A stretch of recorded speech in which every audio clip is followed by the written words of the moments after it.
For some unknown reason, Earth suddenly plunged into darkness. Giant mutated beasts also took this opportunity to appear and invade the planet. At this moment, fate decides everything.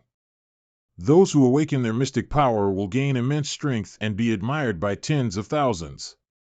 Those who sense but haven't awakened mystic power will also be recruited by major forces, living a carefree life. The clueless young man hunched over the screen is Lai Van Muck, an extremely ordinary high school student. While the whole world was focused on fame and power, he was engrossed in lewd games. On one side, the big-breasted girl was desperately calling for help. On the other side, "Okay, I'm coming, my love, don't be impatient." While he was focused, someone rushed past, bumping into him hard, shouting, "Move, move aside. Lord Huin's convoy is about to pass." Many police cars followed, along with the murmuring praise of everyone who saw the powerful mystic lord. "Oh my God, I saw him." Lai Van Muck showed his difference, walking his own path, pouting and smirking. "Humph, what's so great about mystic power? I'd rather pay attention to this girl."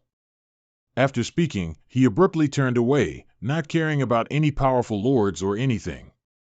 He glued his eyes back to the game character. "Big sis, I'm here, it's about to start." The female character in the game looked straight at him and suggested, "Player, if you wish to start the game, please place your hand in the glowing area." Van Muck followed immediately without a second thought. Instantly, the screen emitted a powerful, dazzling energy that made the young man wince, and his hand was also sucked in. The girl, on behalf of the system, announced, "Animation sensing successful, the shadow system has officially been activated." The screen gradually faded, while the young man still had no idea what was happening. A shadow system? Why? Wait, there's something moving in my shadow, what the hell is it? A terrifying figure appeared, and the young man's face turned pale. Did this guy crawl out of my shadow? The system announcement sounded.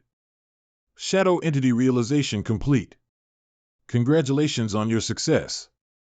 The system will award experience points each time you complete a mission, and you can use these points to redeem rewards." Van Muck stood dumbfounded for a few seconds. Could this be the overpowered system that novels always talk about? "I'm rich, I'm loaded." The system continued to announce, "This shadow can only be seen by its user. You can use the shadow to fight and complete missions." Van Muck tried waving his hand a bit, exclaiming, "So this is what my shadow turned into? I can even control it. Hee, this system came from a game with pretty girls. Could the rewards be countless beautiful girls?" As he thought of it, the young man delightedly picked his nose. "Let's see if there are any missions I can do right now. I'll do the easy ones first." Van Muck took a deep breath and shouted, "Go, my shadow." The shadow dashed off ferociously, but unexpectedly, its body quickly shrank. Van Muck was surprised, his face twisted. "Hey, what's this? Why did it suddenly shrink like this?" The shadow squeezed into the grass and punched an ant, knocking it down. Next, it turned and kicked another ant in the stomach. Van Muck sat stunned by the roadside, marveling, "So my shadow can fight so powerfully." A few minutes later, another notification was sent to him, "Ant extermination mission complete. Do you want to claim your reward now?" Van Muck's eyes lit up, and he jumped up, cheering. Yes, yes, of course. Who'd be stupid enough not to take it? The young man slowly raised his hands, and the light from the reward shone directly on Van Muck, leaving him dumbfounded. This is mystic power? I can feel mystic power. I only dared to dream of this before, but now it's a reality. Van Muck rushed home, ceaselessly shouting as if he wanted the whole world to know. Mom! Mom! I can feel mystic power. I have a chance to awaken. Suddenly, two people by the road whispered to each other. The man asked, "Isn't that Lee's kid?" "I guess he doesn't know what happened yet, does he?" The ant next to him replied, "Definitely. Otherwise, why would he dare to come back now? He didn't even pay attention to the situation outside and just ran straight in." Van Muck, still carefree, opened the door and entered the house with a triumphant look. "Mom, I've taken a big step forward." But immediately, the sight before him stunned him. His mother was handcuffed behind her back. She screamed, "Tu Muck, run!" Van Muck immediately recognized these guys as the mystics he had met earlier. His mother screamed again, "Tu Muck, don't worry about me, run!" Van Muck's emotions were chaotic at this moment. He stood still, not knowing what to do. Suddenly, one of them teleported over, grabbed his neck, and restrained him. He sneered, "Where do you think you're going? If you know what's good for you, shut your mouth and stay still." Van Muck wasn't scared. He turned back to question them. What right do you have to break into my house and do this?" The man said in a low voice, "Your father deserted during a mission, causing a government squad to be wiped out. We've been ordered to open an investigation." After speaking, he released Van Muck. The young man frowned and loudly refuted, "My father? No way. My father is someone who always risks his life to protect others. He would never do such a thing." The man puffing on a cigarette spoke up, "Don't get agitated, kid. We're only just starting the investigation. If there's any mistake, just come with us, and the investigation will clarify everything." But Van Muck couldn't accept that truth. He teleported, darting past the man like lightning, snatching the gun from his hand. The man was stunned, unable to react in time. Van Muck stopped immediately, turned around, pointed the gun directly at him, and shouted, "My father would absolutely never desert in battle. Don't you dare falsely accuse a good person. Release my mother immediately, or don't blame me for what happens next." The subordinate burst out laughing, "Kid, stop messing around. Only someone who can sense mystic power can activate this gun. What good is it for you to hold it? Be a good boy and don't play with Uncle's gun anymore." Van Muck sensed mystic power. He quickly channeled it into the gun and activated it. He shouted at the man, "You forced my hand." The accompanying guard shouted in panic, "Holy crap, the transistor lit up. That kid is a sensitive one. Stop him now." The more he was threatened, the more determined Van Muck became. He unconsciously pulled the trigger. The bullet, carrying mystic lightning, whizzed straight towards the man wearing sunglasses.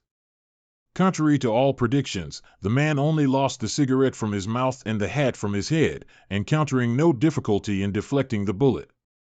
Van Muck gritted his teeth, angrily stammering, Is this the power of a mystic?" The man showed no anger. He calmly walked towards Van Muck and announced, "I never expected, kid, that you could sense mystic power. Currently, we don't have the right to arrest you, but we must take your mother with us." Van Muck shouted, "I won't let you take my mother. My father is definitely innocent." Seeing the tense situation escalating out of control, his mother spoke up to calm him, "Tu Muck, let it go. Listen to them." Van Muck was about to speak, but she cut him off. "Tu Muck, I really didn't know you could sense mystic power.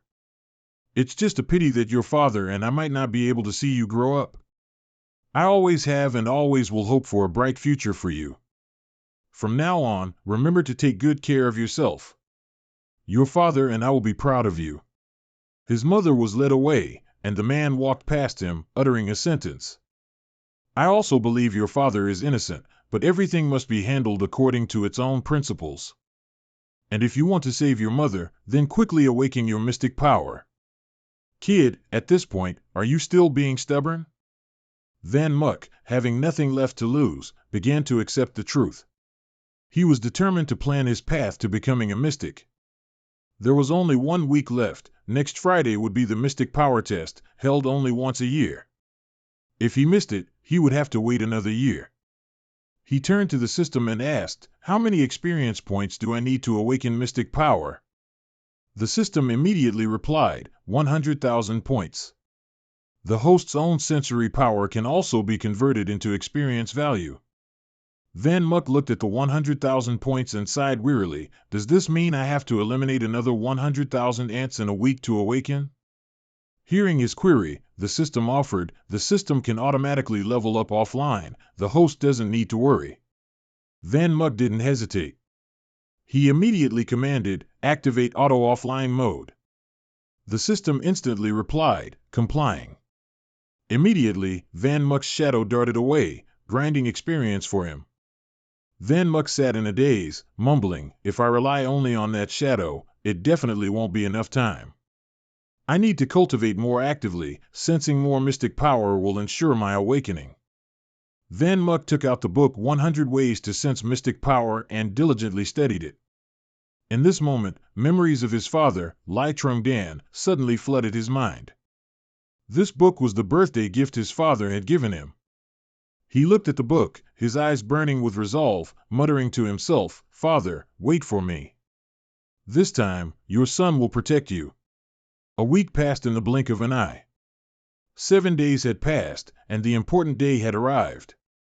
This is Cat Phong City High School number 16, Class 12A3, where Van Muck is studying. In the tense atmosphere, the teacher's voice echoed.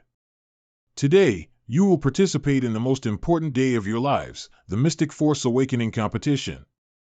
If you haven't sensed Mystic Force yet, it's all right. But I hope you will try harder when you step out into society and become good citizens.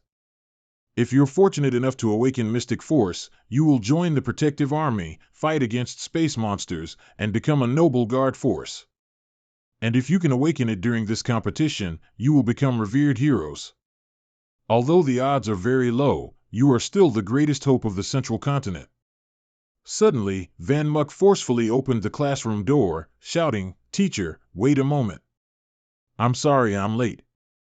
After speaking, he panted, seemingly having run at full speed to school. After that, the students in the class moved to the gym to begin the test. The teacher's announcements echoed continuously. Vong Vong hasn't awakened. Next person.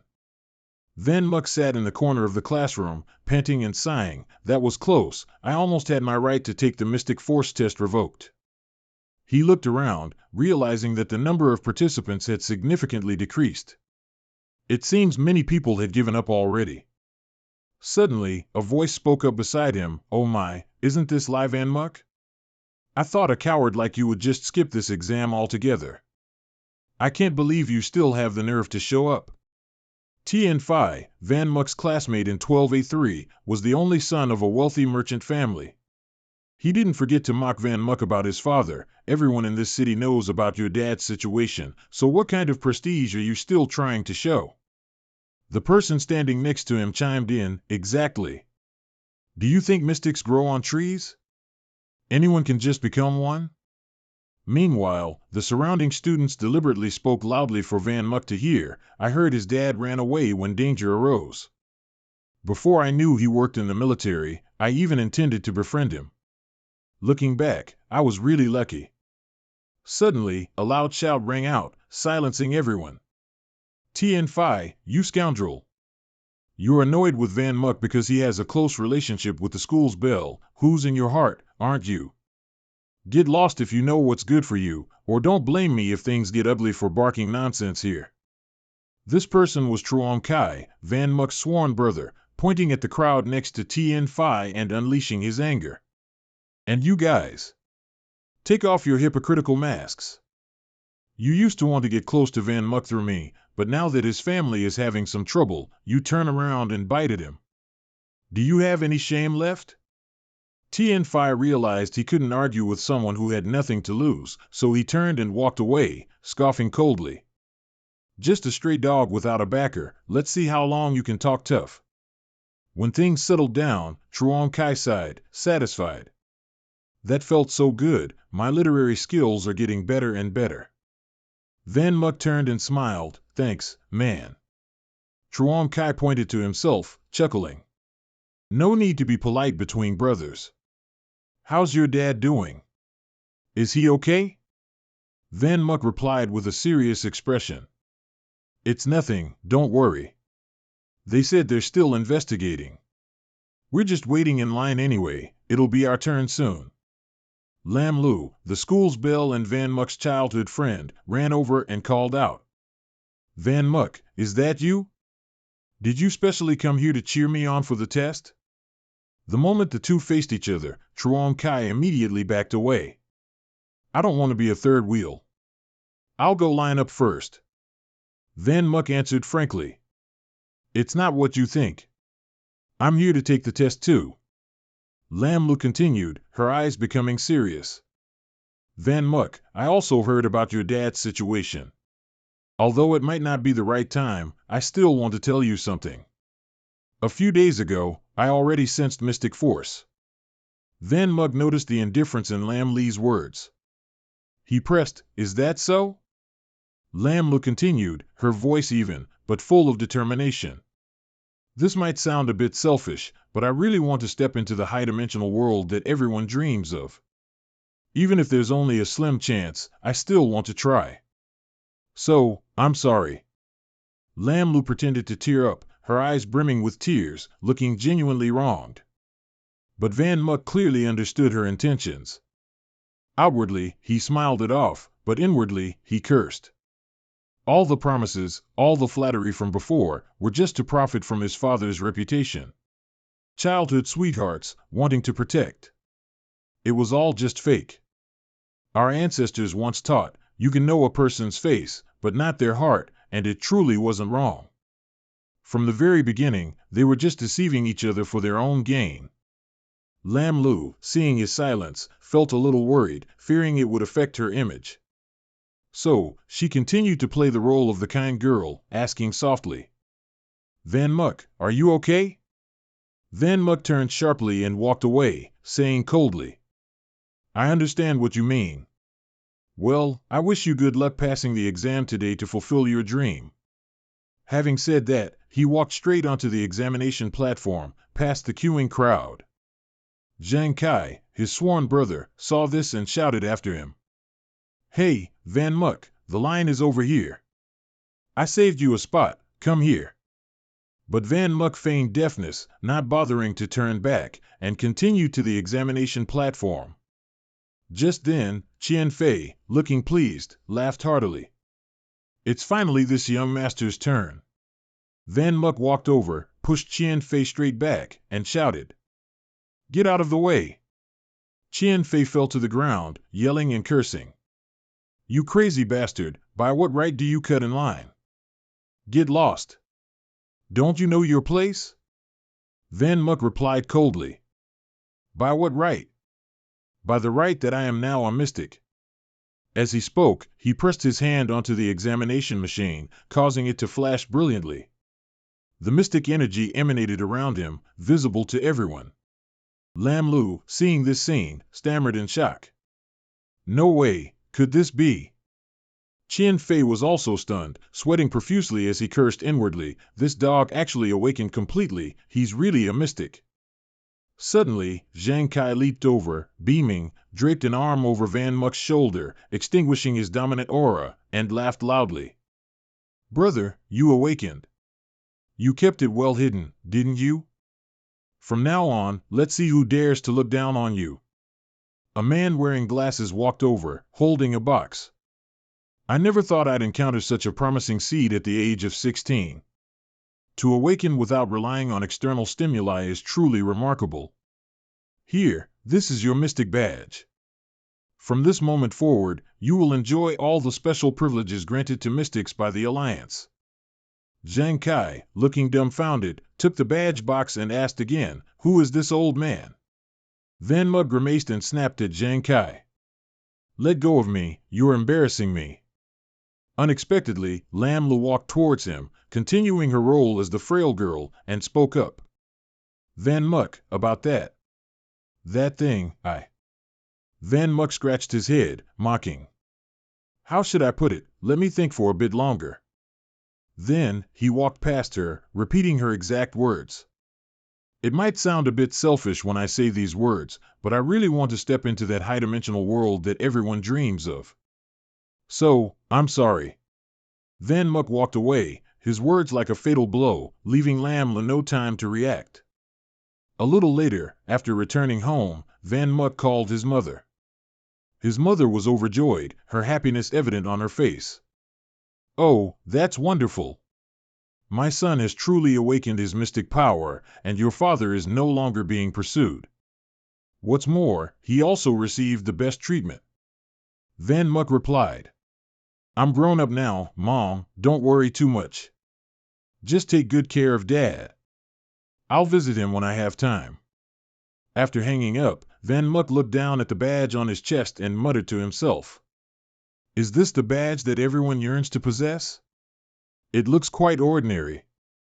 He suddenly realized that the main purpose of the Mystic's badge was to be a bridge to activate the dimensional void realm and the thought space.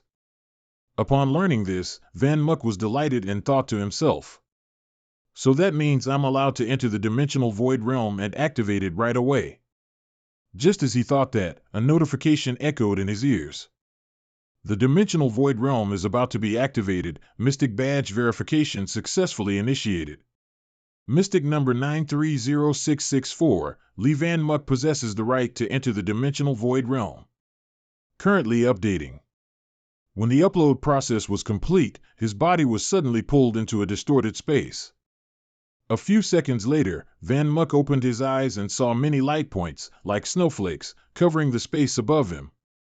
Other than that scene, he saw nothing else. Van Muck walked around to explore, but suddenly, he detected something behind him. He spun around and shouted, "Who's there?" What met Van Muck's eyes were two inanimate mannequins. He sighed, thinking to himself, what kind of monstrous thing is this? Just suddenly putting it here scares people half to death. Just then, a clear, hearty laugh rang out right behind him, almost making Van Muck pee his pants. He quickly turned his head and saw that the culprit was a dancing teddy bear. Van Muck grew even more bewildered, cursing in his head. Fortunately, the teddy bear had no ill intentions. It hopped closer and bowed in greeting. "Hello, I'm your guide. You can call me Pedro. This is the dimensional void realm, and also where you can obtain all sorts of cultivation techniques and dimensional combat forms. It's no exaggeration to say, this is the most important place for mystics to enhance their power. Next, please both of you set up your forms in this dimensional void realm." Van Muck was confused and wondered. What? Both of us? I'm alone. Pedro replied. You young man like to joke, huh? You are clearly two people. Our species is only colorblind, not number blind, so don't underestimate me. Van Muck pointed at his shadow and pressed. You mean this counts too? Upon receiving confirmation, Van Muck pondered in his head. This dimensional void realm seems to consider my shadow as an independent entity. That's good. Maybe it will help me break the binding rules of the dimensional space. Thinking that, he cheered happily. All right, let's start creating characters. Eyes, nose, ears, mouth, oh dear, what a headache. It's best to just keep the face like in reality. Just change a few branded items and it's done. Van Muck also chose a dynamic sportswear outfit for his shadow, for convenience in future work. Pedro continued to guide. If you two are all ready, I'll take you to the dimensional world right away. Are you two ready? Van Muck asked blankly. Go now? Do we need to? But before he could finish his sentence, the ground beneath Van Muck's feet disappeared. He fell, tears and snot streaming down with a piercing scream. Let me get ready first. As his eyes gradually adjusted to this incredibly fast speed, he looked forward, thinking to himself. Here it is, I see light. Could that be? Just as he thought, behind the clouds was the dimensional world, a world of ultimate luxury and splendor. Moreover, he and his shadow gently landed on the ground, as if gravity didn't exist there. Van Muck glanced around, assessed for a moment, then exclaimed. Holy cow, this place, it's truly the absolute peak, beyond amazing. Pedro continued to inform him of the basic rules. Time in the dimensional void is 3 times faster than in the real world. Therefore, those who frequently stay in this void realm will have more time to cultivate than others. Van Muck was surprised. No wonder all the prominent figures tried every possible way to set foot in this dimensional void. Suddenly, he heard the murmuring of the crowd nearby. Wow, look! Someone from the Hong clan is challenging Lord Kokachleet. Van Muck instinctively looked up at the screen above, completely stunned. Seeing him like this, Pedro immediately explained. That's the dimensional battlefield. This is the fictional combat system of this place, perfectly replicating all your strength for you to fight others. Of course, many people always choose it as a place to hone their combat skills. Van Muck was extremely interested. Quick, let me join. Pedro was stunned for a long moment, then smiled. Right now, huh? All right, as you wish. Dimensional battlefield, activate. As soon as he finished speaking, the tiled floor beneath Van Muck's feet gradually disappeared. Before long, the tall buildings also transformed into lush trees. Then, suddenly, two items were set abruptly into Van Muck's hands. He looked at them, filled with doubt. What is this? Heavens, why did it suddenly give me these? Suddenly, a whooshing sound from behind startled him, making him dodge swiftly as if he had sensed the scent of death. This feeling was strange, but thanks to this reaction, Van Muck managed to turn his head to the right, narrowly avoiding the sharp arrow attacking him, causing it to embed itself deep into the ground. A lot of mysterious energy still lingered at the tip of the arrow. Van Muck immediately aimed his gun towards where the arrow came from, taking a defensive stance. A stranger appeared from above, looking amused. Ha ha! Looks like my luck isn't bad. My first battle of the day, and I already encountered a novice noob. Hey, kid, just stand there and enjoy it. To meet me in your first battle, you can only blame your bad luck. Having said that, he fired many arrows consecutively at Van Muck, but none hit their mark. Van Muck rolled a few times and then plunged into the nearby bushes. The man pursued him, speaking scornfully. Kid, don't think you can escape from me just by running away. Instead of wasting time stalling like this, why not come out and let me finish this quickly? Wouldn't that be less painful? However, Van Muck remained silent, not responding to his words. This man continued to go deeper, then provoked him again. I told you that, and you still won't come out? Then don't blame me.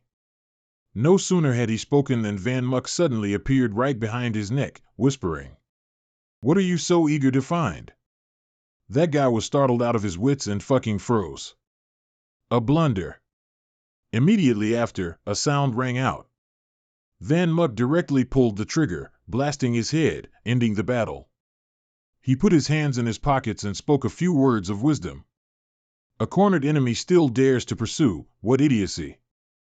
You might be a newcomer, but I'm not some rookie who can be pushed around by just anyone.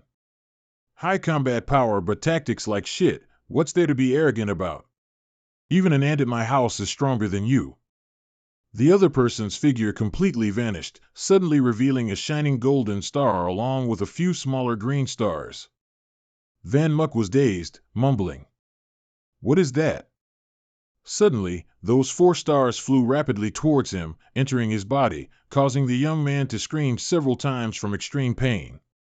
After a long while, his legs turned to jelly, and he sat down on the ground.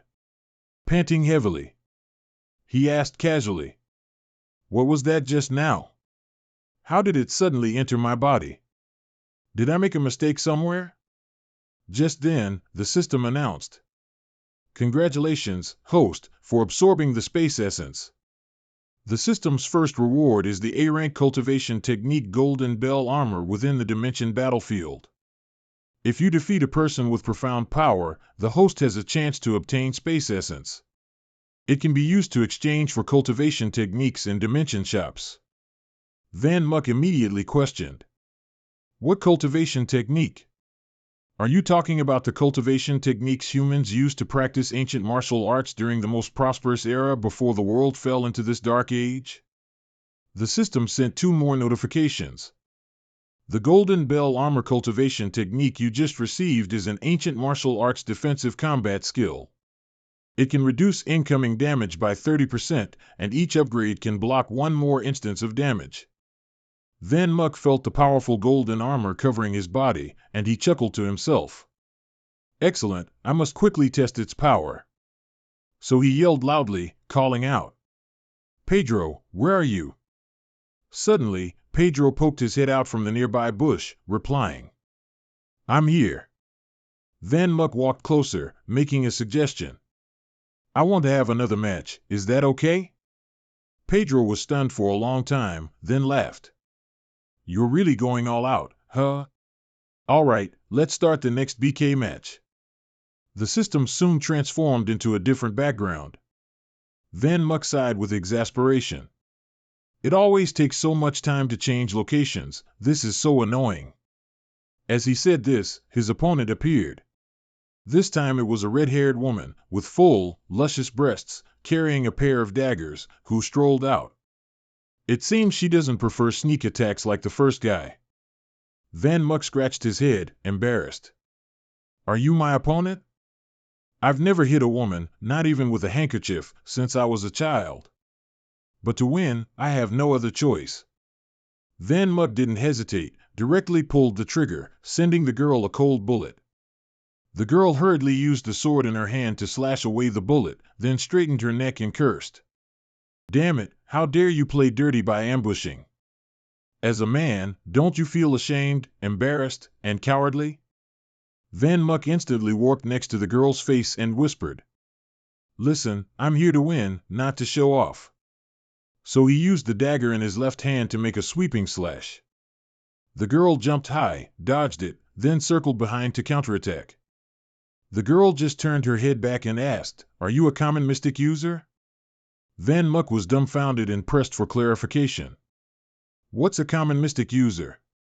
The girl infused mystic power into her pair of daggers, slashed down, and shouted, "You don't even know what a common mystic user is. It seems you really are a common mystic practitioner." Van Muck gathered his strength, flung her away, then shouted back loudly, "What the hell are you trying to say?" The girl somersaulted a few times, then landed quite a distance away. She took a deep breath, then said nonchalantly, "Never mind, let's make this quick and decisive."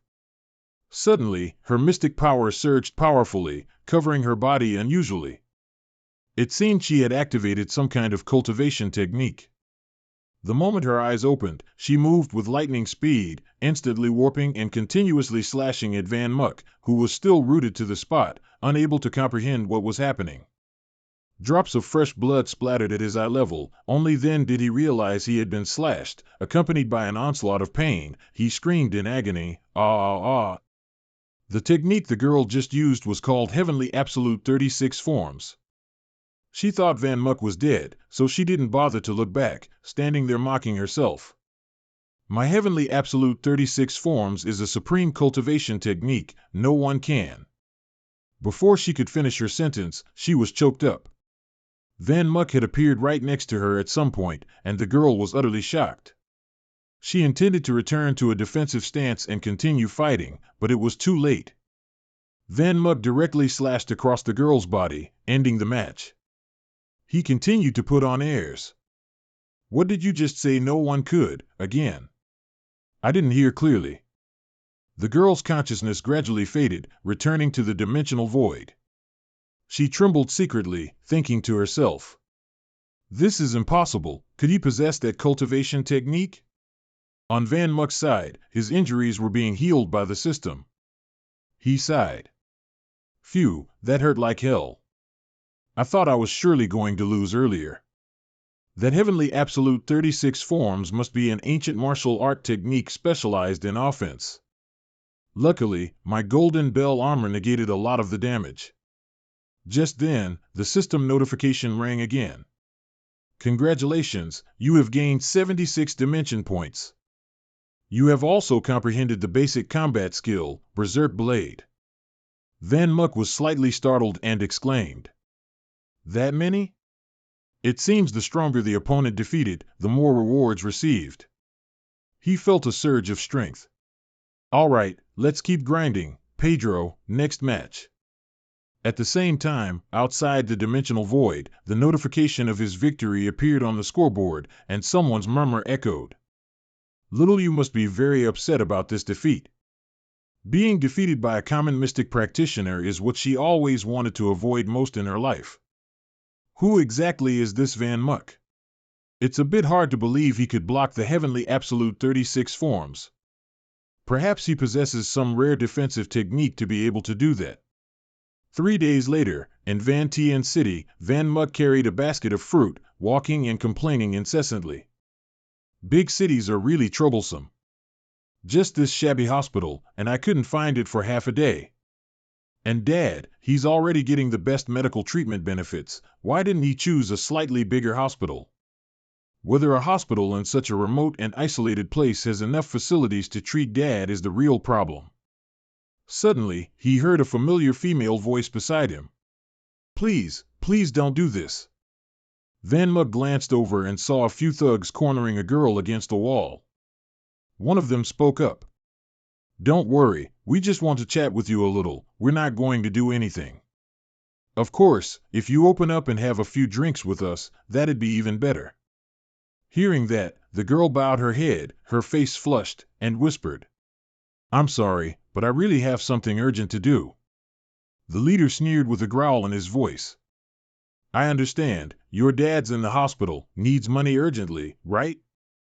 Of course, you'll be well compensated, I'm not short on money.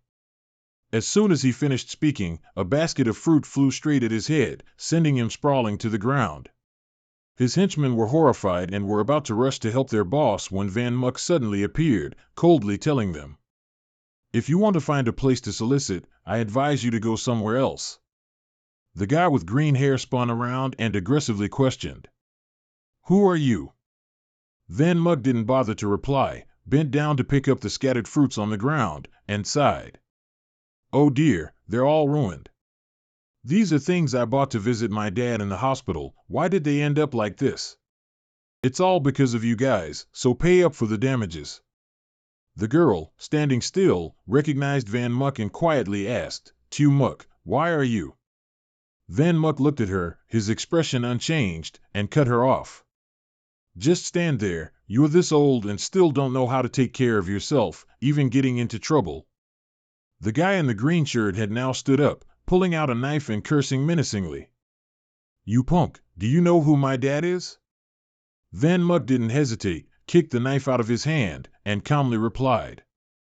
Of course I know who my dad is, I definitely know. As for you, it seems you don't know, so let me explain it to you clearly. With that, Van Muk delivered a painful kick to his face. Shouts and threats echoed in the alley, but all were in vain. Van Muk continued to enthusiastically beat him up.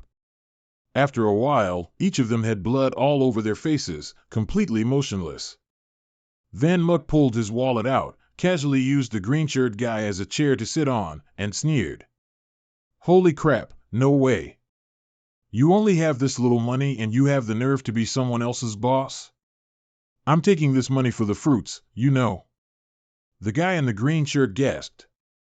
Bro, you've already hit people, the compensation is enough, what do you say, can we leave now? This Hero Saves the Beauty act is good for one time, are you planning to protect this girl forever? Van Muk was slightly startled and turned his head to look. What Hero Saves the Beauty act?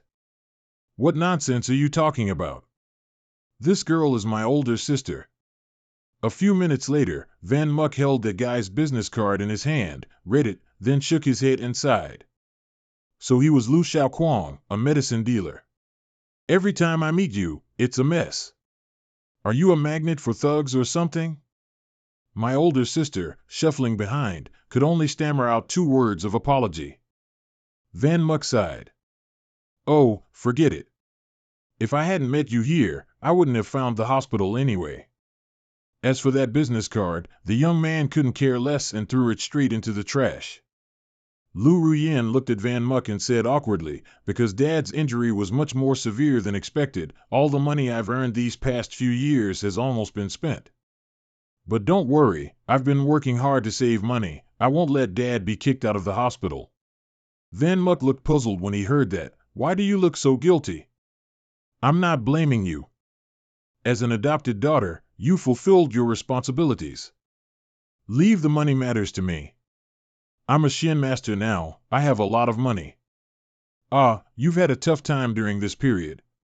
Soon after, Lu Ruyen led Van Muk to the hospital. Is this the place? You go to the room first, I'll go pay the hospital fees. Lu Ruyen nodded, but didn't forget to ask. Do you know Dad's room number yet? Van Muck immediately replied. I know. You go ahead. A few minutes later, Ruyen entered the hospital room and announced. Mom, Dad, I'm back. Van Muck's mother turned around and said with a smile. Yenner, you must be tired. Sit down and rest, have some water. Van Muck's father, Li Zhongmin, lying on the hospital bed, smiled and whispered. You've been inconvenienced so much lately, Xiao Yan. You're busy day and night, but still running back and forth to take care of this useless old man. Thank you so much. Lu Ruyen replied with wide eyes. Oh, Dad, you're saying those words again. She continued. Oh, that's right. Mom and Dad don't have to worry about the hospital fees anymore, they've all been paid in full. Li Zhongmin weakly replied. See, I told you. As long as you asked my friends for money, they would definitely lend it to you. Just as he finished speaking, Van Muck unexpectedly walked in and interrupted him. Hey old man, I don't recall you having any friends like that. Both Van Muck's father and mother were startled by his sudden appearance. Van Muck didn't care, and casually walked into the room. How are you, Dad? Have you gotten any better these past few days? The father still tried to be cheerful and replied, You stinky brat, I've been much better without you annoying me. However, Van Muck suddenly realized something. He froze as he looked at his father's body. Li Zhongmin, seeing he couldn't hide it any longer, calmly said, Why the serious face? Aren't I still healthy and talking normally? It's just losing my legs. Why are you acting like the sky is falling? For such a big disaster to only cost me my legs, I'm already very lucky. Oh, that's right, you paid the hospital fees, didn't you? You're just a kid, where did you get so much money? Van Muck saw him sit up abruptly, and immediately reminded him. Hey, Dad, don't move around carelessly, or your wound might tear open.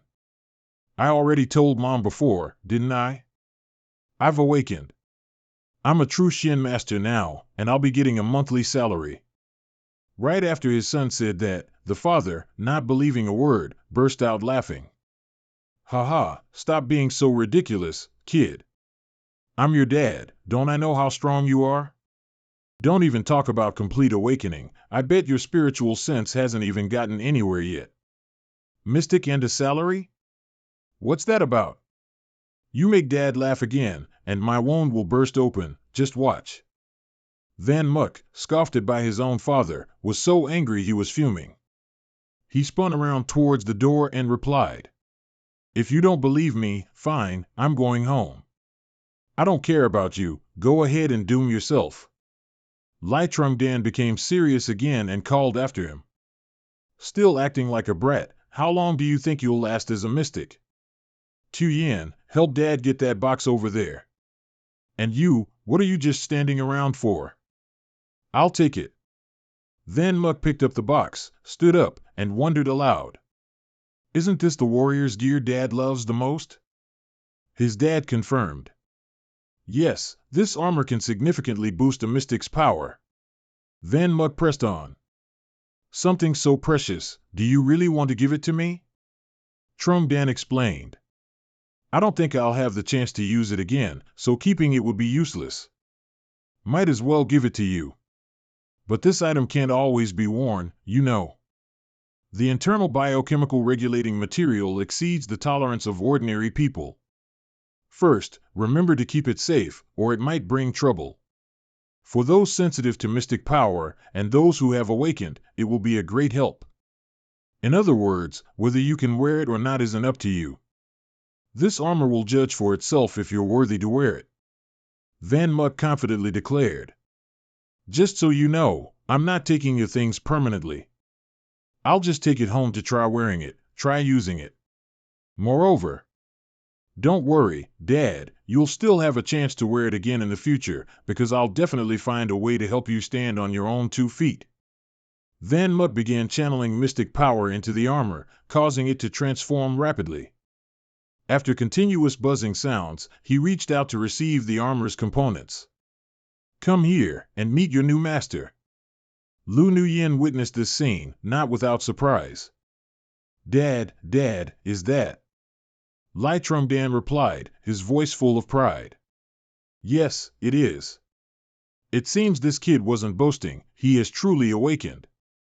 Immediately after, Van Muk breathed heavily, exhausted. Phew, finally done packing. Tomorrow I have to go to Phong Van Citadel. I won't be able to return for a short while. I truly feel a bit reluctant to leave. The scene shifts to the next day, at the Cat Phong City Mystic Guild.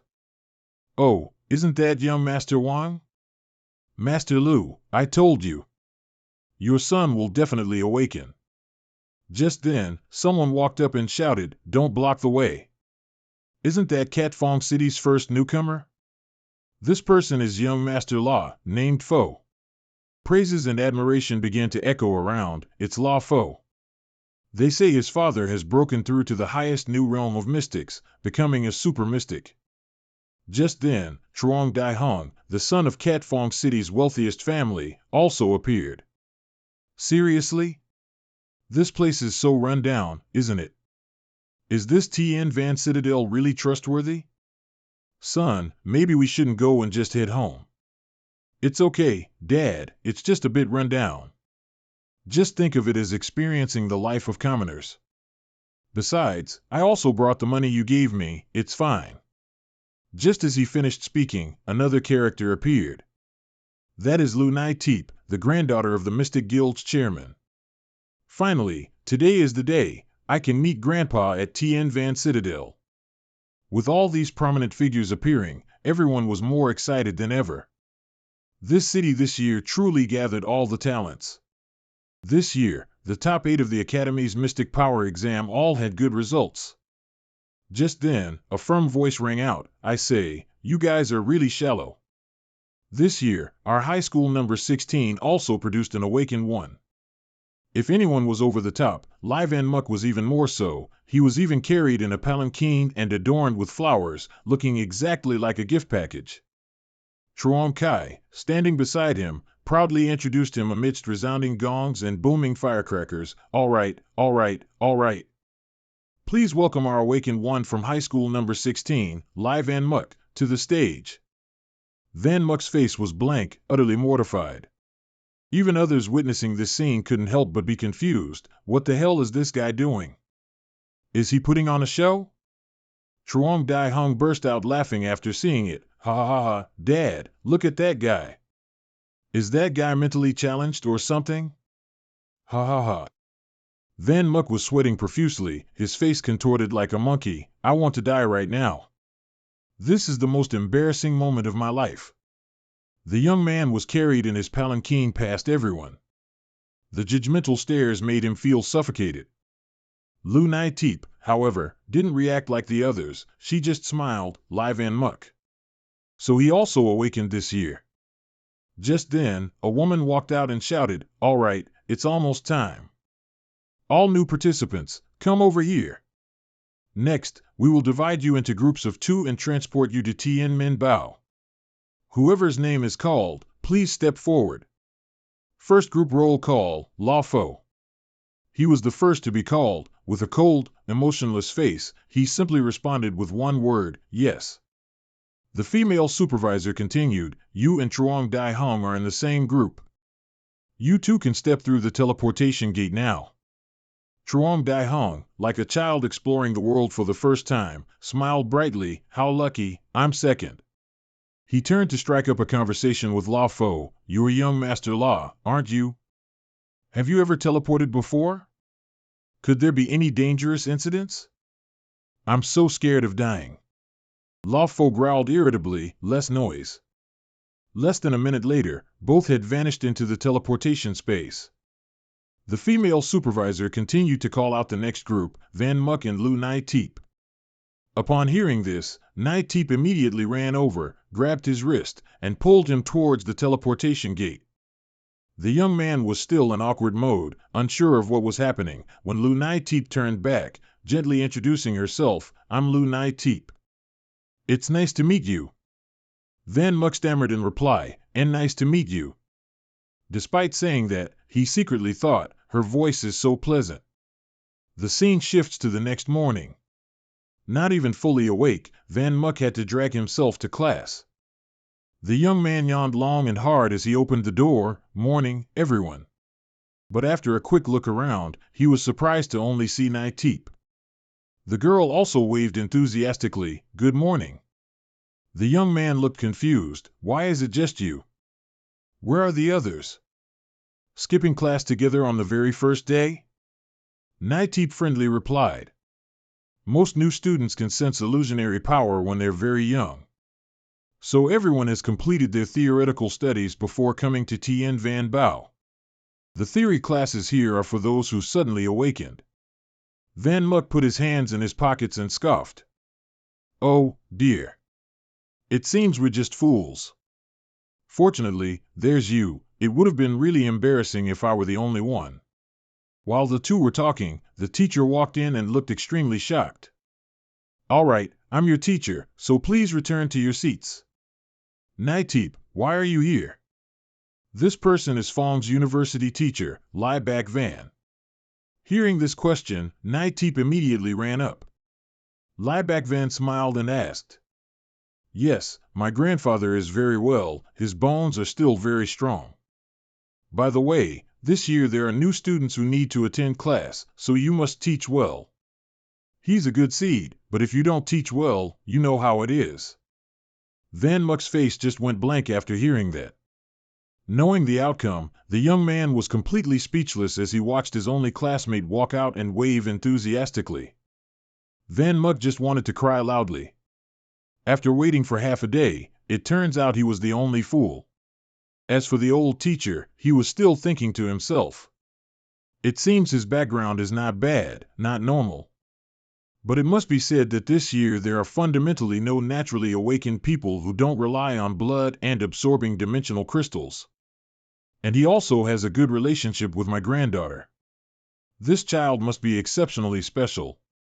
Seeing Van Muck looking weary, the teacher asked, "Do you want to change places? Since it's just the two of us, there's no need to put on airs." The two of them went up to the rooftop to chat instead of bothering with teaching. "You really don't know anything, not even the illusory power system?" Van Muck replied curtly. Despite that, Lai Bak Van still explained enthusiastically. "Black crystal, silver crystal, gold crystal, and rainbow crystal. Beyond that, it will surpass the level of an illusionist and become a super illusionist." Hearing this, Van Muck suddenly felt motivated and jumped up. "Please tell me how to advance my realm." Lai Bak Van, sitting next to a can of soda, explained. "There are 12 acupoints that can be activated. The illusory acupoints on your left chest, right chest, and abdomen can enhance your defensive capabilities. The illusory acupoints on the soles of your feet and calves are used to enhance agility, and those on your palms and arms are for strengthening offense.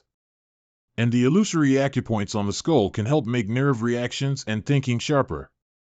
After activating these 12 acupoints, you can reach the Black Crystal Realm."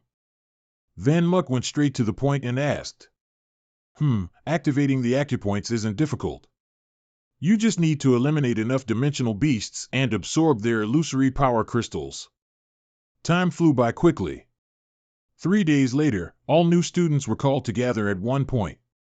Van Muck was still the most clueless among them, muttering, "What's the point of calling everyone here so early in the morning? Are the teachers in this school too idle?" Suddenly, Ho Vu stepped forward to taunt him, as was his habit. "Isn't this little brother still having to study theory every day? What era is this that someone still has to study basic theory? I wonder how he even got in here." Van Muck, with a blank look on his face, pursed his lips and cursed silently to himself. "How annoying, why does this guy keep picking on me? Did I steal his girl?"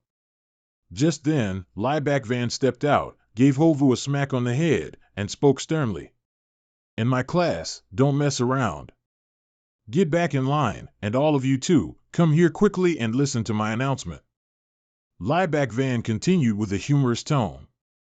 Don't think that just because I'm handsome, dashing, and radiant like this, I'm just an upperclassman still studying. I'm a properly paid teacher of this school. A moment later, he became serious again. Getting back to the main point, today is the practical lesson you've all been longing for, so show me what you've got. Van Muck, still as dazed as ever, muttered. A practical lesson? What are we learning? Lieback Van continued to announce. Today, you will form teams of 2, then move to different locations to complete your practical lesson. Today's objective is to hunt and kill 10-dimensional beasts. Hearing this, Van Muck clenched his fists, secretly cheering to himself. It's here, it's here. This is exactly what I need. Lieback Van didn't stop, continuing. Dimensional beasts won't show mercy just because you're students. But don't panic too much. If there's a real danger to your lives, I will intervene. In other situations, trust in your own strength and that of your teammates. That's how you survive in this world. That's all for now. Now it's time for you to form your teams. Once you're done, report to me. Suddenly, a guy named Lawfo approached and spoke. Fellow student Lunai Teep, I'd like to invite you to team up with me. Do you agree? Lunai Teep, sweating profusely, cleared her throat. She thought to herself, what should I do? I really don't want to be on his team at all. After a moment of thought, she mustered all her courage to reply. Fellow student Lawfo, I know you're very strong, but... At that very moment, Van Muck quickly seized the opportunity, cutting in. Lai Van Muck and Lunai Teep's team was teleported to ruin number 7 for their practical lesson. Lunai Teep, with her extensive knowledge, quickly recognized the location and explained. But unfortunately, it fell into this desolate state because the dimensional monsters were too powerful, far beyond what we could have anticipated. However, Van Muck wasn't too concerned, still distracted by other thoughts, and asked a completely unrelated question. He's clearly very strong. If I went with him, this practical lesson would definitely be much easier. Lunai Teep explained. I don't like the way he treats everyone. But anyway, thank you for helping me out back then. Van Muck nonchalantly replied. I didn't know anyone else to team up with. All the other students avoid me like the plague, only you. No sooner had he finished speaking than a fierce roar from behind startled him. He spun around, hands ready to defend, muttering. Lunai Teep vigilantly warned. Before they could even understand what was happening, a dimensional beast appeared right behind them. It swung a powerful punch, sending Van Muck flying like an arrow, straight into a pile of ruins. Nighteep stood frozen, terrified by the monster's power. She whispered. But as soon as Nighteep regained her composure, she leaped into the air, surveyed the situation, and chuckled faintly, what a big, stupid beast. A creature that only attacks must have weak defenses, so you can't be my opponent. Get lost. As she spoke, she prepared to attack, but the beast didn't let her fully execute her move. It suddenly teleported close and lunged at her. Lunai Teep broke out in a sweat, trembling. Could it be? Could it be a mid-tier dimensional beast? How is that possible? The monster opened its mouth, intending to devour her. But just then, Van Muck appeared in time, taking the attack for her. He said gently, wake up, classmate Nighteep. You're one of the strongest warriors in our class, after all. Are you really that scared of just a mid-tier beast? Come on. Van Muck turned back to face the beast, saying in a challenging tone, hey, how long are you going to keep biting my arm? This uniform is expensive, you know? You'll have to pay for it.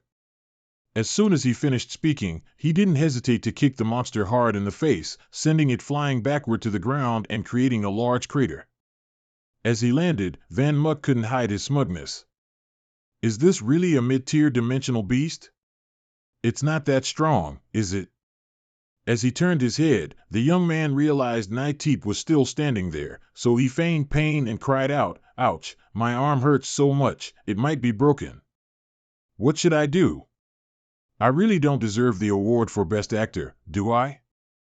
Nighteep couldn't hold back a weary sigh. Stop playing games in front of me. You don't need to pretend anymore. I know you have a very powerful defensive technique, that much is nothing to you.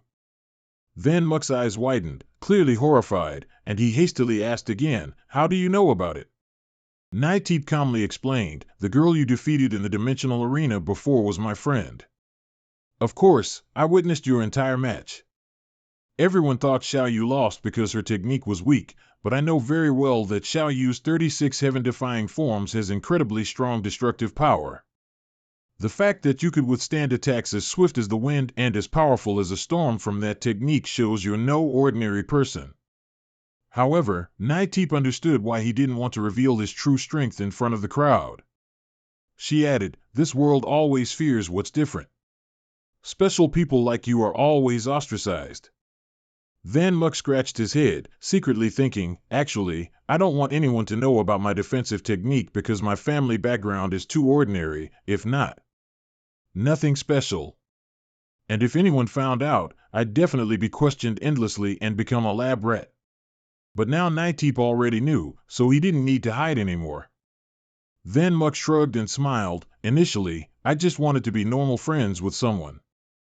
But now that you know, I don't need to hide anymore. If that's the case. Hey, you dimensional beasts. Let's completely unleash ourselves and have some fun.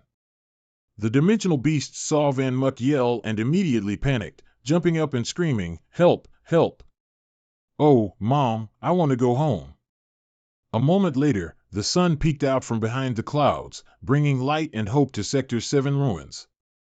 Van Muck was still fighting fiercely, kicking the last low-tier dimensional beast in the pack straight in the face. Having dealt with it, he stood panting, phew, I'm exhausted. I can't believe fighting just a few of them took so much out of me. Van Muck turned to Naiteep, asking curiously, Naiteep, let me ask you something. Is there a way for ordinary people to possess dark arcane power like your friend? Naiteep looked at him with serious eyes, replying, you want dark arcane power? It's a high-level secret. She paused, then continued, but since I know your secret, I don't mind telling you. However, even knowing it won't help much. Dark arcane power is a strength that can only be obtained through genetic inheritance. However, there is another way to acquire it, by destroying a king-tier dimensional beast and absorbing its crystal. But don't even dream about it. King-tier dimensional beasts are not only powerful but can also control countless low-tier dimensional beasts. Furthermore, the high-ranking officials are concerned that inexperienced arcane users will recklessly seek death over this. That would affect overall combat power, so they've sealed this secret, not making it widely known. Do you understand? Van Muck let out a long sigh. Yeah, I get it, kiddo. At the same time, Lieback Van stood at the rallying point, looking around and sighing, that's odd. Why is their speed so slow this year? Is there something wrong? But not long after, the teleportation gate signaled again. Which group will be the first to reach the destination? A voice rang out, and not long after, the pair Van Muck and Naiteep appeared, already waiting there. Lieback Van saw them and couldn't help but exclaim in mocking surprise, well, what a surprise. You two are the first group to complete the practice. How does it feel? Was relic number 7 fun? Van Muck couldn't suppress his anger, replying furiously, I'll shove the sole of my shoe in your face, you bastard. You clearly said there were only low-level spatial beasts. How do you explain the mid-level one that suddenly appeared? Naiteep almost died, do you know that? Lieback Van feigned ignorance, his eyes not leaving Van Muck. Mid-level spatial beast, huh? There was a mid-level one in there? I didn't know anything about it. Van Muck realized he couldn't argue with him, so he turned back and said sarcastically, these teachers in this school are only good at talking big, but when you need them, they're nowhere to be found. Back Van watched his retreating back, smiling as he thought to himself, still so arrogant, it seems that mid-level spatial beast wasn't enough to make him feel fear. A few minutes later, 2 new students stepped through the teleportation gate. Hao Vu, with a fawning look, said, it's great to be in a group with Big Brother Lao Fo. Eradicating 10 spatial beasts is as easy as pie. At this rate, our group will definitely be first. However, his confidence quickly vanished when he saw Van Muck and Nighteep already waiting there, he didn't know since when. Van Muck immediately sneered, "Ho ho, hello, how vu, isn't it? Why are you slowing down Senior Lafo's progress? He's already in second place. Oh, and Lafo, next time you choose a junior, pick someone useful, don't just take anyone who's good at flattering, or you'll regret it." Provoked by Van Muck, Lafo approached, his voice cold. "Excuse me, please let me pass." Van Muck didn't bother to stop him, just moved aside, whistling as if nothing happened. Lafo stepped forward, his eyes sparkling with suspicion, confronting Nighteep. "How did you complete the practice so quickly? Could it be that this Van Muck also played a part?" Just then, Truong Dai Hung appeared from the teleportation gate, attracted by Lafo's conversation. Nighteep secretly cursed, "Annoying, why is he suddenly asking me?" She knew Lafo's personality well. Even if she told him the truth that all the credit belonged to Van Muck, he wouldn't believe it. Thinking so, she quickly found an excuse. "Oh, it's just that the attributes of the spatial beasts inside happen to be countered by me. I dealt with them easily." Hearing this, Lafo nodded contentedly, his face relaxing into a smile. "So that's it, you're really lucky." A man in Truong Dai Hung's group chimed in, "This Van Muck is indeed lucky. Somehow he stumbled upon a super strong Nighteep. Now he doesn't have to do anything to be at the top of the class in the practice." Truong Dai Hung, however, didn't think so. He sneered, his voice full of sarcasm. "Lucky, huh? I don't believe in so-called luck, it's just a trick to divert everyone's attention." Half a year passed in a flash. Still at relic number 7, a monster roared, tearing at the ground in its own pool of green blood. It turned out all of them had been neatly dealt with by Van Muck, lying scattered on the ground. He sighed, complaining, "Humph, how boring, fighting these guys doesn't yield any benefits anymore." Fortunately, the training days at Phong Van Citadel are about to end. Now is when that interesting activity begins, the ranking competition of the Central Continent cities. He returned to school in high spirits.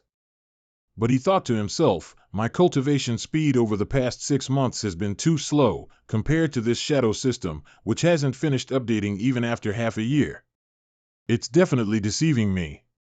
When you wake up, I'll show you what respect is." Muttering to himself, he couldn't help but complain, "These teachers are so idle, gathering every morning.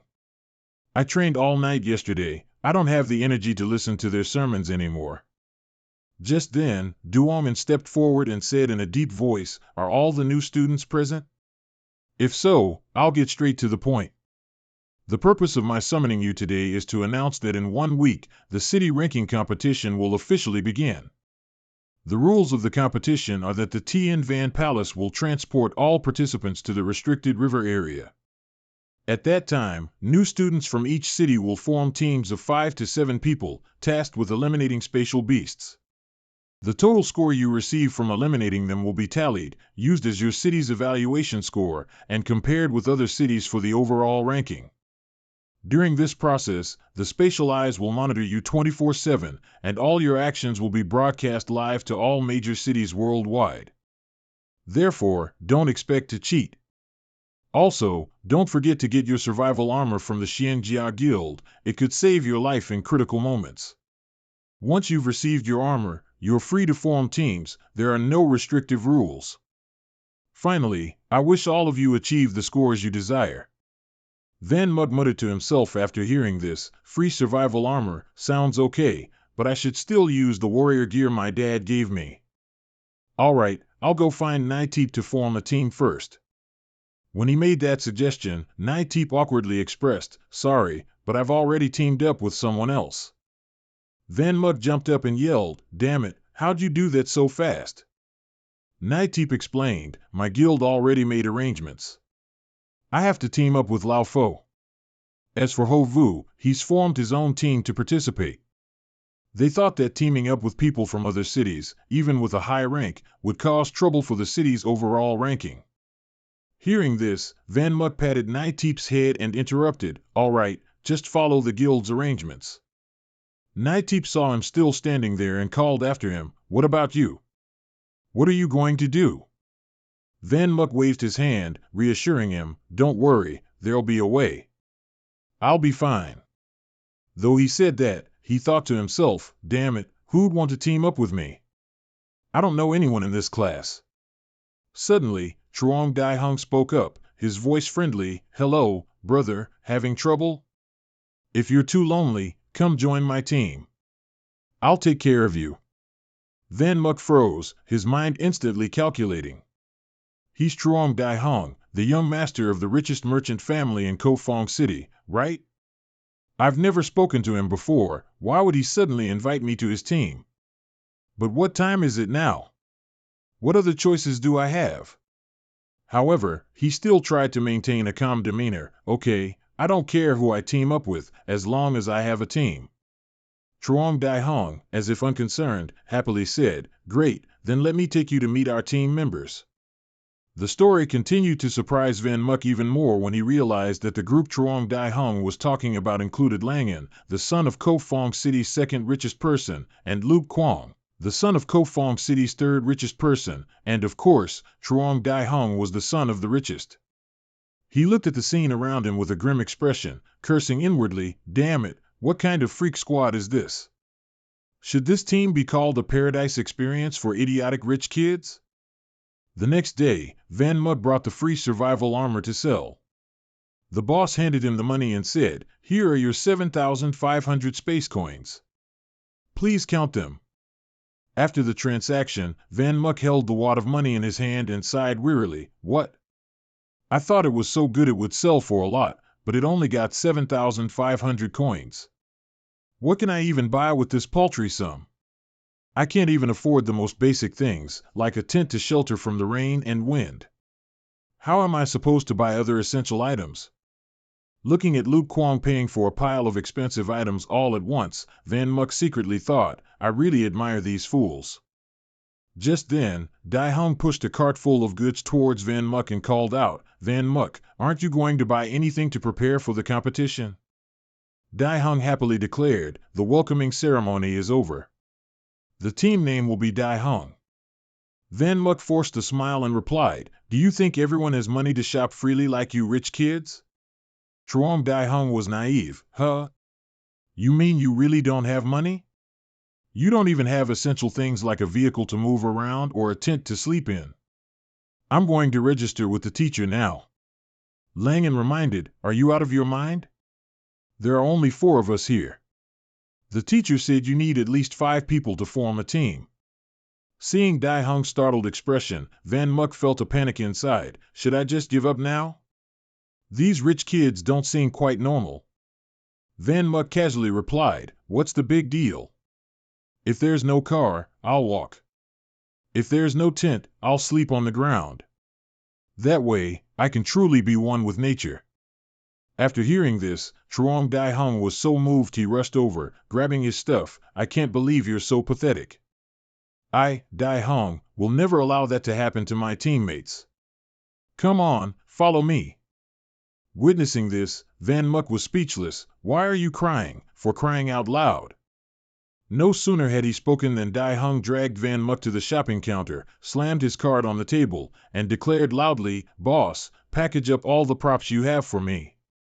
The boss quickly complied and calculated, "Your total is 143,000 space coins." Truong Dai Hung uttered only 2 heavy words, "Swipe the card. Also, I want to take that car and register it under this gentleman's name. And while you're at it, get me one of the best tanks. I'll pick it up next week." Van Muck, standing by, was stunned. "Wow, it's really good to have money. It puts poor slobs like me to shame." After carefully calculating, the boss announced, "Thank you very much, sir. The total for this transaction is 12.7 million space coins." Truong Dai Hung wasn't finished. He pointed to the tent behind them, "And package up that most expensive tent for my friend too." The boss replied, "Yes, that one costs 600,000 space coins." Dai Hung declared bluntly, "No problem, swipe the card." Van Muck's face was covered in sweat, and he secretly trembled. Am I being supported now? Ah, this is a windfall. Back at the Xianjia Guild headquarters, Ho Vu snickering echoed, "Hee, Boss Lao Fo, what do you think? Can that Van Mud guy even participate in this Central Continent ranking competition qualifier? Lao Fo coldly replied, I don't know, and I don't care. Ho Vu continued to prattle, this time, Nai Teep sided with us. Nobody will want to team up with him, I bet. Lao Fo pressed softly, what does it matter? Why are you always targeting him? He explained resentfully, I just don't like him. He comes from such a humble background but still acts so arrogant, looking down on everyone. Just seeing his face infuriates me. Suddenly, a gleaming sports car zoomed past, almost hitting him. He angrily yelled, who's driving so stupidly? Get out here and talk. And to his surprise, this luxurious car belonged to Van Muck. The young man poked his head out innocently, while Ho Vu was utterly shocked. Oh, Lao Fo and Ho Vu, long time no see. Ho Vu angrily snapped, you brat, what are you doing coming to the guild at this hour?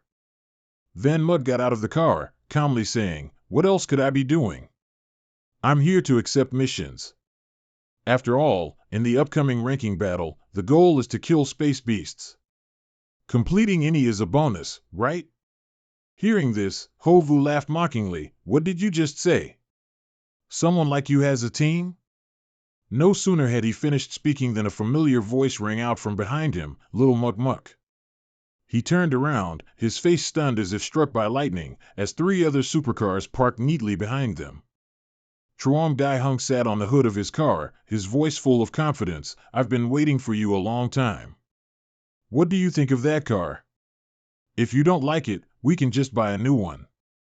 Ho Vu looked at the lineup of luxury cars and couldn't help but sneer, this is supposed to be a combat team? How do a bunch of rich second-generation kids like you plan to fight space beasts? Are you going to use money to crush the monsters? Not to mention, you don't even have enough members to show off. Van Muck looked at Dai Hung with a hint of worry, but Dai Hung confidently reassured him, don't worry, I've already sorted out the 5th team member. The timing won't be wrong, that person should be arriving any moment now. Before he could finish, the roar of a powerful motorcycle grew louder and closer. Van Muck frowned, looking over to see only a formidable motorcycle speeding towards them. That person performed a spectacular maneuver, sharply turning the bike to appear behind him. Ho Wu saw the scene, stepped forward with a sneer, so this is your team's 5th member. You're killing me with laughter. However, Lao Pu, standing next to him, didn't think so. He panicked, his face pale, stammering, she's a student from Manhua City's 2nd-ranked high school, Ling Shui.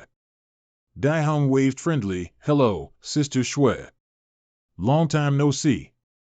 That word sister made Van Muck feel truly confused, and while he was already innocent, he was even more stunned by Ling An's words, sis, why are you here? Are you going to manage me to death? Van Muck couldn't help himself, pointing at Ling Shui, his eyes wide, he questioned, no way. Don't tell me you two share blood? This can't be your family's genes, no way. Ling An fumed, jumping up, hey, are you looking down on me? I have a family tree, do you want to see it? Nearby, Lao Pu approached Ling Shui, speaking cautiously, hey, a person from another city participating in the competition will be condemned for cheating. It will greatly affect the performance of our Gufeng city, have you thought it through? Ling Shui casually replied without a trace of concern, it's nothing. I've already transferred to Gufeng Academy. Ho Wu still didn't understand what was happening, but asked Lao Pu, boss, who is that woman? Is she very powerful? Lao Pu explained with a serious expression, basically, Manhua City's overall ranking is much higher than Gufeng City's. And Ling Shui here has already reached the 2nd stage of the Black Crystal rank.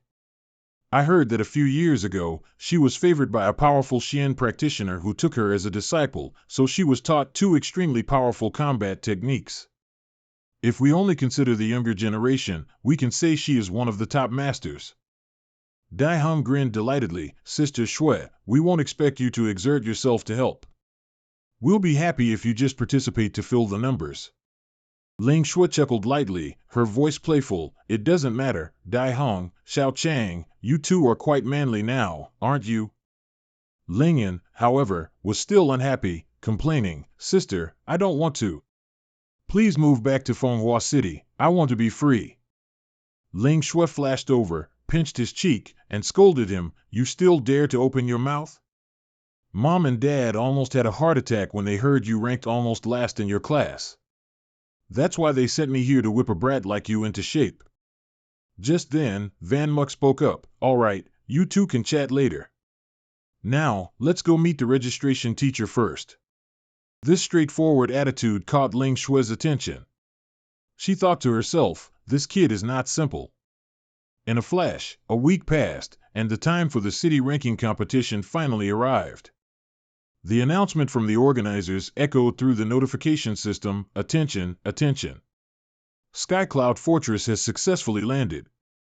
The moment the gates open is when the competition begins.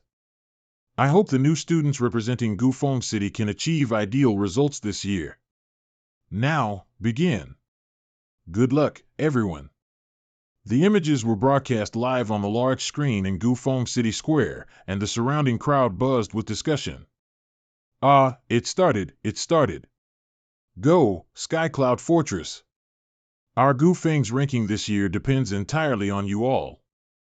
In the small Van Tien city, Van Muck's father, Lai Trung Dan, also made a fuss, struggling to get up to follow his son's journey. He smiled, muttering to himself, "Go, kid, forge your own future."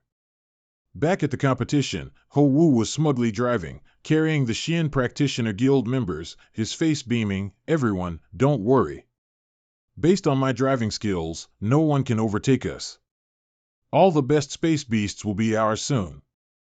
Lao Pu said coldly, "According to the map, there's a safe river area ahead. We'll stop there for a while so everyone can put on their armor and prepare for battle." Nai Cheap was deep in thought. Is fellow student Van Muck all right? I haven't seen him recently, and I don't even know if he has a team to participate in the competition yet. Sigh, that kid really makes one worry. Suddenly, Lao Pu spoke up to warn, "Hey, was there a roar from behind? Everyone, raise your vigilance." Ho Wu asked somewhat nervously, "Could it be a space beast? How could we encounter one so early?" Just then, the roar from the vehicle behind grew closer and closer. He trembled inwardly, "This is impossible. I personally oversaw the modification of this vehicle's structure. How could any car be faster than it? Furthermore, no one in this Skycloud Fortress possesses better driving skills than me. Who are they, after all? Could it be?" As he thought this, the other vehicle suddenly shot into the air, soaring over his car. This guy stuck his head out, watching. It was Van Muck's group, and the excellent driver was none other than Ling Shui, the senior sister from Manhua City. A moment later, the whole team stopped by a picturesque waterfall. Van Muck pressed, hey, has it been decided yet? Where are we going next? What's the point of just racing to the lead when we don't even have a real objective?" Ling Shui calmly replied, "I don't care where we go. For me, dealing with these space beasts here isn't too difficult." Ling and then looked up, hesitantly suggesting, "Sister, take us somewhere a bit safer. After all, Lao Pu and that elite team will definitely get the most points anyway, so we don't need to risk our lives for nothing." Suddenly, Dai Hung interjected, his voice full of enthusiasm. "I hate people who only talk about backing out the most. We have an expert like Sister Tuet here, after all.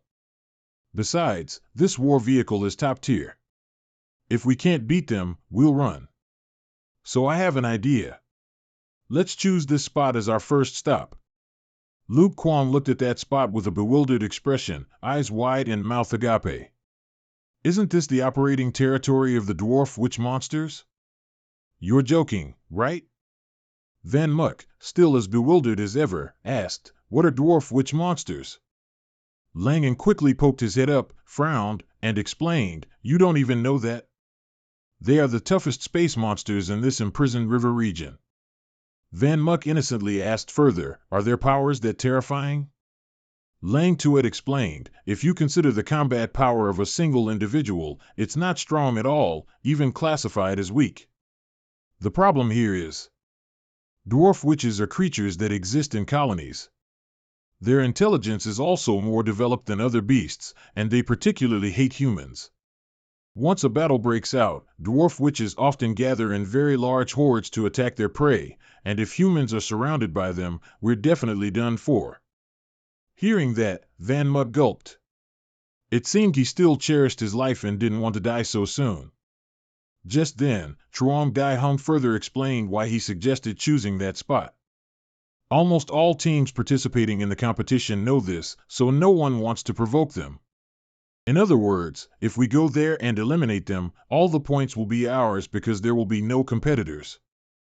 Luke Kwong looked up and cursed, Dai Hong, has your brain been waterlogged or something? If our team goes there, we'll be toast before we even get any points. Langan also jumped in, can you please stop being like this?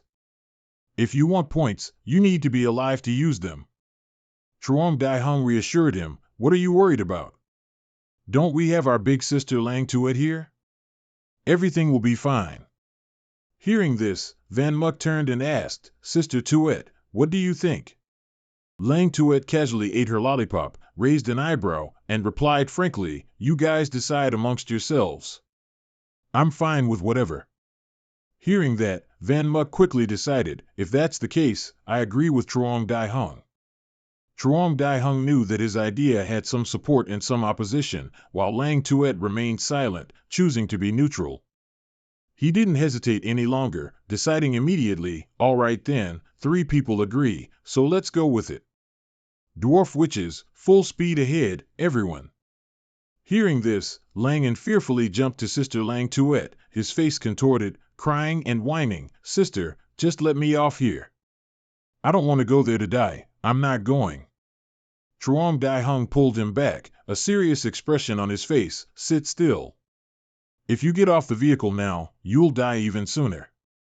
A moment later, the team's vehicle had moved to the outer edge of the dwarf witch monster's territory. Lang Tuet spoke up, in a few hundred meters, we'll very likely encounter them. Everyone, get out of the vehicle, put on your armor, and prepare for battle. Truong Dai Hung was the first to finish putting on his armor, carrying his weapons imposingly as he asked, is everyone ready?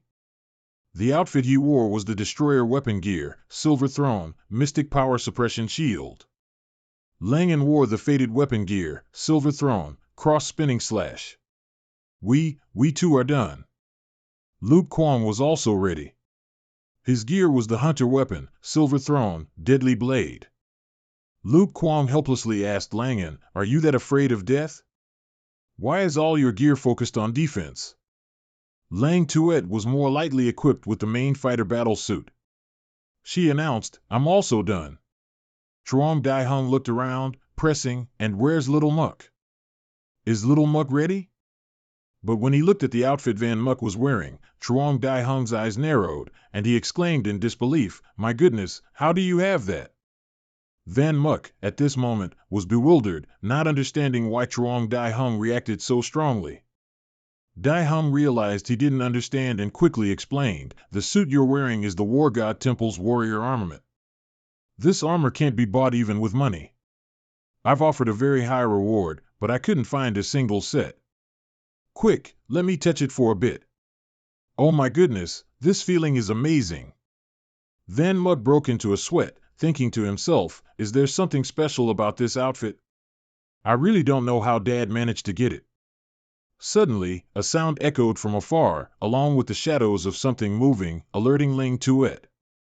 She immediately turned around, said quickly, shoo, quiet down, something's coming.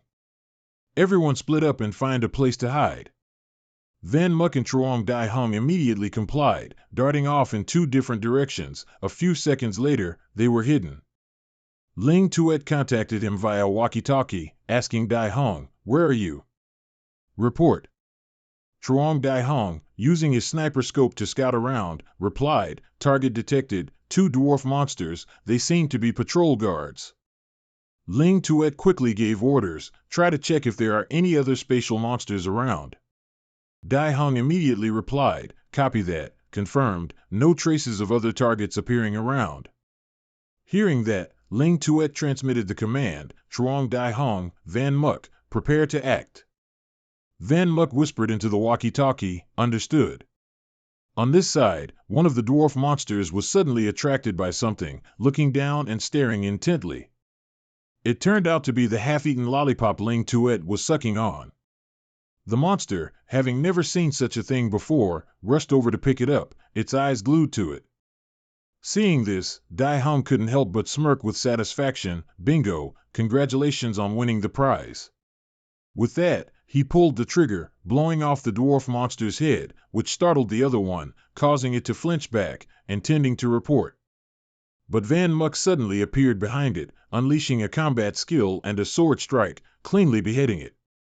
His eyes flashed coldly, and he whispered into the walkie-talkie, "One target successfully attacked." At the same time, in the organizer's monitoring room, incessant discussions arose. Black Emperor City is performing really well this year, aren't they? It's only been half a day, and they've already made it into the top 4. Someone quietly said, not as good as White Snow City. They recruited excellent talents this year. They were mostly outside the top 50 in previous years, but this year they're comfortably in the top 10, that's the real leap. Another person commented, yeah, look at Ancient Wind City. In previous years, they were stuck at top 130, but now they're climbing straight to top 70, quite promising, isn't it? I heard Ancient Wind City has a supernova named Lawfo this year. Is he responsible for these achievements? Lieback Van, sitting on the judging panel, propped his hand and murmured, Lawfo. Don't joke around.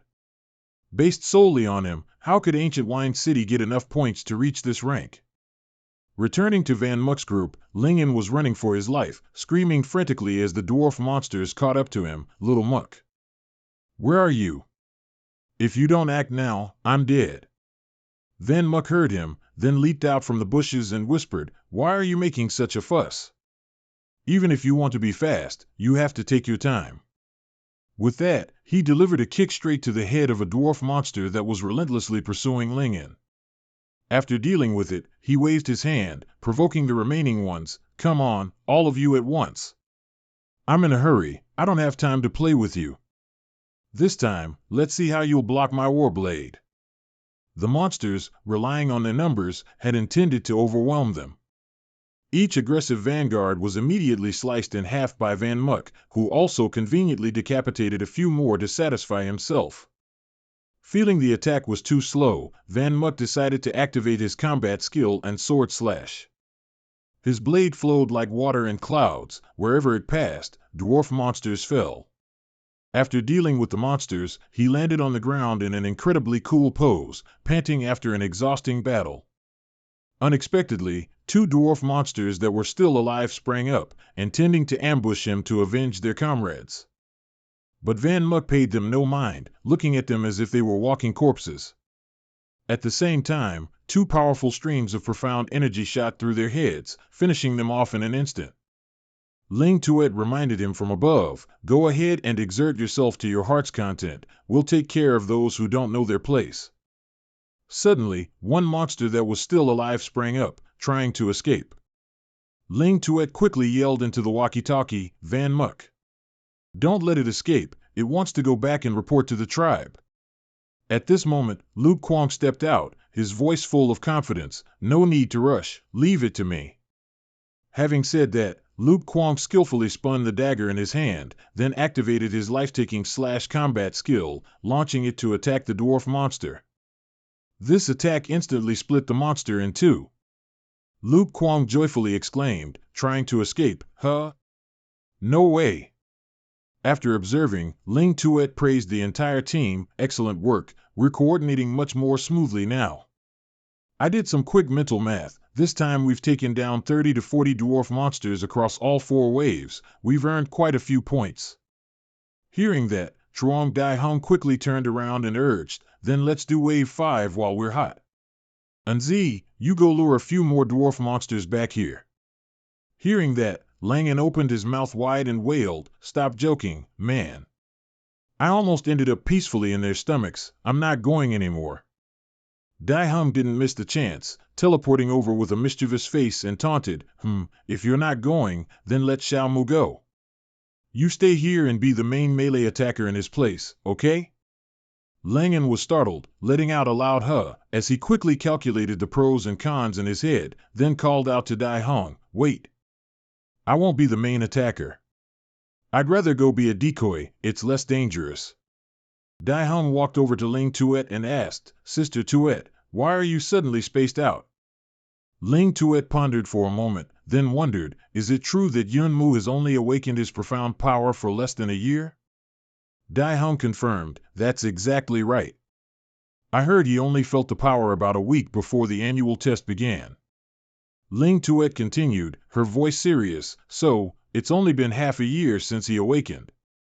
To reach such strength in just half a year, there must be something unusual."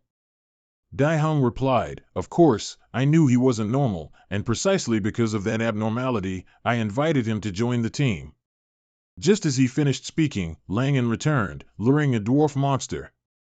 He yelled loudly, crying hysterically as he ran, "Hey, everyone, get ready to run." The whole group turned around, faces pale, completely frozen. "That's a group of dwarf wizard leaders. All members, retreat quickly." The team ran until evening before finally escaping the dwarf wizard monster's territory, then stopped to make a fire and rest. Truong Dai Hung opened the summary board, laughing gleefully, "Haha, today was a huge haul. Let's see, Xiao Mumu defeated a total of 230 spatial beasts, accounting for 43% of the team's contribution. Second place is Sister Tuet, eliminating 92, accounting for 35% of the contribution. Heh, I intentionally arranged for you to support the team, yet you still killed so many. Truly worthy of being a second-grade Black Crystal Profound Practitioner." Hearing that, Yunmu tilted his head and expressed, "Thank you. If you hadn't covered me, I wouldn't have been able to kill so many. Sister Tuet could easily be number one if she wanted to." Ling Tuet said nothing, but she assessed him in her mind. He's saying these things to give me credit. It's clear from his actions that he's deliberately hiding his true abilities. As the atmosphere settled, Truong Dai Hung suddenly turned, his face worried, and blurted out, "Anzi, why are you moping like a wet chicken?" Langan could only hang his head, his hands clasped together like a scolded child, tears streaming down his face. "Boo-hoo, I tried all day, but I only eliminated 5 monsters and earned 5 points. Am I too useless?" Seeing his friend so sad, Luke Kwong quickly stepped forward and patted his shoulder comfortingly, his voice sincere, "There's nothing to be ashamed of. You were luring monsters, so how could you have the strength to kill more? I stayed with the team and only got a few more points than you see." Even Ling Tuet couldn't stand by. She spoke decisively yet kindly, all right, at this age, still whining all the time. "I'll transfer points to you, how about that?" Yunmu flinched upon hearing that. You can transfer earned points to others?" Without letting the thought pass, he immediately said, "Then I'll also transfer 15 points to Xiao Kuang." Luke Kwong was startled, his eyes wide in surprise. Is that okay? Those are points you worked hard to earn." Yunmu bared his teeth in a grin, his expression mischievous yet enthusiastic. "What do you mean, okay or not okay? We're a team, after all. Of course, we must advance and retreat together." Hearing that, Luke Kwong burst into joyful laughter, his voice filled with delight. "Thanks, Xiao Mumu. If you were a girl, I'd definitely fall for you." Seeing that everything had settled down, Ling Tuet gently reminded the group, "It's late, quickly divide the spoils and go back to the tents to rest. The fight is still long." A little later, back in the tent, Yunmu sat down, pulled out his spoils, and murmured as he examined them, "Is this what Dai Hong called a profound power crystal? It looks pretty good, and it can even glow." Suddenly, he recalled Ling Tuet's reminder from this morning, the crystals taken from spatial beasts are only effective for 12 hours. Remember to use them all within that time. After careful consideration, Yunmu thought to himself, "I originally intended to return to Heavenly Cloud Fortress to open the acupoints safely, but the current situation doesn't allow for waiting." After some deliberation, he opened the system, his hands trembling, his mouth mumbling as if to reassure himself, "Everything has a first time, but why am I so nervous? Sigh. Which acupoint to activate first? Each has its own effect, it's so hard to choose. Just then, Lieback Van's earlier advice unexpectedly came to mind. I suggest activating the Heaven Human acupoint first. Although it's the only mystic acupoint on the head, its effect is the greatest if successful. It both develops thinking ability and enhances nerve reactions and sensory sensitivity. Without further hesitation, Van Muck raised the crystal, his eyes determined. Heaven Human acupoint, all right. I'll activate it first. Immediately after that decisive call, he crushed the crystal, absorbed the mystic power, then clasped his hands in front of his chest to regulate the energy. A stream of light condensed into a small orb and flew straight into his glabella. The system quickly displayed, acupoint activation progress 15%. Immediately, Van Muck's legs trembled, his body lost balance and almost fell. It took a while for him to steady himself. This feeling wasn't pleasant at all. Van Muck gritted his teeth and continued, using the remaining 5 crystals one by one. More than an hour passed. He tiredly opened the inspection panel, and upon seeing the results, let out a sigh. Is that right? How is it only 70%? Didn't the teacher say that even those with poor aptitude only needed 2 mystic power crystals to activate an acupoint? Could it be that my aptitude is worse than bad, the worst among the bad? Just as Van Muck was fumbling with the mystic power crystals he had just absorbed, a familiar sound echoed in his head. Congratulations, host, the shadow system has been successfully updated. He froze for a few seconds in surprise, then, as if he had won the lottery, immediately sprang up, jumping around like a child. My precious, you're back. Haha, system, immediately activate shadow mode. In the blink of an eye, that mysterious shadow appeared. Van Muck narrowed his eyes, assessing it, his voice full of excitement. What is this? You also get to wear warrior armor just like me? This is great. Before he could finish his excitement, the system bombarded him with a barrage of new information. In the current dimension, the shadow's power reflects that of the host. Because the host's Heaven Human acupoint is about to be activated, the shadow's thinking has been improved. The host can now transfer their consciousness to control the shadow's body. The unexpected information made Van Muck take a few beats to process it. Once he understood, he burst into joyful laughter.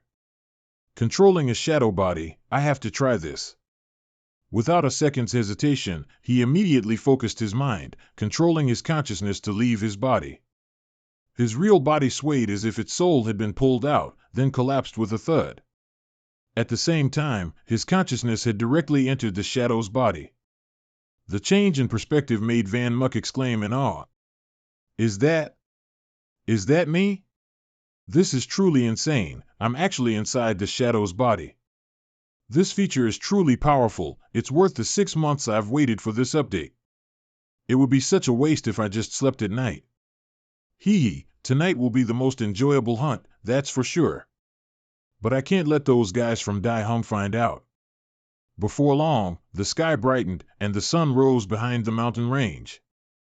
Van Muck dragged his exhausted body back to the tent, plopped onto the sofa, and panted as if on the verge of collapse. Phew, I finally absorbed everything. Last night I had to fight monsters and return to activate acupoints. My body was almost completely overloaded. Fortunately, the number of crystals I obtained was enough to successfully activate the Heaven Human Meridian, so it's considered a bit of a gain. As he spoke, he pulled out a strange object, turning it over and over in his hand, his eyes filled with confusion. But what the heck is this thing? The group of dwarf sorcerers I eliminated yesterday seemed to be escorting it somewhere, so it must be very important to them. Just then, a resounding call came from outside. Little Mug Muck. Are you awake? Hurry up and get ready to go. It's time to set off. Dai Hung called out loudly. Hearing that, Van Muck put the strange object into his spatial storage, deciding to set the matter aside to investigate later. Outside, Luke Kwong was curiously asking his sworn brother. How was absorbing the mystic power crystal yesterday? Langan shrugged and replied. It was all right. It took 4 crystals to activate only 80% of the Heaven Man acupoint. Luke Kwong sighed in frustration. Sigh. That's already very good. I used 5 crystals and only managed to activate 75% of my soul acupoint. It seems my innate talent is even worse than yours. Just then, they saw Van Muck step out of the tent and immediately clamored to ask. What about you? How many mystic acupoints did you activate last night?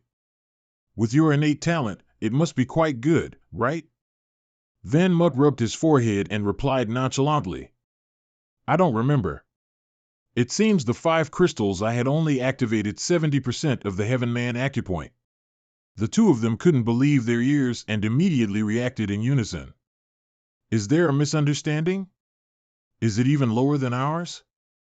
When Van Muck nodded to confirm, both of them acted as if they had struck gold, bursting into laughter under the vast highland sky. Ah ha ha ha, could it be that our innate talent is actually top tier, not trash? Just then, Lang Tuet also stepped out, looking ready for battle. She reminded everyone. Stop joking around. Let's go. And you guys decide, where are we going next? Truong Dai Hung immediately replied, his voice full of determination. Sister Tuet, why even ask? Of course, we're going back to find those dwarf witch leaders for revenge. Time passed, and over the next 4 days, their battle team made rapid progress. Each member began to work more cohesively, coordinating seamlessly as if they had trained for a long time. They even managed to jointly defeat a high-level dwarf witch, something no one had dared to dream of before. As for Van Muck, he took advantage of every night to secretly cultivate using his shadow body. Thanks to this, his power increased almost exponentially. Currently, he had activated 4 mystic acupoints, and his overall strength had nearly doubled compared to the first day of the competition. Van Muck's fierce battles were recorded moment by moment by the Eye of Space and broadcast live to all cities around the world. His extraordinary brilliance quickly caught the attention of a mysterious old man. He sat in a dark room, his eyes sharp, his finger gently spinning a black ring on his hand as if calculating something. His face couldn't hide a dangerous expression. The door gently opened, and a subordinate entered, bowing as he asked. Sir, did you call for me to give me an assignment? The old man glanced at him, then slowly spoke as if deep in thought. This year, Kofong City seems to have a dark horse. You know about it, right? The subordinate immediately replied, his voice full of disdain. Yes, I do. His name is Van Muck, a humble nobody from a poor background, nothing special. Before he could finish, the old man cut him off, his voice icy cold. How is he a nobody when he's doing things that countless prodigies look up to? The subordinate froze, then nodded in confirmation, as if remembering something important. Yes, that's right. That kid and his team seem to have earned the most points for Kofong City. They've even surpassed Luo Fo's team, who were expected to perform the best. The old man's gaze became deeper and colder than ever.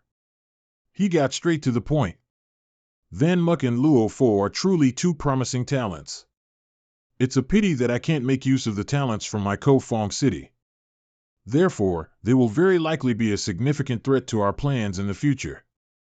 The other man glanced at the old man's reaction probingly. Sir, do you mean to eliminate them? The old man smirked, his voice soft but cutting like a knife. Isn't it true that a few new students die every year in the Central City ranking competition? Without another word, the other man understood. He bowed respectfully. Understood. Sir, I'll arrange it immediately. Elsewhere, the atmosphere in Van Muck's team's camp became somber. He turned to ask Dai Hong, his voice full of doubt. Are you sure we should raid this tribe next? There are over a dozen dwarf mages who can use magic and a dwarf elder skilled in taming wild beasts there. Dai Hong nodded decisively, without hesitation. Don't worry, I've investigated thoroughly. Those beings you just mentioned have gone hunting and are no longer in the tribe. Van Muck scratched his chin in thought, a calculating glint in his eyes. He knew that dwarf mages always yielded more points than ordinary dwarf monsters. This was a rare opportunity. Just then, Ling Shui spoke, her voice sharp but encouraging. I think Dai Hung's suggestion to attack that place is a good idea. Seeing the three boys just standing there, she frowned and explained. You guys have matured a lot these past 4 days. It's time to test yourselves against harder spatial beasts. Besides, I also need black spirit stones from them. Van Muk pondered silently, a quiet sense of gratitude creeping in. That's right.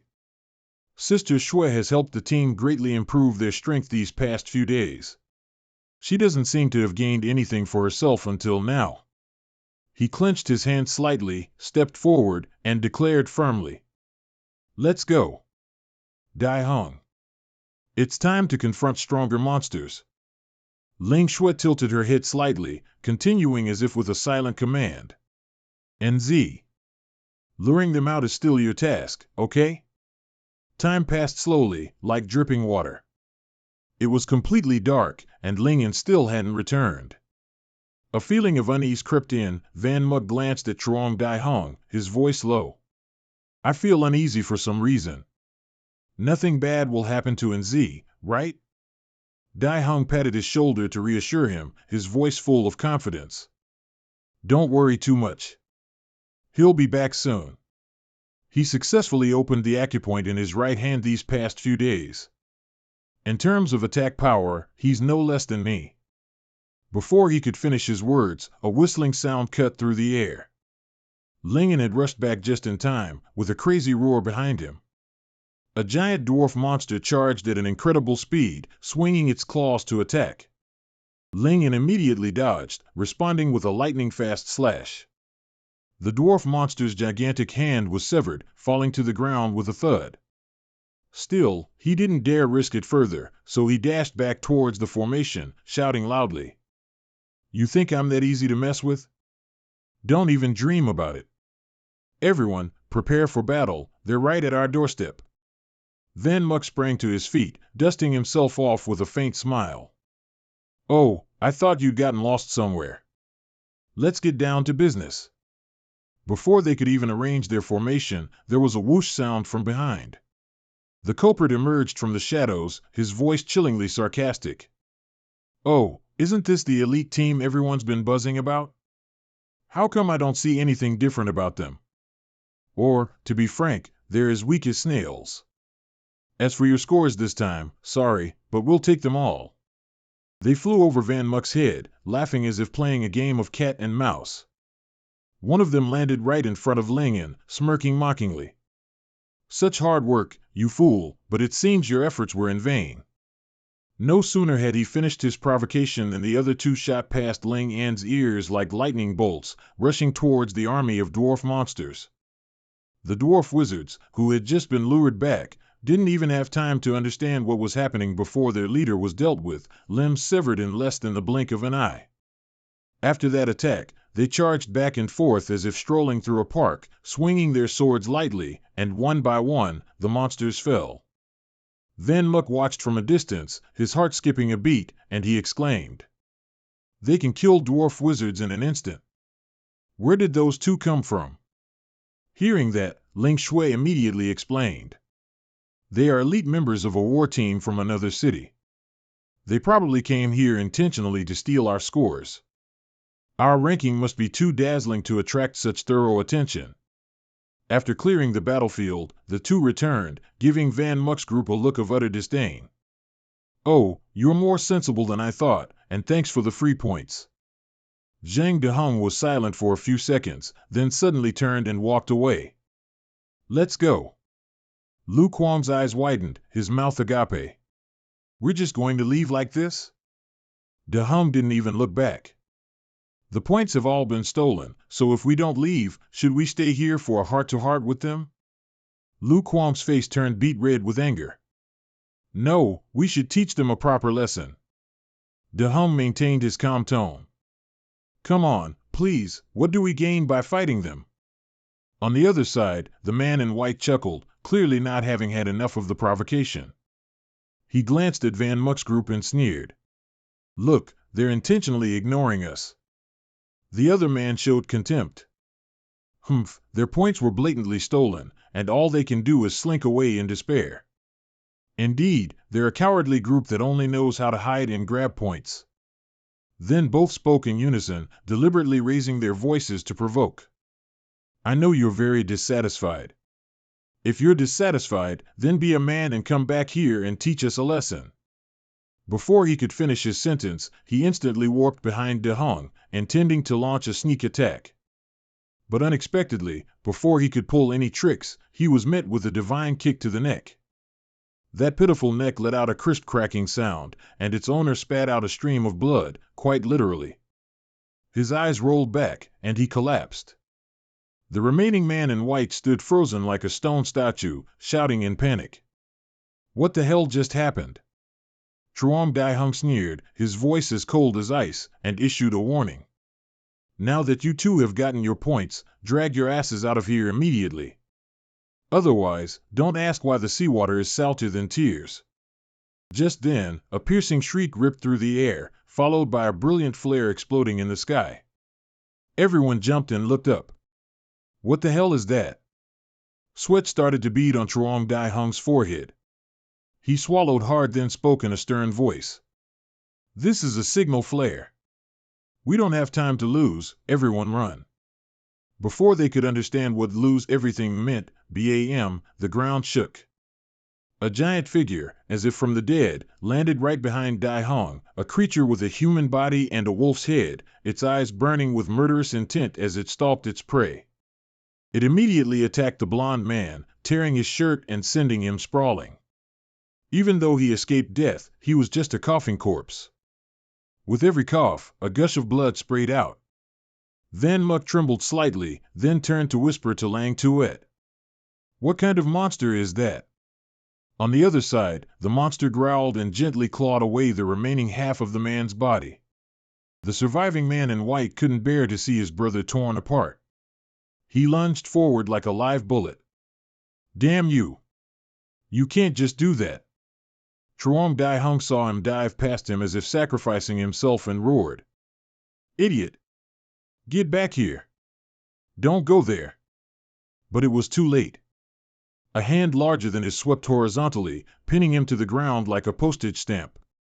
His survival armor was more for show than defense, and as expected, he joined his friend.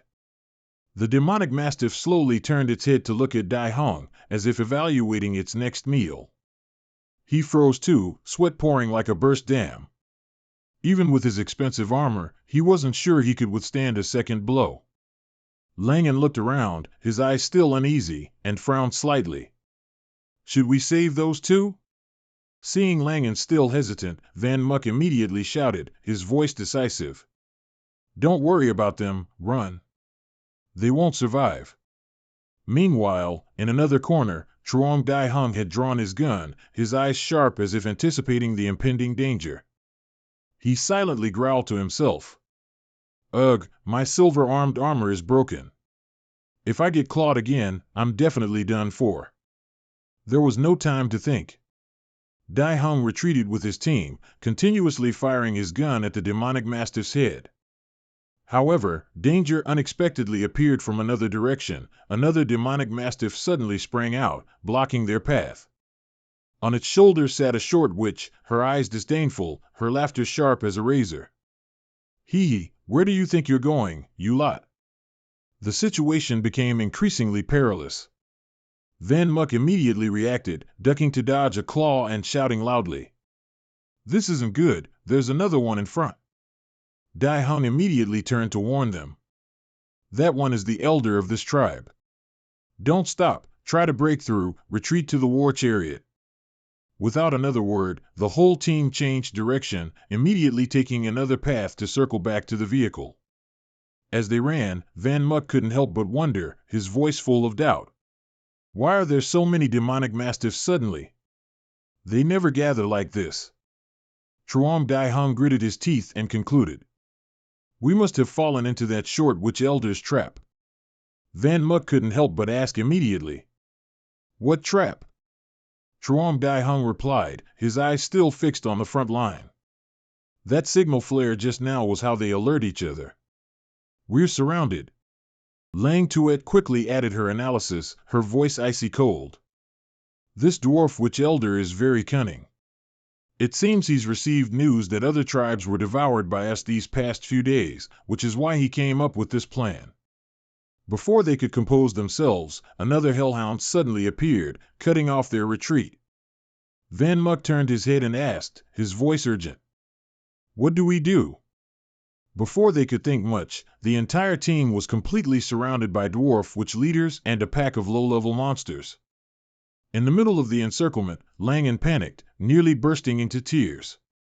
"Oh, what do we do, guys? Sister Tuette, I don't want to die so soon." Just as the situation was tense, the dwarf witch elder's voice rang out. "You've harmed quite a few of our kind these past few days, haven't you? Today, right here, I'll make you pay blood for blood." Van Muck smirked, letting out a sharp, sarcastic remark. "Oh, this ugly thing knows how to talk like an adult, huh? It's the first time I've met something as weird as you." The dwarf witch flinched. "Ugly, you say? Foolish. I am an elder who commands a tribe of dwarf witches. I am an intelligent spatial monster, do you hear me?" Luke Kwong stepped forward without hesitation, his voice cold. "Humph, you're just a damned elder, that's what." Before the back and forth was over, the elder roared furiously. "You brats, don't push your luck. In my hands, and you still dare to disrespect me? Do you want to die?" It cracked its whip and commanded, "Go, tear them apart." The tamed hellhounds immediately obeyed. They snarled and charged, smelling foul like fermenting corpses, their sharp teeth gleaming with plaque amidst their drool. They are all surrounded. The whole team now has no escape. Tear them to shreds for me. Two hellhounds then charged forward, opening their mouths full of sharp teeth, pouncing as if to devour everyone alive. At this moment, Van Muck, while summoning the system, said, "Sister Tuette, you're the only one here who can break through. Wait a bit, then you'll charge out in the car, and after that, drive back to pick us up. We'll hold out until you return." Hearing this, Lang Tuette asked worriedly, "Wait until I return? Are you sure?" Van Muck chuckled softly and replied, "Honestly, no, I'm not sure." So, he paused for a moment, then reached into the system to look for an item. Immediately after, Van Muck pulled out a glowing longsword. He launched himself into battle, leaving behind the words, "You'd better come back quickly." Seeing him charge, Lang Tuette also launched herself forward, swiftly stepping on a dwarf witch's head to gain speed. On this side, Van Muck was left alone to break through the encirclement, his sword flashing rapidly as he cut through the enemies, causing them continuous losses. A dwarf witch lunged at Van Muck, but his sword quickly struck its chest. Meanwhile, Lang Tuette was on her way out to seek help when a dwarf sorcerer immediately spotted her and blocked her path. Lang Tuette quickly left it behind, sweating as she murmured, "Please, you absolutely have to hold out until I get back." At the same time, a hellhound emerged from nowhere, snarling as it lunged towards her. Lang Tuette was momentarily caught off guard. When she turned around, the hellhound was already very close to her. At the same time, a collision echoed, and screws and other tools flew chaotically in the air. Luckily for her, her younger brother Langan quickly shielded his sister, successfully blocking a blow for Lang Tuette. Seeing his blood spilled for her, Lang Tuette worriedly checked, "Shaoan." Langan gritted his teeth and bravely said, "Don't look back, keep running. If you can't drive the tank back, none of us will survive." Immediately after, he channeled his inner strength and shouted, "Come here, you dog. I'm your opponent." As soon as he finished speaking, Langan charged towards the hellhound. Suddenly attacked, it recoiled backward for a moment. But very quickly, its claws continued to lash out at Langan. And of course, he didn't stand still to let the hellhound win. The two swords in Langan's hands quickly blocked in front of him. Then, he crossed the two swords together, skillfully rotating them in a circular motion. When he felt the time was right, Langan thrust his swords forward. This move was called Decimation Reincarnation Slash. He finally succeeded in killing that ferocious hellhound, and Langan's face was now also exhausted from blood loss. Meanwhile, two dwarf witches glared, holding their weapons, and continued to charge and attack. Luke Kwong, meanwhile, was already prepared. He stood proudly, watching the enemies rush towards him. Since he was prepared, and his abilities weren't bad, Luke Kwong easily sliced down the two dwarf mages in an instant. After that, he breathed a sigh of relief, unaware that another one was ambushing him from behind. But as it flew up to attack, a loud sound suddenly echoed, causing the dwarf witch's body to explode. The loud sound startled Luke Kwong, who turned back. He stared blankly at the scene before him. Luckily for him, Dai Hung had just managed to shoot accurately. He frowned and warned, "Watch your back." On another side, dwarf witches were continuously attacked, their limbs flying everywhere. Van Muck looked at them with a dark expression. He hadn't had a single moment of rest until now. Van Muck's hands moved swiftly. Any dwarf witch attempting to approach was taken down. Van Muck's attacks grew faster and faster. The number of dwarf witches killed so far was not small. But Van Muck still didn't let his guard down. On the contrary, he thought to himself, the dwarf witches' reinforcements are growing. At this rate, we can't hold out until Sister Tuette returns. At the same time, a piercing scream rang out, shattering his thoughts. Van Muck couldn't help but be startled. As soon as he turned, he was horrified by the sight before him. The Hellhound, somehow, was holding Langan upside down, while Dai Hung continuously fired at its other arm. Being hung upside down like this, Langan's head immediately spun. He squealed like a pig being slaughtered. Immediately after, the Hellhound flung Langan far away. Due to the immense force, his head throbbed a little. Seeing this, Dai Hung and the other person couldn't help but gasp and shout, and two. Van Muck gritted his teeth, secretly calculating, this is bad. They can't endure it any longer, we must think of a way. He then immediately moved behind the dwarf witches, his mind still racing. The threat now is those hellhounds, and the one controlling them is the dwarf witch elder. That guy is standing amidst a swarm of soldiers. To take him down, we have to get through these first. Right after that, Van Muck, while thinking, flew towards them. Well then, to catch the bandits, you have to catch the leader first. His eyes glowed brightly. Van Muck gripped his sword tightly with both hands and slashed fiercely. They didn't expect him to aim straight for the elder, who was momentarily stunned. A moment later, when Van Muck was almost at him, the elder was still bewildered. What? Finally regaining his senses, he immediately turned and ran away. Fortunately, the sword in Van Muck's hand only managed to lightly graze his cloak, tearing it apart. He regretfully yelled, "Oh, shucks." The elder angrily yelled, "You stupid demon hounds." Suddenly scolded, the two dogs looked over, startled. The dwarf wizard elder looked at them and angrily yelled, "Aren't you going to come and save me quickly?" Meanwhile, Dai Hung started to provoke them, "Why'd you stop?" But the demon hounds weren't easily tricked. They quickly extended their claws and unleashed a powerful surge of internal energy. Van Muck's eyes quickly darted, and he instantly dodged the attack. Fortunately, he reacted quickly. Van Muck immediately flew back, keeping his distance from them. He dodged the attack while annoyed, looking at the dwarf wizard who had fallen to the ground, just barely missed. The demon hounds didn't stop there. Now he was their number one target, so the whole pack charged together.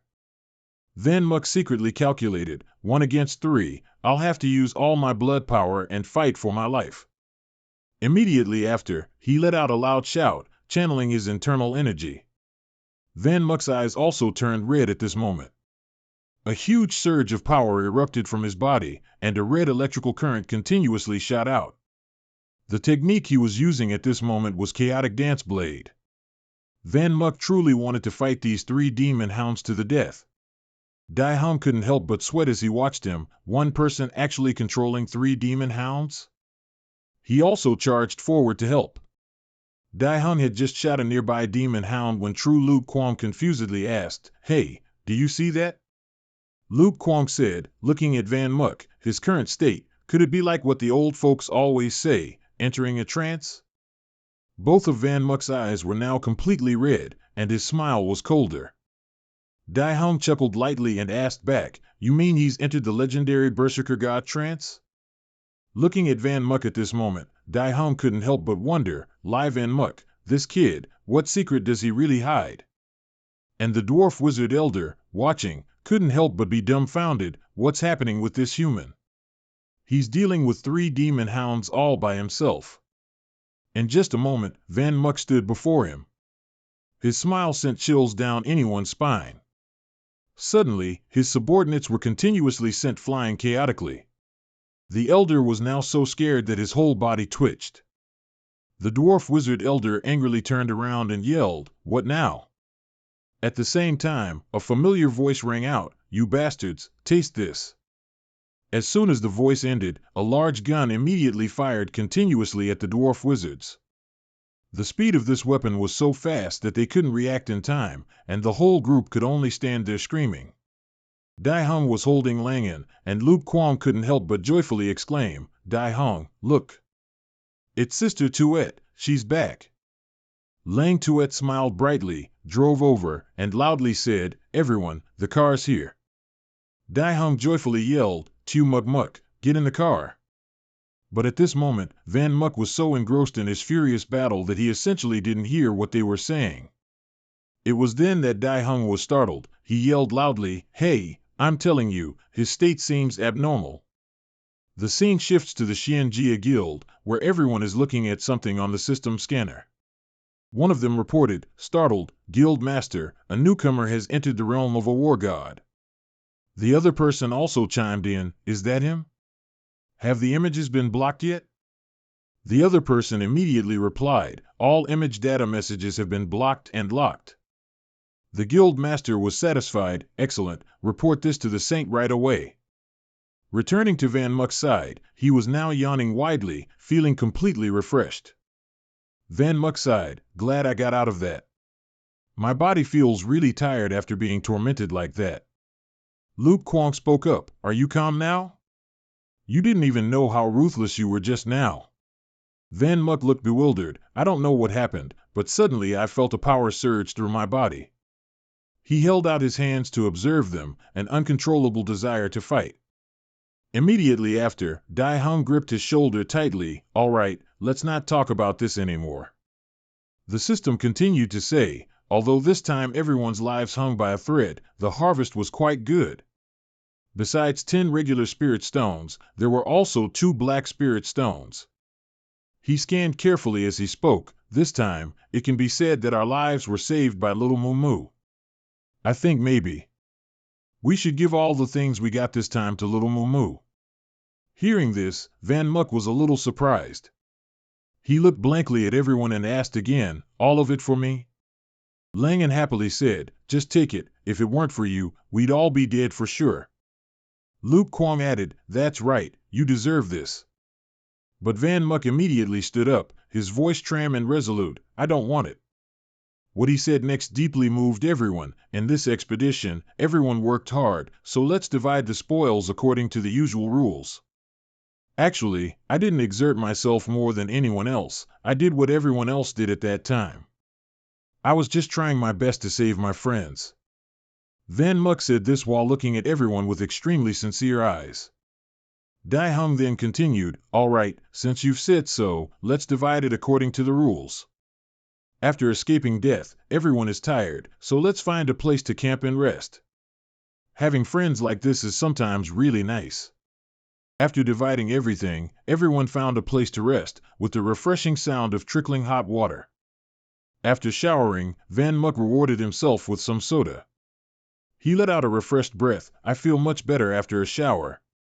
At the same time, the system suddenly made a sound, startling him. "Ding ding, congratulations, host."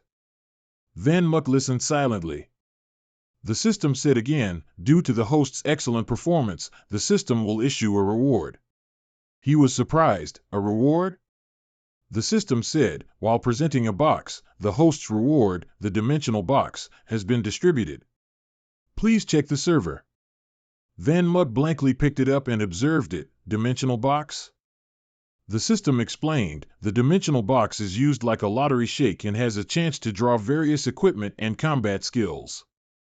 Van Muck put down the soda can and said after a moment, "Isn't this just a random gift box?"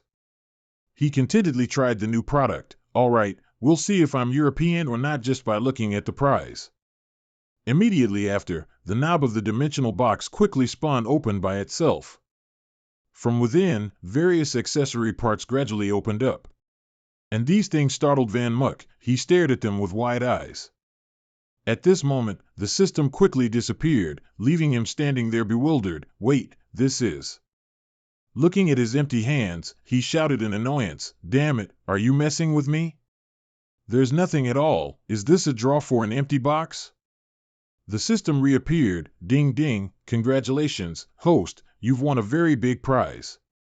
Van Muck couldn't help but be annoyed. "Congratulations, my foot, there's nothing." The system then spoke, "A-rank equipment part, combat stitched thigh." This made him stunned. The system said again, "Congratulations, you have acquired A-rank combat mobilization technique. Would you like to consume inner energy points to learn it?" Van Muck smiled contentedly. "Does this even need to be asked? Of course I'll learn it." Immediately after, a beam of light enveloped him, learning combat skill initiated. Van Muck was extremely excited. That light seemed to be taking him to another place. In just a moment, his body seemed to be radiating energy. The system reappeared. "Combat stitched thigh has been successfully learned." Van Muck smiled lightly, utterly satisfied. "I'm really eager to try out the power of this combat technique." It quickly turned to night, and in the quiet, desolate forest, even the chirping of crickets could be heard. Below, a dwarf wizard was walking around with a torch, checking things. At the same time, Van Muck's first projectile immediately appeared and ambushed him from behind. The dwarf wizard, caught off guard, was sent flying by a single blow and only managed to let out a scream. Not stopping there, the first projectile continued to gain momentum and flew straight towards where the dwarf wizard had fallen. A punch, then another kick. Just like that, in an instant, he took countless blows. Finally, number one finished him off with a combat stitched thigh strike. The dwarf wizard's green blood splattered. His mouth was hit so hard he couldn't close it. Number one seemed very satisfied with his attack. "Excellent, this ultimate skill set is truly interesting. So satisfying." Meanwhile, at Van Muck's tent, a dark figure slowly opened the door and silently stepped inside. The intruder looked at him, then compared him to the photo in his hand, exactly like the person in the picture. "I wonder who sent him." After confirming his target, the person whispered in front of Van Muck, "Sorry, little friend." He tossed the photo in his hand, chuckled slyly and continued, "You're too good, you'll get in other people's way." This guy, an intruder, kept babbling, "I hope you'll remember the saying, shoot the lead bird in your next life." On this side, number one looked at the dwarf wizard's corpse with smug satisfaction. With this set of combat skills, enemies have no power to resist. At the same time, the system suddenly blared, "Warning, warning." Number one's gaze immediately changed. It's a notification that Van Muck is in danger. The host is threatened. Please return to the host as soon as possible. "Warning, warning, the host is threatened. Please return to the host as soon as possible." Number one was extremely anxious and shouted, "System, return to the main body, quickly." Back to Van Muck. After rambling enough, the intruder immediately made his move. It seemed as if he was fast asleep, but at the critical moment, Van Muck's eyes suddenly opened wide. Immediately, a shocking explosion echoed from his bed.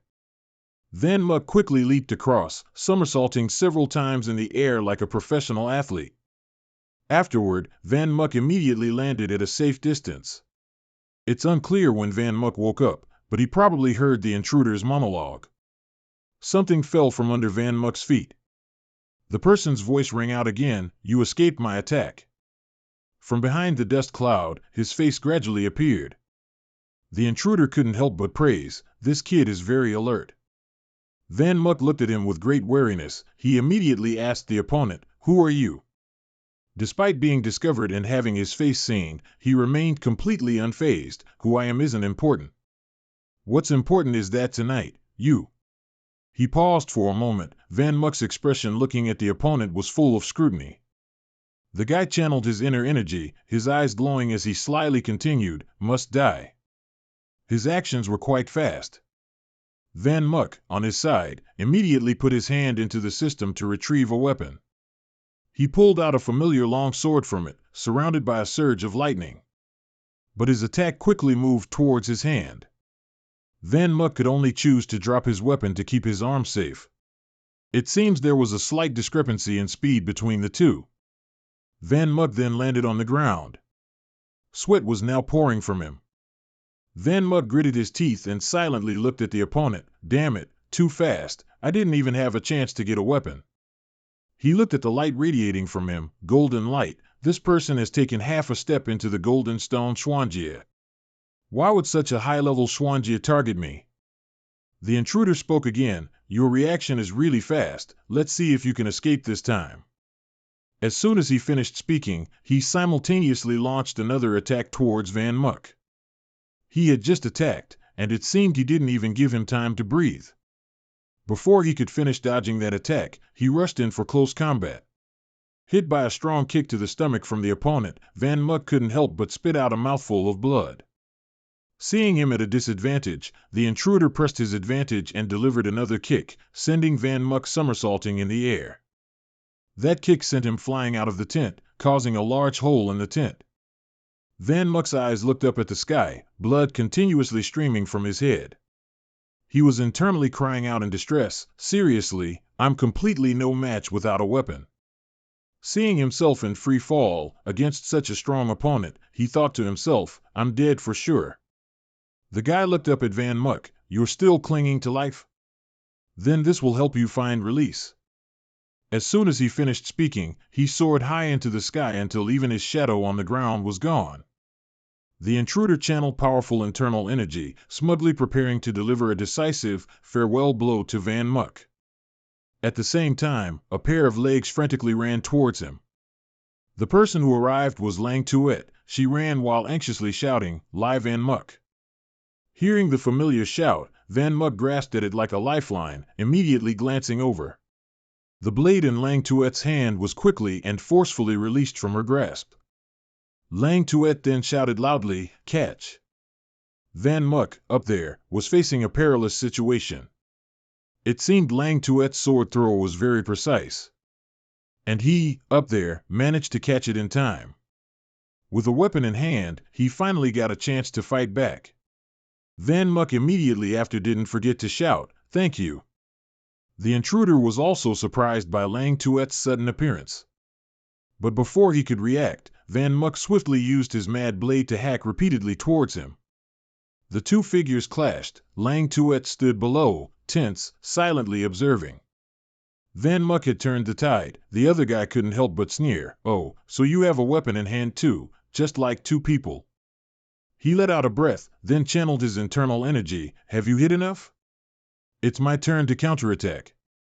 He clenched his hand into a fist, then ceaselessly danced and spun something in midair. Facing Van Muck, this guy seemed extremely confident. He fought him while laughing, as if toying with a small prey. Van Muck was also struggling immensely at this point, using his sword to block attacks in front of him. Immediately after, he decided to use a continuous slash, hacking repeatedly towards him. This guy was indeed formidable. His eyes seemed to track the sword as if equipped with a 180-degree camera. He deftly dodged every slash, and didn't forget to praise, "Your blade technique is indeed very exquisite, layer upon layer." Van Muck remained fully focused, absolutely not allowing his opponent to distract him.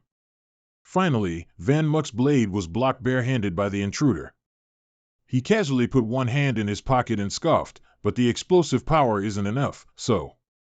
After a pause, he flung Van Muck far away and contemptuously continued, "It's useless against me." Due to the immense force, Van Muck spun in a circle in midair like a ball. The intruder landed at the same time he fell. He glanced at Van Muck. "All right, the game ends here." Before striking him, he couldn't help but make a few remarks. "I must say, you're a good seed. It would be a pity to kill you, but business is business, personal matters can't interfere, so." Van Muck listened silently, forcing himself to stand firm. At the same time, the intruder channeled his internal energy again. He was enveloped by a dense flame. This technique is 8 Extreme's Fiery Dragon Claw. His eyes still held that contemptuous look as he gazed at Van Muck. Go to hell. As soon as he finished speaking, a terrifying ghostly face emerged from the flames, pouncing towards Van Muck. Due to the impact of this attack, a strong gust of wind couldn't help but surge around him. Suddenly, Van Muck displayed a mysterious smile on his lips. This small change quickly caught the other guy's eye. He looked at him, bewildered. The flames were closing in. Van Muck was about to be swallowed, but he secretly wondered, what is this kid laughing at? Suddenly, Van Muck's entire body emitted a gentle blue light. At this moment, the system suddenly announced, ding ding, the total Mad Blade level has reached the 4th stage, and the technique has been upgraded. Van Muck's attitude was now more confident. He casually rested the sword on his shoulder, smiling lightly at him. He smugly said to himself, looks like I made it in time. It seemed Van Muck had been waiting for something all this while. Van Muck gripped his sword tightly, and a fierce wind began to rise.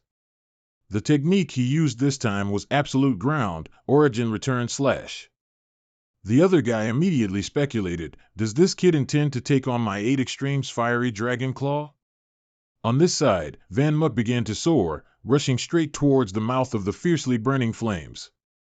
In just a flash, he shifted from a passive to an offensive stance. A powerful sword strike was unleashed, carrying light like ice, restraining the flames.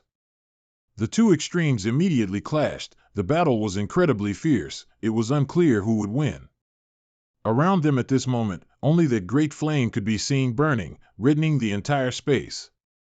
He was at his peak, and victory was almost in the intruder's grasp, when suddenly his flame extinguished without leaving any trace. The intruder hadn't yet realized what was happening. He just stood there, bewildered, for a long time. Suddenly, the intruder's eyes changed. He looked extremely tense. In just a flash, an arm was severed, blood staining the ground. No wonder he had no strange reaction. He was too startled to even scream.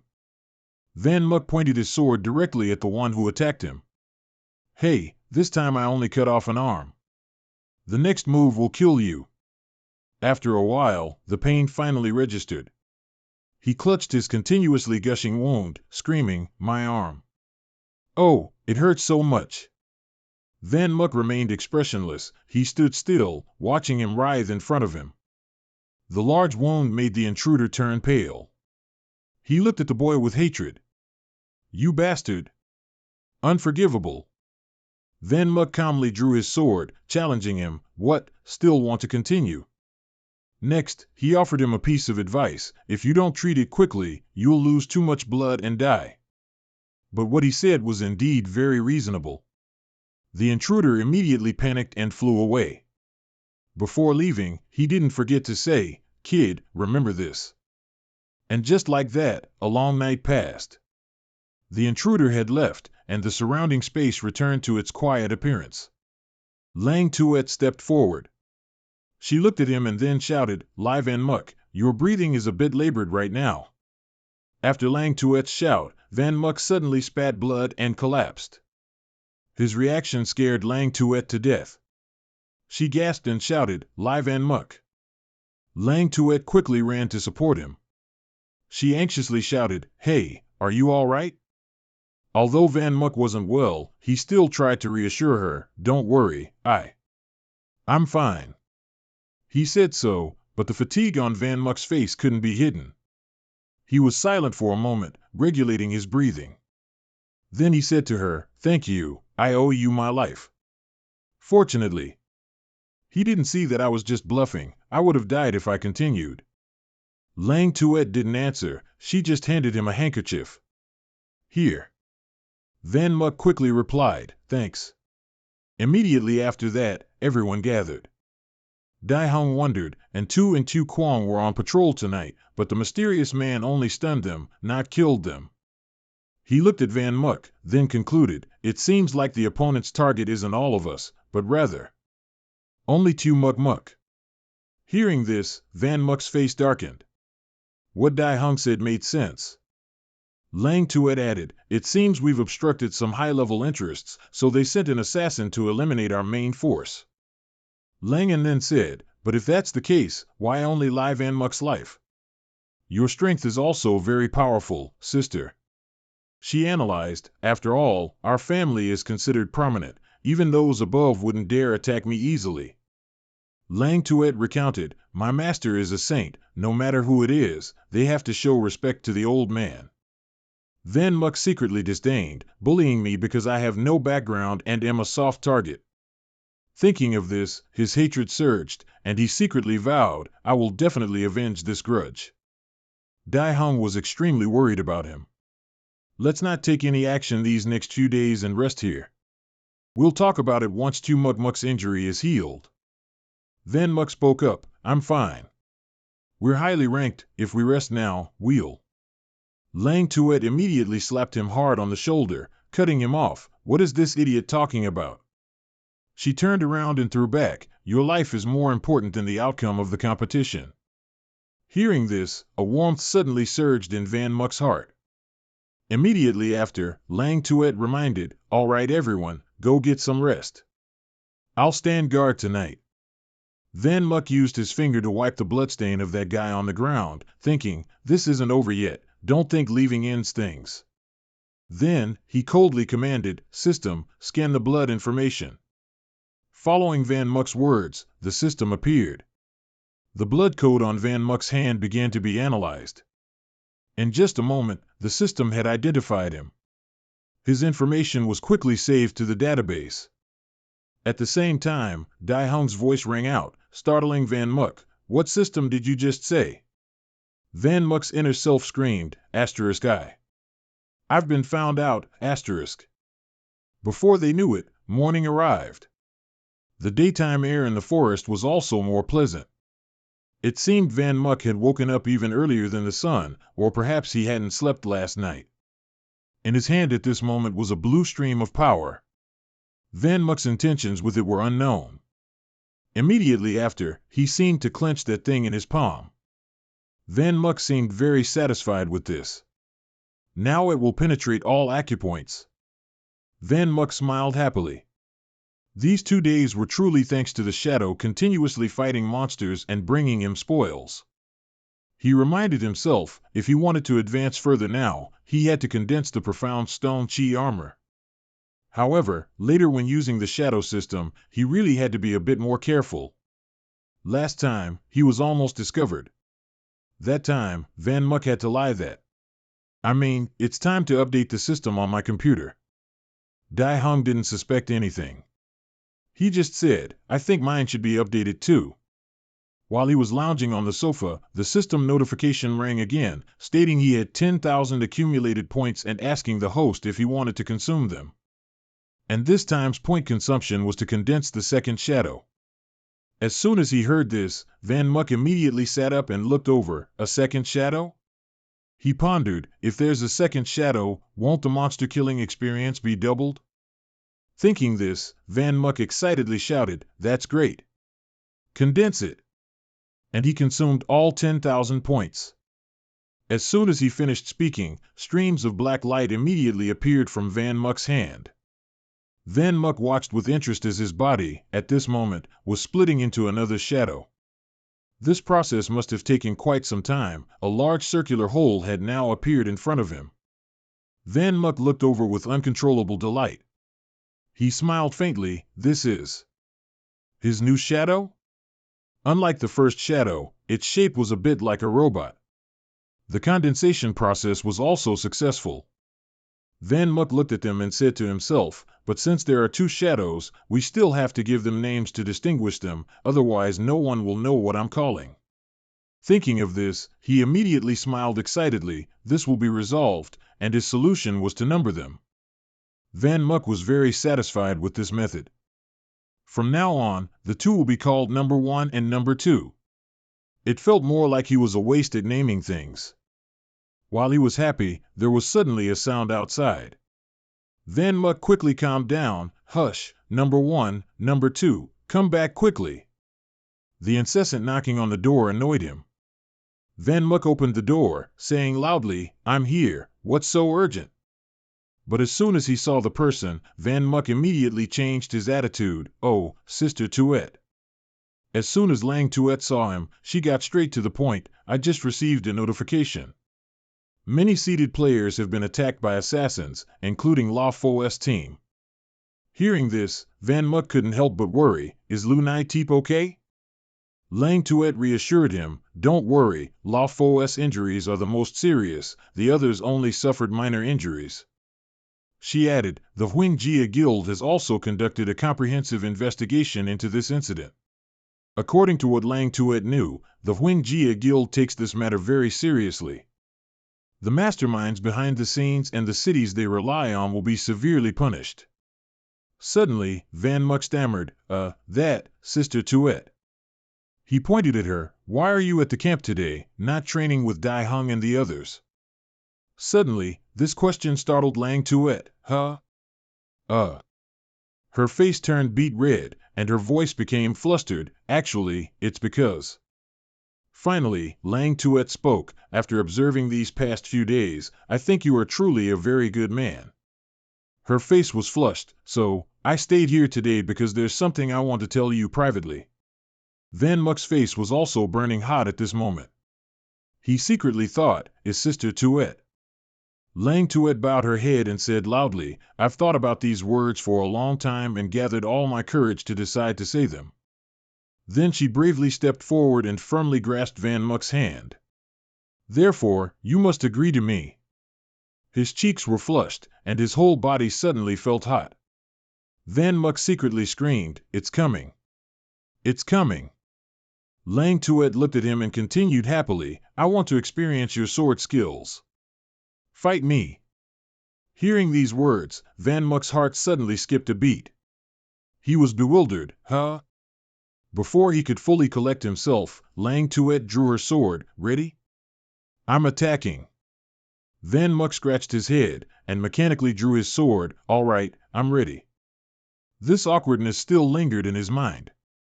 Van Muk was secretly ashamed. This woman is a martial arts fanatic. What was I expecting? I look like an idiot.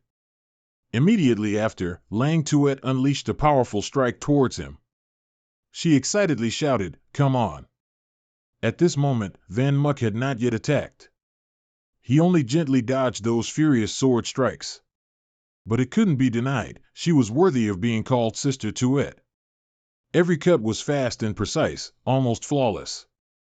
But of course, Van Muk wouldn't be outdone. He secretly made a resolution. "Even so, I won't admit defeat." His sword now attacked. Although Lang Tuet dodged in time, she couldn't help but be secretly startled. So fast! His hand immediately rotated, the sword in his hand swept past smoothly. Van Muk smiled triumphantly at Lang Tuet. "Next, this is a frenzied blade attack." Lang Tuet immediately flew far away to dodge, and the distance was now safe. She glared at him, unable to help but praise, such immense power. Lang Tuet looked at the whirlwind traces around Van Muk. "Absolute ground, return to origin / Are you going to use your ultimate skill so early?" Van Muk didn't answer. He was silent for a moment before shouting, "Taste this move of mine." His words startled her. The first slash was only at level 1, yet as soon as he used it, a fierce gale arose. Lang Tuet was overwhelmed, forced to quickly fly and dodge. Just like that, Lang Tuet fell face down to the ground. She frowned. "I really can't afford to be careless." As soon as she finished speaking, Van Muk suddenly appeared close to her, looking around leisurely. The two were now in close combat. Lang Tuet gritted her teeth, struggling to fend him off, while Van Muk remained composed. "That's level 2. Lang Tuet was secretly startled. 2 levels? The skills of this martial art can stack. I don't have much time left. For some reason, she ran away at that moment. Van Muk didn't pursue. Lang Tuet gritted her teeth. She started calculating because she felt it wasn't good. I must escape first. Facing him would only lead to enduring his tricks. I need to find a way to counter his swordsmanship. As soon as she finished thinking, Van Muk charged again. The sword in his hand slashed powerfully. If she had been a moment slower, she would have taken the full force of that strike. This was the third-level sword technique, and although it was a bit difficult, Lang Tuet was still able to block it. A moment later, Van Muk stopped fighting from a distance. He grabbed her shoulder, preparing to stab downwards. A trace of murderous intent flashed in Van Muk's eyes. He focused and said coldly, "Level 4." Suddenly, Lang Tuet's hand fiercely grabbed his blade. Her sudden reckless action startled Van Muk a bit. Inside, he cried out, "What?" Lang Tuet gasped, "Your swordsmanship, every move becomes stronger." After a pause, she looked at Van Muk with fierce killing intent, then, "I'll deal with you in one move." Immediately after, her other hand gripped the long sword in her hand, seizing the opportunity to thrust it through. The blade slashed across his neck. Van Muk was momentarily careless, so this time he was utterly bewildered. Lang Tuet couldn't help but exclaim triumphantly, "The victory is decided." But Van Muk still seemed unaware of what had happened. Although facing a powerful opponent like Van Muk made her breath quicken, Lang Tuet was also very happy. On this side, Van Muk also couldn't help but sigh heavily. Lang Tuet is indeed a formidable opponent. Both stood in silence for a moment, their sword stances unchanged. After the battle, everyone was exhausted. Sweat had long been streaming down Lang Tuet's forehead, but she was still very satisfied as she looked directly at him and said, "I won." Afterward, Lang Tuet also sheathed her sword. Van Muk couldn't help but praise, "What a crazy woman." Lang Tuet's hand, where she had blocked that sword strike, was still bleeding profusely. Just then, the sky turned to evening, the sun began to set. Lang Tuet returned in high spirits, "We're back." Dai Hong, always observant of his teammates, immediately asked Lang Tuet as soon as he saw her, "Hey, what happened to your hand, Sister Tuet?" She looked at her bandaged hand and pretended to say, "It's nothing, just accidentally scratched my hand." Everyone gathered. Dai Hong began to recount the situation. "Today, the three of us went to explore the territory of the Dwarf Witch tribe. According to Dai Hong's observations, the Dwarf Witch tribe had been on high alert since last time. So, even if Tu Muk Muk's wounds are healed, it will be difficult for us to use the previous method to launch an attack." Van Muk sat silently, listening. After a pause, Dai Hong happily continued, "However, I just asked for some very good information that made me come up with a new combat strategy." He looked at Lang Tuet and smiled brightly, "But it will be very difficult for Sister Tuet." Suddenly being mentioned, she was a bit startled. Van Tuet glanced at him, "I wonder what this brat is up to again." After discussing, everyone returned to their tents to sleep and recharge. The next morning, Langan seemed to be in high spirits. He smiled brightly and looked over, "Dai Hong, everything you need has been loaded onto the cart." Dai Hong replied contentedly, "Good, we can set off as soon as Sister Tuet is ready." At the same time, an embarrassed voice rang out, "Hey, I told you." Lang Tuet was embarrassed in a revealing dress, her face flushed. "Does it really have to be like this?" Dai Hong smiled brightly, "Of course, you need to dress like this for the strategy to be effective." Behind them, Van Muk was also secretly blushing. Hearing Dai Hong say that, although she didn't want to, she had no other choice. Remembering last night, she protested vehemently, "Stop joking, I don't want to seduce the dwarf chieftain." Dai Hong gave a bitter smile, all right, I know this will make you uncomfortable, but it's all for the team." Van Muk also spoke up, "What kind of bizarre strategy is this? Sister Tuet also has to sacrifice her beauty." Luke Kwong recounted, "When we were investigating this morning, we stumbled upon an elderly wizard killing some dwarf wizards. You guys just happened to overhear that he asked them to capture a beautiful woman to offer to their elder." Dai Hong said again, "Hearing this, I immediately had an idea. This time, let's go big. Since the dwarf chieftain is a pervert, we'll strategize." He made a sly gesture of slitting a throat. "To catch a thief, you must first catch their leader, and directly kill the dwarf chieftain. Let's do it." Back to reality, they quickly arrived at the spot guarded by two dwarf wizards. Dai Hong whispered, "Hey, do you see them? It's those two." Lang Tuet was a little uneasy. Are you sure there's no problem? Dai Hung smiled brightly. Don't worry, just follow the plan. His eyes were extremely cunning. I'll pretend to chase you out so the dwarf wizards see you. When they see a beautiful woman, they'll take you and offer you to their chieftain. We'll follow and can find the dwarf wizard's lair without any accidents. Van Muk, also hiding on a large tree nearby, heard Dai Hung's arrangements. When the time comes, we'll directly kill the dwarf chieftain and wipe them all out at once. Dai Hung called this method the honey trap. Lang Tuet couldn't help but look on in distaste. But in the end, Lang Tuet agreed. All right, get ready to go. Immediately, a loud shout broke the quiet atmosphere. Little sister, stop right there. Such a loud commotion indeed attracted the dwarf wizard. He immediately turned his head to look in the direction of the sound. Immediately, according to the plan, Lang Tuet quickly ran past them. She pretended to be panicked and screamed, "Help!" The person chasing her was none other than Dai Hung. He put on a perverse expression with a sly smile, an acting performance that could be rated 10 out of 10. Lang Tuet forced herself to continue screaming in fear, "Someone save me!" Seeing Dai Hung's expression, she inwardly groaned, "Oh, I want to puke from these words." The two, who were perfectly synchronized, suddenly saw Dai Hung trip over a small stone under his foot. While acting so well, he suddenly fell flat on his face. Startled, he screamed, "Ouch, my head!" At the same time, Dai Hung's hair tie also happened to break and fall to the ground. Dai Hung's hair was a mess.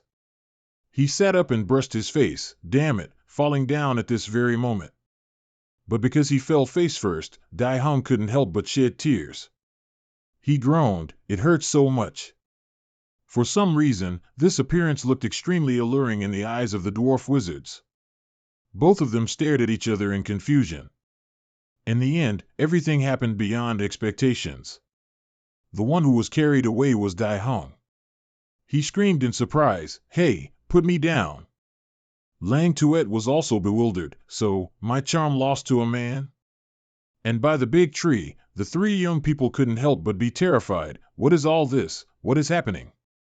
Facing Lang Tuet's expression, which looked like she'd stepped in poop, Dai Hung kept yelling, "Hey, let me go.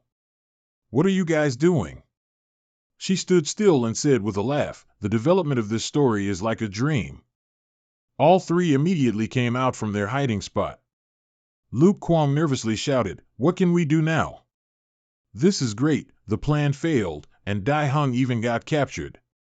Van Muk quickly reassured them, "Everyone, don't panic, things aren't as bad as you think."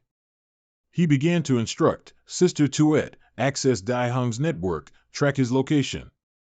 Lang Tuet immediately complied, and very quickly the detector started working. The location was confirmed. Van Muk then said, "Actually, the only change from the original plan is that the bait has changed from Sister Tuet to Dai Hung. We don't need to panic." He calmly continued, "We will continue to act according to the original plan and cooperate with Dai Hung from inside and out to kill the Dwarf Wizard King. Let's start the action. It seems like today will be a long day for our Dai Hung." Returning to a dark cave, the inside was lit by a small candle. Inside, a girl was tied with her hands raised high above, dressed in a very delicate manner. And that girl was none other than Dai Hung. Dressed strangely, he was a little annoyed. "The ropes are really tight." At this moment, the dwarf wizard's voice rang out, "The beautiful one you desired is inside, Your Majesty." The other person walked in, satisfied, not forgetting to instruct, "Very good, you may withdraw. Wait a while, no matter what happens, do not disturb me, understand?" He held a bouquet of fresh flowers and a bottle of wine. As soon as he saw Dai Hung, his eyes lit up. "Ah, my little beauty. Have you been waiting long?" The king's eyes couldn't hide his lust as he looked at him. Outside, Van Muk was still continuously fighting and slashing. Many dwarf wizards had fallen. He said loudly, satisfied, "The guard monsters at the cave entrance have been dealt with, you can come out now." Lang Tuet reported, "The coordinates show Dai Hung is in this cave. It seems to be the dwarf wizard's lair, but we have to be a little faster. Dai Hung's coordinates haven't moved for a while." I think he must have been taken next to the dwarf wizard king. Van Muk worriedly instructed, and Tu Kwang, you two must follow closely, being left behind here is no joke. Luke Kwang immediately replied, understood. And immediately after, everyone quickly entered the cave.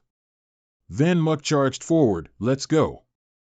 On Dai Hong's side, he disgustedly kicked the great king hard in the face, shouting, get away from me. He looked at him with contempt, muttering a curse, this disgusting fellow. The great king staggered to his feet, the bouquet in his hand was quickly thrown forcefully to the ground. Then he couldn't hold back and immediately rushed towards Dai Hong. My love, you're so hot-tempered. Let this king love you. His face revealed a cunning expression. That's right, since you're so energetic, why don't we play a game? The hand squeezing Dai Hong's face tightened even more. The dwarf great king asked again, do you say it's okay? On this side, Van Muk's group was still anxiously following Dai Hong's trail. They finally got very close to the target. The entrances here were intricate like a maze. As Van Muk poked his head out, he immediately heard the small whispers of the dwarf sorcerers. Immediately, he stopped everyone. Wait a moment, Lang Tuet asked, puzzled, what's wrong? Van Muk pressed himself against the wall and whispered to her, there are guards, we can't go this way. He was a bit nervous now. It wouldn't be a good idea to clash with them in the dwarf sorcerer's cave. Tuet should find a new path. Lang Tuet also became anxious, but this was the last path to the dwarf king's bedroom. Luke Kwang chimed in, what? What do we do now? You don't actually want to fight them here. Do you? At the same time, Van Muk noticed a small hole above. A bold idea suddenly came to him. Van Muk seemed very pleased with his thought. Dai Hong, wait for me, I'll be right there. The chains fixing Dai Hong's hands to the wall were then opened, and he was finally a bit more comfortable. The dwarf king then said, now, shall we play a game? He held up the key and slyly explained the rules. This game is called, you run first and then I chase. If I catch you, I will. Because resistance excites me more. Dai Hong looked at this perverted long-nosed guy and couldn't help but feel disgusted. What a horrible game. Immediately after, as if he couldn't wait any longer, the dwarf king pounced towards him, then let the game begin. The dwarf king's eyes glowed blood red. He opened his mouth and laughed excitedly, run, my little beauty. Dai Hong immediately sprang up and said with disgust, who's running, you disgusting monster? His hand quickly pressed down on the king's head. The dwarf sorcerer was a bit startled. Of course, he didn't have time to react. Dai Hong also pressed his advantage. He showed no mercy, immediately kicking the dwarf king straight in the face, making him spit out a mouthful of blood. It seemed that in the dwarf king's eyes, Dai Hong was just a weak girl who couldn't resist. When he found himself in this situation, he was a bit taken aback. Dai Hong quickly pressed his hands firmly against the ground, using it to gain momentum. Next, Dai Hong spun around fiercely and began to kick. The chains on his hands were cumbersome, but they didn't hinder Dai Hong. Instead, he used them to constrict the dwarf king. The king's arms were instantly bound. Against Dai Hong's speed, he could only stand still and let Dai Hong manipulate him. He gleefully used his strength to tighten the chains even more, and shouted excitedly, game over. Just when it seemed he had been defeated, the dwarf sorcerer's sly voice suddenly rang out, over? Who said so? Somehow, he quickly turned and dodged Dai Hong's binding move. Of course, Dai Hong could still dodge, but the situation had changed, and the dwarf king quickly gained the upper hand. Not stopping there, he pulled a weapon from his sleeve and rushed directly at Dai Hong, my beauty. The dwarf king brought his horrible face close to Dai Hong, who disgustedly used the chains to block him. The dwarf king, however, was immensely pleased by his struggle. I've caught you.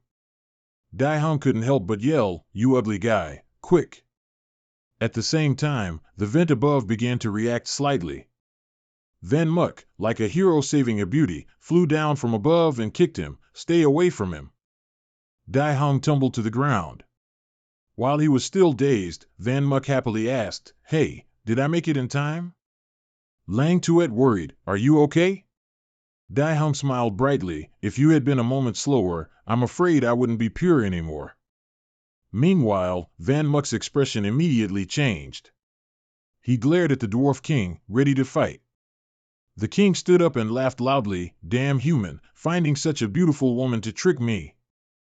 His eyes now changed, becoming more aggressive, "You lot have truly angered me."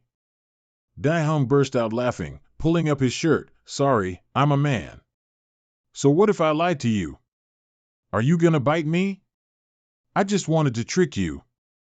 Hearing this, the king's anger intensified. "You can only laugh for now." The Dwarf King then channeled his inner power, and a fierce gust of wind erupted.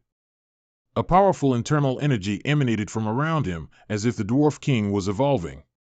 Rocks and dirt flew up ceaselessly due to this tremor. Van Muck clenched his teeth. What has this guy done?" He looked at the Dwarf King, his astonishment unconcealed. "This pressure is terrifying." The Dwarf King was still evolving on his side. He clenched his teeth and let out a loud roar. A whirlwind then arose, and everything around seemed to be sucked into it. And outside, even the large rocks couldn't help but tremble. In a flash, Van Muck was outside the cave entrance, coughing violently from the dust. Van Muck stood up and looked around, exclaiming, "Such strong mystical power, the entire cave has collapsed."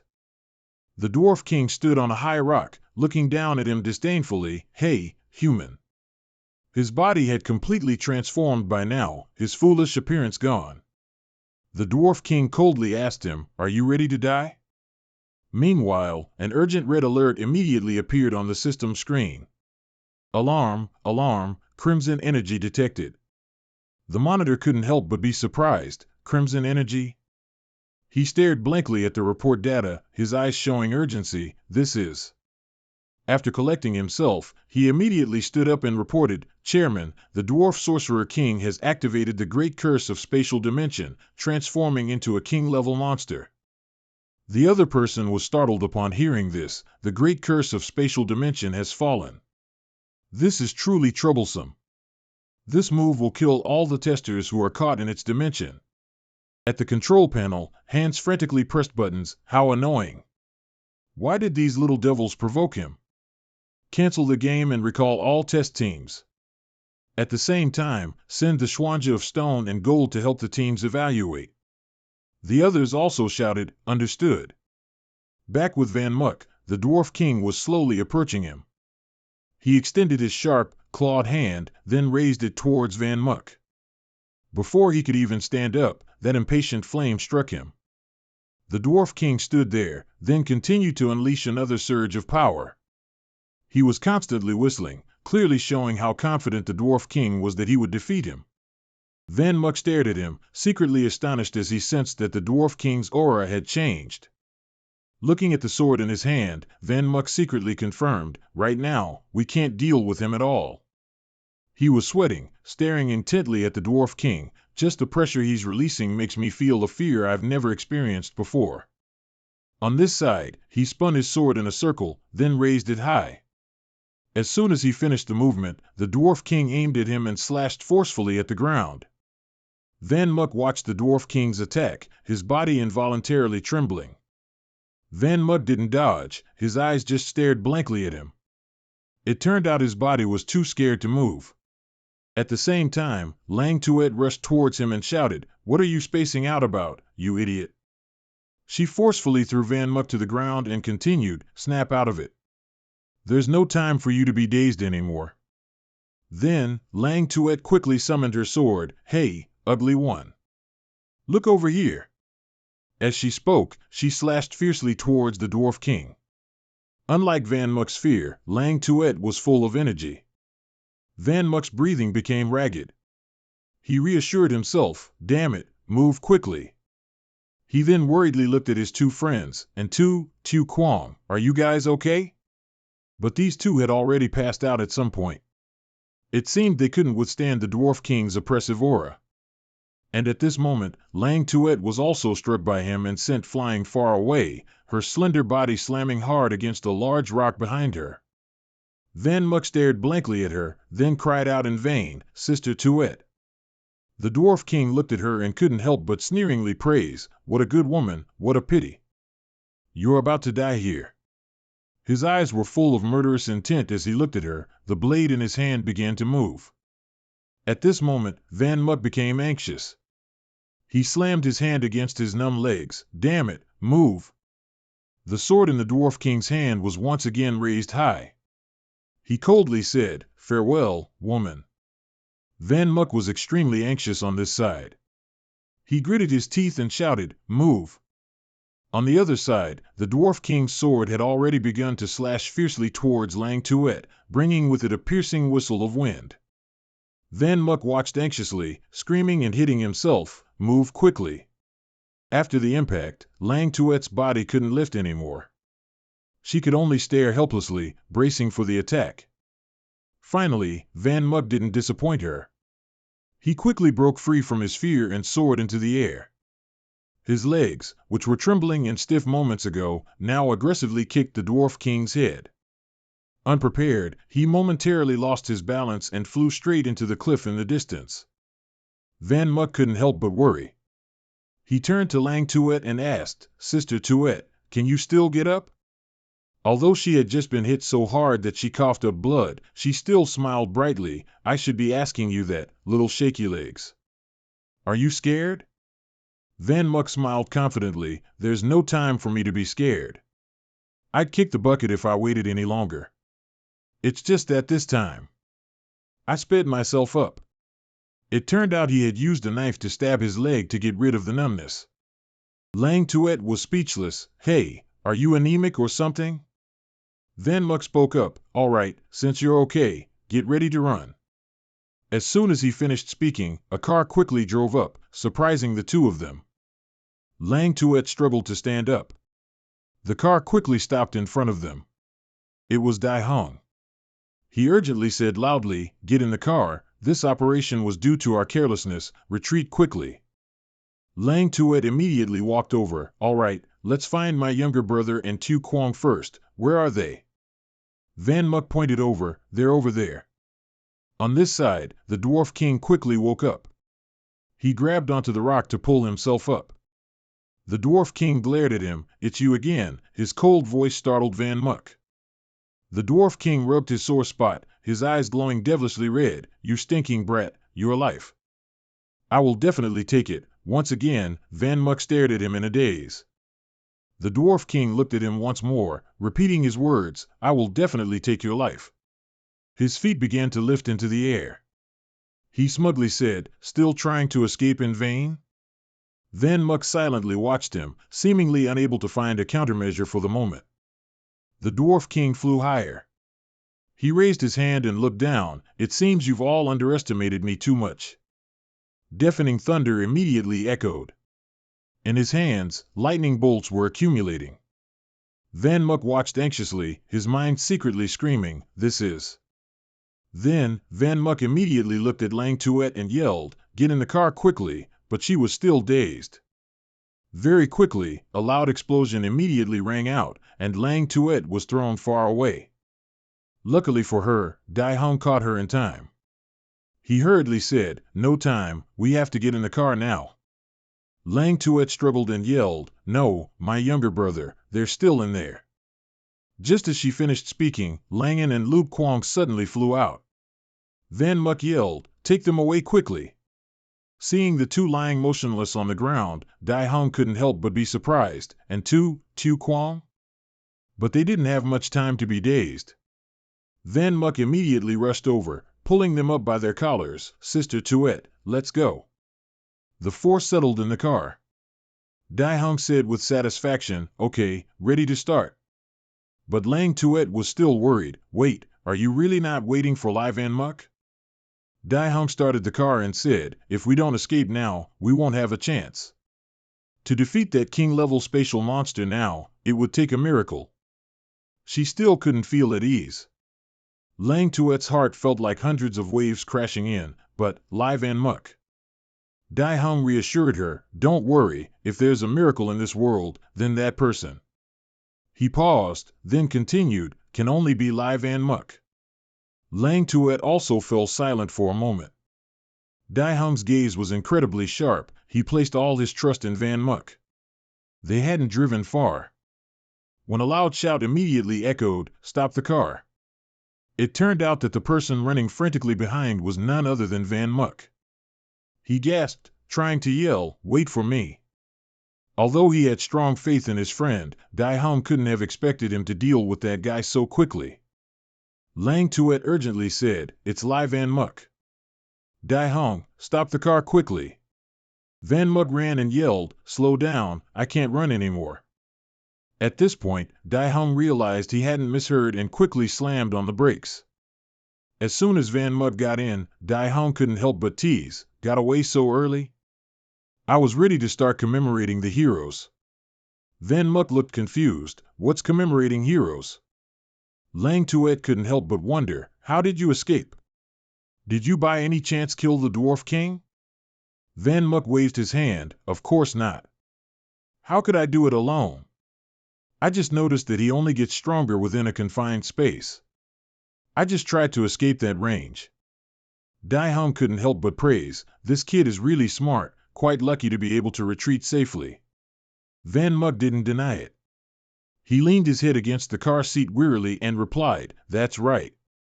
Recalling the battle just now, Van Muk had really been through a lot. Blood continuously spurted from his mouth. The Dwarf King stood proudly looking at him, "Hit by my lightning and still alive?" He grabbed Van Muk's hair and pulled him up. Van Muk gasped, secretly annoyed, "Damn it." The golden bell was pierced by him. The Dwarf King sighed again, even staying for his friends. True friendship is touching.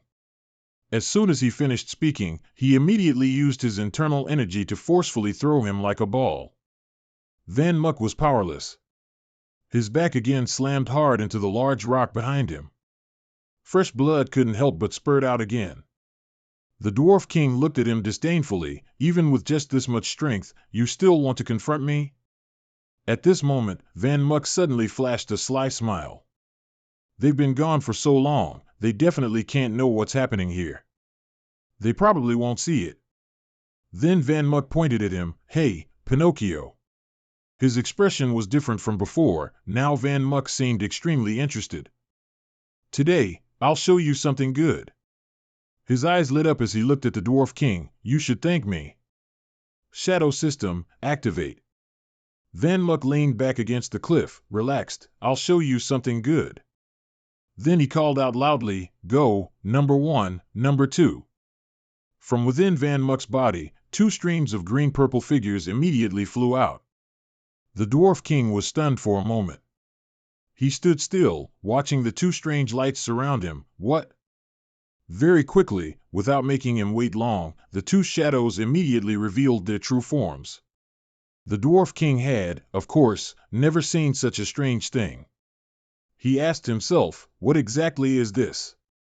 Van Muk wiped the blood from his mouth. "Do you really think I let my companions run away and stayed behind to sacrifice myself for them? I just didn't want them to see how I killed you." He looked at the confused Dwarf King, immensely pleased with himself. After all, not everything can be shared with others. Then, Van Muk loudly ordered, "All right, number 1, number 2, kill him." As soon as he finished speaking, number 2 fiercely lunged forward, throwing a powerful punch towards the Dwarf King. He still hadn't figured out what he was fighting, but he still leaped up and fled first. From above, he saw number 2 more clearly but still couldn't help but wonder, "Damn it, what the hell is this? Is it a creature from another dimension? No way." Van Muk sat casually as if watching a play.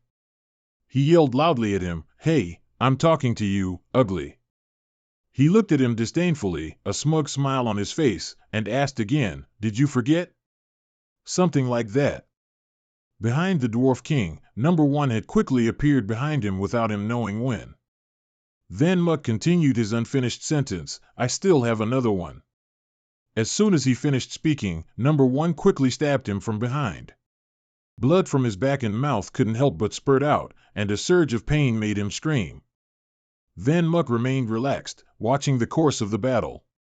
He spoke disdainfully, mocking, "Look." At this moment, Van Muk finally stood up and brushed off his hands. "All right, it's almost done, I can go back now. Seeing him like that, the Dwarf King couldn't help but wonder, this kid. Where do you want to go? Van Muck casually replied, a retreat, of course. The Dwarf King furiously yelled, you bastard, are you just going to leave like this? Don't you want to kill me anymore? Come on, come here and fight me. On this side, the two shadows continued to strike him relentlessly. As soon as he finished speaking, he had to quickly parry the attack. Van Muck's face darkened with a sneer. Please, I can't beat you, why should I stay and fight? I didn't say I wanted to challenge you, that was just your own pipe dream. His words and attitude infuriated him. The Dwarf King gnashed his teeth in anger. Van Muck turned away, not forgetting to throw back. Besides, this is a battlefield, and victory is the only thing that matters. People still say enemies are despicable these days. He turned his head and stuck out his tongue mockingly. I'm afraid that's not a fool. Then he laughed heartily and ran away calmly. Well then, I'm off. Number 1 and number 2, I'll leave this to you. Back to the present, Ling Shui seemed to be heavily injured. She couldn't help but cover her mouth and cough violently. Seeing her expression, Van Muck couldn't help but worry. Sister Shui, how are you?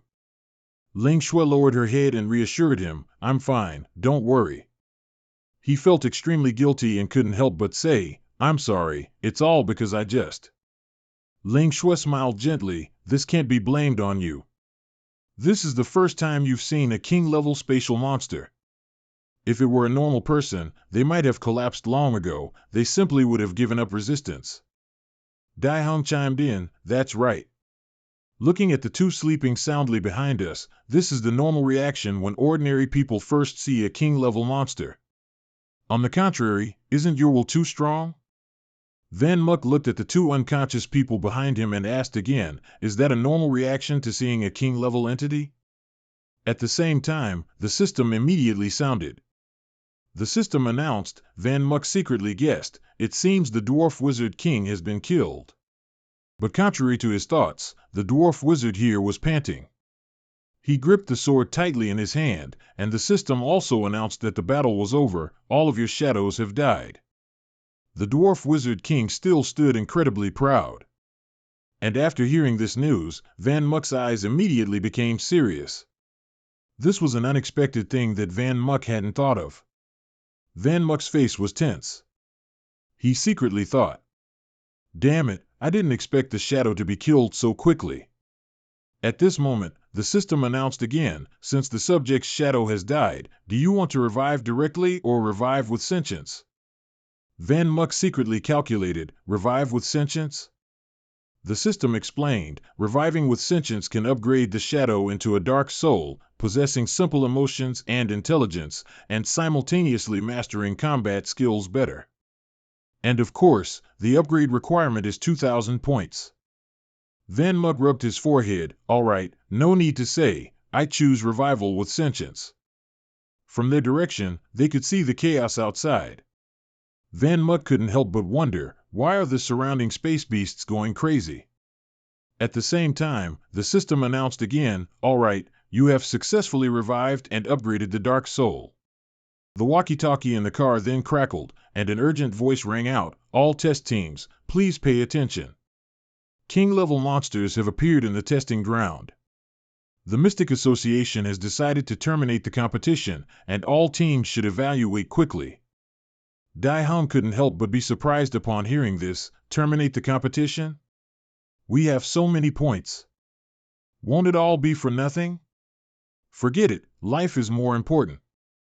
Then he turned to Van Muck and continued to ask, Little Moo, do you think they? He hadn't finished speaking before his words trailed off. Seeing him sleeping soundly despite the car constantly bumping, Dai Hong felt a little touched. Sleeping already? It seems he's really exhausted. Turning back to the Dwarf King, after he had dealt with the two shadows, he panted and sat down to rest. Looking at the two trophies before him, the Dwarf King made a resolution, although I've killed these two, I let that human escape. If I meet him again next time, I will definitely. Before he could finish his sentence, a strange sound suddenly echoed nearby. The Dwarf King's eyes immediately lit up. He gritted his teeth and silently observed. Immediately after, a powerful burst of light suddenly emanated, startling the Dwarf King and making him fall down. The severed body of Shadow Number 1 was now reviving, everything regenerating as if new. In just a moment, Number 1's eyes glowed. He sat up, lifted his head, and stared blankly at the intensifying light, wondering, what's going on? Shadow Number 1 could now speak. It suddenly spoke, its tone exactly like its owner's, "Hey, ugly one." The Dwarf King gritted his teeth, silently observing what was happening. Number 1 continued cheerfully, "Surprised, aren't you? We meet again so soon." The smile on Number 1's face was just like Van Muck's. It said loudly in mockery, "Do you remember me?" The Dwarf King quickly stood up, It's you. You were inside that thing." Before he could even compose himself, Number 1 stared and lunged forward, its gaze now possessing a bit more presence than before. The Dwarf King couldn't help but exclaim in his heart, "So fast." Number 1 immediately kicked straight, and the Dwarf King's entire body instantly fell over. He quickly sat up, not wanting to appear weak, but his inner thoughts were vigilant. "Damn it, the power of the space curse is running out, I'm getting weaker and weaker." He secretly calculated, "It seems I need to borrow some kind of power, like curse power." The Dwarf King couldn't help but yell, "You brat! You dare to come back? This time, let's see how I kill you." Number 1 covered its vision with its hand and judged, Want to play with lightning again?" Suddenly, at that very moment, it was startled, its eyes unable to hide its surprise. "Wait, this is..." Looking at the intricate circle on the ground, Number 1 immediately recognized what was beneath, a curse formation. And Number 1 couldn't help but wonder, it was always there? Why didn't I notice it sooner? Could it be that a shadow's eyes can see energy clusters that human eyes cannot? At that moment, the Dwarf King immediately raised his hand. The curse formation and lightning were gathering together. Around the Dwarf King, a giant beam of light was constantly swirling. Number 1 secretly thought, could it be that this guy's power has been restored? And it seems this cursed ceiling circle is his source of power. It immediately calculated in its head, I must find a way to break the magic circle. The Dwarf King proudly announced, "All right, almost ready." After that, he charged forward with all his might, "I can send you on your way now." The sword in his hand was quickly summoned. The Dwarf King was more serious now. As he lunged to deliver the finishing blow, Shadow Number 1 still stood there calmly. In just a moment, as the Dwarf King struck, a loud explosion rang out. Smoke and dust swirled around him. The Dwarf King shouted, "That damned kid escaped quite fast, where did he go?" At the same time, the tip of Number 1's shoe quickly appeared near his head. "Hey, over here." The Dwarf King quickly raised his hand to block the attack. He moved and dodged with great proficiency. Number 1 was repelled. It immediately used its hands as a pivot to keep itself from falling. Its two hands slammed hard onto the ground. Everything around them flew upwards due to these internal energy currents. Number 1 still wouldn't give up. It continued to leap up and kick the Dwarf King's head hard. But of course, he wouldn't just let Number 1 keep attacking. His hands quickly grabbed Number 1's leg and held on tight. At the same time, Number 1 was a bit startled. The Dwarf King's speed, when serious, was truly no joke. He tightly gripped Number 1's ankle and threw it, irritably saying, "How annoying, it jumps around like a flea." Number 1's body was now like a basketball. He threw it and it flew far, far away. But for some unknown reason, Number 1 suddenly squinted and smiled faintly. The Dwarf King quickly caught that smile in his eyes. He looked on in surprise. Suddenly, the Dwarf King's gaze changed. It seemed he had realized something. He stood blankly, watching Van Mock's flying speed and secretly guessing. Could it be trying to destroy the magic circle? Number 1's hand had now reached that circle. Everything was going according to plan. Meanwhile, the Dwarf King also quickly noticed it. He was secretly startled. How could this be? This human. After a pause, he couldn't believe his eyes. He can see my cursed ceiling circle. Up above, number 1 was excitedly laughing loudly. Found it. And so, its 2 hands quickly snaked into the gaps within, directly pulling them apart. Finally, in just a moment, the Dwarf King's cursed ceiling circle completely shattered. He couldn't help but yell in anger, "Damn it! This brat actually did this!" The Dwarf King's fury piled upon fury. He frantically screamed, "Unforgivable!" As soon as he finished speaking, he immediately shot up into the air, and the ground below shattered from the impact. Number 1 was also affected by that. He sat up from the pile of shattered rocks, coughing a few times. Ouch. Shadow number 1 secretly calculated, although he can't absorb more power, he's still much stronger than me. Number 1 immediately thought, don't give him a chance to attack. But as he saw him land, he was surprised. Huh? Truong Mo, an enemy. As soon as he thought of this, number 1 revealed a cunning smile. This move can be used perfectly here. Immediately after, he darted towards the Dwarf King, who was also a bit startled at this moment. An attack flew by. Rocks, as if motorized, continuously shot towards the Dwarf King. But of course, he could still dodge. He himself was not slender and had no injury whatsoever. The Dwarf King looked at number 1 and casually mocked, "Hey kid, that was brutal just now. Now it's my turn." He smiled innocently and asked him, "Have you forgotten that your opponent isn't just me?" As soon as he finished speaking, number 2 immediately appeared behind the Dwarf King, startling him. His eyes lit up, and his 2 fangs clenched together in frustration, looking terrifying. Before he could even react, number 2 successfully knocked the Dwarf King down with a punch. On this side, number 1 seized the opportunity, not letting the opponent think, and quickly rushed over, sky-shattering kick. Numbers 1 and 2 were now extremely happy. They treated the Dwarf King like a ball, constantly passing him to each other, again. Pass it! He was being hit relentlessly and could only secretly fume. Damn it, this guy's attacks are like dripping water, I can't escape. He quickly realized, it knows that direct attacks can't defeat me. It wants to keep attacking like this, to spin me to death. The Dwarf King secretly groaned inwardly, it seems I'm truly going to be killed by this despicable villain this time. I'll die such a shameful death. He then used his last reflex to grab number 1's leg. I won't accept this. He didn't think that even at this point, he could still resist. Number 1 couldn't help but yell in surprise, "What?" The Dwarf King immediately climbed onto number 1's back and held on tight. He annoyedly yelled, "What the hell are you doing?" The Dwarf King angrily roared, "I'm going to die anyway, so you stand here and die with me."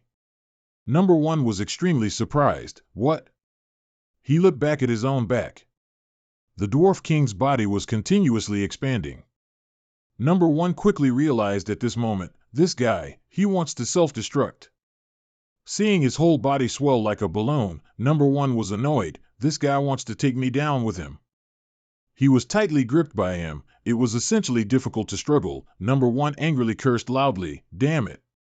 At the same time, one of his arms reached out in time, number 1 shouted loudly, "Warrior armament."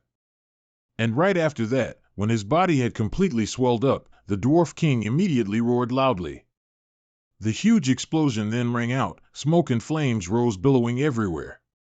This explosion was incredibly shocking, it caused the surroundings to be affected and shake like an earthquake. Passers-by couldn't help but wonder, what's going on? They are the elite squad of the Heavenly Cloud Palace, the girl quickly speculated. Did someone deal with the Dwarf Wizard King? We're too late. They quickly ran towards that direction. Both were extremely surprised to see a faint blue figure in the distance. Look, there's someone in the dense smoke. The young man couldn't help but curiously observe, the armor on him is. Looking closer, he immediately discovered that what number 1 was wearing he's from the War God Palace. On this side, Van Mock's face turned pale, he suddenly woke up from his short nap, but still couldn't help but be startled. Dai Hung asked worriedly, "What's wrong? Had a nightmare?" Van Mock was flustered, "Oh, that's right. He leaned back against the chair in a daze. That was really dangerous. Good thing I disconnected from the dark soul in time, otherwise I would have been dead. The system also announced at the same time, congratulations, you have killed the Dwarf Wizard King, the strongest spatial beast in the current area. Van Mach was secretly delighted. It seems number one is still alive under the dual protection of the warrior armament and the adamantite armor.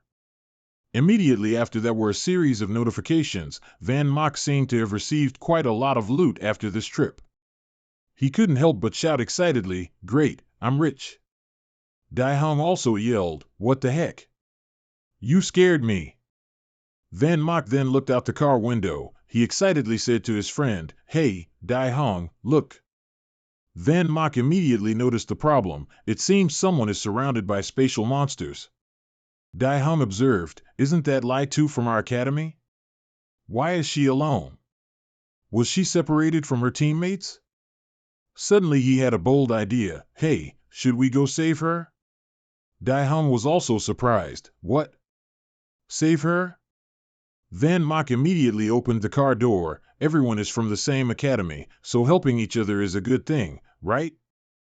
Dai Hong was startled again. Hey, that's very dangerous. Go through the door, the door.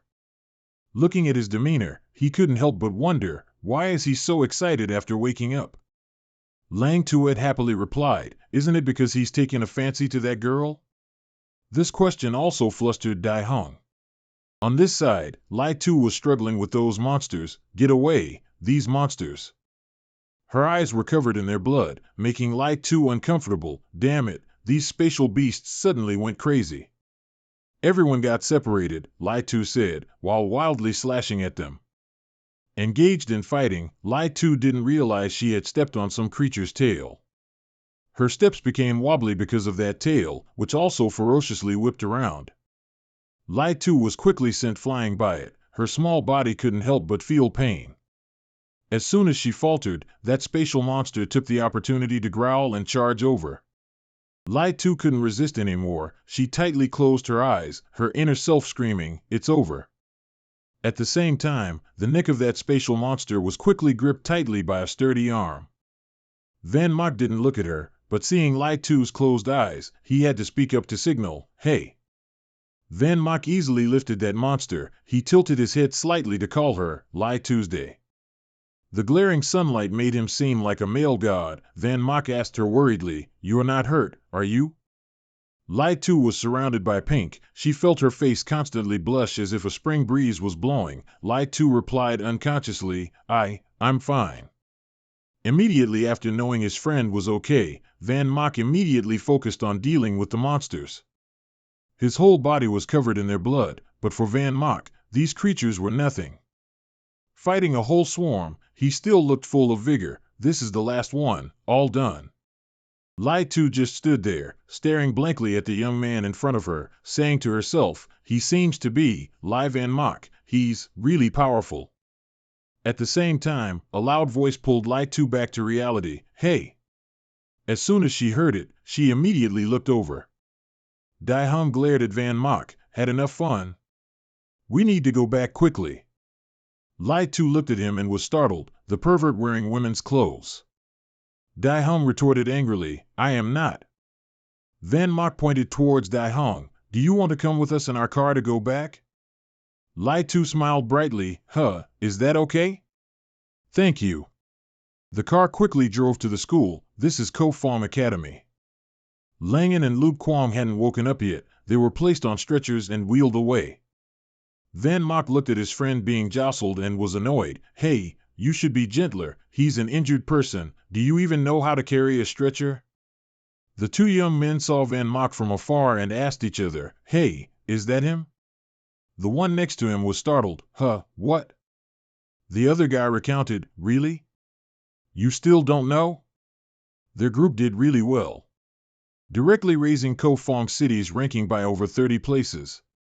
In the future, the city's status and allocated resources will greatly improve. Ko Fong City residents, who for thousands of years were just the tail, because they finally managed to hold their heads high. As Van Mach was pointing around, Duongan suddenly pounced from behind him and slapped him hard, my beloved little brother. Van Mok angrily turned around and yelled, "Hey, what are you doing? You startled me." Duong An's face darkened as he chuckled slyly. "Did I scare you? Come on, breathe, breathe, don't be scared." Van Mok asked coldly, "Do you believe me or not? If you keep touching me like this, I'll beat you up." Duongan, still thick-skinned, continued to joke, "Look at yourself, you must be injured, otherwise why are your clothes so dirty and torn?"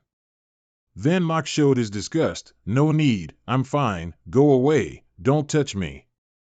He then walked around, cutting off the troublesome person's tail. "Damn it, what's wrong with this guy? He's like a pervert. And hey, why haven't I seen Lunai Teep? Still not back?" As he was looking around, Lai Tu walked up and said loudly, making him turn his head in surprise, "Hello, little Moo Moo."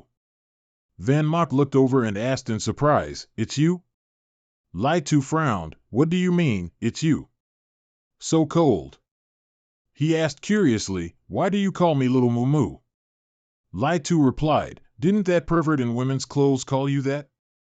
So what, others can call you that, but I can't." Van Mok couldn't argue with this annoying girl. "Forget it, do whatever you want." Lai Tu smiled happily. "By the way, tonight we..."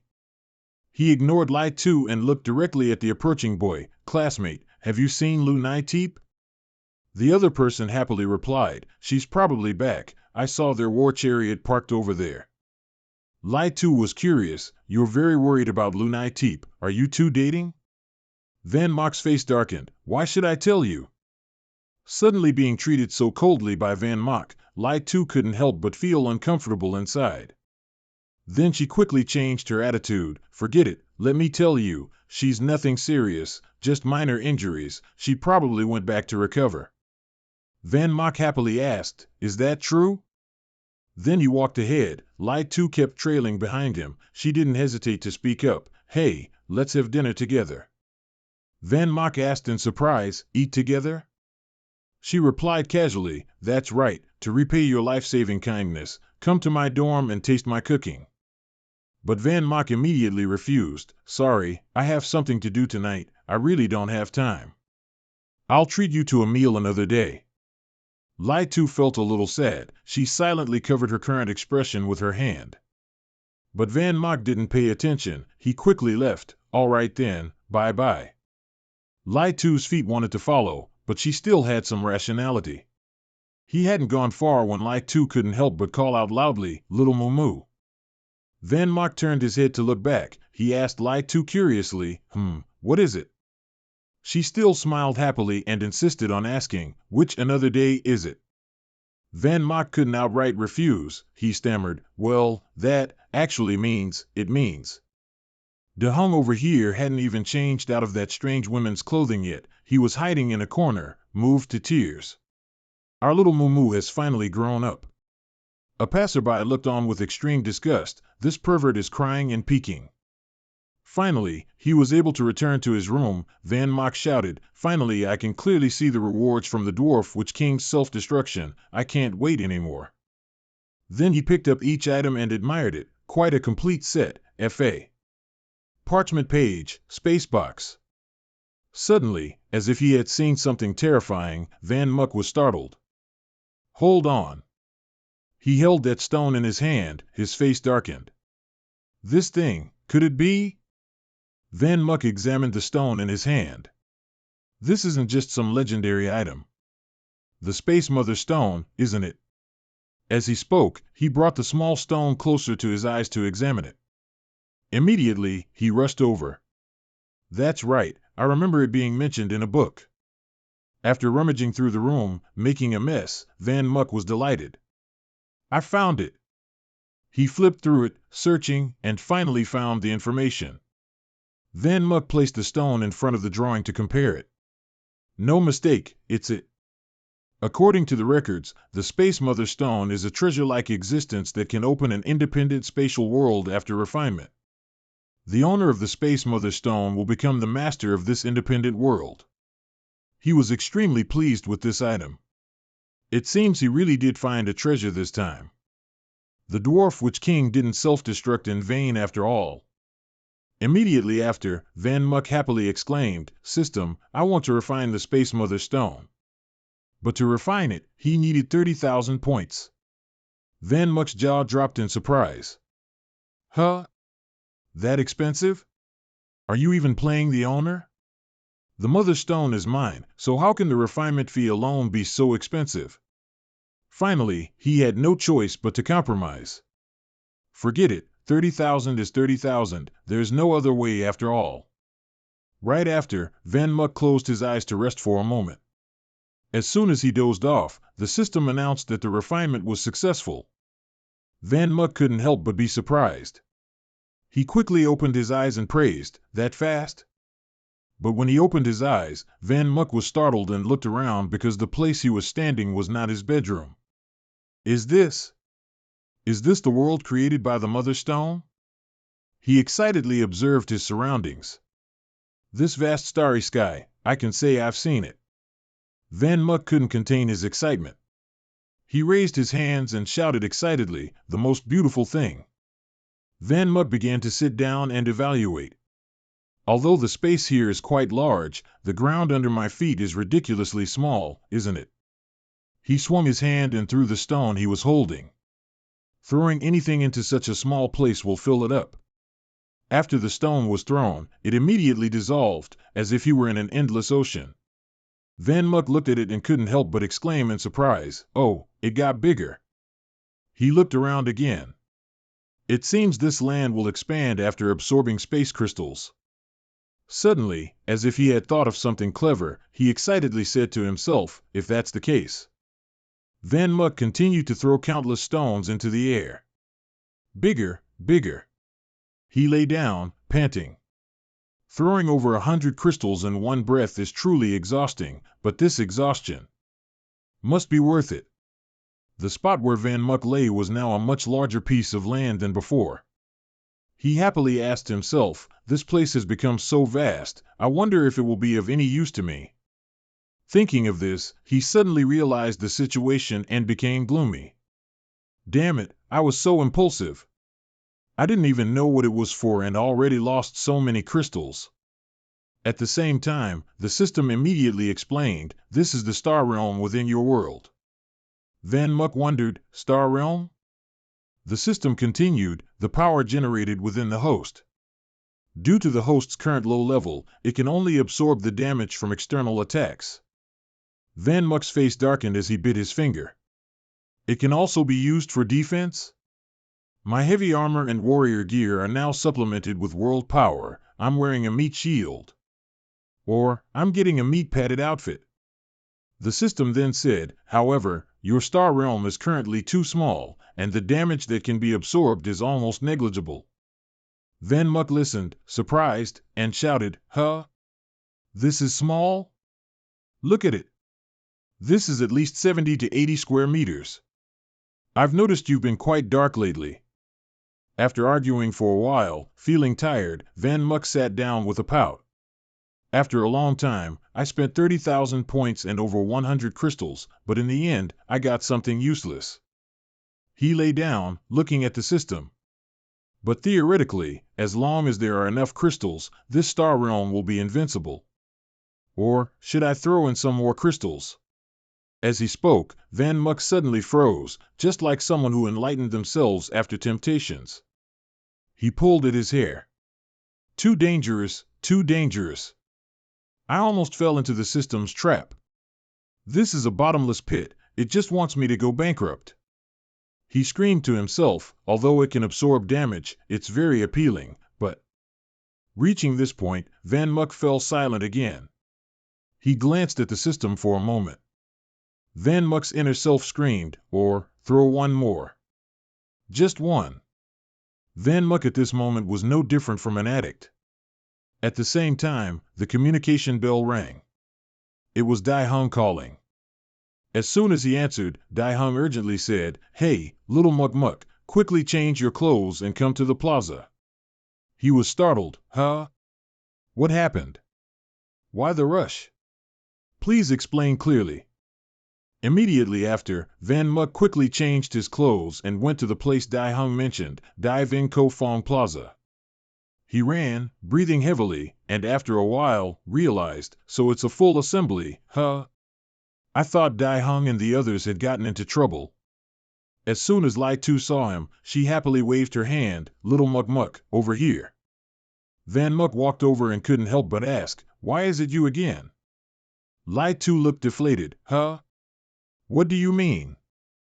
Van Muk said bluntly, "Go back to your own team. What are you always doing hanging around our team?"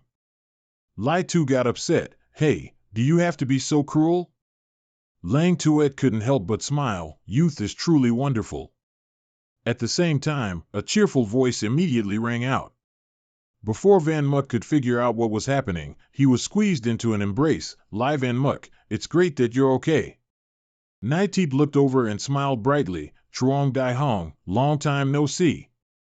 Van Muk, with her legs wrapped around him, said irritably, "Damn girl, you scared me. Get down quickly, you're heavy." Naitip said sincerely, "I heard that you were also assassinated, just like La Fo. I was worried to death. I'm relieved to see that you're safe."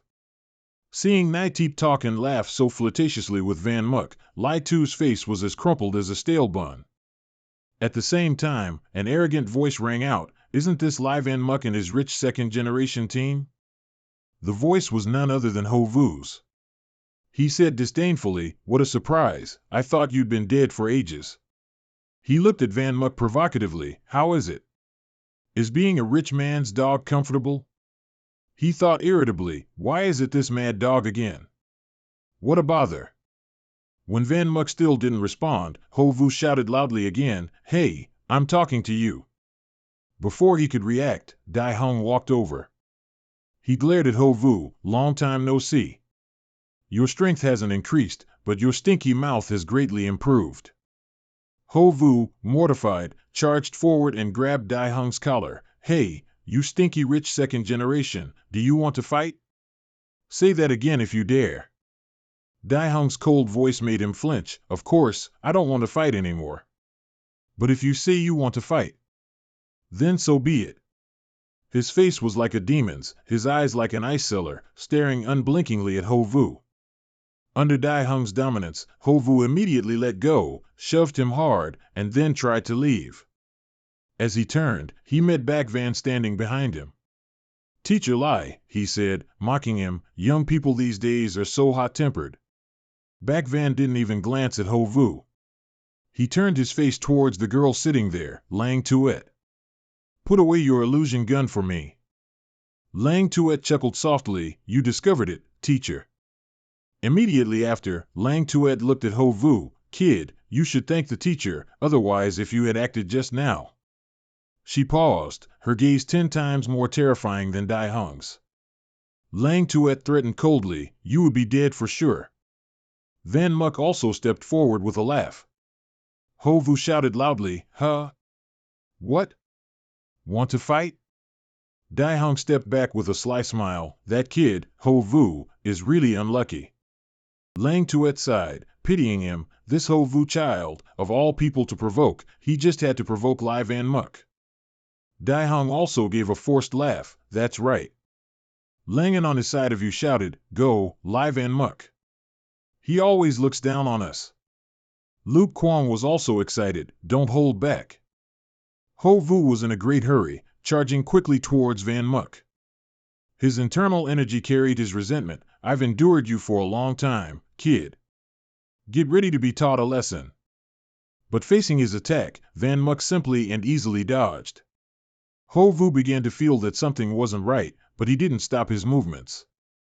Punching left and right, he unleashed more than 10 moves continuously, but Van Muk still casually dodged them all. It seemed Ho Vu was truly no match for him. He threw a punch directly at his face, but Van Muk quickly caught it. Ho Vu began to provoke him, dodging like a flea. "Huh? Come on, hit me." At this, Van Muk ducked low to avoid an attack. He glanced over playfully, "Oh, if you say so. Then I won't hold back." Van Muk's punch was unleashed, and Ho Vu could only stand there stunned, unable to do anything. As the punch landed, Ho Vu was sent flying far away, immediately letting out a loud cry. The people around murmured, "Hey, did you see what just happened?" Ho Vu was kicked away in an instant. On this side, Lai Tu, Langan, and Luke Kwong cheered excitedly, "Awesome! Fantastic, little Mug Muck!" Ho Vu's blood dripped onto the ground. He still refused to give up, struggling to stand up. "Hey! I haven't said." Van Muck also stopped and looked over to hear what he wanted. Immediately after, Ho Vu stood straight up, using the momentum to launch himself forward. A fierce flame accumulated in his hand. Ho Vu shouted loudly, "I have surrendered such words." Van Muck felt a little emotional, but he still stood still and observed. Madness flashed in Ho Vu's eyes. He yelled like a wild beast let loose, then charged madly towards him. Van Muck nonchalantly punched him hard in the face. Ho Vu only had time to let out a cry, as fresh blood gushed from his nose.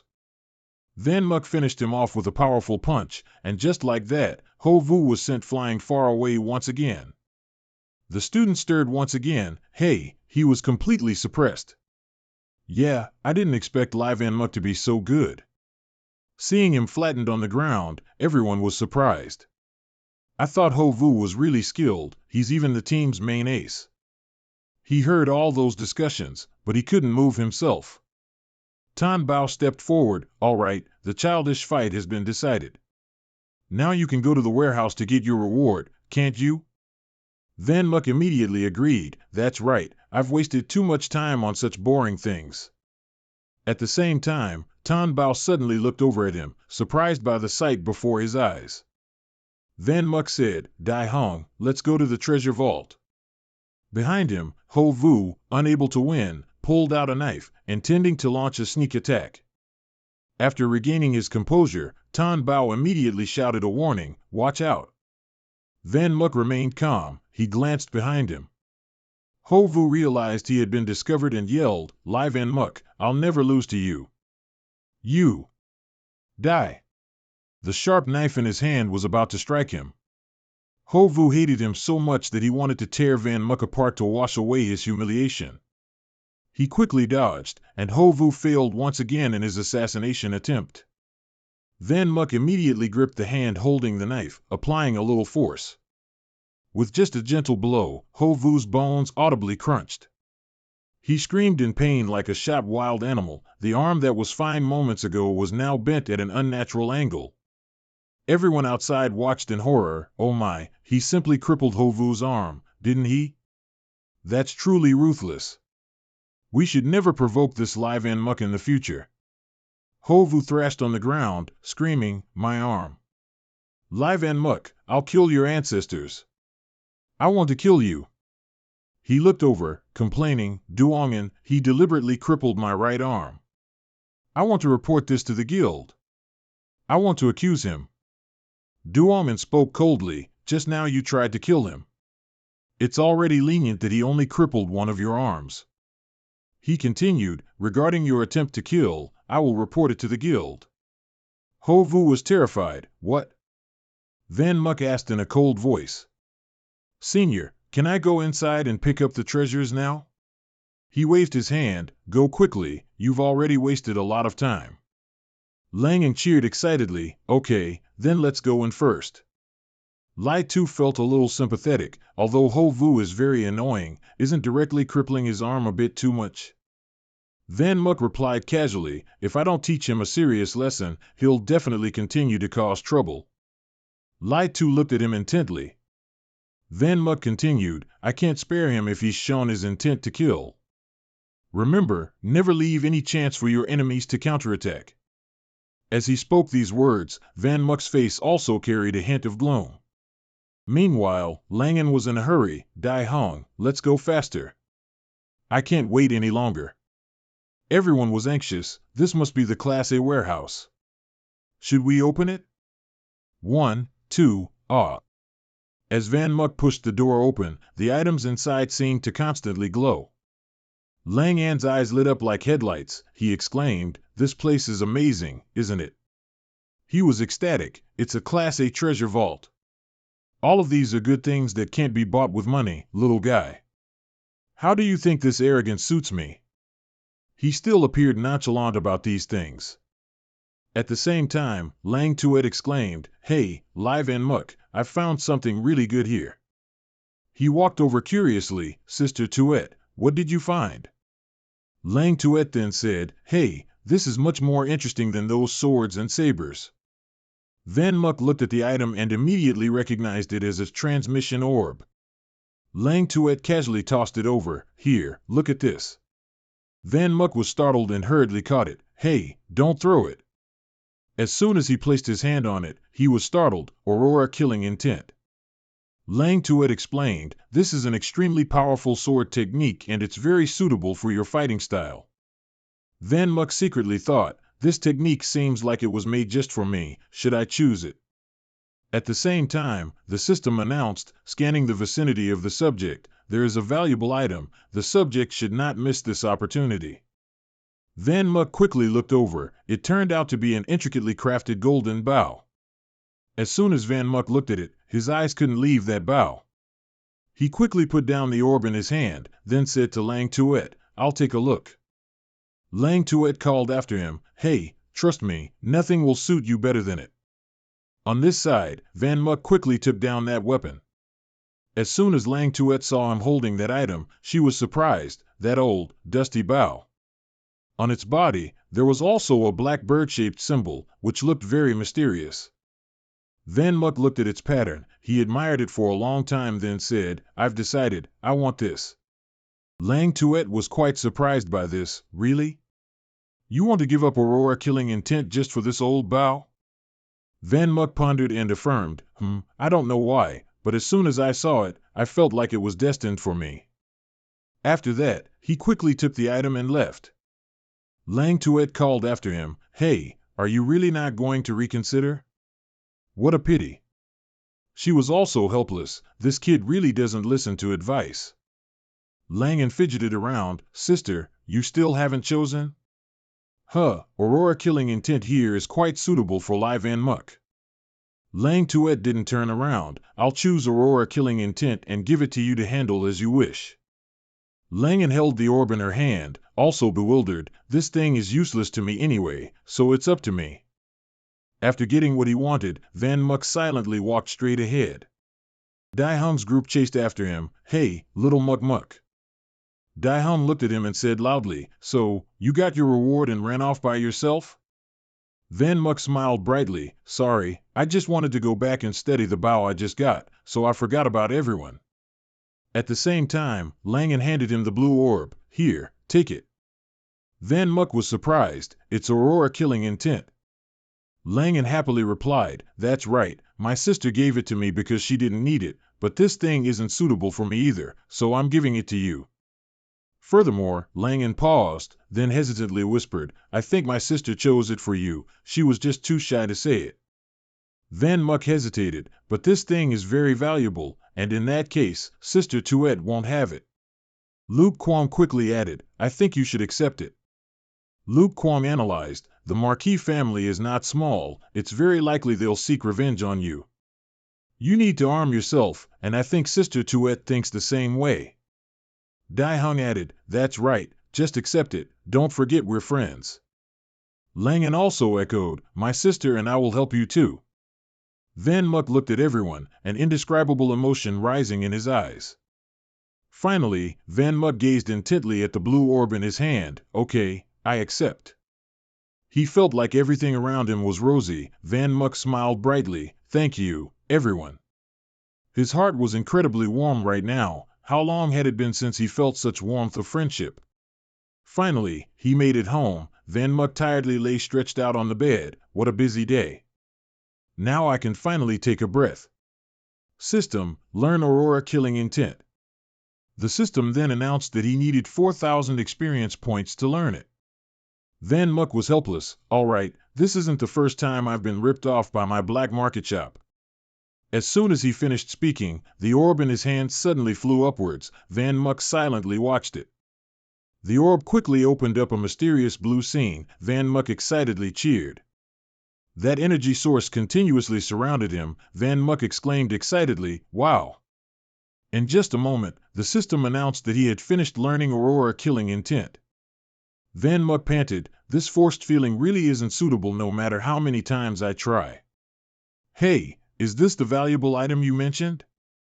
He gripped the bow tightly. "In the darkness, I always felt like it was waiting for me." The system then rang out again. "Congratulations, you have received the 7-dimensional combat bow." Van Muck couldn't help but be startled at the sound. He repeated the word, "Say, 7-dimensional?" As soon as he heard this, Van Muck immediately thought of someone named Manhua. According to the system, this bow seals a destructive soul, Manhua. Van Muck wondered, could it be that the alluring feeling I'm experiencing is the weapon spirit in this bow calling out to me? He couldn't help but be curious, but even if it's a powerful weapon spirit, it's useless if it's sealed, right? The system then continued to announce, "You can upgrade the system again. After the upgrade, the seal can be removed." Van Muck felt like someone was waiting for him to enter. He excitedly said, "Then what are we waiting for? Upgrade the system. This upgrade is quite fast. I thought it would take another half a year to remove Manhua's seal." As soon as he finished speaking, Van Muck was immediately drawn into another dimension. He felt all his senses distorting, and his mind was reeling. In just a moment, Van Muck's entire body was sucked inside. His vision became blurry. Van Muck slowly woke up at this moment. He looked around, couldn't help but wonder, this is... As he got his bearings, Van Muck couldn't help but be surprised, for he stood before a massive door. He was utterly astonished, his eyes wide in disbelief. A prison? Before Van Muck could collect himself, the person sitting inside immediately spoke up. "Hey, how did you get in here, kid?" He quickly stepped forward and got straight to the point. "You are the Destroyer King Manhua, and I'm here to unlock your seal. But I need your power. For this deal, you must lend me your strength." Hearing him speak, the old man's eyes sharpened. Manhua scoffed, "You say you can save me? What a joke." Without beating around the bush, he immediately shouted, "System, remove the seal." But removing the seal requires a lot of inner power, and your inner power is nowhere near enough. Van Muck replied, "Then use all my inner power. Remove as much as you can." The system quickly agreed, and at this moment, it was absorbing his internal energy. The system has finished absorbing. Your current inner power value is 0, and that chain is only chipped a tiny bit.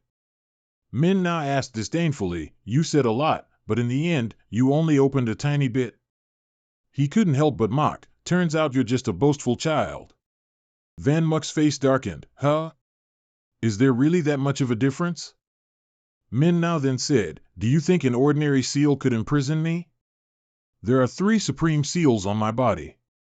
You've only just broken through the surface of the first seal and are still far from enough." After a pause, he continued, "But it's fine. Let me lend you a bit of power." As soon as he finished speaking, a golden light immediately flew towards Van Muck, startling him. The light quickly gathered into 3 bird-shaped shadows. He asked, surprised, "These are..." Manhua explained, "These 3 Yen will obey your commands during this time. Don't forget, if you remove my seal, I will give you even more power. This is a deal." He excitedly held out his hand for them to land. "Hey, don't worry about this. I'll definitely help you. This is also helping myself." Manhua still hadn't shown his face. After the task was done, he immediately wanted to send Van Muck away. "All right, that's enough for now. I'm tired.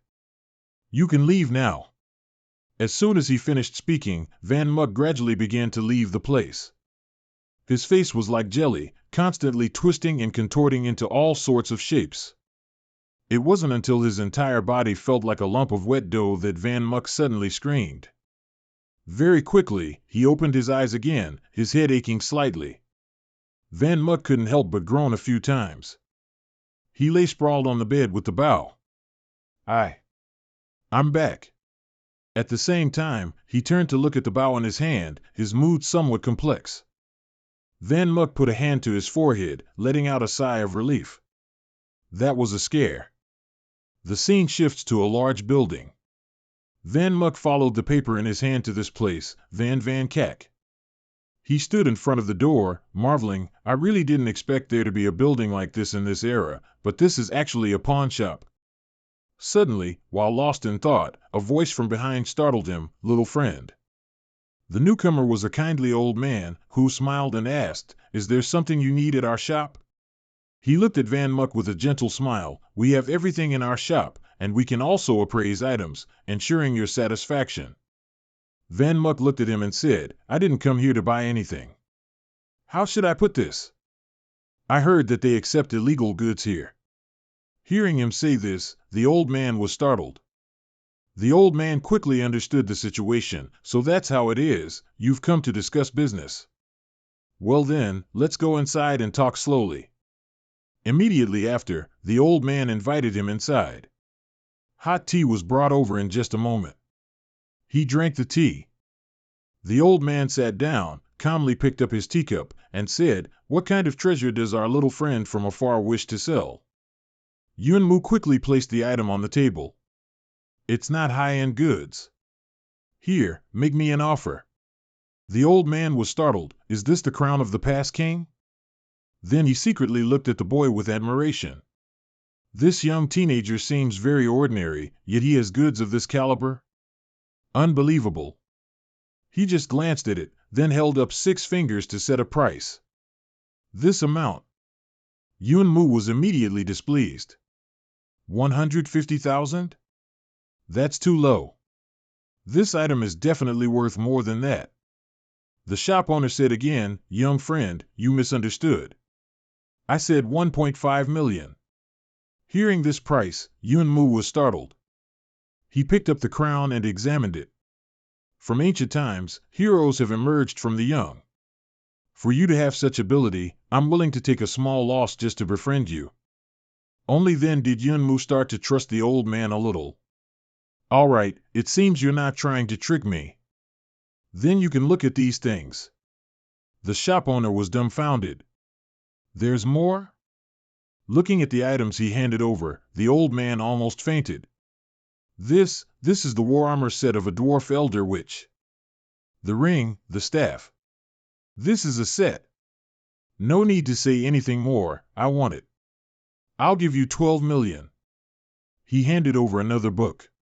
So, how much is this runic remnant worth? As soon as he saw it, he was secretly shocked. This is truly a runic remnant from the Southern Dynasty. The owner also sincerely advised him, young friend, put it away. I really can't take this kind of thing. Then he sincerely said, let me give my young friend some advice. The old man's expression was extremely serious as he spoke about this issue. Don't easily let outsiders see it in the future. Seeing his tense demeanor, Yunmu felt the seriousness of it, secretly swallowing hard. The scene shifts to another character. This girl is starting to take off the heavy bear costume she's wearing. It turns out to be Ruyan. She tiredly plopped down on the ground, greedily gasping for air. So tired, I didn't expect this thing to be so hot. Ruyan began to calculate.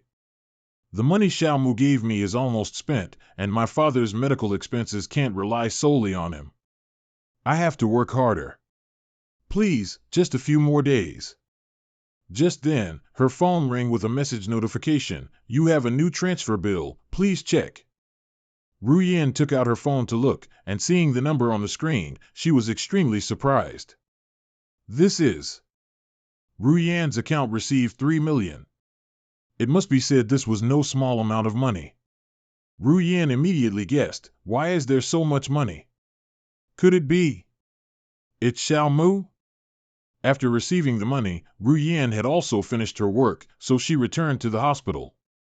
As soon as she opened the room door, Ruyan announced loudly, Dad, Mom, I'm home. Her father's hospital room was full of people. Ruyan was surprised. Who are these people? Her mother replied. We don't know either, but these people came after you left. They've been doing everything here until now. The man looked at her. Are you Miss Lu Ruyan? Someone has ordered space helmets for you. Please sign for them. She quickly took the pen. Okay. Ruyen wondered, space helmets? I remember these things are quite expensive, aren't they? Then he added, we've adjusted the helmets. You just need to wear them and turn them on. So, we'll be going now. Ruyen replied, okay, thank you. She told her parents, this must be what Xiaomu prepared. Mom and Dad, please wear them. Her mother spoke up, Yin Ni, is this thing really okay? It gives me goosebumps. Ruyen tried it on while explaining, these are high-end items that Xiaomu bought, so they should be fine. She started exploring the helmet. The switch must be here, right? As soon as she turned it on, Ruyen was startled, her head began to feel dizzy. Ruyen's eyes gradually became hazy, she felt sleepiness washing over her. Finally, her eyes closed. After a while, Ruyen vaguely woke up. She was startled by the scene in front of her. This is... Where? Just a moment ago, she was in the hospital room, but now she was standing in a very vast place, with only Ruyen around. Just then, someone approached from behind her, eagerly saying, this place is truly magnificent. It turned out to be Trung Dan. Ruyen spun around in surprise and shouted, Dad, your legs. Trung Dan joyfully exclaimed, it's true. My legs have recovered. I can even dance. Her mother worried, all right, slow down a bit. The whole family was happy that Trung Dan's legs could walk again, when a voice from behind called out, Dad, Mom. Yunmu walked over to them, smiling warmly. Long time no see. His mother rushed over and hugged her son. My dear son. I missed you terribly. Let me hold you in my arms. Trung Dan secretly observed him, that brat seems to have gotten taller. Yunmu was startled, Mom, I'm a grown man now, how embarrassing. He looked at Trung Dan with a sly smile, and what about old man Dad? Doesn't it feel great to have legs? If you get arrogant again in the future, I'll delete your legs access code. He looked at Ruyen. She was startled and replied, it's fine, you're always the one earning money. You're the one who's worked harder and gone through more hardship. His mother was still confused. Son, where should we go now? Yunmu continued calmly, go where? We don't have to go anywhere. From today onwards. He paused for a moment, then happily continued, this is our new home. After telling them everything, he didn't stay home for long. All right, Mom and Dad, I'm going out. His mother instructed, then remember to come back for dinner, okay? Yunmu wandered around the street, I'm so bored. I really want to go to the Dimensional Arena for some fun, but that place is live-streamed.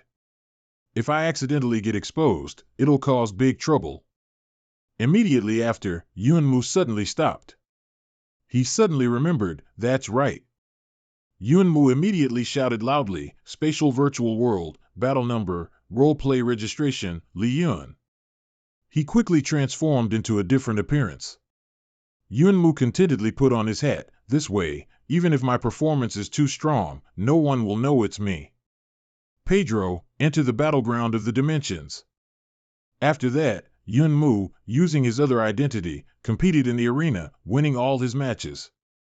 1 match, 2 matches, and many more after that, the referee's voice continuously echoed, the winner is Li Yun. Looking at the system scoreboard, he was extremely satisfied with his performance. This is 10 consecutive wins. Pedro appeared, you're amazing. Yunmu then felt it was a bit normal, but always playing with these randomly matched newcomers has made me feel a bit bored. Suddenly, Yunmu saw something that startled him, huh? What is this? He looked at the screen and was surprised, hey, no way. The young man on the other side rested his chin in his hand, bored, all day today, there hasn't even been one decent challenger. What a waste of time. He is Tang Ruochen, one of the top 10 candidates in Tianyun City. Everyone around was discussing, hey, isn't that Tang Ruochen? The one hailed as the best of the younger generation in Tianyun City. I will definitely cheer for him. Girls with blushing faces ran over with paper and pens, excuse me, can you sign for us? We're your fans. Ruo-chan smiled happily. Of course, it's my honor. Thank you for your support. Pedro the rabbit also handed over a piece of paper. By the way, could you sign this for me too? He still smiled. All right, thank you for your support. Suddenly, Ruo-chan's face darkened. What is this? A challenge letter? Wow. Then he shouted loudly, hey, whose Pedro is lost? The letter's content says, no need to call, I'll come myself. Ruo-chan's face darkened. This is unbelievable. What year is it, and someone is still using a paper challenge letter to directly challenge? Couldn't they just send me an email? Pedro also took the opportunity. A serving of pastries for the lady, this gentleman is paying. Pedro explained, because he said that if he sent an email, you wouldn't read it. I brought it directly, and he told me to find a way to make you sign it. Pedro praised while eating, but I didn't expect you to be so easy to talk to. Ruo-chan grumbled, you clearly tricked me into signing it. Scene change. At this moment, in the dimensional arena, Yun-mu was already waiting. He looked up at the sky, bored, so slow.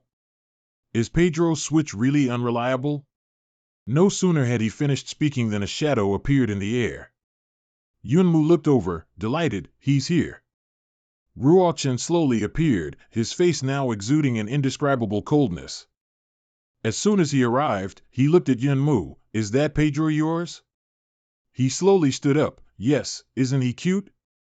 Ruo-chan annoyed. Cute, my foot. It ate a cream puff of mine for 36.5 coins. Remember to pay me back. The images of the two appeared on the big screen. Everyone in the city was buzzing. Look. Someone is challenging Tang Ruo-chan. The girl screamed wildly in excitement. That's our Chin-chin. Everyone started discussing, is the challenger a newcomer? Isn't there too much difference in strength? Maybe he's a fan of Chin-chin? Looking at Yun-mu, someone couldn't help but praise, but this little brother is so handsome. Another girl said sharply, I want to be his fan too. You fickle woman. You said you'd only be a fan of Chin-chin. Ruo-chan looked at Yun-mu, you seem to be one of the ordinary illusionists. Do you know that I'm already a silver star? Yun-mu calmly replied, I know. Ruo-chan found it interesting, then you're really courageous.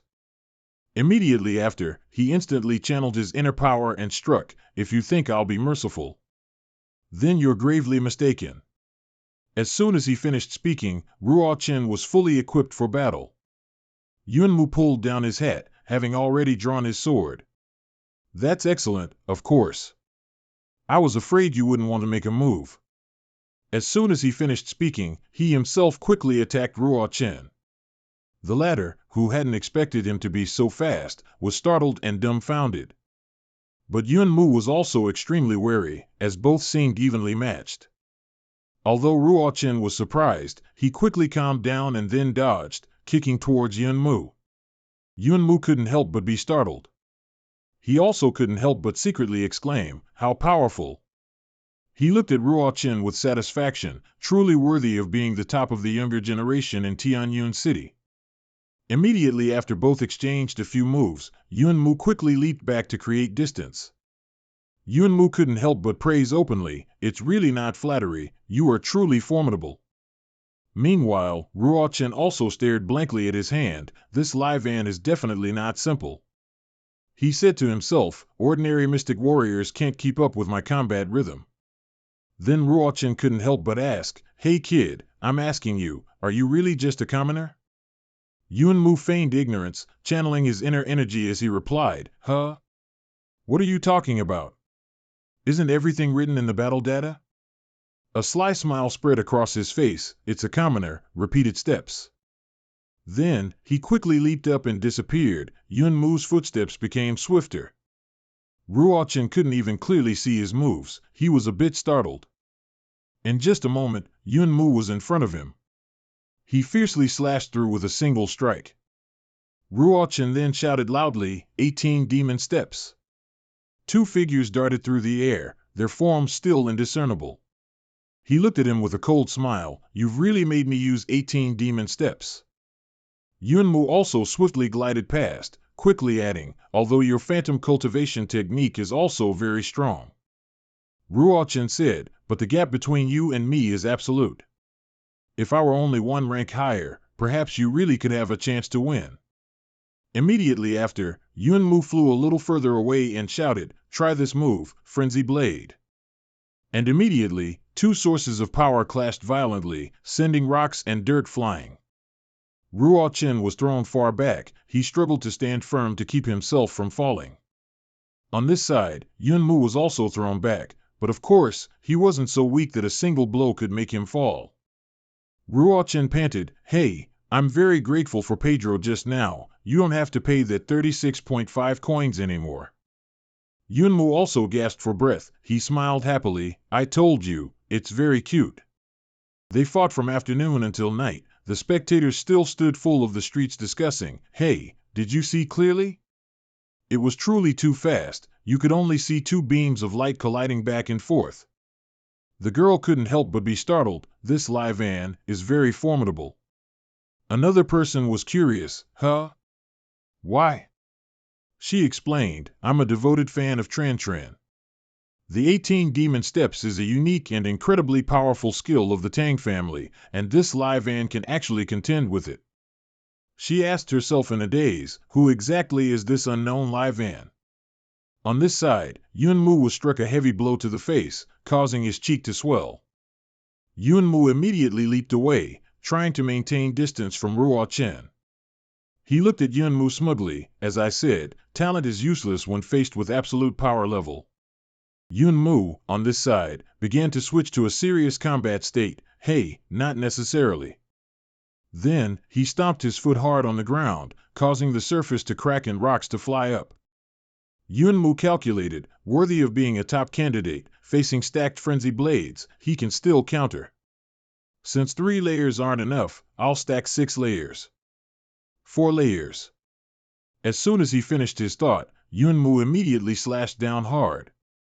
Ruo Chen was startled. Wait, this kid's attack power is clearly stronger than before.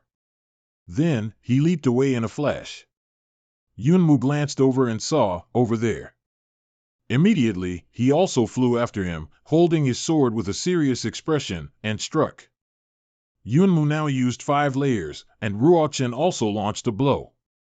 He gritted his teeth, secretly horrified. Although I can dodge the attack, Ruo Chen is still scared. It's really tricky. Yunmu's feet finally touched down, and his steps grew steadily stronger. Ruo Chen's eyes widened in surprise. He'd never encountered an opponent who made him struggle this much. Yunmu had now reached the 6th sword layer. He slammed his sword down, and a massive shockwave erupted. Ruo Chen leaped back in surprise, then landed. Did he just say 6 layers? He was so startled at that moment, his eyes wide and staring blankly. This is... Ruo Chen looked at Yunmu, who was pulling his hood down. He was secretly terrified. This pressure, it's truly frightening. Ruo Chen's mind screamed, no way, this level of profound energy pressure can't be something he possesses at his skill level. He watched the streams of power surge past him. And what's the 6th layer? How could he have advanced this much in such a short time? Only then did Ruo Chen vaguely realize, wait, he might be stacking his attack power with all his previous attacks. Just adding more tricks for him. Yunmu's eyes now emanated a chilling aura. He shouted again, Absolute Realm. Ruo Chen was still startled and bewildered. Right after, just as he thought, Yunmu unleashed a massive strike, Return to Origin Slash. That powerful attack was indeed the Absolute Realm. Yunmu now seemed to glow. Ruo Chen stood there, secretly admiring, truly astonishing. It seems victory or defeat rests on this one strike. Before he could even catch his breath, Yunmu continued, this is my final attack, with 100% of my strength. Seeing him like that, Ruo Chen nervously shouted, Heavenly Devil Dragon Overlord Fist. Yunmu's attack power was overwhelming. Ruo Chen struggled to block it, bracing himself and letting out a resounding yell. In the end, Ruo Chen couldn't withstand this blow. His strength was completely drained. Ruo Chen's eyes widened. He snorted coldly, so I really couldn't block it, huh? Finally, Yun Mu's inner force engulfed the entire space, pushing Ruo Chen back. On the screen, Ruo Chen was gone, leaving only the swirling smoke after the battle. Everyone watching the screen couldn't help but stare in bewilderment. Hey, is this for real? The winner is. Finally, everyone cheered loudly, Li Yun. On the screen, his name appeared, Li Yun wins. The audience cheered excitedly, wow, I can't believe Tang Ruochen lost to a new player. I like this Li Yun, I want to be his fan. At this moment, Dai Hung was sitting in a dark room watching the match. He smiled, intrigued. Li Yun, Frenzied Blade, Absolute Realm, Return to Origin. Dai Hung quickly recognized it. Getting more and more interesting. Meanwhile, the strong wind still raged, and Yun Mu stood tall in his spot. He finally became aware of the situation. Yun Mu pulled his hood down, I won. Although Yun Mu won, he couldn't help but praise, truly worthy of a master. Not bad at all. Pedro, continue challenging. Everyone murmured, wow, really? Li Yun challenged 3 more Hungs? Immediately after, he continued fighting. The frenzied blade attack was unleashed, and his opponent, unable to endure it, screamed loudly. This event left everyone dumbfounded. Oh my god, he won again. On this side, there was a buzz. He just defeated Tang Ruochen, and now he's defeated 3 Hungs from Thien Van City's top 10 candidates. This can't be a coincidence. This one night shook the entire city. Who exactly is this Li Yun? After the match, the sky had already brightened. Yun Mu sat slumped on the ground. I'm exhausted. Fighting 2 masters in a row is a bit much to handle.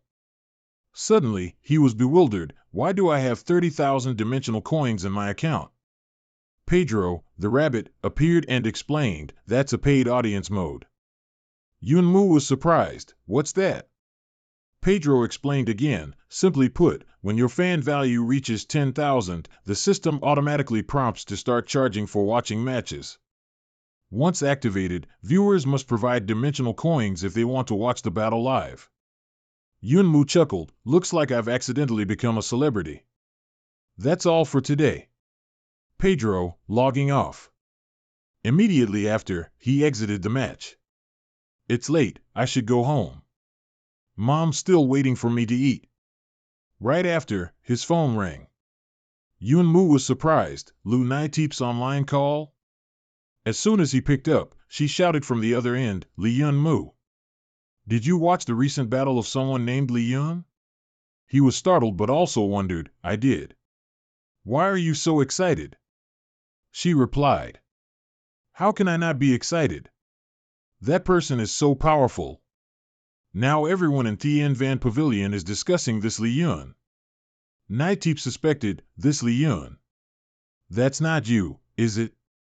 You both use the frenzied blade, and your names are very similar. Van Muk was startled, how could I be that powerful? But the suspicion that just emerged was quickly suppressed. I thought so too, but everyone's spreading it like that, he said with a wry smile. Rumors, they're all just rumors. Van Muk was surprised, everyone's spreading it. It seems we'll have to find a way to deal with this. They both discussed back and forth for a while, then Nai-Teep suddenly remembered something. Hey, you're a disciple of some ancient hidden sect, aren't you? Li Yun is actually your older brother, and the frenzied blade is your family's unique secret technique, isn't it? Nai-Teep continued, if that's the case, then both of you are equally powerful. After all, those sects that don't care about worldly affairs are the most terrifying sections. Upon hearing this, Van Muk secretly thought, that's right, I don't have anyone backing me up, but I can make others think I'm a disciple of a hidden sect. This will save a lot of trouble. Seeing him silent, Nai-Teep spoke loudly, hey, say something. Did you lose connection? He quickly admitted, that's right, he's my older brother. I won't pretend anymore, I'm laying it all out. Nai-Teep was excited, I knew it. Van Muk happily said, I'm only telling you this secret, you can't tell anyone else. Nightdeep quickly understood. Don't worry, I'll keep it a secret. Then she quickly said, I'm hanging up now, goodbye. Van Muck also replied, goodbye. On this side, Nightdeep sat on the bed thinking, he only told me, right? Her face suddenly flushed, and the air around her was filled with a sweet scent. Nightdeep didn't know why, but she felt very happy. Lou Nightdeep's words awakened Van Muck. He decided to fabricate a powerful sect. He needed to find a reasonable explanation for his extraordinary strength and, at the same time, find a backing for himself. To build momentum, Van Muck also used his second virtual character to suppress roles in the virtual world and named him Lai Fong. And he brought virtual characters number 1 and number 2 into the virtual world with himself in the image of Van and Lai Fong. Since the three of them appeared simultaneously on the spatial battlefield, the rumor that Van was automatically debunked. On this side, everyone was going crazy. Lord Van, I love you. I'm also named Lai. I beg Lai Sect to accept me as a disciple. At the same time, news of a hidden sect's reappearance spread throughout the arena like a bomb. Nightdeep called him again. Van Muck calmly said, Hello, Lou Nightdeep, is something wrong? She spoke loudly. Is something wrong? We're talking about your brothers everywhere now, aren't you worried? Van Muck gave a wry smile. Keep spreading it even more, let the whole world know. As he replied, anyway, there's no way around it. It's already exposed, so worrying won't help. Nightdeep continued. Oh, and Duong Nuoc Tran hasn't challenged Van again after being defeated, but this morning he's been online continuously without logging off. He's probably going to meet your brother. You should advise your brother to be careful. Upon hearing this, he secretly thought, he's challenged Van for several days, but I've rejected all of them.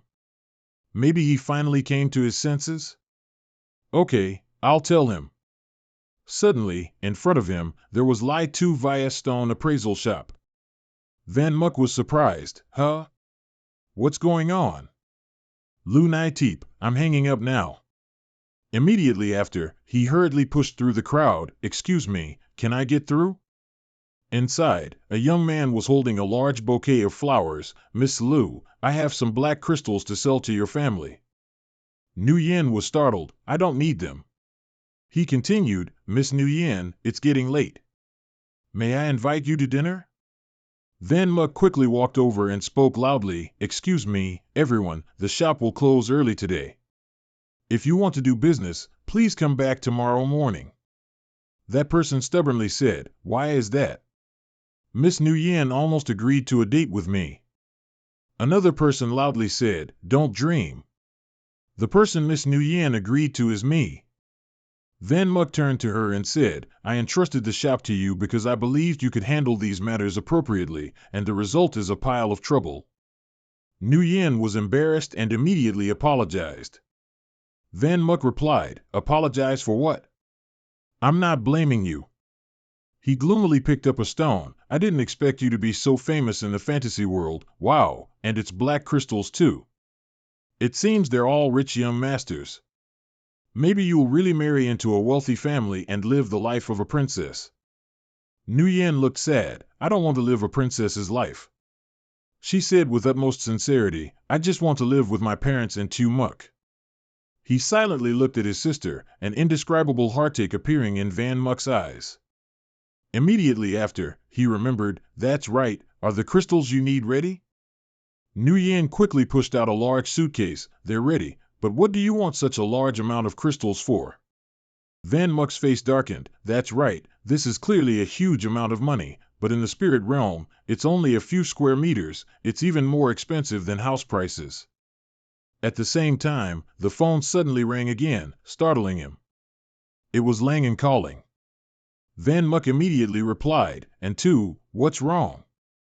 Langan on the other end was nervous. Van Muck, please, come help quickly.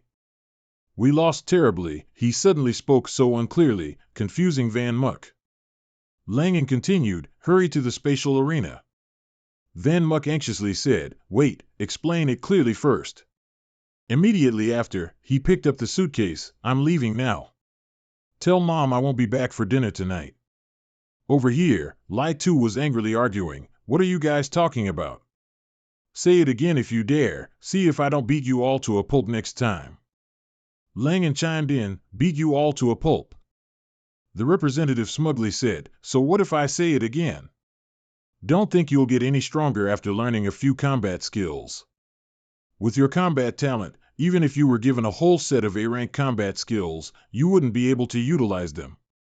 He continued to curse, Lang Tuet isn't here, Dai Hung's team is just trash. Lai Tu was annoyed, I'm so angry. Hey, Luke Kwong looked over, Dai Hung, you should also curse them a bit. Go to hell, you dog farts.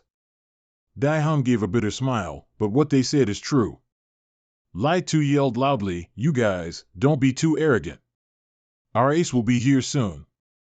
At the same time, Van Muk finally arrived. I say, what trouble have you guys gotten into while I was away? He frowned, worriedly scolding, Sister Tuet has only been gone for a few days, and you guys can't put anyone at ease. As soon as Lai Tu saw him, she burst into tears like a child complaining to a parent, Tu Muk Muk, you're finally here. They're bullying us too much. Luke Kwong excitedly pointed at him and laughed loudly, here's Dai Hung's strongest ace. You guys just wait to lose.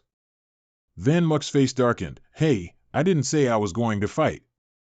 Langan knelt down. Huh? You're not fighting? You're really not fighting? You're not going to help us get some revenge?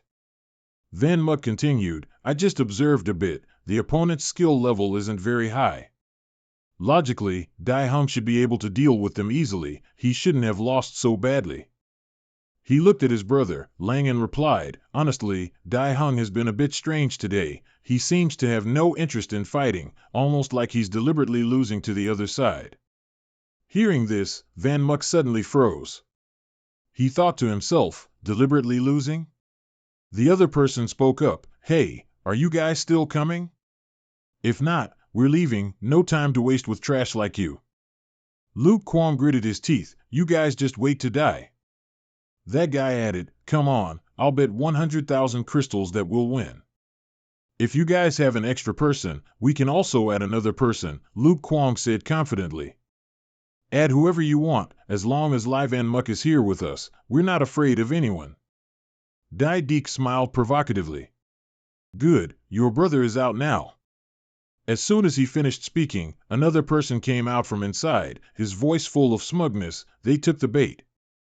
It turned out to be Nuoc Tran. He said loudly, you guys have worked very hard. Being the bad guy and putting in the effort? Not at all, who are we to each other anyway? As soon as they saw him, everyone was startled. Wait, isn't this? Even Van Muk couldn't help but be stunned. Dai Deek couldn't help but say smugly, that's right, it's him. Dai Hung then let out a smug laugh. He thought to himself, indeed. Nuoc Tran on this side rolled up his sleeves, it's boring to only bet 100,000 crystals. Want to increase it?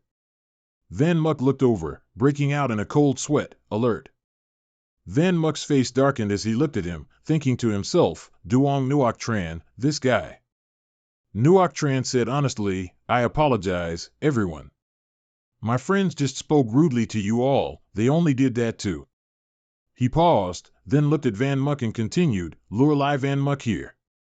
Van Muk acted indifferently, so what if you lured me here? I still have no intention of fighting you. Nuoc Tran spoke up, don't say that. You're still missing a good saber, aren't you? Nuoc Tran took out the sword and offered it as the betting prize, telling Van Muk, it will be yours. Lai Tu recognized it at a glance, this is the Snowjoy Cold Saber. Langan was surprised, what is that Snowjoy Cold Saber?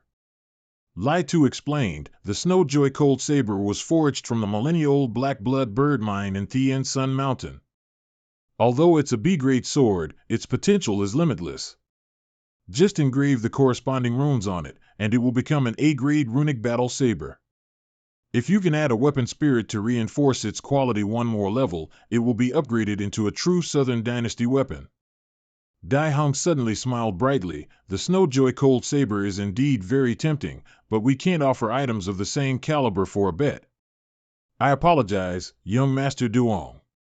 Nuoc Duong continued, whether you win or lose, you can take this saber. But if we win, Van Muck interrupted, you get to meet Lai Van, right? Nuoc Tran couldn't help but praise, it's so easy talking to intelligent people. Van Muck thought to himself, this Duong Nuoc Tran is truly smart, he offered a condition I can't refuse. I didn't expect him to have such a deep obsession with Lai Van.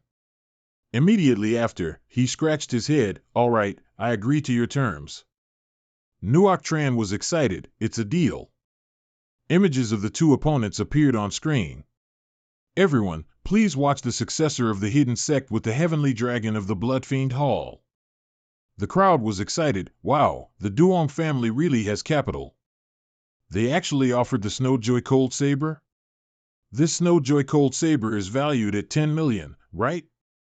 Everyone was discussing, this Duong Nuoc Tran was clearly defeated by Lai Van, so why is he looking for Lai Van Muck? Lai Van probably doesn't have time for him. A defeated foe just wants to feel relevant. The system began to announce, battle countdown, 10, 9, 8. Van Muck spoke up, the team arena is really huge. It's the size of an entire tropical forest on an island. The voice still echoed. 4, 5, 6.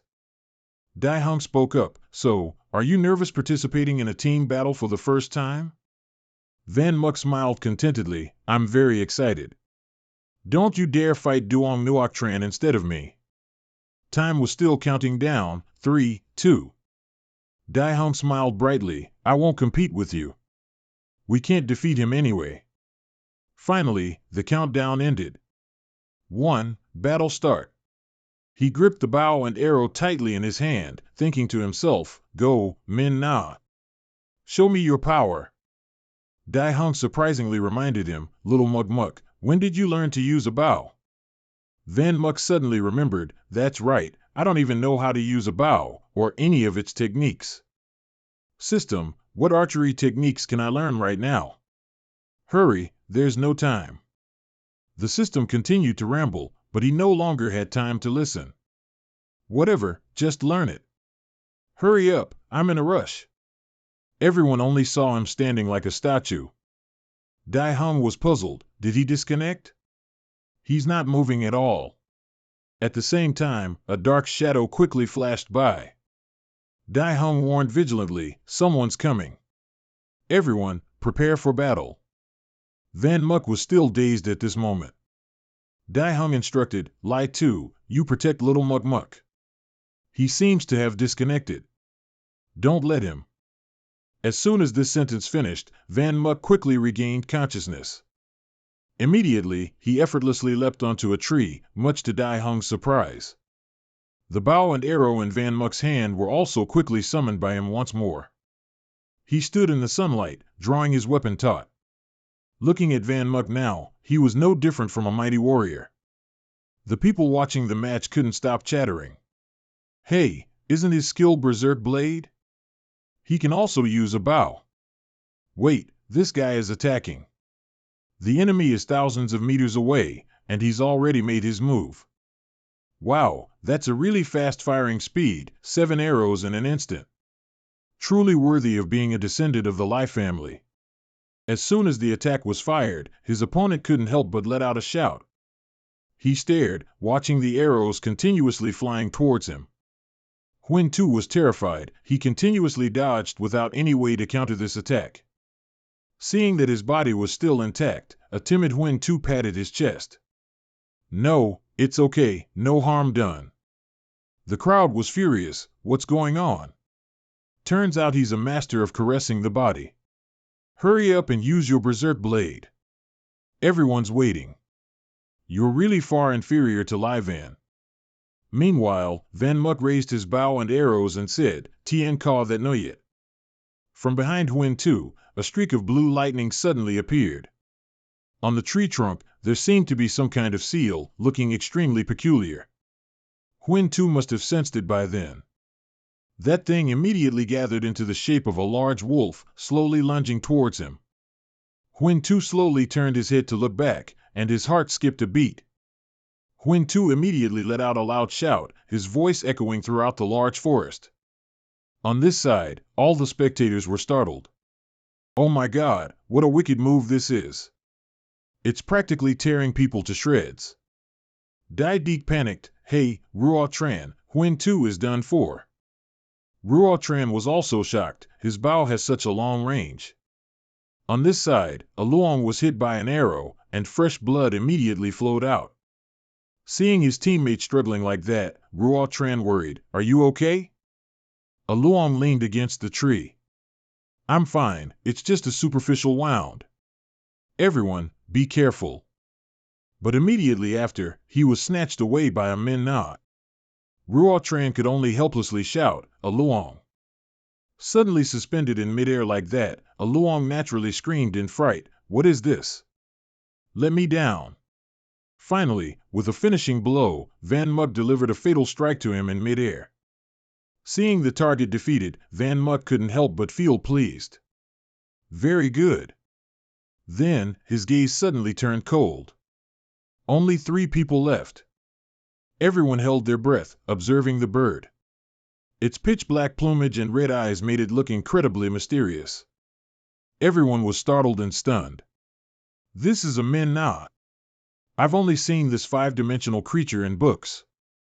They looked at him, couldn't help but wonder, but didn't the book say that the Destroyer King Manhua was sealed? How can it be? Another person in Ruo Tran's team was fleeing for his life. Indeed, the opponent's attack range is too far. I must get close to him quickly. He hadn't run far when an arrow pierced his leg.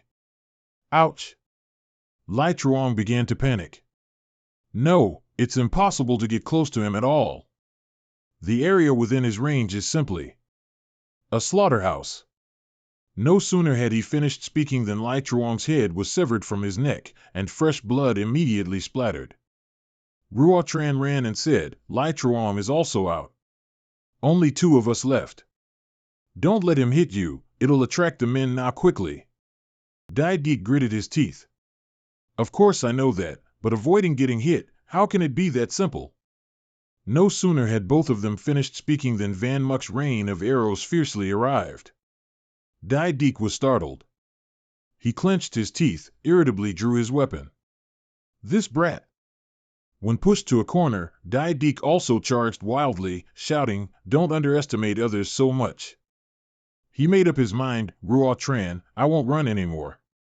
I can't escape anyway, it's better to just face them.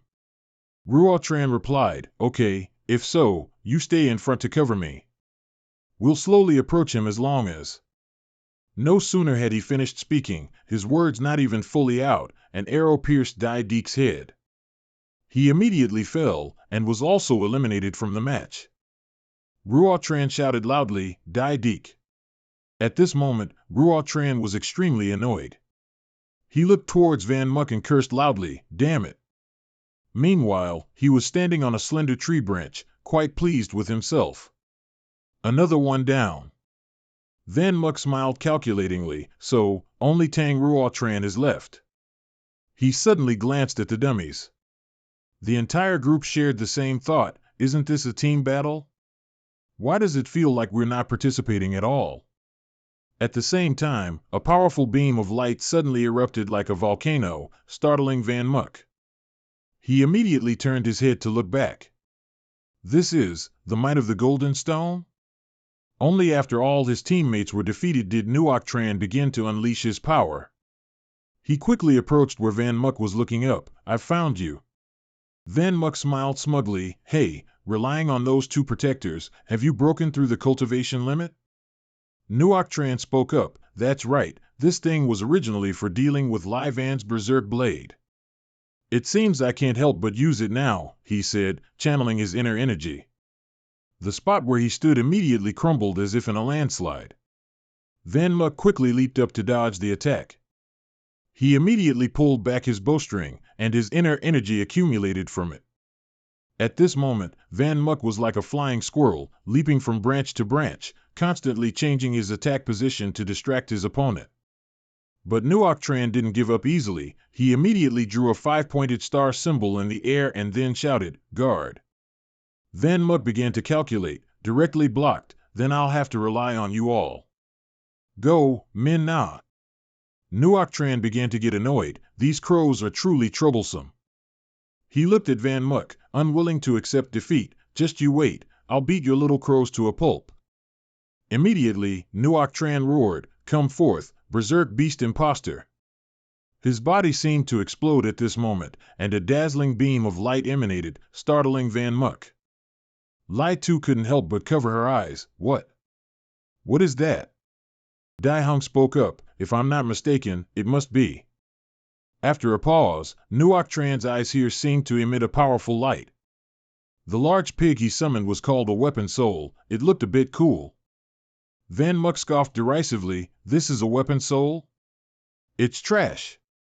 Immediately, Van Muk appeared behind Nuoc Tran, and his eyes lit up. Nuoc Tran channeled inner energy into his hand. You still dare to come? I said I would. As he clenched his fist. At the same time, that fat pig weapon soul also went wild, opening its mouth wide and letting out a piercing shriek. Nuoc Tran then delivered a powerful blow to Min Na and continued, beat you to a pulp. The weapon soul savagely reached out and tightly squeezed Min Na, and the crow shrieked in surprise. Before it could react, the weapon soul powerfully crushed Min Na in its hand. Nuoc Tran couldn't help but be pleased with this. He gloated, 2 down. Van Muk loudly exclaimed, I can't even get close. Only 1 more left, this is tough. Having no other choice, Van Muk called for help. Hey, King of Destruction, do you hear me? Min Na quickly replied, why are you calling me? He secretly transmitted, look at that guy down there, can you beat him? Min Na gloated, ha, a berserk beast imposter? That kind can't even compare to one of my toes. Van Muk replied, but the Min Na you gave me have almost all been wiped out. Min Na scoffed, ridiculous. How much power do you think you've attained? If that's the case, Van Muk responded, then give me more power. Min Na answered, that is impossible.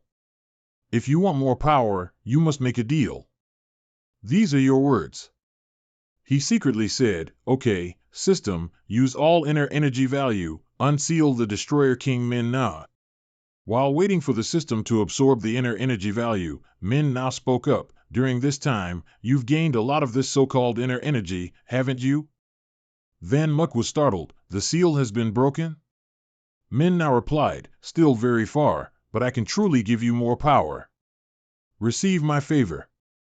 As he finished speaking, Van Muk let out a loud shout.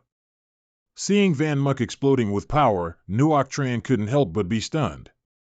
But the Min Nans had all been killed, their feathers scattered everywhere. He gloated, so, all 3 have been dealt with.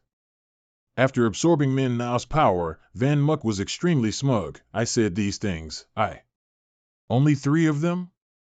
As soon as he finished speaking, a flock of Min Na immediately rushed forward. Van Muk's voice was cold. He glared and then ordered them, tear him apart for me. The men now fiercely charged towards him, their cries seemingly wanting to tear the sky apart. Nuoc Tran cried out in surprise several times, but his weapon soul was still operating at full capacity. Another series of men now were defeated by the weapon soul. Nuoc Tran's inner energy was truly not to be underestimated. But for him, Van Muk was truly a formidable opponent, so he wasn't careless at all. Fresh blood from the Min Nans continuously splattered, staining the ground in an instant. Van Muk remained calm. All my crows have been smashed to pieces. Hey, what should I do next? Min now spoke up. Next, leave it to me. As soon as he finished speaking, the corpses of the men now on the ground suddenly lit up. Nuoc Tran was startled. What's going on? A dazzling light source from who knows where now suddenly appeared in the sky. Nuoc Tran stood there, bewildered, watching the crow corpses reassembling themselves. These golden crow corpses are... He stared intently at the light source in the sky, golden stone mysterious power. The men now corpses thus merged into a new body, its sharp, cold eyes seemed to carry sparks. Along with that was a pair of wings. It looked as if an angel was descending. Very quickly, a perfect human body immediately coalesced from those streams of light. Everyone behind the screen couldn't help but exclaim in surprise, "What is this again? It's so big." They all looked dumbfounded. What level of battle are we watching? Could it be that the strongest disciple of the Lai family is really this Lai Van Muk? Van Muk couldn't help but praise, truly enormous. Compared to this, my king of destruction is a bit more handsome. Min now coldly pointed at the weapon Soul. A mere fake beast dares to stand before me. This fat pig stood before the king of destruction and couldn't help but tremble. Min now spread his wings wide, then he triumphantly told the boy, "Little brat, look closely." He channeled his inner energy and continued, "Watch me lead you to victory." On this side, everyone was also tense, holding their breath and waiting. Is it about to be decided? In Min Nao's power, there seemed to be the image of a bird. It seemed this was his symbol. At this moment, Nuoc Tran could only stand there bewildered, watching Min Nao unleash his attack. That pig-like weapon Soul barely managed to squeal before its entire body was lightly blown away. Nuoc Tran stood completely motionless. He looked at the terrifying power before him and thought, "It seems this time." He had completely lost, but a helpless smile still played on Nuoc Tran's lips. Finally, the winner was clear. Van Muk's team had defeated Nuoc Tran's team. The crowd couldn't help but discuss, they won. Wasn't it a team battle? The result is one person defeating 5, transcending their level. Are these Lai family people all monsters? Immediately, the system awarded him 169 dimensional coins. Van Muk breathed a sigh of relief. It seems we won. Thanks, King of Destruction, my brother. He grumbled, "Call me Great King." Lai Tu immediately disregarded her image. She pounced and hugged Van Muk's neck, praising, "Little Muk Muk is so amazing." Dai Hung also exclaimed, "Is that the war bow you got from the treasure vault? It seems you really did find a treasure." Van Muk smiled brightly, "Just luck." He casually instructed, "Try to use that power. It will raise you another level." Dai Hung's words made him uneasy. He wondered if his brother had noticed anything unusual. After this battle, Van Muk finally returned home. He let out a breath. "It's been a while since I was in reality." At the same time, the system reported, "In this battle, you gained a certain amount of Void Origin. Void Origin can be used to expand the Star Realm." He grumbled, "Enough, you want to scam me with this again. If I throw my measly Void Origin into that, I won't even see a single hair." Suddenly, at the same moment, there was a loud knocking on the door outside. "Little Muk, open the door." He wondered, "Little Quang, what's wrong? Didn't we just meet?" Luke Quang relayed the message, "I just passed by the message room. The elder told me there's someone looking for you, seems like Duong Nuoc Tran." This person was like a persistent ghost. Van Muk couldn't help but be surprised. Why is it him? Nuoc Tran was standing in a corner of the hallway, deep in thought, when a familiar voice echoed, "You're standing over there." Van Muk slowly walked down, "Waiting for me? Do you miss me that much? You really can't be apart from me for even a moment." Nuoc Tran immediately handed something over. "Take it. The Snow Huan Cold Blade has agreed to you." Looking at his dark eye circles, Van Muk secretly gasped, "His complexion is so bad." Van Muk was very pleased. "You're a man of your word." Nuoc Tran explained, "This jade box is forged from 1,000-year-old Tianshan white jade cold chalcedony. When not in use, it's best to keep the weapon inside the jade box." Van Muk felt strange. "You said you went, just to meet Lai Van once, both plotting against my friend and betting a blade. Was it worth it?" Nuoc Tran replied, "I'm sorry for being excessive with your friend, but ever since I competed with Lai Van, I haven't been able to calm down. I just have to experience his mad blade again, no matter what." Looking at his lifeless complexion, Van Muk thought, "It seems losing to the mad blade has given him a mental block." Nuoc Tran sadly left, "But I dared to lose, I dared to bear it. I won't bother you anymore." Van Muk couldn't help but feel sympathy. His back looks so lonely. If he doesn't resolve this mental block, he'll just stop and won't move forward, right? His eyes looked at Nuoc Tran with a bit more favor. Actually, this person isn't bad. After a moment of thought, Van Muk also made a decision. Hey, Duong Nuoc Tran. He turned his head to look back, and Van Muk smiled brightly and said loudly, I'll fight you. Van Muk continued with a firm expression, what if I use the Mad Blade? Hearing this, Nuoc Tran was extremely excited. You're serious, you're willing to use the Mad Blade. The crowd immediately gathered tightly. Look! It's Lai Van Muk and Duong Nuoc Tran. Are they really going to fight in real life? Who will win this time? Will it still be Lai Van Muk? Nuoc Tran was bewildered. There are too many people. Do we really want to fight in reality? If not, then... Van Muk casually said, Don't worry. He quickly took out a black sphere. I have this. As soon as Nuoc Tran saw it, he knew it was a barrier cage. Immediately after, Van Muk quickly threw the spherical object onto the ground. He looked at Nuoc Tran before walking ahead. Let's go, then it'll just be the two of us. Everyone watched them disappear with immense regret. Oh, a barrier cage? Why? Hey, don't go in. Everyone was indignant. Then we won't be able to see anything, will we? Time flew by. 1 hour later, it was still incredibly quiet inside. Suddenly, a foot stepped out from inside.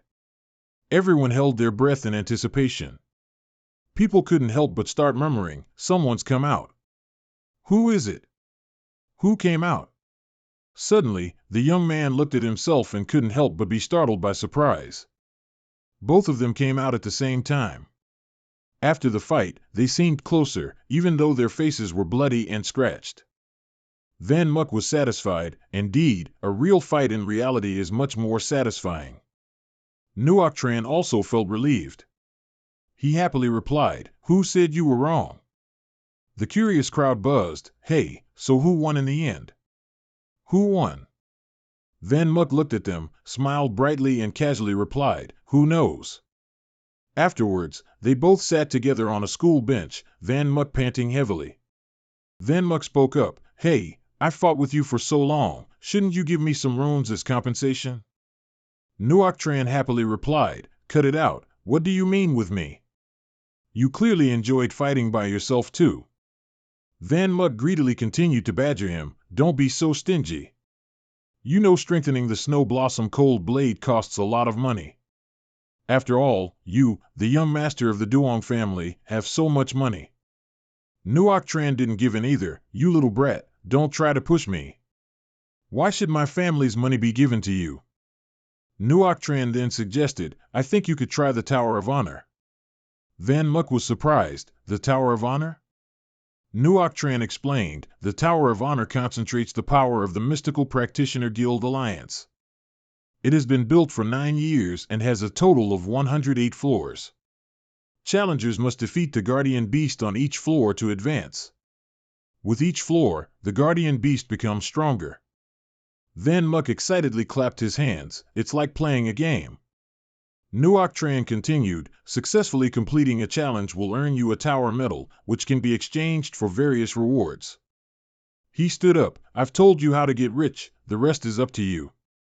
Van Muk then seriously considered, the Tower of Honor, when I have time, I should definitely give it a try. At the same time, Duongmin walked past. Lai Van Muk, why are you sitting here alone? Did you fight with someone? He was startled, Senior. He looked at him and said, in a few days, Tien Van Fort will hold the Mangu Valley battlefield. You'll be there for a month, you can take that opportunity to travel, train, or gather resources. You're a promising talent, it would be a shame to miss this opportunity. Van Muk was bewildered, okay, thank you, Senior. 3 days later, at the library, the atmosphere was completely silent. Van Muk was absorbed in a pile of books, looking very busy. After a while, Van Muk sighed tiredly, damn it, this stuff is too hard to understand, I don't get it at all. Finally, he made up his mind, if I don't understand, I have to try harder, after all, Duong Nuoc Tran. He recalled that Nuoc Tran had handed him an item, here, take it. Van Muk was surprised, what is this? Nuoc Tran said, this is a map to the entrance of a secret realm. He opened it curiously to look. He explained, the entrance is roughly at Ma La Sun Ba Truong in the dark domain of Manga Valley Battlefield. I heard you'll be going there soon, so this is for you. Van Muck frowned. What the hell is this map? I don't understand a single word. Nuoc Tran then said, the characters on it are ancient language, you need to translate it yourself. Whether you can translate it or not is up to you. Returning to the present, he was trying to translate the characters on it. Ma La Sun Ba Truong is 138,640 kilometers from the Manga battlefield. At the same time, Natip's voice rang out, Ma La Sun Ba Truong, that's a dangerous area, and it's also a dark domain.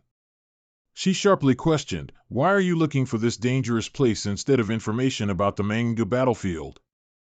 Van Muck stood up and quickly said, it's nothing, I just heard about this place before so I was a little curious. She pouted, humph, I don't believe you. Natip yelled, do you know how dangerous that place is? Lower your voice, this is a library. Even if you have powerful defenses. She was so worried she almost cried, so what if you're a disciple of a hidden sect? This place isn't somewhere you can just go whenever you want. Van Muck looked sadly at the girl in front of him. Then he dotingly patted her head gently, his voice warm, all right, I know. Seeing Natip's eyes welling up like that, he didn't feel good either, letting her worry about an adventurer like me. I'm truly sorry. Hearing this, Natip's little heart seemed to melt. He continued, I see that place must be very dangerous, which is why you're so agitated. But, that's just how things are in this world. Seeing Natip still sad, Van Muck said again, no matter how dangerous it is, what needs to be done still has to be done. So then, I promise you, no matter the disadvantage, even if it's for your sake, I'll survive and come back. Pinky promise. Her eyes welled up again looking at him, and Natip felt somewhat more at ease. She quickly stabilized her emotions and wiped away her tears. But she still pinky promised with Van Muck, whether you come back or not, what does it have to do with me? What do you mean for my sake? Van Muck was happy, she finally smiled. You're still beautiful when you smile. Immediately after, Natip also left, ignoring him. You stubborn mule, if anything happens, you definitely have to tell me. Van Muck happily replied, okay. Dai hung it behind them, smiling slyly. Our little Moo is really popular. Lu Chang replied. This kid Li Yunmu really knows his stuff. Ling'an replied again. Li Yunmu made Lu Naijie cry. And Li Si shouted angrily, I'm so mad I could die. After everyone had left, Yunmu looked at the books on the table again. He started flipping through the books to study. Ma Luoshan Witch Academy. Even so, he was still very cautious. It seems this trip is really dangerous, huh? Immediately after, he went to register his name. Yunmu handed over the paper, is that it? The staff member then said, all right, leave the registration form here. You just need to pay the transmission fee. He felt a bit regretful. Going to the Tower of Honor costs 500,000. So expensive. Yunmu grumbled as he walked, if it weren't for needing the Ice Ancient Way runes to practice my blade, I wouldn't have come. A voice rang out behind him, Xiao Yu, there are so many silver profound practitioners here. Qin Yu immediately replied. Of course. Anyone who dares come here is an elite. Lin Li looked at him. Xiao Yu, look, that person seems to be a common star profound practitioner. Meanwhile, Yunmu was being cheeky. Hello, ma'am, I'm here to pay. Can it be a bit cheaper? Why are you in such a hurry? No one said you can't bargain. Qin Yu replied. What's so strange about that? Even if people here only have common star cultivation, their combat power is much stronger than others. Suddenly, what Qin Yu saw in front of her startled her a little and made her break out in a sweat. She looked at Yunmu's back and thought, why does this person feel so familiar? Yunmu was busy arguing, this is my hard-earned money. I think it's expensive, and I can't even bargain. What kind of attitude is this, ma'am? Who are you calling stingy? Qin Yu thought, Just looking at his back makes me want to hit him. Immediately after, she walked over to Yunmu's side. Excuse me, sir. He turned around blankly. Huh? Yunmu was so shocked that he had to cover his mouth to keep from yelling. Immediately after, he quickly turned his face away. His inner self couldn't help but scream, why is this woman here, and with Linley? He even crouched down. This time, it's terrible. The two women who hate me the most in this world are both here. Qingyu spoke up, sir. Finally, he ran out of options and stood up, still calculating in his head. This is the only way. Then Yunmu loudly said, I thought someone else was calling me. Turns out it's two beautiful ladies. I thought he had some clever trick, but I didn't expect him to make such a grotesque display. Linley couldn't help but be surprised when she saw him. This person looks truly unique. Qingyu's face darkened as she lowered her head. I'm so sorry, I mistook you for someone else. Yunmu, sweating, continued, this beautiful girl, didn't your mother tell you that approaching men like this could easily get you abducted? He tried to act composed. Qingyu shouted, annoyed, this guy. How dare you speak to me like that? Do you know who I am? Yunmu glared. Who are you?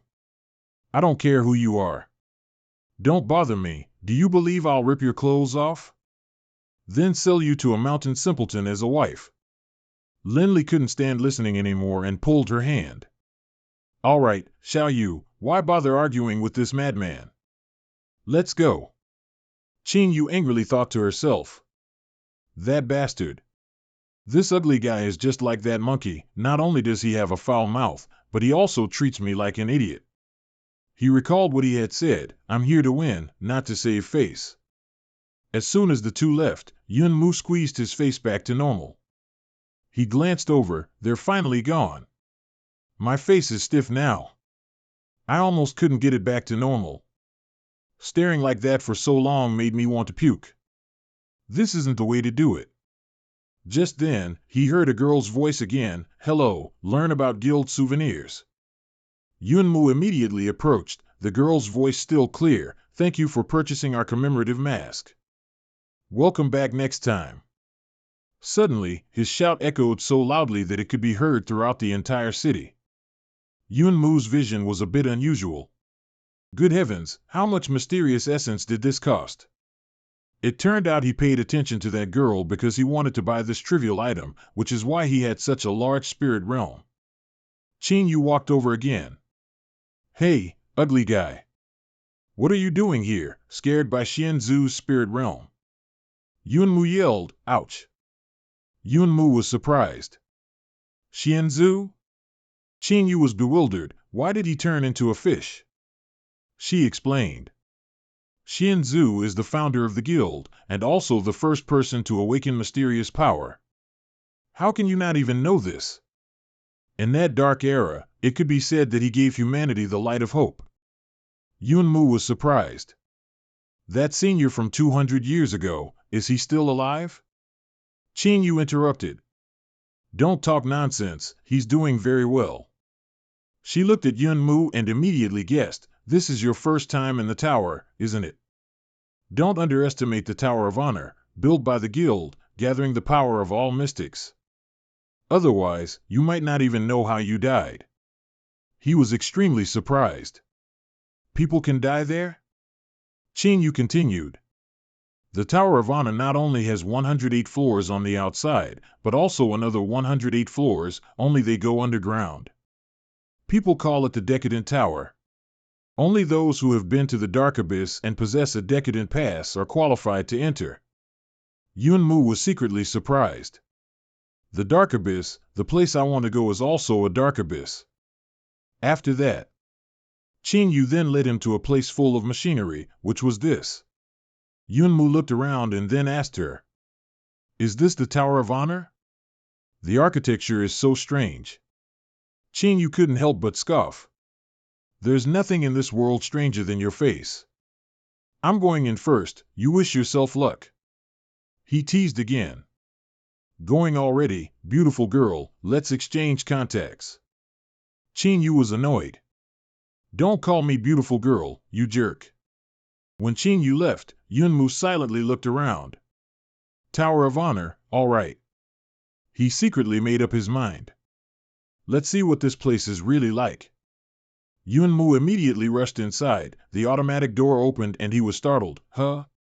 The reason he had such a strange expression was because there were 3 doors in front of him. Yunmu couldn't help but wonder. The Profound Warrior's Door, the Transcended Profound Warrior's Door, the Saint Profound Warrior's Door, what is this? The system explained for a while, but he was still confused. Does that mean I can only enter the Profound Warrior's Door now? What surprised him to the point of scratching his head was that there were also rankings on each door. Yunmu smiled, removed the fish nose to see clearly, and something shocking happened again. He excitedly exclaimed, "Oh my God, that battle maniac is on the board again. Then I can't lose to him." At the same time, the system warned him that he was in an evil space, and at this moment, Yunmu had to wait. But he had a bit of a question. Evil space? Yunmu slumped down boredly. What's there to do? Isn't this the star realm founded by the profound ancestor, I? Before he could finish his thought, the system immediately notified him again. Yunmu couldn't help but look bewildered. Is that all? Suddenly, the system warned again, once you die in the tower, this tower will absorb all of your cosmic essence. This startled Yunmu. What did you say? The system explained, any player who dies in the tower will be absorbed by the owner of the space. He was secretly surprised. It's clearly just a trial tower, I didn't expect it could be deadly. This isn't normal. Could it be that someone is taking advantage of the reward system, luring elites from the continent to challenge the tower, thereby absorbing their cosmic essence, and thus expanding the cosmic world? Yunmu gritted his teeth. The profound ancestor who founded this tower, wasn't he humanity's first awakened hero? How could this be? Immediately after, he gave an order. System, deep scan the entire Tower of Honor, search for the profound ancestor's location. The system quickly found it. Yunmu nervously yelled. Where is he now? A thick black darkness quickly enveloped him. According to the system's speculation, this tower is the incarnation of the Motherstone dynasty and the Realm Master. Yunmu speculated. Incarnated as the tower, so now he's watching my every move. According to the system, the profound ancestor has become a true god. Yunmu was a bit uncomfortable. 12 true god spirits, he has already condensed 7 of them. Only 5 more and he'll become a true god. Someone humanity regards as a true god unexpectedly harms others' lives without hesitation to become one. Thinking of this, he couldn't help but spit and curse.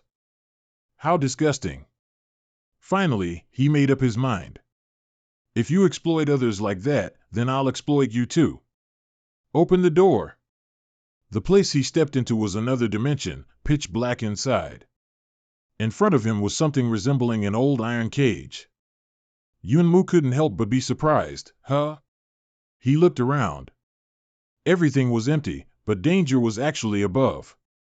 As soon as those mutated beasts saw him, they roared wildly and charged. As soon as he heard the sound, he immediately turned his head to look, alert. Due to his carelessness, Yunmu was scratched by it. He immediately used both hands to block, but he was still thrown far away. The surrounding rocks and earth cracked due to the tremor. Yunmu tried to press his feet firmly into the ground to steady himself. His arm was scratched by it. Fresh blood immediately gushed out. Yunmu looked at them. He was truly a bit startled, almost at his limit. This is the hellish rat's claws. It said that this thing's strength can rival the highest level profound star cultivator. He clicked his tongue in surprise as he looked at them, didn't expect 9 of them to be released at once. Yunmu chuckled coldly. This is only the first floor? How much does that scoundrel profound ancestor want to harm people? Seeing the swarm of mutated rats charging together, Yunmu couldn't help but exclaim, all at once. He began to channel his inner force. All right, I'm not that busy anyway. As soon as he finished speaking, a cunning glint flashed in Yunmu's eyes. Shadow system, activate. As soon as he finished speaking, a blue figure appeared, slashing a powerful sword strike straight towards the rat. As soon as it died, golden coins shot out from its body. Li Yun stood there imposingly, like a general preparing for battle. Looking at the things that shot out, Yunmu couldn't help but be extremely satisfied. Tower coins popped out again. Behind this, 3 ferocious rats simultaneously shrieked, then lunged towards Li Yun. He didn't even turn around, but a powerful inner force erupted from his body. Those rats quickly exploded. They only managed to let out a cry before completely disappearing. Meanwhile, Li Feng had also quickly finished dealing with those rats. Yunmu stood by, satisfied. Training in the dimensional battlefield for so long, have they learned to coordinate with each other? He scanned the surroundings once. It seems the first floor has been cleared. Go back, number 1, number 2. As soon as he finished speaking, a large hole immediately appeared. The door inside it gradually emerged. Huh? Something is coming up here. He curiously took a closer look. This is Exchange List. Ancient Dimensional Ice Rune. 100 Tower Coins. Ancient Dimensional Lightning Rune. 100 Tower Coins. It's really not expensive. After all, buying one of these with money would cost 1 million. Yunmu scrolled his hand. Pure Chi. Profound Dark Power. Red Star Advanced Level. Blood of the Dimensional Wind Dragon, only found in the 60th dimension. Even such high-level items can be exchanged. No wonder so many profound martial artists risked their lives to challenge this tower. Suddenly, he seemed to notice something. His eyes suddenly froze. Wait. This is... That thing on the system screen is... Blood of the Shadow Sanctus. 2,500 tower coins. He recalled once lamenting. No way, opening the box only gives me this seed. At that time, he looked at the tiny seed in his hand, full of doubt. Is this seed really a secret treasure? And according to the system, this thing can only bloom and bear fruit if watered with the blood of a sanctus. Before, he didn't even care. Forget it, the Shadow Sanctus is a human-like life form of the 7th dimension. Always living deep within the shadows, very difficult to find. Based on me, I can't possibly find her blood. Returning to the present, Yunmu was extremely surprised. He didn't expect such a hard-to-obtain item could be exchanged for here. It seems I have to find a way to get this. But I only have 10 bronze tower coins right now. The system noticed his greed and immediately reminded him to know his limits. Yunmu glared. All right. I know. It's too noisy, I'll be careful. He took a step, and a tile under his foot lifted. Yunmu calculated. It seems this is only the first floor. A few more floors shouldn't be a problem, right? Reaching the second floor. Li Yun and Li Feng also had the upper hand, and he quickly passed it with ease. Upon reaching the third floor, his momentum was still soaring, and another floor was cleared. Continuing to the fourth floor. It seemed nothing could trouble him yet, and Yunmu continued to pass through. Before long, he reached the fifth floor. This time, there would probably be some obstacles. Yunmu gasped, but was also extremely excited. He'd carelessly fought his way to the fifth floor, it seemed. Stopping for a moment, he told himself, I need to be a bit more serious now. This was Hellrat X-49. In front of Yunmu was Hellrat Warrior X-1. Li Feng and Li Yun quickly fought alongside Yunmu. He charged forward, shouting, let's go. Looking at the giant monster, Yunmu began to command, Number 1, attack its left side. Li Yun immediately obeyed, his feet gliding swiftly through the air. Immediately after, Li Yun gripped the sword tightly in his hand, coldly slashing straight towards the target. The monster quickly noticed, glaring with eyes that couldn't hide its ferocity. Immediately, it swung its arm fiercely, smashing mercilessly towards Li Yun. Even rocks and dirt couldn't withstand the pressure and scattered everywhere. Yun Mu was startled and ran. "Oh my God, I can't even get close." Immediately after, he gave another order, "Number 2, feign an attack on the biggest one, draw its fire." He looked at Li Yun, flattened on the ground. "Hey, Number 1, how long are you gonna lie there? Wake up and work. These small fry are your responsibility." Yun Mu moved like a sparrow, his feet darting back and forth. If a close-range attack wasn't possible, then he took a running leap, flying into the air, and the wind began to howl around him. His hand gripped something tightly. Yun Mu shouted, "Then I'll leave it to you. King of Destruction, Big Brother." As soon as he finished speaking, a powerful surge of inner energy appeared in Yun Mu's hand. At this moment, a black hole appeared in the sky. This was Heavenly Orb Devouring Moon. The bow in his hand was quickly summoned, and Yun Mu used the Heavenly Orb Devouring Moon move to take it down. A powerful light emanated from the bow. Half of Yun Mu's face was obscured by it, making him look incredibly eerie. The monster quickly sensed the pressure behind it and immediately turned its head. At the same time, the arrow was shot. He shouted loudly, "Go!" Immediately, a fierce wolf-shaped aura lunged forward. It bit hard into the monster's arm. Its speed was so fast that the monster could only stand still and endure the attack. Yun Mu, seeing the timing was ripe, made a hand seal and shouted, "Explode!" As soon as he finished speaking, a huge tremor occurred, and golden coins continuously rained down. He gently landed on the ground, dust and smoke billowing everywhere. Yun Mu sighed, "It's over." He looked at the constantly falling coins and couldn't help but wonder, why are so many tower coins dropping? Is this big guy a reverse one? Looking at Li Yun diligently working, Yun Mu couldn't help but exclaim, "It seems the small fry are done too."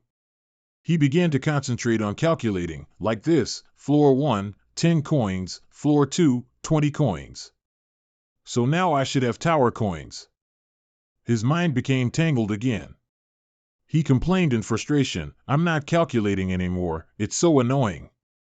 In short, stopping for a moment, his eyes became sly, "Just keep fighting like this." Meanwhile, a girl looked at the screen with worry. Our Yun Yun hasn't been online for several days. Did something happen? Her friend with her mocked, "He must have lost to Tang Ruochen in the barrier and doesn't dare to come out anymore." She said, "Look, even Li Yun and Li Fong don't dare to show up in the dimension battlefield anymore, Fan Li Yun Mu." The girl angrily shouted, "You monkey! Our son can win even in reality." At the same time, a sound suddenly rang out, making the two of them pause. "Special broadcast now! Special broadcast now!" The system announced, "Congratulations to Li Yun Mu of Central Continent for successfully clearing the 10th floor of the Tower of Honor as a common profound practitioner. Congratulations to Li Yun Mu of Central Continent for successfully clearing the 10th floor of the Tower of Honor as a common profound practitioner."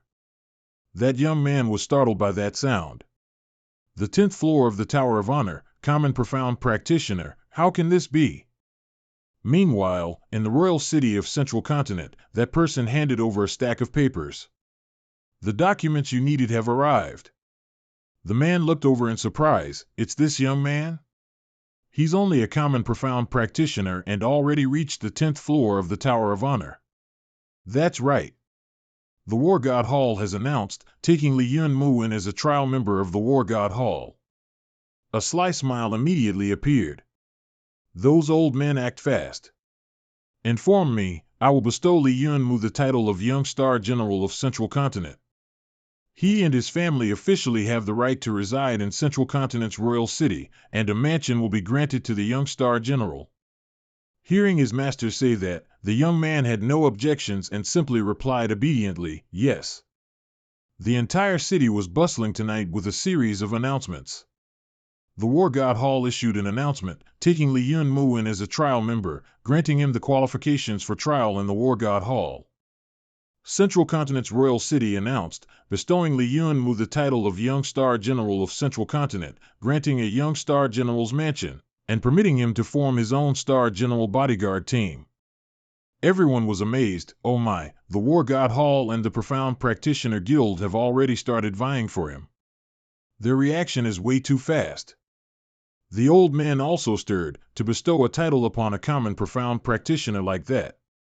Living for so many years, it's still the first time I've seen such a thing. It seems he's a very talented young man. At the same time, on the 11th floor of the Tower of Honor, that plump rat was continuously growling and charging madly. This is the king rat. Yunmu fumbled for a while, then couldn't help but be satisfied. Very good, I caught it. He looked at it and couldn't help but exclaim, as expected of a golden star dimensional beast. Taste all of my profound power. Immediately after, with full power concentrated, Yunmu shouted, Heavenly Orb Devourer's Moan, explode. As he spoke, a huge explosion immediately rang out, and the golden coins continued to scatter like rain. Due to the shock, he couldn't maintain his balance and was also blown far away. His face was a little scratched. After reaching the 11th floor, Yunmu gasped, I won. I'm almost at my limit too. He sat there for a while. It's been so long since I've fought with all my might like this. This time, I've roughly figured out my strength. It seems that if my number 1 and number 2 team up now, they can fight a Golden Star Profound Practitioner. Then he quickly approached the announcement board. Let me see how many tower coins I have now.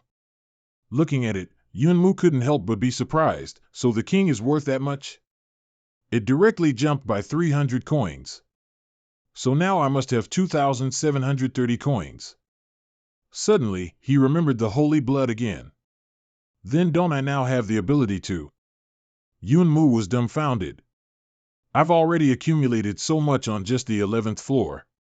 These tower coins aren't that hard to get, huh? The system said it was roughly because he was now a common profound practitioner, so the coin rewards were also higher. Yunmu was surprised, is that so? He then clicked on the system. In that case, I was right not to upgrade my black star all this time. Suddenly, a strong beam of light shone directly towards him. Yunmu was startled, covering his face with his hand while shouting. Under this pressure, he couldn't help but grit his teeth uncomfortably, wondering, what is this? As soon as he finished speaking, something very strange fell from the sky. Yunmu wondered, this is... It turned out to be a large scale, looking like the scales of justice from Libra. A sound suddenly rang out, please offer your tower coins. Yunmu found it a bit interesting. Oh, there's even a guiding sound. He took a quick look around, then looked up at the scale. Is it here? Immediately after, he followed the instructions and put all his coins in, and the crisp sound of money rang out pleasantly. Instantly, something on the other side of the scale was about to open. He stared intently, extremely eager. It's appearing. Yunmu now possessed a large bottle of blood. He was excited, now I can water the obsession seed. Yunmu then closed his eyes. In his mind, a voice quickly rang out, commanding, enter the star realm. As soon as he stepped in, Yunmu exclaimed, oh, when did it become so chaotic? I guess I can't casually throw things into the star realm anymore. He held something and rummaged through the chaos. I remember I must have thrown it somewhere here. Finally, he found that tiny sprout. Great, I found it. He began to sit down and digging a hole in the ground, counting 1, 2, 3, 4, 5. My soil, my spot. In just a moment, he finished digging and burying. Yunmu was satisfied, all right. Finally, he took out the bottle of blood he had just found. Then I just need to water it with this. Yunmu slowly and carefully poured it down, as if feeding a child. Very quickly, a tiny sprout immediately broke through the soil and emerged. On the small stem, there was also a leaf, emitting a gentle purple light. Leaves also immediately sprouted and grew, and that tiny bud gradually formed into a small flower. This growth startled Yunmu. It bloomed so quickly. At the same time, the flower bud suddenly emitted a dazzling light, and cracks gradually appeared in the flower. In just an instant, that light erupted like a volcanic eruption, causing Yunmu to fall back. Damn it! He stared at the flower, cursing, it just stunned me twice in a moment. Sooner or later, you guys are gonna blind me. The space returned to normal. He slowly crawled back. What in the world have I grown? When he looked closer, Yunmu was even more surprised. What is this? Inside the petals, a tiny little girl was sound asleep. This was the Obsession Queen. He had finally successfully hatched her. She looked just like a tiny fairy. When she slept, she would mumble, constantly making small, cat-like sounds. Yunmu looked at her, his heart almost melting. He couldn't help but exclaim, so small, so adorable. I'm a super-level daughter slave. The queen turned over, her face looking even more serious. Yunmu's heart fluttered. He really wanted to poke her cheek. Because he kept being so noisy, she couldn't sleep soundly anymore. Her small eyes slowly opened. Yunmu smiled brightly. She's awake. The Obsession Queen sat up. She stretched languidly after her long sleep. Yunmu raised his finger to gently touch her nose, whispering, "Hi, there." The little girl looked at him, also feeling a flutter. Yunmu quickly introduced himself. My name is Li Yunmu. Please guide me further. The queen blinked once. Yunmu also looked at her gently, as if afraid that speaking too loudly would startle her. The little girl immediately reached out her hands, babbling and asking for a hug. Immediately after, the Obsession Queen lunged forward to hug him tightly, but Yunmu was startled and moved swiftly. Before he could even collect himself, his body was flung far away, tumbling several times in the air. Seeing him like that, the Obsession Queen was also momentarily stunned. Yunmu lay sprawled on the ground. The sharp pain prevented him from sitting up immediately. His mouth could still mumble, "My life." After a pause, Yunmu stared wide-eyed in a daze again. So worth it. He gently lifted the little girl into his hands. I really didn't expect a seed could grow into a child. Little one, from today on, you'll be with me. Suddenly, the Dark Queen frowned. Her pouting face was incredibly adorable. He immediately guessed, are you hungry? But I don't have anything to eat on me right now.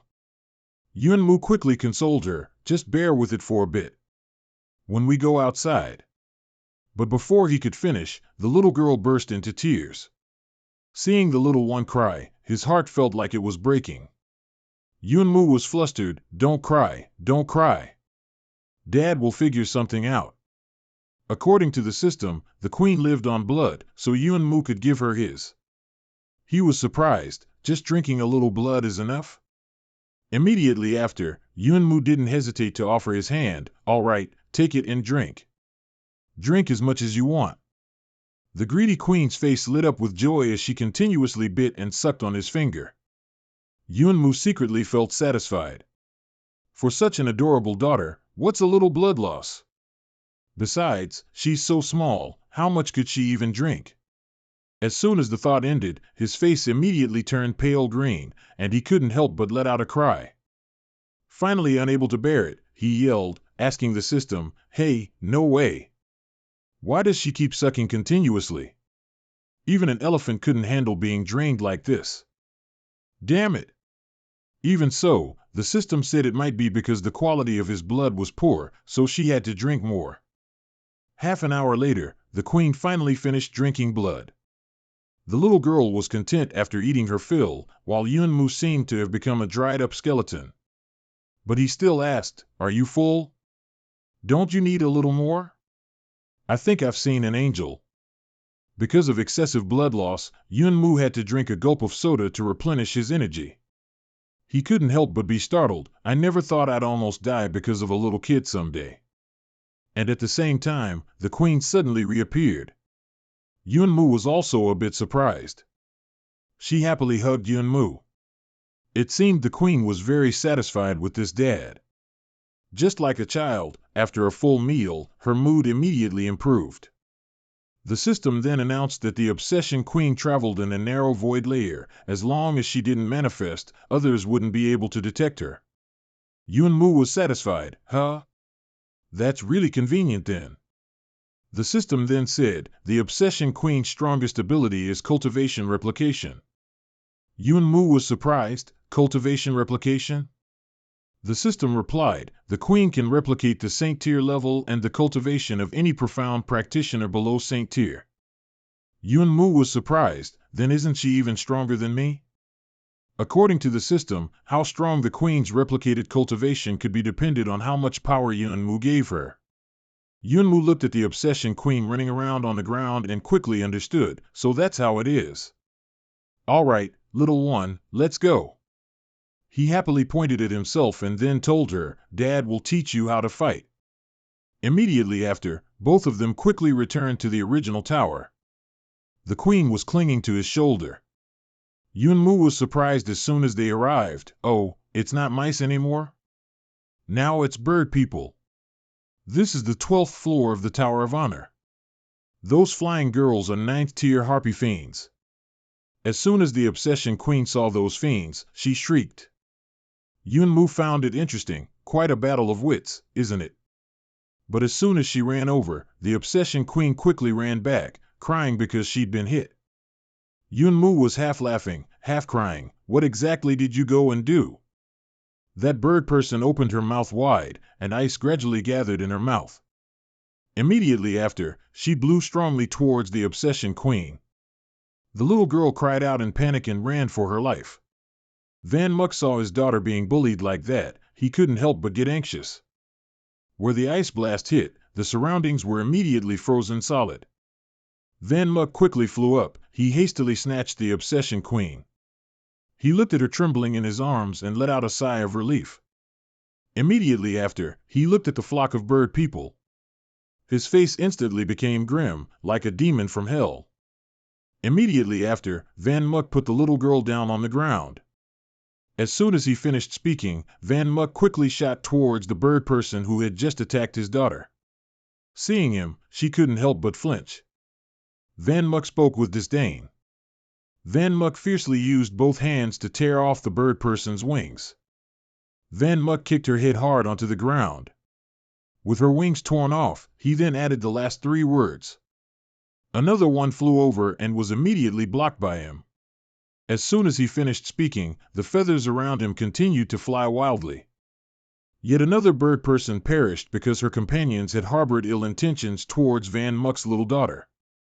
He acted decisively. 1 blow split the bodies of those bird women in half, and fresh blood and gold coins rained down everywhere. The Obsession Queen, seeing Van Muck so cool, couldn't help but cheer with delight. On this side, the remaining bird people, seeing him so ruthless, became more cautious. But facing an enemy, it's either you live or I die, so that bird person immediately tensed up and let out a loud roar. Where he was standing, due to her piercing cry, the ground continuously cracked and shook, as if there was an earthquake. His ears couldn't withstand it and started bleeding. Van Muck secretly felt uneasy. On this side, another bird person seized the opportunity to shout from afar and flew straight towards him to attack. As soon as she lunged forward, a loud explosion immediately rang out, and smoke and fire filled the sky. The Obsession Queen looked at this scene. She couldn't help but cry out in worry. Van Muck spat out a mouthful of blood, then he was flung several somersaults through the air. Blood from his head kept flowing due to the impact. Van Muck was annoyed. The bird person, of course, didn't stop. She continued to press on, shouting loudly. Van Muck heard it and secretly flinched. All 7 orifices of his face were now bleeding uncontrollably due to the sound waves. Van Muck cried out in pain. Meanwhile, the Obsession Queen also began to get scared. She felt like crying, and her mouth couldn't help but babble wildly. Finally, the small bird-like cries suddenly turned into the growls of a ferocious beast. The Obsession Queen was unleashing her power. Hearing her sound, the bird people were momentarily startled. Immediately after, the little girl took a breath and swallowed everything. Van Muck knew at a glance. And on this side, it seemed to be exactly as he had guessed. She was trying to swallow everything. Van Muck also quickly stood up and hastily wiped the blood from his face. What kind of strange power is this? Seeing the little girl, belly full, plopping down onto the ground, Van Muck couldn't help but exclaim. Seeing the queen sitting on the ground, Van Muck stepped forward and extended his hand. He put the little girl on his shoulder, his eyes sharp. And half an hour later in the Void Realm, the announcement sound rang out again. Congratulations to Lai Van Muck of Central Continent, who, with the status of a Universal Star Paragon, successfully cleared the 15th floor of the Tower of Glory.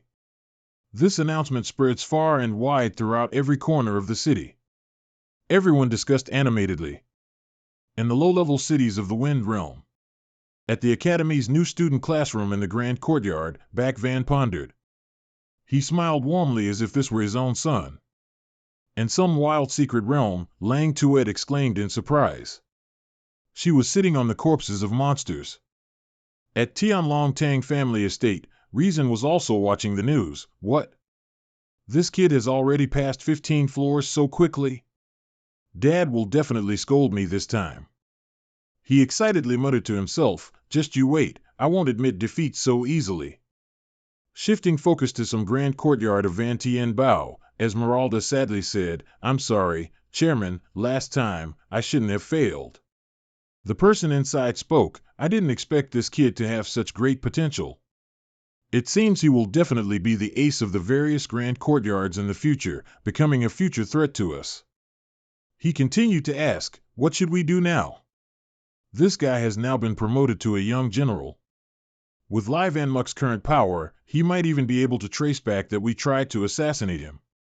He calculated, isn't it a bit surprising for an ordinary star to continuously pass 15 floors of the Tower of Glory? But if he has the Battle Saint bloodline, then everything can be explained.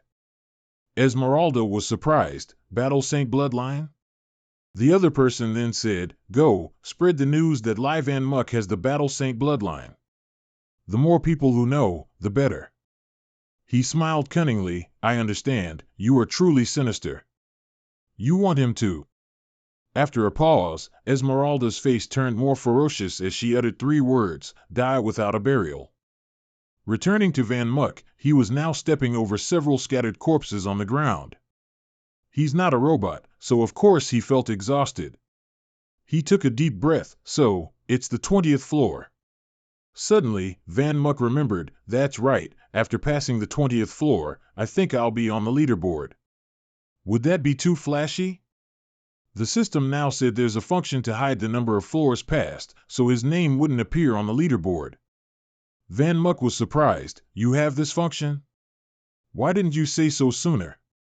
He immediately clicked it, then turned it off, I don't want others to pay too much attention to me anyway.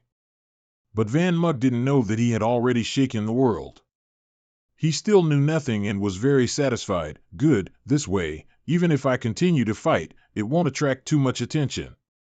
Outside, everyone continued to chat, look, that Lai Van Muck passed the 20th floor and entered the Xuanjia leaderboard. Everyone discussed, since the Imperial Tower was built, this is the first time someone with the status of an ordinary star has entered that leaderboard. Where is he? Suddenly, his name quickly disappeared, why did it vanish? It was clearly there just now. The young man spoke up, could he have died? How could he die? He must have hidden his ranking. All you powerful people love to create a sense of mystery. A passerby couldn't help but join in, but I just heard a piece of news saying that this Lai Van Muck seems to have the Battle Saint bloodline. The crowd discussed again, Battle Saint bloodline? No wonder Lai Van Muck's power could increase so quickly. The curly-haired guy's face darkened, Lai Van Muck has the Battle Saint bloodline. I must report this to the sect quickly. On this side, the tower's door quickly opened. He had also finished climbing the tower. Van Muck sighed wearily, he's been in the tower for too long. He greedily took a breath and felt very satisfied, the air outside is still fresher. He turned to look at the large backpack on his back and secretly gloated, this time, it's truly a great harvest, I exchanged for quite a few good items. As soon as he left the street, he heard quite a few whispers, is that Lai Van Muck? It's him, and he hid his achievements, no one knows how many floors he actually passed. Look at the bag on his back, who knows, he might have passed the 30th or 40th floor. I heard he seems to have the Battle Saint bloodline. It's truly unbelievable. He felt a little uncomfortable and secretly wondered, why do I feel like everyone is paying attention to me? Am I imagining things? The scene shifts to the Xuanjia Guild in Tien Van City. A voice suddenly rang out. I say, sister, why don't we go back? Tan Duong felt, I think Lai Van Muk is most likely dead.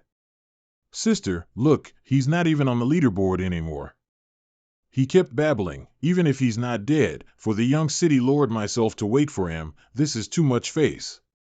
Tan Vu said coldly, stop complaining. This is an important task father assigned, we absolutely cannot be careless. Tan Duong reluctantly, yes, yes, yes. As soon as he finished speaking, the door also moved slightly. Tan Duong was startled, someone else came out. Van Muk's face was contorted as he muttered, it's infuriating. A transfer fee of 500,000, no matter how I think about it, it's too expensive. Tan Vu saw him from afar and loudly shouted, startling him, Lai Van Muk. Frightened, he immediately put on his fish hat. Why are you still here? I know I'm handsome, but you don't need to cling to me like this. Tan Vu yelled, stop talking nonsense, you hussy. She moved closer and lowered her voice, you don't need to pretend anymore, I know you are Lai Van Muk. Don't worry, I'm not here to cause trouble for you, I'm here on the City Lord's orders to welcome you to the City Lord's manor. Tan Duong scoffed, no way, this idiot is Lai Van Muk? Van Muk snorted and retorted sharply, you're the idiot, your whole family are idiots. Tan Duong rushed forward to argue, you stinking brat, do you know who I am? Dare to say that again, I'll beat you to death. He also refused to back down. You're a 2B. Come on, kill me then. Tan Duong yelled, oh God, he called me a 2B. I'll kill him. Sister, don't stop me. On this side, Tan Vu pushed him away forcefully, Li Van Muk, time is urgent, quickly come with us. He was on guard, I'm not going, who knows what you want to do. While they were still arguing, suddenly someone's message was sent to him. It's Nai Teep. Van Muk was surprised, why did this girl suddenly send a message? On the other side, Tan Duong was given a beating by his sister, be more sensible.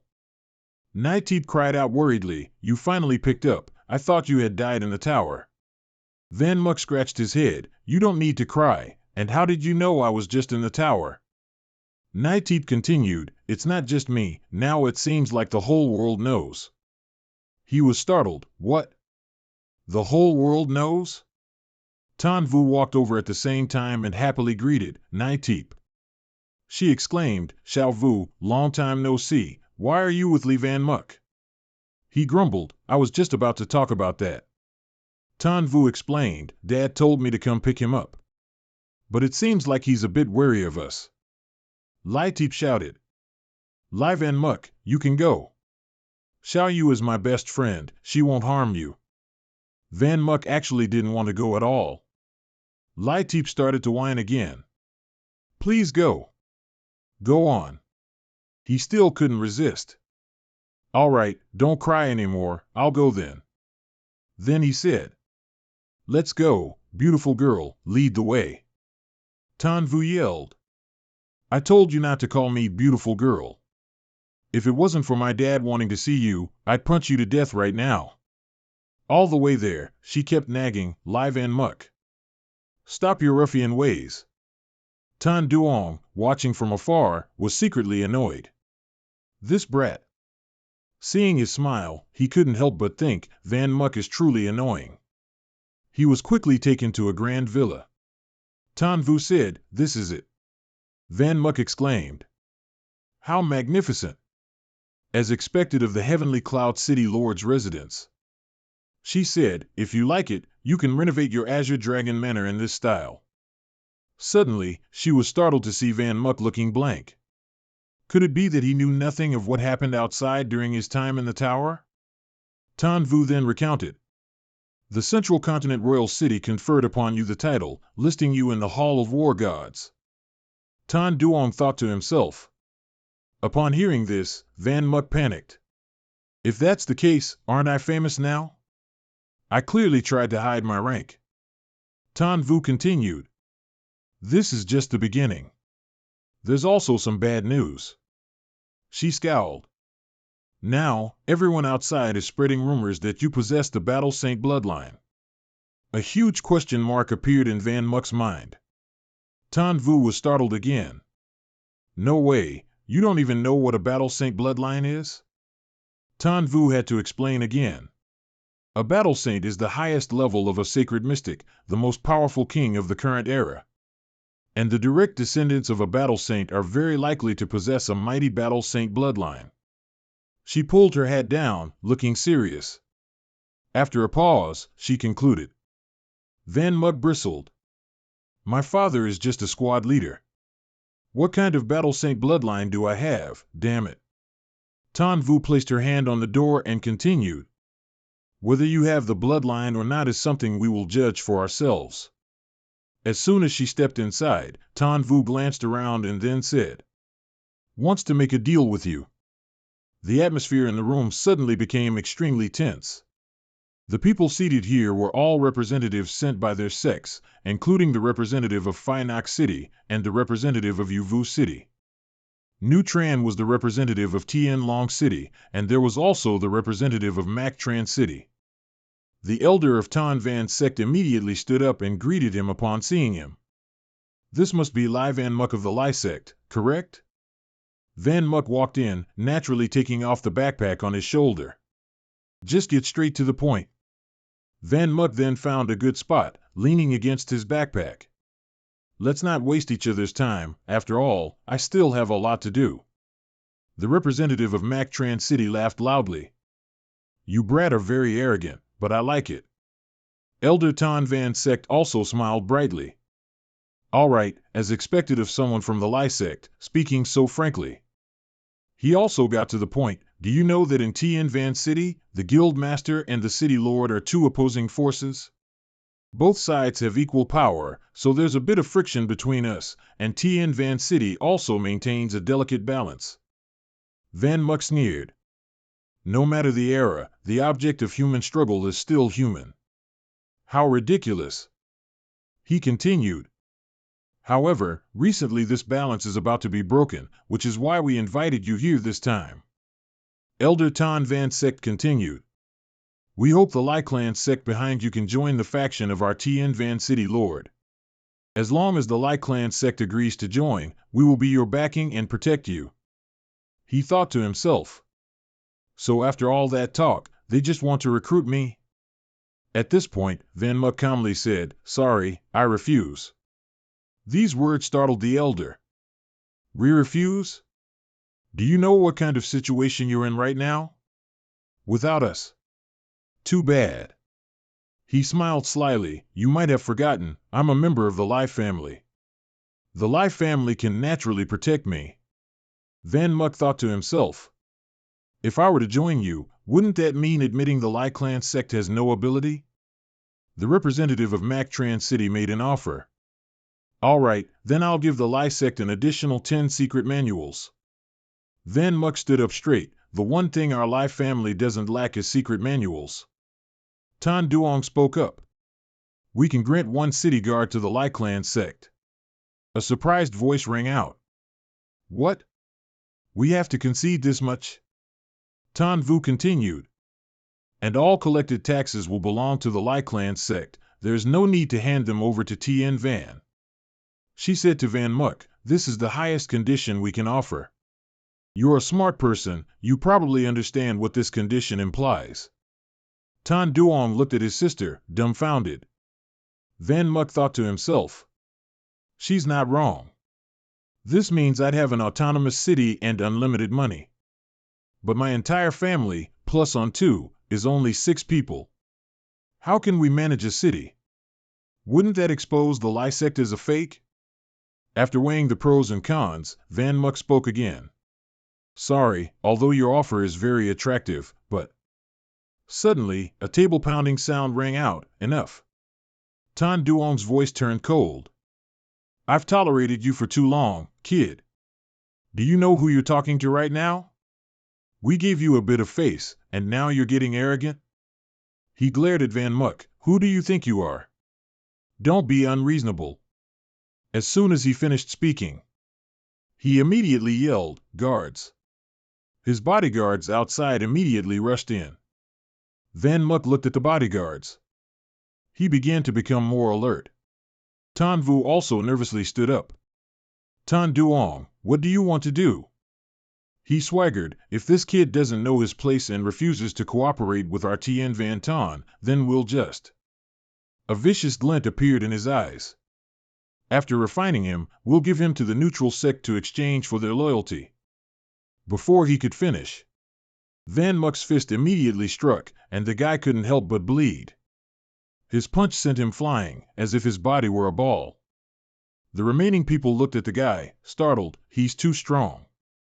They looked at him in surprise. Didn't they say the one opposite was just a common star kid? This is definitely not the strength of a common star. Nutran spoke disdainfully.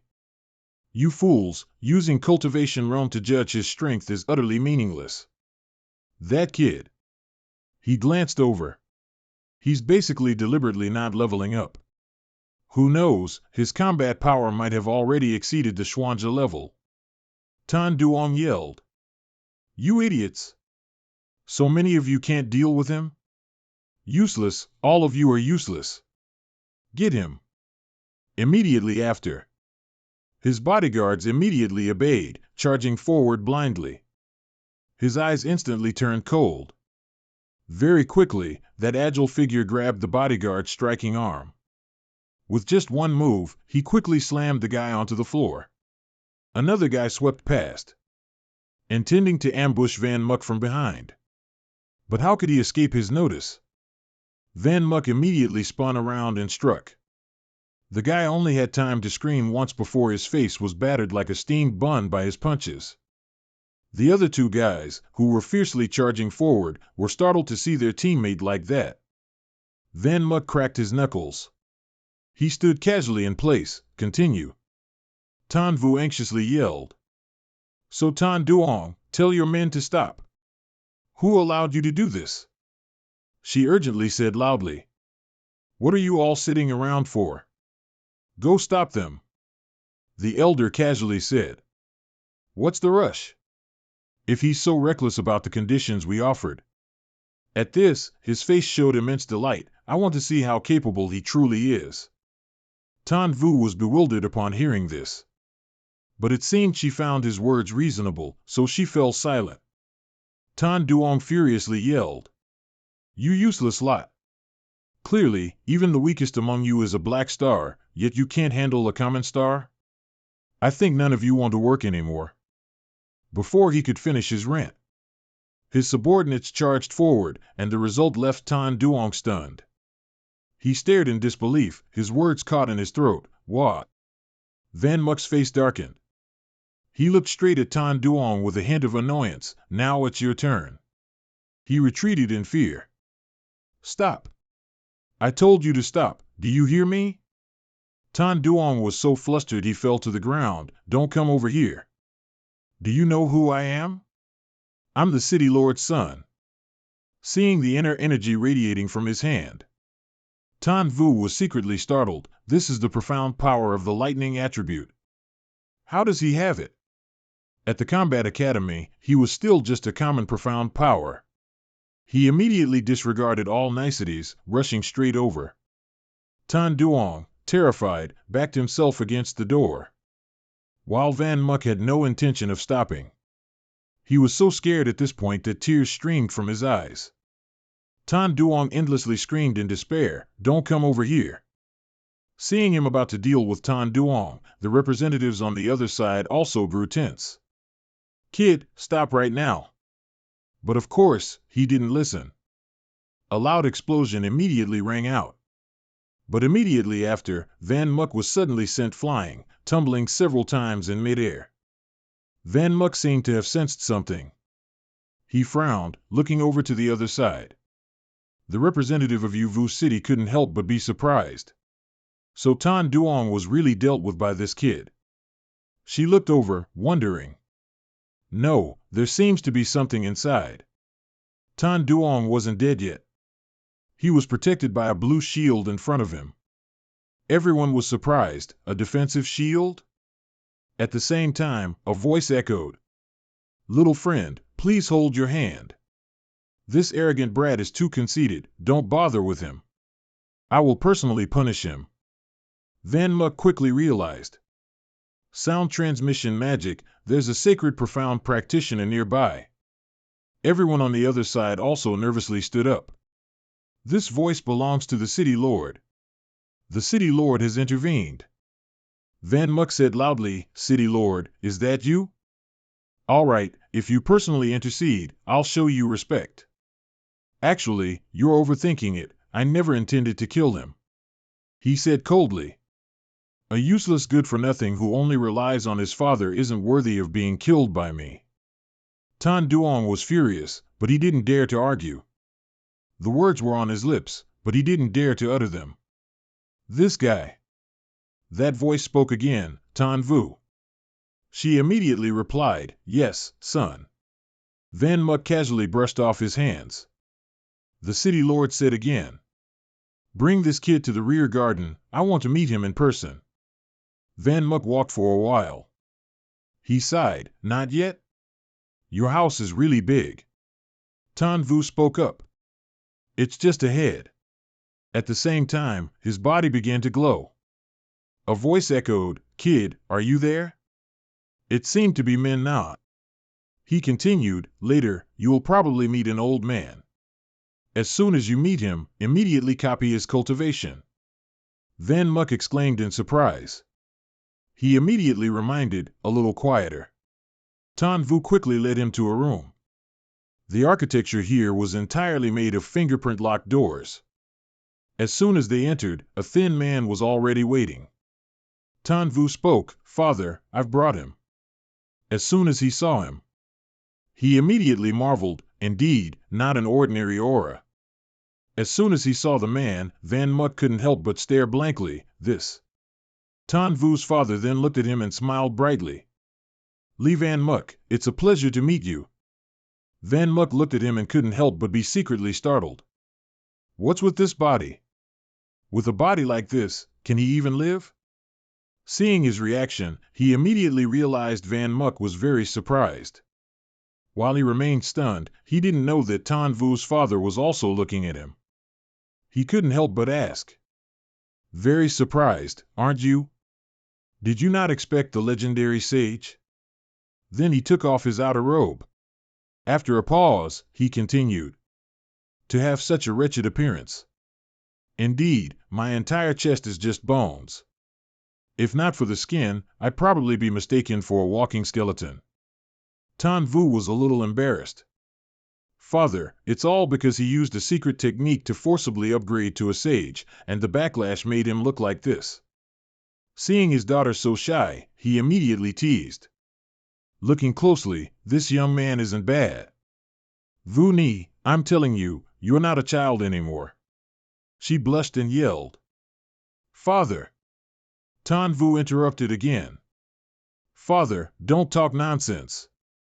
He laughed happily, "See, you don't have a partner, so I'm worried too." Van Muck interrupted, "I say, sir, did you call me here just to watch your heavenly wheel of joy with your daughter?" Tan Vu's father smiled brightly, "Just kidding. I called you here because I need the power of the Li Clan sect in Heavenly Cloud City." He continued, "The Heavenly Cloud sect suppresses the forces of the Xuanja Guild. I think you can see that if the current situation continues, there isn't much time left. Once I die, Heavenly Cloud City is bound to face great turmoil. As the city lord protecting this land, I don't wish to see Heavenly Cloud City fall into misery."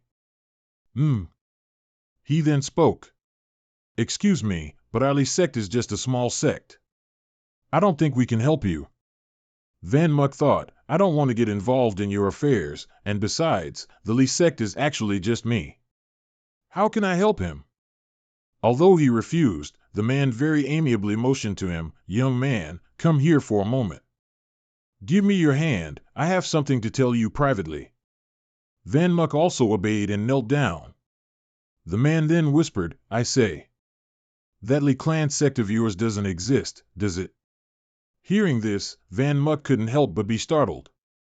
As soon as the words left his mouth, Van Muck was so scared his entire body swayed. Tan Vu looked up. What's wrong with you? He began to feel wary. How does he know? What other secrets of mine does he know? Looking at that smiling face, Van Muck became even more vigilant. What does he want to do? Threaten me into working for him?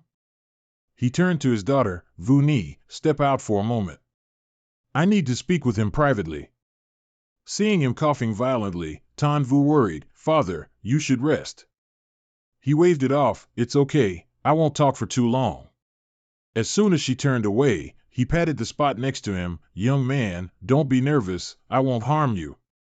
Come, sit here. Even though he said that, would he believe it? Van Muck pouted as he looked at him. After that, he still decided to sit down. Fine, kill me or cut me down, it's up to him. Tan Vu's father said mildly, what's wrong? Do I look like I'm going to eat you? Van Muck's face was downcast, as if someone had punched it. How did you know Lai Tong was fake? He laughed heartily. I was just tricking you earlier. Van Muck almost fainted when he heard that. Oh. He then explained, my subordinates couldn't find any clues related to Lai Tong. If I didn't doubt the true existence of Lai Tong. Van Muck couldn't help but curse, this old fox. He continued, and I know you basically have no bloodline, so capturing you and handing you over to other sects is also impossible. He leaned his head back on his backpack casually. Sorry, I disappointed you.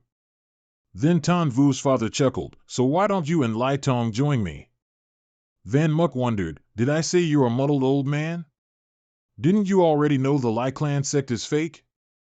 My joining you wouldn't raise your combat power at all.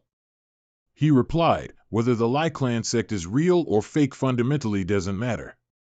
The truth isn't important. What's important is that you make people feel an unseeable fear towards you. That's what I need. Hearing him say this, Van Muck was still a little guarded. He silently thought for a moment. After that, he handed him an item. Oh, take this. Van Muck looked at it. A jade pendant? He continued, Vu Ni is a good child. He recounted, she was an orphan. When I found her by the roadside, she was as sick as I am now. After I adopted her, she always wanted to do something to repay me. Tan Vu's father coughed a few times, then struggled to say, I could die at any moment now. Doing me only causes more trouble. Vu Ni is truly struggling alone, she needs an assistant. Young man, I've observed you for a long time. I started paying attention to you since the Central Continent Grand Competition. You are very capable. I want to entrust Vu Ni to you, to have someone like you by her side. When I close my eyes, I'll have nothing to worry about. Van Muck said frankly, what, do you want to recruit me as a live-in son-in-law? Van Muck didn't answer directly, but he tacitly agreed. I say, old man, you'll have to prepare a good dowry then. Van Muck looked at him, his smile growing more cunning. It's very expensive to have me as a live-in son-in-law. Seeing him remain silent, he was surprised and wiped the smile from his face. Van Muck quickly noticed something unusual. He stood up and let out a sigh. Then Van Muck put his arm around Tan Vu's shoulders and said cheerfully, let's go. She was surprised, are you done talking? He smiled brightly and replied, yes. Tan Vu then turned back to look at her father, smiling radiantly, goodbye, father. She was a little curious and turned to ask Van Muck, what did father tell you? He casually replied, why should I tell you? Tan Vu pouted, tell me, please. He still kept it a secret from her, this is a conversation between men. Under the scorching sun, he had passed away peacefully. Tan Vu asked again, so, you agreed to join us? Van Muck replied, can't say yet, I haven't decided. Suddenly she noticed what he was twirling in his hand and was startled. How did this jade pendant end up with you? Van Muck held it closer, examining it. This, your old man gave this to me. He looked at the exquisite jade pendant and then asked, what's wrong with this thing? Does it have any use? Tan Vu also took out an identical one. Look. Van Muk was surprised. Oh, you have one too. She brought the two pieces together. You hold your peace. Van Muk excitedly exclaimed, they've become one. Tan Vu explained, this is the room key to the seventh dimension. When two people holding it reach the transcendental realm, it will guide them to open the secret realm. She warned anxiously, you absolutely cannot let anyone else know you have it, otherwise you'll face mortal danger. At this point, Tan Vu suddenly hesitated, and then Van Muk silently listened for her to continue. Suddenly, Tan Vu's face turned beet red, and her cheeks pouted as she looked at him. Then, Tan Vu suddenly turned away to hide the shyness in her eyes. Never mind, it's nothing. At the same time, the system announced that the obsessive queen had successfully copied someone else's cultivation. However, to use this power, she would need a lot of primeval chi. Van Muk transmitted a message, okay, give her all the primeval chi I have now. As soon as Tan Vu opened the living room door, a sharp voice rang out again, why did you talk for so long? I've been waiting here for half a day already. Tien Ba raised his cup and took a sip, then continued to taunt, I say, little Vu, how come the meeting has already started when I haven't even arrived yet? Van Muk looked at this guy and couldn't help but feel dislike. Who is he? I haven't met him earlier. Tan Vu briefly introduced, he's just a second-level sect agent who supports So Tan Duong, you don't need to bother with him. Then she spoke up, Vong Tien Ba, you're late yourself, and you're making all of us wait for you? He looked over at Van Muk, this is the representative of the Lai Clan sect? No way. Just a common star kid? I think the city lord has truly become muddled with age, hasn't he? He dares to bring anyone here. The elder spoke up, Vong Ba Tien, I advise you to watch your words. The city lord is still alive, and you dare to speak so presumptuously about him. Do you want to cause a split? Moreover, Brother Lai has not yet agreed to join Tien Van Ton, and he is still a guest. Have we forgotten the etiquette for guests? Tien Ba retorted, what? Hasn't joined yet? I say, little Vu, your work ability is too poor. You can't even handle such a small matter. I think you should hand over the position of Master to Chu Duong. It's not easy for a woman to charm a man into joining. Van Muk glanced at her expression. That madman kept rambling, you have to learn to use your body, don't you think? Tan Vu's face turned red with anger. After he finished speaking, he immediately burst into laughter. Van Muk looked at her awkwardness and felt a bit displeased in his heart. Then, he propped his leg on the table and smugly said, Vong Tien Ba, right? I say, your breath is really foul. What's wrong? Didn't you brush your teeth when you woke up? Van Muk naturally leaned his head back. You're so old, yet you say such trashy things to a girl. You're truly a piece of trash. Tien Ba wouldn't give in, you Lai family fellow, although you are a guest and an arrogant young master, when people of my Tien Van Ton are talking, it's not for an outsider like you to interfere. Van Muk glanced at him, outsider? What outsider? Who's an outsider? There are no outsiders. He loudly declared, I, Lai Van Muk, starting from today, am the representative of the Lai clan sect. Joining Tien Van Ton. As these words came out, his expression also grew colder. Tan Vu heard this and couldn't help but be startled and surprised. Tien Ba appeared excited, so you agree to join? Van Muk calmly replied, that's right. I talked with the old city lord earlier, and I feel he's not a bad person. We get along well. Tien Ba continued, so if he's one of us, shouldn't we be allowed to see the Lai family's imperial legacy? Van Muk was a bit annoyed, so troublesome. What do you want, then? Tien Ba replied, simple. How about you let us pay our respects to the elders of the Lai clan sect? He pressed on, after all, joining Tien Van Ton is a matter for the entire sect. He transmitted a message, kid, are you there? The queen immediately spoke up. Van Muk then said, do this later. The little girl quickly understood his meaning. Tien Ba continued, this matter still needs the sect elders to step forward to be reasonable and appropriate, don't you think? Van Muk then agreed, all right, then I'll satisfy your request. The elder anxiously said, so there's a chance to meet the master of the Lai sect? Someone, quickly prepare a carriage to invite them. Van Muk stood up and looked disdainfully at him. Prepare a carriage? What era is this? He then smiled cunningly and raised his hand. Please prepare 3 incense sticks for me, thank you. The elder was surprised to hear this. Incense sticks? Everyone found it strange, but still followed his instructions, mainly to satisfy their curiosity. 3 incense sticks were lit. Van Muk seemed to be performing a ritual. He loudly prayed, please, Master Ant. After that, Van Muk began to dance wildly. The elder couldn't help but wonder, what is this? A spirit dance? Not stopping there, Van Muk also recited a prayer. The sun sets in the west, it's getting dark, every house is closing its doors, 9 out of 10 households are locked, 1 house is still open. Tien Ba laughed heartily. No way, what era is this, and you're still using this charlatan trick? Where is your master Ant? Tell her to come out here, to exchange a few moves with me and let me learn. Immediately, Van Muk smiled cunningly. Okay, I can satisfy you. As soon as he finished speaking, a hand reached out next to Tien Ba.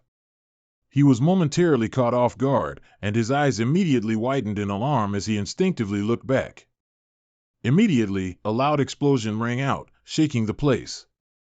Van Muk pretended to be overjoyed and exclaimed, Master Ant, you've arrived. Then, he loudly said, allow me to introduce everyone, this is our Lai family's young Master Ant. Lai Lin Lung. I didn't expect that tiny obsessive queen to have such an outstanding appearance. Looking at her aura, everyone couldn't help but exclaim in admiration. How high is this cultivation level, truly like a war god? Is this the true strength of the Lai clan sect? A young Master Ant already possesses such combat power. It's truly unbelievable. Lai Lin Lung. Meanwhile, Tian Ba was beaten until he vomited blood. He still couldn't get up. Van Mu stood in front of him, sneering, my young Master Ant doesn't just casually make a move. But seeing that you insisted on exchanging blows, she used a few parts of her light cultivation. How is it? Are you satisfied? Tian Ba looked up, wiping the blood from his mouth. Thank you, Senior, for not killing me. Immediately after, Van Mu respectfully bowed. Farewell, young Master Ant, we've troubled you. He secretly regretted that the prime origin he had just accumulated was spent on this obsessive queen little girl. Playing dumb really comes at a price. On this side, everyone also respectfully said, Farewell, Saint. The elder rejoiced, this is great. With the Lai family joining, let's see how that mysterious cultivator guild will deal with us. He greedily said, I say, everyone, if I've already agreed to join, then those things we talked about earlier regarding the city. The representative of Mo Chan City spoke up, don't worry, Brother Lai, we won't go back on our word.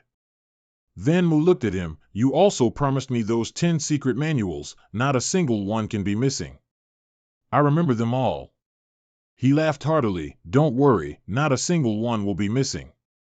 Qin Yu's eyes also looked at him with a bit more favor. As night fell, the elder spoke, it's late tonight, why don't you all stay at the city lord's manor for a night? Someone, lead the others to their rooms to rest. The young man respectfully said to Van Mu, Sir, the young lady has arranged this room for you. He couldn't help but be surprised. Hongwu Pavilion? In such a European-style villa, they named it in a Chinese style? The old city lord is truly strange. Then, the young man continued, well, I'll take my leave now. You rest. As Van Mu opened the door, 2 smiling faces looked over, greetings, young master-in-law. Van Mu was startled, you scared me. Who are you two? The 2 girls happily introduced themselves, we are Schwammer, the most outstanding maids in the city lord's manor. Van Mu's face darkened, do you think you're filming The Deer and the Cauldron? The 2 girls quickly introduced themselves, I am De Schwammer, I am Xiao Schwammer. We were specially sent by the young lady to serve young master-in-law. but the scene before his eyes made him stare wide-eyed in alarm. Van Mu was startled. Wait, what did you call me just now? The two replied in unison, young master-in-law. He frantically shouted, don't call me that recklessly. I'm not your family's young master-in-law. Who told you to call me that? Schwammer covered her mouth and smiled slyly. Young master-in-law, stop pretending. The young lady has already arranged for you to stay in her boudoir. Who else could you be? He hurriedly explained, no, this matter. Before he could finish, the two girls quickly got to work, making Van Mu yell in surprise. What are you doing taking off my clothes? Both answered in unison, of course, to serve young master-in-law in your bath. This left him utterly bewildered. Huh? Immediately after, Van Mu's face looked like he'd just lost a bet. He sat motionless, letting the two girls happily scrub him. Van Mu couldn't help but groan, this is totally over the top. Xiao Schwammer's two peaks kept pressing against his back. Van Mu felt a fiery sensation, like electricity running through him. Oh, my! His mind kept screaming, how the hell can anyone endure this? Van Mu blurted out, you two, I'm not unable to manage myself. I can bathe myself. Xiao Schwammer interrupted, how can that be, young master-in-law? This was specifically instructed by the young lady. Her rosy lips moved close to his ear, whispering, she wants us to serve young master-in-law well. Hearing this, Van Mu couldn't help but turn around in surprise. Huh? Xiao Schwammer suddenly pulled away her bath towel, revealing her entire fair, naked body before him. Immediately, a commotion erupted. Van Mu shouted, hey! What are you doing? Schwammer replied in unison, following the young lady's orders. He was even more startled. Stop right now. You two must have misunderstood. Schwammer said again, don't worry, our technique is very good. Helpless, Van Mu resorted to a desperate measure, lightning technique. Just then, Schwammer was shocked, her mind muddled, her words incoherent, silly. So bad. Van Mu quickly changed into neat clothes. He made the two girls kneel before him and questioned them, speak. Where is your young lady? His face couldn't help but show a bit of annoyance when mentioning this girl's name. At the same time, Qin Yu walked out. Big and little Schwammer, you two go outside. The two girls were aggrieved. Young lady. Qin Yu's face was also flushed at this moment. Van Mu glanced at her. I knew you were hiding in this room. Speak, what trick are you playing? Qin Yu said, I'm not playing any tricks. I just wanted to test you a little. He replied, if there's nothing going on, why are you testing me? She explained, I've told you before, the jade pendant I gave you is the key to the true God-level secret realm, and this secret realm can allow you to open the seventh dimension and obtain the method to become a true god. Hearing this, Van Mu was a bit startled. She continued, you already know that even someone like Xian Zhu could only condense 7 planets, after all. He's still a distance from becoming a true god, so you can imagine how powerful this thing is, right? He frowned and pressed, so what does that have to do with testing me? Moreover, if this thing is so cool, why bother using it to draw on an insignificant person like me? Qin Yu suddenly became nervous, her face growing redder and redder. That's because... She stammered and turned her face away. The method to open the secret realm requires 2 people with jade pendants to simultaneously cultivate and upgrade to Saint Xian grade. Hearing this, his face became even redder than Qin Yu's. Van Mu asked blankly, is it the dual cultivation I'm thinking of? Qin Yu lowered her head. Van Mu then looked at her slyly, so what are we waiting for? Come on, don't pity me as if I'm a delicate little flower. Qin Yu was flustered. No, not yet. We're not familiar with each other yet. No. She tightly closed her eyes. After a while, seeing no movement, she slowly opened them. Van Mu held the jade pendant out in front of her. Qin Yu couldn't help but be stunned. Seeing that Qin Yu didn't react, he moved the item closer. Here. I'm returning it to you. Chin Yu didn't expect him to act this way, so she didn't know what to do and just sat there in a daze. Chin Yu stammered, return it to me? Van Mu replied, yes, this was left to you by the old city lord, so I'm returning it to you. Chin Yu couldn't help but wonder, why? Do you know what this jade pendant means? He calmly replied, I know. The true God's secret realm is very alluring. But I can't accept an arranged marriage. I think you're like me. These words greatly surprised her. He smiled and continued, you must hope that your ideal husband is someone you choose yourself, right? Suddenly, Chin Yu blushed and stammered loudly, do you hate me? Seeing her serious expression, Van Mu sighed. Then he honestly said, to be honest, at first I really found you annoying, but I don't hate you. It's just that I haven't considered marriage yet, and I hope the person I marry is someone I fall in love with. After gradually experiencing the joy between two people, there will naturally be difficulties as well. He continued to paint a picture, until one day, we decide that because of love, the other person is the one we're looking for. At that time, I'll get down on one knee and ask her to entrust the rest of her life to me.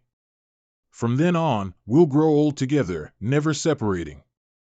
Van Mu spoke, smiling very happily. Chin Yu seemed to be moved by these words. She just stood there, staring blankly at him. Van Mu then smiled slyly, all right, you must keep that jade pendant safe. I'll help you keep this secret. You must find a good husband for yourself, okay? Then I'll come to your wedding celebration. He put on his backpack and walked past her, then advised, if anything happens, you can send me a message. I'm leaving now. Suddenly, Chin Yu abruptly pulled his sleeve. She was a bit reluctant but also didn't want to seem too eager to hold him back. Where are you going? Van Mu honestly replied, I want to go to the Sunset Town Wilderness Camp. Chin Yu blushed and said, my family has a teleportation array. I'll take you. Van Mu didn't refuse. That would really save a lot of trouble. Thank you so much. After Van Mu left, a loud scream suddenly echoed in Chin Yu's room. You had already left a long time ago. Now she was all alone. Suddenly, the usually strong Chin Yu knelt to the ground. Idiot. Her tears inexplicably fell like rain.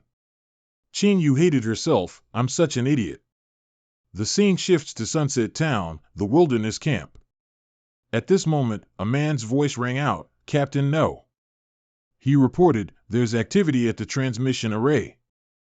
The captain stopped what he was doing. Someone's transmitting this late? Go check it out quickly. On this side, those two had already rushed to stand ready. Because they knew someone was coming, they were extremely nervous. It turned out the person who arrived was Van Mu. Because Chin Yu sent him with this, his speed was also faster. Who would have thought that upon arriving, he'd have guns pointed at him? They nervously shouted, don't move. One of them spoke up, hands up. You're surrounded. Van Mu found it amusing. Two people count as being surrounded? At the same time, Captain No walked over. This is a military transmission array. We didn't receive any transmission notification. He cautiously said to the young man, please give me a reason not to fire. Van Mu looked at his name tag. Captain, the same rank as my father once was. He snapped his fingers. I am Li Van Mu, Junior General of Heaven Cloud City, Xuanja ID 930664. This is my Xuanja emblem. Please prepare a month's worth of supplies for me. Captain No was anxious. Quick, immediately go prepare for the Junior General. His subordinate ran off hastily, yes, sir. He cautiously said, Junior General, it's late. I think it's safer to leave after dawn. He smiled brightly and replied, no need, it's a very urgent mission. You can just call me Li Van Mu. I'm younger than you, so there's no need for honorifics. Van Mu asked, how's the camp lately? Captain No replied, still the same. He recounted, 24-hour armed patrols, non-stop. Always ready for battle. If we relax even a little, we might lose our lives. Van Mu felt a pang of sadness. So this is how my father lived back then. Just a moment later, a subordinate reported, "Captain, the supplies are ready." He said to Van Mu, "The supplies are all packed. Here, take my life-sustaining medicine, just in case you need it." Van Mu politely replied, "Thank you, Uncle No. You all must be careful guarding the border camp." Then he handed over a spirit stone. "Uncle No, please take this. Consider it payment for the supplies. All the brothers work so hard every day, take it and treat them to something good." "Well then, I'll be going now." Captain No exclaimed in a panic, "Hey, that's 10,000. Take it back." Van Mu waved, "See you again. I'll come back to check on you all." Captain No scratched his head in confusion. Who's ever heard of a junior general like that?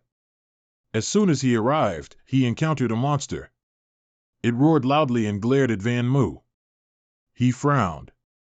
"I should have listened to Uncle No and left tomorrow morning." Van Mu couldn't help but be surprised. "Why are all you dimensional beasts out tonight?" Suddenly, he remembered something interesting. "Oh right, I remember exchanging for that at the Tower of Glory."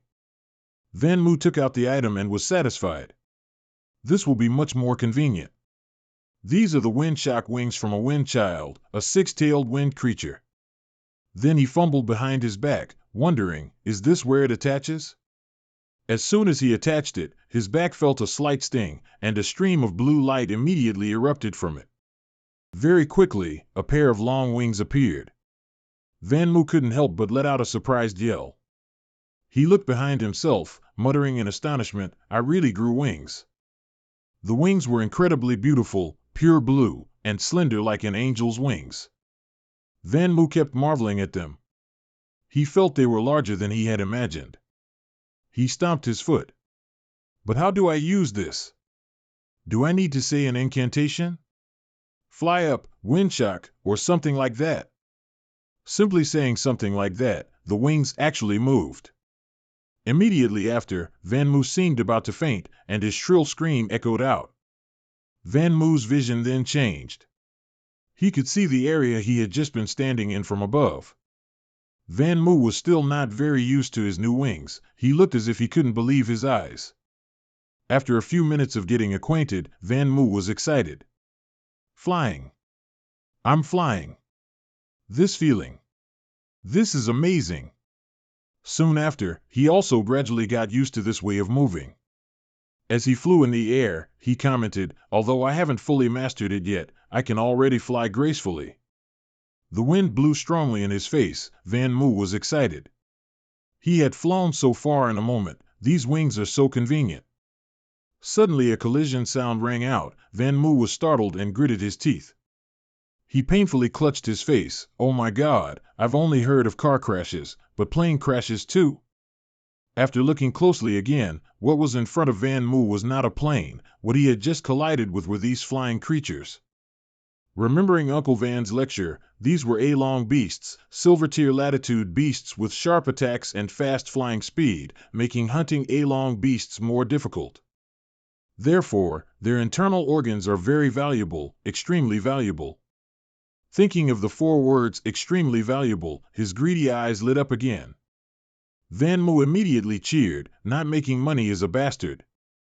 Brothers, let's go." But these beasts were certainly not easy to deal with. Feeling threatened, they immediately prepared to breathe fire. But Van Mu seemed to not have anticipated this problem. He was terrified when he saw the power of the A-long. Just as Van Mu screamed, the dragon powerfully breathed fire towards him. Lai Van and Lai Fong quickly dodged, and with the help of his wings, Van Mu didn't encounter too many obstacles in dodging attacks. Although its momentum was so powerful, he still maneuvered to find a way to approach it. As soon as he broke through, Van Mu gripped the sword tightly in his hand, and a furious slash came down. Immediately, the blade pierced through the neck of that huge monster. It hadn't expected such a strong opponent and was extremely surprised, glaring at him with bloodshot eyes and growling incessantly. When they realized his danger, the whole group of monsters decided to surround Van Mu. Their blood scattered in the air, and a murderous glint appeared in his eyes. He wondered. He suddenly stood still and motionless, making them momentarily dumbfounded.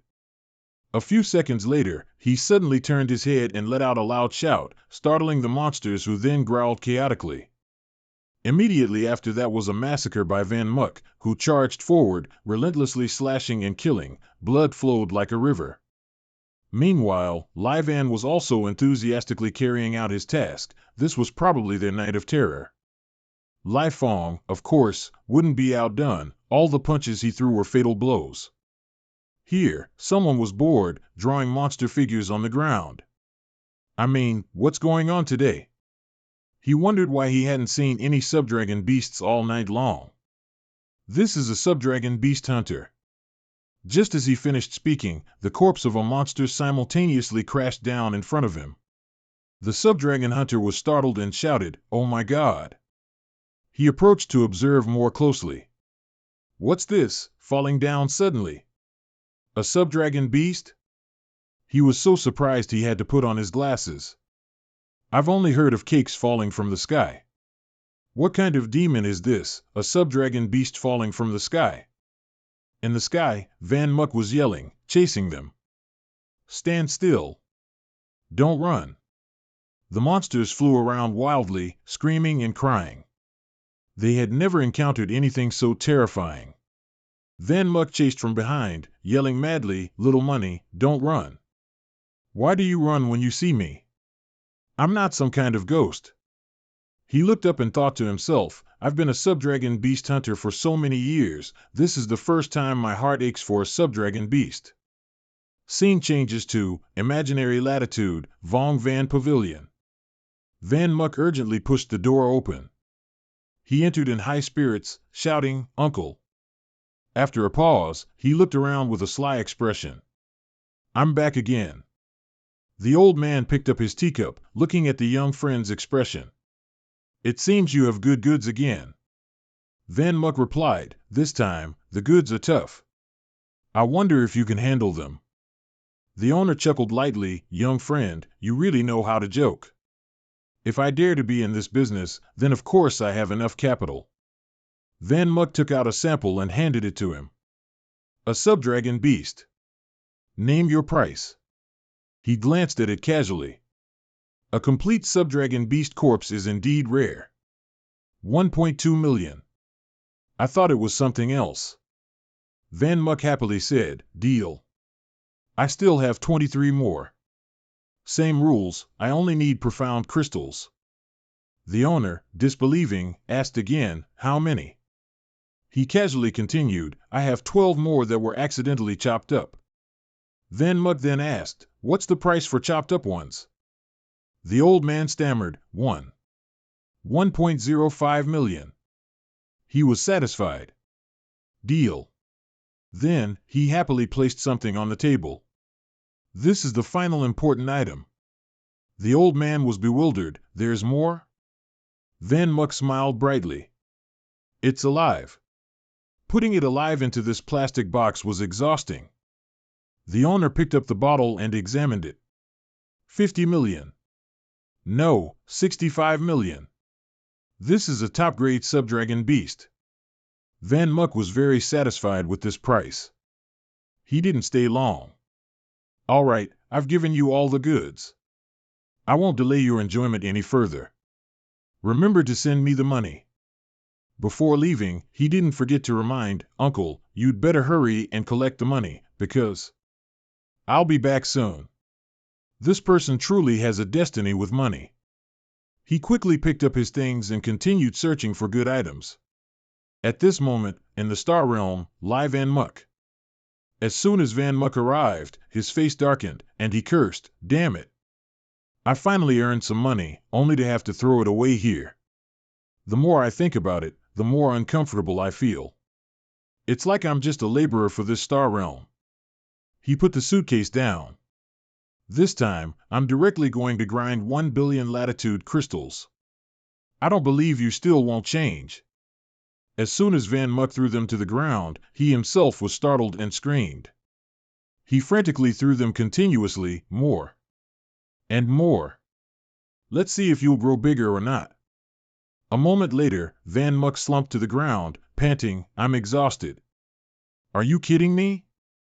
1 billion only made it increase this little? He glared with a dark expression. No wonder Xian Zhu wanted to set up a deceitful tower of honor. To become a true god, relying on oneself is simply impossible. After that, Van Muck lay down on his back. System, how much Star Realm energy can I use now? According to the system's report, he could roughly use the power that could absorb a full-strength attack from a silver profound warrior. Hearing this, he was a bit startled. Immediately after, Van Muck let out a sigh and quickly sat up. He made up his mind to expand his power. Then let's continue.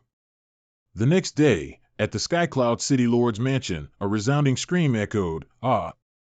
The servant was startled. Young master, these are the young lady's private chambers, you cannot enter. Tan Yang shouted again, get out. I'm the young city lord. Li Van Muck can enter, but I can't. Song Mi blocked the doorway. No, the young lady is not available to see anyone right now. At the same time, Tan Vu's voice rang out, De Song, Xiao Song, let him in. Tan Yang walked in angrily. Sister, you let that country bumpkin stay here overnight last night? He kept yelling, Sister, you don't believe that kid, do you? Our father was senile, and now even you are. Tan Vu sadly took a sip of beer. Father. She paused, then finally spoke with difficulty, is gone. Tan Yang was startled then. He asked in disbelief, Father's gone? Then where's the jade pendant? This question instantly stunned Tan Vu. She stopped her movements. Tan Vu then coldly stood up. I truly didn't expect the first thing you'd ask about is the jade pendant. You don't need to think about the jade pendant anymore. She looked at her spoiled brother and said decisively, Father already gave it to me and Li Van Muck. She continued, furthermore, it's useless even if you get the jade pendant. Your spiritual aptitude is abysmal. With your cultivation talent, there's ultimately no hope of reaching the super profound warrior realm. Although Tan Vu was displeased with her brother, he was still her family, so she chose to gently advise him, Tan Yang, listen to me. Just live your comfortable young master's life. He listened, his heart filled with unwillingness. Tan Yang refused to accept it. He indignantly clenched Tan Vu's hand and yelled, no. He yelled with a dark expression, I'm the young master of the city lord's mansion. The next city lord. Tan Yang's eyes became wild. I'm that old man's only son. Recalling hearing whispers about himself when he was young, did you hear? The city lord's son can't awaken. Those people constantly chattered and scoffed, isn't that just a good for nothing? Remembering this, he angrily pushed Tan Vu hard. She fell to the ground, feeling a sharp pain. Tan Yang yelled unwillingly, the jade pendant is mine. Only I can have that jade pendant. Seeing her brother acting like he'd lost his mind, Tan Vu couldn't help but feel heartbroken. She remembered when she was first brought home, starting today, this is your home. That tiny voice had called her sister. The image of the tiny boy kept appearing in her mind, but now all Tan Vu could hear were frantic words, forget Li Van Muck, I can cultivate with you too, sister. He pressed Tan Vu down onto the ground. I want you, sister, you're mine. Tan Vu was startled. Chu Tan Yang, stop. Are you crazy? He tied her hands behind her back. Don't struggle anymore. You drank a lot of wine just now, didn't you? You have no strength to resist me now. Tan Yang laughed so hard that tears streamed down his face. You're mine, sister. Fortunately for her, someone broke through the door just then, having heard Tan Yang's frantic shouts. Xiao Songmi rushed forward and kicked Tan Yang directly in the face. He couldn't stop it in time and took the full blow. Xiao Songmi's strength was enough to send a good-for-nothing like him flying. Tan Yang cried out in pain. She looked at this scoundrel with contempt. Young master, please have some self-respect. Tan Yang screamed, you dog servant. How dare you hit me? I'm the young city lord, you're dead for sure. Desong Mi carefully covered Tan Vu with a cloth. Young lady, I apologize for frightening you. Then Tan Vu stood up and coldly ordered, Desong, Xiao Song, take the young master downstairs. Lock him in the secret chamber. Her words left Tan Yang stunned. Only then did he fearfully kneel down. No, sister, you can't treat me like this, I beg you. The scene shifts to another place, in the Star Realm, Li Van Muk. He was dejected, only one left. All the money earned from the subdragon beasts went into it. I should still keep one for self-defense.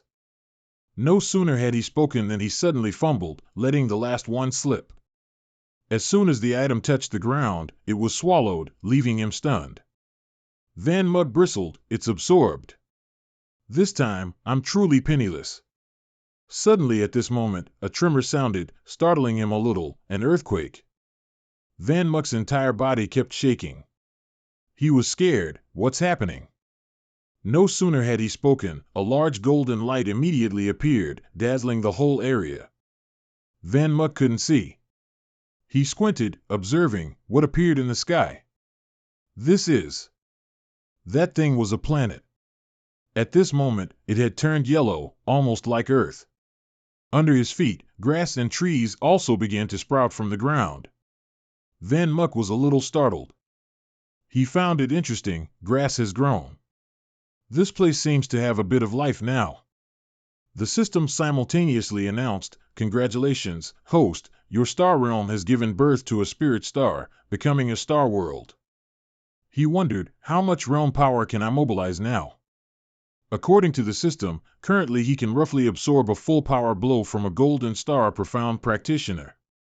He calculated, so, adding my own combat strategy, I can roughly withstand a full power blow from a red star.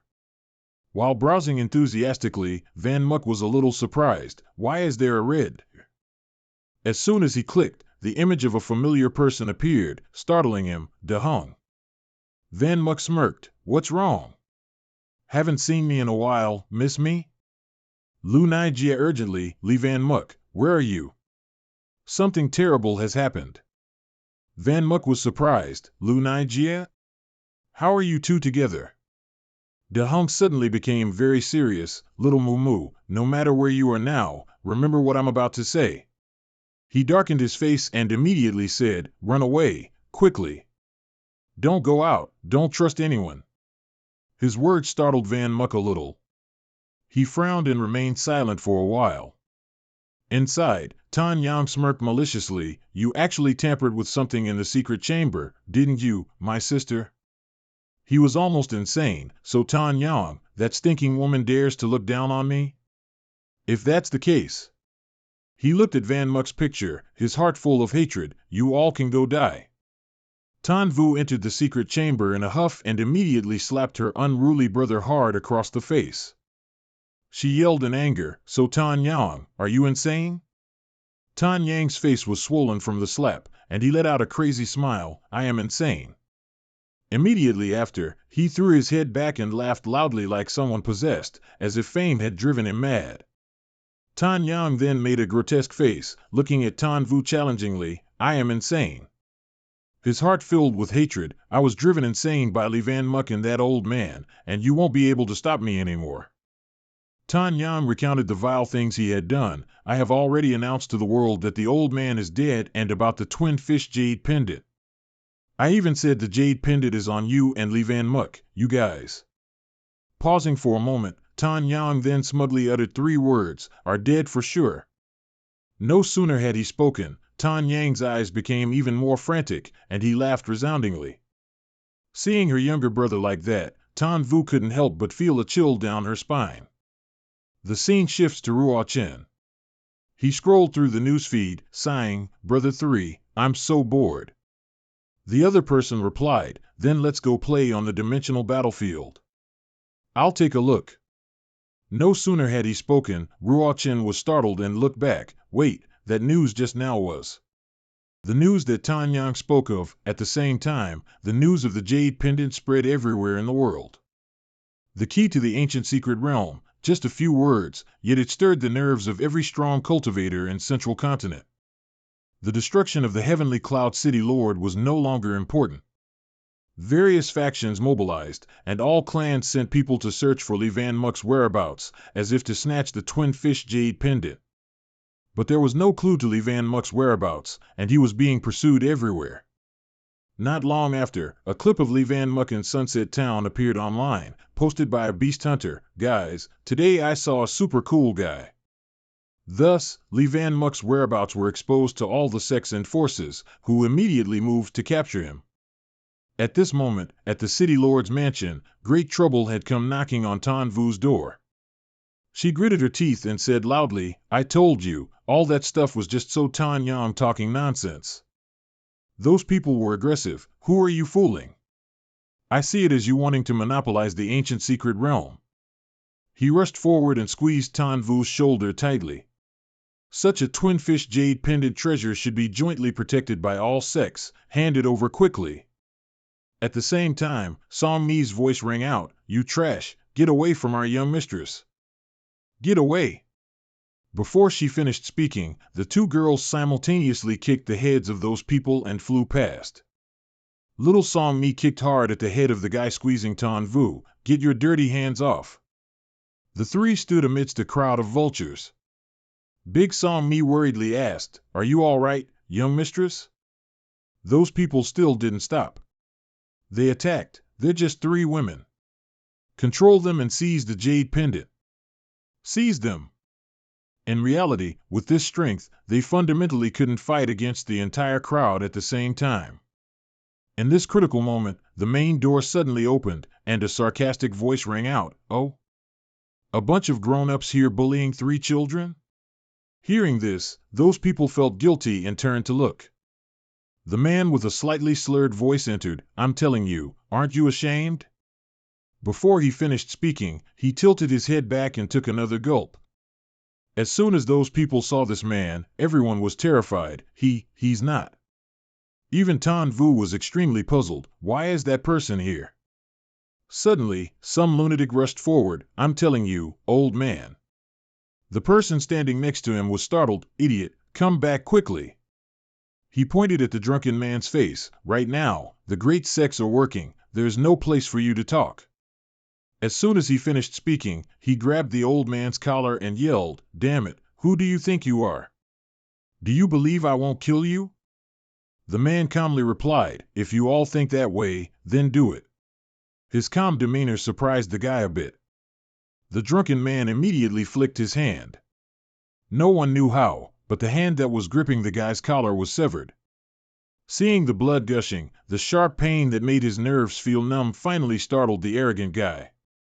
He screamed hysterically, while the people around him could only watch. This idiot, how dare he provoke that great person? That is. It turned out, this man was the supreme elder of the Azure Cloud sect.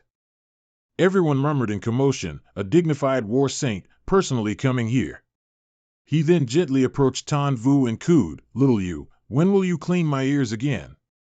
I still want to lie on your lap." Tan Vu was bewildered. "Supreme Elder, do you think now is the time to clean ears?" He was a little displeased. "You're right, huh?" Then the Supreme Elder loudly declared, "You brats, today this old man declares here, if any of you dare to touch Tan Vu even once, I'll wipe out your entire family." His face still wore a happy smile, but everyone knew this man's words were a guarantee. Everyone present had grim faces. These words truly terrified them. Immediately after, those who knew better quickly retreated. "Sorry for the trouble, I'm leaving." The guy wondered, "Really, just retreat like that?" Another guy spoke up, "Tan Vu is definitely untouchable now. Staying here is just a waste of time." They began to scheme among themselves. "Now we should quickly capture Lee Van Muck and get that jade pendant from him." Tan Vu heard them discussing, and couldn't help but worry. Lee Van Muck. On this side, after Nai Teep had briefly explained to him, she said again, "That's how it is. In short, you're in extreme danger right now." Dai Hung then added, "Don't worry about your family. My Truong family has already arranged for them to move." He tensely instructed, "You go hide first, don't run around recklessly. Lu Nai Teep and I will come to meet you." But contrary to their urgent attitudes, Van Muck calmly said, "You two go home." Hearing this, Nightteep was somewhat startled, but Van Muck continued, "My current situation. It's safest for me to be alone." Hearing him say that, Dai Hung also felt a little pained. He was silent for a while, then spoke up again, "Little Muck Muck." Being called by his name so suddenly surprised him a little. Dai Hung was very serious. "You can trust us completely." His mood at this moment was somewhat complex. Van Muck silently looked at his friend for a long time. Finally, he was convinced. Van Muck quickly gave his location. "I'm outside Lagnat town. Dai Hung, sorry to trouble you." Dai Hung stomped on the gas pedal. "Wait for me." As soon as he hung up, Van Muck quickly moved to a forest. Then he looked around, searching for a place to hide. Necessity is the mother of invention. Van Muck slyly took out a yellow beetle. It was just right to test out this little item he'd exchanged from the Tower of Glory. Then he quickly threw it into the sky. "Go, giant beetle, dig a hole." At the same time, something with sharp spikes suddenly emerged from the ground. His beetle was still circling around. Van Muck was surprised. "What's this?" As soon as he finished speaking, a loud sound suddenly echoed from beneath his feet, causing the ground to crack. Then, from the crack, a large rock inexplicably shot straight up into the sky. But luckily, Van Muck managed to dodge in time. He spread his wings and secretly sighed in relief. "That was really dangerous. I almost died." The group of people quickly revealed themselves. "You see? I told you your trap definitely wouldn't work." They whispered to each other, "It's okay. If the trap strategy failed, then let's just capture him directly." "No problem." As soon as Van Muck saw them, he recognized them. Hunters, they arrived fast. He secretly assessed the opponent's strength: 1 gold star, 3 silver stars. The leader looked at Van Muck disdainfully. "Your wind wings aren't bad, huh?" Immediately after, they unfurled their wings. "For a mere common star like you to use wind wings is a waste of heaven's gifts. Besides the jade pendant, I want your wings too, everyone. Capture him." As soon as he finished speaking, Van Muck quickly soared straight up. But as soon as he spoke, he was startled by the swift speed of these people. The leader fiercely slashed towards him. Fortunately, Van Muck was still able to dodge in time. But before he could even react, 2 of them immediately flew into attack. 2 against 1, Van Muck was struggling desperately to avoid being hit. But constantly fighting back like this wasn't a good strategy. Van Muck glared and summoned his Berserker Blade. Before he could even use a move, he had to contort his body to dodge, as 2 streams of fierce power slashed right over Van Muck's head. The other 2 quickly combined their efforts to continue attacking. He hadn't even had a chance to retaliate yet. At this moment, behind him, another hunter simultaneously ambushed him. "Go die." Van Muck's eyes immediately sharpened. He turned his head and glared fiercely at him. A huge explosion echoed, and dust and rocks flew everywhere in disarray. They looked at the aftermath, even rejoicing, thinking they had successfully taken him down. "Is it over?" Suddenly, one of them gritted his teeth in shock. No, that. It wasn't Lee Van Muck at all, but one of their own members. He was beaten to a bloody pulp and died on the spot. The leader was so furious he gnashed his teeth, but a shadow suddenly flashed past him. He screamed in shock. "Damn it, who?" As soon as they saw Van Muck, they were a little terrified. "This guy, he's too fast. We need to find a way to block his movements." He calmly brought his weapon in front of him and said coldly, "Berserker Blade." As soon as he finished speaking, fresh blood immediately splattered, and the 2 quickly lost their lives. Both of them screamed in pain. They didn't even have time to react before a wave of pain struck. He stood calmly watching them fall from the sky. The leader furiously screamed, "You bastard! These hunters are truly strange. They come to kill people, but when they get killed, they get angry. You killed my comrade again, go die." That massive inner force fiercely charged straight towards Van Muck. This was the Golden Wave technique. He didn't react, just stood motionless, watching that powerful attack rush at him. The leader of the hunter gang couldn't help but laugh proudly. This is my full power strike, you little brat, you're dead for sure. The jade pendant is mine now. But contrary to his thoughts, he immediately reached out his hand and lightly blocked it. What he used was a defensive shield. Perhaps he never expected in his entire life that the power he always prided himself on would be so easily broken by Van Muck. Van Muck also couldn't believe it, secretly looking at his hand. It seems I can indeed withstand a gold profound level attack now. As soon as the thought finished, he looked over at the hunter, who was now scrambling away. He himself was so scared by Van Muck that he cried, "Is this guy a devil? My full power attack couldn't even hurt him a bit. What's the point of fighting anymore?" He stood still and unleashed another powerful berserker blade strike. The hunter tried to run, but as if the blade had eyes, he was surrounded by those streams of inner force. He screamed in terror, tears streaming down his face like rain. Attacked from left, right, front, and back. Although he could see it, he couldn't escape. The leader of the hunter group could only accept his fate. In just a moment, his body was cut into many pieces, looking utterly mangled, like a pig being butchered. The system just reported that because he killed a gold star profound master this time, the reward would be a latitude box. Van Muck was surprised. A latitude box again. Take it. Immediately after, Van Muck quickly found a hiding spot to see what it was. The dung beetle dug a hole. Just a moment later, the dung beetle had completed its task, digging a hole large enough for Van Muck to crawl into. Good job, dung beetle. He sat down, relieved. No one could probably find this spot, right? As soon as he finished speaking, Van Muck immediately said loudly, "Dimension box, open." The box then shook violently. A powerful beam of light shone directly into his face. Van Muck couldn't help but squint. He was startled and bewildered when he saw the item inside the dimension box. What is this?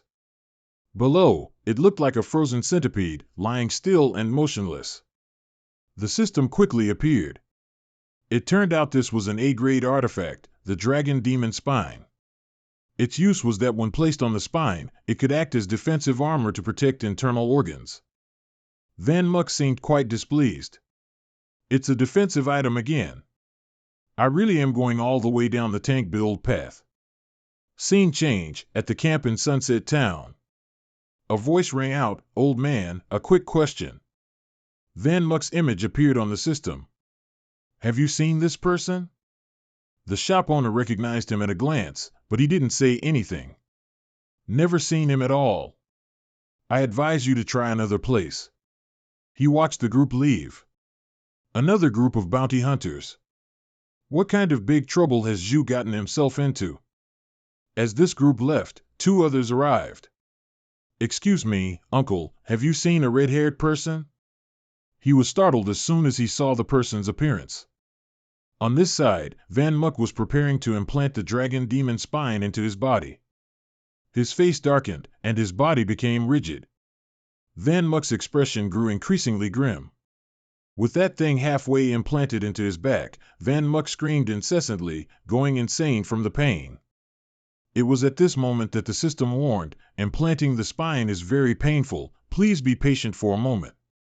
He cried out, "My lord, why didn't you say so sooner?" After the bone was successfully implanted, Van Muck was left crawling on the ground, panting. He sat up, letting out a heavy breath. "I never want to experience this kind of pain again in my life." As soon as he finished speaking, suddenly two mines fell straight down in front of him from out of nowhere. Van Muck looked over calmly, remaining silent for a moment. Immediately after, the small cave where Van Muck was staying erupted with a massive explosion. The people outside were overjoyed when they saw this scene. "We've hit the jackpot." Upon arrival, they were extremely satisfied with this prize. It really made us search hard. But they were disappointed. Van Muck was still alive. He clearly heard the voices, "Two profound star thunderbombs, and he's not dead?" "I used enough explosives to kill a red star profound master." Van Muck gritted his teeth, listening to them ramble. "Sorry, but you have something we want, so." You must die here. As soon as he finished speaking, he fiercely jumped into the pit. Blood covered Van Muck's face. He looked at the person with a bit of surprise. As soon as he saw him, the person frantically swung his sword, slashing through, but Van Muck quickly dodged. He tried to keep his balance to avoid falling to the ground, his expression towards that person not very friendly.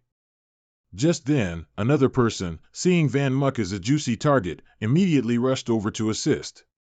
His eyes lit up, a fierce glint flashing, making Van Muck look somewhat terrifying. The two decided to engage in close combat, each using all their strength against the other. The other person took the opportunity to firmly grab Van Muck's arm. Then, people from both sides stabbed straight through. Just like that, Van Muck was thrown far away, tumbling in a somersault. He only managed to let out a scream. Seeing Van Muck lying flat, they were extremely smug. Give up struggling, you're dead for sure. He inwardly cursed, damn it, 3 gold stars and 1 red star. Not easy to deal with. His body struggled to move, but Van Muck still tried to calculate. And the coordination between these 4 is excellent. I'm always being led by the rhythm of their combat. It's very hard to find a breakthrough for a counterattack. The leader immediately ordered his comrades, Dai Bao, deal with him. In this situation, he could only grit his teeth and endure. Van Muck's body was in too much pain to stand up. But at the same time, a familiar face quickly aimed at the opponent. Dai Bao was directly targeted. Before he could react, his body had a large hole in it. The surge of pain made Dai Bao scream. At this moment, Van Muck was utterly astonished by the scene before him. The other person, seeing his teammate fall like that, couldn't help but be surprised. What's going on? From a distance, Dai Hung stood with a large gun, hovering on a tall tree. I'm telling you guys. What are you doing to my good brothers, especially that big gorilla? It was only then that Van Muck rubbed his head and slowly stood up. Dai Hung. That one-eyed guy shouted loudly, don't panic, everyone, it's just a little devil. Regroup. Before he could even finish speaking, Nijia stomped hard on the one-eyed guy's head from above. Their teammates shouted loudly, another one emerged here. Quickly deal with her. Immediately after that, both of them grabbed their weapons and rushed towards her at the same time, shouting, die. How could Van Muck stand by and watch? He shouted loudly, Min Nan. Immediately, those two were torn apart, fresh blood staining the entire area red. Van Muck slowly stood up. I told you, I was just momentarily careless, and you guys really got arrogant with me, huh? Nijia couldn't help but be happy. It's so good that you're okay. Van Muck was full of confidence, as long as I don't let them dictate the pace, for me. The sword in his hand was quickly summoned. Van Muck had regained his composure. He coldly looked at the group, his eyes widened with disdain, and continued, they're basically like ants. Van Muck slowly approached. You really took good care of me just now, so. His eyes gleamed with intense killing intent. Let me repay you. The one-eyed guy was extremely panicked at this moment. For some reason, at this moment, he felt afraid. As he ran, the one-eyed guy secretly trembled with fear. That guy's eyes, they're not something a human would have. I'm going to be killed. And of course, how could Van Muck let him escape so easily? A red light immediately attacked the one-eyed guy's ankle. He fell down in pain, unable to stop himself from screaming hysterically. Dai Hum on the tree laughed smugly. I won't let you run away. The blood from his leg flowed endlessly due to the impact of the shot. The one-eyed guy trembled, dragging his injured leg as he crawled on the ground. He looked utterly pathetic at this moment. Van Muck approached, gripping his hair tightly and pulling him back. To be a Red Star Profound practitioner and run away so disheveled, how disgraceful. Immediately after, his eyes lit up again. Van Muck coldly used lightning magic, and the one-eyed guy screamed in agony as the electric current shocked his entire body. In just a moment, he seemed to have turned into a roasted pig lying motionless on the ground. Dai Hung teased, that's cruel, little Moo, you're quite vicious.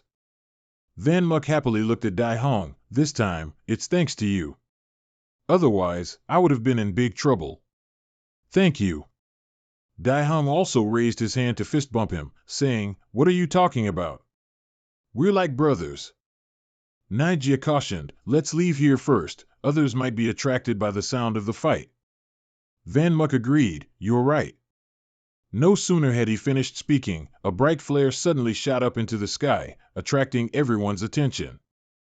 Van Muk looked over and immediately speculated, "Is that a signal flare?" On this side, the one-eyed guy had woken up. He laughed loudly with smugness, "You guys are doomed." Before dying, he still wanted to take them down with him. "Now all the searchers know you're here." The one-eyed guy unscrewed the cap of some potion, preparing to drink it, and he scoffed, "You guys will be torn to shreds." Van Muk gripped the sword in his hand irritably and snorted coldly, "So much talk." No sooner had he finished speaking, the sword in his hand was forcefully plunged into the guy's head, piercing even through the large tree. Meanwhile, Dai Hung was quick. He neatly caught the blue bottle, preventing it from falling to the ground, saying, "Catch." Van Muk wondered, "What is this?" Dai Hung, while capping the bottle, explained, "This is good stuff, this life holy water. As long as someone isn't truly dead, it can save them, even if they're just a remnant." He threw the bottle to Van Muk. "You might need it, take it for now." Van Muk was startled. "Huh?" Van Muk couldn't help but remind him, "Hey, if it's good stuff, don't just throw it." At the same time, an arrow fiercely flew from somewhere. His eyes lit up. It seemed Van Muk had also sensed the killing intent. He immediately shouted a warning, "Careful." But the arrow grazed Naijia's arm, and she cried out in pain. At this moment, a loud voice rang out, "Li Yun Mu, surrender. Hand over the key to the ancient god's secret realm." Peeking out from behind the clouds, a group of people, no, one could say a small army, was surrounding him. The voice rang out again, "You can't escape." Naijia looked at the number of people. She couldn't help but stare dumbfounded. "There are so many people." Dai Hung spoke up, "If it were just many people, it'd be easy." Hearing him say that, Naijia was somewhat surprised. Dai Hung's face now broke into a sly smile. "Even they've come?" Standing in front, dressed like a chameleon, was Gu Changfeng of Earth Dragon Valley. The girl with purple hair and a cold face was Qi Shui of Illusory Sound Snow Palace. And also Lu Jing of Giant Lion City, Lu family. Naijia was startled. "This isn't a joke." Van Muk secretly gasped in horror. "So many people releasing profound pressure at once, it's truly terrifying, even the sky is beginning to roar." Van Muk raised his hand and said loudly, asking, "If I hand over the key, will you really spare my life?" "Oh, you want to surrender?" The other side replied, "That's natural." He suddenly hesitated, "But now there are 3 factions of you, so who should I give it to?" Lu Jing spoke up, "If you surrender to my Lu family." Qi Shui quickly interjected, "You stinky brat, don't even think about using a few words to sow discord among us." He feigned exasperation, "Darn it, this woman saw right through me. If that's the case, then I can only." As soon as he finished speaking, Van Muk's clothes were flung off. He began to use this signature move of his, the unjust splitting technique. On this side, the others watched with dark expressions. This was the clone technique. The 3 Van Muks now all looked alike. He looked at the group of people, smiled slyly, and said loudly, "So, guess which one is me?" Chang Feng looked on with a hint of nervousness. "He's turned into 3 people." As soon as she saw the 3 Van Muk scatter, Qi Shui shouted, "They're running in different directions." It seemed that among the 3, she was the calmest. Qi Shui didn't rush to pursue. Although she saw her target running right before her eyes, she still waited silently for the situation to unfold. Finally unable to resist the lure of the treasure, Qi Shui immediately turned and left. "The one running north belongs to me." Lu Jing also began to identify his target. "Then I'll choose the one running east." It seemed this person wasn't Van Muk, but perhaps De Xiong. He saw the group chasing him and secretly rejoiced, "They're here." At this moment, in the eastern part of the forest, Chang Feng couldn't help but groan, "This little imp is really fast." He was out of breath from running after him. "He was leading me in circles in the forest just now. How did he disappear in the blink of an eye?" As soon as he finished speaking, Chang Feng's comrade was immediately shot down, making him incredibly flustered. What? Another one was hit, but Chang Feng still couldn't pinpoint the origin of the shot. And just like that, his subordinates were continuously taken down, while Chang Feng just frantically looked around. At this moment, when only a few remained, De Xiong also appeared. What a pity. You guessed wrong. As soon as he finished speaking, De Xiong sneered, looking at the group below. Chang Feng retorted, so what if I guessed wrong? I can still catch you and force Li Vanmuk out using you, or do you really think you alone can defeat dozens of people from my Earth Dragon Valley? Perhaps because of this, he was incredibly smug. De Xiong replied contemptuously, no way, no way. There's no one who actually thought I was just leading you in circles, right? As soon as he finished speaking, they realized they had fallen for his trap. His hand was about to touch the switch. That's right, I forgot to introduce myself earlier. I am Zhang De Xiong of the Zhang family from Heavenly Cloud City. It's a pleasure to meet you. And then, farewell. As soon as he finished speaking, he coldly pressed the switch, and very quickly, Chang Feng's group was wiped out. Scene shifts to the northern part of the forest. Qi Shui was likely chasing Nijie. She shouted, stop. You can't escape. Those on this side were also exhausted from running so far. Nijie asked coldly, have you caught up? She stepped forward, give up resisting. Hand over the jade pendant, and I won't make things difficult for you. Nijie scoffed, sister what? You're just a kid. She, in her shame and anger, blew into the tree branch in her hand. You stinky brat, what did you say? I've changed my mind. Go to hell. Immediately after, the tree branch plunged straight into Nijie's back. She was left hanging in the air. Disliking the feeling of being suspended, Nijie quickly shed her cloak. She landed forcefully on the ground. Qi Shui, however, was incredibly surprised. She looked at Nijie, another girl. Nijie also taunted, oops. You guessed right. As she said this, Nijie's eyes became incredibly sharp. At this moment, in the southern part of the forest, Lu Jing just caught up. Finally caught up. I won't let you escape again. Van Muk stood calmly waiting. He said to him smugly, who said I wanted to run? He opened his cloak and praised, it seems you're the one who ultimately won the grand prize. In that case, let's get this over with quickly. Van Muk seemed even more impatient than Lu Jing's group.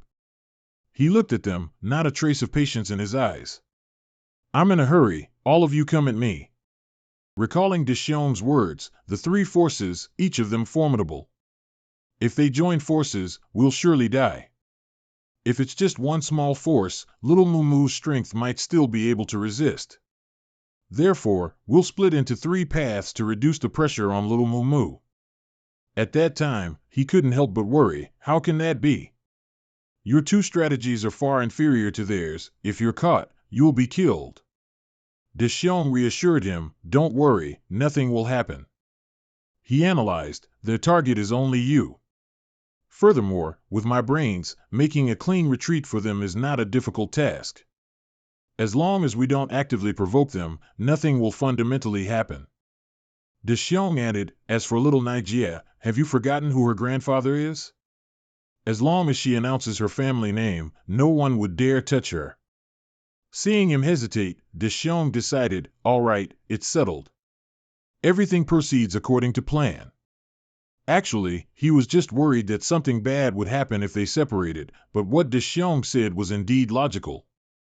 Back to the present, Lu Jing couldn't help but be surprised, all of us? Are you crazy? There are over 20, maybe 30 of us, and you're just one person, yet you want to. Van Muk quickly retorted, who said I was alone? He licked his lips slyly, number 1, number 2, Ming Yin, Li Linglong. Come out, all of you. It seems he's been acting alone for so long that everyone's forgotten he has an elite army of his own.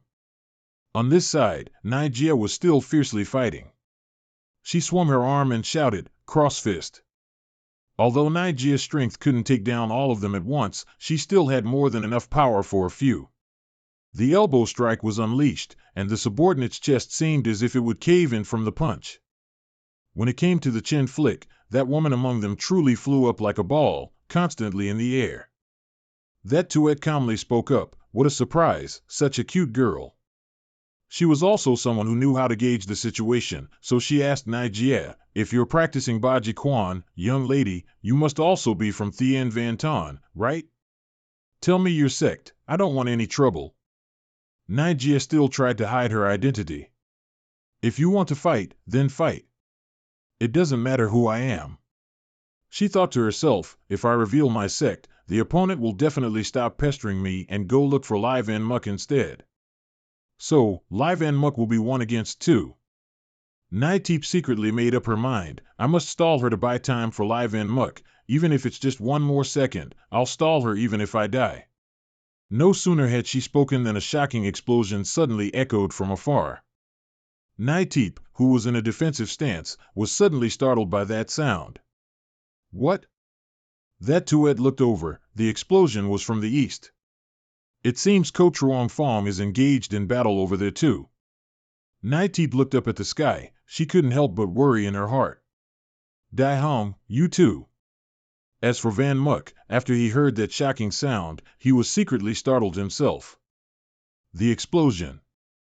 Van Muk looked around to determine the direction, he couldn't help but feel nervous. It's the east.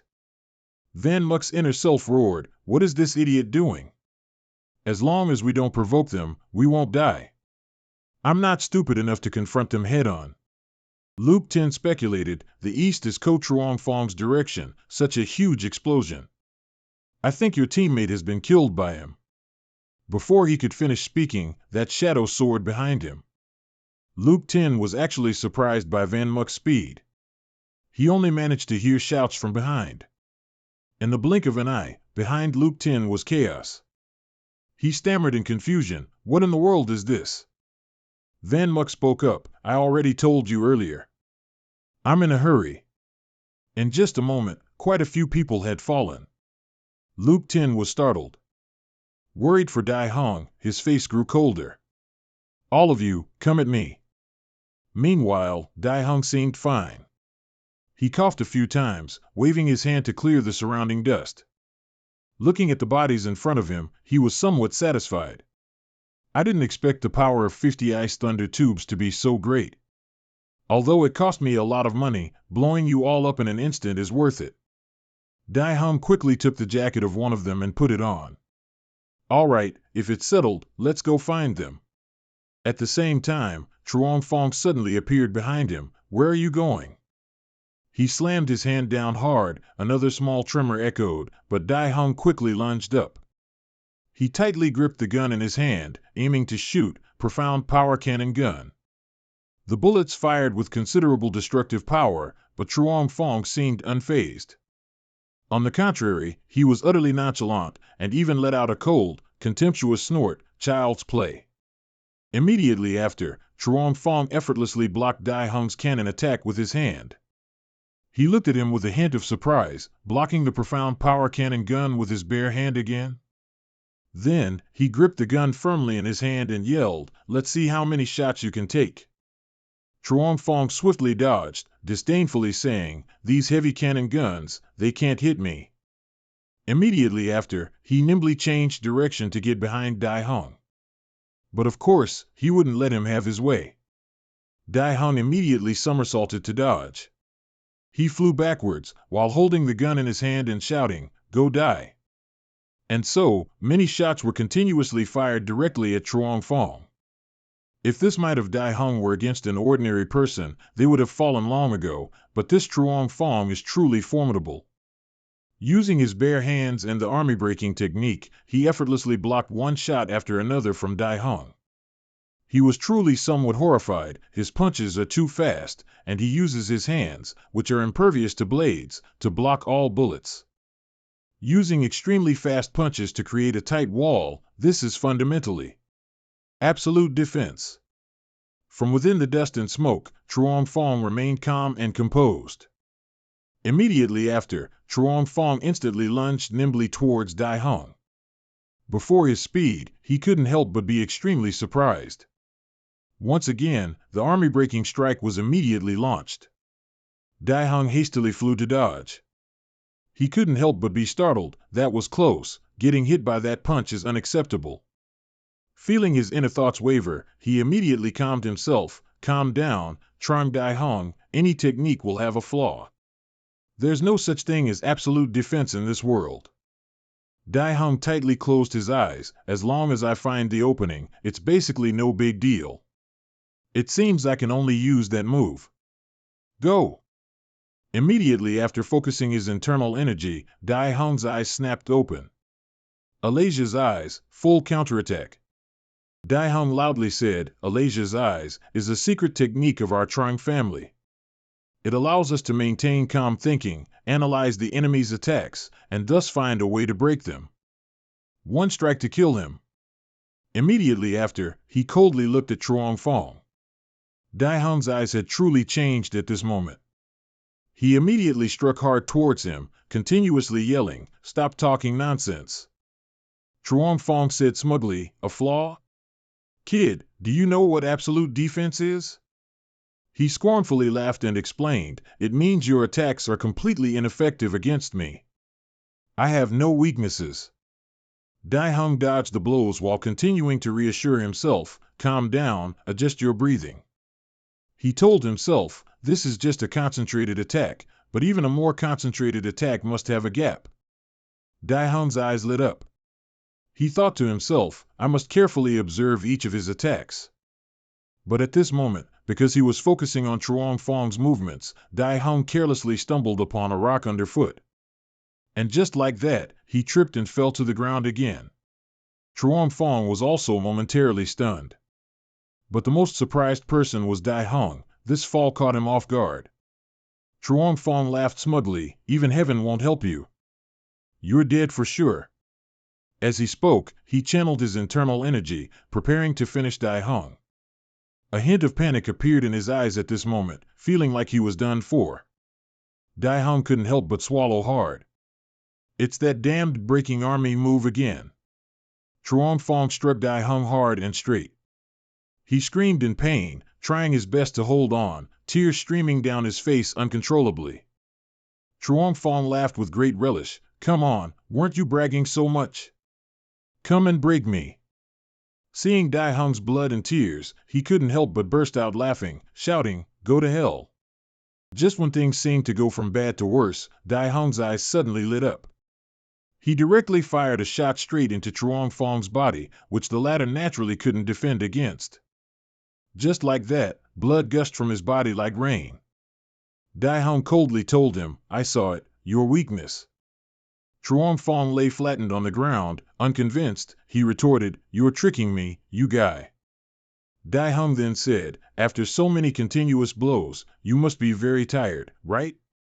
Your 132nd blow just now. At 0 minutes and 37 seconds. Hearing this, Truong Fong was extremely surprised. He hadn't expected him to be able to guess it. The scene shifts to the north side of the forest. Naijia continues her assault with elbow behind ear. When she used a horizontal strike, Shuexia's subordinate was beaten into a daze. Next was Snow Mountain Lane. As soon as this move was unleashed, the other person was sent flying to the ground. Shuexia calmly stood aside, analyzing. A truly powerful boxing technique. Naijia vigilantly looked at her, already feeling tired herself. Shuexia easily figured out, after the Dark Ages, such ancient boxing techniques are rare. She looked at Naijia with disdain, but I've seen enough martial arts demonstrations. Let's play some real games. As soon as she finished speaking, she melted like water and then rolled to the ground. Having just said that, she vanished. Naijia turned around, surprised. No, she's gone. In a flash, Shuexia struck Naijia hard in the back, causing her to spit out a mouthful of blood. Another blow sent her to the ground. Naijia couldn't react in time, only letting out a dazed cry. Shuexia appeared, laughing smugly. Shuexia stared at Naijia. I originally intended to let you go, fighting you is meaningless anyway, but you charged forward like a madwoman and killed my men. She looked at Nigeria lying on the ground, then scornfully swung her sword over, truly not knowing what she was thinking. Seeing Nigeria stand up, Shwesia was a little surprised. Your left hand is numb and paralyzed from the cold, isn't it? Even so, you still want to fight? Nigeria, however, was not afraid, but confident. Stop talking nonsense, even if it's just my left hand. I must stop you. Come on, you big-breasted mother. As she spoke, Nigeria took a fighting stance. Shwesia truly disliked that nickname. She clenched her teeth and asked again, big-breasted mother, huh? Having been hit where it hurt, Shwesia was somewhat displeased. Immediately after, Shwesia quickly channeled her internal energy and leaped into the air. You damned girl. Her face, needless to say, looked extremely terrifying at this moment. Shwesia looked at Nigeria and shouted, do you want to die? Shifting the scene back to Van Muck's side, Lu Tin's men continuously fell to the ground, groans echoing throughout the mountain forest. His army had now gained the upper hand, with Lu Tin's men sprawled on the ground like dead fish. He secretly panicked. What is this situation? Where did all these people come from? That's not right. He looked at his army for a while. It should be said, are these things actually people? Before he could finish investigating, Van Muck flew into the air. In a flash, he was behind Lu Tin. He was momentarily startled by this speed. Van Muck showed no mercy, delivering a long slash, but luckily for him, he managed to dodge it. Lu Tin then couldn't help but stare at Van Muck, terrified, so fast. Meanwhile, he was already frantic. Van Muck worried, there's no more time. I must quickly deal with him. Dai Hong, Lu Nai Teep, they must be waiting for me. Just as Van Muck feared, on this side, Nai Teep was struggling a bit. That Tuet struck another blow, the back thrust cold entry. Where she stood, a loud explosion rang out, and Nai Teep was consequently thrown a distance away. But she still didn't give up easily. She spun left and right, somersaulting, trying to dodge. Nai Teep secretly glanced at that Tuet, a bit annoyed. She's really tough to fight. Nai Teep then began to calculate. This woman can attack from afar. If I keep my distance from her, I'll be very passive. Yes, as soon as she finished speaking, Nai Teep immediately turned around and channeled her internal energy. That Tuet looked at her reaction, momentarily a bit puzzled. Soon after, Nai Teep quickly leapt forward, shouting, arrow speed step. She was determined, I must close the distance. But that Tuet must have realized the problem early. She dodged away, continuing to maintain her distance. That Tuet looked at Nai Teep, also secretly praising, this footwork is really fast. Seeing her panic like that, Nai Teep secretly smiled to herself, good, it seems this move works. Immediately after, Nai Teep continued to use the arrow speed step, quickly leaping forward to narrow the distance with her. As soon as she got close, Nai Teep threw a frog punch, attacking with a cannon strike. That Tuet had lost her patience by now. She frowned and shouted, keep shouting, it's annoying me to death. Nai Teep continued to forcefully knock her hand away with a tiger stance, and that Tuet was now defeated. Not stopping there, Nai Teep continued to channel her internal energy and attack again. Try this move. This was the extreme hard mountain step. Nai Teep ferociously struck her chest. Just as Nai Teep had calculated, that Tuet couldn't fight at this range. She was sent flying away. But of course, she didn't give up. The weapon in her hand was quickly thrown out. That Tuet was so angry she gnashed her teeth, this annoying thing. Immediately, the sharp ice spike pierced deeply into Nai Teep's leg. A wave of pain surged through her, making her wince. That Tuet looked at her falling down, not without satisfaction. I've sealed your left leg. Let's see how you'll jump around now. Looking at NAC Tuet's reaction, she was momentarily surprised and silently observed. Seeing NAC Tuet still trying to react, she shouted, this guy is using the crawl move again. You, damn it, do you still want to fight? That Tuet couldn't help but wonder, why be so reckless? What is that kid to you? Aren't you going to give up? Naiteep struggled to speak. I must stop you here. No matter what, I must buy time for Live and Muck to escape. She gritted her teeth, forcing herself to stand up, because. After a pause, Naiteep shouted with all her strength, I like Live and Muck. That Tuet heard Naiteep say this and couldn't help but be startled. Huh? Naiteep let out a sigh of relief, thinking to herself, I said it, didn't I? It's good that I said it. That Tuet snorted disdainfully, what kind of reason is this? Childish. She channeled her internal energy and flew up. If you like Live and Muck so much, then you, for him. Naiteep felt pessimistic. If I don't say it now, I might not get another chance. That Tuet pointed her sword at Naiteep's head.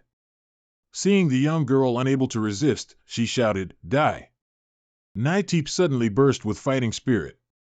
No, how could I say such humiliating words? I clearly resolved to help Live and Muck. Remembering that young man, I don't want to just see his back anymore, do I? What I want is to stand by his side. She began to force herself to sit up. If that's the case, then I must be as strong as him. This isn't fighting for anyone, but rather my own fight. That Tuet thought she couldn't get up anymore, but seeing Naiteep like this, she was startled. And finally, Naiteep was able to stand up. She powerfully delivered a tail through the bow kick to that Tuet's stomach. That Tuet was hit so hard she vomited blood. She was now at a disadvantage compared to Naiteep. Looking at that Tuet, Naiteep annoyedly raised her hand, fall down for me. Finally, that Tuet fell, defeated by Naiteep's love. She lay tiredly on the ground, panting. I've won, this was my strongest attack. Naiteep couldn't help but be a little happy. I successfully stopped her, I helped Live and Muck stop her. Before she could finish speaking, that Tuet fiercely crawled up, a ferocious expression on her face. Who did you say you stopped? Those two sharp knives were violently plunged into Naiteep's body. She painfully let out a loud scream. After that Tuet violently stabbed Naiteep's two arms. You hussy, I loosened up a bit and you really became arrogant, huh? Naiteep was in so much pain that tears fell. That Tuet then said, prepare yourself, I won't let you die so easily. She furiously yelled, I'm going to slowly nail you to death here. I'm going to torture you to death. It must be said that that Tuet had just been so hurt by Naiteep that it offended her pride. At this moment, she only wanted to chop the person in front of her into pieces. As soon as she finished speaking, a terrifying surge of power simultaneously struck that Tuet from afar. The sword in her hand was shattered by that power. That Tuet instantly fell into a disadvantage. She was surprised. What? Blood continuously flowed from her hand. That Tuet looked up in horror. Who is it? Fortunately, the one who arrived was Dai Hung. He loudly mocked, beautiful big sister, at your feet. Isn't that our girl? Dai Hung's eyes grew darker at this moment. Naiteep struggled to open her eyes. She weakly looked ahead and couldn't help but be surprised. Dai Hung. Meanwhile, Van Muck was still fighting Luke 10. Two swords fiercely clashed. Compared to Van Muck, Luke 10 was at a slight disadvantage. He chose to leap to dodge. At this moment, his breathing gradually became weaker. Luke 10 warily looked at Van Muck. What is this kid's background anyway? Thinking that, he glanced behind him at Lai Van. The monster he summoned is also ridiculously strong. Luke 10 silently cried out in anguish, why haven't Ko Truong Fong and that Tuet dealt with the others yet? Hurry and help me. Van Muck said nothing, he just silently focused on getting rid of these nuisances to go and rescue his teammates. Immediately after, he used his. Before Luke 10 could recover from his surprise, he was already standing behind him. With just one jolt of thunder magic, Luke 10 couldn't bear it and screamed in pain. Luke 10's inner thoughts now screamed, lightning. My whole body is numb, I can't move. Pressing his advantage, Van Muck continued with the furious blade slash, stabbing him through the stomach. At this point, Luke 10 began to be terrified. No, I can't kill this man, I must escape quickly. As soon as he finished speaking, he loudly shouted to his comrades, "See you, Sultan, retreat." Sultan ran while wondering, "Boss, are we really retreating like this? They killed so many of our people."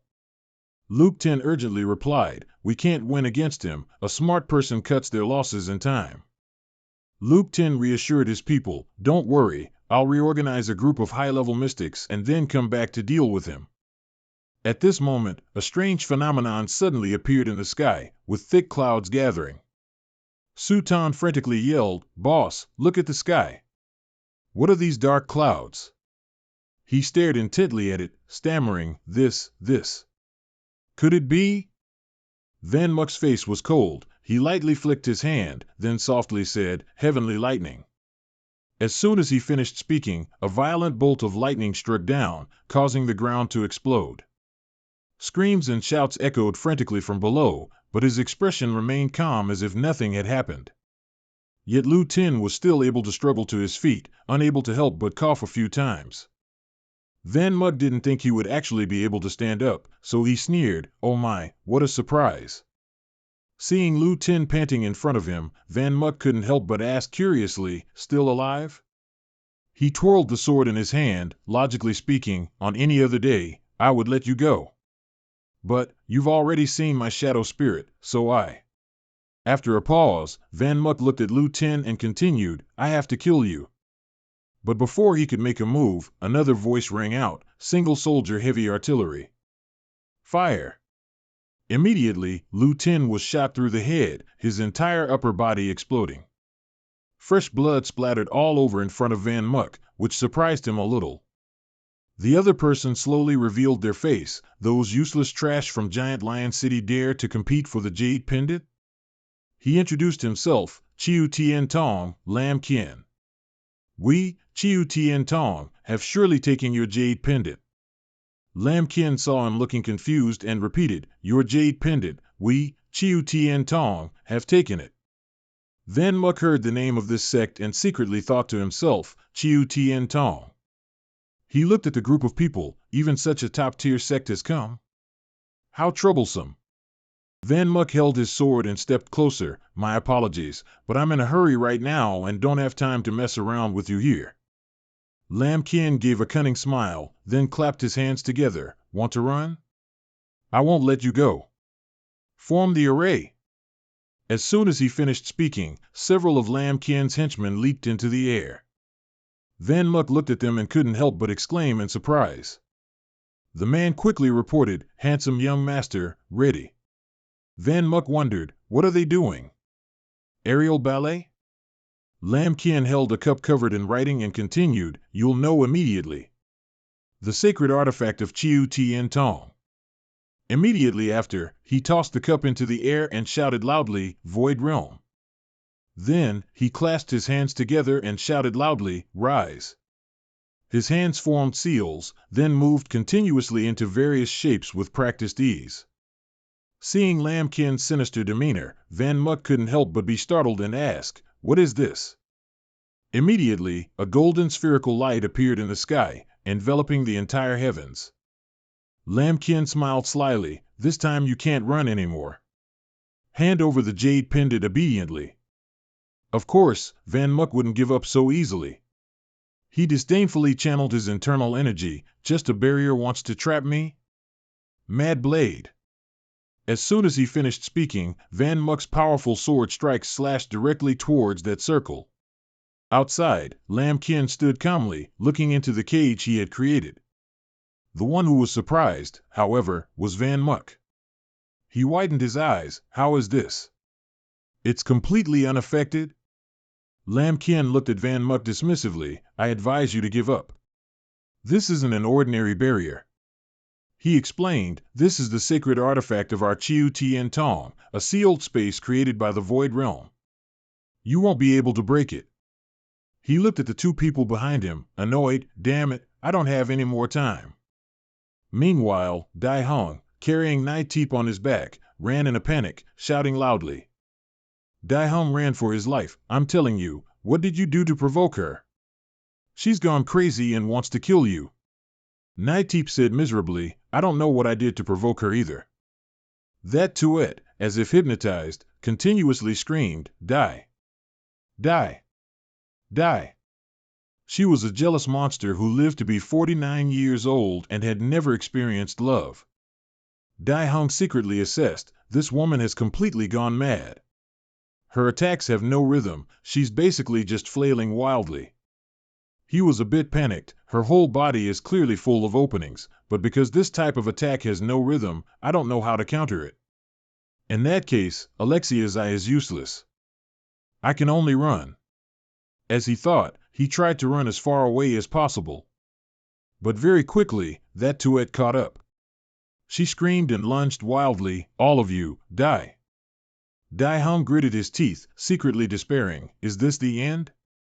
At the same time, a voice rang out, "Hey, don't block the way." As soon as the words fell, a long slash appeared in front of that Tuet. Dai Hung couldn't help but stare blankly at the situation in front of him. Well, what just happened? The person pulled down their hood. "Hello, sir, peak package. May I ask if you know Mr. Lai Van Muck?" That cold face looked at Dai Hung and continued, "There's a package for him here. Please sign for it." Dai Hung was dumbfounded, strong, so strong. He dealt with that woman in an instant, and with such brutal methods. The young man then held out the box to Dai Hung. "You're Mr. Lai Van Muck's friend, right? Please sign for him." As Dai Hung signed, he secretly sighed in relief. "That's great. It seems he's on our side. If someone like him were an enemy." He then left. "The package has been signed for, so I'll be going now. Remember to give a 5-star rating." Dai Hung was surprised. "Aren't you here to help?" The person coldly replied, "Help? I'm just a delivery person. Besides, I don't accept overtime." Dai Hung was bewildered. What kind of delivery person is that? And where did this package come from anyway? He then stared blankly at the information on it. "This is sender's name, won't tell you. Sender's address, War God's Palace. Sender's phone, not within service area." Dai Hung kept staring blankly at the information on the package. War God's Palace? Meanwhile, back to Van Muck, the gun in the other person's hand was about to fire at him. But Van Muck was like a crazed fish thrashing in a net. He immediately swung his leg and kicked him straight in the face. Another person holding a gun came up behind Van Muck. He quickly noticed and looked over at them. Van Muck channeled his inner energy and roared, summoning several shadows. "Go, go! Number 1, number 2! Immediately, Lai Van quickly appeared behind the man, who turned his head to look, dumbfounded. Immediately after, screams and fresh blood splattered everywhere within that circle. Lam Kien looked at his 2 shadows and couldn't help but wonder, what are these things? Looking at Lai Van, Lai Fong Lam Kien was extremely surprised. Where did Lai Van summon these monsters from? He then looked at Lin Long. Where did this woman come from? Just now, it was clearly only Lai Van Muck alone inside. This kid has too many secrets we don't know. Looking at his aura, Lam Kien felt a bit relieved. Fortunately, I brought the sex-sacred artifact this time. He assessed for a moment. This kid definitely can't escape this void. We must seize this opportunity to kill him. What a pity, such a spirited appearance is exactly my type. At the same time, he suddenly roared at his men, "Hey, stop first." Lam Kien then said, "This kid can do so many strange things. Who knows if he'll still be around after we finish him off? If you ask me, let's not waste any more time." Then he smirked cunningly and ordered, "Use that. Let them see the power of our true TN sect." As soon as he finished speaking, a green rope descended from above. Van Muck, with his back to Lin Long, remained vigilant. What trick are these guys playing now? At the same time, the other person also spoke, Truong Mao, and the atmosphere became silent. Immediately after, the man instantly yelled, pointing at Muck, "Fire!" It turned out, that thing was aimed at Lin Long. She stared blankly at it as it rushed towards her. Van Muck immediately lunged, hugging Lin Long tightly and dodging to the side. "Watch out!"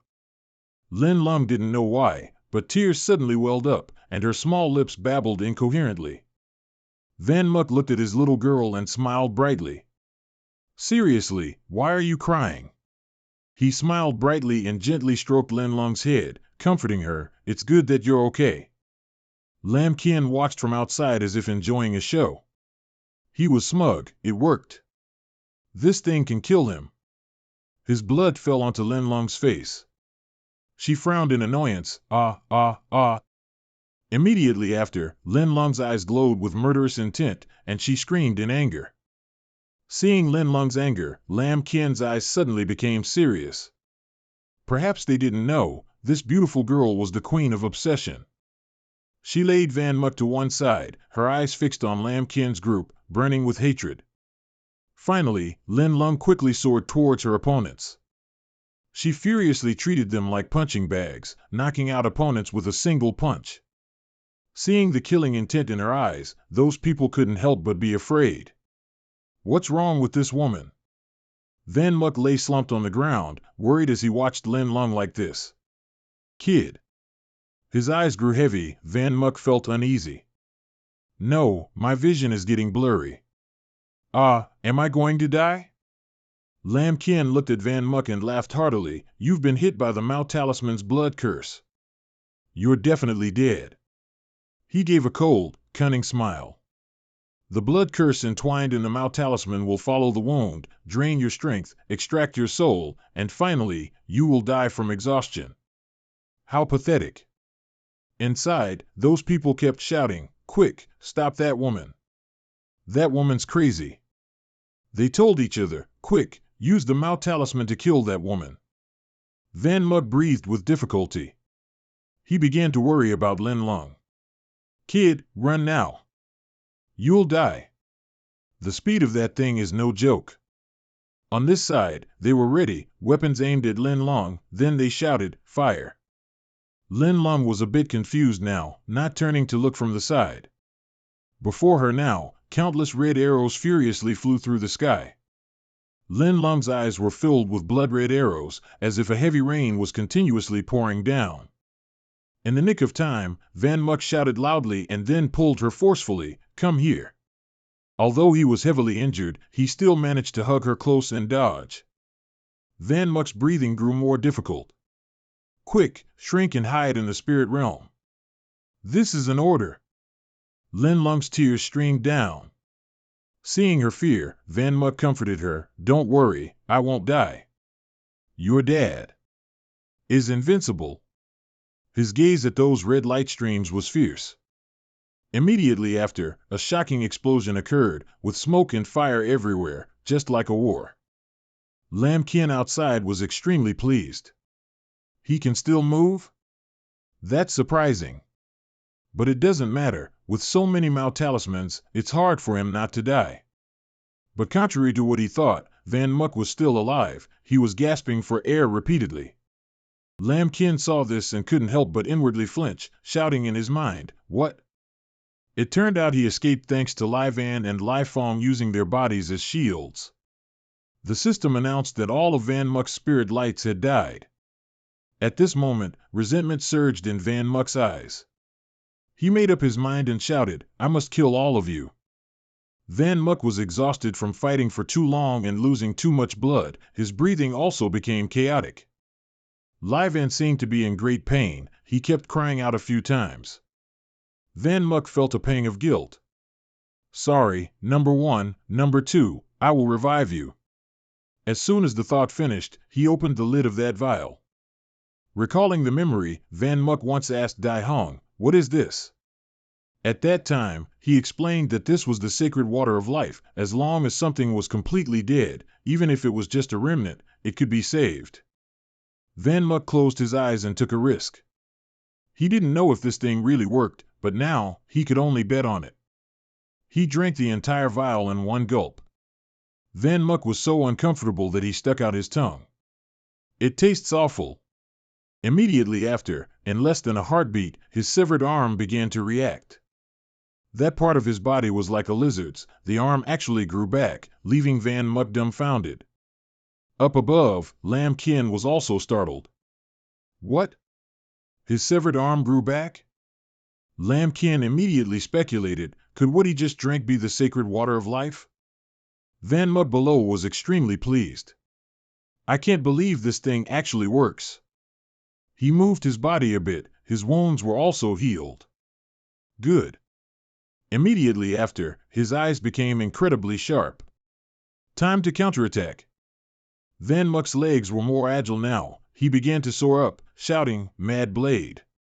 He shot past like a gust of wind. Wherever Van Muk swept, those enemies fell. The smell of blood permeated the air, thick and pungent. Van Muk examined his new arm. He wondered if it was an illusion, but this newly grown arm seemed even more agile than his old one. One of them threw a sword, angrily shouting, Go to hell, you bastard. Van Muk quickly dodged. It must be said that once his wounds healed, these guys were no match for him. His hand swiftly caught the enemy's sword, holding it tightly. The sound of weapons cutting through the wind was incredibly piercing. In less than 5 seconds, he threw the sword back at the enemy. The man didn't even have time to utter his last words, just a single cry before he stopped breathing. Lam Kin was surprised. This kid took the Mao talisman head on? How is that possible? Van Muk secretly resolved, restoring to peak condition really makes a difference. As long as I'm focused enough, I can keep up. He began to calculate in his head, now I must find a way to break through the barrier. Recalling what Uncle Van had instructed, listen carefully, no matter the outcome, as long as it's a technique that uses spiritual energy as power.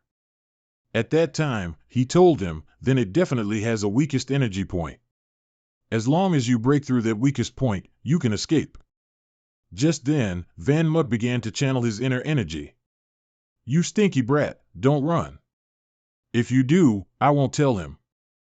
His eyes quickly turned cold and filled with killing intent. He told himself, bet on it. Immediately after, he launched forward, slashing furiously at the enemy. As he launched forward, he thought to himself, although I have the method, but... Van Muk furiously slashed repeatedly at that large cage. Damn, this thing is too big. Seeing him darting back and forth like that, Lam Kin was very curious. He scratched his head and sneered, what's this kid running around wildly for? Just running around wildly and slashing madly like that, Van Muk was a little tired and panting. Van Muk glanced over, damn it, continuing to search like this isn't the way. Before I even find the barrier's weak point, I'll die of exhaustion first. Just as he finished thinking, suddenly several bullets continuously flew from somewhere outside at the cage he was trapped in. Van Muk couldn't help but be surprised looking at it. He silently observed the spot where those bullets hit. Unexpectedly, it was actually effective, and a small crack quickly appeared there. Van Muk frowned cautiously, what is this? It seemed he was wondering who had given him a hint like that. Outside, that familiar gun was still hot, emitting wisps of smoke. It turned out to be none other than Dai Hung. He had used his skills to find the weak point for him. Dai Hung was satisfied, yes, that's the spot. I can only help you this far, next, it's up to you. Van Muk let out a sigh of relief and smiled happily, looks like they're fine. You stinky kid, you made me worry. With the burden lifted, Van Muk felt like he had grown wings with their support from outside. Good, let's go. His sword continuously slashed wildly inside the prison cage, and the sound of the wind whistled due to the force of the sword. That cage now had many more cracks, like an egg. Once there's one hole, the entire structure will be affected. His eyes were bloodshot. Van Muk shouted with all his strength, Frenzied Blade. Outside, Lam Kin was startled and quickly made a hand seal, not good. This kid found the weakest point of the barrier. He watched his cage gradually crack wider and couldn't help but grow anxious. Quick, strengthen the profound energy. Van Muk immediately gripped his sword tightly and shouted, just a little more. Thunderous Frenzied Blade. Seeing him so frenzied, Lam Kin couldn't help but be startled and stunned. Not good, this kid is.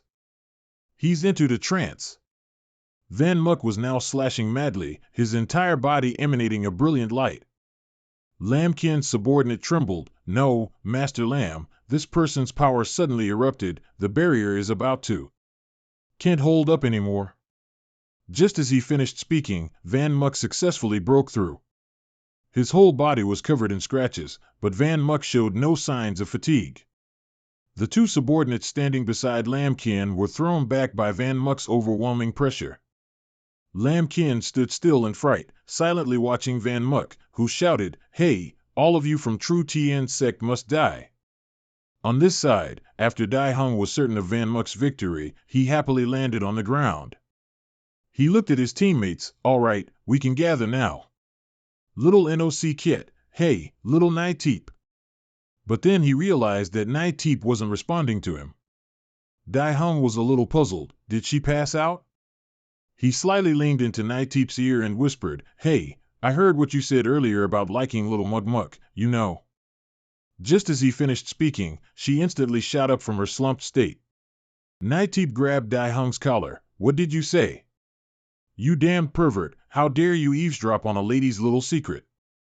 She shyly dug a hole and buried her face. "I want to die. I should go bury myself." Dai Hung spoke up. "Don't worry, I won't tell anyone. Let's go quickly."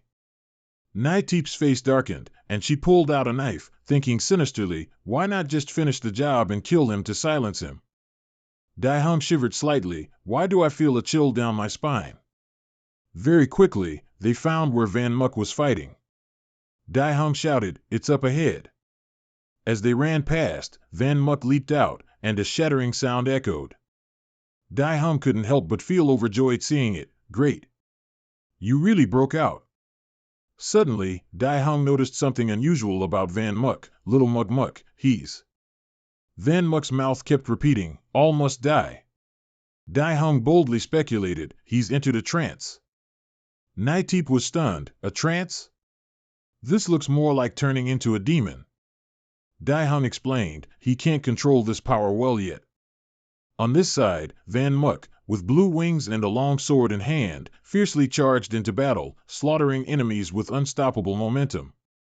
Dai Hung looked at Van Muck's eyes and murmured to himself, to become a demon or a god, it's often decided in an instant. Lu Tin and his group were shocked. What's wrong with this kid? He instantly killed a scarlet-ranked profound practitioner. One of them boldly lunged forward. "How dare you turn your back on the enemy? Die!" But immediately, Van Muck moved as if he had an engine on his back. He flashed a sinister smile and spun around. The man had only just managed to think, so fast, when Van Muck's sword sliced across his body. Around Van Muck, everything was now stained red with blood, and he'd cut countless bodies into pieces. Tonight seemed to be an unforgettable night for the True Tien sect. Desperate screams echoed throughout the mountains and forests. Nai Teep looked at the scene before her in horror, silently crying out in her heart, "So cruel." Looking at those bloodshot eyes, Nai Teep wondered if this was still the live Van Muck she knew. He had completely lost his reason. Lam Kin stood motionless, watching his men, their blood and flesh splattering onto the ground. He was stunned, secretly terrified in his heart. Damn it, the dozens of True Tien sect members I led here were all defeated by one person. Immediately after finishing them all off, Van Muck turned his attention to Lam Kin. As soon as he met the boy's eyes, he involuntarily felt fear. But how could Lam Kin stop? He was the one who had brought his men to kill, after all. He immediately regained his composure. "Don't underestimate the True Tien sect, damn it. I am the strongest team leader in the sect." Van Muck stood motionless, saying nothing. He didn't look friendly at all at this moment. Lam Kin forced a brave front. "Killing a brat like you is as easy as turning my hand for me. I am about to surpass Red Star and join the ranks of super mystics." But before he could finish speaking, Van Muck's hand was already on Lam Kin's face. Blood immediately gushed from his mouth. Van Muck smiled brightly. "All must die." He was now like a captured dog, unable to struggle, only able to curse silently, "Damn it." Just like that, Van Muck dragged him from place to place.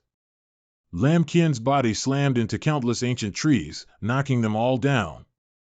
At this moment, a brilliant light, radiating incredibly terrifying energy, appeared in the sky. He unceremoniously threw Lam Kin to the ground after dragging him for a long distance. Where he fell, there was a huge explosion. Lam Kin was now completely powerless to resist, incessantly vomiting blood. Van Muk let out another eerie laugh, raising his sword, ready to unleash the thunder roar. The power of that sword strike was truly astonishing. As Van Muk used the crazed blade technique, Lam Kin could only grit his teeth and await death. The ground here vibrated, and devastation was everywhere, an aftermath of the recent attack. Nightdeep on this side panted, "Wait for me, I can't run anymore." Dai Hung was bewildered. Just how much more has he grown after the Central Continent competition? Looking at Van Muk, he couldn't help but be astonished. Is this the growth rate a human can achieve? After dealing with all of Tru Thien Tong's people, including Lam Kin, Van Muk's gaze shifted elsewhere.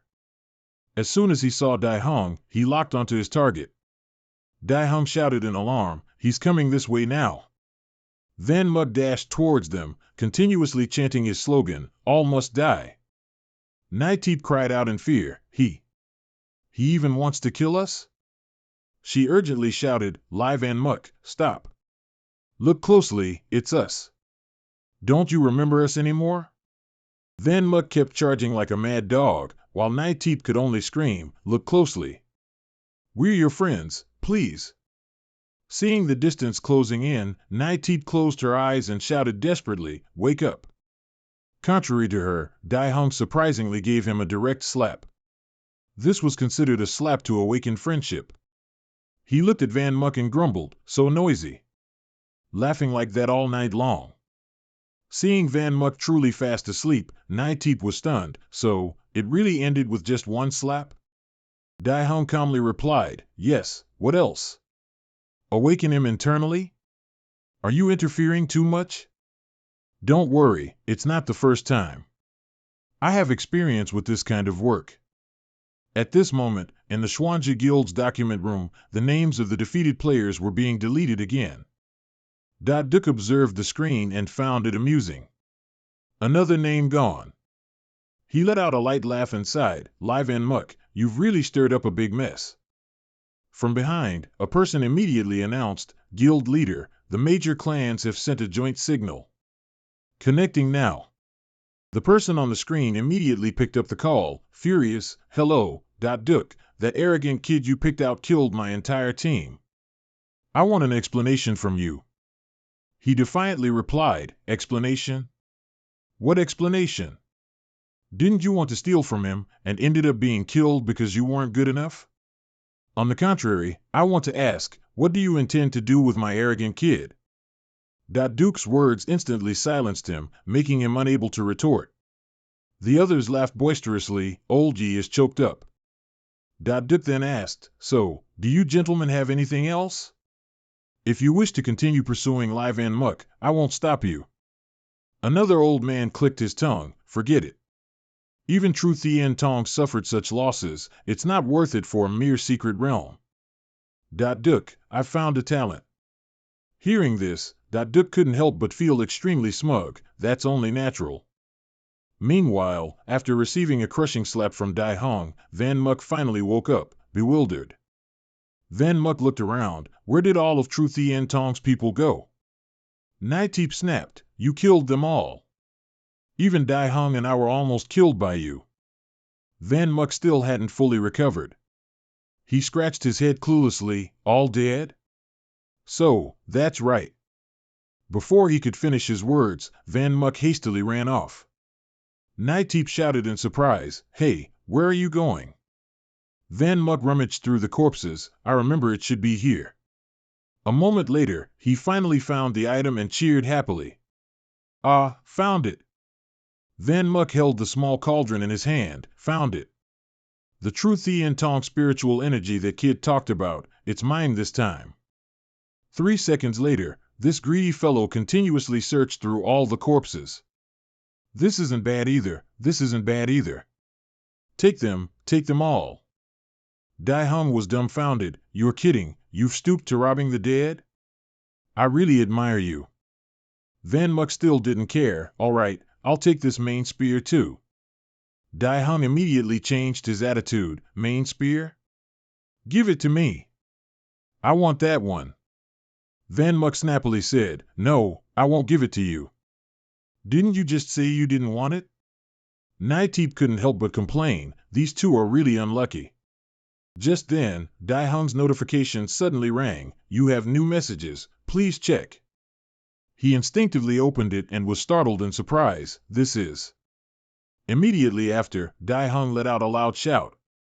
Van Muk was startled. Gosh, you scared me. He trembled, blushing. I think I've hit the jackpot.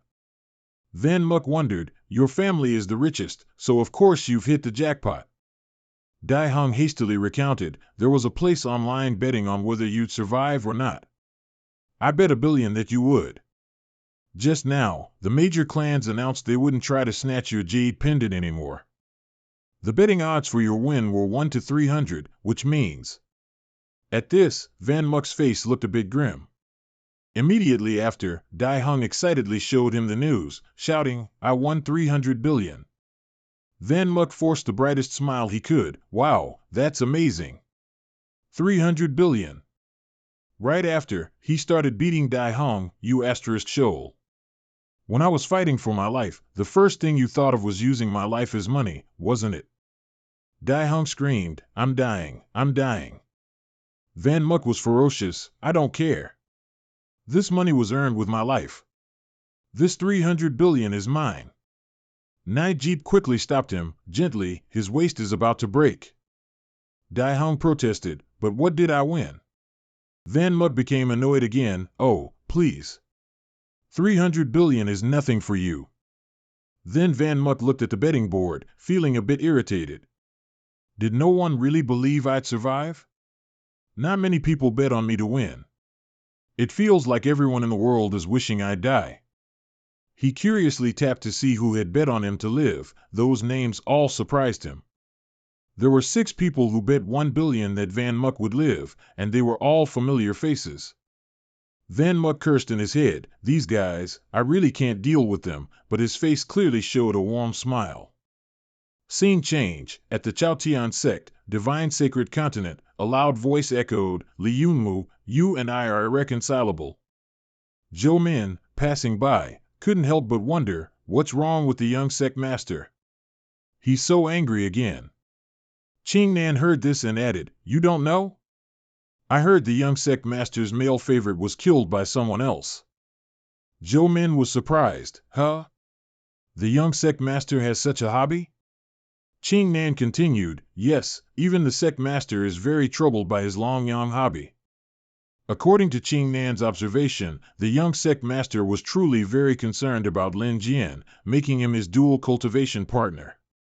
Otherwise, he wouldn't have given him the void wheel. Now, the void wheel is lost too, so it's no wonder he's furious. Inside the gloomy room, Yi Qing sat with his head bowed for a long time. He mumbled to himself, Universal Star? You're also suppressing your abilities, aren't you?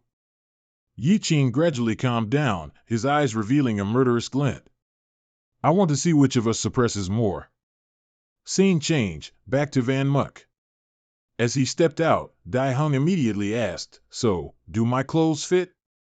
Van Muk stretched for a bit and replied, a bit tight.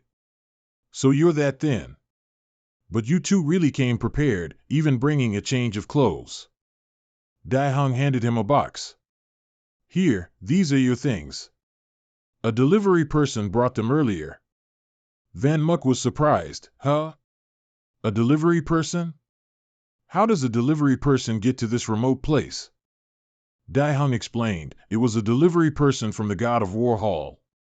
There's no place in this world they can't deliver to. Van Muk was stunned, God of War Hall? Dai Hung recounted, it's lucky that delivery person was there, otherwise, I don't know what would have happened to me and little Najeep. But a mere delivery person could easily kill the 7 snow maidens. The God of War Hall is an unimaginable place. Van Muk breathed a sigh of relief, it's good you guys are okay. I really don't know what you two were thinking. As he spoke, Van Muk picked up a piece of paper from inside. What's this? A letter? Daihong spoke up. I think it might be an invitation to the god of Warhol's trial. Naijip cheered happily. It really is an invitation.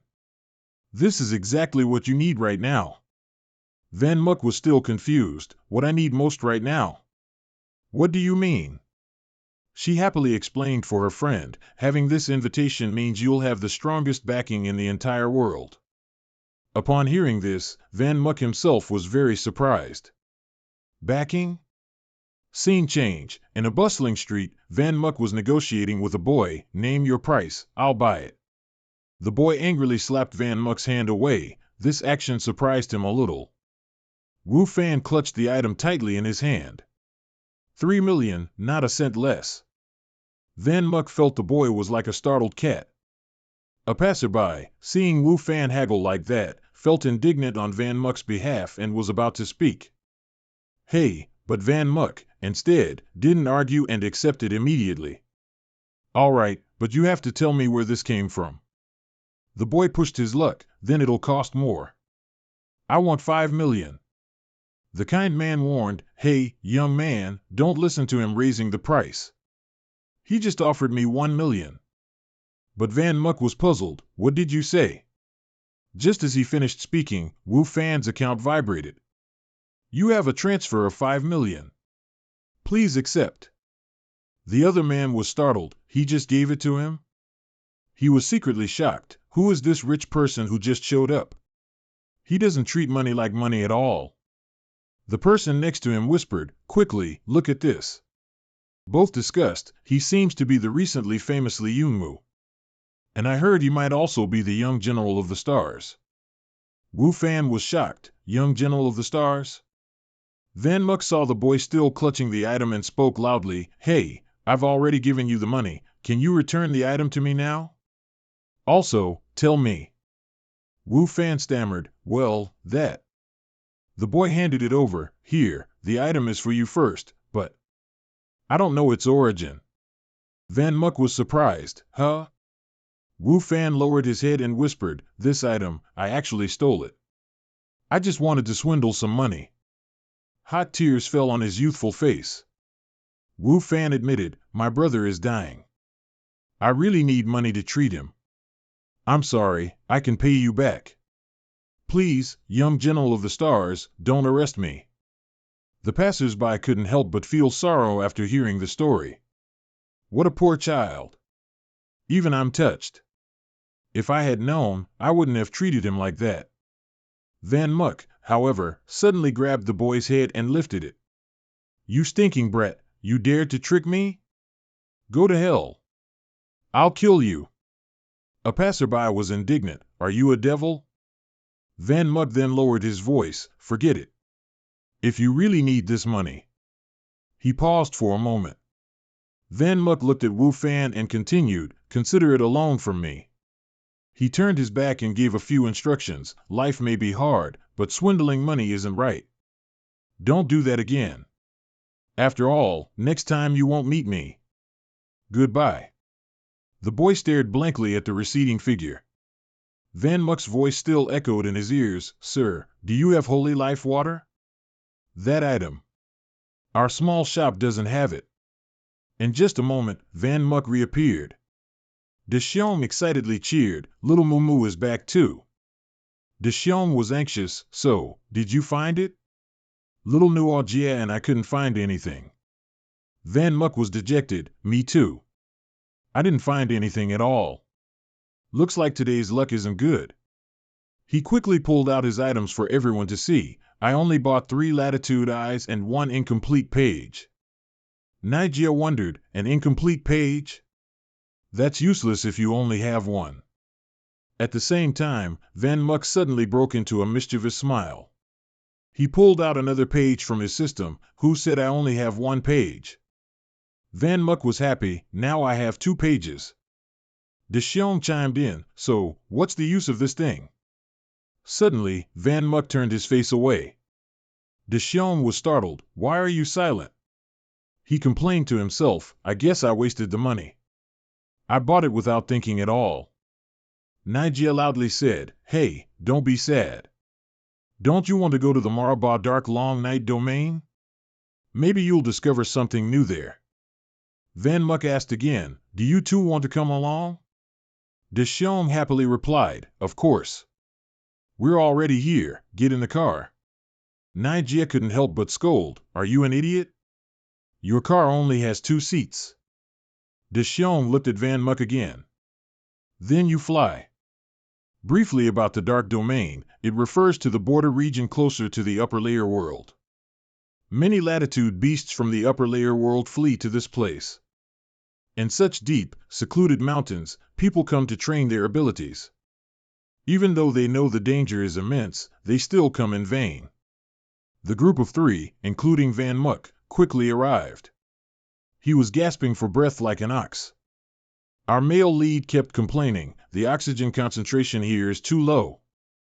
How much longer do we have to go? Deshawn looked around and then said, it's still a long way. We've just entered the Dark Domain. See that mountain? That's the central area of this Dark Domain. Upon hearing this, Van Muck lay down crying. I don't want to go anymore. I'm tired. Deshawn, carry me. He couldn't help but feel helpless. Are you a child? You wanted to come, and you're the one throwing a tantrum. Van Muck still struggled. Nonsense. You two came by car, but I flew the whole way. As soon as he finished speaking, Deshawn quickly noticed a stranger nearby. He immediately yelled cautiously, who's there? It turned out to be a familiar face. He grinned mischievously and said, hey, don't be nervous. Upon hearing the voice, Van Muck quickly recognized it, Tang Ruo-chan? The 4 then walked together. Van Muck couldn't help but wonder. What are you doing running here? Tang Ruo-chan calmly, don't forget. I gave you the map. With your strength, you're sure to break through the killing circle, so I came directly here to wait for you. He added. Oh, right. Tian Tong sect has released news, giving you 3 days to return the Void Ring. Van Muck didn't care, he'll never get it back from me. Nu Tran then added. I heard Tian Tong sect wants to find enough sacred artifacts to combine into a peerless killing formation. Their young sect master, Deep Ton, holds an honored sacred artifact position in the Tower of Glory that, like yours, suppresses levels. Van Muck was pleased. Don't worry, I'll get that thing before him. At this, Nu Tran coughed. That. He paused. He blushed and asked softly, your junior grandaunt, is she doing well? He stammered, if you have time, could you perhaps ask her to meet me? Hearing this, Van Muck was stunned. His mind went numb. Afterward, Van Muck was unreasonably annoyed. Daihong couldn't help but ask, hey, what are you doing? Van Muck grumbled, leave me alone. Suddenly, I'm in a bad mood and want to chop something up. Continuously after that, Van Muck walked to one spot, and a huge ancient tree would fall. Then to another. You look exactly like a lumberjack. Nu Tran couldn't help but wonder. Why are you walking and chopping things indiscriminately? It's like an angry child. Van Muck pouted in response. You leave me alone. First life lesson, absolutely never tell a girl's slave that you like his girl. So, Van Muck was upset because of this. At the same time, a rustling sound came from the bushes. From the thicket, a golden snake lunged out towards them. Naitit gasped. Oh my, what a huge snake! Seeing Van Muck still dazed, Nu Tran quickly stepped forward and defeated the snake with his Heaven Demon Dragon Overlord fist. He nervously instructed. Everyone, stay vigilant. There are many high-level beasts here, we must be careful. Van Muck couldn't help but praise. It's been a few days, and you've really improved a lot. Van Muck secretly thought, this place, with high-level beast packs, is actually perfect for the spirit clone to AFK. No sooner said than done. He secretly ordered, System, revive number 1 and number 2, activate AFK mode. After walking a distance, everyone sat down to rest for a bit. Van Muck opened the map to consult it.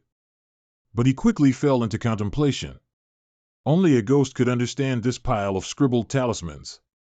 Surely these 5 million aren't wasted, are they? Nutran then shouted. Hey, stop staring blankly at that thing. The barbecue is ready, come eat. Van Muck quickly packed his things. Okay, coming. He didn't notice a strange hand reaching out beside him.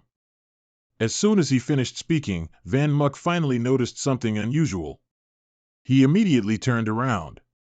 He simultaneously discovered the monkey was holding the map and trying to leave, and it had just realized he'd seen it. Van Muck smirked. Good monkey, give me back what's in your hand. It frowned, as if to say, why? Right after that, Van Muck took a punch from the little monkey, his face distorting. He irritably chased after it. You rotten monkey, go die. Do you think you're a monkey from Manhua? Stealing things and hitting people? See how I deal with you. Nutran saw him running back and forth and gradually lost patience. Hey, if you don't come now, we won't wait for you. He said loudly, helplessly. How old are you? Still playing with monkeys? Dai Hung had seen similar things many times, so he wasn't surprised. Forget it, just leave him be. The two chased each other for a while. In front of Van Muck now was a large stream gully. The monkey, after all, was still stubborn. It clung tightly to the map, yelling and running without letting go. Van Muck chased it across the rock ledges. He shouted loudly. Stop, you rotten monkey. Van Muck reached out to grab it, his mouth still screaming, give me back my stuff. His sword fiercely plunged towards it. The monkey startled and dropped the map. He quickly ran over to pick it up, mumbling. Honestly, what's the point of running fast? Didn't I still get the old page back? The monkey, frightened, ran straight into the water. It let out an irritated cry. Van Muck on this side also watched intently. But the sight before him astonished him. Huh, it went through? Unable to hide his curiosity, he immediately stood up and followed, realizing. Behind the waterfall was a mountain cave. Inside, it was silent. Van Muck looked around and couldn't help but exclaim, it's so dark. He channeled his inner energy to make his hand glow as a light. This mountain cave is too deep, it doesn't look naturally formed. Van Muck walked around observing, surely a monkey alone couldn't create a mountain cave like this, could it? Just a moment later, he saw another figure lurking in the darkness. Van Muck was surprised and wondered. Is that a person? Noticing that this person had no killing intent, Van Muck immediately walked over and asked loudly, Hey, are you all right? Van Muck saw that the person didn't answer, so he got closer. Excuse me, where is this place and why are you? Before he could finish speaking, a look of surprise appeared in his eyes. He was practically frozen in place. It turned out that wasn't a person, but a human skeleton. It seemed to have died here a very long time ago. This couldn't help but startle Van Muck. He was like he'd been electrocuted, shooting straight out and yelling, Oh my God! He gasped for breath and backed away, wary of the skeleton. What is this? He took a closer look. He couldn't help but wonder, is this a person? It looks like it's been dead for a very long time. Van Muck then shifted his gaze to the gem near the skeleton. He was curious. His inherent greed flared up again. He cautiously crawled closer. Perhaps it's something good. Senior, please don't blame me, after all, you can't use it anymore. At the same time, a small foot swiftly darted out and lunged towards Van Muck. The monkey's cries echoed shrilly. Van Muck was startled and looked up. It was so fast he couldn't even see it clearly. He saw it flying towards him like an arrow. Van Muck exclaimed, Something's heading this way. Immediately, that foot mercilessly kicked him straight in the face. A small explosion rang out, and the surrounding dirt and rocks scattered everywhere. His nose even started bleeding. Van Muck frowned in annoyance. Damn it, that hurts like hell. When he looked closely again, it turned out to be an ape, quite a bit larger than a monkey, and it was wearing a mask. It slowly raised its hand, intending to take off the mask. He was surprised. This is... The ape, with a scowling face, looked at Van Muck with no goodwill. It let out a strange cry. Fat, fat. Van Muck gritted his teeth. He couldn't help but praise, Fat is truly agile. He looked at the ape in front of him. This guy, why did he suddenly attack? Never mind, you can't talk, asking you is useless. Immediately after, Fat leaped into the air, preparing to attack. Van Muck cried out in surprise. Again? It was both punching and kicking. Van Muck continuously dodged back and forth, but his speed still couldn't match this ape.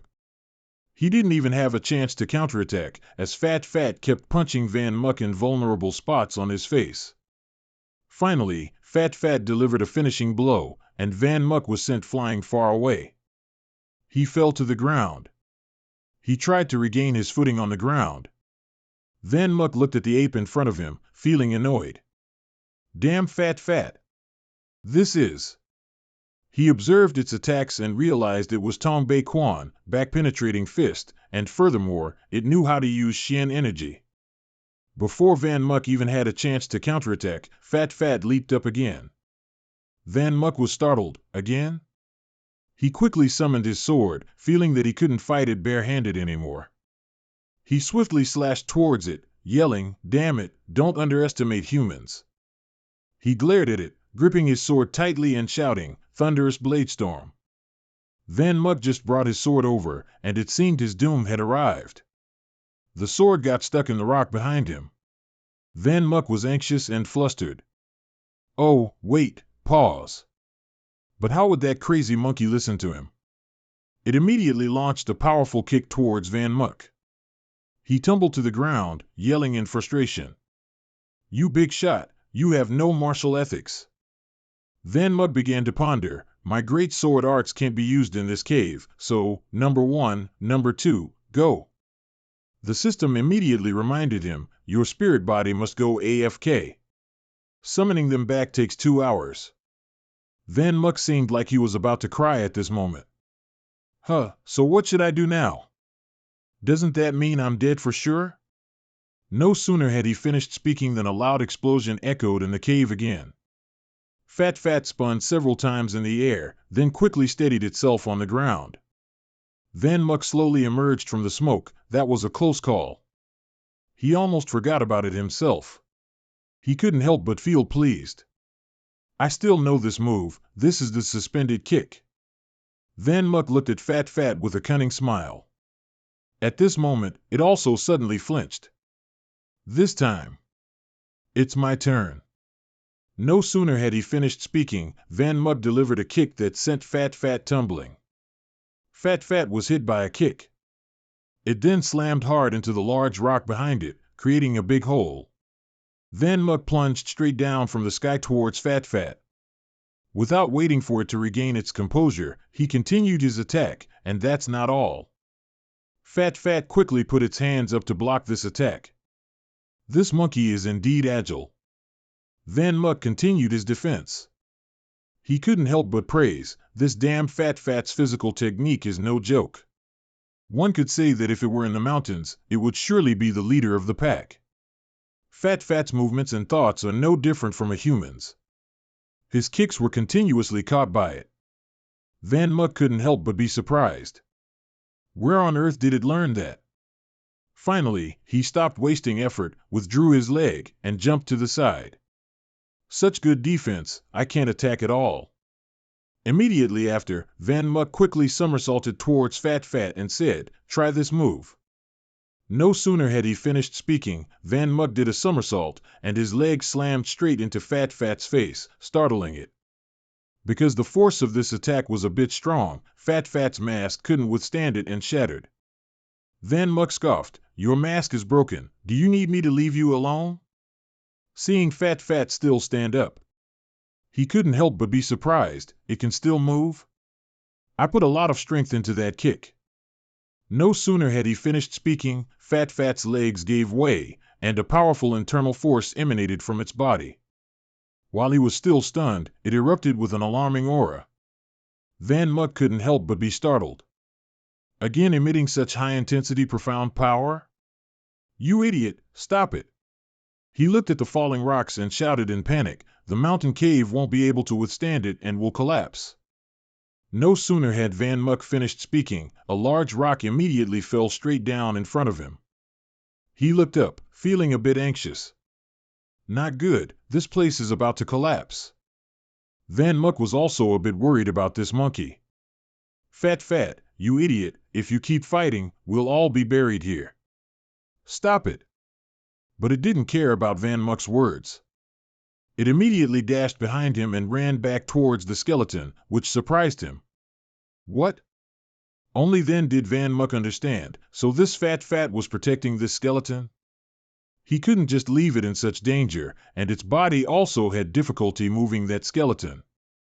He leaped over irritably, muttering, "This idiot!" Van Muck forcefully pulled Fat by the shoulder, dragging it backward, and shouted, "It's too late."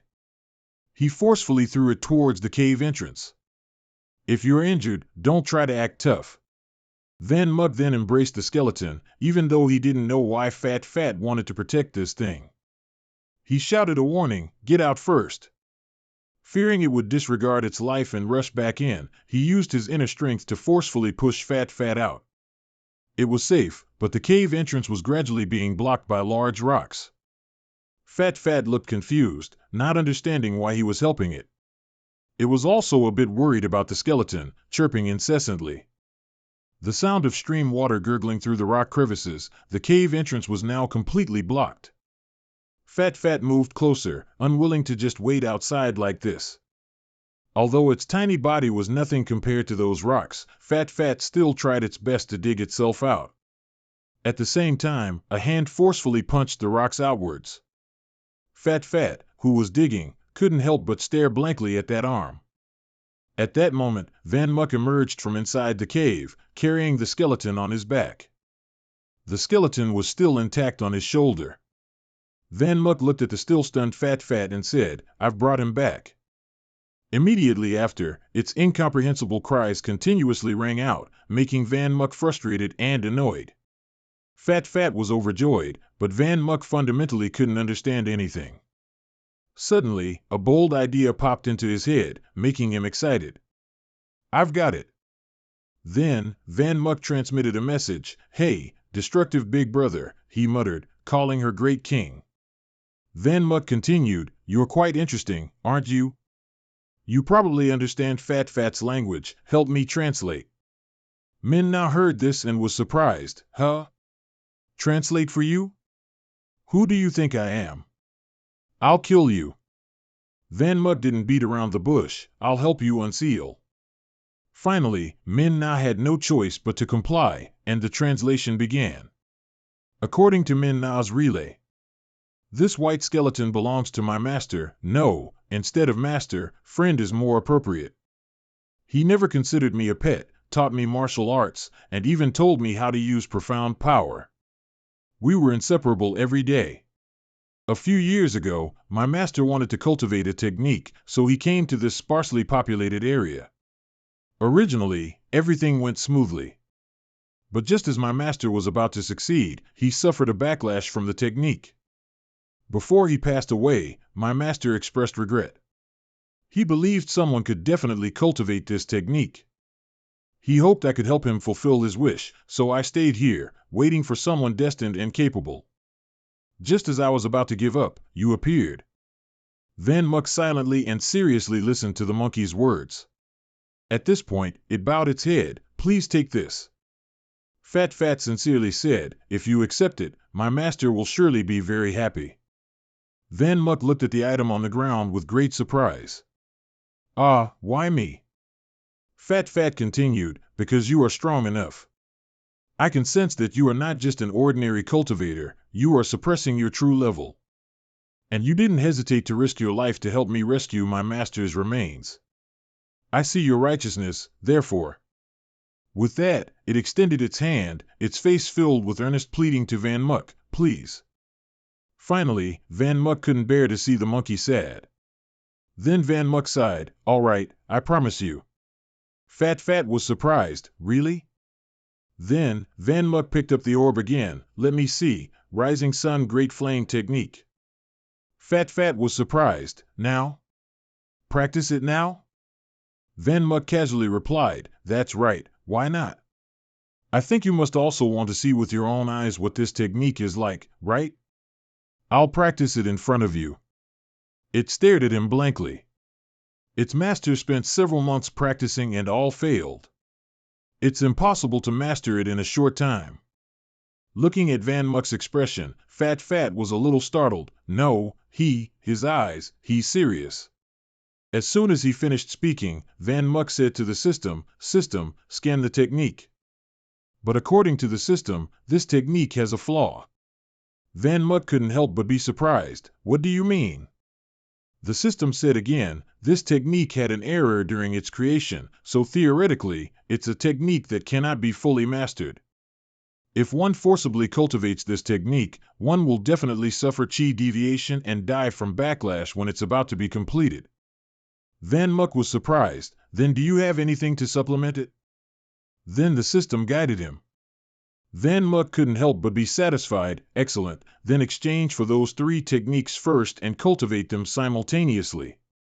After that, in just a moment, he simultaneously learned 3 moves: the Great Unity Golden Hoop Art, the Blood Venerate Hegemony Art, and the Abnormality Tendon and Marrow Cleansing Art. After learning, he was extremely weak and needed rest. Van Muck then looked at Fat. And Senior, I am now to let you all see the Rising Sun Great Flame Technique with your own eyes, he said, panting, seemingly a little tired. As soon as he finished speaking, the orb immediately flew into the air and continuously emitted light. Next, Van Muck leaped forward, surprising Fat with his agility. He seemed to be breaking through. A huge surge of power flowed through Van Muck's body, making him unable to resist shouting loudly. At the same time, that strange light shot straight into the center of Van Muck's forehead. An extremely powerful force appeared in the sky, as if a phoenix was undergoing nirvana. Fat stood frozen below. Van Muck excitedly exclaimed, Hey, see? This is the Rising Sun Great Flame Technique. His entire body seemed to be gathered from wind. Fat could no longer hold back. Tears streamed down its face. Van Muck also couldn't help but be emotional. Your and Senior's regrets, I've helped you fulfill them. After Van Muck successfully cultivated the secret art, the regret in Fat's heart was dispelled, and it believed its master's was too. Standing before the flame, looking at its master one last time, Fat was deeply grateful from the bottom of its heart. Thank you. Not only did you let me see the Rising Sun Great Flame Technique, but you also accompanied me in bidding farewell to my master. Van Muck was full of sincerity. It's nothing. I also deeply respect Senior. I think the technique he risked his life to cultivate must have been meant to leave something for future generations. After that, Fat poured its master's ashes into a small glass jar. Van Muck looked at it and continued, but that way, he can also depart without regrets, and you no longer need to be bound by Senior's regrets. Fat couldn't help but praise, You're not bad. From today on, we are friends. Immediately after, it took out a pile of good things and handed them to him. This is for you too. Van Muck picked it up and observed, What is this? Fat explained, I don't know what's in that small jar, but Master valued it greatly. And that card is a token that can prove Master's identity. You take it too. After that, it didn't stay any longer. All right, I have to leave now. Take care, see you again. Van Muck didn't try to stop it, you too. He held up the red jar and shook it. What exactly is in here? Blood? As soon as he finished speaking, a red light suddenly appeared from the jar. Van Muck couldn't help but look at his feet in surprise. Then he shouted, What's happening? Why did it suddenly catch fire? It didn't stop there. The flame shot up into the sky in the shape of a phoenix. Van Muck looked at this flame. He himself was unconsciously stunned. This is... Finally, after a moment, the clear image of a phoenix appeared before Van Muck's eyes. He stared blankly at the majestic bird in front of him, a phoenix. Seeing it, his emotions were overjoyed, though he was still overwhelmed. This is truly. Van Muck reached out his hand towards the phoenix in front of him. I can't believe it. At the same time, Dai Hung appeared from nowhere and slapped him hard on the back. What are you spacing out about here by yourself? I've been looking for you all day. Van Muck immediately turned to look at his friend blankly. Dai Hung. He wanted to tell Dai Hung about the fire phoenix. He looked over there, but there was nothing in front of him. It was gone. Van Muck was stunned. Did I have an illusion? Dai Hung spoke up. What are you mumbling about? Let's go. It's not safe to act alone here. For the past month, under Lai Van Muck's guidance, everyone continuously fought against spirit beasts, and their profound energy grew constantly. Lu Nai Teep and Trang Dai Hung both entered the rank of Gold Star Profound Practitioners. Even Trang Kai, from the lower-tier city, who had no profound energy, was beaten into a profound practitioner by the constant influx of things Lai Van Muck sent him, and was then arranged by Lai Van Muck to be his butler at his Azure Dragon Star General's mansion. Only Lai Van Muck refused to upgrade, remaining at the level of a profound practitioner of profound stars as before. But he successfully condensed the third spirit shadow and named it number 3. Looking at the person in front of him, he couldn't help but be surprised. A woman? Over here, the cold air made him sneeze uncontrollably. Dai Hung happily looked at him. Are you all ready? Yun Mu smiled brightly. Everything's ready. He worriedly instructed, be careful on the way.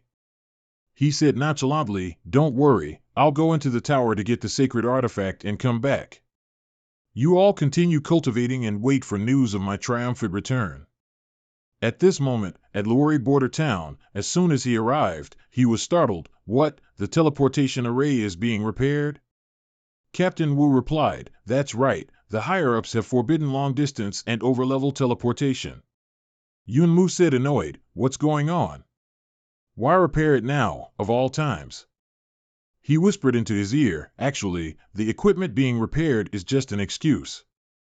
A few days ago, I personally saw a transporter was swallowed by an evil being. The scene was incredibly terrifying. Captain Wu continued, after that, we received orders to prohibit teleportation, and I wasn't allowed to speak about this matter. It seems like something big is about to happen in this world of Xian practitioners. A small-time person like me should just resign and return home in retirement. Uncle Wu, this is for you. He handed an item to him. If you're willing, you can take this token to the Azure Dragon Stellar General's manor and find a steward named Zhang Kai. He'll give you a high-paying and relatively safe job. You can also bring your family along. Yun Mu looked at him and smiled brightly. Don't be polite. Captain Wu was overjoyed. That's wonderful. Thank you, young Stellar General. He then added, oh right, you can go to Chinva City first. There's an independent teleportation array there. You can try your luck. Yun Mu was surprised. Chinva City? Soon after, Yun Mu traveled to Chinva City. What greeted his eyes was a huge statue. Yun Mu couldn't help but exclaim, this city lord is really extravagant, too. Place a statue in front of her house, and not just a small one either, how annoying. At the same time, a girl immediately stepped out. Are you Mr. Li Yun Mu? Upon seeing him, the girl coldly continued, someone wants to invite you over for a visit. He didn't know who invited him, but he was secretly vigilant at this moment. Yun Mu was driven over in a private car. He couldn't help but ponder, the city lord of Chinva City wants to see me? Recalling old Wu's words, the city lord of Chinva City is a legendary figure. She was originally just an ordinary woman. She earned money by weaving, but through a fortuitous encounter, her Xian power awakened, and she eventually grew into a warrior. She became a battle saint and didn't forget her difficult past, naming herself Battle Saint Chinvu. The city was also renamed Chinva City after her. Chinva City is the best city for ordinary people among the 7 major cities of Central Continent. The city lord is naturally loved more. Sitting in the back of the car, Yun Mu couldn't help but speak up. Why would the esteemed city lord of Chinva City seek out a lowly young stellar general like me? The city lord naturally has her considerations. You'll know when we arrive. Finally, he no longer wanted to think and sighed wearily, forget it. Since I'm already in the car, I'll let you all arrange it. The girl led him inside. City Lord, I've brought Mr. Li Yunmu. The girl who was bathing slowly stood up. You've worked hard. You may go attend to your own matters. Yunmu was somewhat startled by the scene before him. Looking at the girl in front of him, Yunmu pondered, this is the City Lord of Chinva City, a true battle saint level Xian practitioner. This is the strongest person I've seen with my own eyes so far. Just then, the girl spoke up, from your Xian power, I can sense. You are not of the battle saint bloodline. Hearing this, he was instantly startled. Yunmu secretly looked at her. She figured out my fake battle saint bloodline just by sensing my Xian power? City Lord, this is truly a battle saint. She continued, the young stellar general truly is a young hero, it surprises me. Yunmu stated frankly, let's skip the pleasantries, City Lord. Why did you call me here? The City Lord replied, all right, I won't beat around the bush either. Do you know about the Universal Martial Battle? Yunmu continued, I naturally know. It's a competition among the young talents of the 6 great continents, held every 3 years. Each continent sends 2 or 3 participants to battle. The continents ranked higher receive a greater share of resources. Participants are nominated by guilds, usually chosen from disciples of prominent families. The City Lord went straight to the point, I hope that this time, on the roster for the Universal Martial Battle, your name can be seen. Hearing this, Yunmu was extremely surprised. He was startled and asked again, why? This kind of thing shouldn't concern me, right? The City Lord explained, this year's situation is a bit special. The Earth's energy is showing anomalies, and it's feared that major changes will occur in the near future. Only then did Yunmu secretly understand, anomalous energy, no wonder the teleportation array had problems. The City Lord continued, therefore, this year, in preparation for the future, the World Xian Practitioner Guild wants to select outstanding strong individuals. This year's Universal Martial Battle will not limit the number of participants. You and I both come from humble backgrounds. I think highly of you and believe you can bring good achievements to the central continent. Banmu thought to himself, it sounds too troublesome. This was completely not part of his plan. With that, the saintess stood up. I'll give you time to think.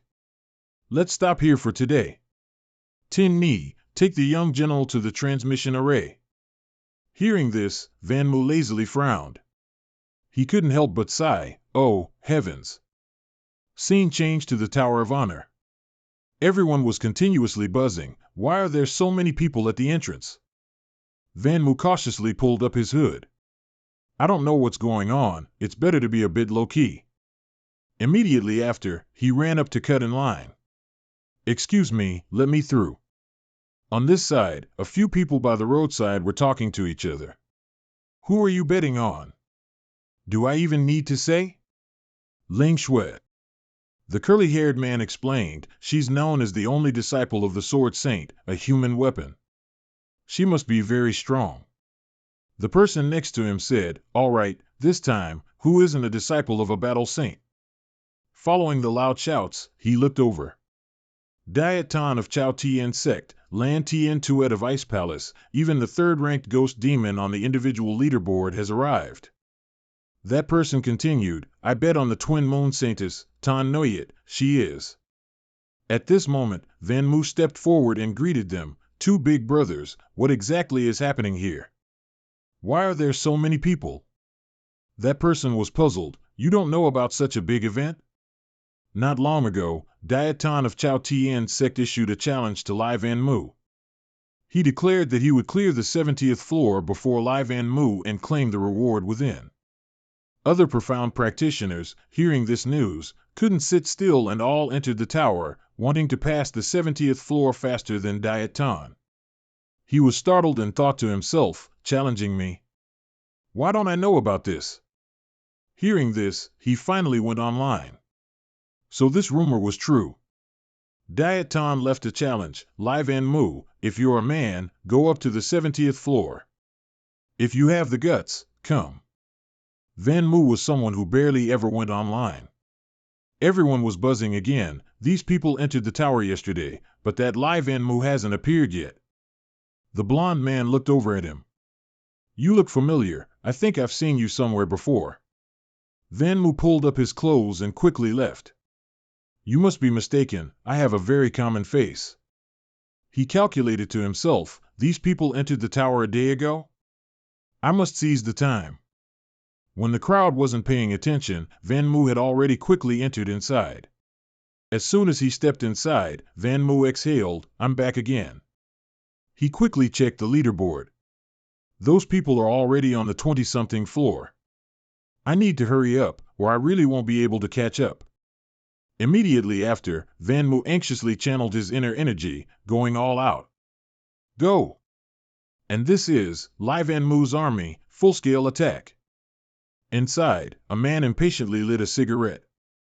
The crowd here was constantly buzzing. They've been inside for 2 days. Why is there no movement? After all, the higher the floor, the greater the difficulty. It's common to spend several hours on one floor. At the same time, a name appeared on the leaderboard, showing someone had broken through a floor. The man was startled when he saw it. Diet Tan has reached the 45th floor. The crowd rushed to look. I think Diet Tan will surely lead the way to the 70th floor, right? That's not certain. The ghost demon is also on the 43rd floor. Don't underestimate him. Someone else said, just wait, my Ling Shui will also unleash her power. Another 3 days passed. Everyone was continuously cheering. My saint is stopped at the 66th floor. My 20,000 latitude currency is gone. Bajang, go, surpass that Diet Tan. The young man next to him whispered into the ear of the shouting person, keep your voice down, look over there. Several hundred people from Chao Tian's sect are there. Even if your Bajang leads the way through the 70th floor, Chao Tian's sect will not let him go. It seems that Chao Tian's sect must obtain the sacred artifact on the 70th floor this time. Someone else said, but Diet Tan, Bajang, and Ling Shui have all been on the 70th floor for 5 hours. It should be time to distinguish victory and defeat. Who will pass the 70th floor first? On this side, Diet Tan was struggling fiercely with the monster on the 70th floor. It ferociously slammed its claw down towards him. Diet Tan leaped to dodge, but he hadn't managed to touch the monster yet. Diet Tan gritted his teeth in anger because of this, and he himself was a bit anxious. This 70th floor is indeed difficult to cling to. The monster in front of me is no different from an octopus, but it's a strange mutated form. He channeled his inner energy, stating confidently, but if I can't pass, no one else can. It's not the same as someone like me, refined from a common star, and people like Ling Shui and Bajang, who were forcibly downgraded back to common stars. As soon as he finished speaking, he directly struck the monster's eye, causing it great pain. The monster was now enraged. It let out a loud roar, and the immense inner energy forced Diet Tan to leap into the air to dodge. Diet Tan arrogantly flew up. Is this the end? Are you starting to attack randomly? He looked at the fierce monster and shouted, it seems the winner is me, Diet Tan. Prolame. At the same time, a system notification flashed urgently, congratulations to Live Van Mu of Central Continent. Successfully cleared the 70th floor of the Tower of Honor. That monster has been defeated by him and his army. Diet Tan heard this, and he himself couldn't help but feel anxious. What? Losing his guard, he was struck by the monster and sent flying far away, fresh blood uncontrollably gushing from his mouth. His entire body was slammed hard against a rock. Diet Tan was extremely disheveled at this moment. He was unwilling. Damn it, how can this be? The strongest common star should be me. Meanwhile, Lang Tuet also heard the announcement that he had cleared the 70th floor. Lang Tuet smiled contentedly, you've truly arrived. You've grown this much after a few months? What a monster! Outside, everyone was startled. Live and Muck, when did he enter the tower? And he's the first one to clear it. As soon as they saw him, the crowd immediately jostled to get a look, with resounding shouts of "He's out." Some people cheered, "He's the live Van Mug mentioned in the announcement just now. He's the one who cleared the 70th floor and obtained the divine artifact first."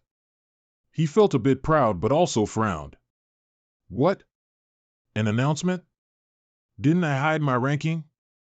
What's going on? So annoying, get out of the way. At the same time, a powerful voice rang out, "Live and Muck, don't even think about leaving.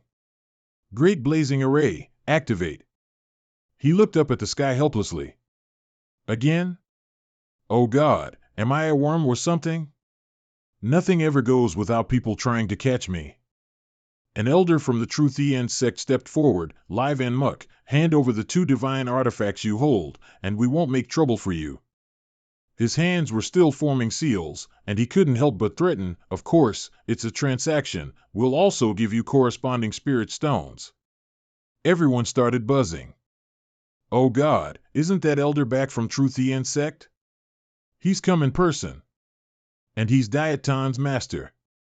His disciple lost this time. He must be humiliated. Van Muck stuck out his tongue derisively. "Pfft, I'm not giving them to you. This is clearly a forced transaction, and you dare call it a deal? Like selling prostitution and building a memorial arch? Shameless." He frowned. "It seems it's a decisive transaction, then we can only seize them. Great blazing array, attack." Van Muck looked at the cage that trapped him. He was a little bewildered. What? So this is the fire orb? He couldn't help but shout, "It's so hot." One person in the crowd cheered, "Is this the great blazing array of Truthian sect? In this small, enclosed space, it's only a matter of time before that kid gets hit." Elder Back said again, "Kid, you're quite agile, but do you plan to hide forever? Give me the divine artifacts." Van Muck reached up and pulled back his hood. "You Truthian sect people, you all like to bind people, don't you? It's so annoying. I'm telling you." Seeing him like this, Elder Back began to observe in silence. A hint of murderous intent appeared on his face. "Didn't your mother tell you not to play with fire, grandson?" Van Muck looked at the old man in front of him. "You like playing with fire, don't you? All right, then he'll play with you." Immediately after, he channeled his internal energy into the flames of the True Dune great blazing art, quickly surrounding himself. Everyone outside was startled by this pressure. "Elder Back, the array is completely ablaze. The mystic pressure has suddenly become so strong. He wouldn't be outdone. Stinky Star, watch me smash this barrier of yours." And immediately after, Van Muck channeled his internal energy and unleashed his killing move, Converging Fire. Everyone, looking at his aura, couldn't help but scream in panic, such powerful mystic energy. "Get out of the way!" Yet, as soon as he struck, the trapping cage somehow absorbed it all, leaving Van Muck bewildered. The surrounding crowd couldn't help but burst into laughter. It was just a big thunderclap with no rain. I thought it was some powerful move. So embarrassing. Van Muck nervously clutched his head, thinking, "Oh God, what is this devilry? So embarrassing. This is peak social death for early humans, damn it. I tried to act cool, I really want to die."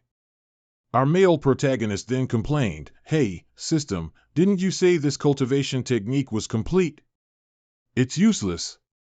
The system quickly replied, "Do you think you can drown water with water?" This surprised him. "What do you mean?" The system continued, "These 2 things are originally of the same root, how can they attack each other?" He was secretly surprised, same root? On this side, Elder Back spoke up, "Don't waste any more time. Great blazing array, attack."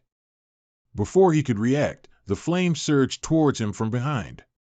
A sudden wave of pain immediately came, and Van Muck gritted his teeth, enduring it. But just then, he quickly realized, the wound. "I don't feel pain anymore." "No, this isn't a wound, it's the fire orb directly." Van Muck was startled, trying hard to stand upright. "It's being absorbed by my body." Elderback was also bewildered. How can this be? This kid is absorbing the great blazing array's attack into his body? Could it be that his body has been elementalized? He began to doubt. Why? Could it be what he's using is? No, it can't be. On this side, after a moment of thought, Van Muck finally couldn't help but laugh triumphantly. He turned to face the elder with a cold expression. I understand now. Van Muck immediately verified, if my guess isn't wrong, then. As soon as he finished thinking, he raised his hand and loudly declared, Come on, great blazing array. Immediately after, the flames in his hand seemed to be infused with life, continuously erupting fiercely. The true Thien sect members panicked. This kid is absorbing the great blazing array. What's going on? Elderback was a little scared. Kid, what cultivation technique is this? It's of the same root as my true Thien sects. Who exactly are you? If you don't explain, you won't be leaving here today. At the same time, a familiar voice rang out, Your trouble-attracting physique is still the same. He turned around in surprise. Sister Tuette. She said happily, Long time no see. How's everyone doing recently? Just then, Diaton furiously lunged over, Live and Muck. This guy. He turned around in surprise to look at him, but didn't put up any guard. He grabbed his collar and furiously roared. Lin Jian's death, I want you to pay a blood debt. Yun Muck's robe fluttered, revealing the jade pendant of the senior owner of Fat Fat. Elderback couldn't help but be surprised. He recognized the jade pendant at first glance. Immediately, Elderback rushed forward, grabbed Diaton's hand tightly, and said. Then he bowed deeply and politely said. His actions left Yun Muck bewildered. The crowd couldn't help but whisper upon seeing this scene. Diaton didn't understand the situation. He was bewildered. Elderback didn't dare to look up. He went ballistic. Kneel and call him Grandmaster. Diaton was Elderback's favorite student, and it was a rare sight for him to show such a cold expression. Elderback quickly knelt down, forcing Diaton's head down with him. Elderback was flustered. Meanwhile, Yun Muck remained bewildered. Elderback explained. After that, he began to recount the story to Yun Muck. Elderback continued. So that's what happened. I never imagined that you would be the one to complete our sect's secret technique. Yun Muck was flustered. He knelt down again. Yun Muck annoyingly gave him the middle finger. Diaton was annoyed. Unable to hold it in anymore, he yelled. Yun Muck casually replied. His expression left Diaton bewildered. He spoke again. Yun Muck turned back to mock Diaton. He became furious. Elderback yelled. Diaton looked at him with burning eyes. After finishing his conversation with those people, he walked with Lang Tuette. She bought a can of beer and quickly threw it towards Yun Muck. Lang Tuette found it somewhat amusing. Yun Muck frowned. He paused and then asked. Lang Tuette explained. Yun Muck was bewildered. Lang Tuette couldn't help but wonder. Yun Muck replied lazily. I'm not going, it's too much trouble. Lang Tuette then said. Then Yun Muck said. Everyone misses you a lot after such a long time. Lang Tuette refused. I still need to prepare for the Universal Martial Arts Tournament. At this moment, in the Various Peaks Academy, Elder Van's voice rang out. After the students had all left, he was alone, forlornly wiping the blackboard. Yun Muck had returned. He looked at this scene and couldn't help but tease. Yun Muck walked closer and snatched the cloth. Uncle Van quickly threw it over. Yun Muck casually said. Doesn't he always check on his old man first? Hearing his words, Uncle Van broke into a warm smile. He looked Yun Muck up and down. You stinky brat, you seem to have grown a bit taller. He casually replied, Isn't being tall good? It's more convenient for wiping the board for you. Then he casually tossed the cloth onto the table. Oh right, it seems like there's been some issue with Earth lately. Teleportation arrays can't be used easily anymore. It's really troublesome. Uncle Van then said, recently, spatial rifts have appeared. Very powerful energy is emanating from these rifts, and the teleportation arrays are also affected by them, making them unstable.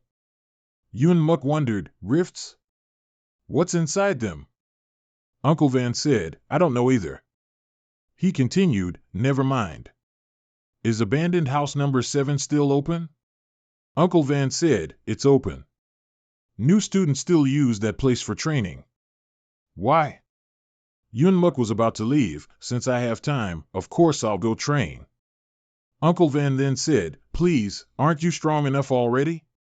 You're already a talent among this generation's youth. Seeing Yun Muk still intent on leaving, he called after him, I'm telling you, are you pushing yourself too hard? Hearing this, Yun Muk himself suddenly stopped. Time quickly moved to night. Yun Muk was now back in his own home. He lay in the dark room, Uncle Van's words constantly echoing in his mind. I'm telling you, are you pushing yourself too hard? I know, your father's incident made you unwilling to trust others, made you feel that the only one who wouldn't abandon you was yourself. That's why you desperately tried to make yourself stronger. He lit a cigarette, a thoughtful expression on his face. You don't rely on others when facing problems, you always bear them silently by yourself. But that was before, the current you. You have a group of friends who would go through hell and back for you, don't you? No matter how strong a person is, there are still things they can't do alone. Give yourself a little break. His face was incredibly kind as he smiled brightly at Yun Muk. Try to trust your teammates, try to lean on others. A sigh involuntarily escaped him. These words kept him restless. Meanwhile, Uncle Van still sat alone in his dark room, lost in thought, when the walkie-talkie on the table suddenly buzzed, startling him. He stood up and walked to the table. A voice on the other end said, Night Hound, attention. You have a new mission. Depart immediately. Here, Uncle Van quickly took out a mask and responded, Night Hound received. The scene shifts to the Heavenly Tide building. This was an ancient and wealthy sect, and its residential architecture was incredibly luxurious. Outside, Uncle Van was scaling the upper floors.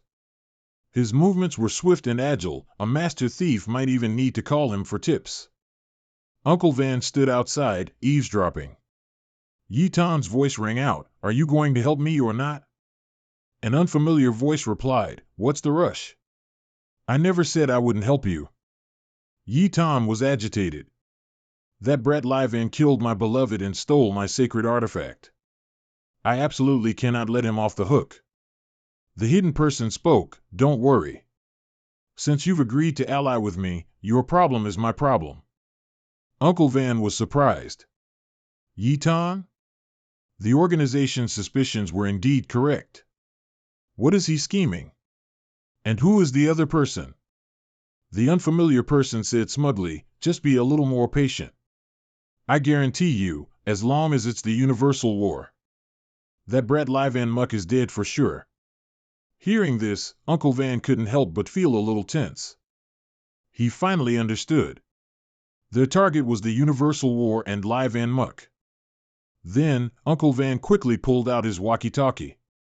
I must inform the organization immediately.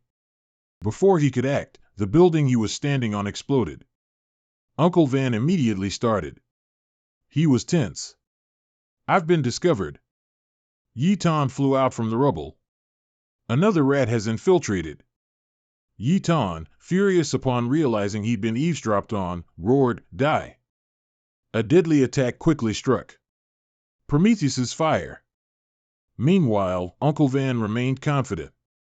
Kid, if you are Prometheus, then I am Zeus. Watch me lock you in the dungeon once more. As soon as he finished speaking, his hands quickly formed seals and unleashed a technique, Lightning Heart Arc. As Uncle Van had said, his strength was still superior to Yi Tan's. A huge explosion then occurred. The hidden person calmly stepped out. It seems the Mystic Guild has noticed. How troublesome. They even dispatched a night member. Then a sly smile appeared. He absolutely cannot leave alive, or it's over for us. Here, Yi Tan and Uncle Van were still fighting continuously. But facing his aura, Yi Tan was secretly astonished. This guy's mystic power is too strong, I can't deal with him. Immediately after, Uncle Van channeled his inner energy to summon lightning, rushing thunder. In front of Yi Tan, that hand fiercely seemed to want to choke him to death.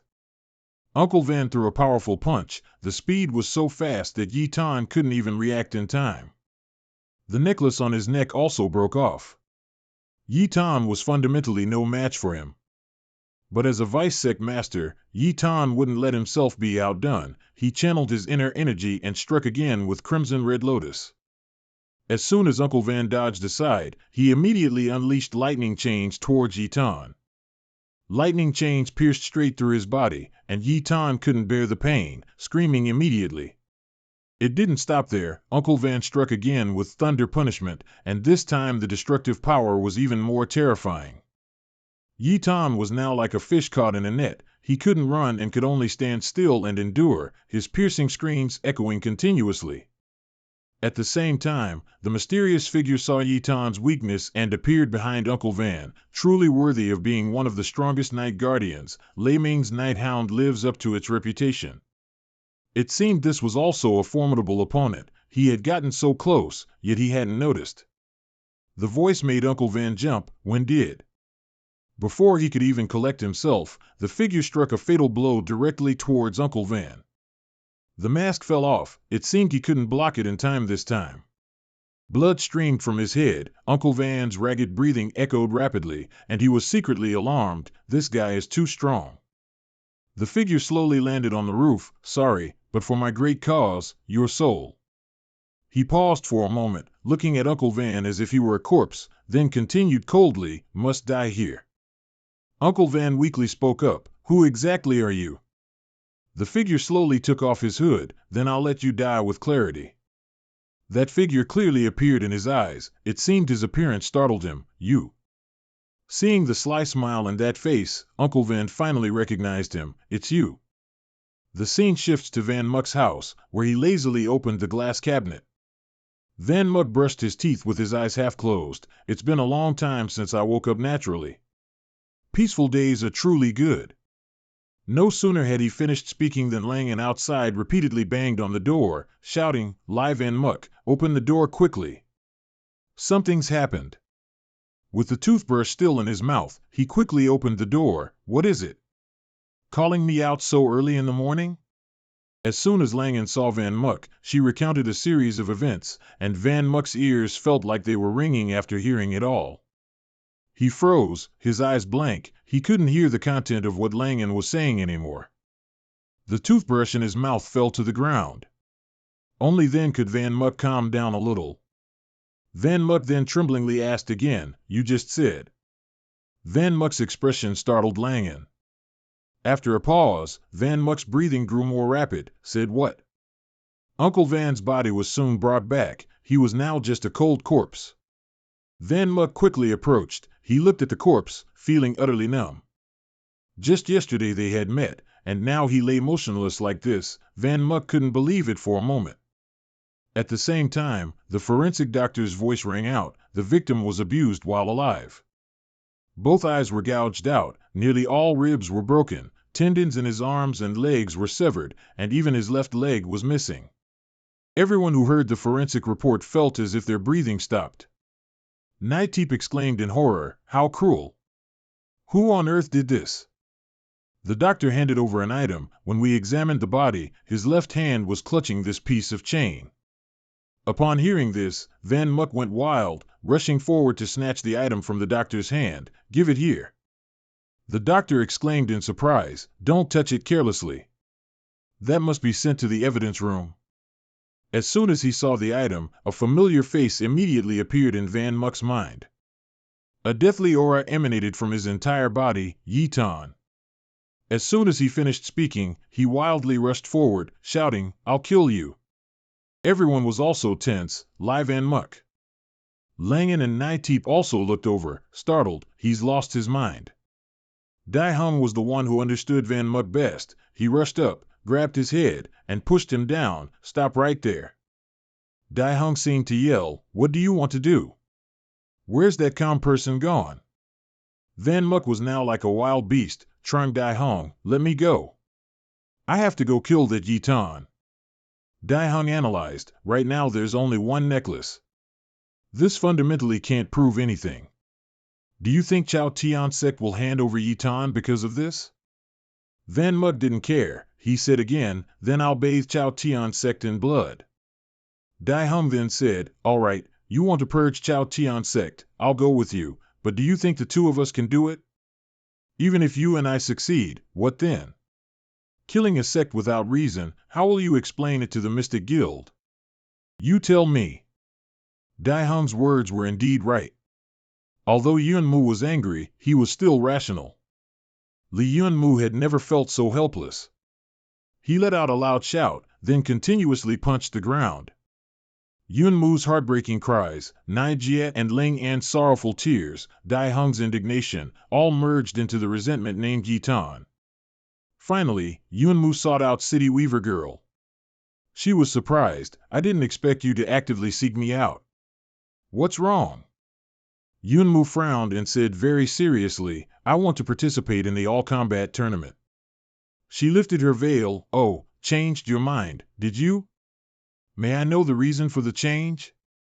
His face was filled with murderous intent, and this type of competition, accidentally killing an opponent, is reasonable, isn't it? Weaver Girl covered her mouth and chuckled, "What an interesting child." He then said, "Is that okay? I want to go kill him." Weaver Girl replied, "I don't care what your reason is. I just want to know if you genuinely have the motivation to participate. This motivation is enough, but most participants in the combat tournament are in two-person teams. Do you want to go alone?" Yunmu suddenly fell silent in thought. He robotically replied, "I'll be fine alone." Time quickly faded into evening. The surrounding space seemed to be tinged with sorrow. He walked alone down the long corridor, the sunset casting a lonely shadow. Unconsciously, he turned his head to look back at the familiar space of Uncle Van's podium. Yunmu's face at this moment couldn't hide his sadness. After one look, he fell silent. At the same time, Chang'an walked past and called out loudly, "Li Yunmu, you're back." He walked closer to Yunmu. "Long time no see. Still want to go for a drink?" How could Yunmu be in the mood? He turned his face away. "Forget it, some other day." Lingyan seemed not to know why Yunmu was like this, but seeing Yunmu's demeanor, he didn't say anything more. Yunmu went up to the school's rooftop alone. The surrounding space was eerily quiet. Uncle Van's voice echoed in his ears, "You really don't know anything, not even the power system of a Xuanja." Yunmu casually replied then, "Mind your own business." He then recalled the memory of Uncle Van hitting his head and scolding him, "Idiot, how many times have I told you to relax?" Yunmu yelped, "Ouch, damn it." During their beer outings, Uncle Van would always nag, "This kid really knows how to eat, always picking the most expensive dishes." Yunmu casually replied, "It's your money anyway, why not eat well?" Those beautiful memories, yet now he sat here all alone. Tears unconsciously streamed down. It had been a long time since he cried like this, like a child missing home. Suddenly, Dai Hung appeared out of nowhere. "If you want to cry, just cry it out. Why pretend to be tough?" Yunmu blushed awkwardly and quickly wiped away his tears. "You're so annoying." Yunmu recounted, "I asked City Weaver Girl to recommend me for the combat tournament. Yunmu affirmed, I must kill Yitan, even if I'm alone." Dai Hung looked into the distance and replied, "You can do it." He hesitated, "I must." He suddenly remembered Uncle Van's words before he died, "Kid, try to rely on others." Right after, Yunmu finally spoke, "Dai Hung." He paused, Yunmu's eyes once again showing determination, "Help me." Dai Hung suddenly fell silent, looking at Yunmu. It was probably the first time Yunmu had asked him for help. Dai Hung said nothing, directly turned around and left. "I'm going." Yunmu was surprised. "Where are you going?"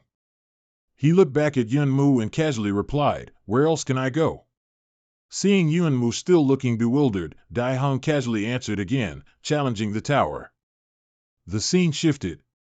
Yuanmu was lying sadly on his bed when a system notification arrived. You have connected with a new star. Yuanmu dimly sat up, lazily looking at the screen. As soon as Wu Fan saw Yuanmu, he was delighted. This is great. Finally connected. Big brother, do you still remember me? Wu Fan continued, it's me. We met at the underground black market. I wonder if it's convenient for you to visit the night market again. Yuanmu was still hazy. Soon after, Yuanmu quickly arrived at that market. Wu Fan handed him a vial of medicine. Yuanmu was surprised. This is holy life water. Where did you get it? The boy recounted, not long ago, I got it from an old man. I remember you said you wanted to find this last time. Yuanmu was excited. This will really help a lot. How much? Wu Fan smiled, revealing his missing tooth. Never mind the money. You once saved my brother's life. I've lived here since I was little. I'm very familiar with everything here. If you need anything or hear any news, just tell me. No charge. Then the boy left. Okay then, goodbye. Yuanmu was stunned. Hey, wait a minute. He looked at the boy Wu Fan and unconsciously flashed a warm smile. You've lived here since you were little? Watching that small figure walk away, Yuanmu couldn't help but feel a little pity. How difficult it must be. At the war god's palace, Yuanmu shouted and called out, Hey, Sima, open the door, is anyone there? A voice boomed down from above, Who are you? This is the war god's main hall, entry forbidden. He held up a piece of paper and said loudly, I am Li Yuanmu, Xuanja ID 930664. I'm here to find my parents, this is my invitation letter. The voice boomed loudly, and the door simultaneously opened, passage permitted. As soon as the door opened, Yuanmu was immediately surprised by the scene inside. Yuanmu looked around, this is the war god's palace? Surprisingly simple, interesting. At the same time, a stranger approached, Mr. Li, please follow me. This place is quite close to the assembly hall. Yuanmu was very puzzled. He frowned and wondered, assembly hall? Here, Yuanmu's yelp surprised everyone, wait a minute. Yuanmu was dragged by two people, let go of me. I said I came to find someone, not to do your damn tests. The person next to him spoke up, if you've come here with an invitation letter, then you are a member of the war god's palace. A test is essential. Yuanmu channeled his internal energy, heavens, you guys are too unreasonable. He immediately struck a blow and then shouted, don't push it too far. Lightning art. A loud explosion immediately rang out. Yuanmu began to get annoyed, you brought this upon yourselves. You didn't even listen to what I said. Another voice rang out, lightning attribute, truly a rare attribute, but... The person who had dragged him earlier calmly said to him, your attack still lacks a bit of oomph. Yuanmu stared, is this the war god's palace? Even a doorkeeper can easily block my lightning art. How terrifying. At the same time, a voice rang out again, who's causing trouble here? General Qin Feng. How outrageous. This man is General Qin Feng of the war god's palace. Next, another voice rang out, old Qin, haven't you finished your game yet that you've run off? Seeing the person in the wheelchair, Yuanmu was startled, huh? Immediately he shouted, you stinky old man, why are you idly here? And you look so familiar with him too. Qin Feng was annoyed, you're too loud, can't you be a bit quieter? He pointed at him again. Isn't this man a general? How can a civilian like him be acquainted with him? Zhong Min calmly introduced, old Qin and I have been old friends for many years. Otherwise, where do you think that armed warrior came from? He then rambled on, why? I can't understand. You're a general, how can you be friends with this old man? He hasn't even awakened, he's lazy, a glutton, he has a foul mouth, and he's a bit perverted. What do you want from him? Zhong Min was annoyed, you damned brat, what exactly did you come here for? To specially torment your father? Yunmu didn't say much to him. He tossed the bottle of medicine onto his father's lap. Here, take it. Zhong Min took it and immediately recognized it. Life's holy water? This isn't easy to get. Yunmu frowned. I once said I'd make you able to walk in reality. Drink it quickly. He didn't hesitate and immediately obeyed his son, drinking the entire bottle in one gulp. Immediately after drinking it, Zhong Min exclaimed in surprise, it's reacting. He couldn't help but get excited. It's coming, it's coming, it's coming. Zhong Min's legs immediately grew back. He happily kicked his legs around in the air. Still my own legs, much more comfortable to use. Yunmu was very satisfied. That's good. Since your legs have grown back, I'll take my leave now. Just say hello to mom and third sister for me. Qin Feng looked at him. You really won't undergo the test at my war god's palace? Yunmu replied, no. I haven't yet, but I'm already participating in the all-realm war on behalf of the city lord. If I join the war god's palace now, it would be very troublesome. Zhong Min asked him, so what are your plans next? Yunmu was determined. There's still a month until the all-realm war. I plan to find a dark realm for special training. I must win this all-realm war. Zhong Min then said, a dark realm can only improve combat skills against beasts. It doesn't help at all with fighting people, I'm telling you. After a pause, his face became sinister. Do you need this father to help you train? At the same time, at the city lord's manor in Chugnu City, her subordinate quickly came to report, City Lord, there's a young man outside who wishes to see you. Chugnu was surprised. Lead him in. Dai Hung immediately knelt down as soon as he entered. Please, I beg you, recommend me for the all-realm war and teach me how to become stronger, please. Chugnu was surprised. The esteemed eldest young master of the Zhang family from Fengtan City is kneeling and begging before an outsider? Where has your Zhang family's arrogance gone? Dai Hung pleaded earnestly, there's someone I absolutely must help. In front of him, my arrogance is worth nothing. I still can't be a reliable support for him, so I must become stronger. Therefore, you can do anything you want, please.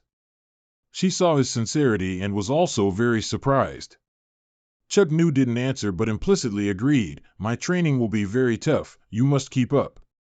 She turned and left. Special training starts every morning at 3 a.m. Time waits for no one.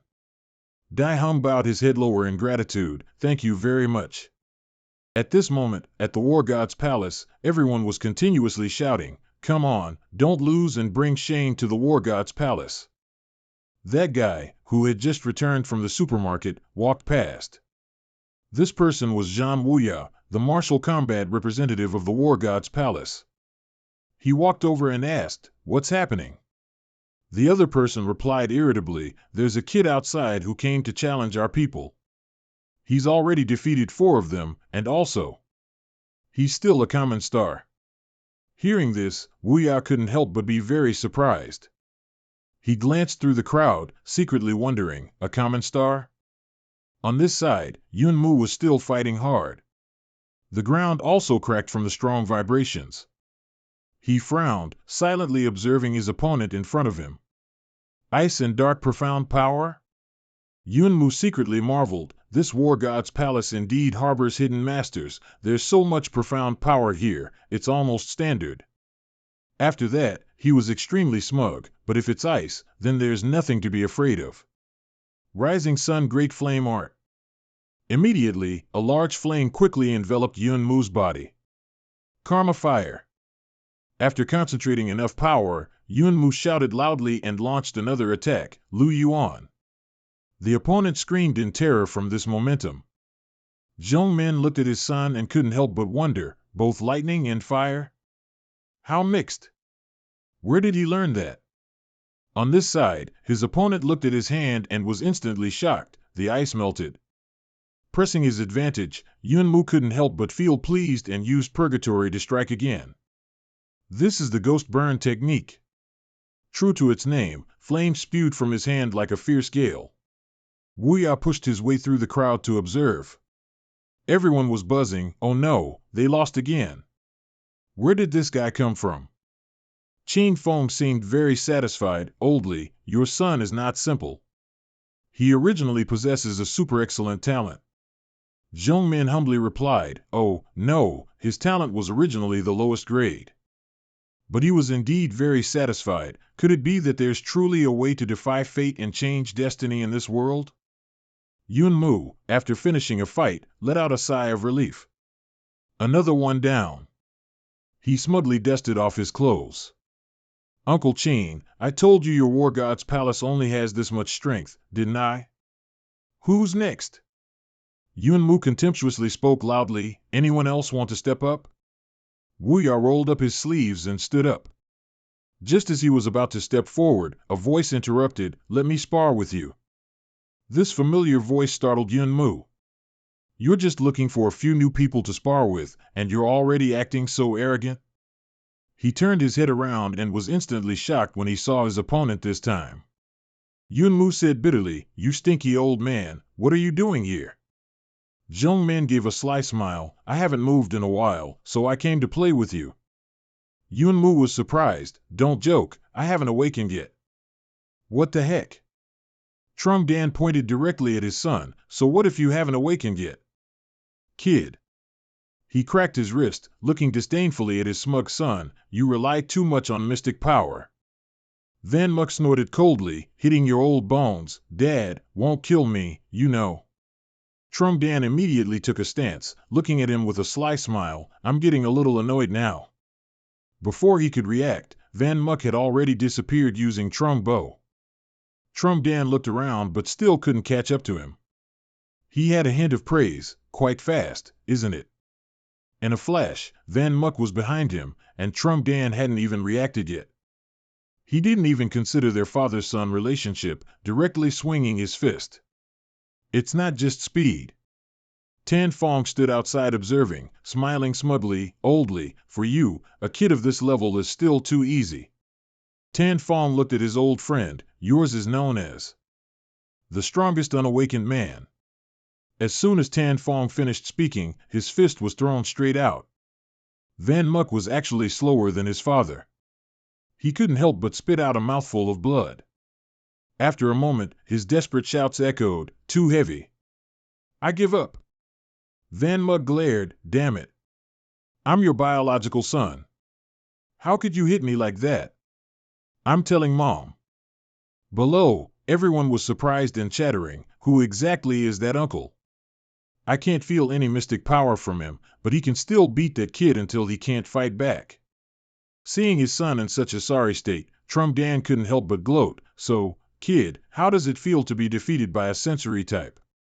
Feeling very unwilling, aren't you? Tan Fong happily walked over, interrupting, don't take it to heart. Even I can't guarantee I'd win against this old fox. He looked at Van Muk and happily recounted, don't look at your dad's current appearance. When he was young, he became the chief instructor of the War God Temple, relying solely on martial arts. Trung Dan quickly interrupted, that's old news. Why tell him so much? Then he smugly asked him, so, kid, do you want me to give you deadly special training or not? Van Muk still looked at his father with apprehension. Trung Dan warned, it will be very hard. You might even die. Scene change at the border of Chugnu City, Dark Ghost King of Dark Domain. The ghost cried out in fear, a thin thread continuously tightening around its neck. Chugnu was incredibly fierce at this moment. The ghost wailed again, I surrender. I'm dying, I'm dying. She frowned, turned back, and said loudly, Ghost King, hand over your ghost shadow technique. I need it now. After a battle, he was completely terrified by her aura. I'll hand it over, I'll hand it over. Please spare me. Dai Hung thought in shock. To be able to effortlessly subdue a king-level ghost king, is this the strength of a war saint? Then, Chugnu held the large orb towards Dai Hung, take it and study. He took it but couldn't help but wonder, ghost shadow technique? What is this? She casually replied, if you want to become strong, do as I say. Don't ask about other things. Seeing her powerful aura, he didn't dare to say anything more. He then stammered, okay. Time quickly passed. 1 month later, at Black Dragon Island. At this time, a buzz of voices arose. Hey, isn't it starting yet? What's the rush? The important figures haven't arrived yet. The players endlessly discussed. Quite a lot of participants this year, huh? As they spoke and walked, they suddenly stopped, looking up in awe and gasping. This entire group of people is the representatives of the 6 great powers. The representative of Heaven-Shattering Fortress excitedly said, I wonder if anyone surprising will appear this year. Tan Fong, the representative of the War God Temple, replied, Don't worry, there will definitely be good talent this year, I guarantee it. The representative of the Holy Divine Church chimed in, That's right, there will definitely be a good show to watch. The representative of Blade Forest glanced over. Old Brother Tan is so confident, it seems he knows something. The representative of Sea God Temple happily replied, Of course he's confident. After all, the War God Temple has a contestant this year. The representative of Divine Fullness Temple also joined in. The War God Temple sent someone? Then this year won't be boring. At this moment, Tan Fong suddenly spoke up, dispelling their rumors. Hey, hey, hey. Everyone looked over at the sound. He then said, I didn't say this good talent is from our War God Temple, you know. As soon as he finished speaking, a loud announcement rang out, the Central Continent Sword Saint has arrived. Everyone was surprised. Lord Sword Saint himself is here. He is. That War Saint level. That person seems to have come with Ling Shui. At this moment, a huge, imposing man shouted, Hey, don't block the way. The announcement rang out again, Giant Full Heavenly King Hong Man Chao has arrived. Before the surprise could fade, everyone continued to marvel, looking up at the sky, their mouths agape in astonishment. The figure of a huge bird was soaring there, blocking out the light. The crowd buzzed, Look up at the sky.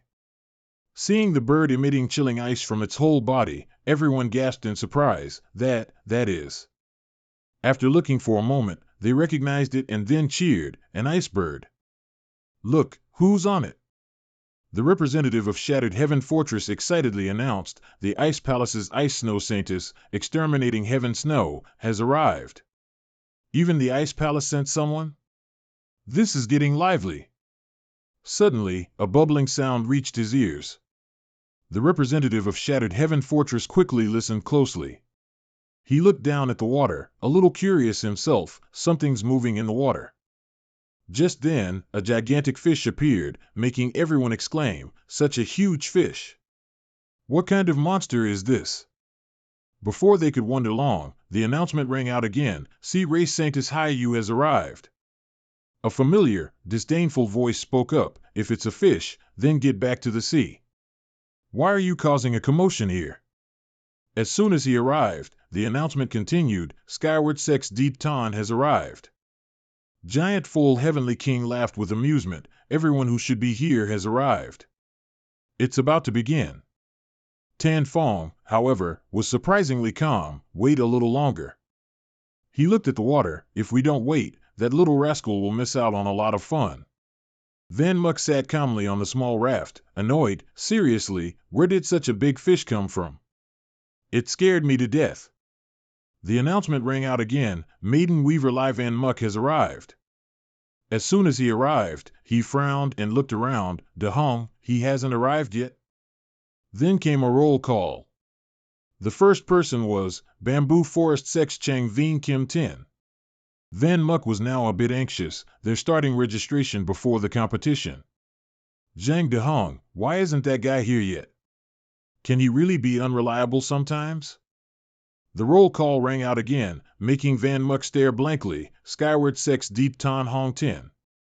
He couldn't believe his ears. Is that real or fake? Deep Tom was just a common star a month ago, wasn't he? I can't believe it. How many levels did he suppress back then? As soon as he saw him, Van Muck secretly scowled. Deep Ton, I'll make you pay for your blood debt. It continued, Ice Palace's Deep Tien Tuet Kim Tin. Next.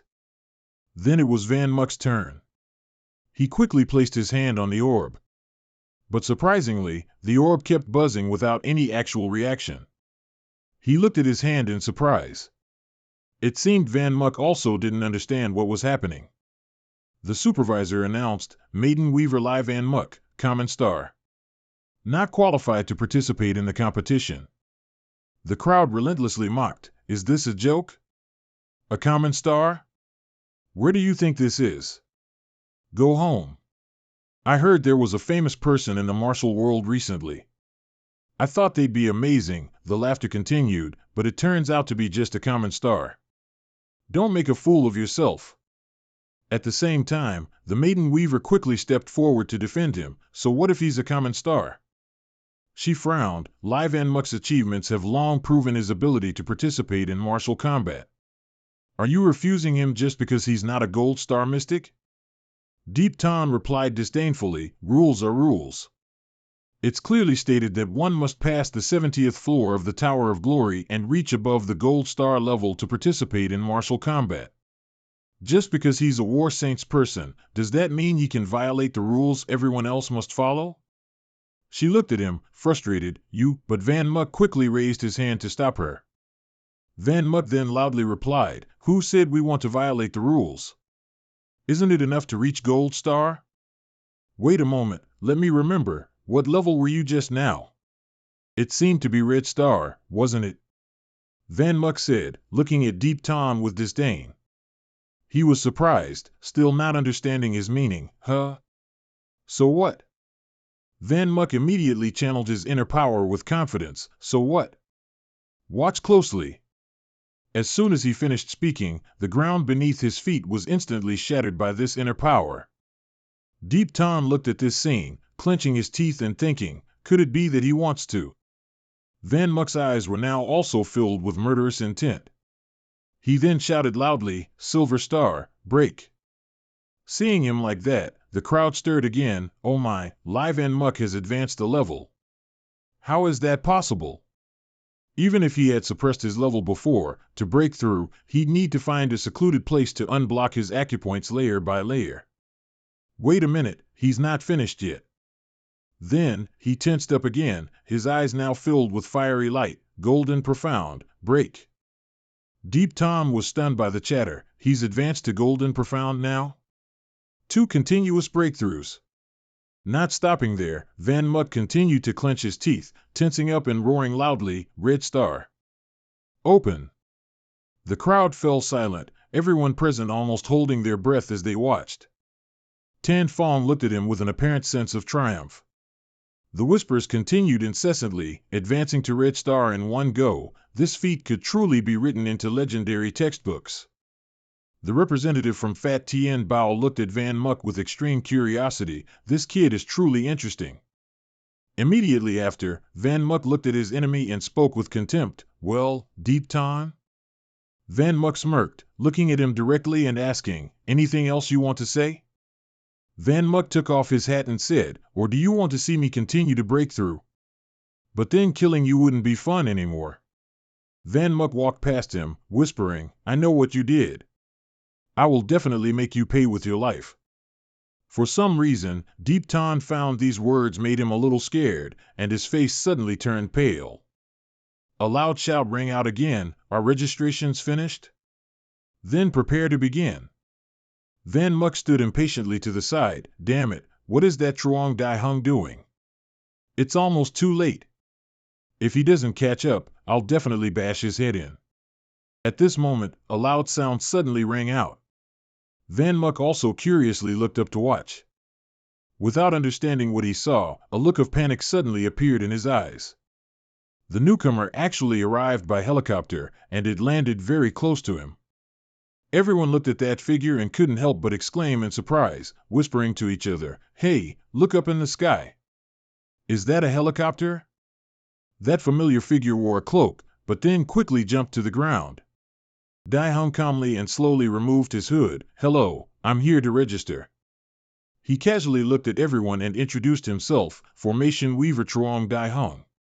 Van Muck smiled in satisfaction but couldn't help but curse. Damn it, you're so late. Dai Hung laughed happily. Sorry, I was doing a tower challenge earlier and didn't pay attention to the time. I accidentally overshot it. According to the rules, Dai Hong also had to have his abilities tested.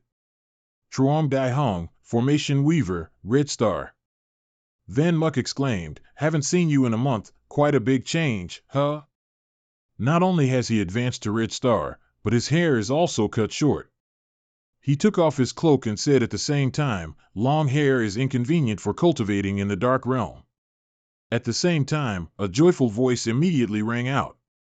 That familiar figure rushed over and hugged him tightly, little Muk Muk. Van Muck was surprised. Lai Tu, why are you here too? She happily replied, I'm here because little Nac Kuyet asked me to team up with the Tien Van Bao representative for the battle. Van Muck was extremely surprised. You two are teaming up? I never would have thought. Lai Tu replied, well, there's no one else left to choose. Another cold voice rang out, leaving Van Muck bewildered. What a show-off. He surprisingly turned to look at the speaker, himself taken aback. So Tan Vu. Van Muck then stepped forward to greet her. Hey, long time no see. How have you been lately? She calmly replied, all right. Because everyone nominated me, I'm temporarily taking over my father's position as city lord.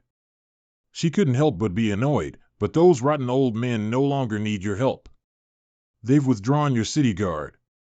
Van Muck casually said, that's natural, the income from a city guard isn't small. Lang Tuet looked at Van Muck, her eyes couldn't help but show a bit of pride. Meanwhile, Tu Duc also couldn't help but chuckle softly. He quickly covered his mouth with his hand. Then, he couldn't help but exclaim, oh my, a spirited young man. The bustling crowd immediately stopped their actions because of this sound, isn't that? Looking at the man standing in the sun, everyone gasped in admiration. The president of the Xianjia Association, Lord Tu Duc? The great heavenly King Ju man looked at him dangling up high and couldn't help but loudly tease, how old are you, still climbing so high? Such a show-off. Tu Duc then announced loudly, welcome, contestants, to the 54th All-Universe Battle Banner. As the organizer of this competition, I wish every contestant ideal results. You are all prodigies, all are. From earlier, he's been continuously glancing at his hand. Turns out he'd written notes on it, and is now reading them. Everyone was bewildered, and Tu Duc gradually lost his patience. What is this? Can't find it anymore, never mind. Anyway, it's rare to meet, so let's just go all out and have fun. Tu Duc delivered his final words. The 54th All-Universe Battle Banner now begins. The crowd cheered excitedly. All right, I can't wait. It's finally starting. He then stood up. It seemed the sun was too strong, so Tu Duc couldn't help but sneeze. He continued, well then, let's begin with item 1 of the test. Tu Duc immediately extended his hand, and a wave of light instantly spread everywhere. World of no origin. Immediately, everyone felt as if their minds were being disturbed, and their senses were a bit chaotic. Naitip couldn't help but be stunned. My mystical power, it's gone. What's going on? Van Muck explained, that old man just activated some ability, suppressing all of our mystical power. Tu Duc turned around and said, all right, the first round of the test is a physical combat examination. Let's begin. No sooner had he finished speaking than he roared loudly again, Man Ma Chi Fi, open. He was startled when he saw this. Spatial technique. This is the ability of the Guild Master of the Mystical Practitioner Guild? Unbelievable. He began to explain the rules for this round. Inside this gate is a sharp claw Man Ma Beast, the fiercest dimensional beast of the Red Star stage. And your first round test is to enter the gate and deal with the dimensional beast within, of course. Under the condition of having no mystical power, your body and skills will be your fighting reliance. Once inside the gate, whether you live or die depends on yourselves. Therefore, I'll give you 1 minute to think and decide if you want to continue participating in the all-universe battle. First tester, by Xiamen's Gu Tiancheng, do you wish to continue? Tiancheng said proudly, of course. Everyone was amazed. Look.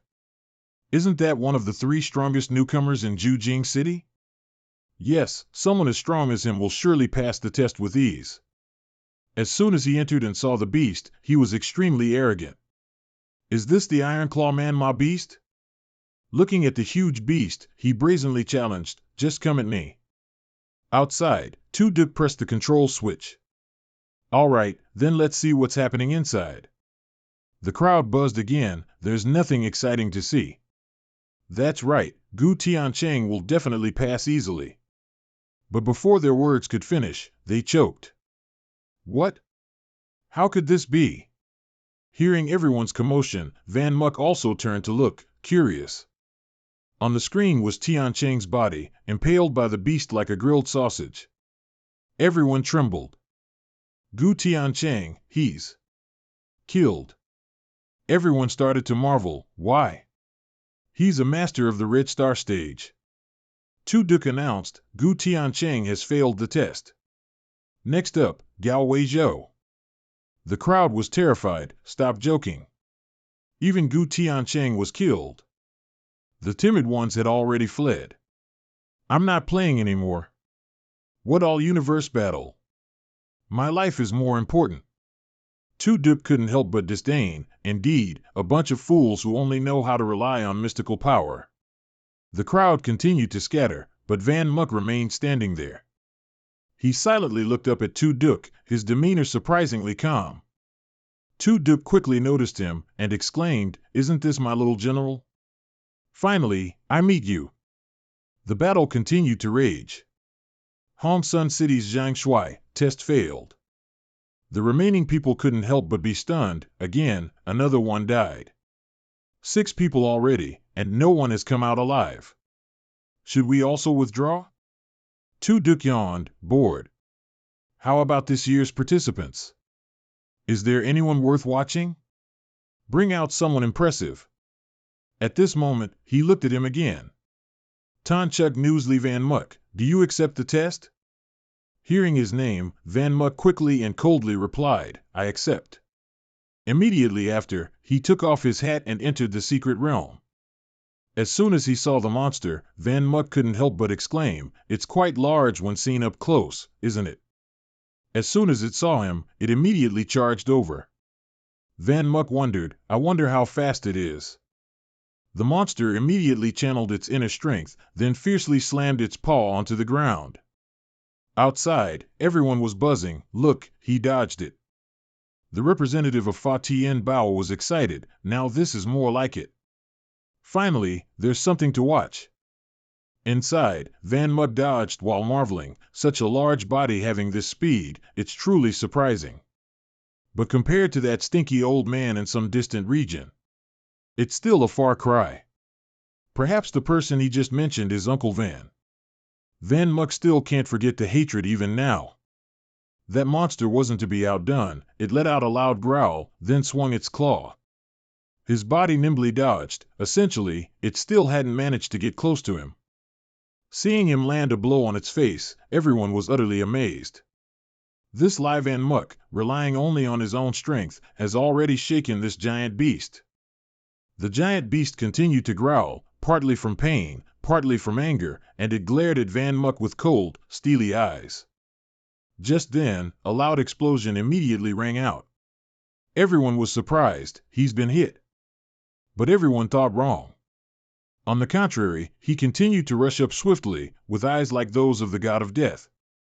The spot he decided to focus his attack on was its horn. Van Muck soared forward nimbly. Before the monster could even comprehend what he was doing, Van Muck had already firmly grasped its long horn. With a decisive move, our young man savagely ripped it off. Immediately after, Van Muck let out a loud shout and plunged it straight into the giant beast's head.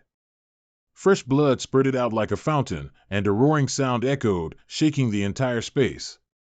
Outside, everyone watched in a daze. He killed the sharp-clawed devil beast. As the monster fell, Duke excitedly cheered, excellent.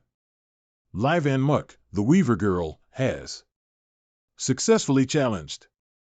His face still held a cold expression, the fresh blood of the giant beast still clinging to it.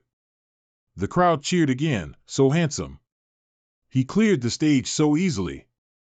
That's right, he's the first one to pass the test again. Lai Tu couldn't help but be happy, he really did it. Nijia also felt motivated, we have to try our best too. On this side, Deep Tan was naturally unwilling when he saw Van Muk win like that. He disdainfully snorted, just you wait. Next, it was his turn. Chao Tien Tong's Deep Tan, challenge successful. After that, Dai Hong also easily defeated the monster. Weaver Girl Zhang Dai Hong, challenge successful. Following that was Lai Tuesday Tien Van Bao's Lai Tu, challenge successful. The next person in his group was Tien Van Bao's Lu Nijia, challenge successful. The last person in his group was King Tan Tong's Lang Tuet, challenge successful. Next up, Chien Then Daing's Chien Vo Nai, challenge successful. And Van Muk's almost wife, Tan Van Tong So Tan Vu, challenge successful. Nijia was delighted, Tu Vu also passed. This time, we all completed stage 1. Van Muk quickly turned away, then there's nothing left to see. Let's go over there and wait for the results. Suddenly, a name rang out, making Van Muk stare blankly, Chao Tien Tong's True Tu Fam, challenge successful. Seeing Van Muk suddenly freeze, Nijia was a little worried, what's wrong? Van Muk looked at the person sitting on the giant beast's back. From when So Tan Vu passed the stage until now. Not even a minute had passed. Since when did Chao Tien Tong have such a pervert? Van Muk silently looked at that person, feeling a touch of suspicion. After the contestants had finished, round 1 was considered over. Du Duk sat high up, excited, oh dear, we've directly cut the number of people in half. You have proven your ability to fight even in harsh conditions. You also have the qualification to enter round 2. As soon as he finished speaking, the stone door in front of everyone quickly opened. Du Duk added, this Hon Lin Tower is the venue for round 2 of the test. Of course, if you're not careful, you can die in round 2 too. You still have 1 minute to think. Those who don't want to participate still have a chance to leave. At this point, he added, but if you have awakened and decided to gamble your life, then step through that door. Van Muk's group all entered, of course, and everyone else followed suit. Nijia casually remarked, this corridor is really deep. From the outside, it clearly looked like a small room. Van Muk continued, that hall seems to be a spatial system. I think we've already entered the space he created. Then everyone stopped at a door, all exclaiming, we've finally reached the end. The door is so huge. See you Man Tien Vong stepped forward, let's open it and see. Everyone breathed a sigh of relief, thankful there was someone from the Man tribe here. As soon as they stepped inside, everyone couldn't help but murmur, it's so cold inside. The chill is too heavy. Van Muk walked up to a statue and was startled as he looked it over. This stone statue was very tall and incredibly mysterious. He admired it for a long time, then couldn't help but exclaim, what kind of stone statue is this? It looks so strange. The girl in the statue had a special characteristic, a human face and a divine spirit. Lang Tuet explained, this is the idol of the demoness priestess, it's said to be because. She hadn't even finished speaking when a loud, terrified scream rang out, startling Van Muk. One of them couldn't help but get annoyed, what's wrong, all flustered. The guy who just fell trembled, that stone statue. As soon as Van Muk heard him say that, he also turned curiously, and those eyes suddenly opened wide and shone brightly. Van Muk turned to look at the female statue, he himself was very surprised, it opened its eyes. As soon as he finished speaking, those eyes also immediately lit up brightly. Van Muk couldn't help but be startled, he covered his eyes with his hand, feeling a bit awkward, what's going on?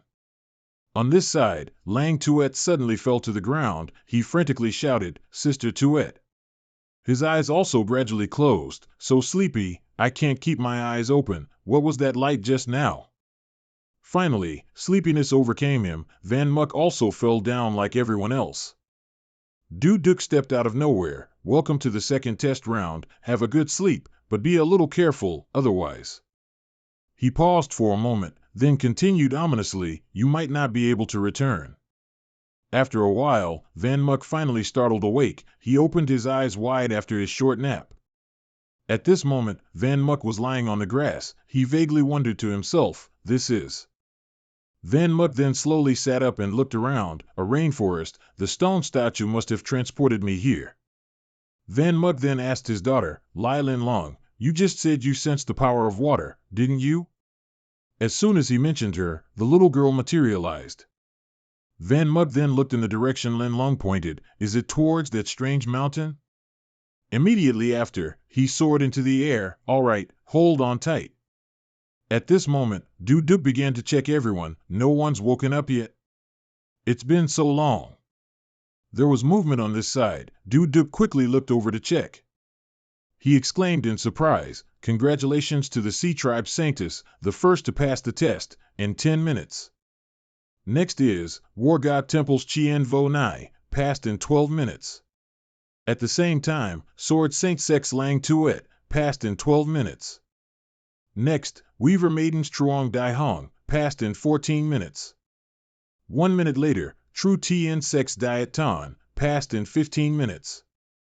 Lang Tuet was happy. It seems almost everyone has woken up. The difficulty of this trial is acceptable." Suddenly, she turned to him and whispered, "Hey, I'm talking to Lai Van Muck." Lang Tuet looked more closely once again. He was still lying motionless below. She tried to call out loudly, "Hey, Lai Van Muck." But it seemed he couldn't wake up, despite Lang Tuet's continuous loud calls, "Lai Van Muck." At this point, everyone began to worry. What should we do? Lai Van Muck still hasn't woken up. It's been half an hour. He's not really unable to wake up, is he? Tan Vu was now frantic. She reached out to shake him awake, shouting loudly, "Hey, Lai Muck Van, wake up." At the same time, Dai Hong, standing to the side with a dark expression, shouted loudly, "Don't touch him." He explained, "If you casually touch him, he'll fall into the soul's hell. We can't pull him out now. He can only rely on himself." Meanwhile, inside the dreamscape, Van Muck was running for his life. He panted heavily and exasperatedly cried out, "What the hell is this cursed forest? Why can't I run out of it?" Van Muck looked at the scenery ahead. "The mountain is clearly right in front of me, so why can't I reach it?" Van Muck continued to run. Lin Long held on tight to him. Suddenly, he stopped right at the tree in front of him. Our guy couldn't help but shout, "Oh no, why is it this tree again? Am I just circling around here?" Yet, he plunged headfirst and continued to run forward. "I don't believe this evil." He kept running forward, and 5 minutes later, it was still that same tree. Van Muck was startled. Again? 10 minutes later, it was still that same tree. The mark carved on it was still intact. The young man, filled with stubbornness, continued to run for another 20 minutes. It never ends, does it? He began to get so tired his face turned pale. Van Muck couldn't help but curse loudly, "Damn it." But inexplicably, it was still that damned tree. The cut mark was still exactly where it was. Van Muck plopped down on the ground, panting heavily. Lin Long was running around on the ground. He was extremely frustrated. "Damn it, I'm completely lost. This cursed forest is truly haunted." Eventually, not knowing what to do, he picked up a rock and threw it hard at the large tree in front of him. "You damn tree, you're really irritating. Disappear for me." The moment he hit it, the entire tree trunk actually disappeared. Van Muck was startled and mumbled, "It's gone. What's going on?" He began to look around suspiciously. Could it be that this place? He paused. He reached out his hand again, touching everything around him, and anything he touched glowed. Van Muck stood up again and punched hard at a nearby tree trunk. Our protagonist finally realized that he wasn't transported to some other space. This was his mental world, or his dream. Then, he closed his eyes with a satisfied smile, which meant this world was created by him. Van Muck then grinned smugly. Well then, there's nothing to be afraid of anymore. At this moment, he held out both hands, grasping that mountain over there. "Come over here for me." Van Muck said, his mood exceptionally excited, smiling brightly. But that mountain stubbornly stood there, struggling back and forth with Van Muck for a long time. This time, he saw through it. How could it easily deceive him again? It was resisting his will. There was indeed something here that didn't belong. Then, he channeled his internal energy, and he himself gave a cunning smile. You want to resist me in my own dream? Don't dream. I am. Van Muck shouted in this dream. The god of this world. As soon as he finished speaking, he fiercely slammed his fist down to the ground. Very quickly after that, the mountain gradually dissolved, and he exclaimed in surprise, it's turned into bubbles. Van Muck was extremely surprised to see something gradually appearing. Something is hidden in here. Immediately, he reached out and grabbed the object. Van Muck held it up, carefully examining it. This is a scale?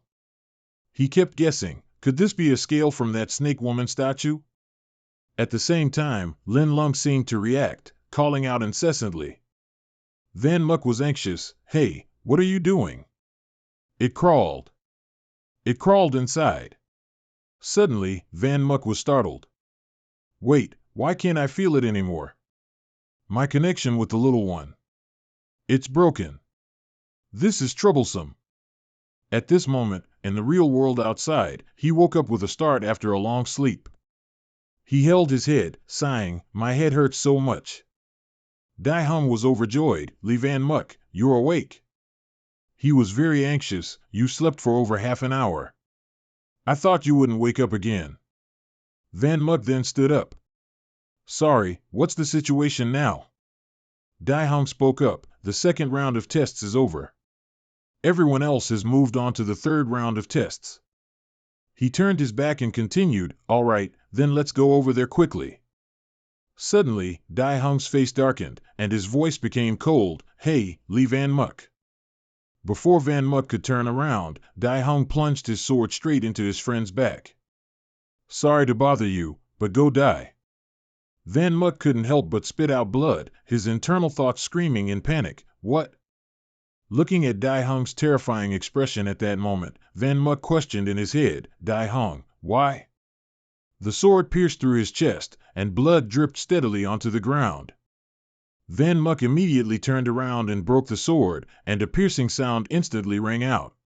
Fresh blood continued to gush out, and Van Muck, from blood loss, became exhausted. Van Muck looked at his friend, Dai Hung, why? What did I do wrong? Dai Hung threw the broken sword away.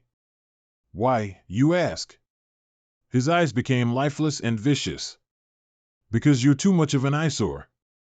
Dai Hung recounted, from the moment you entered the various great halls, I found you very irritating. Everyone clearly hated you, but you acted as if nothing was wrong. It truly made others furious just to see you. I deliberately approached you because I wanted to find an opportunity to get rid of you. Yi Tan happened to invite me to join the alliance, so I help him take care of you, and he makes the Zhang family a high-ranking sect. Oh, and let me tell you one more thing. Dai Hung smirked and continued, I was the one who killed teacher Li Ba Van, too. You didn't really think Yi Tan alone could kill him, did you? He pointed the gun over. Why the pained expression? You didn't really think I was your best friend, did you? Seriously, I'm the son of a millionaire, how could I be friends with someone like you? Dai Hung then said his farewells, all right, I can send you on your way now. But suddenly at this moment, Van Muck revealed a humorous smile. Dai Hung looked over, a bit surprised. He darkened his face and asked, what are you laughing at? Only then did Van Muck speak, you phony are really stupid. Dai Hung looked confused, what did you say? I'm a phony? Our protagonist then said, firstly, Zhang Dai Hung has never called me Li Van Muck. Secondly, you might be able to fool me by impersonating someone else, but not that guy, Zhang Dai Hung. He raised his middle finger, recalling Dai Hung's words, please trust me completely. Van Muck affirmed, that guy, he's the person I can trust unconditionally. He then realized, so everything is fake. This is probably the second dream realm, I haven't actually woken up yet. Immediately after, the fake Dai Hung quickly disappeared, and Van Muck opened his eyes again. He looked around bewildered but also vigilant. What is it this time? Is it a dream or reality? Suddenly, he heard a clamor from the other side, making Van Muck curious. It turned out everyone was playing cards while waiting for him to wake up. Exactly 8. Your cards are really good. Hurry up. I've been waiting for ages. Looking at this scene, he secretly confirmed, this is reality, no doubt about it.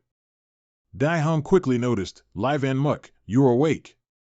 The protagonist looked a bit helpless. You guys are so idle, not caring about my life or death at all. Dai Hung replied, what's there to worry about? You definitely don't have any problems. Let's go. If you're awake, let's wait on the side for the trial to end. The group quickly stood up and left. Dai Hung suddenly patted his back repeatedly. Van Muck glanced at him with a disgusted, sharp expression and asked, what? You scared me. Dai Hung said nothing, only pointing his index finger as a sign of praise. Van Muck frowned at him, couldn't help but wonder, what's he doing? At this moment, the stone statue suddenly developed many cracks. Van Muck heard a strange sound and secretly looked up to see. Just then, the statue toppled over, startling him. The stone statue collapsed. Duk appeared out of nowhere like a ghost. The snake witch statue is shattered. He slowly speculated, it seems someone fell into the second dream realm and also successfully woke up. Moreover, this kid even took the spirit scale. Who could it be? Hearing this, Van Muck was a bit startled. He secretly thought to himself, it seems that the spirit scale I took is the energy source of this stone statue. Immediately after, Duk announced loudly, all right everyone, look here, look here. Looking at the sleeping people, he continued, since the stone statue is broken, those who haven't woken up will remain in their dreams forever. So, congratulations to all of you here, you've successfully passed the second test round. The final round will take place tomorrow. From now on, everyone can go rest. After returning to his room to rest, he kept examining the item he had taken. The protagonist asked himself, what exactly can this scale do? Why did Lai Lin Long go into it without hesitation, and after entering, my connection with her was completely cut off? Before he could finish his thoughts, Dai Hung came out. I'm done with the bathroom, you can go now. He didn't forget to remind him, it's best to eat something before showering, I won't care if you faint. All right, I want noodles. He quickly sat up, and at the same time, a strange sound made both of them bewildered. Van Muck then made noodles. Another character appeared, surprising Dai Hung. Master Tan, why are you here so late? The one who arrived was Chuck Nu. She said, tomorrow is the final test. I feel it's time to tell you the true purpose of this entire universe war. Hearing her words, Van Muck and Dai Hung were extremely surprised and said in unison, ah? Dai Hung wondered, the true purpose? What do you mean? Chuck Nu continued, you've probably already noticed, this year's entire universe war is different from previous years. Van Muck listened while eating his noodles. Not only are there no restrictions on participants, but unlike the usual duel format every year, they've chosen a progression test format. At this point, Chuck Nu couldn't help but frown, that's because a spatial rift has appeared. Dai Hung was surprised, a spatial rift? She replied, that's right. She continued, do you guys know what the highest level of a mystic is? Dai Hung replied, the highest level. Isn't it the battle saint? The Weaver girl replied, that's not entirely wrong. For Earth's environment, that's indeed the case. According to records, 100 years ago, a mystic accidentally discovered a spatial rift. Inside the rift was a powerful secret realm that didn't belong to this world. Everything there didn't belong to Earth, and experts couldn't even figure out the purpose of these things. Until one day, a mystic who entered the rift leveled up to Battle Saint. The things he took out from the rift released enormous energy, and he surpassed the Battle Saint level. The main purpose of this all-universe battle is to select people to enter the spatial rift. This is a very rare opportunity. The spatial rift only appears once every 100 years. Many people won't live long enough to see the rift open. After eating his fill, Van Muck replied, "So, you want us to help you bring back what's inside, right? If what's inside the rift is so important, why don't you go get it yourselves?" The Weaver girl continued, "The spatial rift is very unstable. Once a person surpasses the rift and reaches above the red star level, their mystic power will be too strong and clash with the energy in the rift, and their entire body will be torn apart by the rift."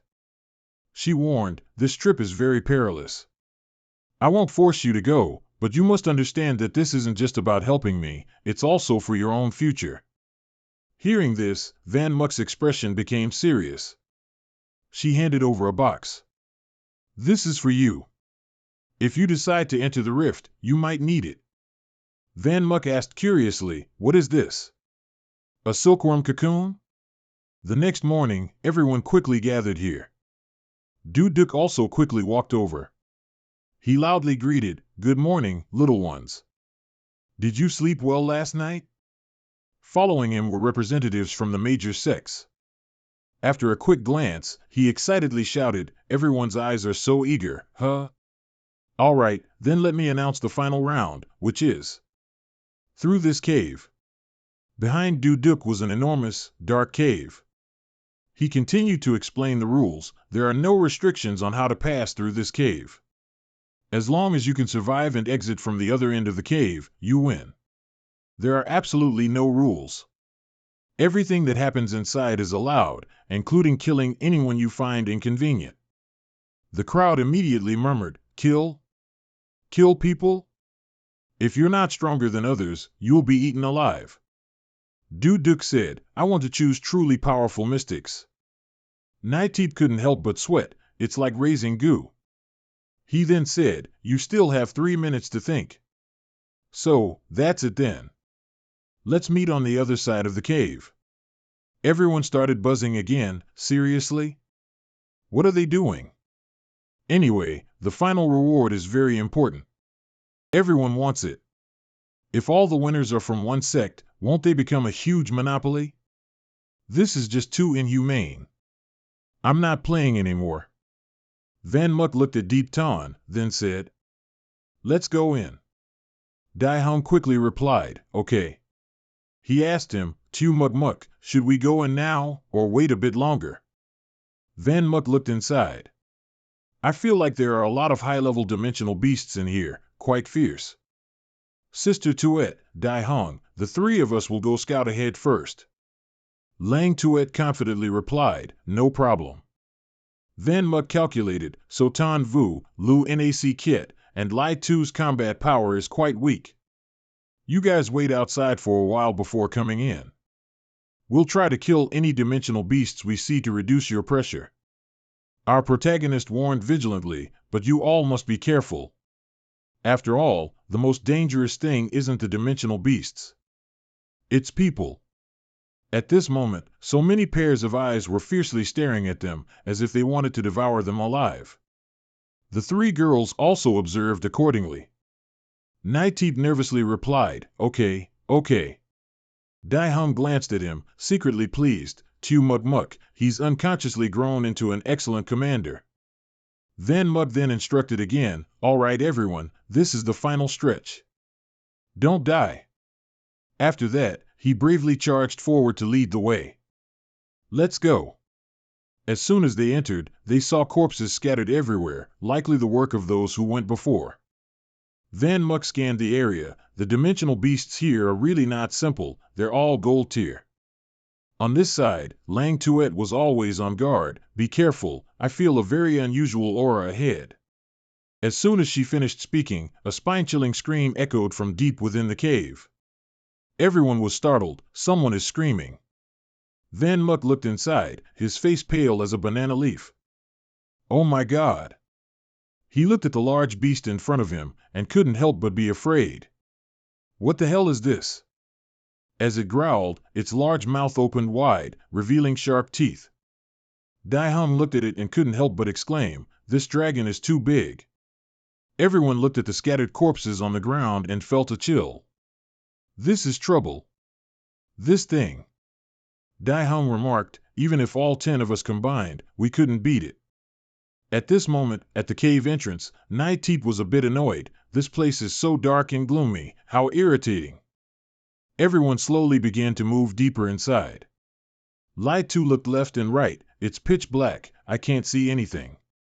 At the same time, a man rushed out from the darkness, a sly smile on his face. How lucky, the whole team is girls. He looked at the girl and exclaimed joyfully, got her. But was this girl really that easy to bully? Lai Tu pulled a knife from her sleeve.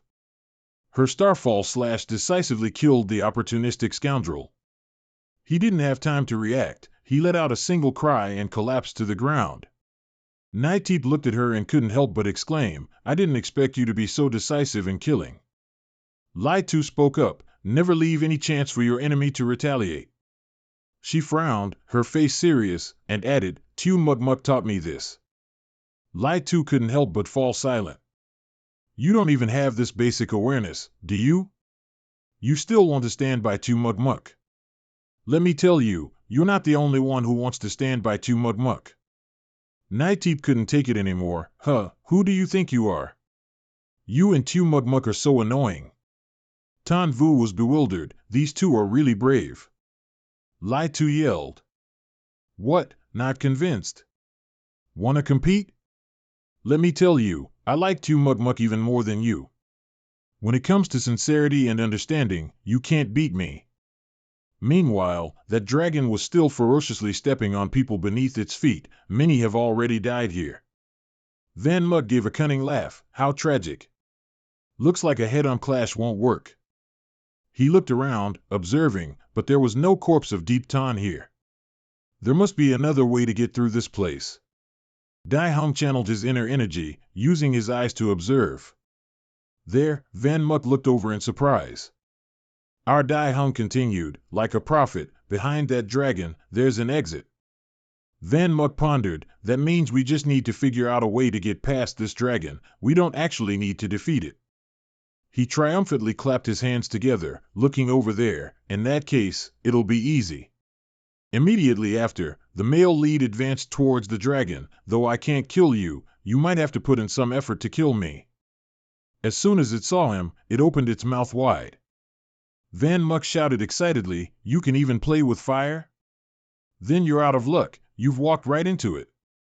On his side, he also channeled his inner energy, his eyes burning crimson, rising sun great flame. Immediately after, it was a battle of flames, and Van Muk was not to be outdone. Dai Hung exclaimed in surprise, oh God, it's so hot I could die. He paled, looking at his friend, was he killed? Lang Tuet was also bewildered, what's going on? Meanwhile, Van Muk couldn't help but complain, can't a person finish their sentence? I hadn't even said the word song yet. He stepped out from the massive flame, a perfectly good opportunity to look cool, wasted just like that. The dragon stared in surprise at Van Muk's nonchalant expression, while he, at this moment, was calmly standing in front of it, oops, sorry, coming through. Of course, how could it lose so easily? The massive fire began to spray towards him again. Van Muk dismissively replied, give up, it's useless. Spraying fire so much isn't good for your throat. It couldn't believe this guy was so overbearing. Tears welled up as it began to question its dragon life. He shouted over to them, hey, you two, hurry up and come over. Not difficult? Lang Tuet was helpless, easy for him to say. Does he think everyone is like him? Meanwhile, Dai Hung suddenly spoke up, complaining won't help, we all have to get through. Immediately after, he channeled his inner energy, and his pupils began to glow, Alicia's eye. He began to analyze, the dragon's attack speed is roughly 0.675 seconds, its fire-breathing activation speed is about 0.84 seconds, combined with its movement habits. Immediately, he triumphantly rushed towards the cave entrance, I see it. That's the path we can take. Hearing him ramble, the dragon was momentarily astonished. He darted swiftly towards the dragon, and most of its attacks were ineffective. Dai Hung quickly made it through, bingo. Looks like my calculations were correct. But then, the dragon spat fire downwards towards him, and Dai Hung couldn't help but be startled. Wait, no, it's 0.2 seconds faster than anticipated. This isn't good. The dragon continued to breathe fire, and the searing flames made Dai Hung scream loudly. Meanwhile, Lang Tuet looked at the scene before her and couldn't help but cry out, Dai Hung. But of course, he wasn't some insignificant side character. After the flames died down, Dai Hung let out a sigh of relief. That was truly dangerous. He sprang up. Luckily, I only like guaranteed battles, so I added an extra 0.5 seconds for error. Dai Hung then stepped on the head of the great dragon. My apologies, just borrowing a step. He landed contentedly next to Van Muk. Tada. Through the pass. The male lead couldn't help but praise, your eye is truly excellent. Can you see through everything? Dai Hung couldn't help but feel pleased, of course. Whether it's your inner thoughts or your techniques, I can see them all. Hearing this, his face twisted slightly as he secretly thought, Dai Hung made it through. Immediately after, he shouted, Hey, Sister Tuet, hurry and come through. It's really not difficult. Meanwhile, Lang Tuet silently groaned, Oh God, why do I have to act with these two superpowered individuals? But what choice did she have? As soon as she thought that, she immediately channeled her inner energy and rushed forward. Lang Tuet dodged while secretly thinking, who asked me to be the older sister? I have to spoil my younger sibling. In the end, she also successfully dodged the attack with ease. This dragon doesn't seem to be a challenge for the three of them. Just as she was about to reach the cave entrance, Lang Tuet was secretly pleased. All right, we're through. At the same time, Van Muk urgently shouted a warning, Sister Tuet, watch out behind you. The dragon was now preparing to breathe fire again. Lang Tuet was startled, this isn't good. The male lead now became anxious. He rushed forward, simultaneously shouting, Give me your hand, quick. Lang Tuet leaped over, extending her hand towards him, but she couldn't help but panic. No, it's too late. As their hands met, Lang Tuet squeezed tightly. Van Muk was suddenly pulled hard, leaving him stunned and bewildered. Who would have thought she would push her own boy out to block the fire? Sorry, let me borrow you for a moment. Lang Tuet's inner self reassured her about this action. Of course, selling out her younger sibling was a special privilege she, as an older sister, possessed. A large flame erupted, accompanied by Van Muk's terrified scream, Damn it! His face was scorched pitifully. The miserable young man couldn't help but mutter angrily. Lang Tuet had to lower her voice to coax him, All right, don't be angry anymore. The situation was critical back then, so He was still indignant. I hadn't even prepared my power yet. I almost died just now. Van Muk clearly showed his sulking attitude. Suddenly, a loud noise rang out. Seriously, don't stand in front of me anymore, sister. The shouting still echoed outside the cave entrance. What? You're clearly standing in front of me. It turned out to be those two girls. It seems they'd brought their argument over here. Naitip was seething with rage. How can you be so detestable? Lai Tu glared. You're the real persistent ghost. Tan Vu looked at this scene and secretly envied them. If only I could let myself go like them, that would be great. Lai Tu still hadn't stopped. I think you want to fight. Naitip wouldn't back down. You're the one who wants to. If you want to fight, I'm ready anytime. Van Muk was surprised. What are they doing? Aren't they on the same team? Dai Hung wore an expectant expression. It's finally starting. I've been waiting for this. And of course, there was no exception. The three girls had to fight the dragon. Lai Tu was flung far away by it. Seeing her at a disadvantage, it prepared to claw a line across her head. But of course, Naitip quickly stepped forward and used an Iron Mountain lane strike to block in front of Lai Tu. Even in this situation, they were still bickering. Naitip shouted irritably, What are you doing here? If you die, I won't care. Lai Tu loudly retorted, Mind your own business. It was the same old move. The dragon opened its mouth wide. Naitip immediately guessed, it wants to breathe fire. On this side, Van Muck anxiously shouted, "Idiots, run! You'll die!" But it seemed too late. The two girls stood frozen, watching the flame rush towards them. The huge flame fiercely surged down, sending rocks and dirt flying everywhere. Our male lead looked at this scene and shouted in alarm, "Lu Nai Teep, Lai Tu." But immediately after, a heavenly absolute 36 forms strike swept through. It was Tan Vu. She held the two girls in her arms and exhaled. That was really dangerous, almost didn't make it in time.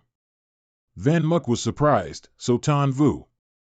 Tan Vu looked at everyone and said, "You guys go ahead, I'm withdrawing from the competition. The three of you, with your strength, can't get past this dragon. Just staying alive has exhausted you this much.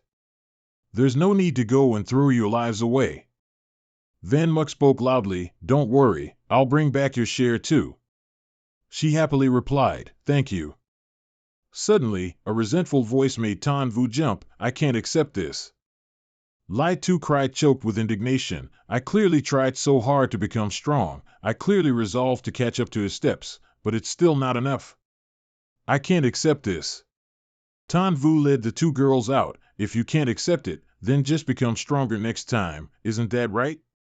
At least, you still have the courage to pursue." On this side, Van Muck didn't hesitate any longer. "Let's go. The exit is probably not far from here." They followed his lead and soon made it out. Our male lead saw the light and happily exclaimed, "We're out." He looked at the colorful circular hole. "This is the spatial rift, but is it really safe?" Just a moment later, Two Duke's voice continued to resonate, "And there are still 3 to 40 people, huh?" He contentedly adjusted his collar. Giant Full Sky King was excited. Two Duke quickly said, "The first way is to wait another hour. By then, the energy in the spatial rift will stabilize, and everyone will be able to enter. The second way." At this point, his face suddenly turned cold. "If you enter the spatial rift now, perhaps only 8 people can enter. After that, the rift's energy will be depleted. And if anyone else enters..." Vo now listened silently, expressionless. After a pause, the important detail was revealed. "They will die." Hearing these 2 words, Van Muck's expression also became serious. After explaining everything, Two Duke turned and left. "How you choose to proceed is up to you. Good luck to you all." Giant Full Sky King spoke again. "If we wait another hour, everyone can enter. So why don't we wait? Don't you agree, big sister?" Hai Noyet spoke up. "I'm afraid it's not as easy as you think." At this moment, Van Muck warned, "Everyone, be careful. This is not a good start." Everyone began to murmur, "It's only an hour. Just wait a little, and it'll be over." "That's right. Let's wait." But that guy secretly snorted coldly in his heart, "A bunch of fools. If you want to wait, wait by yourselves. This old man isn't waiting with you." As soon as he finished speaking, he leaped into the air. He unleashed a large lightning bolt, and the surrounding space lit up brightly. That cunning fellow couldn't help but feel smug. It worked. He hadn't been happy for long, when he was suddenly beheaded, completely unexpectedly. Everyone below looked at this scene in complete shock. "What's going on? Who launched a flare?" Another guy shouted, "That's it. Trying to rush in first by himself.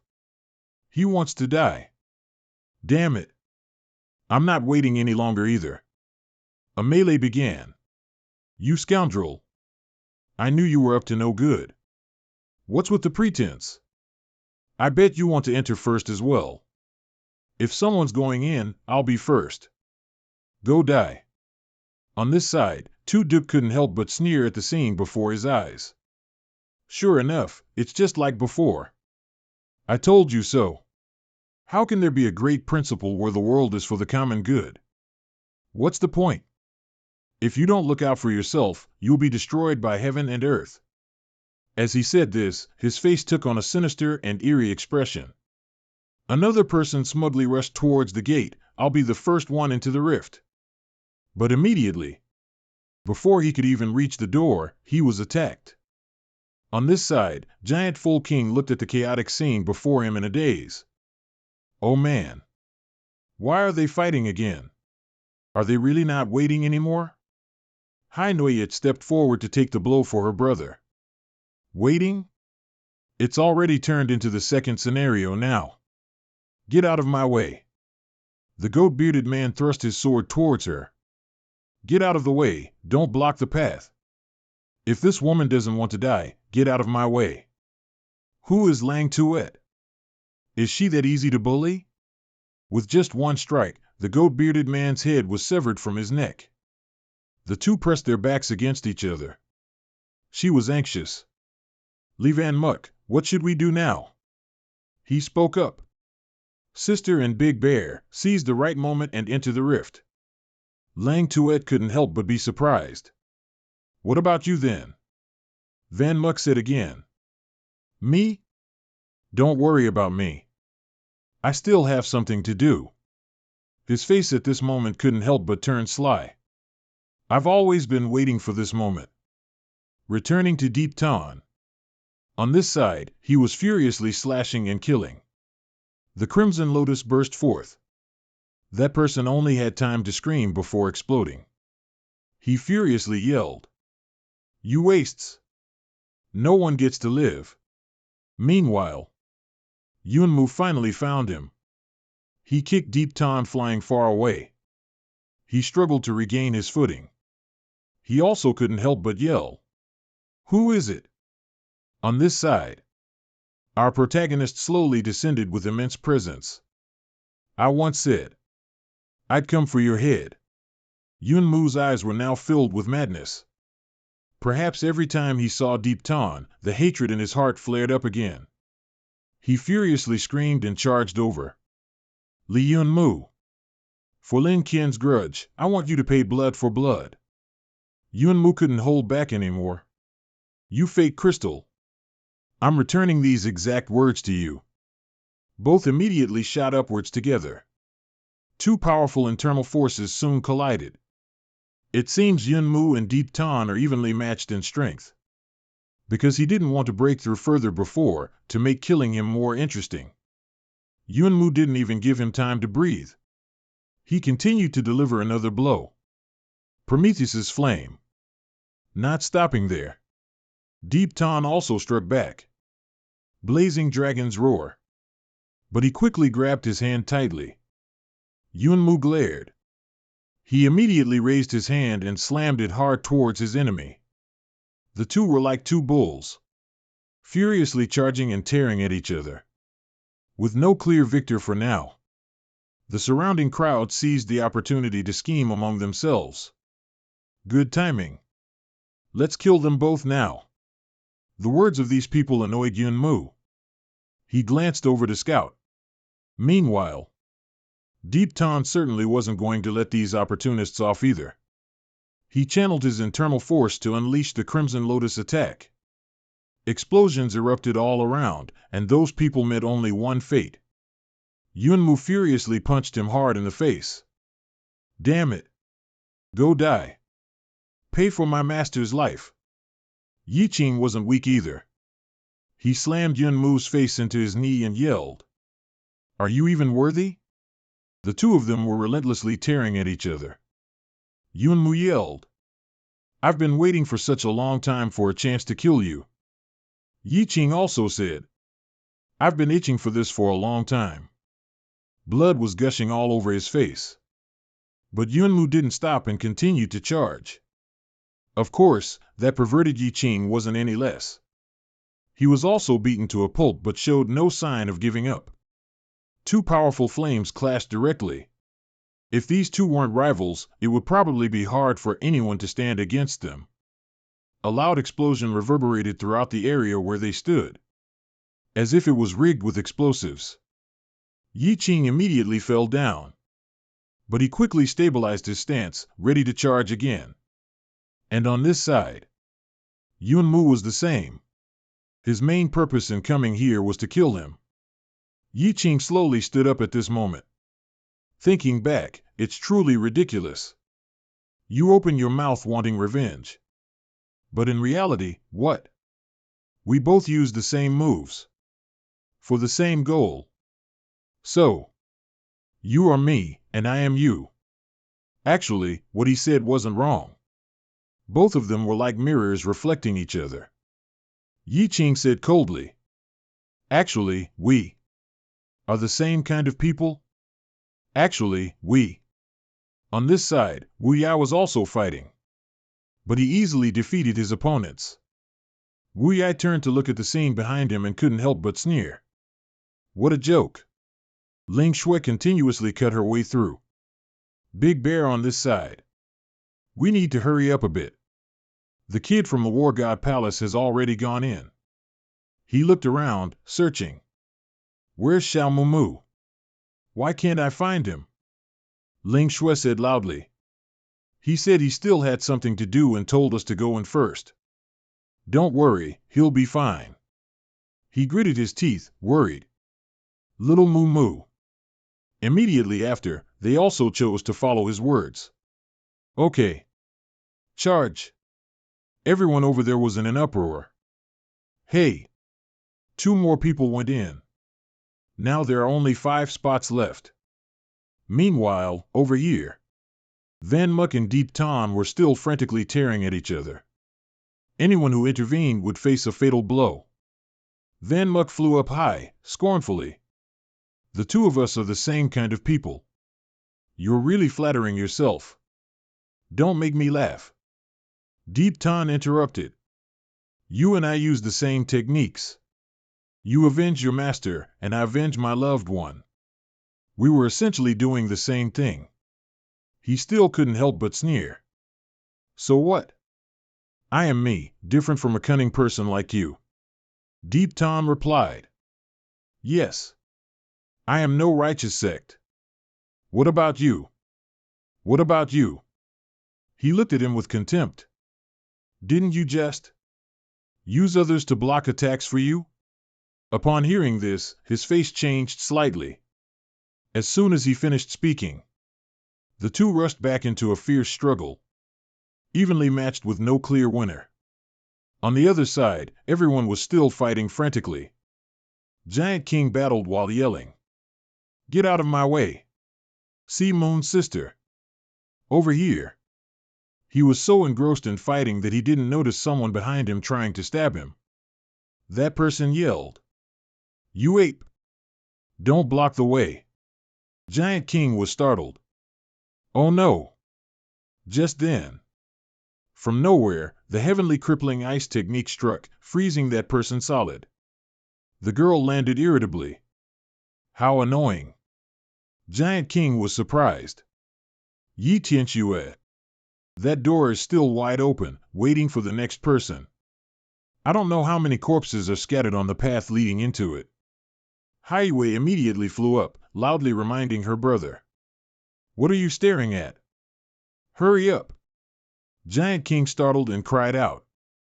And so, they successfully passed through. The people on this side were annoyed. 3 more people went in. Damn it! The opportunities are almost gone. Yun Mu was still clashing with Yi Qing at this moment. You're right. I'm not someone who selflessly dedicates myself. Yi Qing also replied. I'm not a good person.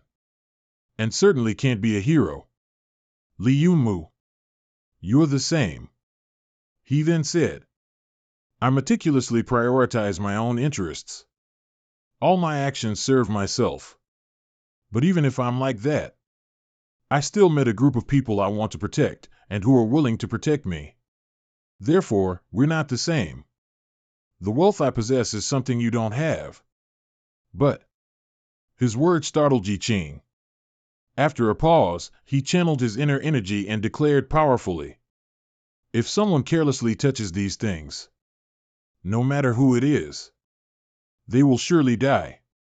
As soon as he finished speaking, Yun Mu swiftly used karmic fire, attacking Yi Qing. Embarrassed and enraged, he immediately charged forward. Stop with the nonsense. Yi Qing, of course, also used a similar attack. Karmic fire. Another massive explosion echoed far away. Their momentum was truly overwhelming. Although fresh blood kept flowing, Yunmu still seized the opportunity to charge forward. His flames were also enveloped by lightning. His momentum at this moment surely overwhelmed Yi Qing. He wasn't foolish, quickly realizing Yunmu's strong point. Yi Qing's mind grew secretly wary. What? Up there, the mystic power with a lightning attribute is enveloping. This kid has two attributes. A large flame is continuously enveloping Yi Qing. He secretly cried out in his heart. It's over. He quickly leaped out to dodge. What a troublesome kid.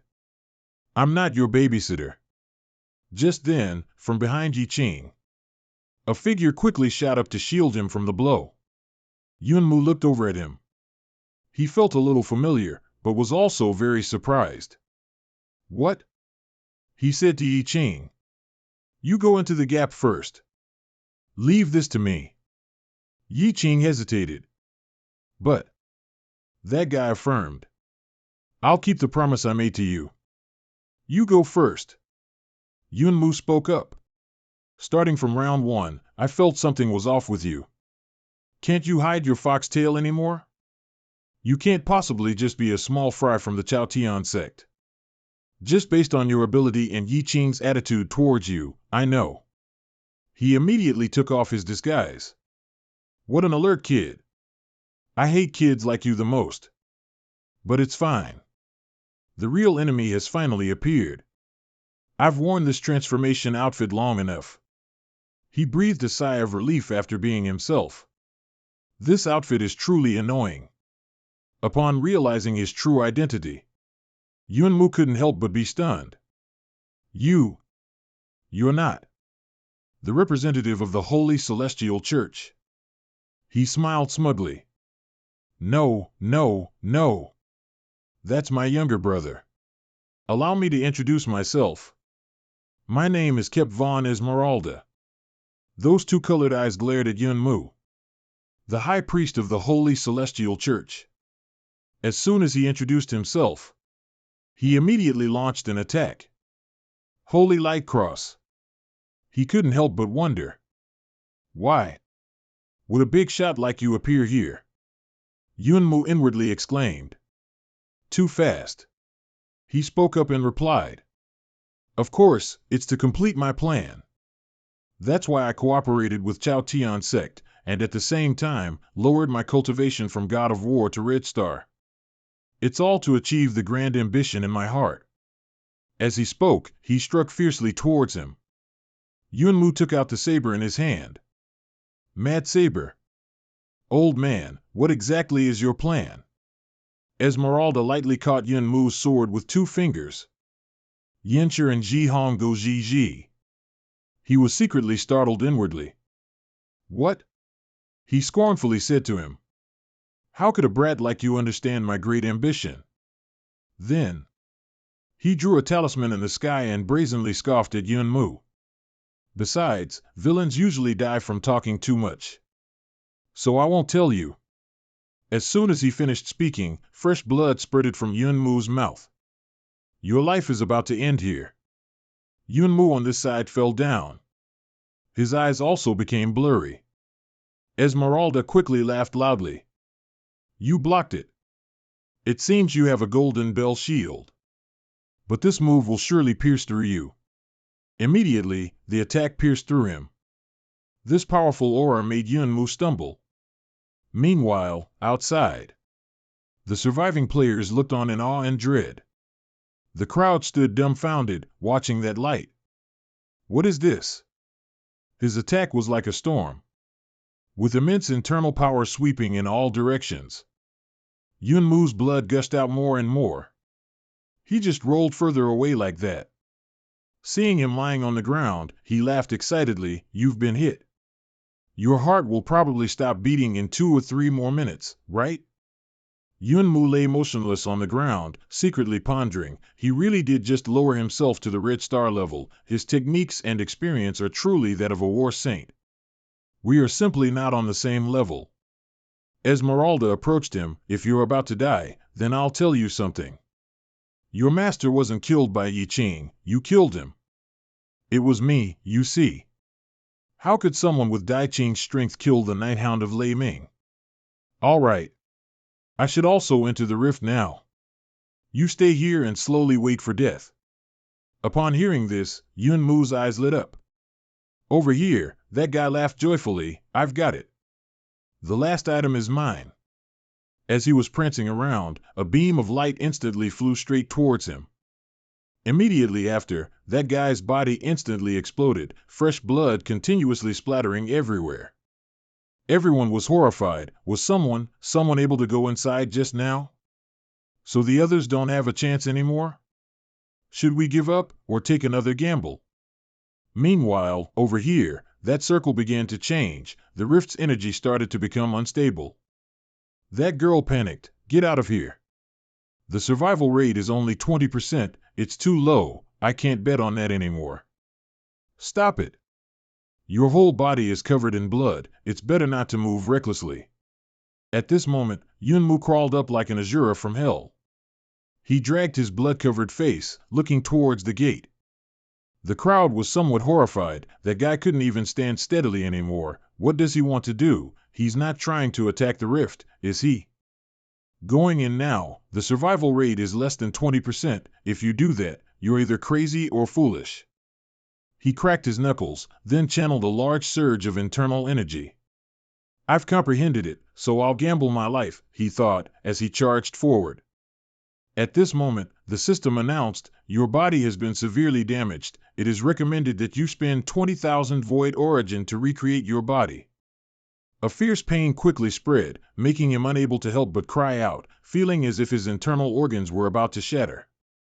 Van Muck fell down just like that. He kept thinking, the power of the spatial rift is too strong, defensive techniques alone can't withstand it. System, recreate my body. He couldn't hold on anymore. The pain made Van Muck scream, I'm about to be torn apart. A surge of power struck down from the sky. Luckily for him, his body was regenerated in time. Van Muck was now completely healed. He let out a sigh of relief. That was dangerous. I almost died. He sat up and looked around. This is the world after passing through the rift. Why am I the only one? Just then, a woman rushed over from somewhere and threw a net at him. Got him. Van Muck was startled and yelled, oh my God, what are you doing? What the hell? The girl excitedly said, I got him. The historical records were indeed not wrong. Men really do fall from the sky. Immediately hand him over to Her Majesty the Queen. Our male lead, still in the bag, shouted, is anyone out there? Let me out. He clenched his teeth, annoyed, and let out a cold snort. They really don't listen to reason. True Dung. Great flame art. As soon as he finished speaking, a huge flame immediately erupted, tearing through the bag. He leaped through it. Honestly, there's no sincerity at all, even if you want to use a cloth bag to cover me. In this situation, the guy was still joking. At least it should have been pink, right? Duplicate. In an instant, he appeared behind the strange girl, who was a bit startled by Van Muck's speed. He didn't show any mercy or appreciation for beauty, directly channeling internal energy and striking at her mask. The girl somersaulted to dodge and couldn't help but exclaim, the historical records were indeed not wrong. Men can use magic. Van Muck was surprised to hear this. What? What men, women, magic, no magic. Immediately, she threw a punch that sent his face flying into the sky. Van Muck was like a ball at this moment. It was his first time being kicked like this by a woman. Before the girl's aura, Van Muck couldn't help but exclaim, so strong. What leg strength? Not stopping there, the girl continued to fly towards him. Another powerful punch slammed directly into Van Muck's face. He landed with no small amount of damage. Van Muck scrambled to his feet. Damn it, that hurts like hell. This woman with monstrous strength is above the Super Xian rank. OT looked at him disdainfully. Just like the historical records say, men are all very weak. He immediately summoned Li Van. I don't have time to fight with a super strong woman like you here. Go, number one, deal with her. As soon as Livan made his move, OT was immediately hit, her face flying in all directions. She wiped the blood from the corner of her mouth. Something is attacking me. Van Muck was surprised. The super strong woman can't see number one? Does she not have Xian force? Then he immediately turned and ran away. Never mind, let me get away first. I don't have time to deal with this kind of person. Just then, a large shadow covered a significant area below him. It was an obese woman. How much did she eat to get a body like that? He couldn't help but exclaim in shock, "Oh my God!" Van Muck stumbled to the ground, looking at the woman in horror. What the hell is this place? Looking at her, our male lead's inner self screamed, what kind of strange world is this? A diamond woman falling from the sky. He had to admit, in all his years, this was the first time he had encountered such a terrifying woman. Van Muck couldn't help but look up at the sky and yell for help. Number one, protect me. As soon as he yelled, Livan immediately struck, but it seemed she quickly sensed it. She turned, and the large blade in her hand immediately slashed across Livan, cutting him in half. The system immediately announced that Livan was dead. Van Muck was startled. She can see my shadow? The fat girl looked bewildered. I think I cut something. OT, the other girl, fearfully asked, curly-haired queen, are you all right? He secretly wondered, curly-haired? OT? What kind of names are those? Is this the queen? And that last slash was based on feeling alone?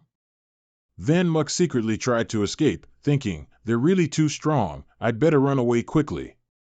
Suddenly, the youngest girl in the group looked at him and cheered, is this a man? The girl next to her reminded, Onion, don't talk to men casually, historical records once said that men are barbaric creatures. OT leaned down and patted his head, it's okay, Sister Hack Jialwan, look, he's very obedient. Van Muck immediately growled fiercely like a cat afraid of water. OT was startled and cried loudly. He cautiously patted her head, saying, look. The curly-haired queen spoke up, OT, Onion, Sweet Orange, and Hack Jialwan. She looked at Van Muck indifferently, block him from me, no one else can escape. The four girls immediately obeyed, quickly surrounding Van Muck. The queen quickly swung her sword powerfully, and rocks and dirt scattered at the same time. Van Muck immediately dodged, secretly horrified, my God, does she want to split the sky? You don't have profound energy, yet you can achieve this level? That's too perverse. He circulated his inner strength, thinking with difficulty, I can only rely on you now. Immediately after, he unleashed a powerful blow towards the queen, please, senior. Min Nan appeared, annoyed, don't disturb my nap. As soon as he saw the curly-haired queen, he exclaimed in surprise, this girl is truly strong. OT couldn't help but look over in surprise, is this a man's magic? So cool. Van Muck said, Senior, I'm being bullied, quickly help me beat her. Min Nan grumbled, you disturbed my rest, and you still ask me for help? Our male lead smiled shamelessly, Senior, I'm your junior, of course you have to protect me. Her hitting me isn't that like hitting you in the face? Min Nan thought for a moment, what you say makes sense, so I'll help you. Van Muck, like a child relying on a parent's authority, said, you wait to die. You, watch how my senior deals with you. Immediately after, Min Nan unleashed a fatal blow towards the queen. Van Muck excitedly shouted, that's it, senior, crush her. But immediately after, Min Nan also paused in slight surprise. The curly-haired queen actually managed to block that attack. He couldn't help but be surprised. What's this woman's background? On the contrary, she even frowned, preparing to launch a chariot-like attack towards Min Nan and him. A loud explosion rang out, and Min Nan's momentum was actually pushed back. He looked at the woman in front of him, his own egg aching from the blow. He could only cry out in pain, oh God. Seeing Min Nan disappear, Van Muck anxiously asked, Senior, why did you leave? Help me hit her. Min Nan said in fear, this woman is too fierce, you figure it out yourself. Our male lead was dumbfounded, huh? Where's the powerful Sun Wukong? Min Nan said again, the power I've released right now can't beat her, wish yourself luck.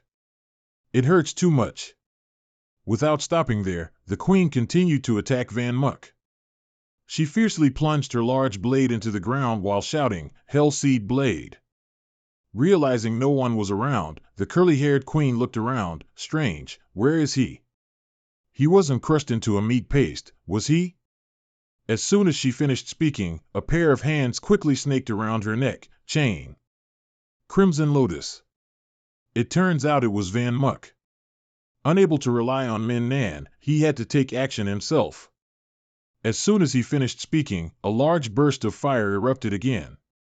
The queen couldn't help but shriek in surprise, it's hot. She lay prostrate. Young hero, your skills are truly good. I can't move my whole body now. It must have been the magic just now that caused me internal injuries. Van Muck was cautious, a trick, perhaps? The curly-haired queen, brazen-faced, said, I'm about to fall asleep. If there's a prince's kiss, I can wake up.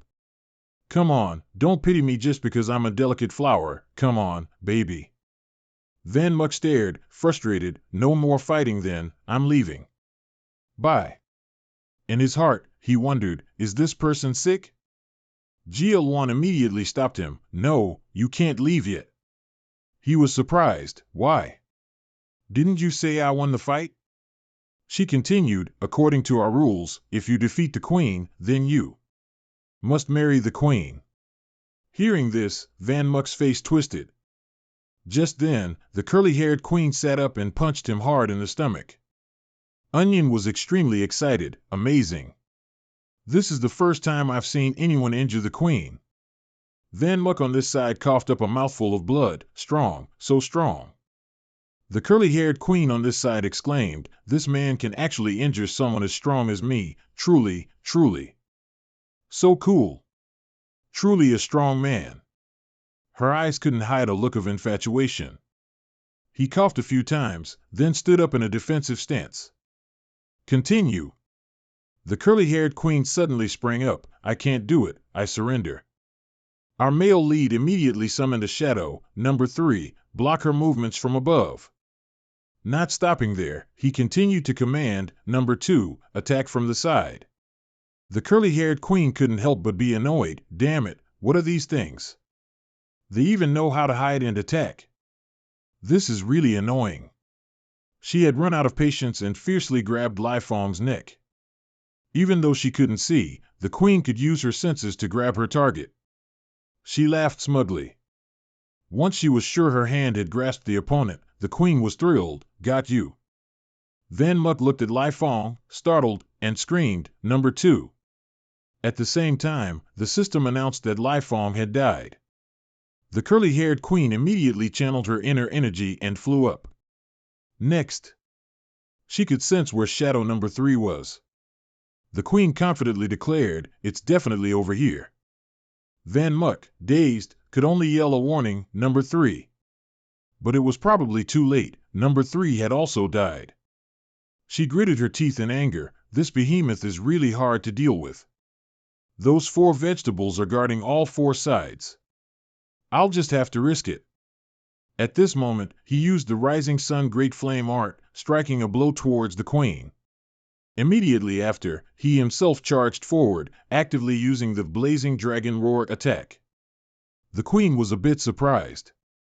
Your magic is just like the man who fell down before. Van Muck was surprised, could it be Deep Ton? After being badly beaten, he looked stunned, huh? Who wants to marry that bear? Are you kidding me? The queen proudly said, if you don't marry me, I'll throw you in the dungeon. Van Muck shouted, you clearly said you couldn't move anymore just now. Our male lead was furious about this match. After all, I'm not marrying a bear, whoever wants to marry one can. But right after that, the curly-haired queen gently picked him up like a kitten. Curly Hair was impatient, so much talk, bring him back and lock him up first, then we'll talk. Van Muck kept yelling, let me go, you rotten woman, let me go quickly. The scene shifts to this side of the city, the little girl's loud, hurried voice rang out, sorry, I have a gift. The other girl spoke up. Deep Din is summoned by the queen again, huh? Deep Din ran and said, that's right, I heard this time the queen has something very important she wants to discuss with me. The other girl looked at Deep Din with sympathy. After her mother passed away, she relied on her own efforts to become a grand minister. She's indeed a talented child. Meanwhile, Van Mok had been thrown into the dungeon. Stay here obediently and await the queen's judgment. The male lead yelled impatiently, let me out, I have something very important to do. At the same time, a familiar voice rang out, give up, no matter what you yell, they won't care about you. It was none other than Vo Nai, who lazily continued, if merely yelling worked, we would have been out long ago. He tossed a key to him, this is the key to the shackles. Van Mok was bewildered, why are you two here too? Is this old guy still delusional? Vo Nai spoke up, do you even need to ask? Of course, we were defeated and captured by the queen.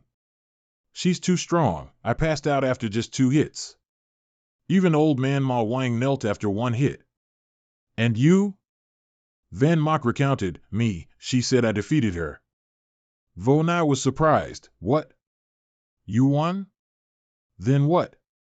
Van Mok's face darkened, then she said if I defeated her, I had to marry her. Vo Nai secretly sighed in relief, good thing I lost then. He began to look around, this place is truly too strange. I need to find a way to learn more. Then he spoke up, enticingly and loudly, hey little sister, look over here, I have something good. Van Mok handed something over, a 3-tiered Christmas gift box with 50 Tom Fury lipsticks. How about it, want it? The girl was indeed curious, what is this? Vo Nai couldn't help but look over in surprise, how do you have this? Van Mok then said, of course, all little sisters love lipstick. How about it, I can give you all of these. The prison guard girl excitedly tried it on, this is lipstick? It's much more convenient than what we usually use. So many colors. You should encourage it after this. Buy it, buy it. The male lead was secretly pleased, indeed, no matter what world it is, women can't resist lipstick. He then subtly probed, little sister, I can give you all these things. Can you tell me where this place is? Why do I only see women on this street? I haven't seen a single man. The girl quickly explained, this place is called Manhua Kingdom. There are only women, no men. Even when babies are born, they are all girls. But somehow, every 150 years, men fall from the sky. So we all wait there on time to catch the fallen men. He couldn't help but wonder, but you don't have men, so how do you have babies? Do you have artificial? The girl then said, oh, right, let me tell you another rule we have here. Van Mok was anxious. She then explained, here, the stronger a person is, the bigger their chest will be.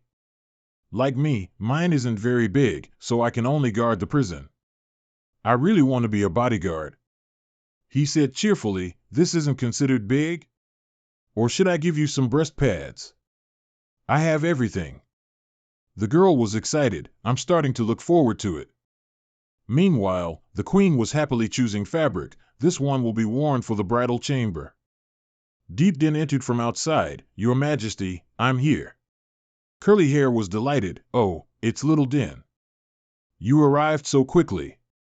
The little girl smiled brightly, Your Majesty, what do you need me for? The queen looked sorrowful, today, wasn't I going to catch a man? I originally set my sights on one, planning to marry him, but he refused. You're clever, how can we persuade him? Suddenly, a loud explosion immediately rang out from outside. The curly-haired queen was startled, what happened outside the wall? The curly-haired queen quickly went over, her heart annoyed that her joyous occasion was interrupted. She looked towards the direction of the explosion, that direction is the Fushi Divine Tree. Curly Hair immediately turned and said to the little girl, Little Din, something big has happened outside the wall. I have to go there. I'm leaving things inside the wall to you. No sooner had she finished speaking, she immediately leaped towards the direction of the explosion. Deep Din watched the queen's retreating figure, a complex feeling rising within her. On this side, rocks and debris were scattered everywhere, falling into a state of utter devastation. That girl was beaten so badly she couldn't stand up, she couldn't help but cough a few times. In front of her was Esmeralda. That girl struggled, she absolutely had to, protect the sacred tree. He raised his leg. You guys are much stronger than I expected, but I'm definitely destroying this tree. Go die. Immediately after, he fiercely swung his leg, intending to deliver a finishing blow. Immediately from behind Esmeralda, OT quickly launched a sneak attack. But he reacted incredibly fast. That hand fiercely struck backwards. The girl trembled, looking at her teammate. Esmeralda fiercely hit her with more rocks repeatedly. His moves were truly too ruthless. Then he scoffed, truly impressive, just as recorded in the mysterious texts, but even if you're stronger, in the end you're just an unawakened woman. Immediately after, he leaped and stood in front of OT. It turned out she had quickly dodged it earlier. A divine aurora strike was launched towards OT. She immediately dodged but was also startled. That was close. She leaped up and then landed, constantly exclaiming, so fast, but I won't lose either. No sooner had she finished speaking, OT immediately charged towards Esmeralda. OT's legs kicked him continuously. Her speed was also extremely fast. Esmeralda was secretly astonished. A mortal body can actually keep up with my speed, truly strong. But I'm not alone. As he thought this, Deep Ton quickly appeared. He smugly extended his hand towards OT, and a cannon blast was quickly unleashed. This blow was unbearable for OT. She immediately spat out fresh blood, and her clothes were torn. Deep Ton's unawakened god's judgment could be said to have taken half of OT's life. Esmeralda sneered, as expected of a Manhua tribe queen, truly strong beyond words, but wasn't she still killed by me? OT struggled to get up. She couldn't help but let out a bitter laugh. Queen? I'm just a squad leader. And the weakest squad leader at that. No sooner had she finished speaking, the curly-haired queen also quickly appeared behind him. On this side, Van Muck presented another treasure, Talon. The Lil Black Orchid essential oil is also very good. The girl happily asked, can I have this too? These two looked bewildered. I've started not understanding what he's saying. I haven't understood anything about Lil Black for a long time now. Van Muck happily replied, of course, as long as you tell me more about what's happening here with you all. Just then, a figure happened to enter this prison area. That girl couldn't help but be surprised. The voice rang out again, all right, you can go out now. It turned out the person who arrived was that little girl. The girl respectfully replied, Lord Deep Den. Deep Den then said, leave this place to me, I have something to discuss with this person. Van Muck was secretly vigilant, a little brat. The little girl then knelt down and introduced herself, I am the Grand Minister of this country, my name is Deep Den. Hearing this, he secretly speculated, an earthling's name. Van Muck also quickly sat down, Grand Minister, so you've come to persuade me then. After a pause, Deep Den slowly asked, do you want to escape from here? I can help you. Van Muck looked at the little girl suspiciously. Deep Den couldn't help but be surprised. What are you looking at? Van Muck then said, your chest is so small, you must be very weak. How can you help me? Deep Den gasped and covered her chest with her hand. How rude. You scoundrel, where are you looking? I'm a civil official. Then the little girl handed over a key. I can release you all, but you must also agree to my conditions. Deep Den then declared loudly, I want you all to help me defeat the queen and overthrow her regime. Hearing this, Van Muck couldn't help but be stunned. He asked in surprise, what did you say? Deep Den recounted, the queen's temperament is tyrannical, her jealousy is extremely high, and she enslaves all women more beautiful than her. In this country, if you don't conform to her idea of beauty, it's like committing a capital crime. Girls who fell from the sky like you are also like that. They are also enslaved and being tormented somewhere, which is why only men are imprisoned here. Hearing this, he secretly couldn't help but worry as he thought of Ling Shui. Van Muck pondered, no, she's too strong, I simply can't defeat her. Deep Den hesitated, What if I have a way for you to become stronger? Scene shifts to the curly-haired queen. Her face darkened as she threw a punch. Move aside. Deep Tan immediately took a blow and spat out blood. Esmeralda saw her and couldn't help but be surprised. Looking closely, she's really tall. Can a human grow that big? Her destructive power is also astonishing. No sooner had he finished speaking than he appeared behind the queen. Immediately after, he joyfully launched a strike towards the queen at incredible speed. Meanwhile, she certainly wasn't one to give up. Her sword immediately swept towards him. The curly-haired one calmly blocked the attack, surprising Esmeralda. What? You block my sword, Light? He smiled, but his heart also stirred with caution. Such a large body, yet her movements can still be so agile. Immediately after, the queen impatiently struck down with a violent blow. He was truly pushed into a disadvantage and couldn't help but spit out blood. He resentfully said, damn it. Esmeralda couldn't believe her strength. Is the gap between us really that wide? He looked at the large tree. The goal is clear, it's right before my eyes. Meanwhile, Van Muck wondered, you said you could make me stronger. What did you mean by that? Deep Din recounted, 150 years ago, among your world-crossing people, someone left behind 3 energy stones here. They can, in a short time, raise the user's strength to that of a battle saint. With these, even overthrowing the queen is not entirely impossible. He calmly asked again, then why don't you take the energy stones yourself and overthrow the queen? Deep Din replied, because I can't. The energy stones can only be used by cultivators of profound power like yourselves. If you're not a world crosser, you cannot overthrow the queen. Our male lead then stood up and said, to be honest, the life and death of your country has nothing to do with me. But my friend also seems to be in a dire situation, so then it's a completely different matter. He mischievously smiled and continued, then I'll cooperate with you to overthrow that doggone queen's regime. Van Muck was furious. I've really had enough. We just escaped, and now we've been discovered again. You damned python, it's all your fault. The giant python behind him, suddenly blamed, glared up. Why are you putting it on me? You're still talking. Van Muck immediately retorted, if you hadn't been hungry and stolen someone else's food, how would we have been discovered? What time is it, and you're still arguing? As soon as he stepped onto the ground, he slipped. Oh no, I missed a step. Both of them saw Van Muck fall down below and were surprised. What's down there? He fell straight into the swimming pool below.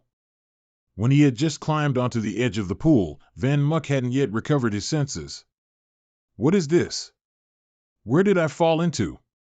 Before him were beautiful women wrapped in towels. He immediately understood what this place was. It's heaven. The battle on Deep Tan's side gradually reached a stalemate.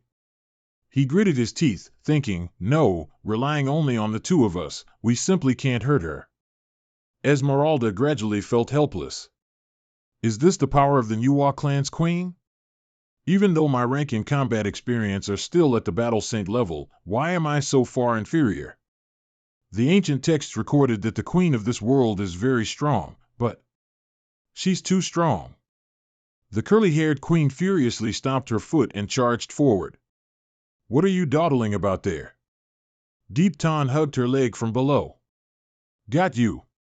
She immediately used her crimson skill, knowing full well, you stinking man, you want to use that magic from before again. The curly-haired queen swung her hand and threw stones at him, making him fall backward, saying, it's useless. It was Esmeralda's turn. He activated Light Barrier. A burst of light flashed directly in front of the curly-haired queen, dazzling like fireworks. The blinding light obstructed her vision.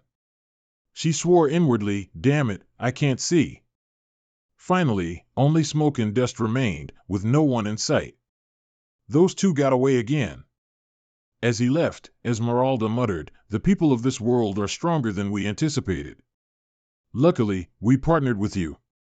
Relying on us alone, completing that plan would be impossible. Deep Tom looked ahead worriedly and asked, "How much further is the meeting point?" Looking at the map, it seems to be ahead. Seeing two figures appear, Deep Din vigilantly asked, "Are you two descendants of the Deep family? I must say, you're quite slow." Deep Tom assessed the young girl. "The leader is a little kid?" The girl reminded him, "Show some respect. By seniority, I'm older than you." Esmeralda guessed the girl's identity. "You are the Deep family's insider left in this world." Deep Din admitted, "That's right, it's me." "Oh, and speaking of which, there was a red-haired youth who came with you, wasn't there? He seems quite extraordinary. I think his name was Van Muck or something." Esmeralda was stunned by this news. "How can that be? He wasn't killed, and the energy of the rift isn't enough.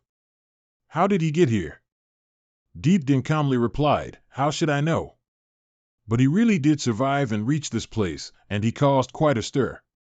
Favored by the Queen. Looking at your injuries, are you two not even as strong as Van Muck? If so, how can we destroy the Fukai divine tree and allow the Deep family to monopolize the Fukai fruit?" Deep Ton continued, "That's why we came to find you to act together. Isn't this the strategy decided 150 years ago?" The young girl refused. "Sorry, I'm a civil official, not good at fighting. But you don't need to rush too much. My plan has already started to be implemented."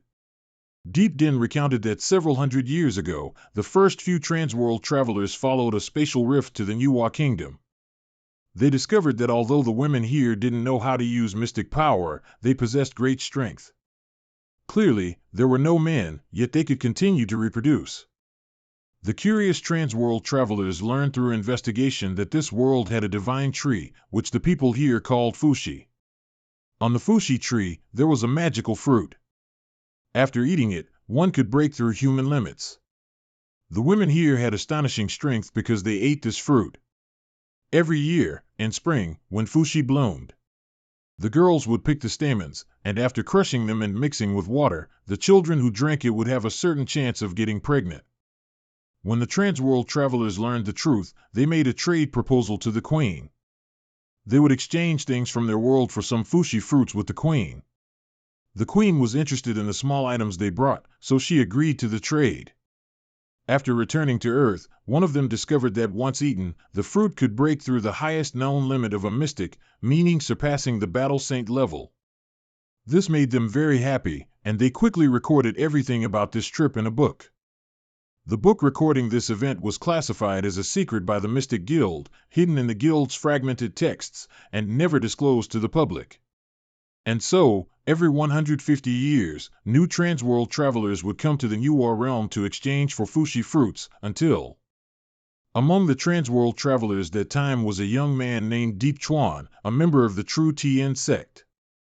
Deep Chuan smiled warmly and used his intelligence and talent to bring immense development to the Nuwa kingdom. During this time, Deep Chuan and a girl from the Nuwa kingdom fell in love. Deep Chuan asked the Queen to allow him to stay and live with the woman he loved. The Queen felt that Deep Chuan had contributed a lot to the nation, so she granted his request.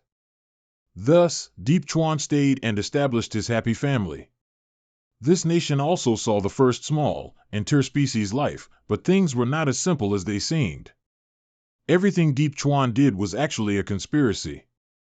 His efforts to gain the Queen's trust and leave descendants were all for being able to coordinate internally and externally with the descendants of the True Tien sect when they returned here, to destroy the Fushi divine tree. To seize all the Fushi fruits, bring them back to the True Tien sect for cultivation, allowing the True Tien sect to monopolize the Fushi fruits. And now, Deep Chuan's descendant is me, Deep Din.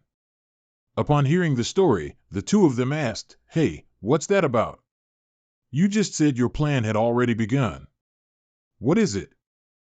Deep Din turned around and simply said, "I'll make the arrangements myself. You just wait for my signal.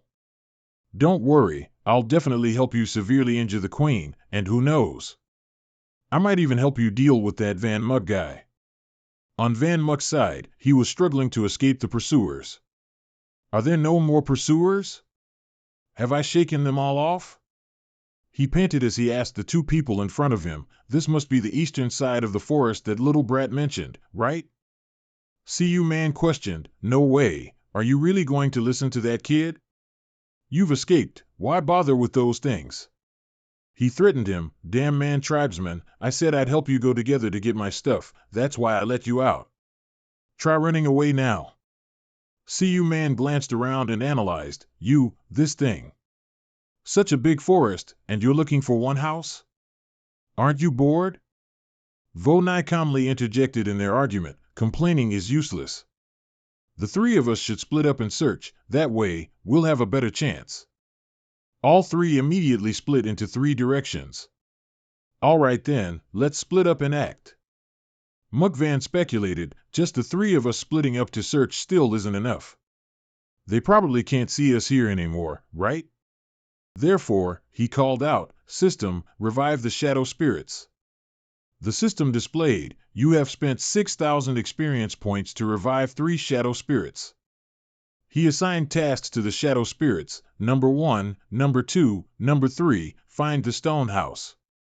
All three immediately moved, each shadow spirit flying into the air to search for the target he directed. Their eyes were like scanners, missing nothing.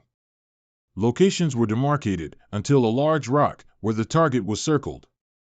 Mukvan exclaimed triumphantly, "Found it."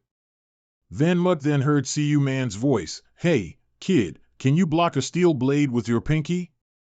That's the weakest part of a human." He charged towards the opponent guarding the stone house. This kid has indeed surpassed the limits of the human body. However, I won't lose to you either. CU Man's foot stomped heavily on the ground, and a large rock sprang high. He said, "Kid, I'm coming." At the same time, Vonai used 2 fingers to block the opponent's giant broadsword. His hand caught the rock, then he threw it with force towards the opponent. CU Man had been annoyed with that guy for a long time. Waving that tattered sword back and forth was really bothersome, so he said. Before that, the three of them followed Van Muk to the entrance of a stone cave. He wondered, this is the stone chamber that Kid mentioned containing the items? It looks very ordinary. Good for you for finding it. Touching the door, Van Muk felt that this strange large door seemed to require a specific method to open. CU Man behind him kindly reminded, "I advise you not to touch it casually. What if there's a trap?" A mechanism pushed out from below, startling him. "This is..." CU Man worriedly said, "See? You touched it and broke it." Looking at the protruding compartment, he guessed, "No, that's not right. It seems to want us to put something inside." There are also words on it. First, the Guardian certification. Second, money is power. Third, why are you strong? What kind of joke is this, a riddle? It's useless to just keep standing here, how about the three of us split up and search? While Mu Yun was pondering, little did he know the stone chamber's guardian behind him had attacked him. Knocked flying backward, Yun Mu didn't understand what was happening. What the hell? When he clearly saw his attacker, his eyes were filled with shock. Thanks to Wu Yai blocking the blade with his finger, Yun Mu barely escaped with his life. He asked worriedly, "Wu Yai, are you all right?" He replied, "I can still hold on." Ju Man exclaimed in awe, "This is the power of the strongest newcomer in the War God Temple, it's truly terrifying." He swung his powerful fist, immediately. A flurry of punches was unleashed continuously. Ju Man growled, "Get out." The Guardian was knocked down. Ju Man grabbed his helmet, "Hurry up, I want to see who's really inside that armor." When the helmet was yanked off, Ju Man was horrified to see the person's face. He stuttered in shock, "WH what?" Seizing the moment while Ju Man was distracted, the Guardian counterattacked with a punch. Ju Man was sent flying by the blow, crashing into the rock wall behind him. He rubbed his aching head and moaned, "My head hurts so much." Mu Yun quickly asked, "Hey, did you see who's inside?" Ju Man replied, "Don't be scared when I tell you." Inside, the dense smoke in front gradually revealed the opponent's figure. The head on that armor was empty, only burning with fire. Ju Man continued, "There was no one at all." Wu Yai charged forward without hesitation, but its shield blocked him. He couldn't break through this sturdy defense. Wu Yai immediately used his move, Sky Void Foot. At the same time, Mu Yun coordinated by jumping up behind the Guardian's head. He continuously stomped on its back, first chain, second chain, third chain, fourth chain. A pile of scrap metal, it's making my feet hurt. When exhausted, Mu Yun returned to Wu Yai's side and said, "This iron guy appeared too suddenly. Could he be the Guardian?" Wu Yai agreed, "Very likely. Maybe if we knock him down, the Guardian's certification will appear. And when we exchanged blows earlier, I also felt a spiritual power reaction from him," he exclaimed in surprise. "Spiritual power? So this guy is controlled by spiritual power?" Wu Yai looked annoyed at the opponent in front of them and replied, "Perhaps, if there's really no other explanation for how uncrewed armor can act like a person. How troublesome. Knocking down someone like this won't be simple." However, he heard Mu Yun say, "Is that so? I feel that if we just need to knock it down, then things become much simpler." The Guardian calmly gripped the sword in its hand. Its heavy footsteps began to stomp towards them, the sword in its hand swung up. One sword strike sent dust flying everywhere, obscuring their vision. Mu Yun deftly dodged backward, praising, "Quite fast movements." Its sword was plunged firmly into the ground. Just then, it drew its sword and lunged towards Mu Yun. He leaned back to dodge. That was close. He couldn't afford to be on the defensive, so he began to counterattack. "Iron Guy, take this move." Lightning magic shot from his palm directly towards the Guardian. "Wu Yai, I've restricted its movements. Break its shield." He immediately replied, "Understood." Wu Yai softly chanted the incantation, existing without form, instantly created, mixed winds, 100 days of spiritual work, once gained, forever possessed, naturally light-bodied, harmonious abundance, bones scattered, cold jade. That move caused the Guardian to lose an arm. Mu Yun praised him, "Well done. This time, it's definitely dead." Seeing the Guardian's body move, both were shocked. Heavens, it lost an arm and can still move. Wu Yai knew where the problem lay. After all, it has no life, it doesn't know what fear is. As long as it can move, it will keep attacking. Flames erupted fiercely in Mu Yun's hand. "Then I'll burn you until there's nothing left. Let's see what you move with then."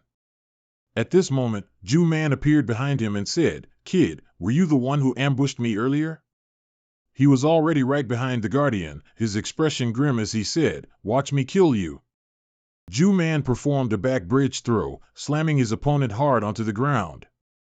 Seeing this, the two felt a shiver of pain for the opponent. "I suddenly feel that its inability to understand fear is actually quite lucky." Ju Man's back bridge throw, that move looks really painful. "Oh, another one." He stripped off his armor and put it on. "Humph, I'll strip everything from you. Let's see if you'll die. Your body has been commandeered by your old man." Once everything was done, he threw a token to him. "Li family brat, take this. Found it on this guy." Mu Yun immediately knew, is this perhaps the Guardian's certification? He approached the cave entrance. "Let's put it in and see." He then lowered it. The door slowly opened, and dazzling light spilled out from within. Mu Yun breathed a sigh of relief. "Looks like that was right. There's another riddle step," he said thoughtfully. "We've submitted the Guardian's certification. What do?" Ju Man, holding his head, annoyedly replied, "Hearing this gives me a headache. I don't want to solve riddles anymore in this life." Wu Yai discovered something and called out to him, "Hey!" He took out a profound crystal and asked, "Want to try this?" Mu Yun knew, this is a profound crystal, right? That's right. Profound crystals are both currency and cultivation material, combining the nature of money and power. You look naive, but you're actually quite smart. Wu Yai, embarrassed by the compliment, stammered, "No, it's nothing." When Mu Yun pressed the profound crystal in, the entire door lit up. "It's right again. Only one last one left. Brother Jean, quickly use your smart brain." Wu Yai said, stumped. I don't have any clues for the last one either. He tried to think hard. Quick, think. There must be some detail left. Recalling what Yi Ting once said, because I can't do it. If you're not a cross-world traveler, you can't overthrow the Queen's regime. At this point, Mu Yun had the answer, I know. Yi Ting said only cross-world travelers can obtain it, so the answer must be something that doesn't exist in this world. Something not from this world, yet capable of making us stronger. There can only be one thing. He punched the door and continued, its profound force. Mu Yun's face showed great confidence that his answer was correct. The mechanism on the door gradually activated, and he happily announced, the door's open. Ju Man couldn't believe his eyes. Heavens, he actually punched it open. Wu Yai urged him, hurry, let's go in and find what we need. Stepping inside, Mu Yun observed, it's too dark in here. Ju Man immediately ran towards the table in front of them. This must be it. Wu Yai looked down at the chest and discovered, there are words carved on this. Mu Yun read the content aloud for the group, my successor, I spent my entire life crafting this item. It will surely help you achieve great deeds. With this on your person, it will increase your chi, allowing you to reach the divine realm, but it can also destroy it. The rest is unclear. He wondered, my successor, who exactly is that? Wu Yai impatiently reminded him, what are you looking at, so engrossed? Hey, we've got the item, let's go. Mu Yun bid them farewell, you fulfilled your promise. What happens next is very dangerous, I'll go by myself. Ju Man unhappily asked, what, you're not letting this old man join the fun now? In our Hong Man tribe, fighting together means we're sworn brothers. I'm telling you, our Hong Man tribe. The most important thing is loyalty. If we run when there's danger, what kind of brothers are we? Wu Yai also wanted to follow him, I can go anywhere, there's no way to leave the Nuwa realm right now anyway, so it's all the same. Hearing them say that, he snorted, a bunch of people who don't know death. All right, if that's the case, let's set off together back to Nuwa Kingdom. But I'm warning you, if you die, it's not my responsibility. In the peaceful Nuwa Kingdom, the villagers' voices buzzed, hey, have you heard? Someone attacked the Fushi Divine Tree today. Why? Who did it? Who else could it be, those cross-world travelers? I told you they're untrustworthy, they should all be executed immediately. Exactly, they seem to be getting stronger and stronger. Even Captain Aodi isn't their match. Luckily, the Queen arrived in time, otherwise the Divine Tree truly wouldn't have been saved. They dared to attack the Divine Tree we rely on to survive. Her Majesty the Queen will surely severely punish these cross-world travelers. The group hid on the rooftop and heard this. Ju Man was surprised, the Divine Tree? We ran away, it's not like we chopped down the Divine Tree. Mu Yun replied, no, it's probably Yi Qing. Wu Yai observed his expression and asked curiously, then why do you look so troubled? I just feel that there are many things here that I can't figure out. The battle on the curly-haired Queen's side gradually turned overwhelming as even OT was defeated. Though severely wounded, OT still tried to call out, Your Royal Highness. The curly-haired Queen immediately interrupted, You're seriously injured, don't talk yet, the medical team has arrived. Is everyone all right? Fushi is also fine, rest assured and recover from your injuries. Looking at her fallen subjects, she swore angrily, damn it, that guy actually did something like that to my adorable people. Even if I have to dig 3 feet deep, I'll find them, I want you to pay a blood debt with blood. On Mu Yun's side, Wu Yai cautiously spoke up, hey, I'm saying.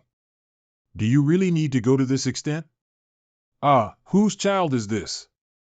Mu Yun replied, of course, you see no one is paying attention to us anymore, relax, we are now. Super beautiful, he and Wu Yai had disguised themselves as women, with Ju Man behind them, completely covered by a black cloak. He unhappily spoke, you two are fine, but what in the world is this body of mine? He replied, who told you to look like that? It's already not bad that you can dress as a woman. Yunmu approached the sister and asked, sister, Please, do you know where the Crossworld girls were taken? The queen told us to ask them some questions. He received the answer. They seem to be in the reception room. Just go straight down this path and you'll reach it. Yuanmu suspiciously asked again, reception room? The three of them snaked their way to the designated building. Looking at the strange architecture of the building, Yuanmu became even more suspicious. Hey, I'm telling you. The building in front looks just like a palace. This place doesn't look like where prisoners are kept at all. He felt very unfair. Oh my, even as prisoners, the difference is too great. Isn't this a noble palace? A shout rang out, and Yuanmu immediately recognized, this is Big Sister Shue's voice. He rushed in, shouting, Big Sister Shue. A scream echoed from inside. I can't take it anymore, it hurts so much. The three of them froze when they saw the scene inside. Ling Shui was enjoying a national-level massage. She pleaded with the masseuse, no, a little lighter, I can't bear the pressure. De Xiong saw them and was surprised. Why are you with that little brat, the war god? What's that thing covered in cloth behind you? Also, Yuanmu angrily threw his wig to the ground and yelled, why are you dressed like that, oh my god? You dare to ask me? I'm out there risking my life. Why is this man here enjoying himself? Why? De Xiong explained, I'm not quite sure either. Anyway, as soon as I arrived, they brought me here. Tian Shui and Hai Yu are also behind the swimming pool. It's probably because they mistook us for girls again. This world seems very friendly towards cross-world girls. Looking around, he was amazed. I never thought such a backward place would have such a high-end resort sanctuary. Shirlu interjected, that's obvious, this place is 100 times better than the Queen's bedroom. Although our place is much more backward than your world, we are still very respectful towards outside guests. The little girl rushed into De Xiong's arms and asked, is that right, young master? He was surprised to hear that word, young master. He introduced, her name is Shirlu, she's a maid here. She already knows I'm a boy, but you don't need to worry, she agreed to keep it a secret for me. The condition is that I tell her many stories about our world, and besides, she seems to quite enjoy being with me. Yuanmu began to tempt the child, hey, Shirlu, I'll give you many things that this world doesn't have. In exchange, can you tell me information related to this world? The little girl happily agreed immediately, of course. After gathering enough information, Yuanmu reconfirmed, so that means the Fuxi divine tree is the origin of everything here for you all. Shirlu replied, yes. He still had one unresolved issue. It seems what they want us to bring back is the Fuxi fruit. So, putting all the information I know together, there's still one contradiction I can't figure out. A person's image appeared in Yuanmu's mind, it's Yi Ting. As soon as Ling Shui heard the name Yi Ting, she recognized it, that little brat who isn't very old. Her attitude also became more serious. When we first arrived, we met her. She not only probed the identity of every cross-world traveler. She even asked very detailed questions about the situation of various forces on Earth. At that time, we were very curious, does someone from the New world really need to understand so much about Earth's situation? Hearing that, Yuanmu fell into contemplation. While he was thinking, a voice from behind spoke up, hey, why are you guys dressed like that? Tian Shui and Hai Yu saw him and the others dressed in women's clothes and felt their worldview distorted, lamenting that it looked truly disgusting, like a bunch of perverts. Meeting them there, Yuanmu invited, Yi Tian Shui, Hai Yu, we've decided to figure out a way to get some orbs, then leave this place immediately. What do you say, want to come with us? Tian Shui immediately stretched her limbs, showing her agreement. All right, this place isn't bad, but I'm a bit fed up with it already. Count me in too. The little girl Shirlu, who had overheard the conversation from the side, scurried over to ask De Xiong, young master, are you leaving this place? He gently stroked Shirlio's head and explained that it was unavoidable. Sooner or later, I have to return to my own world. Hearing De Xiong say that, the little girl knew it was time to say goodbye to them. Then, they all set off together to return. No need to rush, we're almost at the city gate. Suddenly, Tian Shui seemed tense as she saw something. She alerted, "Hey, Yunmu, look ahead." It turned out the curly-haired queen, the one they least wanted to encounter, had returned. "Damn it, that bear is back, and right now of all times." Yunmu quietly reminded everyone, "Don't make eye contact with her. We just need to walk past with our heads down. Dressed like this, she won't notice us." The others successfully passed the curly-haired queen, leaving only Yunmu. The tension was extreme at that moment. Just as he passed her, he was about to breathe a sigh of relief. Unfortunately, after just a few more steps, he heard her voice calling him back. The curly-haired queen directed a murderous gaze at Yunmu and asked, "Where are you going dressed like that?" Seeing him standing rooted to the spot, she sensed something was amiss and called out to Dalin. He decided not to hide anymore, turned around, and confronted her directly. "We've been discovered. Everyone, run towards the divine tree, I'll distract her." Seeing him decide to stay alone and fight the huge woman, the others quickly followed his command. Yunmu used the Rising Sun Great Flame art and Prometheus's flame to fight her. Seeing this, the curly-haired queen realized, "Your moves are similar to the one who attacked the divine tree earlier.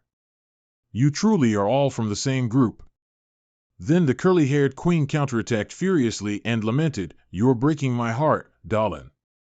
He immediately switched to activating the snow-drinking cold blade and thunderous raging blade. The two techniques moved towards where she stood, and the ground beneath her instantly exploded, obscured by smoke and dust. But what he didn't expect was that the curly-haired queen still stood tall amidst the fine dust, her eyes filled with fury. Her skill surprised Yunmu, who thought to himself, she took a hit from the thunderous raging blade and wasn't injured at all. Is this the power of Fushi? Just then, the curly-haired queen delivered a devastating punch to him. This powerful punch sent Yunmu flying, crashing through an entire building. Yunmu's body kept flying through the air, merging with the hazy smoke and dust. Deshiong saw this and yelled out in extreme worry, "Xiao Mu." He was about to turn back to save him but saw a swift figure flash by from nowhere. It was Ju Man who had rushed in to help Yunmu. "Don't be afraid, brother. Big Brother is here to save you. The Hongman tribe values loyalty above all else," he declared. Then Ju Man unleashed a punch called the Hongman Iron Fist.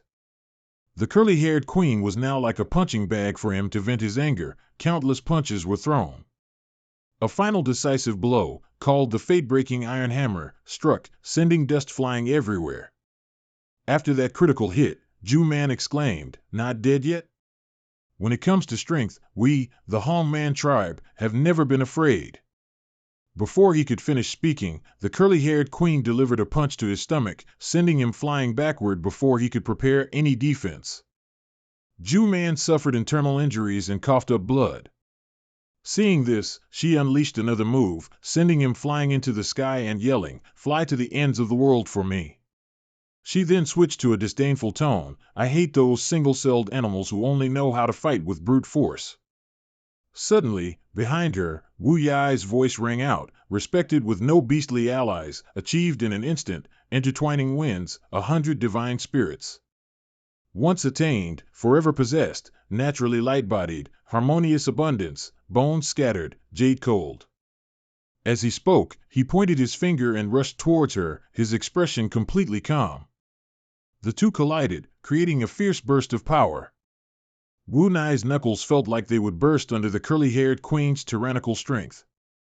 But he still gritted his teeth and endured. Before Wu Nai could lay eggs, the curly-haired queen already pulled him away to meet the Cu Man Not, mocking him for overestimating himself. She looked at the battlefield, then walked over to the unconscious Van Mok and said, "The first iron rule of the Nuwa tribe. Destroying our sacred tree, harming our people, must be killed. If you want to blame someone, blame the two people who came with you." Suddenly, a dazzling light flashed across her face, accompanied by a loud voice, "Mystic Force Cannon." She turned her head, casting a cold and scornful glance, "You damned variant. Doesn't he know what he's doing?" A man appeared from somewhere, adjusted his tie, and replied to her, "It's strange, really. This guy is clearly a shadow, yet he keeps turning into light, constantly attracting those who want to pursue the light. Even people like this unconsciously start to believe in him. Blind faith. As long as this person is here, we will definitely win. Therefore, La Lang Tuet and Dai Hung arrived to join the fight. He continued, "How could we let you bully him like that? Even though you're not bad to us, we still have to apologize. We must defeat you here." As he spoke, Wu Nai nearby was struggling to crawl, coughing violently. Dai Hung, irritated, kicked Wu Nai straight into a pile of chicken coops. "If you're injured, get out of the way." After letting him tumble several times, Dai Hung then said, "Kid from the War God's Palace. I don't know how close you all became while I was away, but when little Mok Mok was in danger, you rushed over faster than I did. Where does that leave my friend's reputation?" Lang Tuet saw him acting like a childish brute and thought it was wrong. Hey, is that why you kicked him?" The curly-haired queen, tired of Dai Hung's endless rambling, threw a knife, issuing a command to stop. "Talking nonstop, it's so annoying." But he simply stomped his foot, then calmly lifted his gun and silenced her first. Just as she tilted her head back to dodge the gun, Lang Tuet was already waiting. A loud explosion erupted in midair. Dai Hung immediately assessed, the battle is too fierce. This queen is truly vicious. While casually watching the exciting show, Dai Hung witnessed an unbelievable sight. Lang Tuet was actually defeated. She fell from above, creating a large crater in the ground, her mouth smeared with blood. Dai Hung cried out in shock, "Sister Tuet." The curly-haired queen flew down from above, warning him, "Hey, you don't have time to worry about others." She lunged closer and closer. Dai Hung had no time to prepare any counterattack. As her cry of "Die" echoed, the ground where Dai Hung stood shattered, and fine dust rose again. The curly-haired queen was puzzled by her lost prey. It was Van Mok. He had blocked a devastating blow, saving Dai Hung. While he was still stunned, Van Mok, holding a vial of medicine, said, "Extend the body, increase the gentle energy, directly reach the divine realm." Then he used his teeth to open the vial. At that moment, Tien Tuet and Hai Noyet's hurried steps continued. "Ahead is the sacred tree." "Wait a minute, Deep Tien Tuet, it seems no enemies are chasing us, and also..." Hai Noyet looked back and wondered, did we run too fast? Where are the others? Tien Tuet didn't know, so she remained silent. As for Van Mok, after biting the vial, he unleashed a wondrous aura. "Extend the body, increase the gentle energy, directly reach the divine realm." A golden light was enveloping him. The curly-haired queen saw it and exclaimed, "What?" Van Mok stomped his foot on the ground defiantly. A huge amount of energy radiated around him, making Van Mok seem to regain his full fighting spirit, feeling power continuously erupting from all over his body. He ordered Dai Hung to take Sister Tuet and the others to the sacred tree. Dai Hung expressed concern about leaving him alone, but Van Mok just smiled reassuringly, "Don't worry, this time, she's definitely dead." Seeing that look again, Dai Hung immediately agreed. As he turned away, he didn't forget to remind him, "All right, then you'd better hurry up." Van Mok looked at the curly-haired queen and provoked, "Want to go to the sacred tree?" "Sorry, this road is closed." She looked at the small creature in front of her and warned, "Don't blame me. Hitting you hurts my heart, but I'm doing this for this nation." With that, she activated her violent heavy blade, charged step, and punched the ground. Van Mok was also using his hands to create a dog-shaped seal called Thunder Law Illusion. He instantly teleported behind her and shouted, "Thunder General." A lightning dog shot out from Van Mok's hand and bit her arm, making her doubt, "How did your magic suddenly become so powerful?"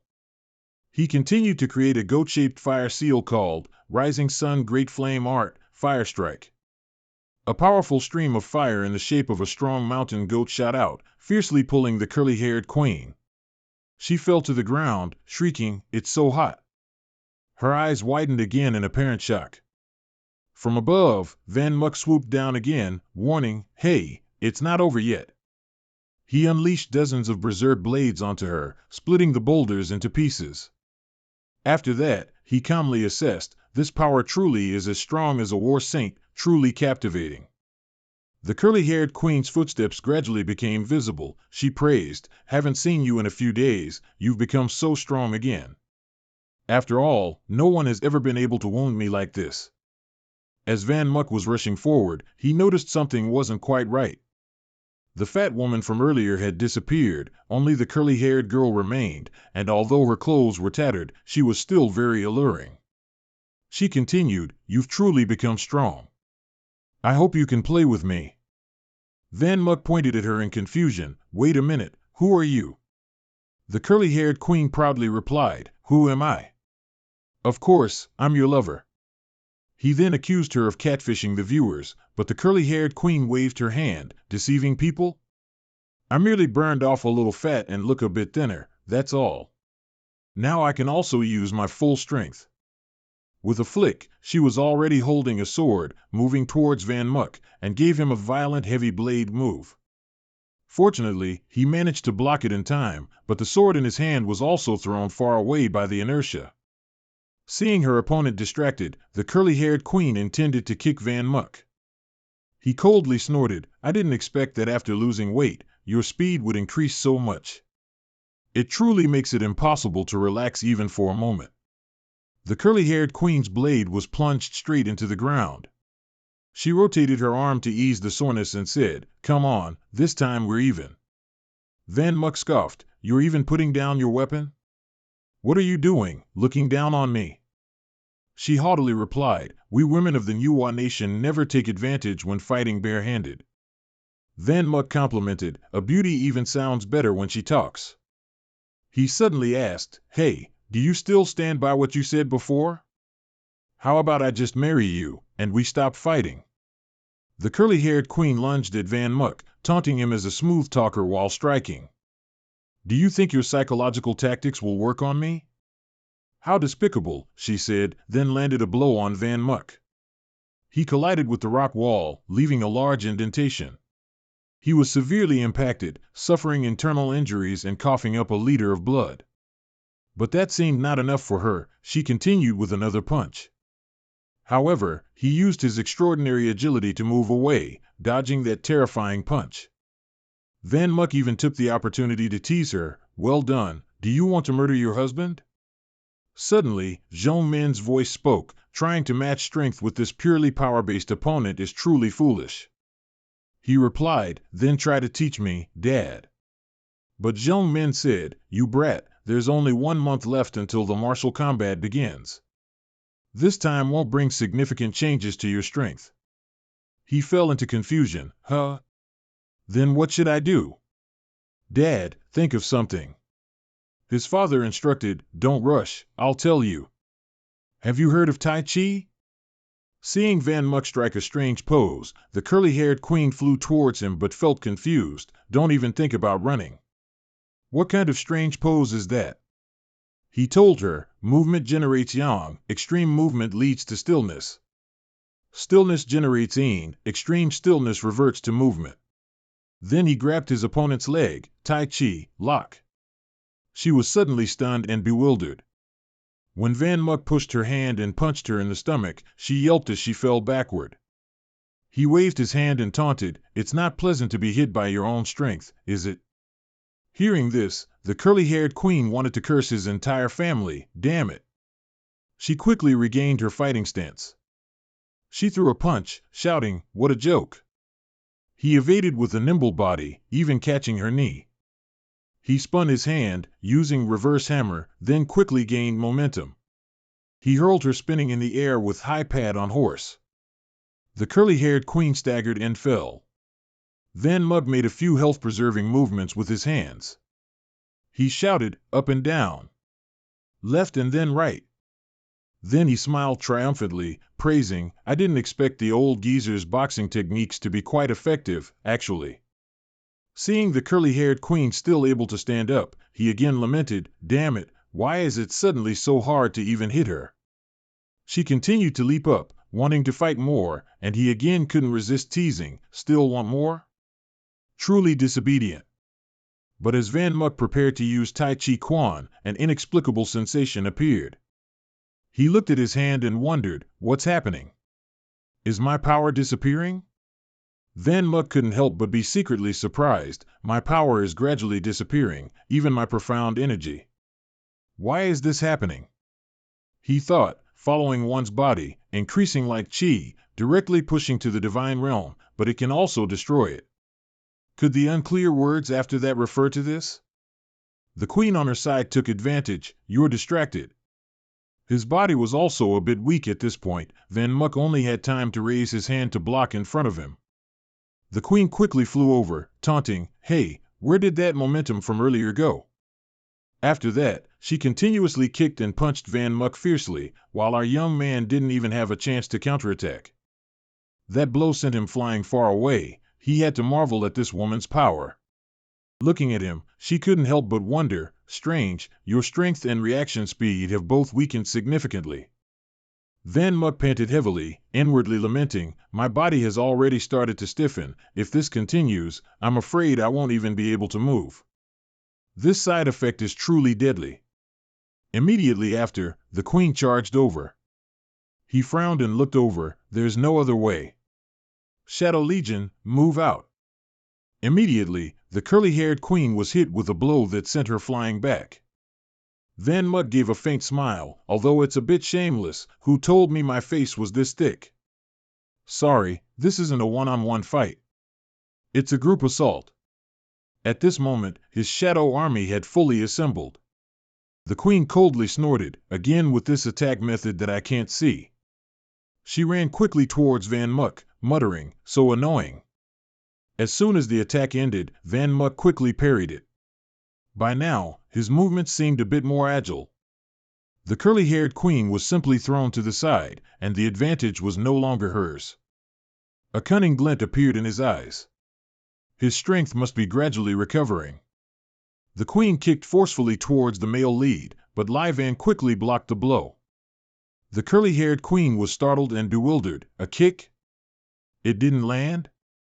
At the same time, Lai Fong appeared and sent her flying far away. Only then did she calculate, this Tai Chi combined with his little tricks is truly difficult to deal with. Continuing like this isn't the way. Both now shared the same thought. The longer the fight dragged on, the more disadvantageous it would be for them. They had to end it quickly. The curly-haired one then leaped into the air. Next is the final move. She darted nimbly through the shadows, even though she couldn't see them, dodging them all and heading straight for Hong Long. But it seemed he was also very excited, a single move to decide victory or defeat. Just as I like it. On this side, our male lead also began to channel his inner energy. Lightly move the spiritual essence, suppress it. Mo jiao don kuk na kai nin, ta gi hu hu, that's so, why thuang du ha hao tien hon. Just then, the curly-haired one let out a loud shout and charged forward. Both struck at each other simultaneously. Van Muk was hit in the head, unable to hold back, he spat out blood. And on this side, the queen also took a punch to the stomach. She, too, endured the pain and spat blood. And just like that, before the profound internal energy of the two, a loud explosion rang out. Van Muk fell head over heels to the ground. It seemed he was severely injured after this battle. Meanwhile, the queen wasn't doing much better. It had been a very long time since she had met such a strong opponent. Seeing this desolate scene, a familiar voice rang out, what a good show. Queen, Lai Van Muk, 1 kick, 2 wild geese. Both sides injured. I enjoyed watching it so much.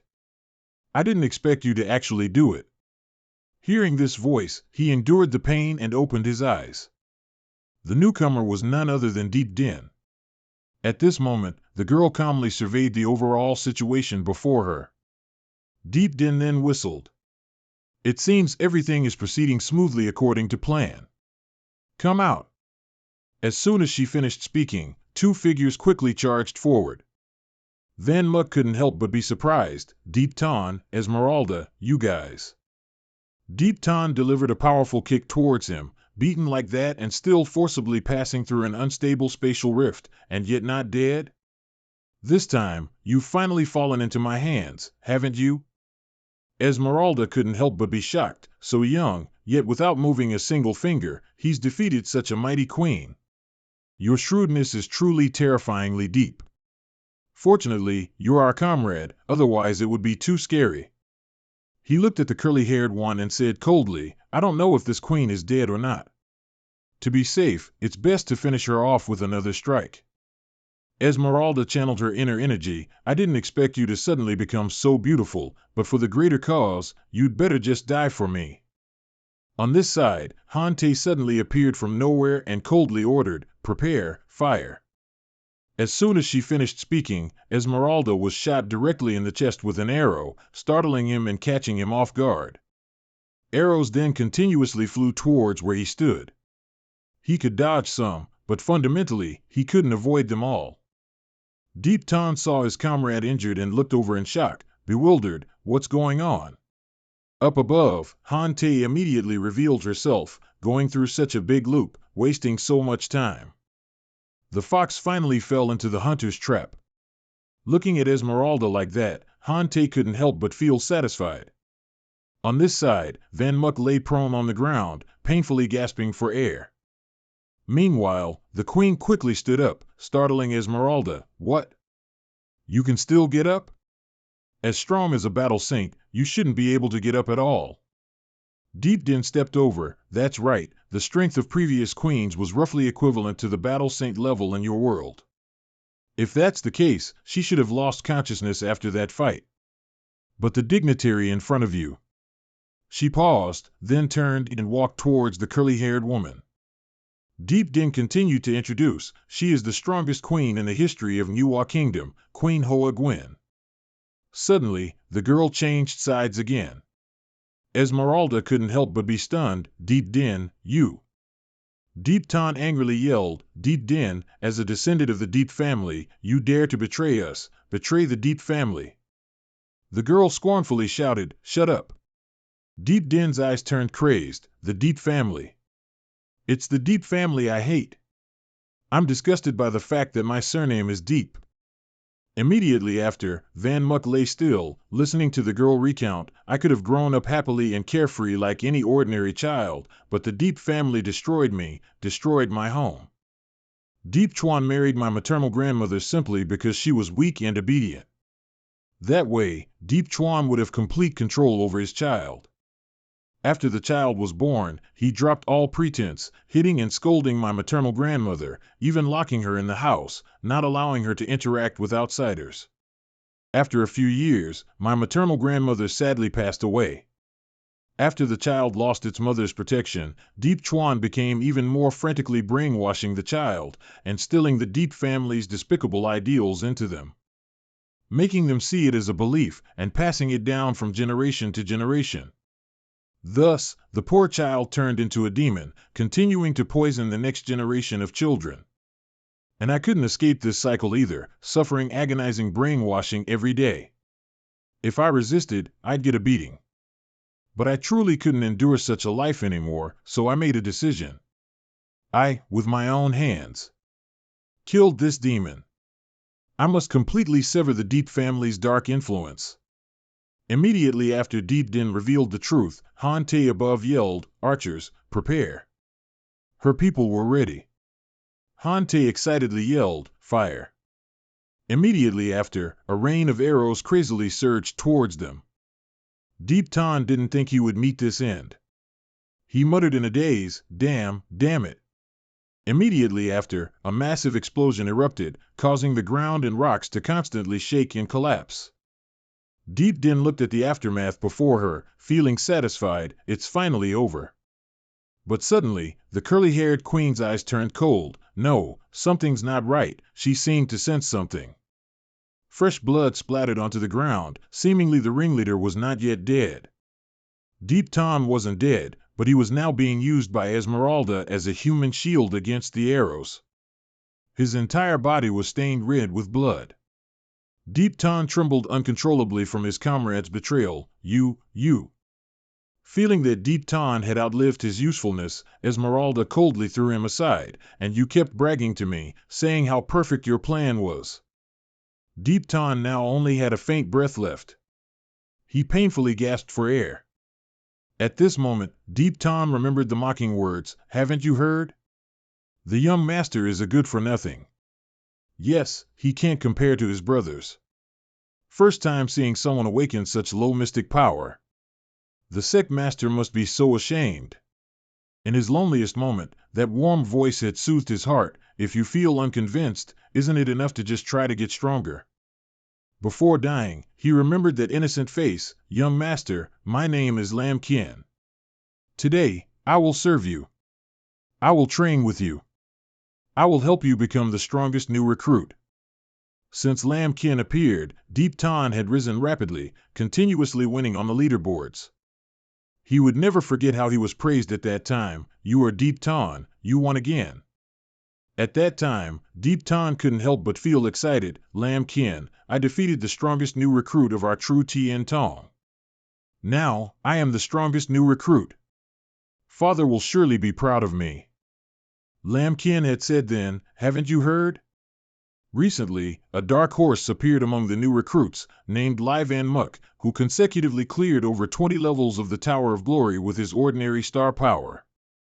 Deep Ton was surprised upon hearing it. Lai Van Muk, who would have known that this name would later steal the person he loved most? He would never forget the day Lam Kien's body was returned, lying before him, covered in a white cloth. Deep Ton's world seemed to collapse that day. He screamed in agony and despair. At that moment, tears streamed down, and Deep Ton secretly made a vow. "Lai Van Muk, I must kill you. I want you to be buried with Lam Kien." After that, driven by hatred, he sought out Esmeralda, who smiled and asked, "You want my help? On what grounds?" At that time, he had said, "Do you know the Manhua realm? Our true Tien Tong has a complete plan." Those events now replayed like a slow-motion film in Deep Thant's mind. Blood ceaselessly gushed out. He seemed to be at his end. As his eyes became blurry, the last name that appeared in Deep Ton's mind was still Lam Kien. Deep Ton became hazy. At this moment, he saw Lam Kien, dressed in white robes, extending a hand to him from above. "Are you here to take me?" He used all his strength to raise his bloodied hands. "I almost." The villain's tears finally fell. Deep Ton cried soundlessly, "Just a little more, I could have avenged you." After Deep Ton's death, Van Muk also struggled to stand up. The curly-haired queen was surprised. "Dat Lin." Deep Din was also startled. "Lai Van Muk, you can still stand up." Van Muk gasped, "I never expected such an outcome. If it weren't for this world, perhaps we would have been friends." Deep Ton's tears still streamed down his cheeks. Then, he turned to the curly-haired woman. "Hey, wife, even I got dragged into this by you, so why don't you do me a favor?" The last of the three, as he spoke, he took a bottle of something from his person. "Let me handle this personally, don't you guys interfere." Immediately after, he drank it. He bit open the cap of the tube. "This is 2 Kai than medicine, which increases new chi." Deep Din panicked and yelled, "No! If you use crystal energy one more time, your body won't be able to handle it." But Van Muk didn't want to listen anymore. At this moment, he was directly forcing his way into the divine realm. Immediately, a loud explosion rang out, startling everyone. Esmeralda also panicked. "Sacred mystic, so strong, the mystical pressure is too strong." No sooner had he finished speaking than Van Muk immediately flew behind him. He fiercely raised his leg and kicked straight down at Esmeralda's head. After dodging, he channeled his internal energy and launched an attack, Sacred Light Orb. As this attack was unleashed, Van Muk remained calm as if nothing had happened. He looked at these things with disdain. "This kind of thing doesn't even hurt or itch." Esmeralda continued with another, fiercer attack. "It's not over yet." At the same time, Van Muk gently raised his hand. He channeled his internal energy, and immediately a golden light appeared before him. Next, his cold face looked at his opponent. It seemed that the will to kill was clearly visible in his eyes at this moment. Van Muk continuously absorbed all the power that Esmeralda attacked with, simultaneously gathering it into a single mass. After gathering enough power, our protagonist fiercely struck his opponent. Esmeralda fell to the ground. It seemed that at this moment he was no longer a match for Van Muck. Van Muck looked at his disheveled appearance with contempt. You were beaten into such a state by my move again. You're too pathetic. What's wrong? You're a war saint. Quickly bring out your war saint might. Oh, I'm sorry, I forgot. His eyes glinted coldly. Your rank has already been suppressed. You're not a war saint anymore, because of that disgusting plan of yours. Esmeralda gasped for breath. He wanted to retort, but what Van Muck said was indeed true. Van Muck raised his foot. I think it's time for us to settle the score. Painful memories flashed through his mind. You died before sacrificing yourself to inhumane abuse. The dead person's eyes were gouged out, and almost all their ribs were broken. Thinking of this, he attacked even more fiercely. Esmeralda cried out in pain. He felt as if all his internal organs were crushed. A loud, desperate scream rang out. Immediately after, Van Muck took a saw from the system, remembering the forensic doctor's words earlier. The tendons in his hands and feet were also cut. And so, at this moment, Esmeralda had to pay back all the pain that Dr. Van had endured. Esmeralda was terrified. He unconsciously backed away. What do you want to do, you madman?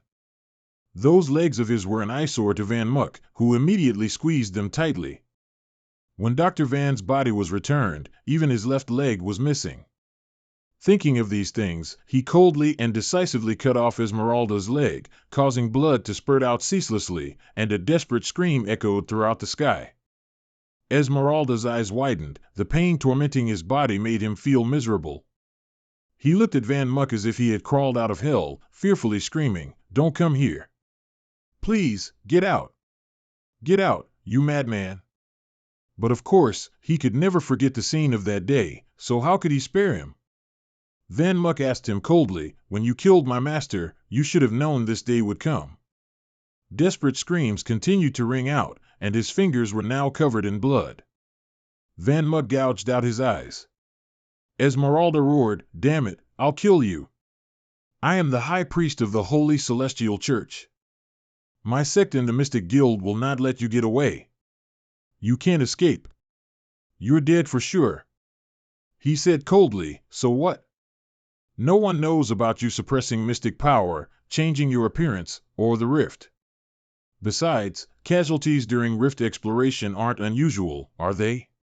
He gasped in pain, and Van Muck provoked him again. "No one knows that I killed you. Go to hell." No sooner had he finished speaking than Van Muck contemptuously kicked him far away, as if disgusted by this beast. At the same time, a familiar voice rang out, "This guy, he separated us again to take care of a big fish by himself." Van Muck looked at everyone in surprise. "Why are you back? Didn't I tell you to run away quickly?" Dai Hung landed and recounted, "Halfway, we met Deep Tien Tuet and the Amazonian Royal Guards. We originally thought we'd have to fight. Their captain explained the plan to us, so we came back. You're really something. You knew the plan but didn't tell me. You made us risk our lives with them." Van Muck was stunned. "What plan?" Dai Hung smirked slyly. "Were we exploited? The damned Amazonian nation truly makes people uncomfortable." Van Muck yelled, "Amazonian nation? Are you kidding me? Exploiting us like this, don't you know people can easily die?" On this side, Esmeralda, with a bit of life left, secretly seethed with resentment. "Are you kidding? I'm going to die by the hands of a brat? Even if I die, I'll drag you down to hell with me." He silently listened to the boy's voice, then pinpointed the location. "You stinking brat, you're done for." This vixen was indeed very cunning. He even hid a hidden weapon in his mouth. At this moment, he used all his strength to spit a needle towards Van Muck. Meanwhile, Lang Tuet quickly spotted it.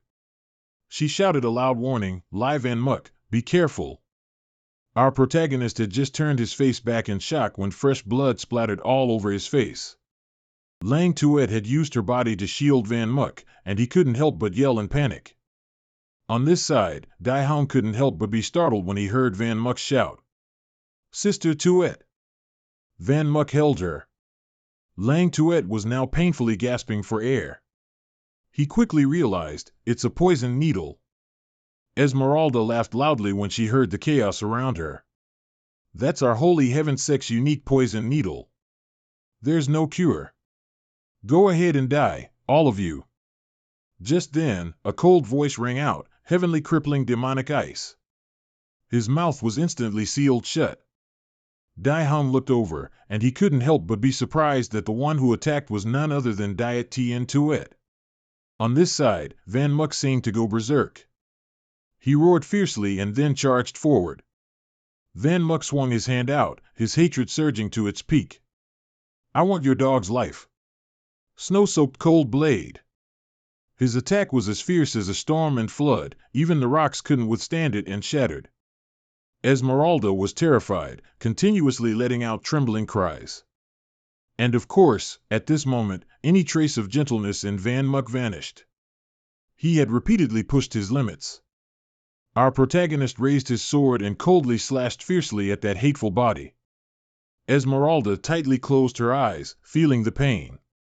So, this is what it feels like to have your body split in two? On this side, Dai Hung couldn't help but get anxious. No, the poison can't be suppressed. Van Muk didn't even bother with that damn guy. He anxiously rushed over, let me. Dai Hung was flustered. No, this poison is too strong. The toxicity keeps growing, endlessly. Van Muk also panicked. Damn it, never mind all that. Immediately after, he yelled, System, diagnose a solution. Under everyone's gaze, using the system, this secret could no longer be hidden. Right after he placed his hand on her, the system displayed a notification. The toxin has spread throughout Lang Tuet's entire body. Even if you don't use healing power, it will only forcibly maintain life. Once you stop, she will. But Van Muk quickly cut in, stop the nonsense, continue. Hai Noyet couldn't help but wonder, looking at him mumbling, who is this guy talking to, anyway? Dai Hung thought to himself, it's appeared again. I've always seen an energy beyond Xian power on Little Mumu. Immediately after, Dai Hung channeled his internal energy to activate his miraculous eye. Behind Van Muk, he saw three figures. He couldn't help but wonder, what is that always follows him? At the same time, Van Muk suddenly felt discomfort within him. His vision gradually darkened, and Van Muk panicked. This isn't good, the side effects are appearing again. And at this moment, seeing him like that, Dai Hung worried, hey, Little Mumu. Dai Hung's voice echoed in his ears, Little Mumu. Deep inside him, he heard, Sister Tuet. The quiet night fell, and tonight's moonlight illuminated the entire sky. Van Muk was slowly waking up. It seemed he had fainted from using too much internal energy. As soon as he woke up, that sour voice rang in his ear, you're finally awake. You've been unconscious for 3 days. Van Muk helplessly said, hey, don't eat anymore. I just barely got slim again, and now I'm back to being plump. Hoa Guin calmly replied, if I don't eat, how can I maintain this beautiful figure I have? Just then, a loud noise rang out, there's a sound. Are enemies coming again? Hoa Guin immediately stopped him, don't be nervous. Come and see outside. She added, see what you've brought to this nation. Hearing this, Van Muk was suddenly startled. It was victory and hope. Everyone outside couldn't help but cheer and celebrate. Although everyone was covered in injuries, one could easily see happy smiles on their faces. Even the wax statue of Vo Na was pulled out by Han Te to dance. Tien Tuet, who was always cold and gloomy, couldn't help but cover her mouth and smile. Van Muk looked at his friends being so happy, and he secretly breathed a sigh of relief. Suddenly, Van Muk remembered, right, where's Sister Tuet? How is she? Hoa Guin looked at him. It seemed she didn't really want Van Muk to know this. The atmosphere suddenly grew heavy. She turned her back and led the way, follow me. On this side, Lang Tuet finally woke up, but her body was tightly attached to a tree trunk.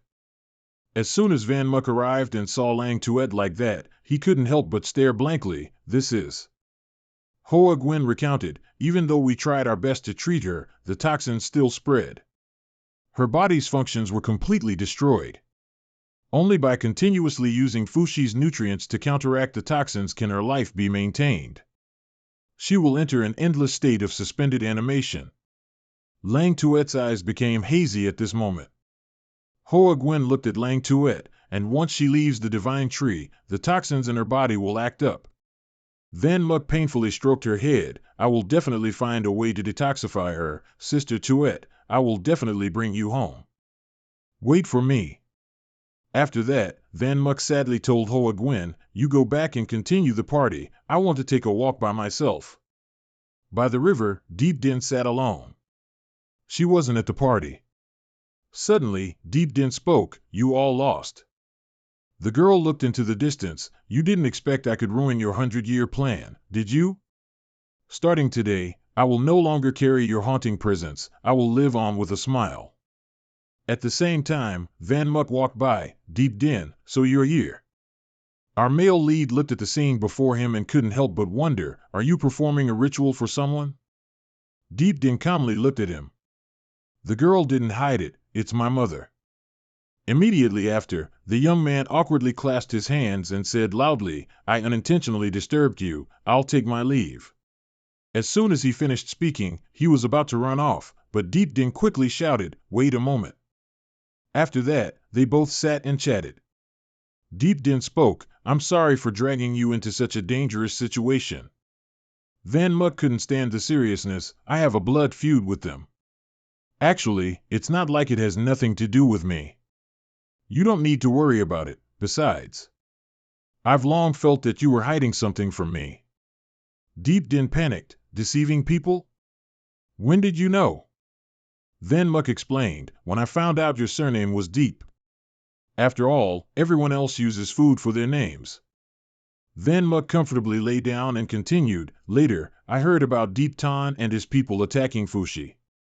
At that time, Captain Chili had already been defeated.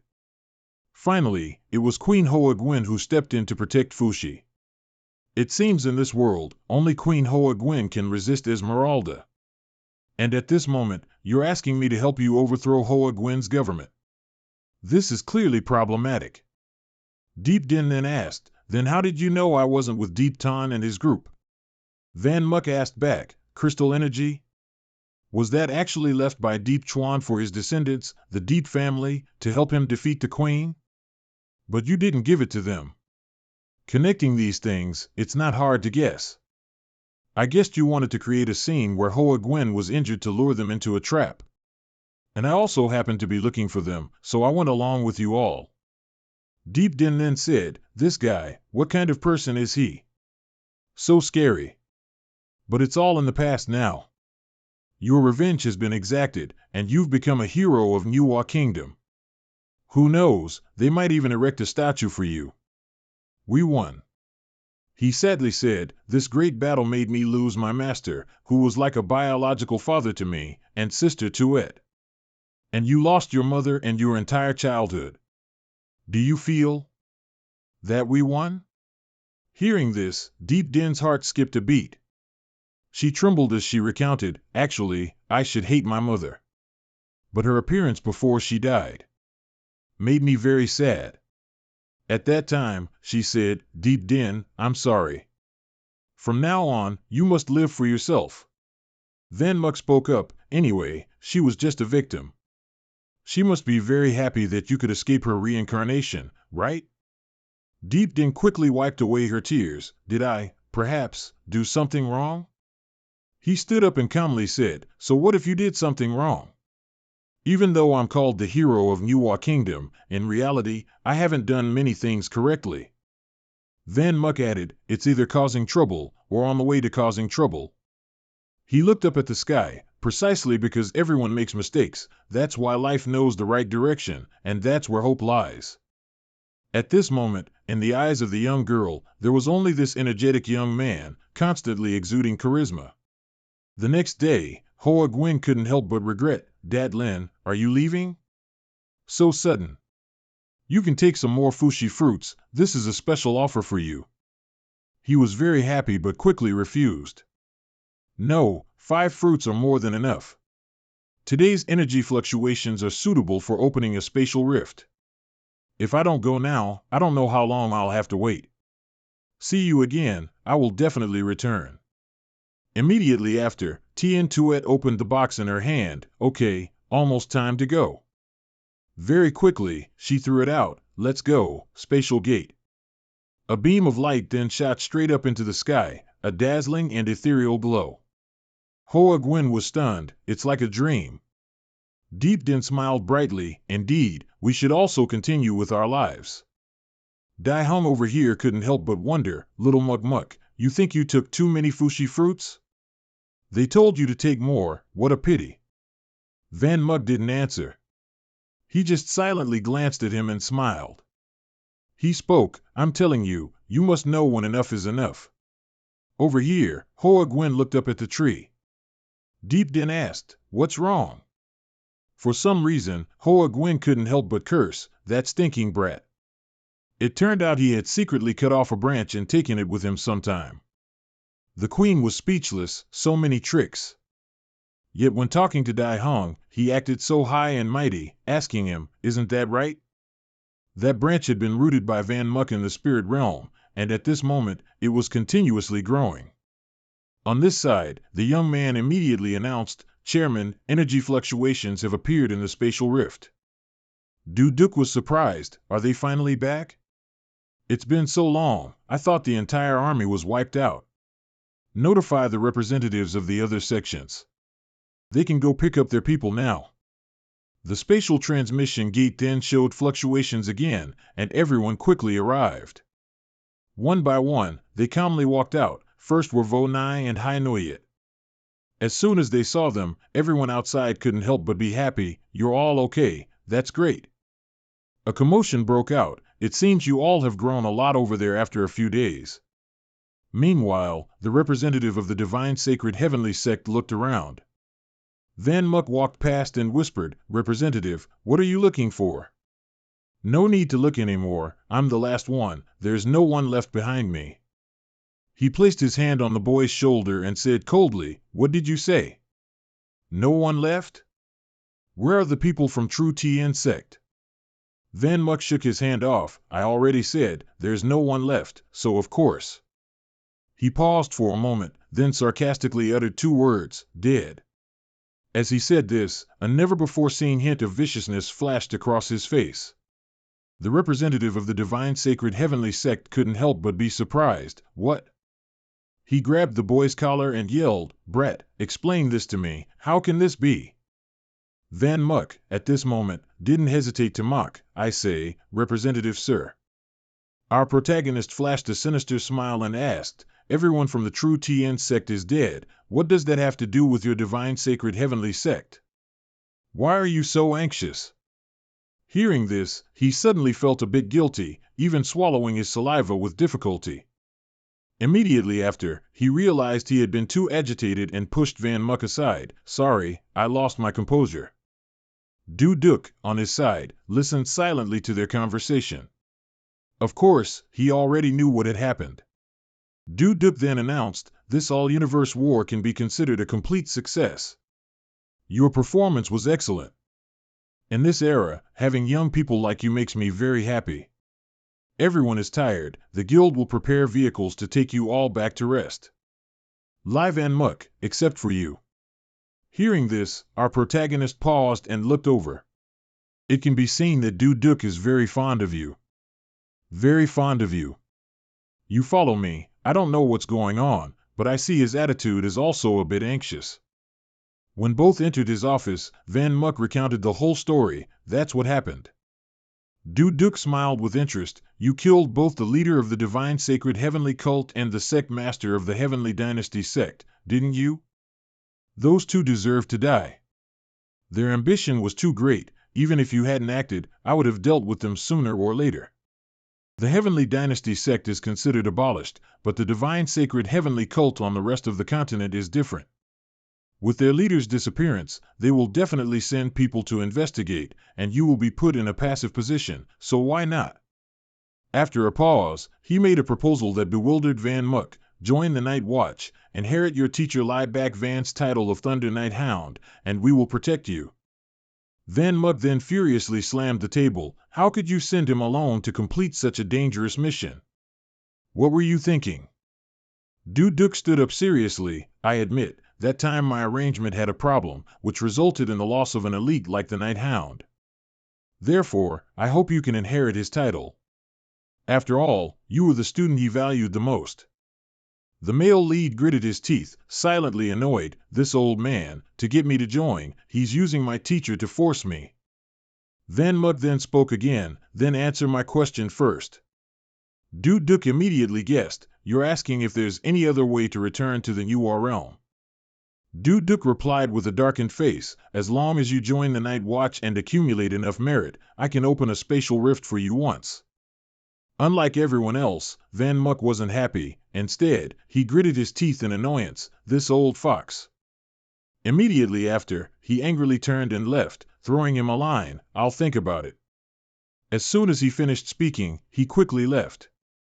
Du Duc was now taking out a piece of paper and writing something. Immediately after Van Muk left, another person entered. Chairman, you called for me? Du Duc handed him a piece of paper. Give this to the Divine Sacred Heavenly Cult. The content inside was probably nothing good. He truly is an old fox. Thinking of him, Du Duc slyly muttered to himself, Lie Van Muk, don't blame me. After all, even the finest jade, if not carved with care, is just a piece of stone. As soon as he got home, he was punched, leaving his face swollen. Langen, frustrated and helpless, took out his anger on him. Damn it. Van Muk didn't resist, just let him hit until he was satisfied. Langen almost yelled, Why is it like this? Tell me, aren't you very strong? 2 streams of tears couldn't be held back by Langen and rolled down his face. Why did mine? Every time, you saved us from critical situations. Why not this time? Dai Hung grabbed his hand and, Stop hitting. Langen was surprised. Dai Hung, you said, I was here for this incident too. If you want to vent, hit me as well. Langen didn't know what else to say. He painfully covered his face, turned away, and sobbed. Van Muk looked after his friend heartbroken, internally feeling bitter, and at the same time, a hand suddenly gently took hold of his clothes. Are you all right? Lai Teep whispered, Don't blame him. In his eyes, there's nothing you can't do. Van Muk walked on indifferently, leaving behind the words, Don't worry, I don't blame him at all. Van Muk's back looked incredibly lonely at this moment. He curtly said, I'm going home first. Lai Teep knew he was very sad, perhaps no less than Langen, but she had no way to help, only able to watch from afar. Lai Van Muk. In his room, his thoughts kept racing. I'm still too weak. Facing forces stronger than me, I'll still be unable to change anything, just like before. As soon as he returned, he used his internal energy to force himself to become stronger. His mind kept thinking, I must mature quickly enough to confront them, no one else can get hurt. Immediately, Van Muk's eyes widened. He decisively declared loudly, Shadow System, activate. Van Muk then calculated, with 3 shadows training offline, plus my own training results, my cultivation speed will be 4 times faster than others. But he was still not satisfied. No, 4 times is still too slow. I don't have that much time. I need to be faster. If so, I'll condense more shadow spirits.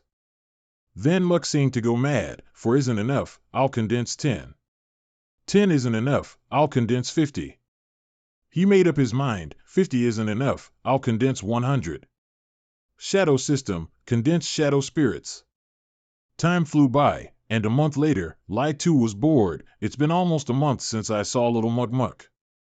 Lai Teep, standing on the desk, also replied, Is he still blaming himself for Sister Tuet's incident? He's locked himself in his room.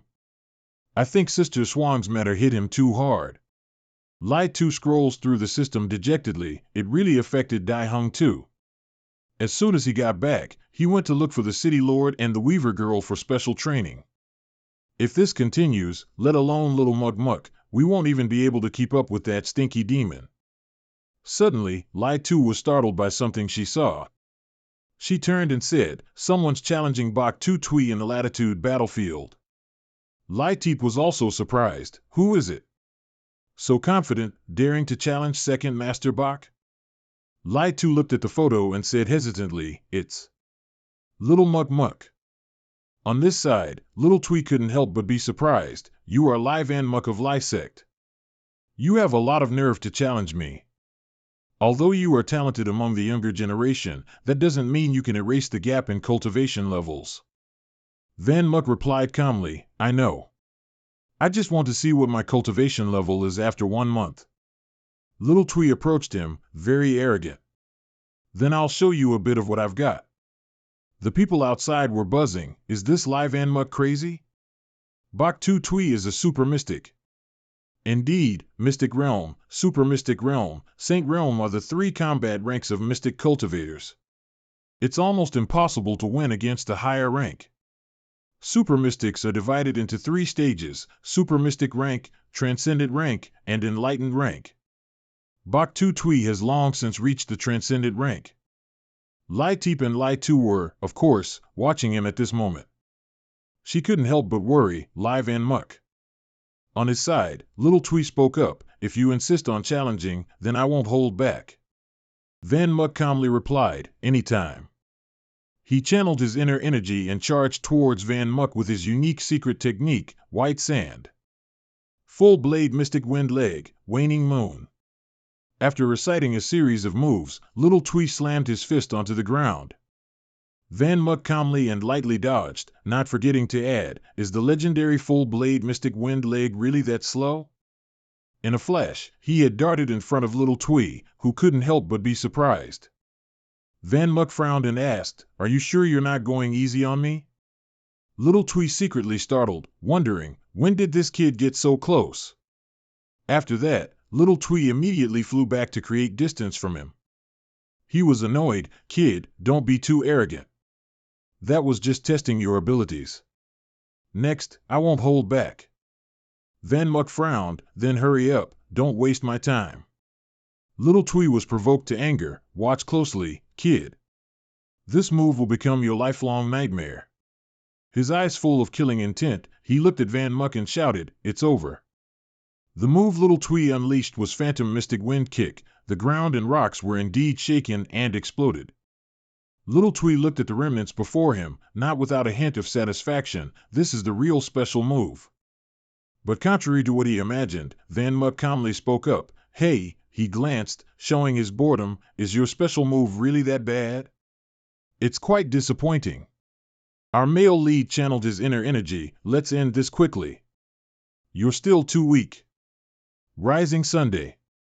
Before he finished speaking, a beam of light immediately flashed, startling Little Tui. It was our young man's familiar move, Great Flame Technique. A massive gush of fire surged around him like a spring. Everyone took the opportunity to watch the match and discuss. What? This kid finished off a super mystic so easily? Just how powerful is this Lai Van Muk? Bak Tu Tui feels like a bug in front of Lai Van Muk, easily crushed. Van Muk was secretly pleased. Not only have my speed and defense increased, but even the temperature of the flames has risen by several levels. This Fushi fruit is good in every way, except... Recalling 10 days ago, in the Star Realm, Van Muk was leaning against the tree branch he had planted, happily enjoying the fruit. He held the fruit in his hand and asked himself, "Do I want to eat it?" Only 2 fruits left. Immediately after, Van Muk couldn't help but chew ravenously. "Whatever, I must become strong, eat." After biting into it repeatedly, he stuck out his tongue and whined, "This fruit is really hard to eat." Just as he launched himself forward to walk away, a huge change occurred beneath his feet. It was the thing surrounding him. Our male lead was a little startled. "What?" At this moment, he couldn't help but shout in fear, "How is all the mystic power around here being sucked away?" At this time, the system displayed a warning. The power of the Star Realm is being heavily drained. Please replenish it immediately, otherwise the Star Realm will suffer irreparable damage. Van Muk was extremely flustered. "Fushi fruit, are you messing with me?" Finally, he had no choice but to use his fortune. His hands tightly held the stone as he shouted, "Suck." Suck harder for me. Your old man has money. Returning to the present, he secretly sighed and thought, so what if it cost money? Becoming this much stronger is worth it. The scene shifts to another shop. As the door opened, a voice echoed, "Welcome, humble disciple of Z-Way Star." Ruyen spoke up, "It's Little Muck." "What's wrong?" Van Muck's face darkened. "How many mystic crystals are left in the shop?"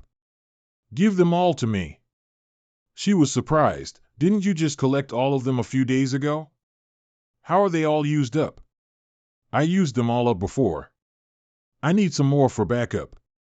Ruyen then pushed the items over. "Here, there's this much. Use them sparingly." At the same time, his system showed that someone wanted to connect. It was De Hong. He happily looked at him. "Little Moo, you're finally out of seclusion." As soon as Van Muck saw him, he got straight to the point. "Did you get any results from what I asked you to investigate earlier?" He recounted. "The Weaver Girl War Saint somehow returned to the New War realm. If the Weaver Girl War Saint knew, she wouldn't have let us participate in the World War. But the Weaver Girl War Saint managed to contact the Poison Saint." Hearing this, Van Muck felt a little anxious. De Hong continued, "If we can obtain that poison from the Divine Sacred Heaven sect, only then can they help us create an antidote." Van Muck couldn't help but ponder, "The Poison Saint?" De Hong replied, "Yes, he clearly had the opportunity to reach the War Saint level, but was ruined his cultivation by refining poisons. He was a natural genius. It's likely that only he on the entire continent can detoxify the Divine Sacred Heaven sect's poison, but to invite the Poison Saint to act, I'm afraid." Van Muck's face darkened. "I know, there's no free lunch in this world, but as long as I can save Sister Shui, I have to try no matter what." Duong casually walked up to him with his hands in his pockets and greeted, "Li Van Muck, you're here early." He didn't beat around the bush and went straight to the main topic. "Senior Duong, why did you ask me to meet you?" He walked over, explaining, "The War God Temple's newcomer selection competition is about to begin. The major academies want to send newly promoted elites to the selection." Van Muck reluctantly encouraged, "Go for it, wish them success." Duong looked straight into his eyes and subtly said, "As usual, a team leader is needed to guide them in the selection, and this leader was initially supposed to be Teacher Lai Bak Van." His words continued, "I hope you can complete this task in Teacher Lee's place." Van Muck's eyes widened in surprise. But then he quickly stood up and refused, "Sorry, I don't have time to babysit kids." Duong, however, calmly sat down on the chair and confided, "These students are also Teacher Lee's last batch. If you accept this mission, he will surely be very happy." Van Muck stopped immediately upon hearing this. He straightened his back and left, while also reminding, "Send me the meeting location. I might go, but don't get your hopes too high." He looked at his retreating back and replied, "I believe you'll go." The scene shifted to the major academies, where many people were gathered. And Lo worriedly asked the person next to her, "Grandpa, you said Senior Lai Van Muck will really come?" Jia calmly tilted his head skyward and replied, "Senior Lai Van Muck is the top new student. How could he be our team leader?" Next to them, Tam then was practicing sword swings and irritably said, "Top new student, I bet it's all hype." And Lo angrily cursed, fortunately held back by An Ning, "Damn Tam then, how dare you badmouth my idol?" Han Ning, "Don't hold me back, I want to tear him apart." Vu Kit, reading a book nearby, reminded, "Don't be so loud, it seems someone's here." "Someone's here." They all quickly looked up. At this moment, Van Muck was already high above, looking down. He was flying in the sky with his wings, muttering, "It seems some people don't welcome me." And Lo said in disbelief, "Han Ning, pinch me quickly, this isn't a dream, is it?" After her friend pinched her cheek, she cried out, "Ouch, it hurts." It really is Senior. Van Muck quickly landed on the ground to everyone's admiration. His wind wings are so beautiful, truly worthy of Senior. He calmly walked past and asked, "Are you the elite squad of this batch?" Tam then replied, "That's right, I am their leader, Tam then." Van Muck provocatively raised an eyebrow, "So weak and yet considered elite?" The major academies are truly getting worse with each batch. Tam then was a bit stunned upon hearing this. What? He pointed at Van Muck and angrily yelled, "What are you pretending about? If you've got guts, fight me." Gia stepped forward to mediate. "Don't be reckless. Compared to Senior, we really are." He turned his face away and coldly said, "A fight, all right. It's time to teach you a lesson." Sometime later, the scene shifted to the arena. Tam then looked forward and angrily said, "Top new student, today I'll show you what I'm made of." He quickly used his moves, moving as fast as an electric current, charging towards Van Muck, who calmly remarked, "It's Manhua force, no wonder. But the blade strike is too hasty. It looks powerful, but it's full of openings." Tam then had now jumped high above him, intending to deliver a fatal blow. Van Muck scoffed, "Even my pet knows how to fight better than you." His shadow quickly darted out from behind. He struck hard towards Van Muck, but the blow seemed to be blocked by an invisible force. Tam then's eyes widened in disbelief. When he looked closely, he saw an animal wearing a mask. He recognized it in surprise. "It's a crow." Van Muck indifferently said, "See, I told you. Even my crow can easily block your strike." Tam then yelled unwillingly, "Shut up." Just like that, Tam then was thrown back by Van Muck's crow, his blade clattering to the ground. Van Muck chuckled mockingly, "Can't even hold your blade steady? Saying you're weak is an overestimation." He picked up his blade again and growled, "Damn it." Tam then quickly lunged to attack, shouting unwillingly, "It's not over yet." A huge explosion occurred, sending rocks and debris flying across the arena. And Lo worriedly said, "Tam then is acting out of shame and anger." Through the dust cloud, Van Muck calmly walked out and said in a deep voice, "I say." He looked at the unconscious man on the ground and questioned, "Did this guy really try to kill me just now?" Van Muck's eyes grew cold as he remarked, "Determination is enough, but in terms of strength, you're still far behind." Tam then, bleeding from the beating, still struggled to speak, "Am I not even worthy of you personally taking action now? There will be a day when I will definitely make you fight me with your full strength." The group of people, seeing the battle had ended, ran over worriedly. "Are you okay?" "Very good." Van Muck just smiled and turned away, while also hinting, "I'm starting to like you a little." Our leader turned to face them and introduced himself. "Even though you already know, I'll still introduce myself briefly. My name is Van Muck. Starting today, I am your team leader. I will lead you to win the selection competitions." His voice became serious as he reminded them, "In the selection competition, you will encounter countless dangers, even facing the risk of death at any time. So if you want to withdraw, do it now." Van Muck calmly turned back to look at them and said, "If you want to follow, then be prepared." 3 days later, a car was moving across the desert. The person in the car sighed, "The first test of the God of War Hall is too difficult. We have to get information on the Earth Dragon to pass." "Senior, is the Iron Wall Earth Dragon strong?" He replied, "Not strong. It's just a minor monster from Kim 10. And Lou's hackles rose. "What? We're only at Dark Star. How can we fight it?" Van Muck calmly replied, "As long as you learn to cooperate, even if your opponent's mystic power is 1 level higher than yours, it won't be a problem." Just then, an Iron Wall Earth Dragon charged forward, blocking their path. Gia stammered, "Senior, there's a team ahead fighting an Iron Wall Earth Dragon. Should we go help?" He coldly said, "That's their prey. Don't compete with them. We're going deeper into the desert." Gia immediately complied, "Okay." They quickly ventured deeper into the desert. At this moment, everyone was confused. "What? There's nothing here. It's strange, the map clearly said Iron Wall Earth Dragons gather deep in the desert." Tam then was agitated. He stomped fiercely on a nearby tree and cursed, "Playing here, we can't even see a shadow of an Iron Wall Earth Dragon. The Earth Dragons on the outer rim of the desert must have been swept clean by other teams. Could it be that we won't even be able to complete our first test?" Seeing this, Van Muck spoke up, "Hey, watch your step. Suddenly, the ground shook, making Jia lose his footing. Everyone worried, what's happening? An earthquake? Van Muck's eyes widened in horror. He shouted, get out of there.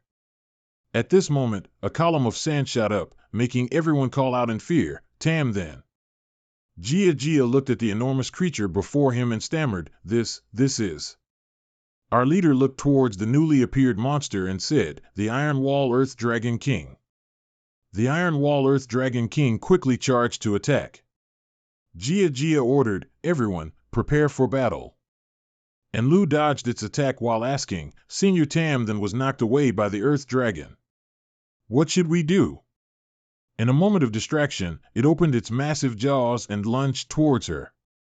And Lu's eyes widened. Jia shouted a warning, oh no. Lu, be careful. Just then, a figure dashed from behind and stood in front of Lu. It was Han Ning. She took off her glasses and yelled, die. Han Ning's eyes behind the glasses glowed brightly, emitting incredibly powerful energy. After looking at her face, the Iron Wall Earth Dragon King cried out in pain. And Lu's voice rang out, it stopped. Van Muck walked up from behind and commented, an interesting control-type power. Han Ning yelled, true Jia, come help me. He somehow pulled out several long whips and charged forward with an unreliable expression, okay, don't rush. Jia successfully used his whips to rescue his two friends. As soon as he landed, the Iron Wall Earth Dragon King looked towards him. Jia foolishly wondered, why is it coming for me? Thus, a new chase began. He ran and screamed, help. Senior. Van Muck smiled and said, you are a team. You must trust your teammates. Jia shouted, trust my ass. Someone's going to die. Vu Kiet called out loudly, true Jia, run towards me. Vu Kiet's eyes narrowed, focusing on the monster. He watched it chase frantically and analyzed, the Earth Dragon's hip joint and nerve center are located beneath the fifth segment of its leg's rock armor. We just need to seize the moment it lifts its leg. Seizing the right moment, Vu Kiet threw the knife in his hand towards the Iron Wall Earth Dragon King. Now! It was hit in a vital spot and roared in pain. Everyone cheered excitedly, wow, Vu Kiet is so cool. Yeah, it's over.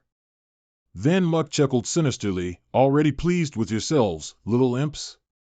Kids will be kids. Jia's voice trembled as he realized it still had the strength to stand up. It's not dead yet? Vu Kiet worriedly warned, not good. This guy wants to unleash its mystic skill. Get away. But it was too late. The Iron Wall Earth Dragon King had already used its mystic skill. A pile of sharp earth and rock spikes appeared, piercing through the ground. That's the Stone Thorn Pierce attack. Their voices were panicked, oh no, it's too late. Suddenly, a shadow rushed in from behind, catching Van Muck's attention. He crossed his arms and muttered, this guy took too long to come back. Tam then abruptly rushed to their side and exclaimed, what's with the grim faces? Everyone saw him and happily called out his name, Tam then. He just used his body and his greatsword to charge downwards, sending dust flying everywhere. At this moment, as the dust settled, Tam then appeared with a slight smirk. He was now standing in front of the entire team, coolly declaring, your strongest meat shield has arrived.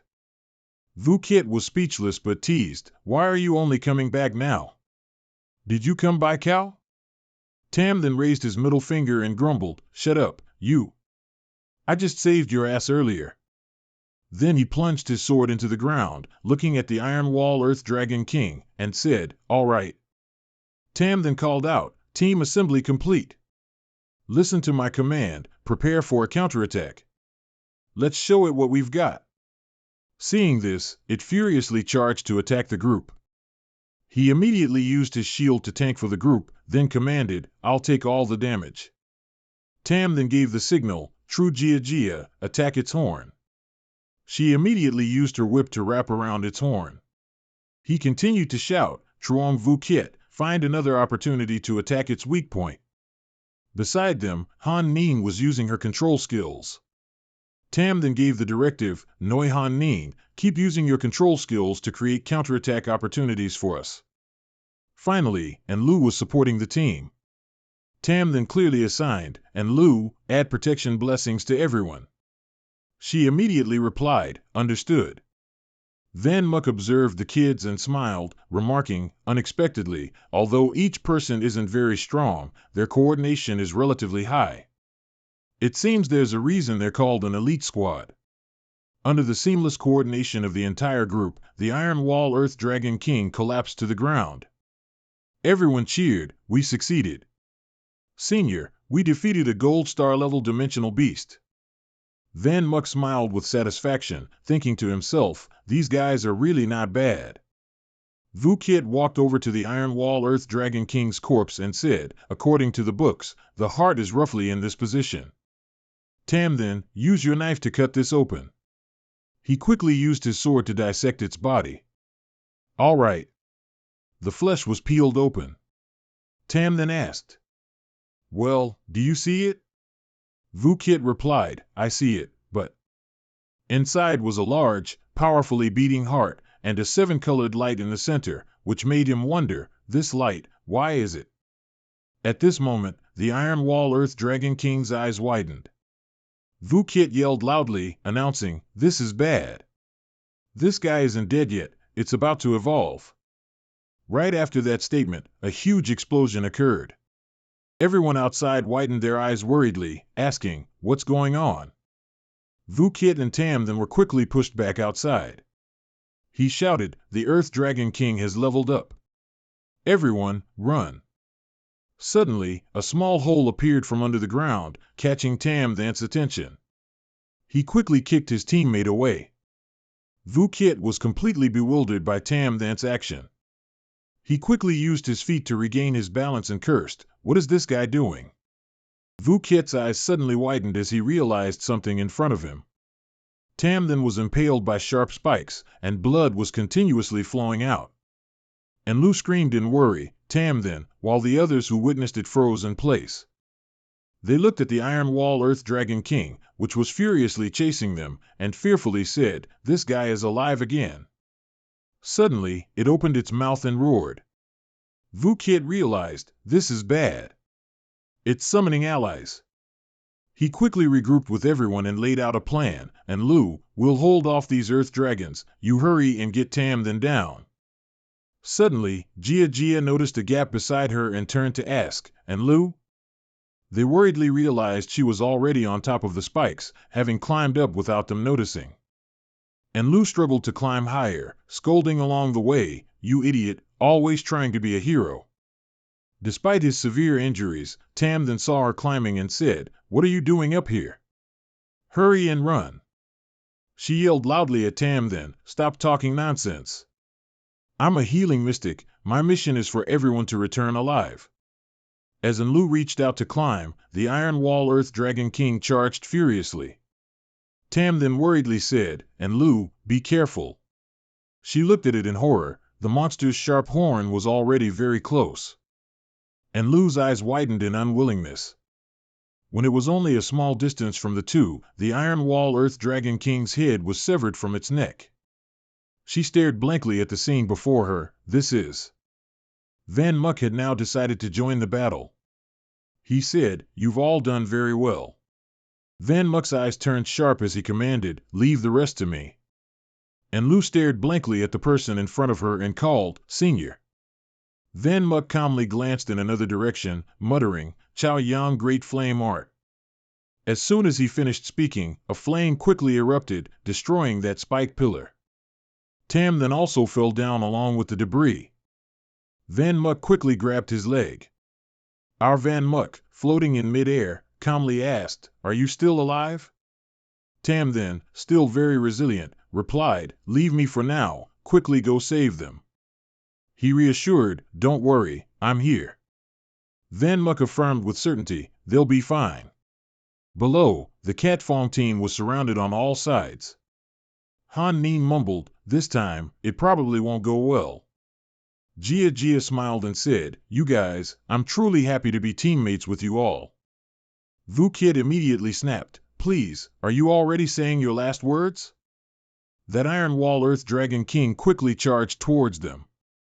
The whole group immediately decided to fight to the death. Come on, even if we die, we must take one down with us.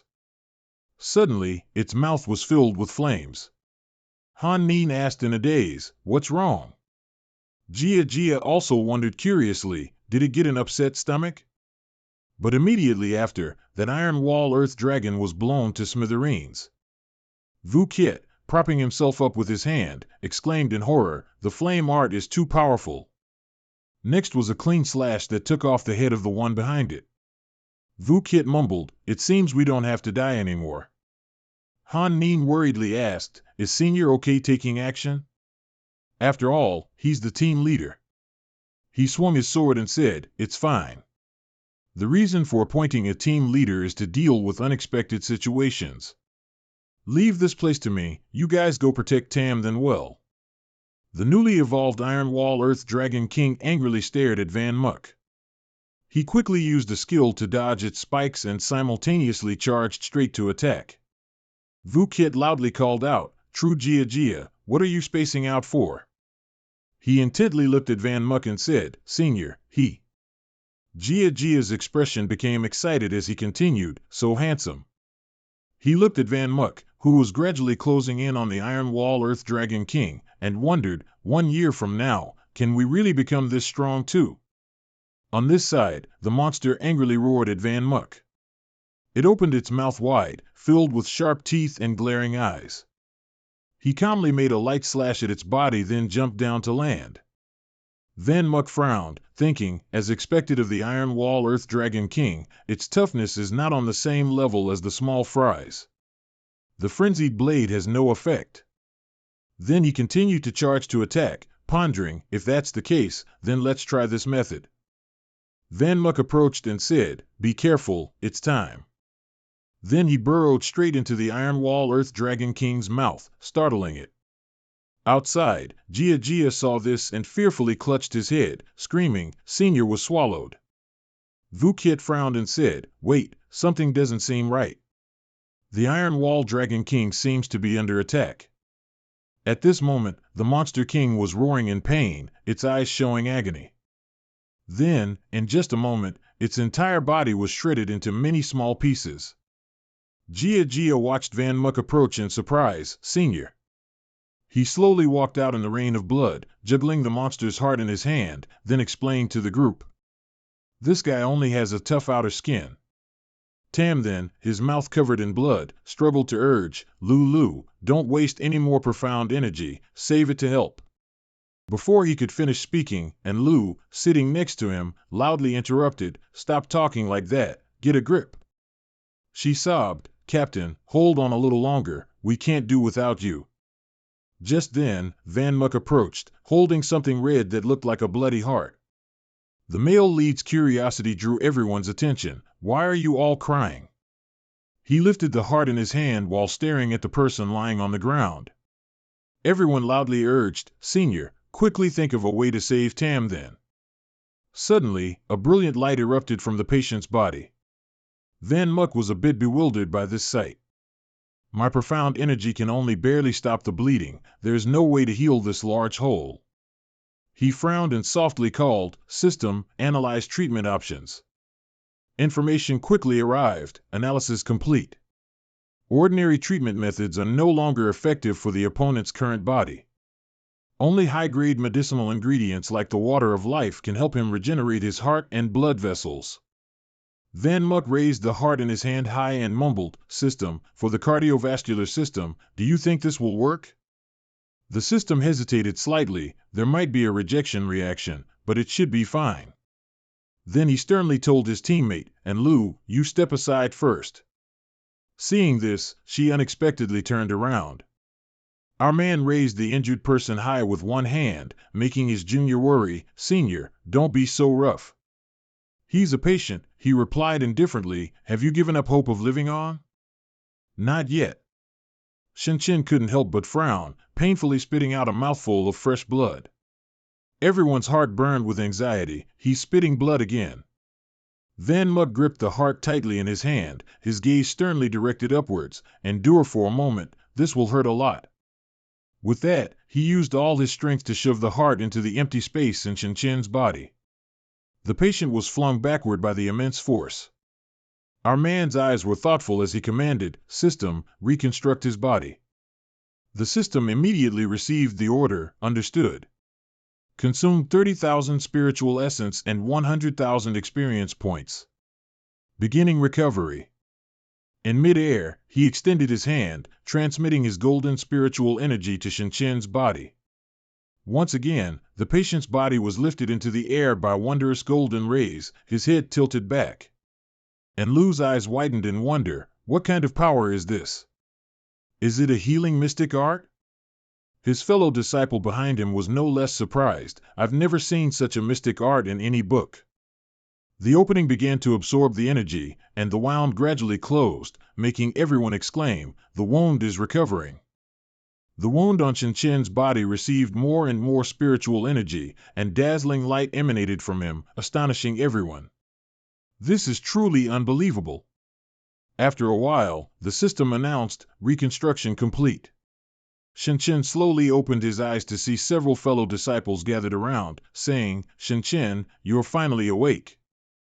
He tried to sit up, looking around his body in a daze. What's happening? Am I still alive? And Lu faced him and explained, "Don't worry, you're fine. Senior saved you."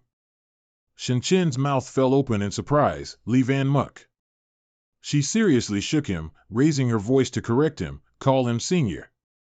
He just saved your life. How can you disrespect your benefactor like that?" His body hadn't recovered yet, so Shinchen could only yell, "It hurts. Lu, I'm injured." Van Muck paid no attention, holding a needle in his hand. On its tip was a strange animal with spread wings and a gemstone. He commanded, "System, perform a scan." The system chimed, "Understood." This object contains chemical components that can activate the potential of dimensional beasts, increasing their evolution rate.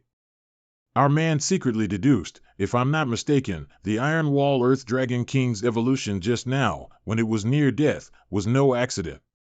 He drew a conclusion, it was man-made. Van Muck was still lost in thought, but only a few of us were here just now. Could it be? Suddenly, and Lu ran over, calling him and cutting off his train of thought, "Senior." She pushed the injured person in front of our man. "Shinchen has something to say to you." Shinchen shyly turned his face away, stopping her. "Don't push me, I can walk myself." He hesitantly scratched his nose, stammering, Our young man didn't seem too pleased by this action. "What is it?" Shinchen's cheeks were slightly flushed, and it took him a while to utter two words, "Thank you." His attitude made Van Muck feel a little strange. Now Shinchen had returned to his true nature, pointing directly at him and shouting, "Don't think that just because you saved me, I'll be grateful to you. I will definitely repay this favor." And Lu cheered from a distance, "Just be straightforward." He couldn't help but grimace, calling, "Lu." Yet Van Muck quietly smiled to himself, "This squad, it really exceeded my expectations. This whole group is incredibly cohesive. Perhaps being their leader wouldn't be bad." Suddenly, his eyes filled with killing intent, however. Ahead, and Lu walked along, teasing, "Catch me, you idiot." Shinchen was speechless. This girl. The other disciples chimed in, "You don't look like someone who almost died just now. Stop joking." Beneath those carefree backs was a colossal shadow with crimson eyes. "There's a traitor in here." The group led each other to the item submission point. Someone was surprised. "What? The leader has to submit a heart too?" Another explained, "These were the rules announced before the test. Whose fault is it if you didn't read them carefully?" And Lu stood in a long line. She put her hand to her mouth and called loudly, "Shinchen, don't run off. Line up over here to submit the mission." He muttered from the sidelines, "They're here." Finally, Shinchen joined the line. And Lu crossed her arms, nervous. "What do you guys think round 2 will be?" "I'm looking forward to it too much, but I'm also a little scared." His fellow disciple reassured him, "What's there to be scared of? With Senior, there's definitely no problem. Upon hearing this conversation, Yunmu frowned in thought. The drug can make a gold star evolve into a red star. With the black star level of the members of the Scarlet Phoenix squad, it's absolutely impossible for them to have created it themselves. Besides, they don't have the ability to defeat a red star level dimensional beast.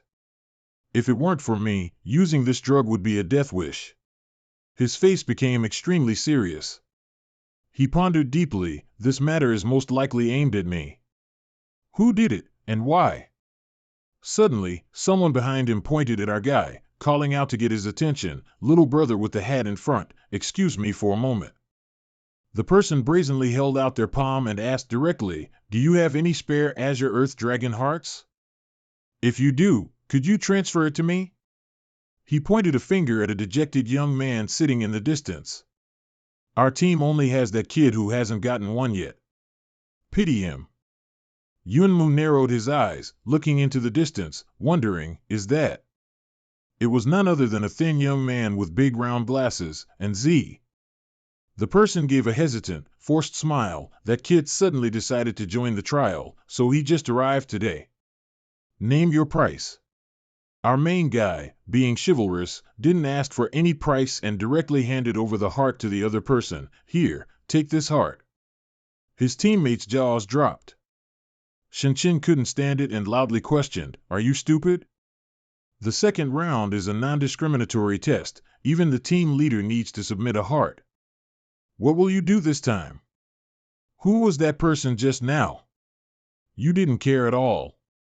I know. I have my own way. The reception counter attendant, with a resigned look, propped their chin on their hand and called out, very well, next person. He quickly recognized the male lead. You are the leader of the Scarlet Phoenix team, aren't you? Please submit your Earth Dragon heart. Yunmu's next sentence didn't surprise him much. Sorry, I don't have a heart to submit, but... With that, he showed his phone screen, which displayed a red ribbon, 2 swords, and a strange symbol. This should work, right? The young man immediately came back to his senses, startled as he took it. What is this? His eyes opened wide to observe every detail. After a moment, the receptionist enthusiastically replied, of course it works. Please come in. This surprised the Scarlet Phoenix group as well. And Lu hurriedly ran after him and quietly asked, Senior, what was that thing you took out just now? Yunmu glanced back and calmly replied, it's nothing. Our main guy raised his head high, his tone cold, it's just an invitation card. Inside, a crowd of people sat scattered everywhere, continuously whispering and chatting. He looked around, muttering, more people passed the first round than expected. Suddenly, someone from behind rushed over, frantically calling out the male lead's name, Li Yun-mu. The little girl dashed forward, took a running start, jumped up, wrapped her legs around our main guy, and held on tightly without letting go. I finally found you. His back bent under her weight. He cried out in pain, idiot. My back, watch my back. Yunmu put her down and asked, why are you here too? The girl happily explained, Grandpa wanted me to come and lead the guild's direct disciples for training. A voice echoed in the air, mic check, cutting short their conversation. The door slowly opened, congratulations to everyone who passed the first test.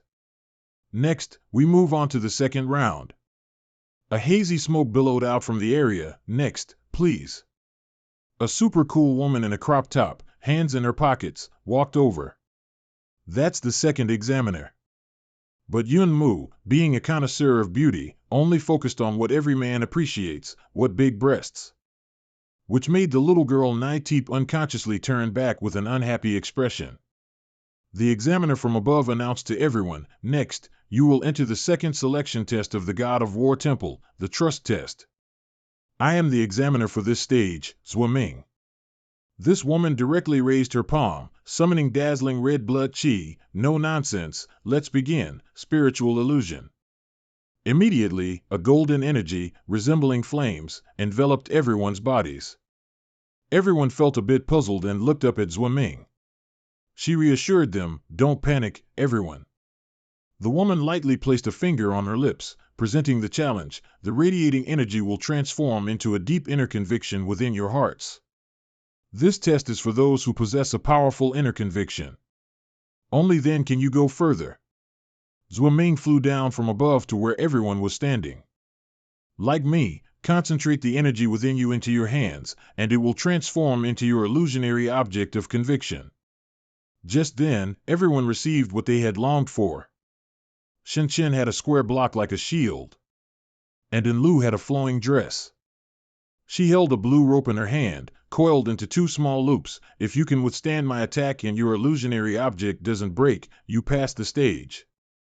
Behind them, someone appeared with a sneer. I thought this test would be difficult. Turns out it's this simple. Me first. Even though he had one eye blind, his body was incredibly muscular, and he carried a giant saber on his shoulder. The crowd whispered in disgust. Team leader Ling Batan must have reached the Red Star rank by now. His illusionary object is a precious saber. He'll surely pass the test easily, right? Zhuoming frowned and turned towards the man. Very good. She didn't hesitate any longer and directly swung the rope towards him. Then let's start with you. With just the first blow, team leader Ling Batan's weapon shattered into pieces when he used it as a shield in front of him. Everyone gasped at this situation. His teammate rushed over, calling out in panic, "Team leader, are you okay?"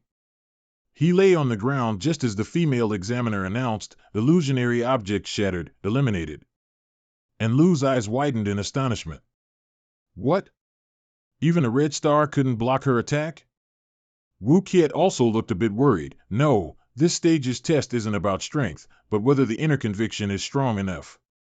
Zhuoming's tone was stern as she corrected, thinking your high rank gives you no right to be arrogant.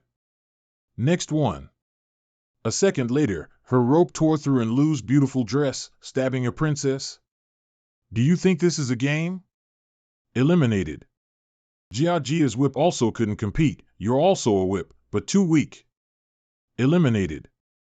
Another whip strike landed on Wu Qiet's object, but his book remained unharmed.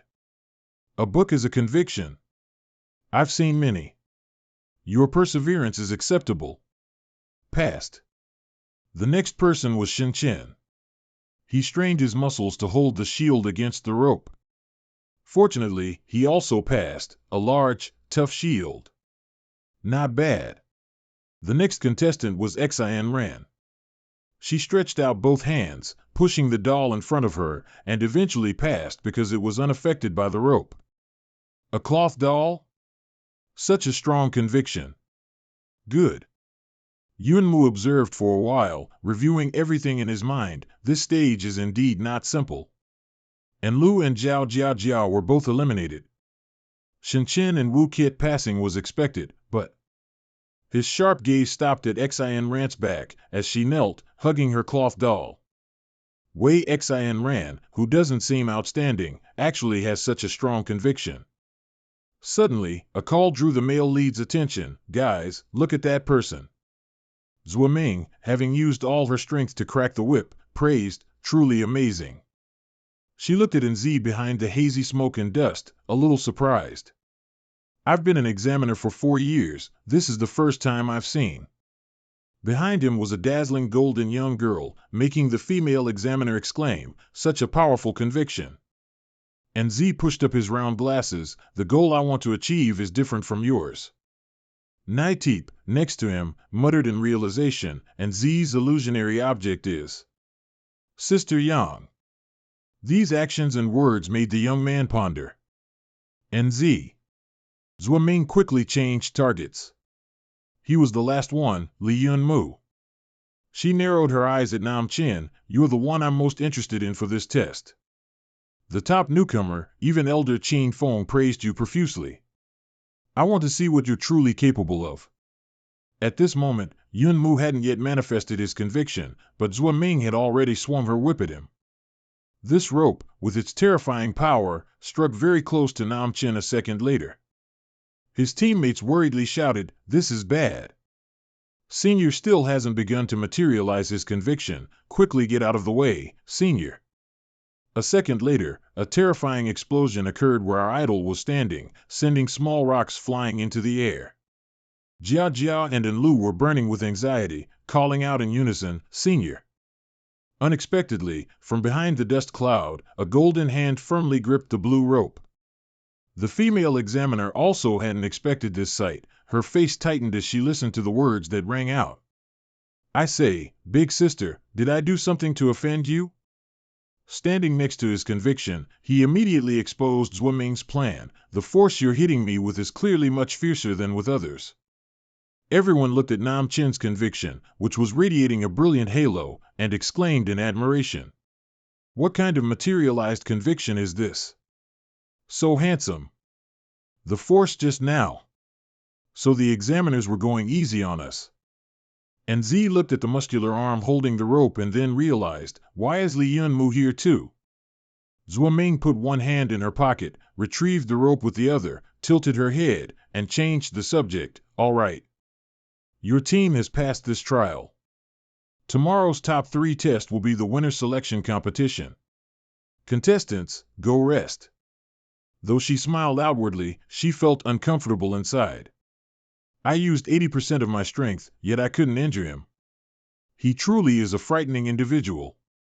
The scene shifts to room 409. Inside, a shadow stood before the communication device. A quiet voice from the other end said, "Sorry. The mission failed. The evolving Earth Dragon didn't harm Li Yunmu at all." He looked out the window, where Nam Chin was sitting below. "Don't rush. I can find an opportunity to act in the third trial." The other side immediately stopped him. "No need. Acting within the War God Hall is not safe, and it's also easy to get exposed." A mysterious voice rang out, "Next, all you need is..." It pointed down at the young man sitting on the stone bench. "That's our idol." Yunmu was still deeply engrossed in thoughts about fragments of his acquaintances. "And Z, it seems that Sister Yang's matter has completely changed him." Deep in thought, for in Z, the War God Hall is indeed a good choice, with many cultivation resources that cannot be bought with money. Suddenly, a group of people appeared beside him, all looking worried. "What's wrong, Senior? You're frowning." Yunmu turned around and said softly, "It's you all." Our idol's teammates said nothing more, just listened in silence. He lowered his face, his tone sorrowful. "I'm sorry, everyone. I think I'll have to go back on my word." Yunmu's words made the atmosphere even more subdued. Yunmu recalled his firm words from before, "My name is Li Yunmu, and I will lead you all to win this selection competition." Returning to the present, he said in a deep voice, "Only 3 people can win this selection test.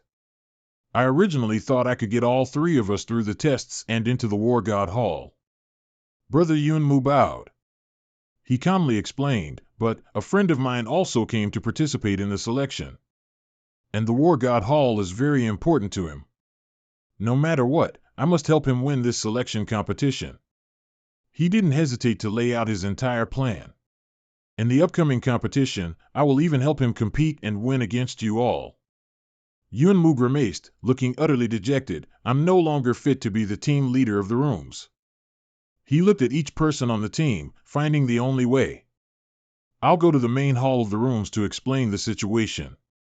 Tomorrow before the competition, I'll find a new team leader for you all." Suddenly, Shen Chen, who was sitting next to him, cleared his throat, dispelling this gloomy atmosphere. "So annoying." He crossed his arms. Although he spoke curtly, he actually wanted to help Yunmu. "No more competing. This competition is so boring, I've had enough." And Lu stared, surprised, "Shen Chen. What are you thinking? You've come all this way, and now you say you won't compete?" He admitted it. "I'll participate in the third stage, but I won't advance." After that, Shen Chen leaned back against the stone bench, turning his head to look at him supportively. "Go do what you want, go help him get the win back." He frowned, implying, as for a new team leader, there's no need to mention it again. The leader of this small team is, and can only be. Shen Chen pointed, "You, Li Yunmu." Yunmu, moved, met his gaze. Wu Kiet, standing nearby, chimed in, that's right. Anyway, Jia Jia and Lulu have dropped out, so our small team won't be considered split up. Jia Jia raised both hands to the sky, adding, we're just here to gain experience. After all, we just started school a year ago, our skills are limited. And Lu mischievously placed one hand behind her back and the other on his thigh. She leaned in slightly and whispered, Senior, if you want to help your friend get the win. She smiled brightly like a flower, we'll all cheer for you. Min was touched by everyone's sincerity. He smiled, okay. The next day, Ta Dan stood beside a door radiating terrifying spiritual power. She lightly stroked her hair and announced, welcome, everyone, to the third round of assessment. Next, you will enter this spatial gate. Beyond the gate is a path leading straight upwards. You just need to go up. After 3 hours, the 3 people who have gone the farthest will be the winners. The female examiner's face became sinister. As for the rules, there is only one, there are no rules. So, the team leaders of each house must be careful and protect their team members well. She uttered a sentence, but deep down, she seemed unwilling. Well, good luck to you all. Yunmu walked closer, just as Ta Dan's voice echoed, the assessment begins. Our men closed his eyes tightly and stepped through this strange gate. Everyone else also stepped through, one by one, arriving at an unfamiliar place. It was all pure white. Everyone was bewildered. This is snow, Yunmu said, looking into the distance. He seemed surprised, this place is. His eyes stopped at a very tall mountain peak covered in cold snow, Snow Mountain. Our men reached out and lightly touched a falling snowflake. He thought, this place is probably some kind of secret realm. The cold air contains extremely strong mystic power, capable of stiffening the body. Yunmu was surprised to see a snowflake dart across his cheek, leaving a scratch on his handsome face. Each snowflake is also sharp. To be able to find such a secret realm, the War God Temple is indeed not simple. He turned around to look at Ntu's retreating figure. Who knows what dangers lie ahead? He first made sure the people of the room's small team were settled before going to chase after Ntu. Heavy footsteps in the blizzard, everyone's feet felt as if they were sinking into the ground.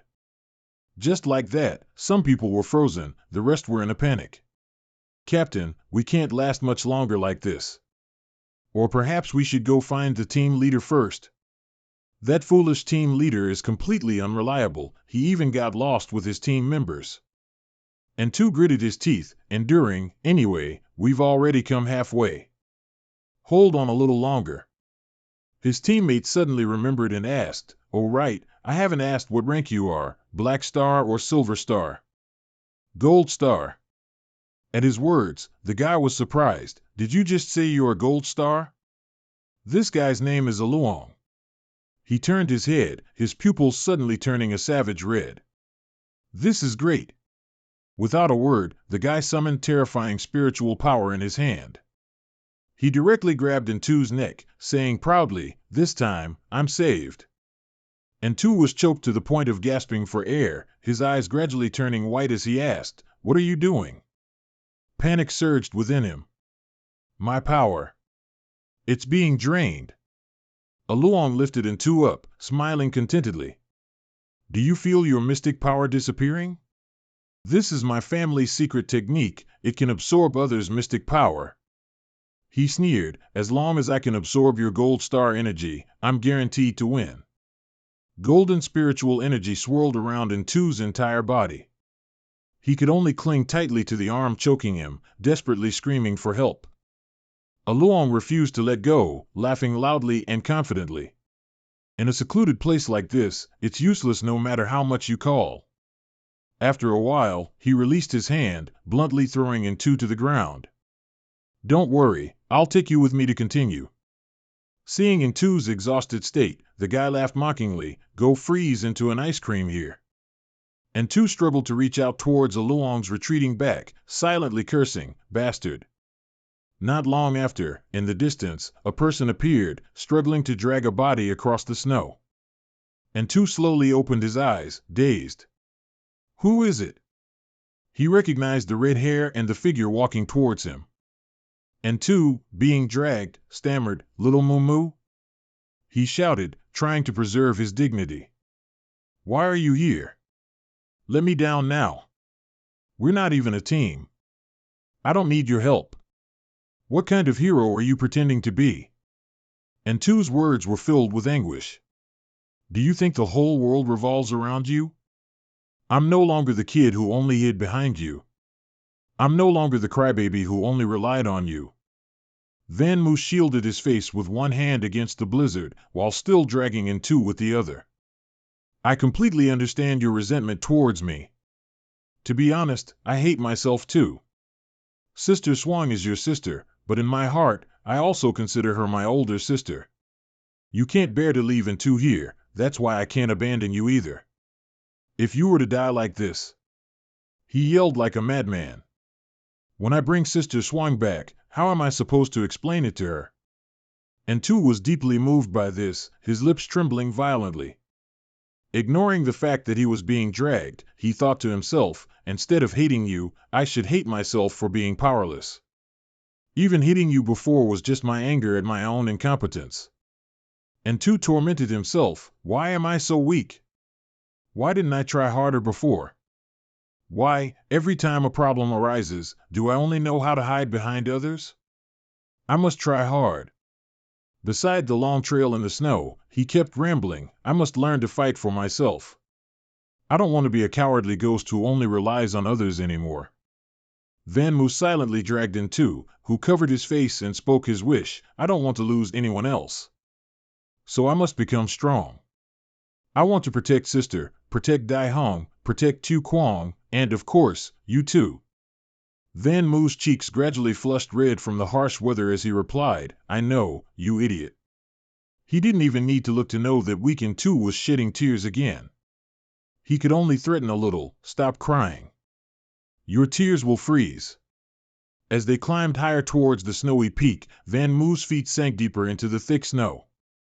He pulled in two with one hand and blocked the fierce wind with the other, letting out a tired sigh and saying, "The snowstorm is getting stronger and stronger." After walking a bit further, they saw a familiar figure in front. It was Ntu's team leader. As he walked, he looked towards the finish line in front of him, exclaiming excitedly, "Almost there. I'm first. I'm about to win." Just then, our main accelerated and yelled, "Hey, move aside." When Luong saw him, he immediately recognized him, Lai Van Mu. Looking at the miserable person he was dragging through the snow, he couldn't help but be surprised to realize, this is N2. Seeing this, the team leader watched his back and sneered. "It seems young master and has found new support again. Hey, Lai Van Mu, forget about that dead weight. How about we team up?" Our main paused for a moment. That guy continued to persuade, "How much money did that good-for-nothing give you? If you guarantee me first place, I'll give you double." Before he could finish his sentence, a Luong's head flew off his neck. Van Mu continued walking and said irritably, "So annoying." The snowy peak was almost directly in front of them. The path upwards grew steeper and snowier. And Tu couldn't endure it anymore, constantly rubbing against the snow, and said, "Little Mumu, let me down. I've reached my limit." Van Moo's steps had also slowed. He looked at the snow beneath his feet and thought to himself, "Even my own body is starting to stiffen. It seems that with my current mystic power, getting both of us to the finish line is impossible." Then he reached into his spatial storage and pulled something out. "If that's the case, then this is the only way." A moment later, a group of people also ascended the mountain peak. Some constantly complained, while a few tried to reassure them, "Just a little more strength, we're almost there. I can't do it anymore. I can't walk another step. Don't give up." It was so hard to borrow a bit of light from the Shin brothers to get here. A black-clad man cheerfully agreed, "That's right. If I hadn't followed them, I would have frozen to death long ago." As they set foot at the base of the peak, Van Mu, sitting above, called out loudly, "Hey, everyone." Behind him was a forbidden zone. He seriously told them, "Sorry, this path is closed." Shin saw him and immediately recognized him, Lai Van Mu. The black-clad man next to him angrily shouted, "Lai Van Mu, what do you mean?" Our main calmly pointed to N2, who was lying behind him, and told them, "That little brat over there is the first place for this assessment. So, your finish line is right here." Hearing this, everyone below complained, "He's first place? Based on what?" He looked at the people below with a cold face and confidently declared, "Based on what? Just based on the fact that I, Lai Van Mu, said so." At this, the black-clad man became even more annoyed and yelled, "Huh? Who do you think you are?" Then he stomped his foot hard into the snow and shouted, "Everyone, let's go together." Immediately, 4 idiots leaped forward and charged towards our main. They confidently said, "So what if he's the top new recruit? There are so many of us, we can definitely handle him alone." The Shin brothers did not participate but stood watching. Shindi excitedly said, "What an impatient bunch." Van Mu, seeing this from above, let out a bored sigh. Then he unleashed his great yang flaming skill, Crimson Lotus, incinerating the 4 men in a blazing fire amidst the snowstorm. Shindi, the younger brother, saw this and enthusiastically raised his fist, saying, "In just a moment, 4 people turned to ash." The flames gradually disappeared. Van Mu saw the 2 brothers still standing there and asked, "Hey, what are you 2 planning to do?" He looked at them with murderous eyes and growled, "Do you want to end up like them, or stop here?" Shin took a few steps forward, confidently boasting, "You don't think we're useless like those guys, do you? When the 2 of us team up, we're still very powerful." Hearing this, Van Mu rested his hands on his thighs and said playfully, "Oh, so confident." He was very curious and immediately provoked the 2 Shin brothers, "You can give it a try." Van Mu looked at the 2 of them emotionlessly and sat calmly, waiting for their answer. The 2 brothers fell silent for a moment, their cold eyes fixed on him.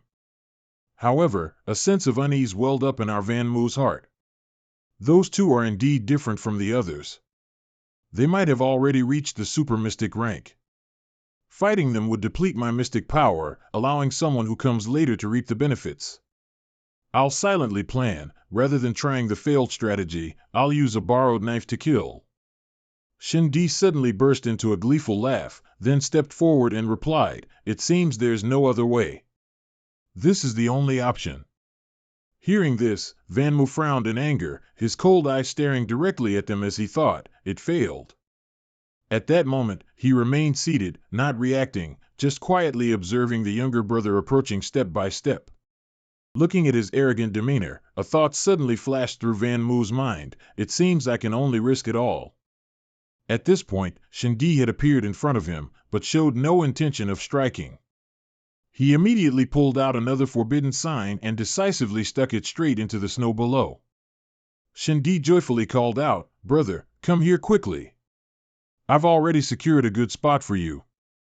Next, he turned his face up and asked curiously, "Hey, Li Van Mu, you only need 1 spot, right?" After hearing this, he hesitantly confirmed, "That's right." Shindi became extremely excited and replied, "All right, then us 2 brothers will take 2nd and 3rd place, that'll do." He answered without hesitation, "Okay," secretly gloating to himself, the plan succeeded. Scene change.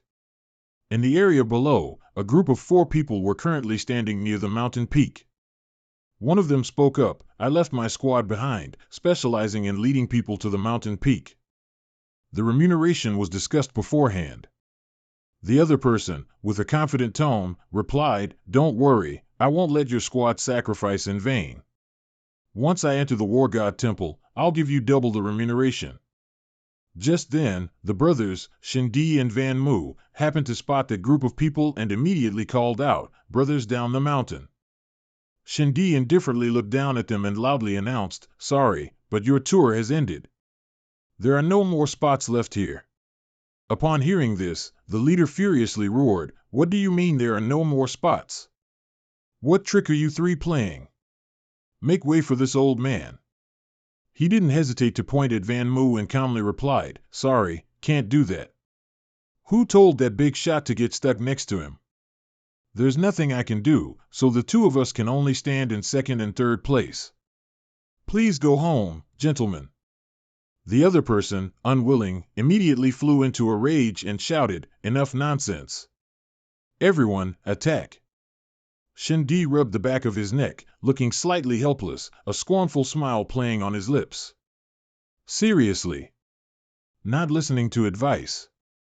As soon as he finished speaking, his eyes lit up, and his face was contorted with anger. Shindi didn't hesitate, immediately grabbing the two swords in his hands and rushing towards them. As soon as he approached, he decisively, yet mercifully, took down each one. Then, he resolutely leaped high, the sword in his hand coldly aimed straight at the person standing next to him. In the very next second, Shindi plunged his sword in, ending him with a fatal blow, a scream echoing amidst the biting cold. He said nothing, only silently advanced towards the last remaining person, who was frozen in place, eyes wide with horror as he stammered, "What exactly is going on with this guy?" As soon as the leader saw Shindi's fierce appearance and bloodthirsty eyes, he instantly exclaimed, "He's truly like a ghost." Van Mu, silently observing the situation, couldn't help but think, "It's a good thing I didn't directly confront these two brothers. The crowd behind them is numerous and strong. If I really fought them, I might not have the energy to protect NZ." He felt a little relieved. Now, with these two in second and third place, they're like free bodyguards for him. No one can shake his advantage. Thinking this, Shindi had already successfully taken down his opponents neatly.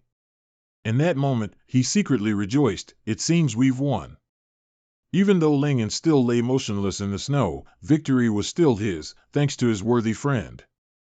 A short while later. Scene change. At the War God Temple, from outside, incessant sounds echoed, "Another cup. I want one too." Van Mu stared blankly at the chaotic flying food around him and suddenly spoke, "So I say." He was dissatisfied with everything happening in front of him and asked, bewildered, "Why are all these people at my house?" Hearing this, Anlu excitedly raised her beer glass and replied, "Because Senior Lingen took first place in the selection competition, let's toast to that." Senior is indeed impressive. Lingen waved his hand, shyly replying, "Not at all, it's all Xiao Mumu's credit." Zhong Min suddenly approached and placed a hand on his shoulder, softly saying, "Since NZ is now a member of the War God Temple, does the old head instructor of the War God Temple need to cook you a meal?" Upon hearing this, Van Mu contemptuously mumbled, "Absolutely not, that old man will kill you." But unexpectedly, Lingen happily accepted the invitation. "Sure, why not, of course." Our brother Min, leisurely sipping his beer, scoffed, "How rare. Old man, you can actually stay here and not run around. So you also learn to behave." Upon hearing this, Zhong Min was furious and immediately rushed over to give him a beating. "You still dare to speak? If you hadn't provoked enemies everywhere, why would I be here? It's all your fault, brat. Give me back my freedom." Van Mu cried out in pain, "It's about to break. It's about to break." After a long while, he sat down in a corner, gently rubbing his shoulder and sighing, "That old man only knows how to take his anger out on me." Ru Yen slowly walked over and advised, "Don't see him that way. Actually, he's always been very worried about you." Van Mu slightly frowned, then retorted, "Have you ever seen a father who makes his child live on a cross?" She then tried to persuade him, "You know your father's personality, he's never free."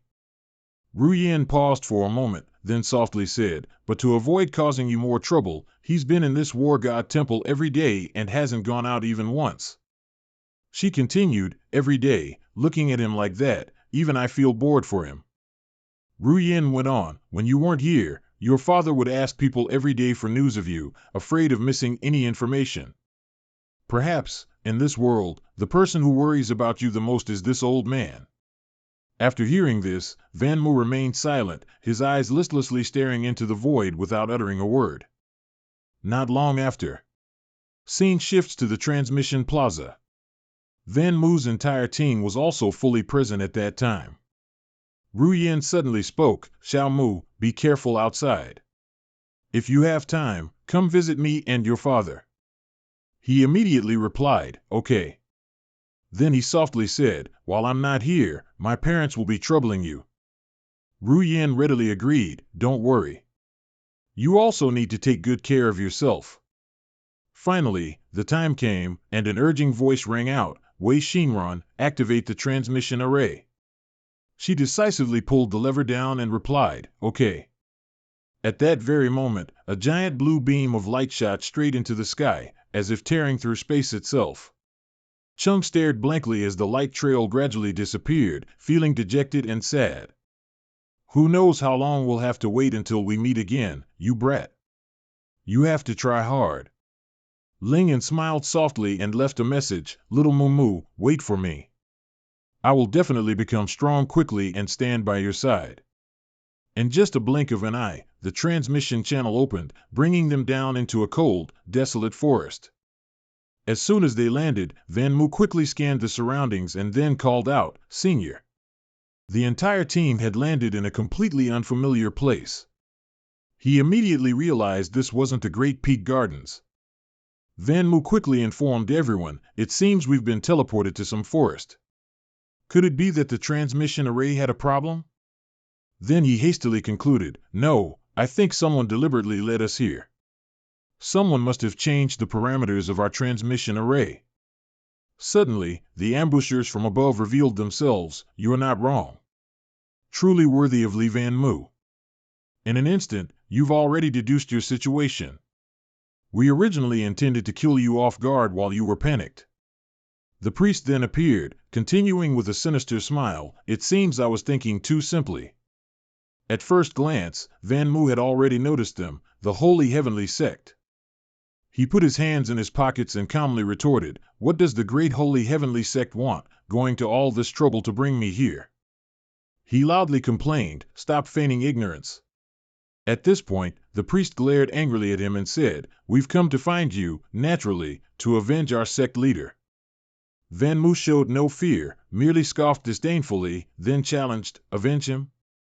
Based on you lot, I'm afraid you can't even get close to me. Amidst his arrogance, his spiritual sense suddenly awakened, his eyes darting quickly to the rear, absolutely vigilant. Van Mu launched a swift, unexpected counterattack, catching the person off guard and sending them flying backward. Everyone worriedly called out, Senior. He frowned tightly in tension, muttering a deduction, the mole, it's... Before Van Mu was the shadowy figure of the spy, flickering in and out of the thick dust, deep in thought. Van Mu knelt on one knee, not rushing to stand up, but quickly exposed them, so, the mole is you? Without hesitation, that person took a dagger and cut off their brown hair, then tearfully admitted, that's right. You're truly perplexing. At the same time, they declared, I originally thought that an upgraded Iron Wall Earth Dragon King could deal with you. I never expected it to be so easily killed by you. I could only change my strategy. Then, running a hand gently through the loose strands of hair on their forehead, they continued, though it took a bit of effort, I've finally completed my mission. With just one look, and Lu seemed to freeze on the spot.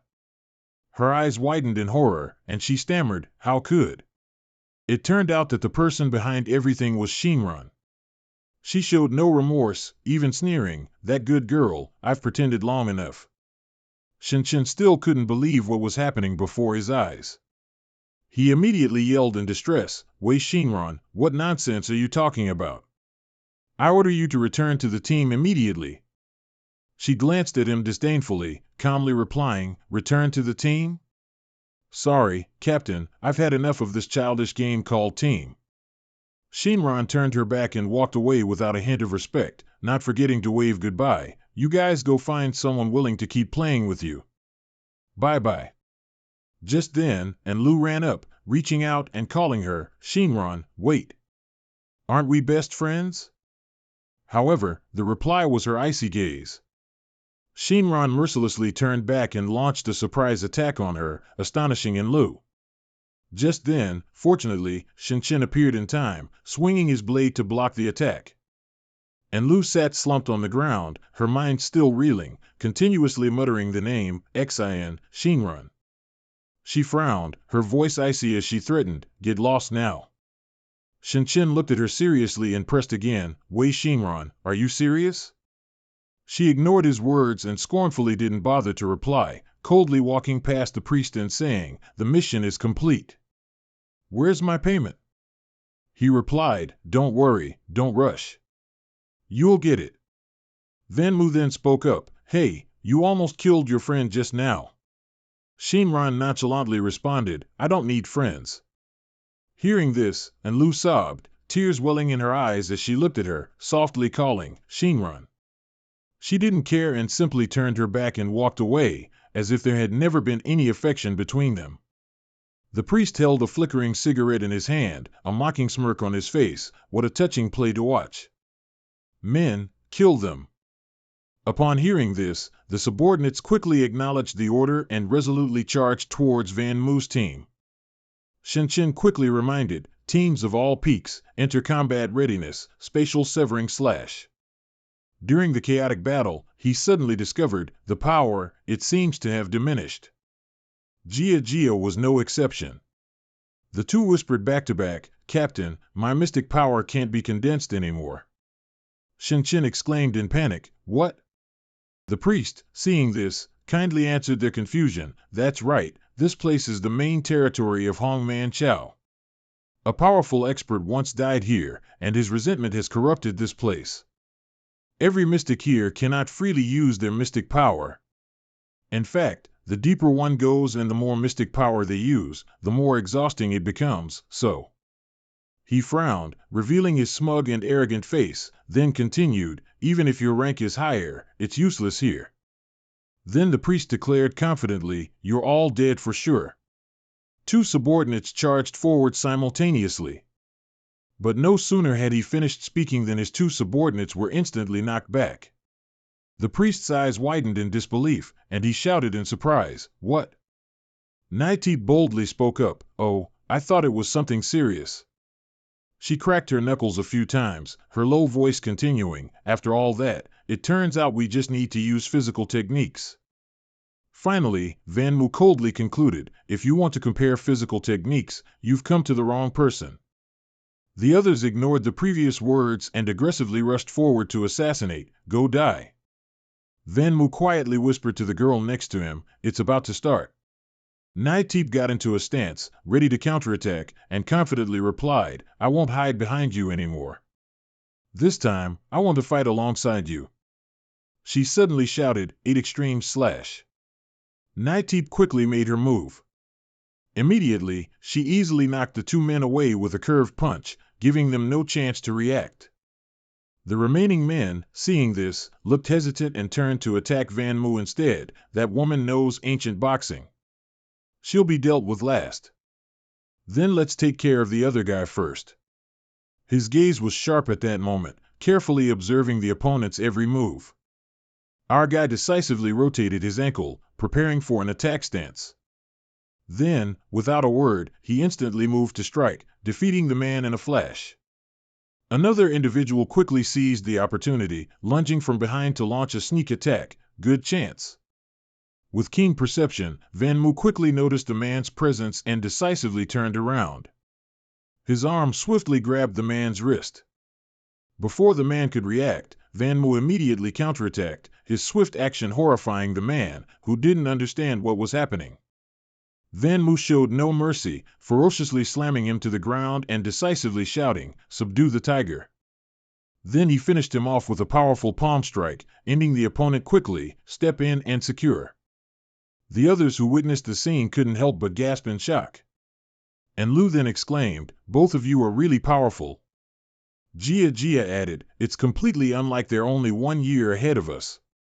Immediately after, Van Mu and Naitip high-fived each other, complimenting each other, well done. At that moment, the priest suddenly spoke, is it too early to celebrate? A miscalculation. I didn't expect your physical techniques to be so strong. He looked at them and continued, but what if both of you are martial arts masters? There are only 2 of you. Even if they fought well, he and Naitip didn't rush to react and listened in silence. He smirked, his face revealing his wickedness, and uttered each word, you'll get tired eventually. The priest then yelled, come out. The next second, other subordinates instantly appeared, and suspiciously large number of them. Van Mu remained calm, politely greeted them, and then sighed, "Wow, the Holy Heaven sect truly values me. I'm just a small figure, yet you've sent so many of your people." But, saying this, he secretly activated a mysterious magic, causing a mystical black smoke to rise around him. In an instant, they quickly took shape, shadows lining up behind Van Mu, ready for battle. He coldly snapped his fingers, "I don't have few people either." The number of shadows increased, causing everyone who saw them to panic and exclaim, "There are so many of these things. What is this, 100 demons night parade?" The priest, witnessing this, secretly speculated, "This is a summoning type skill? No way, his mystic power should be very low." On the opposite side, Van Mu was warming up with Lai Van. He calmly said, "This much for now. After all, I don't have much mystic power left in this place, so let's finish this quickly." Then he seriously ordered, "Shadow Legion, heed my command." With a cold expression, he drew his hand across his neck as a signal, "Kill all these people."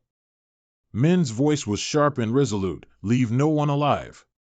Immediately, the Shadow Legion charged at the Holy Heaven sect members, one member of the Legion delivering a powerful blow to an enemy. Other shadows also lifted them and threw them far away, the battle completely one-sided.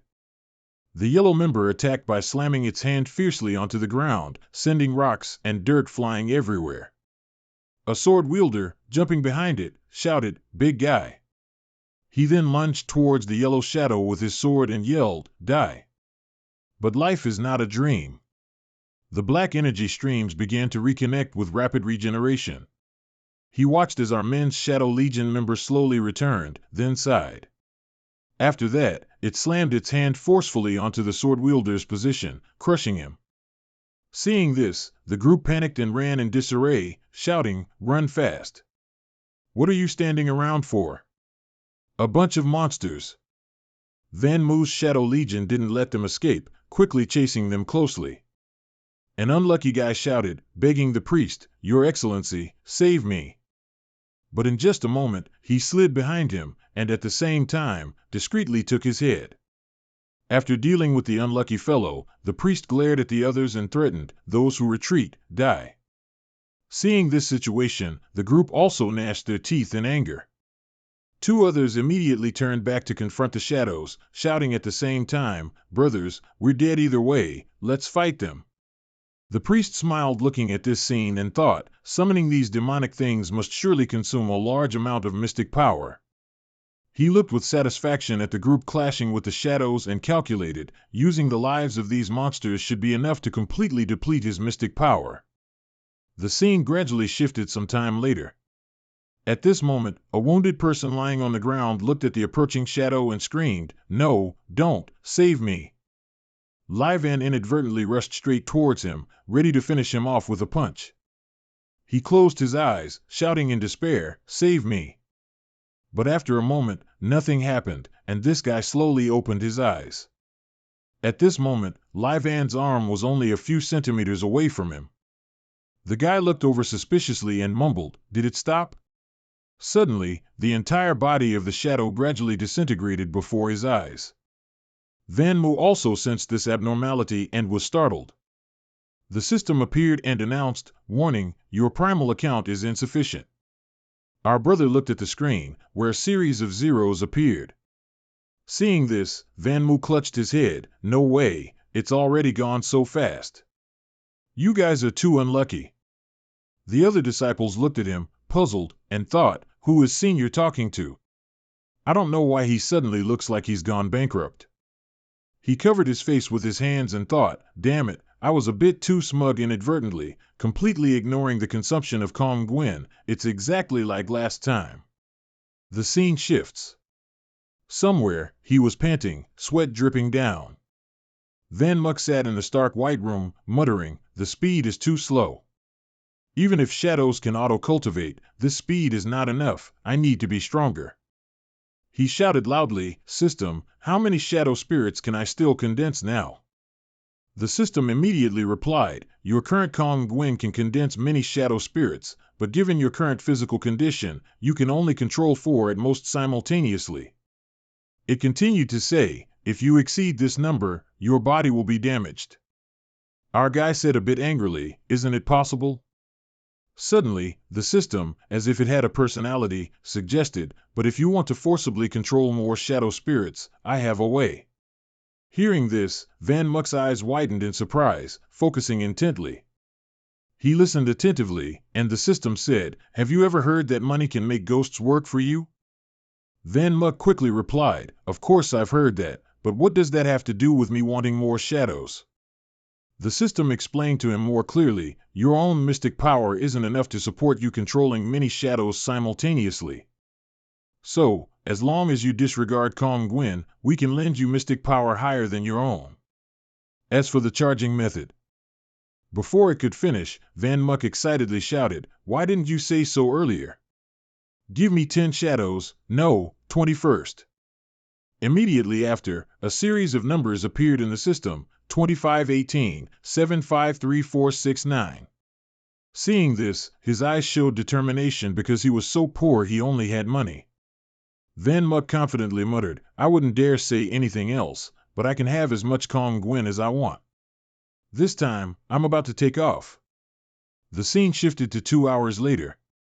Our guy looked at the zeros on the system with surprise. This is... Van Muck's entire face twisted and lost all color in terror. What is this?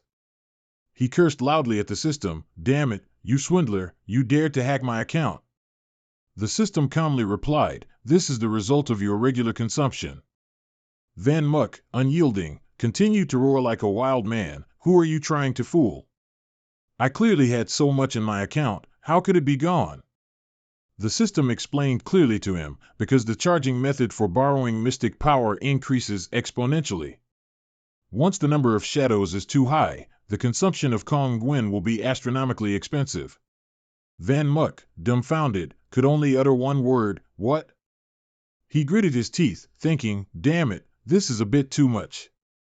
Such a huge sum of money just vanished. Chi Nguyen is about to scold me again. Our guy stared blankly as the shadow disappeared.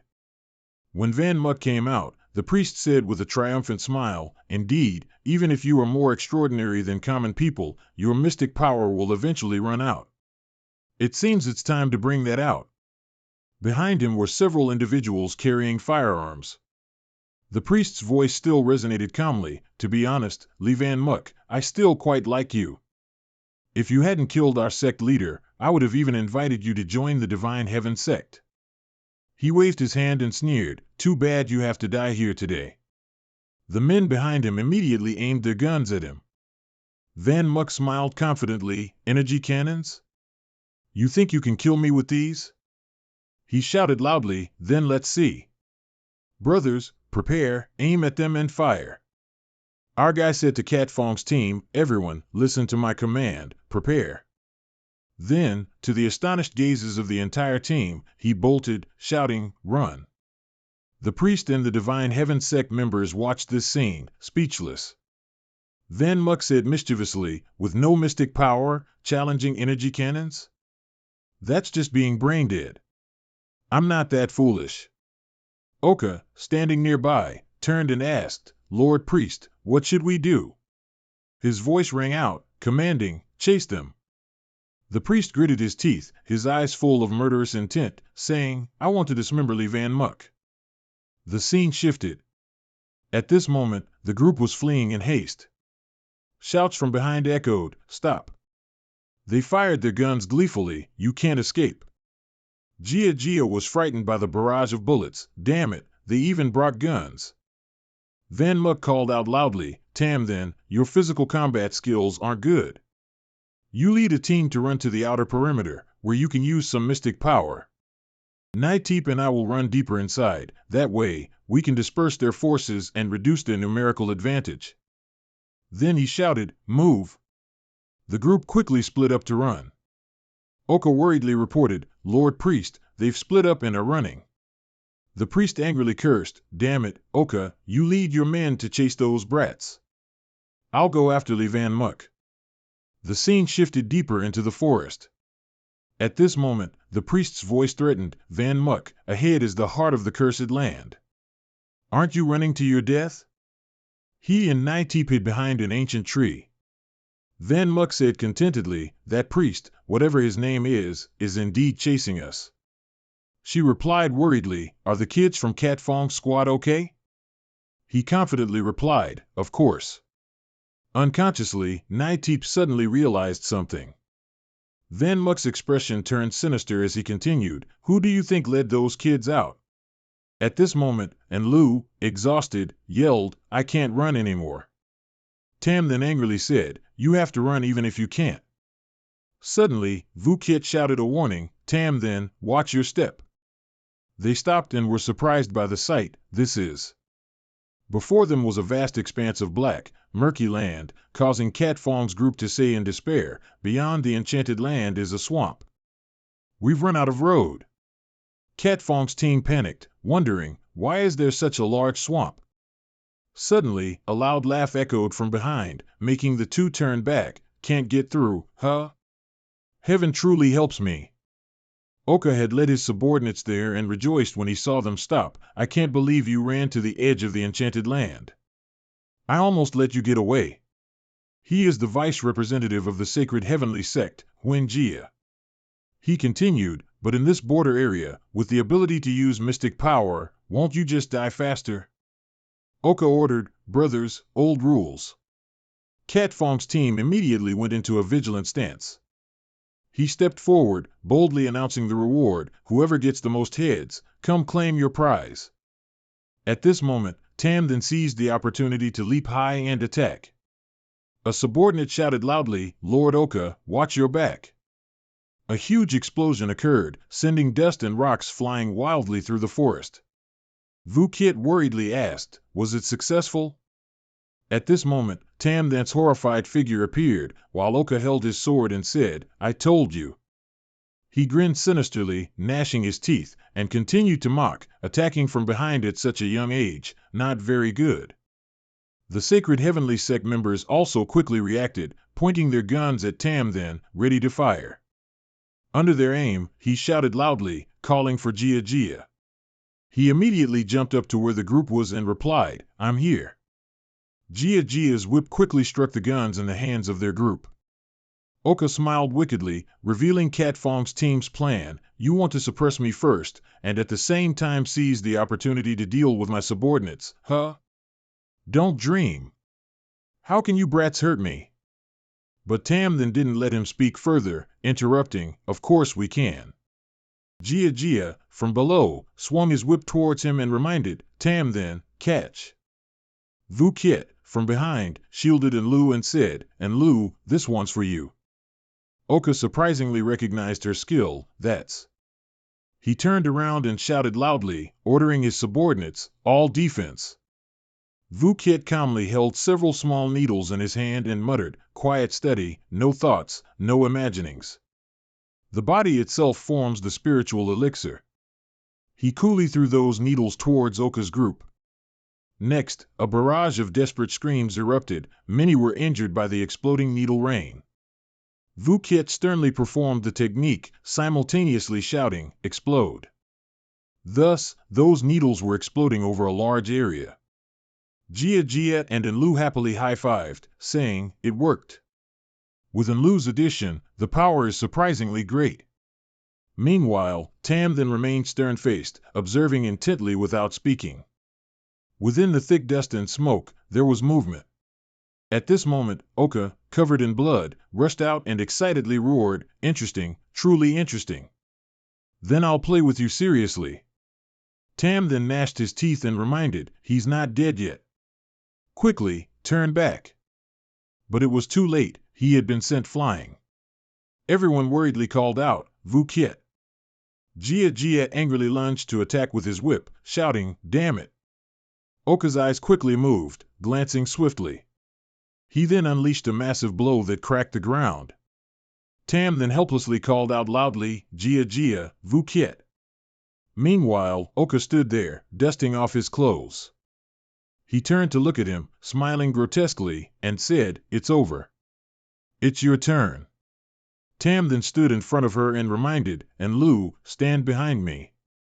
Oka gave a sinister smile and said to him, it's no use wherever she hides, you all must die. He walked over and lifted Tam Than's chin, but he was not afraid and resolutely said, I won't let you succeed. If you want to kill my teammates, you'll have to step over my corpse first.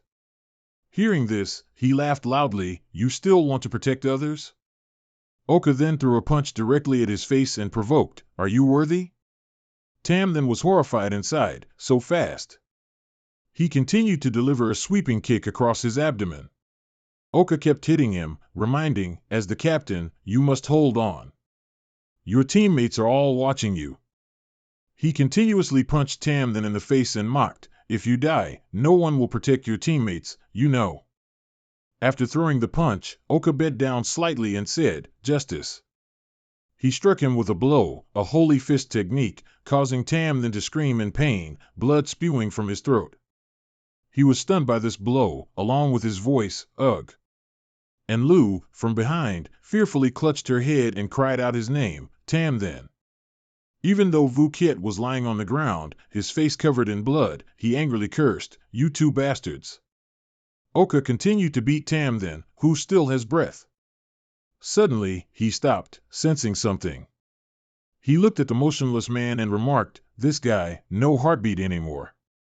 Is he just dead? Then Oka shifted his target to Enlu. He slowly approached like a demon from hell. All right, it's your turn. No need to cry, you'll be able to meet him right away. Her eyes filled with tears, she called out in despair, Tam then.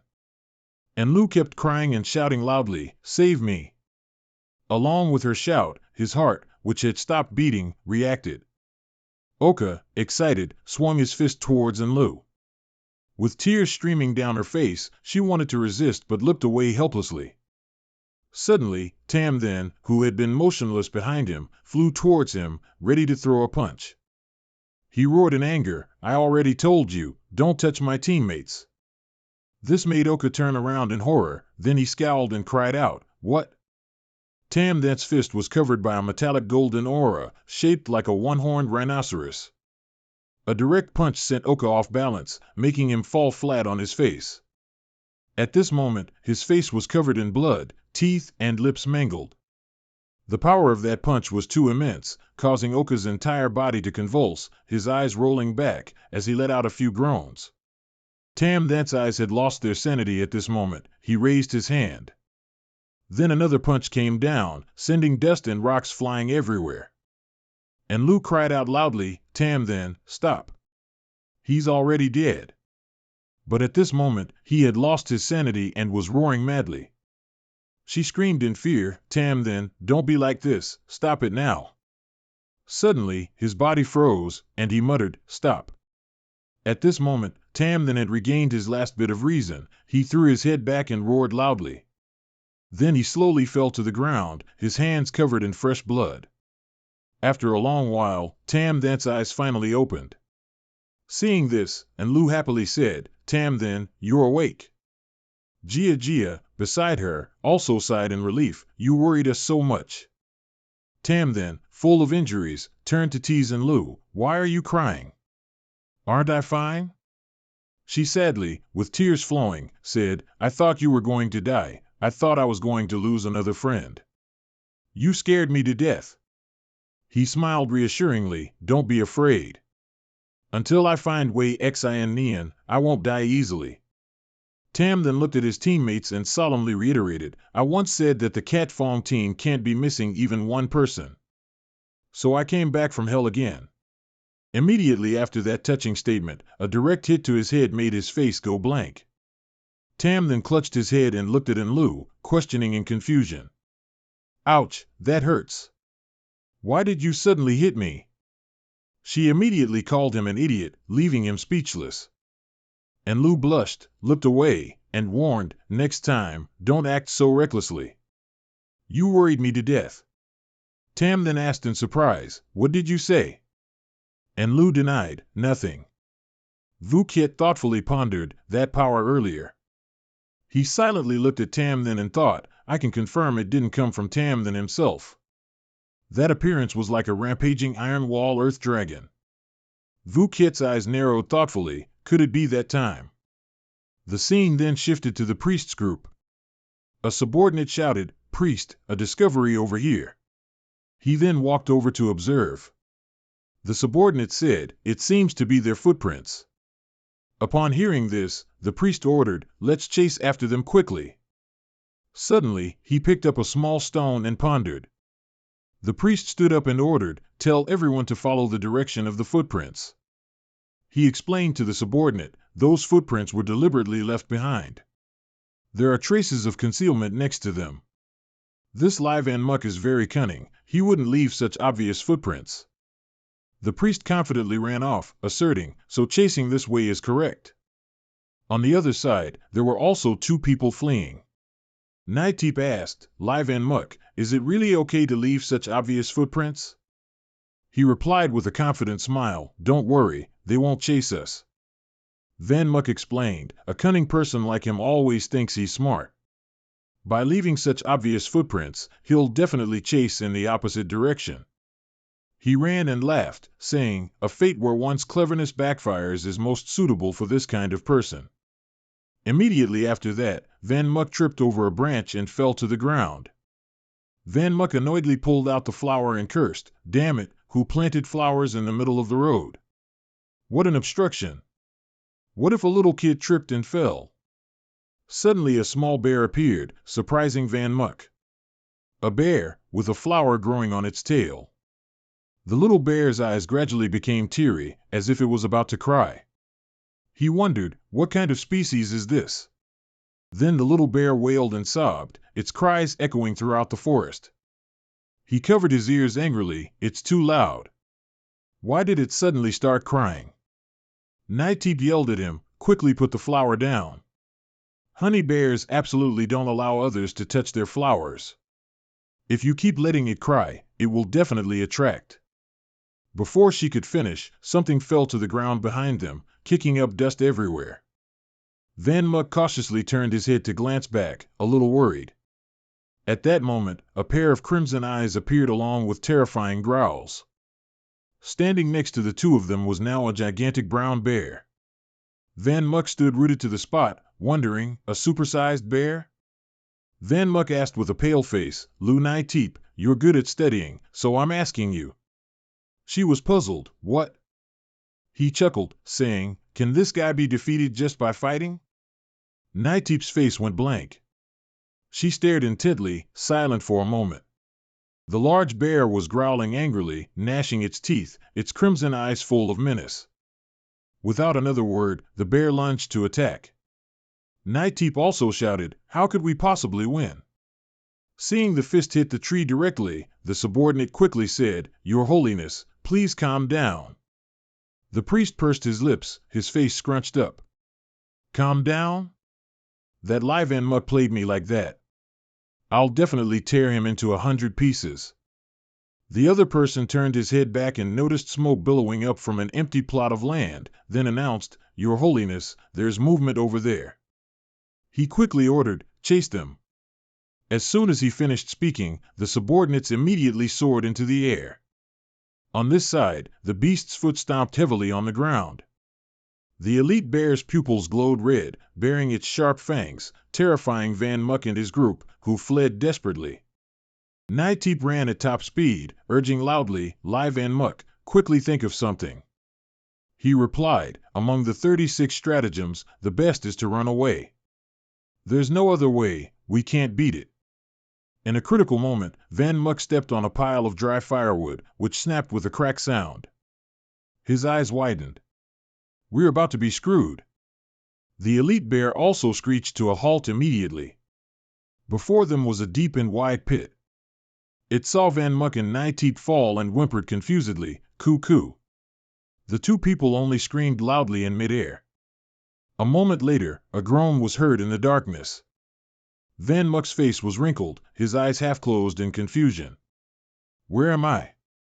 Naitip painfully sat up, rubbing her head. "Did we fall into some kind of trap?" She frowned, noticing Van Muk's cheeks were a little flushed, and he dared not look her directly in the eye. Then she smelled a strange odor and asked, what's wrong with you? Why that expression?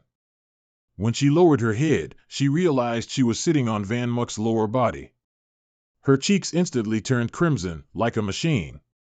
Nightteep unconsciously backed away, screaming loudly as if she were completely innocent. Van Muck bent forward and mumbled, that bear is still guarding the cave entrance, ensuring safety. We should still hide first. The two of them ventured deeper into the cave. Above were colossal crystal formations, their sharp points aimed at the ground. He looked around. I can't believe there's a subterranean cave like this under this cursed land. Below, there was also a mysterious river, full of rising bubbles. The two young friends plopped down in front of the water, where the rock formations behind them reflected light. He chattered again, this place might still contain mysterious power. The stifling air suddenly changed to an icy cold, making Nightteep sneeze, her nose running. Van Muck gallantly took off his outer jacket and gently draped it over her back. Nightteep sat with her arms crossed on her knees, obediently letting him take care of her. She suddenly turned and asked, Hey, you gave me your coat. What if you get cold? He gently shook his head, I'm fine. This bit of cold can't do anything to me yet. Nightteep lowered her face, puffed out her cheeks, and thought to herself, what? This idiot. Would it kill him to say he cares about me? She couldn't bear for Van Muck to catch a cold, so she took the other half of the coat and draped it over his shoulder. Then let's do this. This way, neither of us will be cold anymore. Van Muck moved a little closer, and this action made the atmosphere even more stifling. Van Muck couldn't help but secretly glance at the girl beside him. Nightteep still maintained that adorable expression, but avoided his gaze. Van Muck seemed to have been moved by this girl, his cheeks were burning red, and his eyes were glued to her. Experiencing this gaze for the first time, she was also puzzled, her head spun like a top, and she irritably asked, What are you looking at? Van Muck shyly turned his head away and stammered, No, nothing. Below the river, the reflections of the young couple quietly hiding together here still shimmered. He whispered, How much longer do you want to stay here? Later, while she was deep in sleep, Van Muck woke her up, saying, Hey, Lou Nightteep, wake up, I found something. She rubbed the corners of her eyes, half asleep, saying, What could this rundown place possibly have? Nightteep froze, looking at him with his clothes soaked and several fish biting around him. What did you do? Van Muck pointed at the water, right next to it. He held up a still flapping fish in front of her. Caught a fish, want to eat it? She replied in confusion, No. With that, Van Muck went behind her, pushed Nightteep towards the water, and said, But that doesn't matter. Quickly, come into the water with me, I found something big. She exclaimed in passive surprise, Wait a minute. Deep beneath the clear blue water, the two of them dived together to another gate. She was surprised, I didn't expect this lake could connect to another place. Finally, they found an exit. The two emerged from the water, gasping for air. Nightteep looked around. This place is really different. She saw a large circle with diagonal lines cutting across it and several crosses stuck in, with a vibrant blue sphere in the middle. Van Muck took off his shirt, wrung the water out of it as he walked towards the sphere, and said, Is that in the middle an energy projection? Let's go take a look. Nightteep cautiously followed behind. It seems to be releasing extremely large amounts of energy. For safety, it's better if we don't get too close. She lightly touched the crosses stuck there and mused, These crosses are suppression artifacts. Someone placed these artifacts around it to suppress what's inside the energy projection. So many of them here means. Nightteep felt the killing intent around them. She articulated each word, what's suppressed is extremely dangerous. He didn't care at all, picking his nose and scoffing, If you're scared, you stay here. I'll go by myself. She stomped her foot in anger, but his words were like wind passing through her ears. Water still dripping from her, the girl quickly ran over. Wait for me. The two gradually approached the sphere. They stopped at a mysterious black button-like shape. Van Muck carefully observed each symbol on it and said, "This symbol, I think I've seen it somewhere before." Suddenly, a stream of golden water shot out from the sphere. He muttered, "I remember that." Van Muck took out a pot of the same color, inscribed with ancient characters. "This." Nightdeep's eyes lit up. "This thing looks so much like it." Van Muck recalled an acquaintance's words. "That old man Vong Van said that this thing had another half." Maybe. He quickly placed the mouth of the pot into the circle. Unexpectedly, it clicked, just as predicted. "Who got it and used it here to suppress something?" The girl shouted, "It really fits." Van Muck remained focused. "Next, just move it a little." As he moved it, his contact lens immediately transmitted a red signal to the intersection of the two objects. Immediately, a surge of green energy shot out from the sphere. Van Muck used all his strength, holding the arm gripping the treasure with his other hand to control the terrifying power. Soon, all the green spiritual energy was sucked into the mouth of the pot. He joyfully raised the treasure high and exclaimed, "It truly is whole again." Van Muck, like a child, cuddled it against his cheek. "My treasure pot, finally complete." Nightdeep squinted into the distance, calling him back to reality. "Hey, Van Muck." She stammered, realizing there was something strange behind the thick white smoke, and warned, "There seems to be something over there." Immediately, a long sword appeared, surrounded by a pile of skulls around its tip. Van Muck showed no fear, slowly walking towards the scattered, broken bodies. Indeed, a treasure. Why are there so many skeletons? There's barely any space to step. He reached out to grab the sword hilt. Nightdeep suddenly shouted, stopping him, "Don't touch it. Stay away from that thing." No sooner had she spoken than Van Muck's finger touched the sword hilt. She placed her hand on her chest, feeling something was wrong. "This blade is truly too strange. Ever since it appeared, I've felt." Nightdeep's gaze was fixed on the mysterious sword, a fear she had never known before. Van Muck turned away, heeding Nightdeep's advice. "We don't know anything about this blade situation. It's better to be careful." Suddenly, a person approached, staring at the two of them and asking, "Who are you?"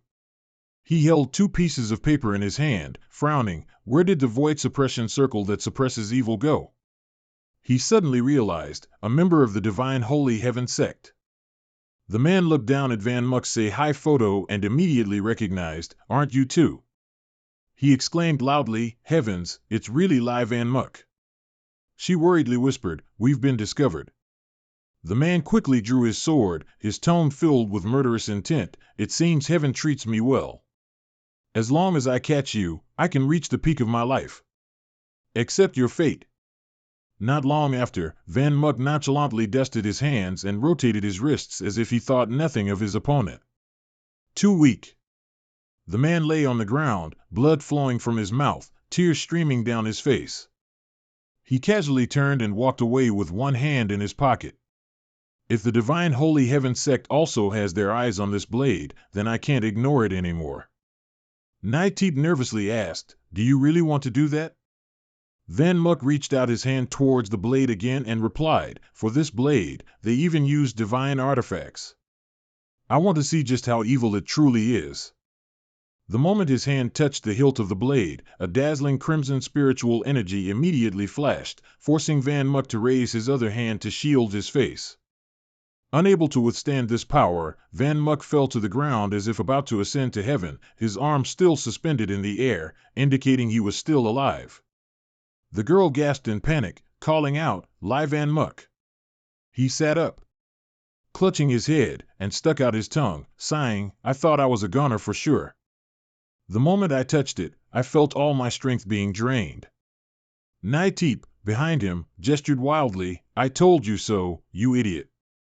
Van Muck gave up, stood up, and turned to leave. "Fine." She was surprised. "This time you've learned your lesson." Van Muck still habitually tossed his treasure pot into the air. "This evil blade won't choose me, so there's nothing I can do. Besides, this time wasn't without its gains either." Now I have both divine artifacts, which is quite a plentiful harvest. The two quickly found the hole they had fallen into. Being the stronger one, he gallantly offered his hand to help her. Give me your hand. Once they were out, Van Muck put both hands in his pockets and looked around. That strange giant bear is finally gone. Nightip dusted off her clothes. So what should we do next? The two friends walked and talked on the road. Let's get out of this forest quickly. I wonder how the divine beings are doing now. Unbeknownst to them, a fireball was poised above their heads. Not long after, this fireball fell, aiming directly at where the two were standing. But the aim was slightly off, sending the two sprawling forward. Van Muck bent down, one hand bracing on the ground to withstand the recent explosion. The puppeteer stood high above, looking down at him, and praised, still unharmed. Well done, you bastard. The priest smirked evilly. It was really tiring to find you. Van Muck replied with a wry smile, you really are relentless. What now? Doesn't it feel terrible to be outsmarted by your own cleverness? Isn't your pride deeply wounded? Idiot. These words drove him mad, and he glared, cursing, you brat. The man cleared his throat and ordered, attack him. Nightip was speechless. Idiot. Why did you deliberately provoke him? He mumbled as he ran, how was I supposed to know he was so petty? But the speed of this fireball was as fast as they were running. Seeing it drawing near, she yelled a warning, Van Muck, watch out. Van Muck smartly ducked and jumped to the side. Then he narrowed his eyes as the fireball slammed into the cliff face. That was really dangerous, I almost didn't make it. But then he realized, it was. The priest and his accomplices stood proudly on a high branch. Give up. This time you can't run. If you kneel down now and say some pleasant words to me, I might even let you keep your body intact. He cracked his knuckles, his tone absolutely confident. What a pity, you had such a good chance just now and didn't attack us, now you won't get another chance. Even with a cigarette in his mouth, he looked surprised. Ah. The priest showed clear disdain, you are about to die, what right do you have to say these things to me? The bear's paw from earlier was now on this ground again. Van Muck pointed behind him, where the giant shadow of the beast appeared with a terrifying aura. My asset is this one. The bear, its body covered in scratches, gnashed its teeth and growled a few times.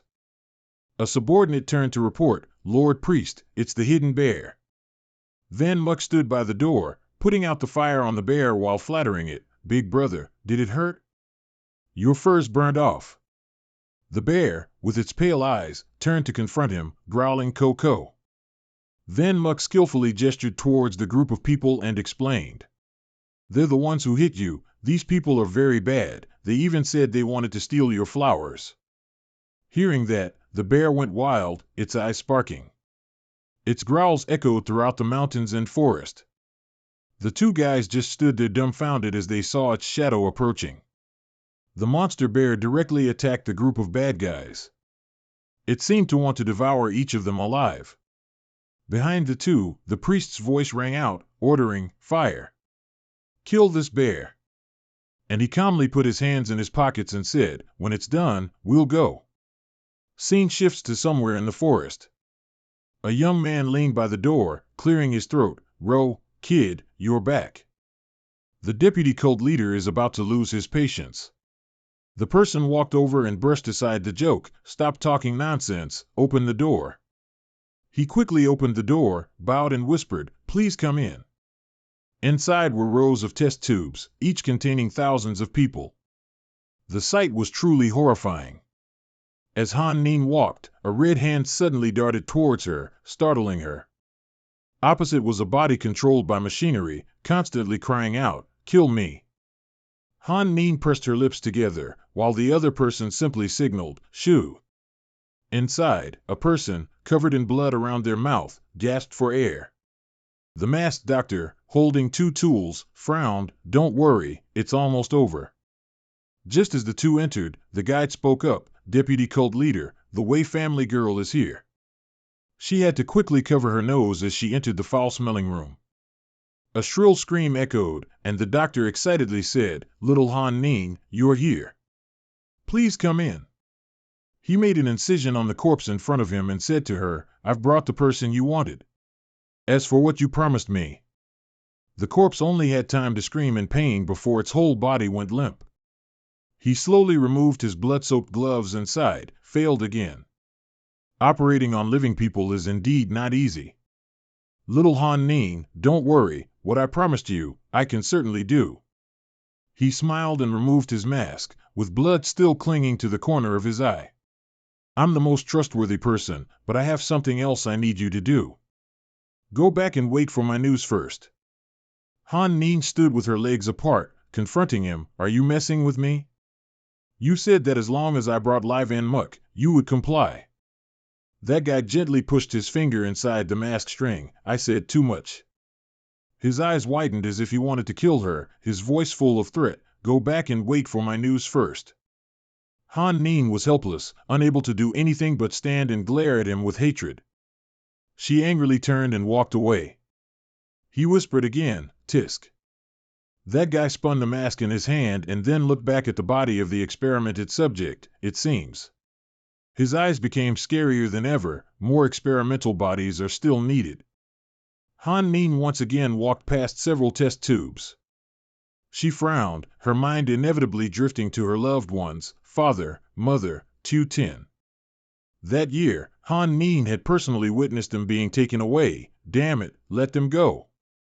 That guy noticed her lying helplessly on the ground. Noi Han Ning, the rare combat genius of the Noi family for over a decade. He walked closer, his tone extremely gentle. "Let's make a deal." Back to reality. Han Ning's lips trembled violently. Her eyes were now incredibly sharp as she told herself, "I will definitely do it. No one, don't hinder me." The two young friends walked for a long time until they reached a small village.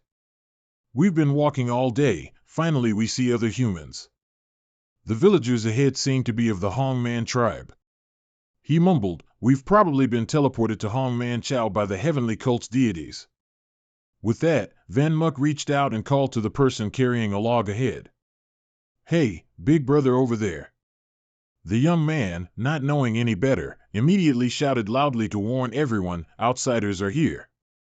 Everyone immediately rushed over asking, "Outsiders? Where?" In an instant, the two were surrounded by a crowd of villagers. Van Muck sweated nervously and asked, "What's the matter, big brothers?" The leader ordered, "Brothers, take them inside." Van Muck feigned mystery, "TSK, want to fight?"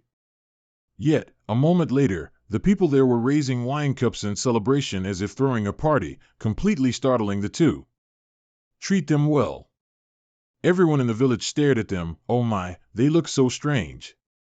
Another person interjected, "Kid, how can you say guests are strange? Guests are just ugly." Ba Dac scooped a pile of food into Van Muck's mouth. "Come, friend, eat a lot. Look at your malnourished state, don't be shy with me. Just consider this place your home." The village chief walked over and punched him, messing around. "Ba Dac, the guest will die of overeating like that. The guests aren't sick, their body structure is just like that."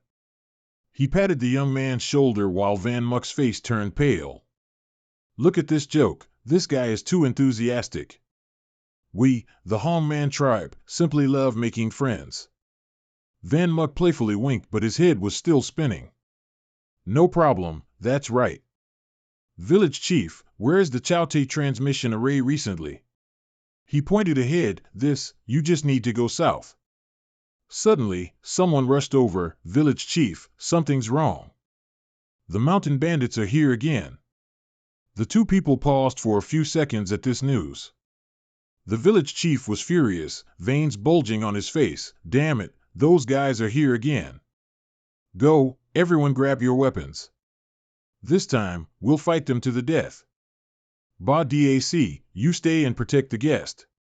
Seeing everyone leave, Yun Mu suddenly asked, "Do you usually have mountain bandits here?" He shook his head. "No, these mountain bandits only appeared 2 months ago." Ba Dac recounted, "At that time, villagers suddenly started disappearing. Everyone searched frantically. Then they appeared, claiming they had captured the missing villagers. If you want the captured villagers back alive, then hand over the village's accumulated wealth. Ba Dac's voice was filled with resentment. My younger sister also went missing at that time. Suddenly seeing Yunmu leave, he asked in confusion, "Where are you going?" "It's dangerous outside." Yunmu hinted, "The village chief still hasn't told us something." The villagers, united, prepared for battle. Charge! This guy is the mountain bandit leader. He still stood defiantly with his long sword amidst the villagers' sharp weapons. The leader sneered contemptuously, "Just you people?" Immediately, a shocking explosion rang out, accompanied by his cold tone, "Get out of my way." The village chief was thrown backward, his sandals flying into the air. The leader put one hand in his pocket and pointed his blade at the village chief's neck with the other. "Old man, do you intend to be stubborn to the end?" The village chief stated firmly, "Even if we die, we will not surrender." He immediately raised his sword high, "Then I'll send you on your way." Cornered, the village chief could only watch helplessly. Yunmu's face darkened, muttering, "How arrogant." He charged forward, and with one strike, cut off the leader's head. The village chief stumbled backward, staring in horror at the fresh blood still dripping from the sword, exclaiming, "Strong, too strong." Yunmu casually rested his sword on his shoulder. "Who gave you permission to touch him?" The crowd in the distance, seeing their leader's dismembered body, cried out in panic, "Leader!" At that moment, Yunmu walked slowly and coldly towards them, questioning sharply, "Who allowed you to lay hands on the village chief?" One of the subordinates turned to ask, his face revealing his fear. "Vice leader, what should we do?" The other man replied without hesitation, "Quick." He immediately fled, not forgetting to urge, "Run, hurry. This guy's a monster." Yunmu decisively stomped his foot, activating his bug step, and stealthily pursued them. In an instant, the two subordinates behind him were cleanly taken down. Without missing a beat, Yunmu charged forward, blocking the vice leader's path. With no way out, he helplessly knelt down and surrendered. Yunmu coldly spoke, "Speak." He didn't hesitate to point his sword directly at the man's neck, then sternly interrogated him. "Where have the captured villagers been taken?" The vice leader was sweating profusely from fear, hastily confessing, "Big brother, don't kill me. I'll tell you. We captured the villagers, but we already sold them. But I really don't know where they were taken." The village chief heard this and looked momentarily bewildered, mumbling, "What? Then isn't our only clue also gone?" The man standing nearby clenched his teeth in disbelief, asking himself, "Brother, where exactly are you?" Yunmu's face darkened, his eyes fiercely glaring at him, "Is this all the value you have?" The vice leader immediately cried out in fear, "Big brother, that's truly all I know." "Right, that's right, there's also the person who contacted us." He carefully recounted everything. "A few months ago, that person came to our mountain stronghold. He told us to get a few people for him, not caring if they were male or female, old or young, 10 gold per person." The vice leader meticulously described, although that person was heavily cloaked, their figure was definitely smaller and thinner than the Hongman tribe's people. Hearing this, his face suddenly tensed up, deeply pondering. "What about the organization outside? Their purpose is—" Just then, the village chief unexpectedly walked over. "Thank you very much. The rest of the matter, leave it to me." Seeing this, Yunmu respectfully replied, "Don't mention it, we were the ones who had a favor to ask first." He asked in surprise, "A favor to ask of me?" He calmly replied, "You haven't told me the location of the Zhouji teleportation array." The village chief understood immediately upon hearing this, pointed forward, and said, "You mean this? You just need to head south, and you can reach the largest town in our Hongman prefecture." Following the village chief's instructions, in just a blink of an eye, Yunmu was already in Mantian City. As soon as he appeared, he was quickly surrounded, warmly welcomed, and invited by his brothers to drink. "Here, little girl, try a piece of watermelon. Are you new here?" I'll show you around. From afar, a clear voice suddenly rang out, move aside, they already have someone to host them. Hearing the familiar sound, Yunmu and Naijie suddenly froze. They immediately realized it was the Jifeng squad, it was Shinchen. Next, the two, along with everyone, went to a hotel. Along the way, Shinchen took the opportunity to explain, after we escaped the ambush, we realized we were brought to Hongman Continent. Hongman Continent's only intercontinental transmission formation is in Mantian City, so we chose to wait for you here. Entering the hotel lobby, Naijie rushed to the reception desk. Hello, I'd like to book 6 spots for intercontinental transmission to Central Continent. Grandpa plopped down on the chair, exclaiming cheerfully, finally, we can go home. Yunmu glanced around and secretly sighed. This place is truly luxurious, clearly different from the outside. On this side, Naijie suddenly exclaimed, what? So expensive. He went over and whispered, what's wrong? Not enough money? How much is missing? If it's really not enough, I can exchange some materials for money to use. He pointed at the payment screen and mumbled, units. Tens, hundreds, thousands, 10,000s. 6 billion? Yunmu's face furrowed at this, and he cried out in horror. Why don't you just rob people? The receptionist calmly retorted, you're quite a joker, sir. Robbing doesn't make money as fast as this. Immediately, he nonchalantly picked up a pile of items and asked, damn it, let's see how much these things of mine can be exchanged for. The receptionist replied, please wait a moment, sir, I'll check. After a moment of checking, she replied, sir, these can be exchanged for 15,830,000 xianjing. Yunmu, with a look of extreme surprise, said, that much? He secretly thought, these things would only fetch 3 million at most in Central Continent. The receptionist pointed at the display screen and explained, yes, specialties from Central Continent are very valuable here in Hongman Continent. Because the only method of transportation between the two continents is the intercontinental transmission formation, which is very costly. As soon as he heard this, Yunmu revealed a scheming smile and pressed, so, materials from Hongman Continent would also sell for a lot in Central Continent, right? The receptionist replied, that is correct. Yunmu gleefully took a deep breath, then announced to everyone, let's not go back yet. Naijie, hearing this, irritably asked, what insane idea are you getting now, Yunmu? Yunmu, elated, closed his eyes and replied with a joyful smile, I smell money. Scene change. Inside the vice sect leader's office, a male subordinate knelt on the floor, softly recounting the events. After listening, the vice sect leader asked with some disbelief, the sacred artifact was taken by Li Yunmu? The subordinate suddenly became afraid, frantically begging for mercy, vice sect leader, please spare me, I will retrieve the sacred artifact.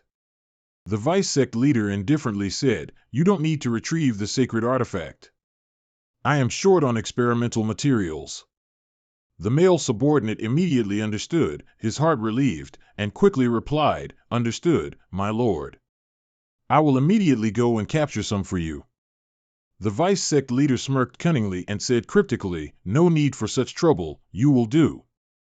Upon hearing this, the subordinate's face immediately changed, and the smile on his lips vanished. He coldly ordered the subordinate to be dragged away, despite his desperate pleas, vice sect leader, spare my life, vice sect leader. The priest standing nearby reported timidly, vice sect leader, Li Yunmu appeared in Mantian City 2 days ago. Please give me 2 squads, he then continued firmly, I can definitely kill him and retrieve the divine artifact. The vice sect leader flatly rejected, no need, I will send Wei Xian to handle it. Afterward, the message was sent to her. The priest on this side still tried to persuade, but, I have many informants in Mantian City, I can certainly find him faster. The vice sect leader rested his hand on the back of the chair and said coldly, I don't like to repeat myself. He stood up abruptly, nonchalantly pulled the cigarette from his mouth, and threatened, rein in those thoughts of yours, don't mess up my important affairs. The next second, the vice sect leader turned away indifferently, not forgetting to add a threat, otherwise, your entire family will end up on my operating table. In another scene, in Hongman Continent, within the bewitching forest, two men were hunting. One of them wondered aloud, strange, usually there's a beast every 3 steps and a monster every 5, why is there nothing today? The short-haired man immediately suggested, let's go deeper. The other man rejected without hesitation, dare to go deeper? Have you forgotten about that incident? The mysterious story from that year was suddenly recounted, 2 years ago. More than a dozen Hong Tin powerhouses went to conquer the bewitching butterfly demoness in the southern forest. After several tens of days, everyone returned, but here, he paused for a moment, then continued, some went mad, and some even forgot their own lives. After hearing that, the short-haired man cautiously whispered, I remember now, then let's just go back. The man in purple sighed in frustration and replied, let's come back in a few days to check. Meanwhile, Yun Mu single-handedly annihilated a group of large ferocious beasts. He exclaimed excitedly, I've profited greatly. I wonder how Shen Chen and the others are faring in the outer circle. Yun Mu quickly collected their corpses into the Star Realm Gate, his heart soaring with excitement. Once I reach Central Continent, I'm definitely going to profit big. While he was busy working, another massive monster suddenly lunged to attack.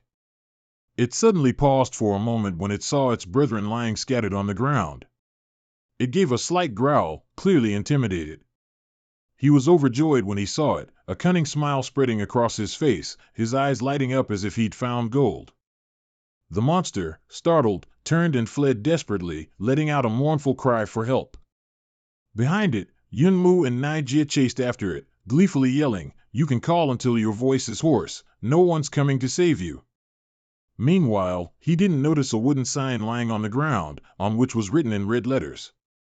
The monster ran headlong, tears streaming down its face, with Yun Mu closing in behind it. He shouted, stop. The ground beneath Yun Mu's feet suddenly became soft, as if liquefying. The next second, he stumbled and fell downwards, and even the giant monster became a blurry silhouette. He was free-falling through the air, his mind not yet recovered. Why did this place suddenly turn into a chasm? Naijia above screamed in panic, Li Yun Mu. But there was no reply. He simply fell into the bottomless abyss. Suddenly, her body unexpectedly changed, her face blurring, becoming unclear. It turned out Naijia had been possessed by the bewitching butterfly demoness. She revealed a sinister smile and mumbled, is he dead? Soon after, the fake Naijia calmly turned and walked away as if nothing had happened. At that moment, a faint shadow suddenly appeared behind her, soaring upwards. It turned out to be Yun Mu. Thanks to his spiritual medicine, he narrowly escaped death. Yun Mu clicked his tongue in confusion, TSK, why did the ground suddenly disappear?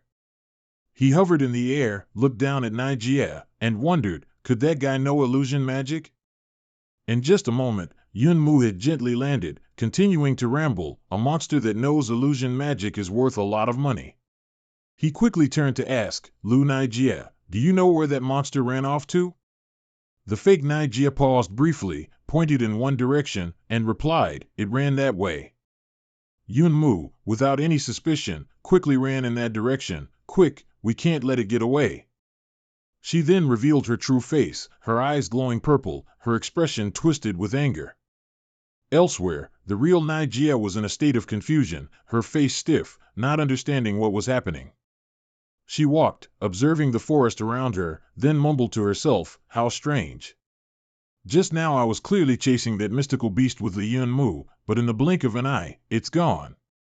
As she spoke, she suddenly stopped, her gaze falling upon a stumbling figure near a nearby bush.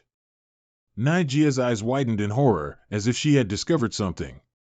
As soon as she saw him, she immediately recognized him and cried out in alarm, Li Yun Mu. Before Naijia's eyes was his image, his body covered in wounds. He stumbled forward. Seeing this, Naijia worriedly asked, why are you so injured? Yun Mu weakly replied, it was that mystical beast from earlier, but I'm fine. Come on, I know where it ran.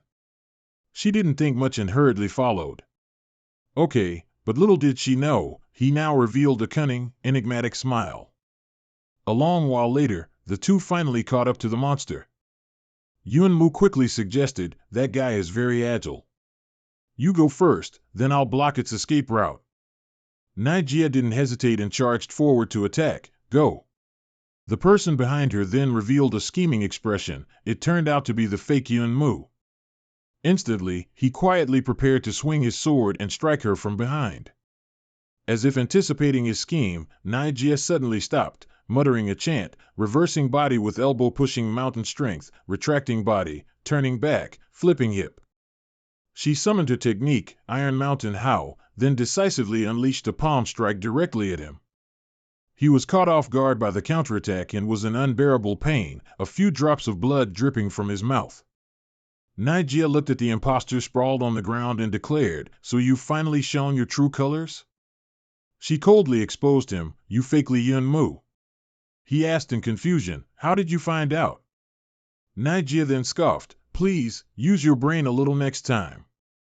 That mystical beast is only Gold Star, and it's stupid too. Even with all its might, a single blow couldn't injure the Yunmu." The figure on the ground let out a laugh, then gradually vanished with the dust. "This time, I was careless, but it's fine." Before disappearing completely, that person left a look and words full of confidence. "No matter who you are, you won't escape." She quickly understood everything, contemplating, illusion technique, huh? I must tell Li Yunmu about this quickly. He must be having a tough time too. Scene change. At Yunmu's location at that moment, he was being pressed against a tree by her. "Li Yunmu," he cried out in surprise, "Lu Nigeria, what are you doing?" The fake Nigeria gradually approached him, whispering, "I don't know why my body is getting hot." She then put on a seductive pose, shamelessly flaunting her voluptuous figure. Then, without hesitation, she crawled seductively towards him, moving towards Li Yunmu.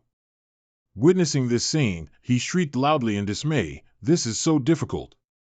The more she lunged towards him, the more he panicked, "Lu Nigeria, what's wrong with you? Calm down a little." Then, Nigeria looked at Yunmu with glowing purple eyes and cried out, twisting, "Li Yunmu." He was immediately struck, his entire body jerking violently.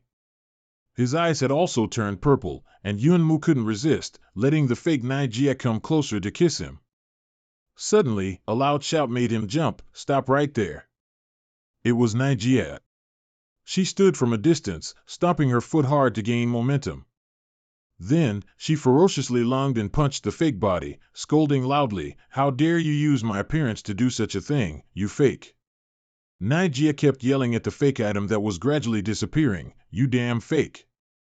How embarrassing. No. Damn it." Meanwhile, Yunmu was still wide-mouthed, wondering, one Lu Nigeria is beating up another Lu Nigeria? She immediately walked over and smacked him on the head, explaining, that was an illusion technique.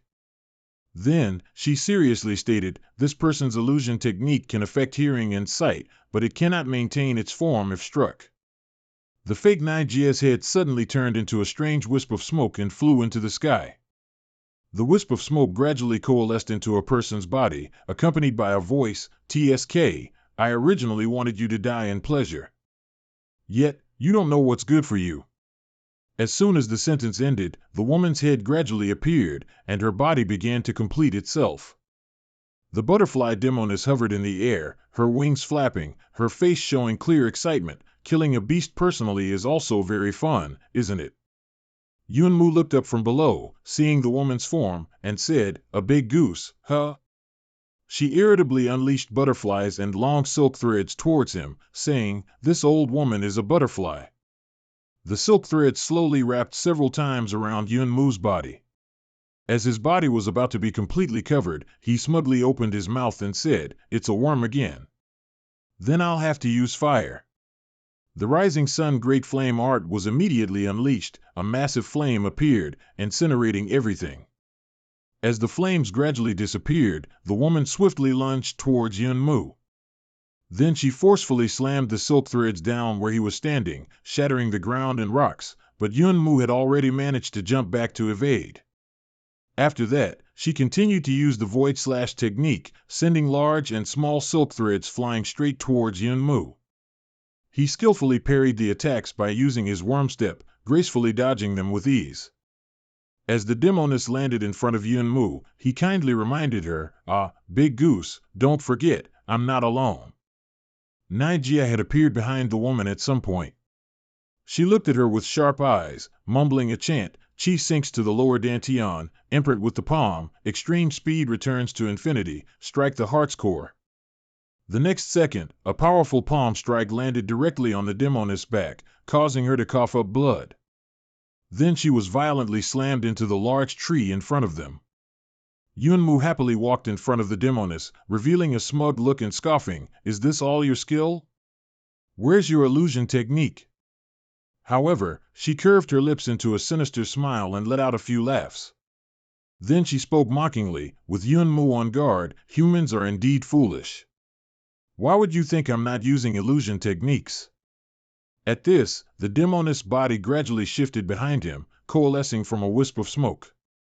She flew above Yunmu, flashing a look of enjoyment and raising her weapon high, preparing to deliver a fatal blow. Nijia, from behind, couldn't help but gasp in shock and reached out, crying loudly, Li Yunmu. As that weapon was slammed down by the demoness towards Yunmu, he lightly took a few steps and then summoned Li Yunjia from behind him. It appeared and blocked the demoness' attack, startling her. What? Li Yun's hand slashed across, severing her head from her body, along with Yunmu's disdainful remark, You still want to ambush me?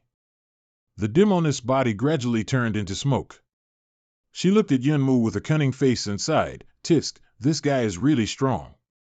Then, it transformed into a pile of silk threads and flew forward rapidly. Rushed straight towards Niteep and transformed into a two-faced demon, then asked, But is she as strong as you? When he realized her intention, Yunmu cried out in alarm, Nijia. The very next second, that ghost face slammed directly down where Nijia was, but she quickly leaped high up.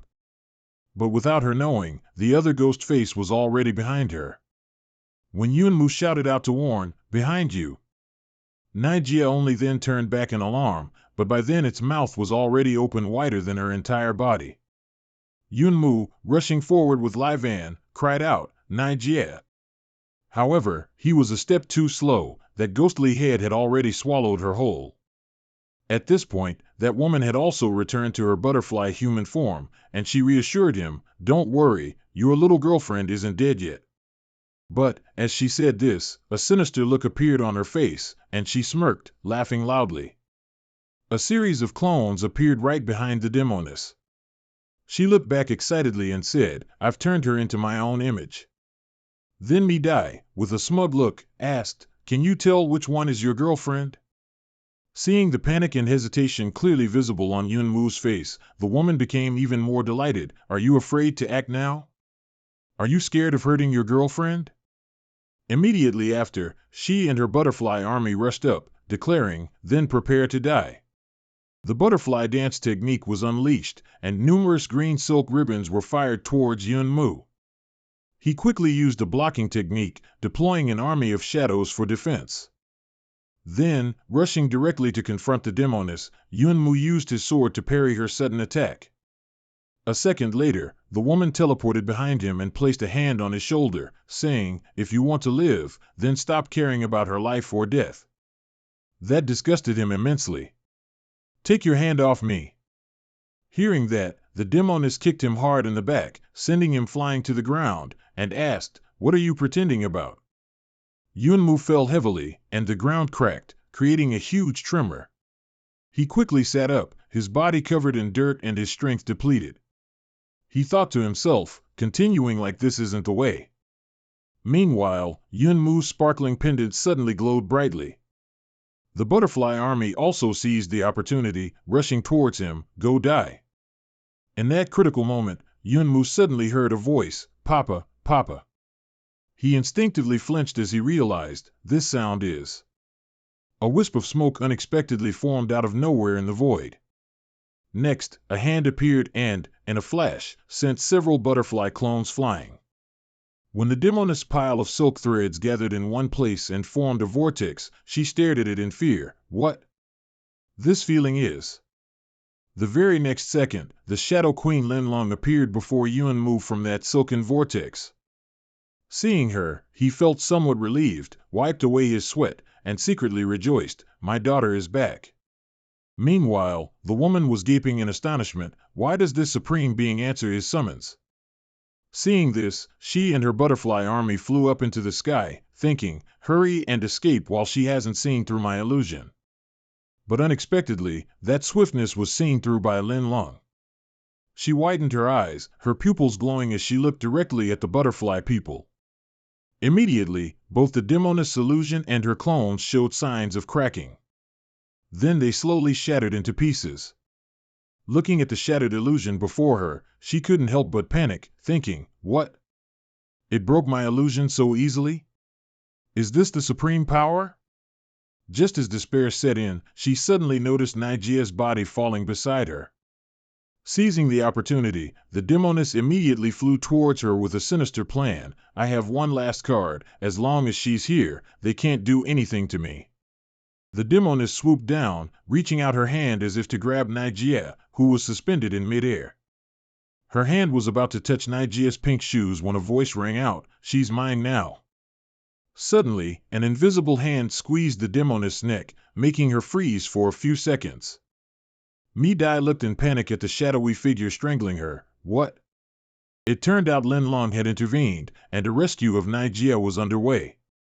She was squeezed so hard that her breathing became increasingly difficult, and tears welled up. Please, spare me. Her eyes glowed as she listened to the demoness' desperate pleas. I'm willing to offer my vital blood, to eternally serve because... Before she could finish, a vivid red color stained the entire sky. The demoness' hand also dropped, her life seemingly vanishing.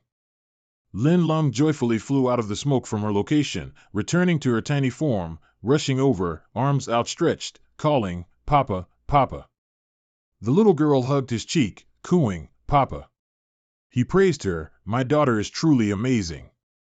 Linlong transformed into a tiny person, standing on Yunmu's palm, stammering, Mama, Mama. He looked over in surprise, repeating, Mom?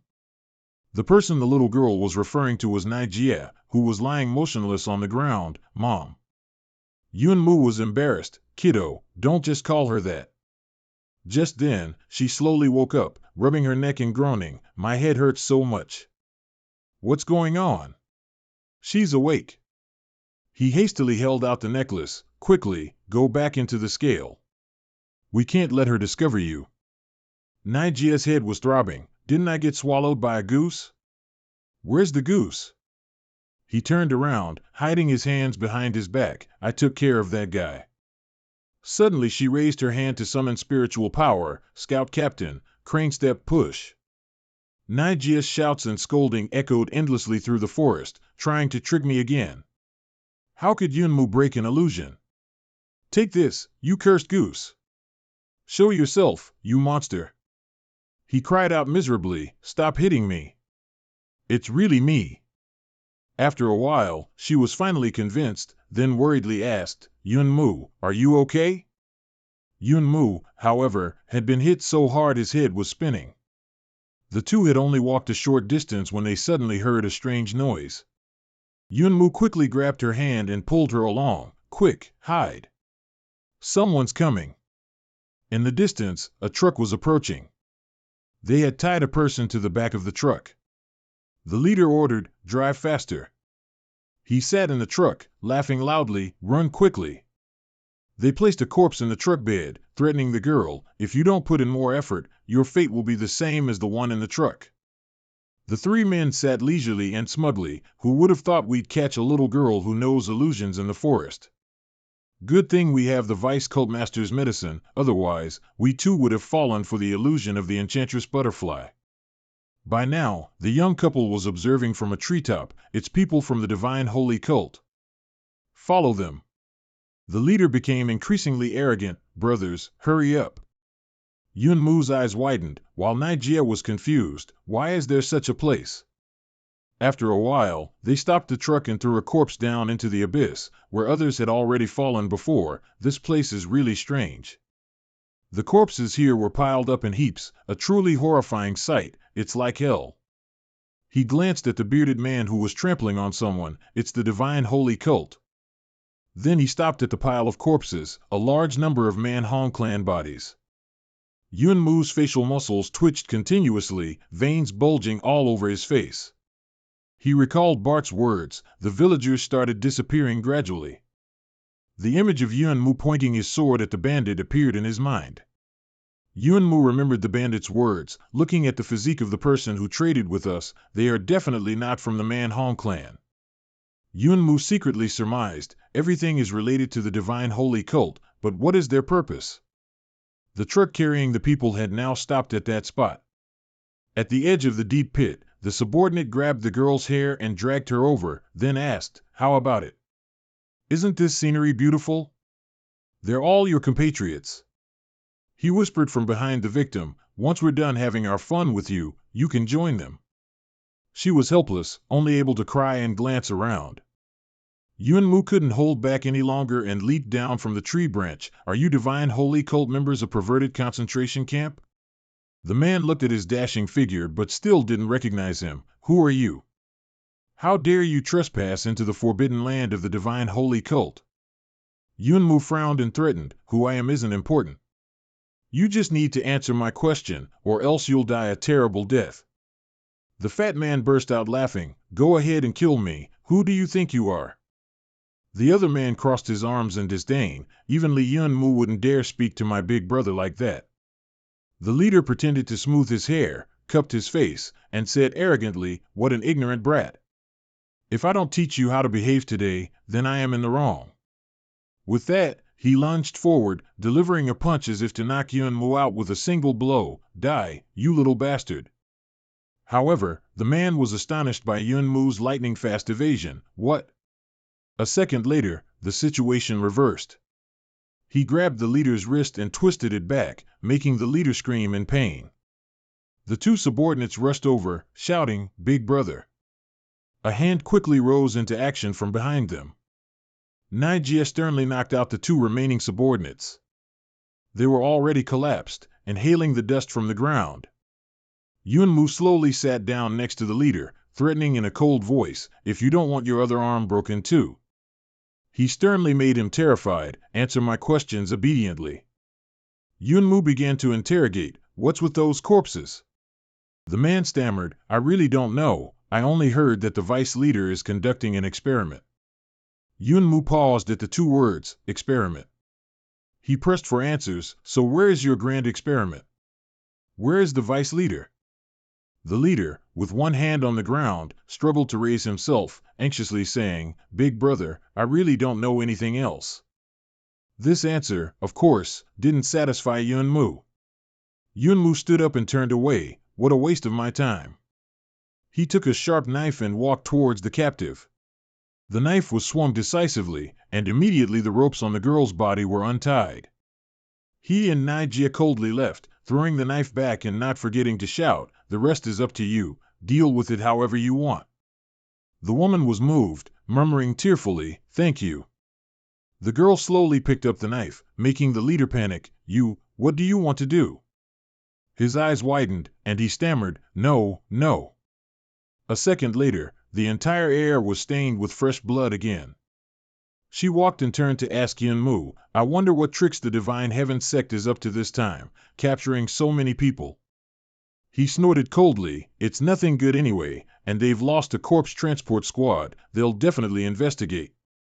Nigeria suggested, "Then I'll tell Shinchen and them to return to Mantian City quickly. It's not safe now." Suddenly, her footsteps paused for a beat. A terrifying explosion suddenly occurred in that dense forest. From within the thick smoke, Yunmu had already held Nigeria in his arms, simultaneously leaping high into the air. The cannons below continuously aimed at the two of them. Yunmu held the woman in his arms, his eyes scanning the weapon below. It truly came just as he spoke of it. Yunmu carried Nigeria, hovering in midair. The binoculars now aimed directly at Yunmu's handsome face. Immediately, they fired cannon missiles at their opponents. These petty things dared to attack, he instantly pierced through the barrage of bombs and bullets. However, Yunmu suddenly stopped. He muttered, "My body." It was then that he realized he couldn't move anymore. Just as the two cannons were about to launch two massive fireballs. With a bang, a terrifying shockwave occurred where he was hovering. Thick smoke enveloped both of them. Undaunted, Yunmu still struggled, holding her with one arm and casting a spell with the other, Flame of Prometheus. The two cannons were instantly shattered in half. He breathed a sigh of relief, thankful for the protection of the rising sun great flame art. Yunmu challenged loudly, "Hey, shouldn't you come out now? These things can't deal with me." A small figure then stepped out of the bushes, impressive, truly Li Yunmu. Yunmu stared at the person. "It's her again, Xin-Ran." Xin-Ran also looked up to face him directly. "Yunmu. Wei Xin-Ran." His wings were now slightly damaged. Yunmu landed and tilted his chin. "So, they sent you to kill me?" She flatly retorted, "Of course not, my mission is only to retrieve the sacred artifact." Yunmu's lips curled up. "You mean that thing? It's in my badge. You can have it back." From beneath his feet, a dark aura began to emerge. But Yunmu released Nijia, spreading his arms wide to summon his second shadow behind him. "You'll have to see if you have the skill." Xin-Ran quickly drew a sword from her sleeve and replied, "All right." She raised her weapon in front of her, her tone resolute. "Then let's see." Xin-Ran bravely charged forward, confronting his powerful conviction. A purple spirit attack struck, and she instantly leaned back to dodge it. Xin-Ran swung her sword, unleashing power towards Yunmu's shadow. Unexpectedly, the first shadow was hit by this move. She flew through it, her sword cutting a line, and the first shadow's head instantly vanished. Yunmu saw that this situation didn't look good. Her proficient fighting skills, plus mental attacks, compensated for insufficient mystic power, but shouldn't this type of mental attack consume a lot of energy? He still stood with his hands in his pockets, looking at the small figure of the woman in front of him. Why her? Xin-Ran used her power again. She widened her eyes, controlling the spiritual energy in this area. Yunmu and Nijia once again froze in place, their bodies unable to move. She no longer hesitated, raising her sword, preparing to strike at the two of them. Not long after, a few drops of fresh blood streamed down, accompanied by a cough. The Shadow's hand had timely grasped Xin-Ran's sharp sword tip. But she still refused to yield, using force to pierce through its hand, pushing the sword tip directly into Yunmu. He looked at Xin-Ran, who was exhausted, her breathing gradually becoming difficult, blood around her mouth, and spoke, "Continuous mental attacks are a huge burden on a complex body, aren't they?" Yunmu said sternly, "The holy artifact of the Divine Heaven sect." A question hung in the somber air, is it worth her risking her life for? Yunmu remained safely behind the Shadow's shield. Xin-Ran uncontrollably gasped for breath. She recalled the locket, open to reveal an image of a family of 3 happily playing. The Vice Sect Master stared at it thoughtfully, then ordered, "Find a way to retrieve the holy artifact from Li Yunmu's hands." He clenched his palm, growling, "Otherwise." Back in reality, Xin-Ran's eyes once again showed her determination to fight. She drew a sword from her sleeve, saying loudly, "Not yet." Xin-Ran furiously swung her sword, splitting Yunmu's second shadow in half.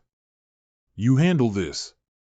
Yunmu wielded his sword with one hand, and instructed Nijia with the other, "Nijia, you don't need to intervene. This is between me and her now." He launched an attack, addiction for results. As Yunmu struck, Xin-Ran leaped into the air. His dangerous attacks forced her to use both swords to block them continuously. Yunmu's sword swirled, as if to capture the dark shadow within its grasp. With a finishing blow, his sword touched Xin-Ran's. Yunmu's lips curved as he exclaimed, "Not bad." Despite her previous injuries, she gritted her teeth and fought fiercely, using the power of her eyes. "I have you to thank for all of this guidance." Yunmu's body trembled again. He looked annoyed, another mental attack. Not long after, SSS-Rank coughed up another mouthful of blood. Yunmu sneered at this action. This kind of move that requires sacrificing a large amount of one's physical strength, does it really cause a backlash? He swung his sword, sending her weapon flying into the air, and her entire body fell backward. Yunmu seriously raised his weapon and shouted, "It's over." Berserk blade, clear water. He sliced through his opponent, then lightly glided past her. It was over. SSS-Rank coughed violently on the ground, dust still rising thickly. She struggled to sit up, her voice weak. "Why?" SSS-Rank stared at the man in front of her, puzzled. "You didn't kill me." Yunmu retracted his treasure and explained, "If I killed you, those guys from the Zephyr squad wouldn't let me off the hook." His single sentence might change her. "Those fools are waiting for you to come back." Indeed, SSS-Rank's eyes widened completely. But she still couldn't accept her feelings. "I have nothing to do with them anymore." Yunmu gently placed something in front of SSS-Rank. "Exactly. That's why I said they're a bunch of fools. Take this back and turn it in."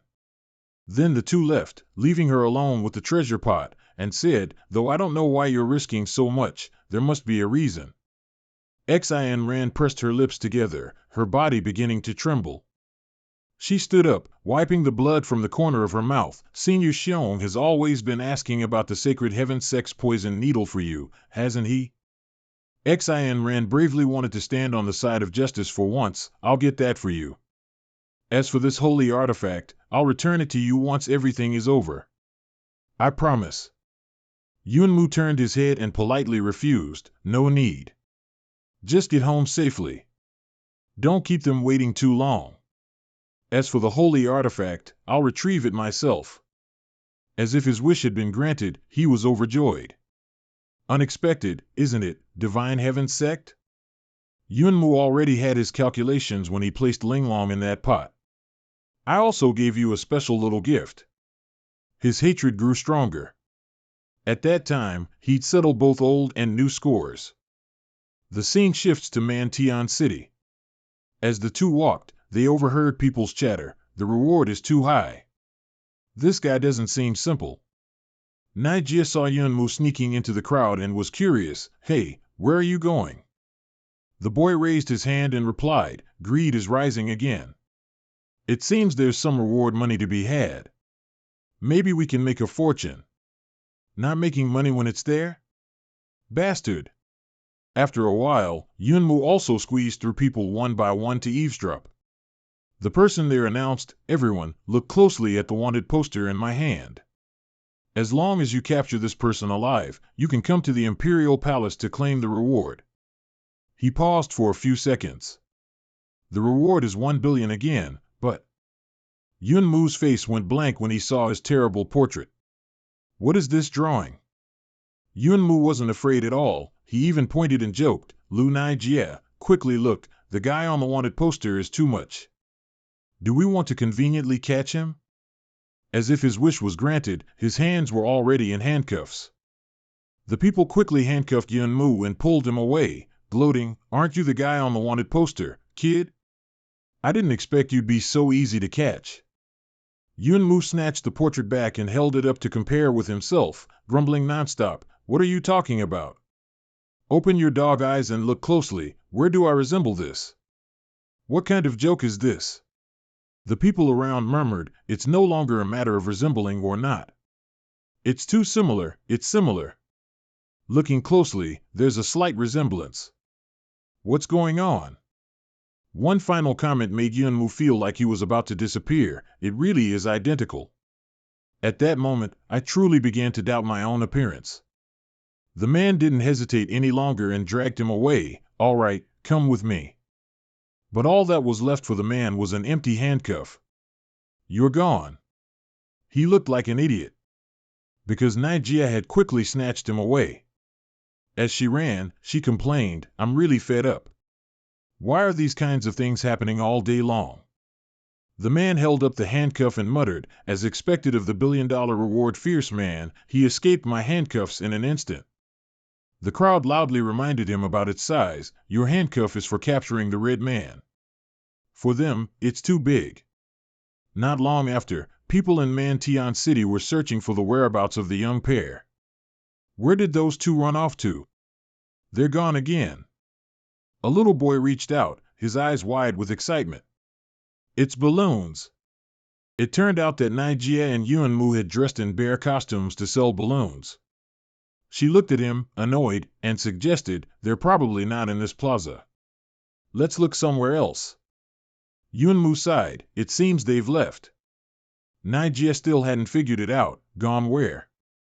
The whole city is full of wanted posters. He, in the dog bear costume, walked forward to the Imperial Palace. Let's ask them what they're actually up to. Yuanmu stamped his feet a few times, fuming, they drew me so ugly again. I almost got ignored by them. The girl, seeing this, was speechless, so that's what he's angry about. A man with a scarred face looked at the wanted poster and muttered, this Li Yuanmu is a prominent figure in Zhongzhou. How could he be involved in our disappearance cases? Another man continued, I didn't believe it either at first, but the general superintendent also saw it. In the Imperial Palace meeting room, a large number of accusation letters piled up on the table. The two read and deliberated, is it possible someone is intentionally framing him? Even so, we can only find the person and ask them directly. Suddenly, two stuffed bears pushed the door open forcefully. Yuanmu, inside the dog bear costume, asked in an annoyed growl, who here said this was settled? The two people were confused, who are you? He slammed his hand on the table, making the letters fly into the air, and retorted, who are we? The young pair gradually laughed and took off their costumes, sitting with their feet on the table, the people you're looking for. The two in the Imperial Palace quickly recognized them, Li Yuanmu. Guards, apprehend them. The general superintendent raised his hand to stop them, Counselor.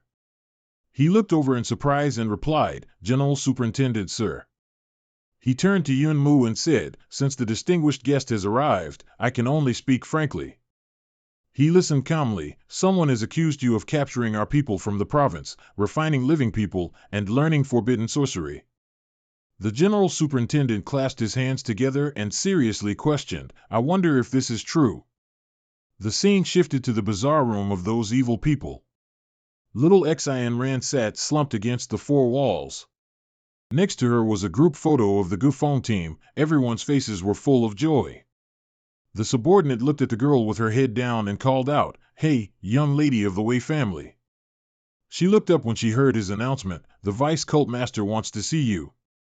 Back in the palace, Yuanmu was leaning back in his chair, a mocking tone in his voice, I'm connected to the missing persons case? How ridiculous. The person opposite clasped his hands together and negotiated, we won't make things difficult for you. As long as you agree to an investigation to prove your innocence, you can leave. He, with his fiery spiritual power, responded arrogantly, and what if I say no? The man said in a deep voice, then we can only offend you. He immediately gave an order, guards.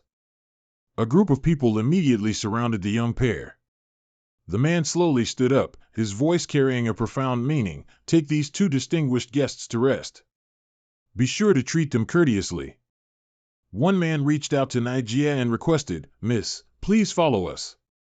She took a few steps back and loudly said, what are you doing? Don't touch me. Yuanmu still had his hands behind his head, his tone sharp, big guy. Just one word from him could send chills down your spine. Let go of her. The subordinate had to turn back in confusion, this aura. All of them felt their hair stand on end, no one dared to move. How can this be the oppressive aura of a super mystic? If we really make a move, I'll definitely die. Suddenly, a shadow appeared from behind, accompanied by a familiar voice. I said, why is it that after visiting, there's no one to greet me when I return to the city? I've been looking for half a day, and it turns out you're all here? One person turned around and immediately recognized, young master. He ignored the small fry and walked straight inside. From afar, he could already sense a powerful aura. Who did I think it was? Van Muck frowned at Gunyan. I only knew you were a high-ranking disciple of the Manchu tribe. I didn't expect you could freely enter and exit the imperial palace. Long time no see. Without prior arrangement, the two of them simultaneously raised their hands to bump fists and shouted two affectionate words in unison, brothers. The young master reached out and touched both of them. Surprised, why are you guys making such a big fuss? Come to my room for 2 drinks, we can drink and talk. My wine is very good. He also quietly asked, what are you guys wearing? Van Muck was still annoyed inside. Kids without mothers just babble on and on. The two subordinates, unaware of proper conduct, kept talking. Wait, young master, this person is very involved in the missing persons case. If we let him go just like that, it will be hard to convince the public. He heard that and looked displeased, glaring at the other person. Are you saying everything is related to my brother? The following sentence was intended to help Van Muck. Is that so, my friend? He understood and played along. No. The young master brushed him aside. Very good, you all heard it. He said he didn't do it. Come on, let's drink. The second official stared. What? This is taking it too lightly. Governor Liu still didn't want to let it go. Young master, this matter is very important. If you continue like this old man will have no choice but to. He tried to protect his brother, threatening, Uncle Liu, right now, as governor, you really don't show respect to anyone, do you? Don't forget, Uncle. The young master turned back, speaking each word slowly to remind the other person. I am the young master of the Hongman tribe, the future leader of the Hongman tribe. If you want to lay a hand on me, then go ahead and try. He placed a hand on Van Muck's shoulder. The man you accuse of being the culprit, he will surely become a great figure. He wouldn't stoop to such things. The young master's next words seemed unrestrained. On the contrary, you yourselves can't find any clues. Only relying on anonymous tips to arrest people, that's what an idiot would do. He was utterly delighted to witness the internal squabble. Van Muck finally spoke, all right, my visit today isn't purely to cause trouble. Don't you all want clues about the case? Van Muck said ambiguously, I have some, and they are extremely important clues. Han ran, feeling compelled, walked over and struggled to push open the 2 doors. The vice cult master, standing by the window, looked pleased. Little Han Ran has arrived? I want. He gently stroked his chin, his voice alluring, you must have brought what I want. Han Ran directly placed what he wanted on the table. This is the holy artifact that Lai Van Muck stole. The vice cult master was surprised. It has transformed into a complete form again. What an unexpected gain. She frowned, urgently asking, where is my family? He wouldn't let people go so easily.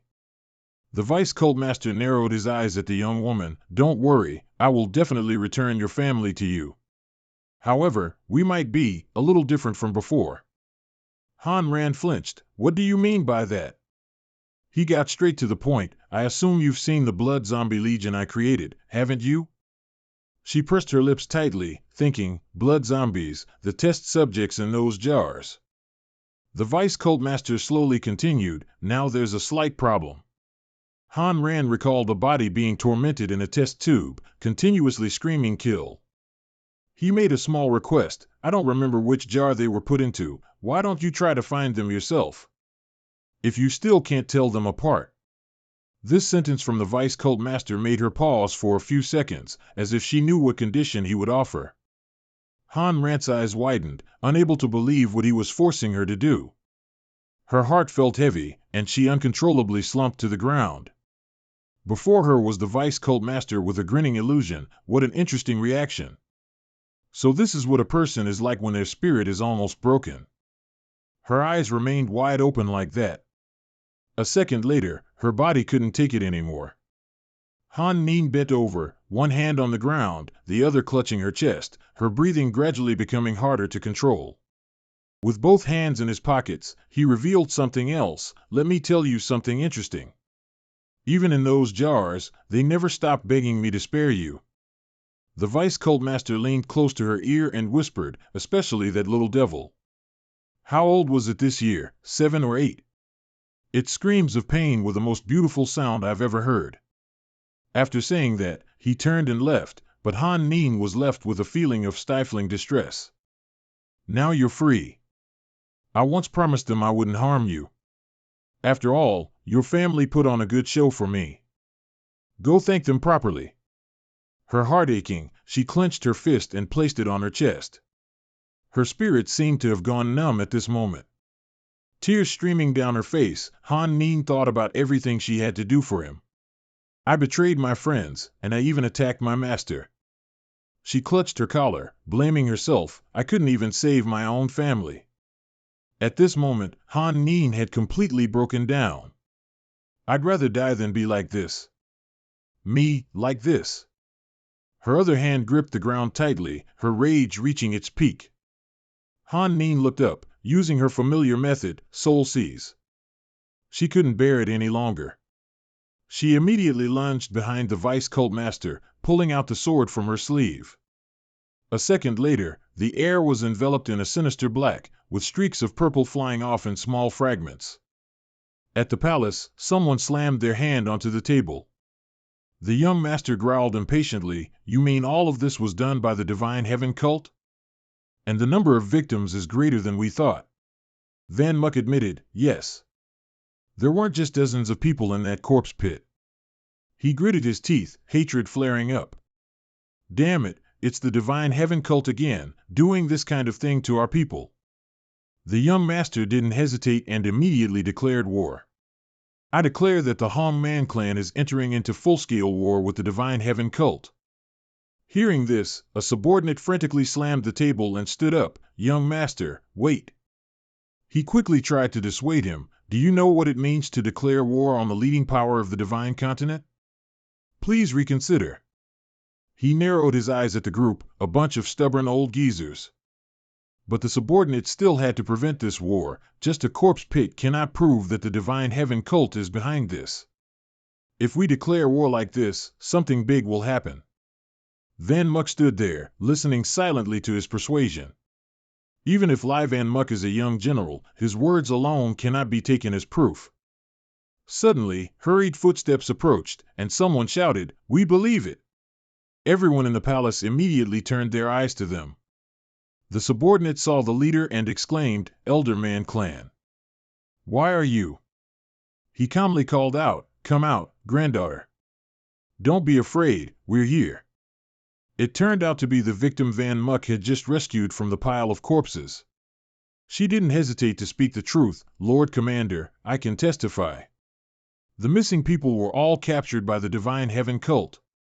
The young master was greatly surprised. "You can testify?" She nodded. "That's right." Naiti behind them also recognized her. "It's the girl we saved from the corpse pit." The girl began to recount, "While I was hunting in the forest, I was captured by members of the Divine Heaven cult. On their transport cart, I saw many of her clansmen had died tragically." These words enraged the young master even further. The victim calmly continued, "I also secretly overheard them discussing many internal matters of the Divine Heaven cult. They are capturing our clansmen to use in experiments." Upon hearing this, everyone raised their hands, showing their determination to fight. "Young master, Lord Commander, declare war. Our Man clan has no cowards. Avenge our clansmen. To treat our man people like this, they must pay." The young master turned to the person in front. "Lord Commander, do you still want to stop us?" Lord Commander Lu clutched the accusation papers on the table. "You stinking brat, do you think I'm a coward? If the evidence is accurate, I declare the Hong Man clan." He tossed the papers up and heroically declared a formal declaration of war against the Divine Heavenly cult. As if only waiting for this command, everyone excitedly and angrily shouted in unison. Lord Commander Lu turned to the young master and Van Muck. "Don't get too excited too soon. We still don't know where the Divine Heavenly cult's secret experimental troops in Man Hong Chao are. The time has come." Van Muck interrupted, "Don't worry, I know." He flashed his dashing expression. "Your daughter has located them." In the Imperial Palace's resting lounge, the Cat Fong team sat on the sofa, chatting. Senior, let's go withdraw too. Maybe we can find Han Ning. Van Muk leaned back, closed his eyes, and brushed it off. Leave the divine heavenly cult to the Hongman clan's people. After I bring you all back to Cat Fong Academy, then we'll pay a visit to their headquarters. And Lo quickly waved his hand. No, we want to go too. Suddenly, a strange noise made Tam then vigilant. Who's there? He ran out and opened the door, freezing at the sight of the person standing before him. A voice from inside asked, Tam then, who is it? He quickly recognized a member of his team and stammered, it's Noi Han Ning. Those inside were surprised. What? Han Ning is back? Just then, she seemed to lose all strength and fell forward. Han Ning collapsed onto his broad shoulder. Tam then noticed the bloodstains on the back of her shirt and softly called, Han Ning. The other three rushed out, worried, Han Ning, what's wrong with you? Tam then quickly laid her down. She opened her eyes and saw Van Muk and Nai Teep, her voice extremely weak. Senior, I'm sorry. Han Ning opened her palm. The poison needle I promised you, I got it. Her eyes gradually blurred, and the corner of her mouth slightly lifted. But the promise to return safely, I broke it. Van Muk, witnessing this heartbreaking scene, couldn't help but be moved. The Cat Fong group, who couldn't believe this could happen, cried out, No, don't. Maybe there's still a way, Han Ning. Tam then came closer and gently lifted her head. She softly called, Captain. Noi Han Ning, can I? Her words tore through so many hearts there, please return to the team, okay? He couldn't hold back any longer, tears streamed down his face. Tam then wailed in agony, of course. This sentence seemed to lighten Han Ning's heart somewhat, and a tear rolled down her cheek. Han Ning imagined the scene of their team gathered together. If it weren't for that evil saber, everything would probably. But life has no if-onlys. Her eyes slowly closed. Moments later, a somber atmosphere enveloped the entire place. In Truim Forest, a fierce battle was taking place. The Hongman clan members fought back with all their might, shouting in unison, Avenge our clansmen! Several lab members, carrying cannons, fought together, Brothers, we must hold the entrance to the Forbidden Land. Once the plan succeeds, our divine heavenly cult will fear no one. The shouts of charge rang out as both sides clashed in a decisive battle. The cannons fired claimed countless lives of the Hong clan. A subordinate from the lab, seeing the remaining large numbers, worried, how much longer until it's complete? Inside, a group of soulless people stood in a circle, at the center of which was the cruel man everyone knew. The priest urged, Vice Cult Master, the Man Thien clan's attack is very strong. The cult members won't be able to hold out for much longer. He nodded, there's enough time. When I get the evil saber, that will be the day those ants die. He continued to speak calmly, a cigarette in his mouth, Vice Cult Master, is it worth offending the entire Hongman Chow for this one saber? He replied without hesitation, of course it is worth it. He spread his arms wide, looking thoughtfully at the saber plunged into the ground, and declared, this saber is a divine weapon. The priest frowned in surprise and asked, a divine weapon? The Vice Cult Master immediately replied, that's right. The ancient texts record. The divine Kukim used this saber to slay the old god and seize his divine position.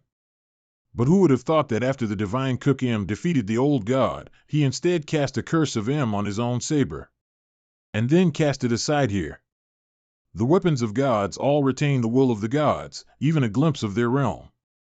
The Vice Cult Master continued with a murderous aura, is an unparalleled honor. He took out the treasure that Van Muk had given to Han Ning and commanded, all right, the ritual is complete. I must begin to subdue this saber now. The Vice Cult Master added, go guard the entrance, don't let anyone disturb me. The cauldron slowly rose into the air. This saber, though capable of absorbing profound energy, also releases cursed power. From above, it emitted several streams of green spiritual energy, with a crimson aura at its center. but as long as I used the sacred artifact as a bridge, continuously converting the profound energy of the blood zombie for myself. The Vice Cult Master's voice echoed in the air and simultaneously transferred the power to the blood zombie. When that red energy swirled around and enveloped the saber, it was when he was most smug. Even if you are a divine weapon, you won't escape my grasp. The saber voraciously absorbed the profound energy being channeled to it. The Vice Cult Master was also slightly surprised by its murderous aura, thinking to himself, no wonder it's a divine weapon. Even after being abandoned for thousands of years, its power is still so savage. He resolutely extended both palms towards the saber. But you still cannot escape the fate of being controlled by me. Suddenly, a loud bang from behind attracted his attention. The Vice Cult Master urgently continued his cultivation. The blood zombie is about to explode from the cursed power. It's starting to burst, I must speed up. He gritted his teeth and exerted all his strength. Obey me willingly. The vortex of spiritual energy grew denser and denser. Just a little more, then. Before he could finish, another loud bang exploded not far from them. From the dust and smoke, someone's voice said, "Excuse me, am I bothering you?" forcing the Vice Cult Master to turn and look. Van Muck, with one hand in his pocket, calmly looked down. "I came to pick up something," he asked, bewildered. "You are alive, Van Muck?" Van Muck's face was serious. "That's right. You're that Vice Cult Master, aren't you? My student asked me to take care of you." The Vice Cult Master calmly sneered, "Here to avenge that girl? You're too late." Van Muck was equally unyielding, smiling slightly as he replied, "Not late at all. There's something you don't know, isn't there?" Van Muck didn't hesitate to mention the treasure. "That sacred artifact was my gift to Noihan Nin. I also prepared a surprise gift for you inside it, which immediately stunned him." Van Muck shouted, "Come out." And at that moment, the treasure emitted a swirling, verdant green. The Shadow Queen gradually appeared within that aura. Lin Lump swung her hand and was able to strike down piles of experimental corpses. The Vice Cult Master seized the opportunity to tightly grasp the precious saber. "No, this is bad. The blood zombie has burst, and the cursed power is flowing backward." As expected, he was thrown far back. The power of the saber made blood begin to flow from his eyes, and he coughed up blood incessantly. A moment later, the Vice Cult Master's body went limp, collapsing to the ground. Van Muck slowly walked towards the bloodstained saber. "For this saber, you didn't hesitate to sacrifice countless lives. It's clear you truly desire it." He was the next to place his hand on the saber hilt. "Then I won't let you have it." The terrifying power emanating from it seemed to want to knock Van Muck down instantly. He gritted his teeth and endured. Interesting. It's clearly been heavily depleted by the divine sacred sky cult, yet its power is still so ferocious. The system suddenly announced, "Warning. A powerful force is invading the host. After 1 minute, the host will be unable to bear it and will explode and die. It is recommended that the host utilize the Star Realm to share the invading power." Upon hearing this, Van Muck suddenly remembered and loudly called out, "That's right, I still have the Star Realm. Star Realm power, open." In an instant, the entire space seemed to be engulfed by a mysterious blue color. The power of the Star Realm was thus absorbed into where Van Muck was standing. Several weapons also emitted green energy, and red spiritual energy was also summoned from the remnants of trees. Van Muck held the treasured saber in one hand, while gathering all those powers with the other, the red force converging with the entire Star Realm.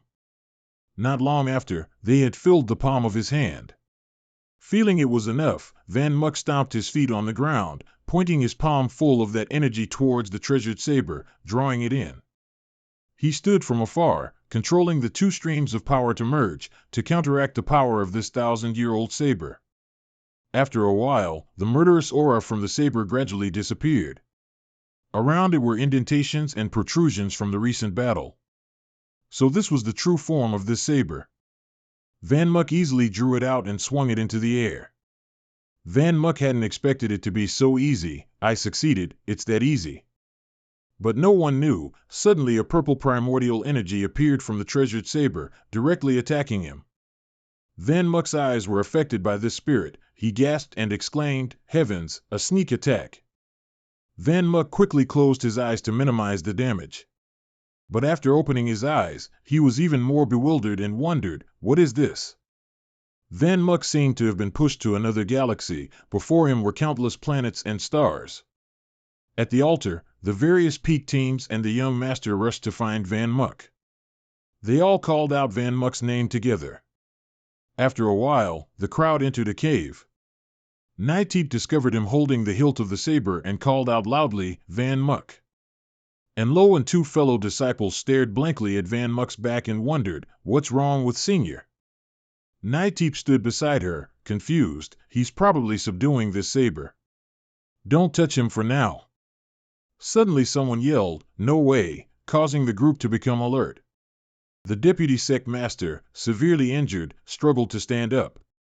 "How did my body turn out like this? It's the curse power corroding my body." One side of his body revealed the appearance of a beast. He roared like a madman, "Van Muck!" The deputy sect master, with veins bulging on half his face, looked around for Van Muck and screamed, "I want to kill you." Having identified his target, he rushed forward frantically, "I want to kill you." Everyone quickly formed a barrier in front of him, protecting Van Muck. At this moment, in the Star River where Van Muck was, the saber glowed with purple light, and a planet full of murderous aura appeared in the distance.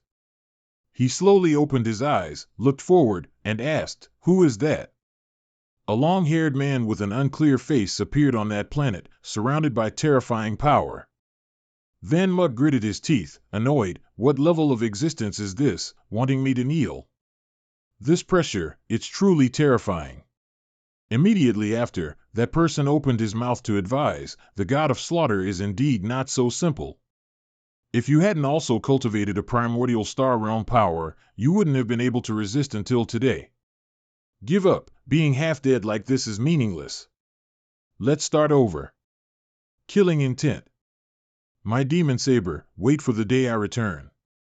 Though by then, tens of thousands of years would have passed, and things would have changed, but as long as the power of the star realm reappears, that will be my time to return. As soon as he finished speaking, the released energy increased. Immediately after, the power from the planet erupted violently, rushing straight towards Van Muck. His body was about to collapse. He struggled to look forward and wondered, "Is this the aura within the evil saber? This power is so familiar." That power was about to completely envelop Van Muck. He muttered, "This seems to be the power of the star realm. I'm about to be swallowed." Just when he could only see the world with one eye, he angrily cried out, "Damn it!" Outside, the deputy sect master stepped on the young master with his demonic foot and sneered, "Just relying on you insignificant nobodies, you dare to dream of stopping me? Truly overestimating yourselves." Now, the people of the Hongman tribe had fallen before him. Everyone lay miserably on the ground. At this moment, the deputy sect master turned towards Van Muck, enraged, and cursed, "Damn Van Muck! How dare he ruin my plan and steal my evil saber?" He strode quickly towards him, his heart full of rage, but there was still time. Nightdeep, seeing this from behind, cried out in fear, "Stop!" The deputy sect master reached Van Muck's back, raised his demonic hand, and glared, saying, "Kill you, and the evil saber is still mine." Nightdeep, seeing the hand reaching out, screamed in terror, "Van Muck!" However, just as the demonic hand was about to touch Van Muck, it was forcefully struck and blocked by the evil saber. The deputy sect master looked at his trembling hand and cried out in fear, "What?" He was also surprised and wide-eyed. Van Muck appeared majestically. He touched the evil saber with joy and said, "My apologies, but this saber is mine now." He has successfully tamed that eerie saber, now he's gripping it tightly in his hand. The deputy sect master stared blankly, still unable to believe this reality. A super mystic could actually block my attack? Could he have comprehended the divine information left in the air? He then quickly rushed towards Van Muck, thinking, "I can't give him any more time to grow, I must kill him now." As soon as he raised his monstrous hand, the boy immediately swung the saber in a circle and brought it behind him. Then he gripped the hilt with both hands and thrust it forcefully forward. Our boy me unexpectedly jabbed the hilt directly into the deputy sect master's stomach, making him widen his eyes and cough. Next, he held the hilt with one hand, touched the blade with the other, and summoned a surge of power. After that, Van Muck thrust the blade straight into the man. The power from the underworld's tricky gloom, 10,000 thunders strike, made him convulse in extreme pain and scream. But the deputy sect master still didn't give up. He frantically thrust his monstrous hand towards Van Muck. The boy nimbly leaped high, and the deputy sect master's hand slammed down, sending rocks and debris flying everywhere. Immediately after, Van Muck landed, brought the saber behind him, and rubbed it, causing a surge of power to envelop the entire blade. He gripped the saber's hilt with both hands, tensed his body, and powerfully swung it forward. Our boy me used the underworld's world destroyer technique, slashing 2 diagonal cuts into the deputy sect master's stomach and then instantly teleporting behind him. Afterward, Van Muck stood still with the saber in his hand, while the other man slowly collapsed with a large wound. Nightdeep saw him fall flat to the ground and asked joyfully, "Did we win?" Suddenly, young Lee unexpectedly coughed up a lot of blood. It was because of the deputy sect master. Now he was wide-eyed, with a triumphant smile, saying, "You fell for it, didn't you?" At this moment, Van Muck gave a cold laugh as he realized, there's poison in the blood that splattered out. He looked at the blood he had just wiped from his mouth, a mix of surprise and fear. The deputy sect master also stood up, grinning mischievously as he said, "Your left side is starting to feel numb, isn't it? Do you think the dignified deputy sect master of the divine heavenly sect is that weak?" He turned his face to look at Van Muck, who also raised his saber.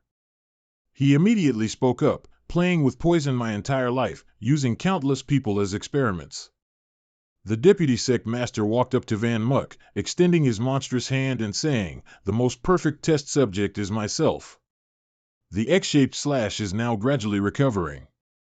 As the deputy sect master's sharp claws were about to connect, Van Muck raised the saber to block it with difficulty. Suddenly, he gripped the saber tightly, and blood splattered everywhere, surprising the boy. Then the man grabbed the blade and yanked it forcefully, brutally kicking the boy, "Get out of my way." Our boy me slammed into the wall, blood gushing from his throat, sending surrounding rocks and debris flying. At this very moment, the deputy sect master raised the saber and looked at it ecstatically, "You are finally mine. Your impurity and the cursed blade are the most perfect combination in this world." Suddenly, our boy me very seriously told him, "Shoo, if I were you, I'd throw that saber away. Have you forgotten how you turned into this monstrous form?" Hearing that, the deputy sect master unconsciously raised his monstrous hand to look at it. Then Van Muck smirked cunningly, slowly saying, "Killing intent, release the curse." As soon as he finished speaking, the black killing intent around the saber suddenly wrapped around the man's hand. He cried out in panic, "What?" Seconds later, he slumped to the ground and threw the saber aside. His other arm also gradually transformed into a monstrous hand, causing him extreme pain. Monstrous spikes grew on his arms and body, and the deputy sect master kept screaming miserably. Blood slowly gushed out. He snarled through gritted teeth, "No, my body is about to crumble. I need more flesh and blood to support this body." At this, the deputy sect master spun around to look at the blood corpses of the divine religious sect, the source of flesh and blood he had in mind. Instantly, the deputy sect master went to devour his own blood corpses. The pile of corpses was as high as a mountain, and he frantically chewed each piece ravenously. Our boy couldn't help but be disgusted by that behavior, this guy. At this moment, Nightdeep slowly approached and handed the boy a pill, saying, "Van Muck, quickly eat this, it can stop the poison from spreading." He thanked her and then bit into the pill. Once his body recovered, Van Muck stood up and stumbled forward. Nightdeep worriedly reminded him, "You must be careful." Our boy immediately reassured her, "Don't worry." Immediately after, his killing intent flared, his eyes glowing purple as he declared, "All of this should end now." The deputy sect master on his side also felt it. He stopped eating and listened. Van Muk walked over and picked up the saber, curiously asking the man, "Isn't facing death better? Why must you struggle so desperately?" Hearing this, the man gave a sinister smile and said, "Your biggest mistake was not taking the opportunity to kill me earlier." He replied coldly, "Now, you no longer have a chance." At this moment, the deputy cult master's entire body had transformed into a demon, becoming larger and more terrifying. Seeing his appearance, Van Muk scoffed, "It's getting more and more disgusting with each transformation." Hearing the two words disgusting, the deputy cult master angrily stomped his foot and leaped up. He furiously charged towards him and slammed his hand down. "Try the perfect power of this body." He quickly leaped up but was utterly stunned by that power, such a large physique, yet such speed. While Van Muk was still dazed, the deputy cult master teleported behind him and gleefully asked, "What are you looking at?" Immediately after, a powerful collision occurred, and dust billowed with an ominous aura of killing intent. As the smoke gradually cleared, our protagonist had retreated a distance. He summoned his shadow to block the eerie hand reaching out. Suddenly, his entire body stiffened, and his face showed clear astonishment as he looked forward. The deputy cult master's body was gradually regenerating. He proudly declared loudly, "I once said, this body is the most perfect." After his body had recovered, he told Van Muk, "Every blood corpse transformed by me achieves 100% compatibility with my body. They are all my endless sources of energy." Then he reached out and firmly gripped the blade of his saber. "What do you have to fight me with?"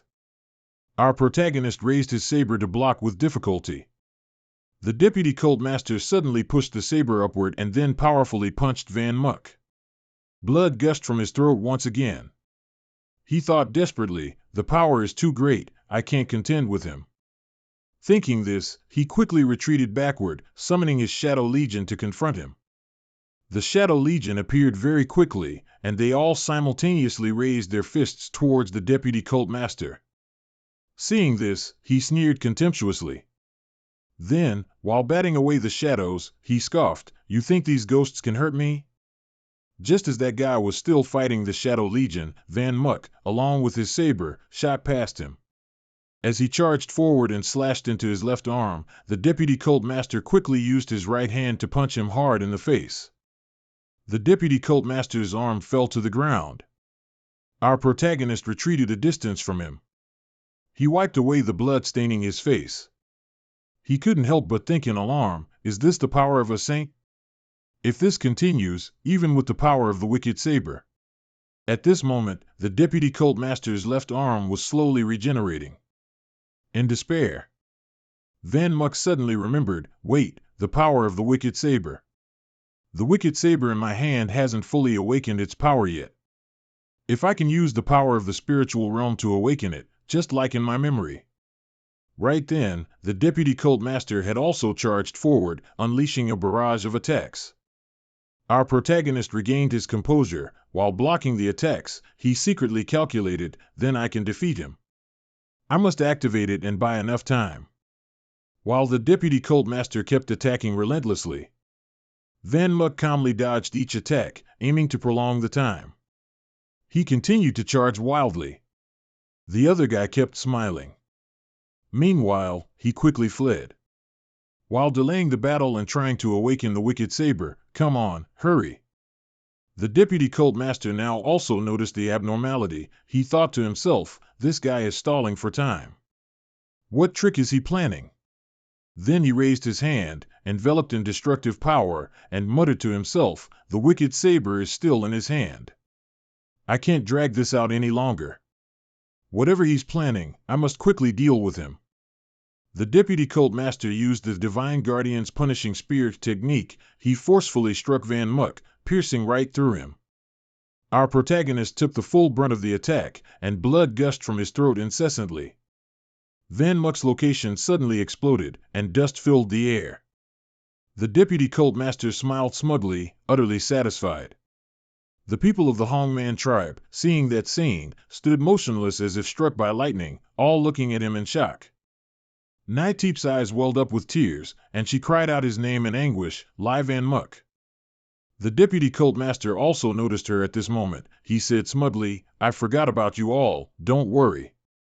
The very next second, he lunged towards Nightip, his murderous hand making her unable to resist. "You all will meet him very soon." At this moment, the surge of power within the demonic blade suddenly erupted powerfully.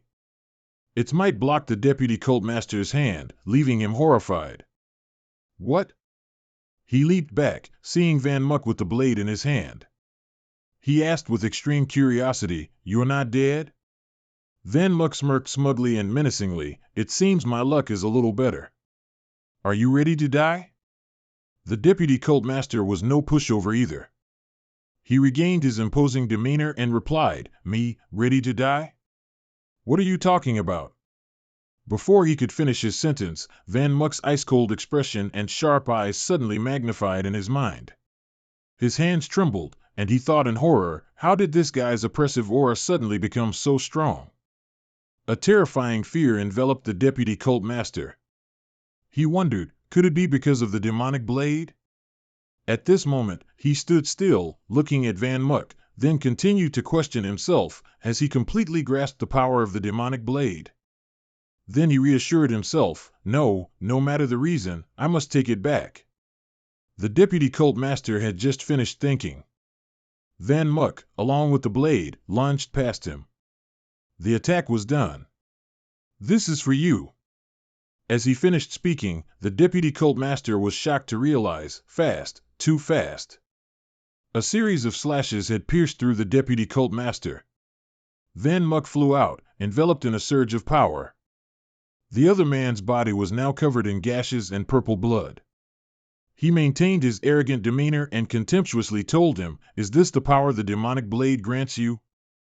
But it's useless. My body can regenerate infinitely. Just wait until you're exhausted." Without letting him finish, Van Muck glanced back and announced, "Infinite regeneration? Look closely at your body before you speak." Hearing this, the deputy cult master quickly looked down and was utterly horrified to realize, the wounds aren't healing. My body is perfect, how could this be? Could it also be the power of that demonic blade? As he was confused by his thoughts, groans suddenly echoed in his head, "Give me back my life.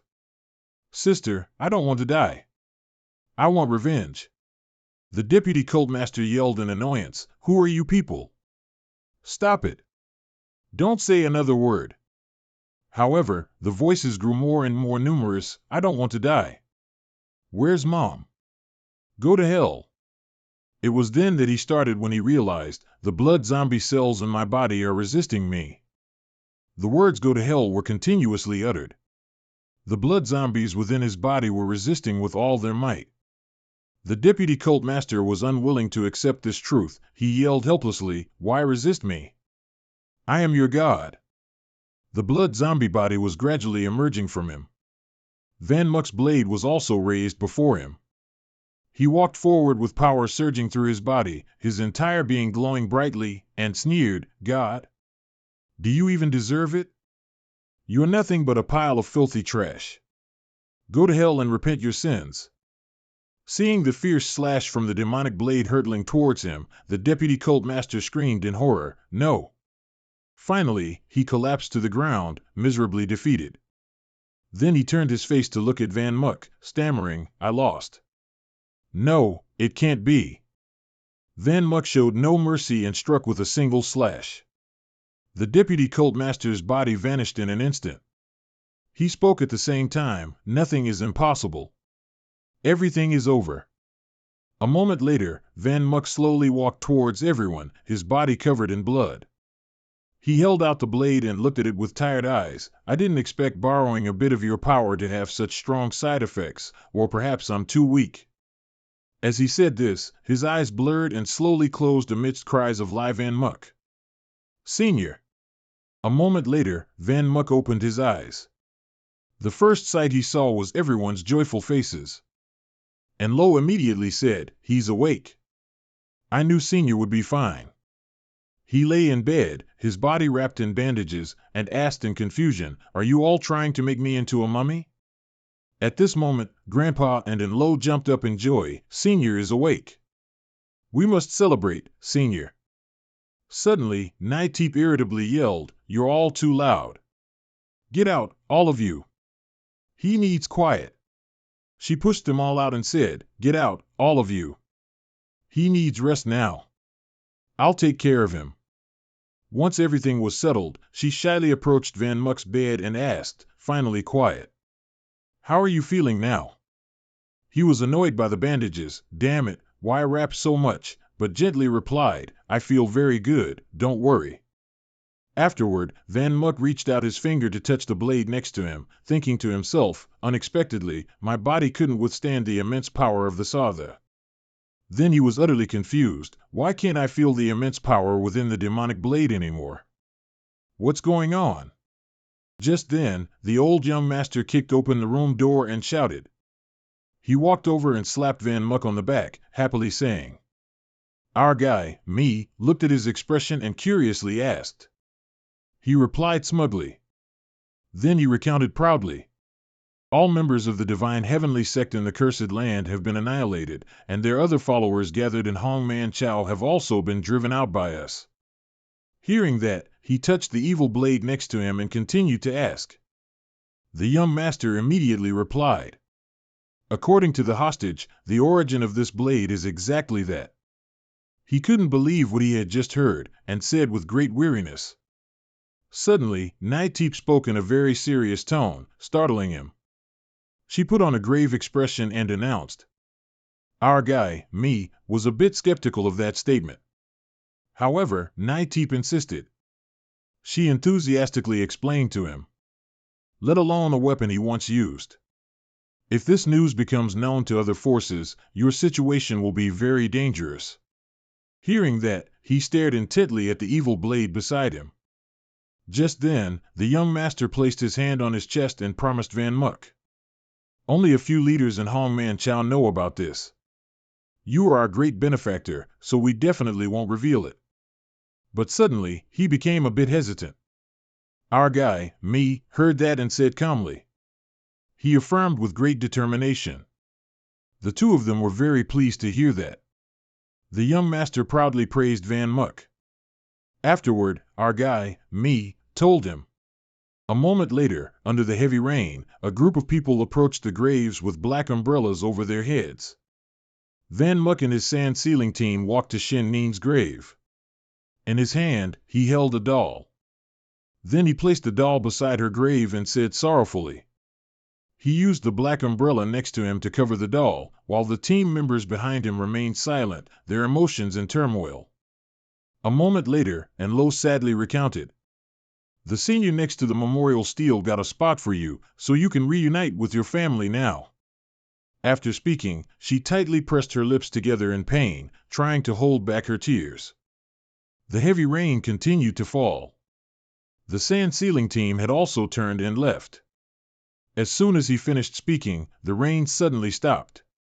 Like a miracle that Shin Ning bestowed upon everyone one last time. Everyone gradually lowered their umbrellas and looked up at the rainbow above. The scene shifts to Thien Tan. A female employee politely greeted. She was speechless when she saw Van Muck's group and the sand sealing team, covered head to toe like the mafia.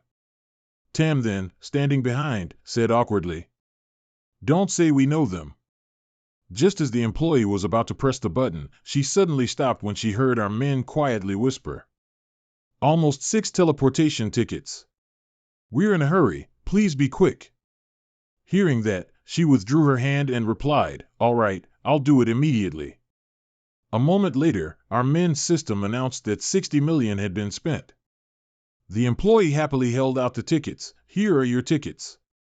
Meanwhile, Van Muck was still stunned, looking at the system panel and wondering, it only deducted 60 million, wasn't it supposed to be 600 million? The employee explained to him, You have super VIP status, enjoying a lifetime 90% discount on all transmissions, because you are our benefactor here at Hongman Chao. Then she shouted loudly, to our men's bewilderment, Mr. Lai Van Muck. He annoyed pointed at the employee, while she, mistakenly flattered, happily said, No need to be so polite.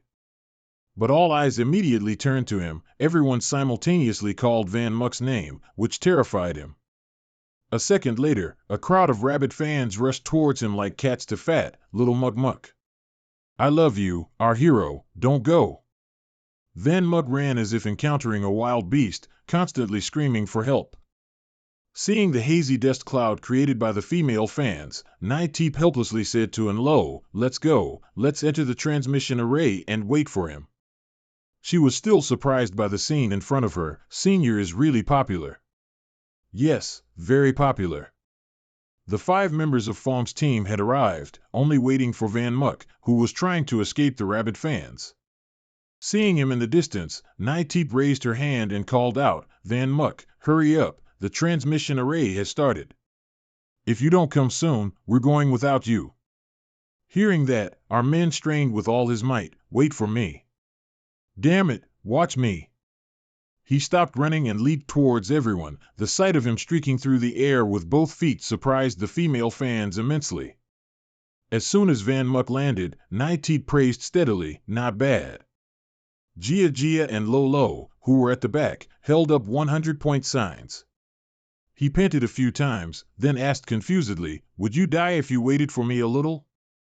As the transmission array was about to begin, our man and his team waved goodbye, goodbye, everyone. The female fans, seeing this, were a little reluctant and kept shouting, idle, don't go, live Van Muck. A second later, the entire team was teleported away, goodbye, Hong Man Chow. Not long after, Van Muck's team quickly arrived in the inner city of Van Tien Bao. Everyone stepped out of the transmission array, all filled with excitement. Finally we're back. Finally we're home. Barbecue, roasted chicken, sushi. At the same time, the crowd on both sides of the street began to buzz with chatter, their eyes constantly fixed on him. It's live Van Muck. He's back too. Quickly inform the sect, he's returned from Hong Man Chow. Our men, of course, didn't miss a word. He subtly glanced at them. Van Muck then seriously reminded everyone, something's wrong, everyone needs to be a little careful. The whole team looked bewildered for a moment upon hearing this. But they still followed, okay. Suddenly, an unknown person rushed out of nowhere, blocking his path, weapon in hand. Then he loudly declared, live Van Muck, I finally waited for you. I heard you used a divine artifact to kill a holy sage. He resolutely announced without reservation, let me see if you're as formidable as rumored. Come on, fight me. The man froze when he saw him calmly walk past, not even bothering to give a glance, merely saying dismissively, excuse me, please make way. That infuriated the man, making him shiver and his veins bulge. The enraged sage angrily pointed at him and shouted, live Van Muck, if you don't accept my challenge, you're looking down on Ho Dao Bang of Black Tiger City. He merely waved his hand indifferently and coldly replied, so what? Many people want to challenge me. Our men left a message, get in line. Upon hearing this, the man's face darkened, and he gritted his teeth. He flew into a rage and aggressively charged, but was held back by 2 subordinates. Van Muck, stop right there. I'll kill you. The man in blue quickly advised, senior brother, don't be rash. This is the inner city of Van Tien Bao, sages are forbidden from fighting without permission. The previous part was just for us to probe Van Muck's strength. We just need to follow him. After a long while, our men became the center of attention everywhere he went. From the crowd, some individuals kept pushing forward and shouting, live Van Muck, accept my challenge. Nai-Teep's side wasn't much better, some girls were even frantically showing off, Van Muck, please, fight me. Seeing that he remained silent, everyone became frustrated and began to curse, live Van Muck, fight him. You coward. And Lo, seeing this, sighed and said, there are too many people following us now. Gia replied, these people are just lurking far away, there's no way to shake them off. This isn't good. Suddenly, right where Van Muck was heading, a young man calmly offered, that's right, if I were you, I would have found someone to fight already. Hearing this, he curiously stepped closer and asked bewildered, why would you suggest I fight a match? Nutran pointed at the crowd and calmly replied, "Everyone's very curious about your strength now, but their ego prevents them from stepping forward. They can only send people to scout your power. Instead of refusing those challenges, why not find someone to fight?" Van Muck somewhat agreed, gently placing his hand on the back of his chair and replied, "That makes sense. You're right." He then asked suspiciously, "Aren't you curious about my strength?" Nutran paused slightly after hearing that, momentarily stunned. He quickly understood, and gave a sly smile, "Of course." Van Muck held the token in his hand and continued, "If you're showing off your strength, you naturally need to find someone willing to fight, right?" Nutran responded decisively, "Exactly. Of course, you need to find someone willing to fight." The next second, he snapped his fingers, tossing the token high into the air. "Let's go to the Void Arena." In a flash, the two finally arrived at the arena. Nutran and Van Muck faced each other, both full of energy, neither backing down from the other. Outside the inner city, the image of both of them suddenly appearing on the main screen shocked everyone watching. General Azure Dragon Van Muck is about to battle Nutran of the Van Tien Bao 10 prodigies again. This Van Muck has been incredibly popular lately. I heard he almost leveled the Imperial God Sacred Heaven sect. And I heard he obtained a divine artifact. They're even saying he defeated a Saint Mystic using that divine artifact. Is it really that sensational? Back in the arena, Van Muck didn't hesitate to draw his wicked blade. Nutran saw it and disdainfully judged, "Oh, is this the rumored divine artifact? Tisk, it's nothing special, really." Seeing his attitude, he didn't back down and challenged, "Then go ahead and try it." Nutran immediately unleashed his spiritual pressure, dark energy swirling in his left hand, golden flames blazing in his right, and resolutely declared, "I'm no longer the person I was back then. Taste my new killer move." As soon as he finished speaking, Nutran unleashed a palm strike, his spiritual energy instantly transforming into a pillar of light, violently surging towards him. Van Muck was swift. He cleverly used profound medicine to soar upward, narrowly dodging the attack. The stream of power curved and pursued him. Seeing this, Van Muck felt a momentary confusion in his heart, secretly wondering, "It's chasing me automatically." At that moment, he showed no fear. Instead, he turned back with interest, gave a faint smile, and evaluated, "You really have gotten much stronger." Along with those words, the two now faced each other at a very close distance, while Nutran raised his fist, blocking our main character's path of movement. At this moment, Van Muck was caught between two colossal pressures, on one side, fierce golden flames, on the other, Nutran's surging murderous aura. Thinking this, he gradually tightened his grip on the sword in his hand, mumbling, "You have indeed grown much stronger. However, I'm even stronger." With that, Van Muck decisively unleashed a sword strike that cleaved through the pressure on both sides, successfully turning the tables. Nutran was immediately knocked backward. He couldn't help but exclaim in astonishment, "What kind of technique is this?" Van Muck looked at him with mocking eyes, scoffing, "There's no technique. It's just pure strength." Nutran was unwilling, unleashing more spiritual energy from below, and roared fiercely, "Impossible. I'm already a super mystic, how could a single slash break my technique?" At the same time, his power began to take shape. The black dragon flame was activated immediately afterward, and a majestic, illusory dragon appeared. Nutran angrily shouted 3 times, "I don't believe it." Next, he allowed the dragon's shadow to envelop his body, transforming into a fierce force that charged at him without mercy. Van Muck stood still, with no intention of dodging. On the contrary, his eyes subtly assessed, "I didn't expect to be able to materialize the attacks of the dark mystic force, and with such terrifying power. He originally didn't intend to use this sword." Thinking this, Van Muck immediately went on the offensive, "But now it seems you have the right to see it." The two faced each other. Contrary to his furious rage, our main character wore a terrifyingly eerie smile. The next second, the atmosphere gradually grew tense as two surging spiritual energies began to violently collide. Van Muck harshly shouted, "Cursed power, shatter it for me." As soon as he finished speaking, his cursed black energy powerfully enveloped the entire black dragon flame. In just an instant, under the terrifying pressure of the cursed black energy, it couldn't resist and exploded. Nutran stared blankly as the figure of the black dragon flame vanished into thin air, and involuntarily exclaimed, "How could this be?"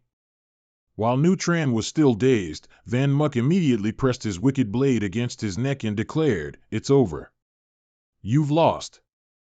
In another development, the crowd outside the inner city couldn't help but be terrified after observing the battle. What kind of demonic power is that? That sword is terrifying too. This Van Muck is truly a monster.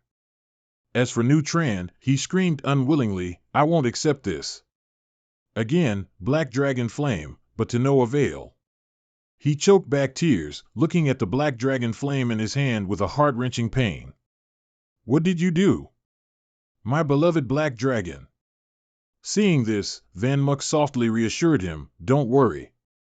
Once the cursed power dissipates, you can continue to use your killer move." Nutran heard this and asked confusedly, "That's good. Just now you mentioned cursed power or something. It sounds so dark." He didn't mind explaining, this sword was once cursed by a divine spell. Anyone who dares to covet this sword will be cursed by the gods. The scene shifts to a dark room where various underground forces are silently watching Van Muck. The person in the center spoke, "A curse, huh? Perhaps it truly was cursed, which is why it could cause that old man from the Sacred Heaven sect to fall." The scene then shifts to another sect, where the sect master seriously conveyed a message, announcing, "All sects are forbidden from coveting the divine artifact. Sending people to monitor its movements is enough." All the Schwanja heard this and replied in unison, "Yes, sect master." Meanwhile, at the Schwanja Guild's president's office, Tu Duk leaned back in his chair, laughing heartily, "That brat is truly cunning. He even knows how to use the gods to threaten. It's good, as long as the divine artifact doesn't fall into the hands of a major power, then it's a good thing." He put on a gleeful expression, then spoke in a disdainful tone, "Van Muck, let's see how many surprises you can bring me." Elsewhere, our hero, Van Muck, was mentioned so many times that he uncomfortably sneezed. At the same time, Dai Hung happened to appear behind him, calling Van Muck in a low voice. He then asked, "Why did we agree to meet at this remote cliff?" He quickly replied, "Of course, to take you to find the Poison Saint." Sometime later, the two entered a forest. Along the way, our hero recounted everything that happened when he was in Hongman Chao. The last bit of power in the evil blade prevented that guy from resurrecting, and only then was I able to kill him. After that, I was unconscious for a few days too. Hearing this, Dai Hong, as he squeezed through a crevice in the mountain, asked again, "Is this the entire process of how you obtained the divine artifact?"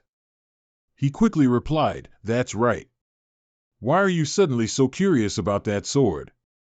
He thoughtfully answered, "Little Moo, even though there are many enemies, all from big sects like the Morning Sun sect and the Holy Divine sect, even if they join forces, they're not as dangerous as this sword."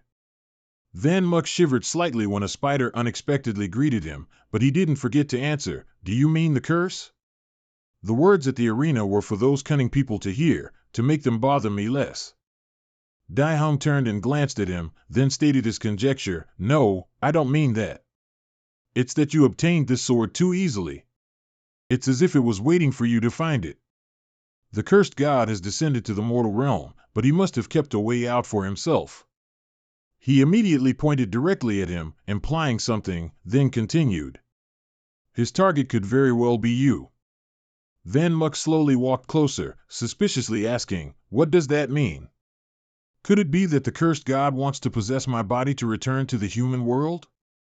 Dai Hung opened the secret chamber door, saying indifferently, "Who knows? It's not impossible." At this point, he turned his face back, staring intently at him, "Or perhaps, you yourself might be the cursed god." Van Muck became increasingly confused. "Huh? What does that mean? Why do I not understand anything you're saying?" He calmly walked down the stairs and replied, "It's nothing, I was just kidding. Let's keep going." The two suddenly came across a green frog trapped in a glass jar. But there wasn't just one. Van Muck scanned the area, then sighed, "This place is truly cold and dark.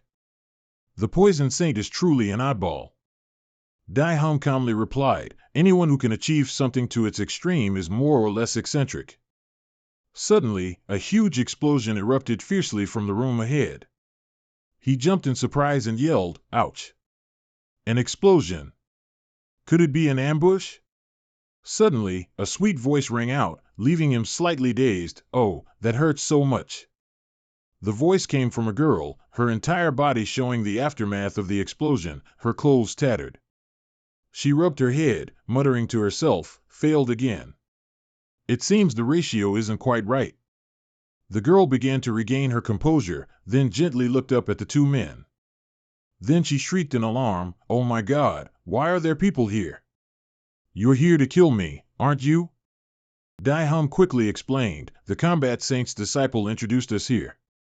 "Excuse me, is the poison saint here?" Hearing this, she suddenly changed her expression, asking abruptly, "Are you Shao Na's disciple?" "Shao Na is the combat saint's disciple you often refer to." Then the girl slowly stood up and continued, "I often hear her talk about you. She's very proud of you." At the same time, she sneezed. Then she struck a cute, confident pose and introduced herself, "I am the person you're looking for, Poison Saint Mujin." Dai Hung exclaimed with great joy, "That's wonderful. The poison needle we talked about earlier, we've already retrieved it. Please concoct the antidote quickly." Meanwhile, Van Muck silently assessed, "This is the poison saint? Causing such a terrifying explosion, she doesn't seem trustworthy at all." Mujin tremblingly stepped forward and replied, "I'm sorry, I can't concoct the antidote for you two right now." He heard that and let out a confused "huh." The next second, she suddenly pulled at her hair in frustration and screamed in panic, "Just now, I concocted a new poison and tested it on myself, but I haven't made the antidote yet.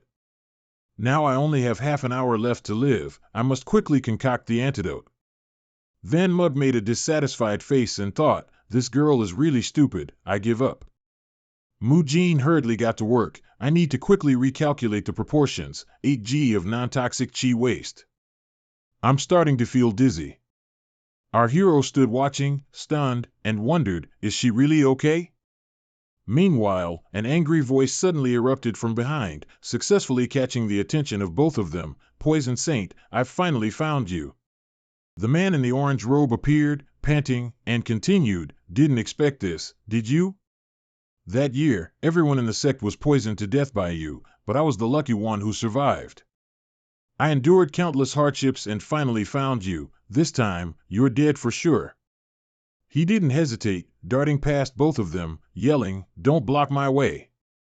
Dai Hung instinctively followed with his gaze, instantly judging, "So fast. This person is at least a super profound practitioner." He approached Mujin, then reached out, preparing to draw his sword and attack. "Die!" But she completely ignored him, focusing solely on concocting the antidote, for G of highly toxic leech urine. Mujin suddenly unleashed a massive amount of toxic liquid, which condensed into a fierce python, aggressively lunging to attack, leaving him no time to react. "What is this?" It immediately let out several ear-piercing hisses. The python quickly slithered forward, the poisonous gas instantly engulfing the man in the orange robe. His entire body began to be corroded by the bizarre liquid. Finally, only a skeleton remained. Van Muck saw this and exclaimed in shock, "He's been completely corroded. This is a bit too terrifying." Dai Hum was equally astonished. "Is this the poison only the poison saint can concoct?" He secretly speculated, "This woman may seem incompetent, but in reality, she's completely trustworthy. It seems she's just feigning foolishness." Thinking of this, Van Muck slowly walked over and called softly, "Hey, Senior Poison Saint." As soon as he finished speaking, Mujin was startled and instinctively splashed the entire batch of solution in her hand straight onto his face. Van Muck foamed at the mouth, falling to the ground. Standing next to him, she didn't know what to do, awkwardly saying, "I'm sorry, please don't talk behind my back when I'm concocting, I'm very timid." Dai Hung watched, only able to helplessly think, this guy is truly too stupid. Not long after, Mu Jin had concocted the antidote for herself and him to drink. She became excited holding the deadly needle that Dai Hung gave her. Is this the soul-severing needle, one of the top 10 poisons? Mu Jin almost couldn't resist reaching out for it. Van Muk immediately saw this and shouted, Senior Poison Saint just finished detoxifying, don't push yourself too hard. She patted her chest confidently and replied, Don't worry, I'll be fine. Both of you, please keep watch for me. Don't let me be disturbed. He heard that and was extremely doubtful. Are you really okay? Seeing Mu Jin fall flat on her face, Van Muk couldn't help but worry about her clumsiness. He immediately cried out, Poison Saint. Sometime later, Mu Jin quickly held 2 vials of green liquid in her hands and announced, Finished. She stepped out, looked at the 2 of them, and casually asked, Which of you wants to test the medicine? The 2 friends heard that and fled in fright, shouting in unison, No need. The Poison Saint vaguely looked at both of them with dissatisfaction in her eyes. Then she shifted her focus to the little pig in the pan. I've raised this pig for so many days, it's time to butcher it immediately. It's time for you, little one, to contribute. The piglet was startled. It pleaded endlessly, No, Mommy. Even you shouldn't use this poison casually, let alone me. If anything happens to me, all my siblings will starve to death. Mu Jin paid no attention, she laughed excitedly. Soul-severing needle, today you will be deciphered by me. The other 2 stood in a corner observing, tears streaming down their faces, as the piglet's voice gradually grew fainter. The atmosphere suddenly became quieter, only her soft sobs could be heard. Mu Jin sat down, stroking the unfortunate piglet's head, and sadly sobbed, It failed, my little pig number 337. Don't worry, my dear, Mommy will avenge you. After the 7-day memorial, Mommy will cook your favorite rice dish. She gently took off her outer robe, astonishing Van Muk. It seems using something else to replace the 6 souls poison really won't work. Now, even if I don't want to leave, I can't. The Poison Saint gently stroked her hair, then seriously proposed, You too, come with me. Van Muk asked curiously, Where are we going? Mu Jin turned around and replied without hesitation, to gather an essential ingredient for the antidote. Not long after, the 3 of them arrived in a certain forest, nervously hiding behind tree trunks. The Poison Saint immediately assigned tasks. You 2 are responsible for attracting the enemy's attention. You can use any skill or weapon. There's just one thing to note, Dai Hung interjected, bewildered, Wait, who exactly is our enemy? They have characteristics. Without letting him finish, she hastily kicked the 2 of them out. Van Muk and Dai Hung were sent flying quite a distance by the kick. Mu Jin stood behind the bushes, waving a branch in her hand and announced, We'll split up. This side is for you too. Oh, and don't ever fly into the sky. Upon hearing this, Van Muk angrily shouted, What? What do you mean, don't fly into the sky? At that moment, he fell silent, his eyes seemingly detecting something unusual. A sudden burst of light shot up from the ground. Van Muk immediately leaped back, loudly warning, Dodge quickly. The surrounding dust dissipated, revealing a strange object with smooth, shiny skin. He exclaimed in surprise, What the hell is this? Dai Hung silently observed every detail, quickly realizing this pattern and that bone-chilling aura. Could it be the 6-soul serpent? As soon as he finished speaking, the serpent surged forward, ferociously baring its fangs and snarling menacingly. Seeing the ice shards rapidly gathering in its mouth, aimed directly at our Van Muk, Dai Hung frantically warned, Van Muk, be careful. This thing has highly toxic cold poison. Once the poison enters the body, the blood will coagulate, and you'll die in half an hour. While facing countless sharp ice shards, he seriously questioned again, Cold poison? Then he continued with interest, Perfect, my great flame technique counters cold. Van Muk immediately unleashed his heavenly flame technique, incinerating the serpent spirit's ice shards. It was caught off guard by the counterattack, its entire body engulfed in flames, and it angrily opened its mouth and roared. Then, without hesitation, it bared its sharp fangs and lunged at him to attack. Our Van Muk's face grew increasingly tense, and he immediately shouted for help, Dai Hung. He immediately responded, coming. Then, Dai Hung quickly activated his unique eyes, searching for the six-soul serpent's weak point. Finally, he pulled the trigger decisively, and two precisely aimed bullets whizzed towards it. One bullet pierced its eye, while the other penetrated its skin, hitting the serpent's heart. Seeing this, Van Muk joined the fight.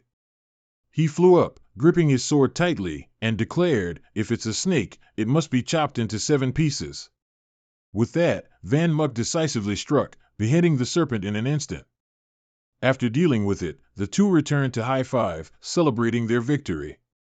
He praised him endlessly, excellent fighting. Dai Hung humbly replied, just average. Not long after, Van Muk suddenly noticed something unusual again. Why is there still that strange sound? Are there more? The two stared blankly, looking around, when he suddenly remembered, I remember now, 6-soul serpents are pack animals. As he spoke, countless giant serpents surrounded the two of them from all directions. At that moment, one unexpectedly whipped its tail towards Van Muk. He quickly used his sword to parry the blow. By inertia, he was forced backward, his shoes scraping the ground, kicking up smoke from the friction to maintain his stance. Our angry Van Muk furrowed his brow, his face drenched in sweat, irritably exclaiming, I don't understand. He wondered in confusion, where did all these snakes in this forest come from? Before Van Muk now were dozens of serpent spirits, looking at him with greedy eyes. One of the pack aggressively hissed a few times, then opened its mouth wide and unleashed a barrage of sharp, cold ice shards aimed at him. Van Muk swiftly counterattacked. He flew high to dodge the blow, causing it to lose balance and crash into the ground. Our Van Muk agilely moved closer to them, shouting furiously, You're just beasts, don't underestimate humans. As he spoke, he deftly dodged and made a decisive cut across the 6-soul serpent's body, causing it to shriek in agony. Dai Hum on this side was also relentlessly firing, continuously shooting down each serpent with his 2 guns. He suddenly spoke up, Little Moo Moo. Then he suddenly remembered Mu Jin's words and quickly reminded him, didn't the poison saint say absolutely not to fly into the sky? Van Muk paid no mind, bluntly retorting, ignore her, that idiot's words aren't trustworthy at all. Our current predicament is all her fault. Taking advantage of his carelessness, the 6-soul serpent seized the opportunity to counterattack.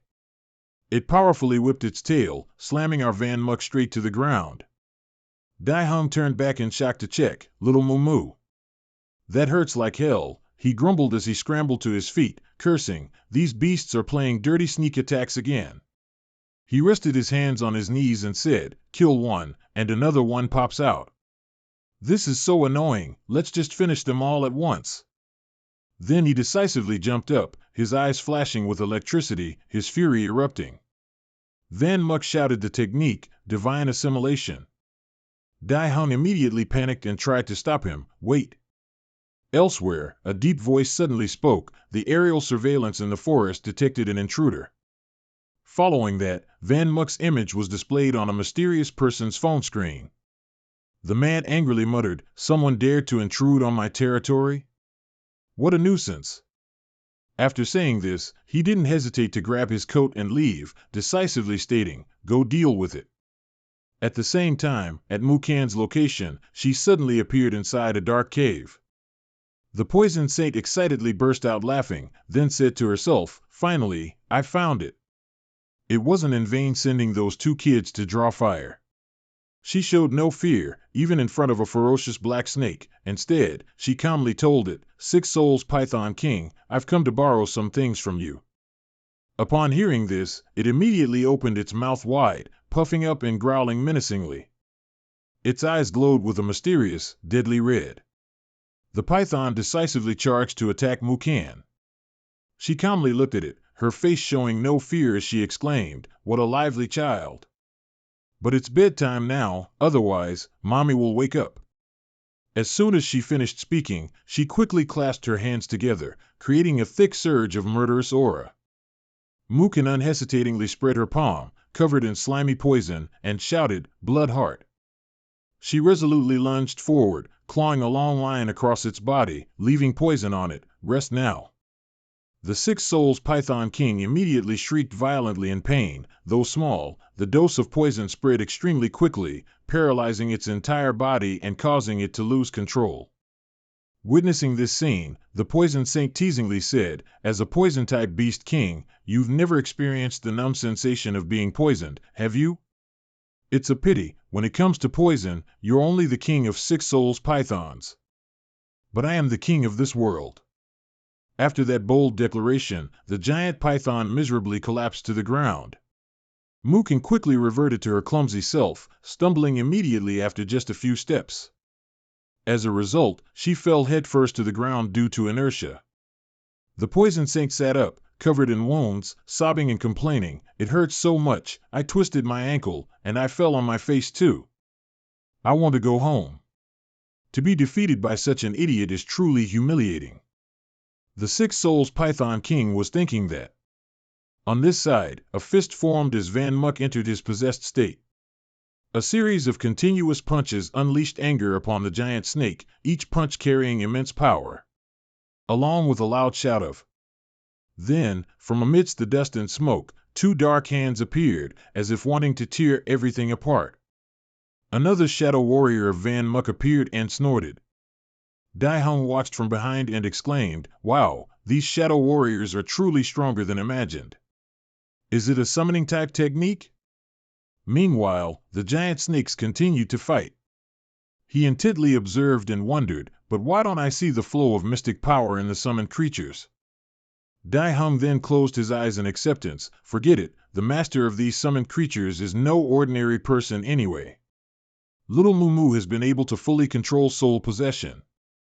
And up above, our dear hero stood with his hands in his pockets, a relaxed demeanor, watching his adorable shadows fight the enemy giant snakes. Suddenly, a sizzling sound appeared in his ear, along with the gaping maw of a large snake, its fangs sharp. Van Muck immediately unleashed a slash, the blazing flames blowing away the giant snake as he loudly shouted, "Get out of the way!" Immediately after his attack, he clenched his fist, hesitant thoughts surfacing, "Possession looks cool, but..." Van Muck's eyes flashed red as he thought to himself, "But afterward, it puts too much pressure on the body. If it weren't for the support of the Fushi fruit, I wouldn't dare use this skill at all." At that moment, another large snake appeared behind our dear hero, Mouth Agape, and striking down. He immediately glanced over and made a decision, "Then let's finish this quickly." Van Muck instantly turned back, unleashing another sword strike wreathed in flames directly at it. He swept through, leaving behind scorching flames that incinerated the fragmented bodies of the snakes, while shouting, "Turn to ashes for me. Burn them all." Dai Hung looked up, stunned, then smiled and marveled, "Wow, this scene is truly magnificent." Suddenly, a blurry silhouette appeared in midair, and a deep voice called out, "Hey, kid." A man rushed forward, delivering a horizontal slash at Van Muck, then said, "Trying to mess with my pets, are you?" This caused our dear hero to quickly lean back to dodge, exclaiming, "Whoa, that was dangerous." Immediately after, he landed on his hands and slid a distance. The man also landed on the ground. A bloodstain appeared on Van Muck's face, seemingly from the previous sword aura. He gently wiped it away with his hand, then looked over and asked, "I say, who are you, old man? Waving that scary big saber around carelessly is very dangerous." With those words, a middle-aged man was now frowning at our dear hero, a large saber resting on his shoulder. He spoke, "You dare try to turn the tables? This is my territory, you should have stated your identity first." Hearing that, Van Muck wondered, "Your territory? Does that mean those snakes are yours too?" He immediately replied, "That's right." He immediately retorted, "Hey, your snakes are very rude, you know." Our hero retorted, "We were abandoned here by that foolish Poison Saint.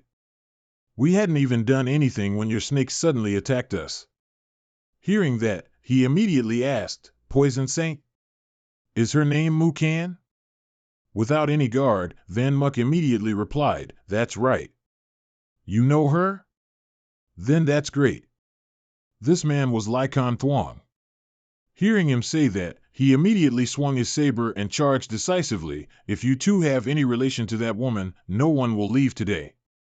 The collision between the two in midair created a huge explosion, and the engulfing aura below obscured the view. Dai Hum looked up worriedly and called out, Little Mumu. At this moment, Van Muck was knocked back out of the smoke and dust towards him, then replied, I'm fine. He loudly questioned Kan Thuong, Damn it, what are you doing? Why the sudden attack?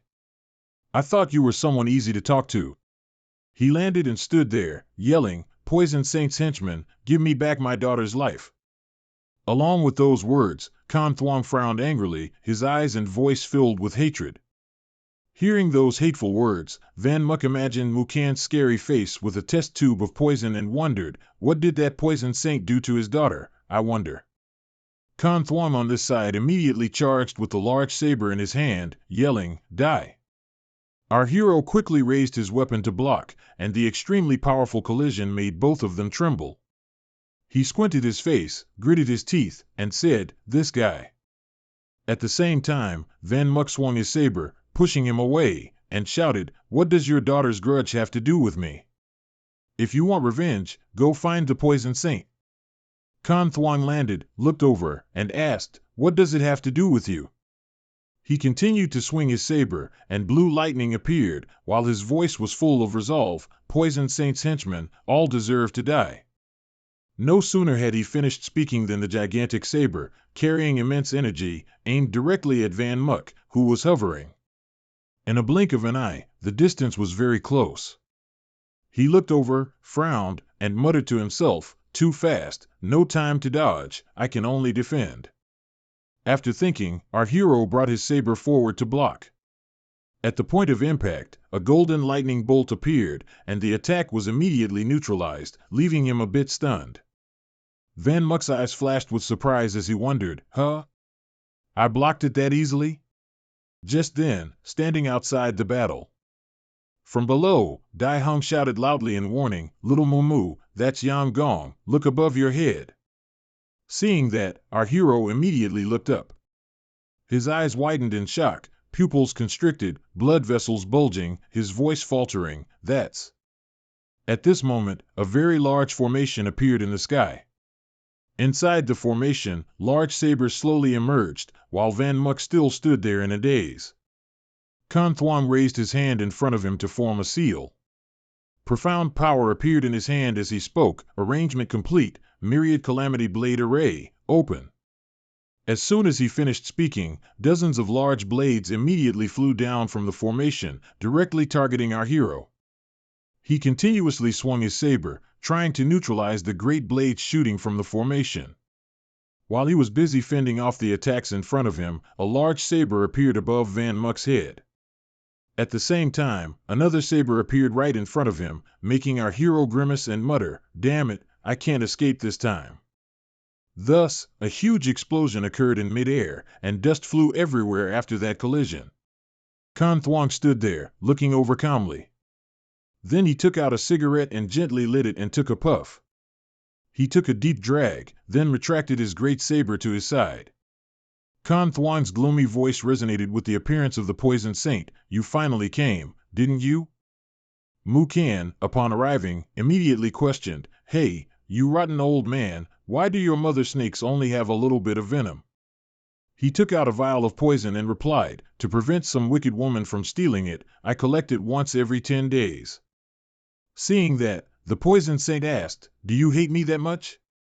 Kan Thuong threw away his half-smoked cigarette without hesitation and replied, Hate you that much? Of course, I hate you. He was furious, veins bulging on his face, as he yelled, I'll hate you for life. If it weren't for you, why would my little angel Tian Tian have left me? Kan Thuong recalled the image of his daughter in a pink dress and sighed, she was so lively, adorable, and innocent. The little girl at that time even asked him, Daddy, do I look pretty in this dress? Then on her birthday, instead of wishing for herself, Tian Tian hoped her dad would always be healthy. But then one day, Tian was afflicted by a rare and potent poison. Kan Thuong invited the poison saint to treat her, and she injected the girl with something. Not long after, Tian left him again and passed away. Kan Thuong agonizingly walked to his daughter's sickbed and tearfully called out Tian's name. Back in reality, his eyes flashed and he blamed her, saying, "It's all your fault Tian died." Kan Thuong lunged forward, controlling his blades, and declared, "I must make you be buried with her." Dai Hung looked up from below, worried. "It's over, the poison saint is at a disadvantage, we have to help her." In the sky, there were continuous explosions and tremors from the clashes. Van Muk took out a green cauldron, gently smiled, and said, "Don't rush, I have a way." The two fought, pushing each other down into the dense forest. Kan Thuong loudly exclaimed, "Many years have passed, you're truly skilled at dodging. Prepare to pay with your life." But in an instant, the poison saint had appeared behind him with purple mystical power in her hand, shouting, "100 leg." As Kan Thuong glanced over, the next move was unleashed, Toad's Roar. He was no pushover either, quickly slashing horizontally with his blade, a move called Star Severing Slash. Mookin had to retreat a distance to dodge the move, exclaiming, "It's truly difficult to approach him." Meanwhile, Kan Thuong looked over and asked, "Are you still not going to take out your trump card?" Dai Hung sat watching, sighing and commenting, "The poison saint seems to be fighting very passively." Van Muk seemed to grasp the problem, resting his chin in his hand as he replied, "That's also her own doing. Who told her to always like giving way?" Hearing this, he immediately asked him, "Giving way?" My dear brother replied, "That's right, that woman only ever uses enough poison to paralyze people. She absolutely doesn't dare to kill." Amidst the raging battle, Van Muk continued his analysis, "But that uncle has no intention of stopping. This situation is very unstable, it's time to end this mess." Seeing the poison saint kneeling amidst shattered rock, Kan Thuong's voice rang out, questioning, "Hey, Mu Kan, why are you so slow now?" He stood there, both skeptical and arrogant, showing no signs of fighting seriously. "Could it be that you think by putting on that weak facade I'll go easy on you?" Then he raised his great blade high and shouted, "Then even less so." Just then, Van Muk's voice rang out, making him stop short. From high above, my dear brother looked down and said, "Hey, uncle, let me show you something interesting." Kan Thuong looked up, puzzled. "What?" He raised his hand to the sky, and a golden beam of light appeared, flying straight up. Immediately after, Van Muk clapped his hands together right in front of him and said, "Dream Void Realm, open." A golden barrier immediately appeared, encircling the uncle. Kan Thuong punched hard at the screen in front of him and asked, "This is a barrier?" "No, it can't be." Mookin stared wide-eyed inside. Along with that was his dissatisfied cry, "How do you have a spiritual weapon like the Wheel of Void? Release me now." Yun Mu landed, hands in his pockets, an arrogant, confident look on his face. "See? It's fine, isn't it? I didn't hurt him at all. It only sealed his movements." Upon seeing this, Poison Saint turned around and replied, "Thank you for helping me." He rubbed his chin and asked her, "But who is this old man? He's pretty formidable, isn't he?" Mu Jin replied, "He's one of the top alchemists on the continent, the master of the medicine manor, Li Ching Chang." Inside the barrier, he continuously punched the shield, frowning as he shouted, "Let me out now." Immediately after, Yun Mu walked closer to the barrier. Ching Chang angrily punched the shield, shouting loudly, "Kid, I'll definitely find a way out, then I'll kill you." He picked his nose and retorted mockingly, "No need to search. The only way is to increase your strength and break through the barrier, but do you know how to? Do you?" Immediately, he took out a vial of liquid and asked, "You just need enough power, right? Watch closely, Mu Jin, this is specially prepared for you." Poison Saint saw it and rushed forward, yelling, "Ink Spirit Holy Water? Are you crazy?" She urgently demanded, "Li Yun Mu, open the barrier and stop him." This made our confused brother stare over in bewilderment. But at that moment, Ching Chang didn't hesitate, bringing the vial to his mouth and drinking it all in one gulp. Mu Jin stood before the barrier, looking in and asking, "Is it too late?" At this moment, the old man only let out several cold breaths, along with a few cackles, and cracks appeared on the barrier. A moment later, a dark profound power emanated from him, and with a loud shout, the entire shield was completely shattered. Yunmu raised his hand to his face, shielding himself from the pressure, and asked, "Holy Spirit, what elixir did this old man drink to unleash such power in an instant? It's surreal." Poison Saint looked over with a solemn face and coldly replied, "That's not an elixir at all." Ching Chang's feet slowly appeared as the dust cleared. He stood there, looking over, his eyes flashing green, as Mu Jin's voice continued, "What he drank was something I concocted years ago. A poison." Hearing Poison Saint say that, Yunmu immediately asked, "Poison? Why would he drink poison for no reason?" She scratched her head and exclaimed, "That stubborn old man is really crazy. That poison can stimulate a person's potential, rapidly increasing their profound power for a short time, but at a very heavy price." On this side, Ching Chang bent his knees, summoning shadows of great blades to prepare for a counterattack. He stomped his foot and lunged towards Mu Jin, while her voice echoed, "When his profound power is burned out, that's when he'll die." His target locked, Ching Chang poured all his strength into this strike, aiming for an instant kill. Our brother and Big Bear jumped to the side, simultaneously calling out, "Poison Saint." Meanwhile, he swung his blade, loudly proclaiming, "Die." At the same time, Mu Jin, still clutching her head, finally spoke, "Li Ching Chang, you truly are a big idiot." As she finished speaking, dense profound power appeared around her, coalescing into the shape of a giant serpent.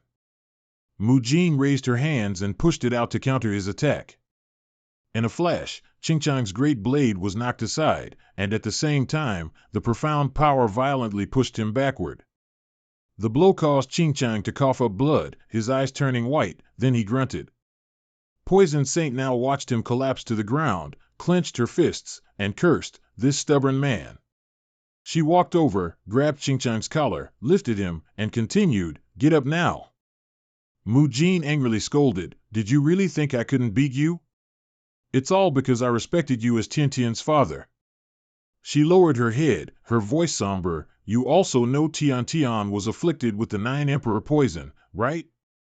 This poison not only has no antidote, but it also torments the victim for a very long time." Poison Saint recalled that day. The little girl lay in the sickbed, a photo of father and daughter on the bedside table, and she stood there saying, "Tian Tian, wait a moment, I'll go make medicine." The little girl immediately called out, "Sister Mu Jin, if Dad sees me like this, he'll surely be heartbroken." Poison Saint was startled then, turning back to reassure her, "Huh? Tian Tian, don't worry, as long as you're good and recover, you'll definitely get better." The little girl's frail, weak voice continued, "Sister Mu Jin, you don't need to lie to me. I know I won't get better." These words made the usually calm Poison Saint astonished and dumbfounded. Tian Tian shed tears, her voice choked with sobs. "Finally, I want to ask you for one thing." On her pure, innocent face, dark marks appeared due to the poison. The little girl smiled and continued her wish, "Please help me find release. I don't want Dad to see me like this."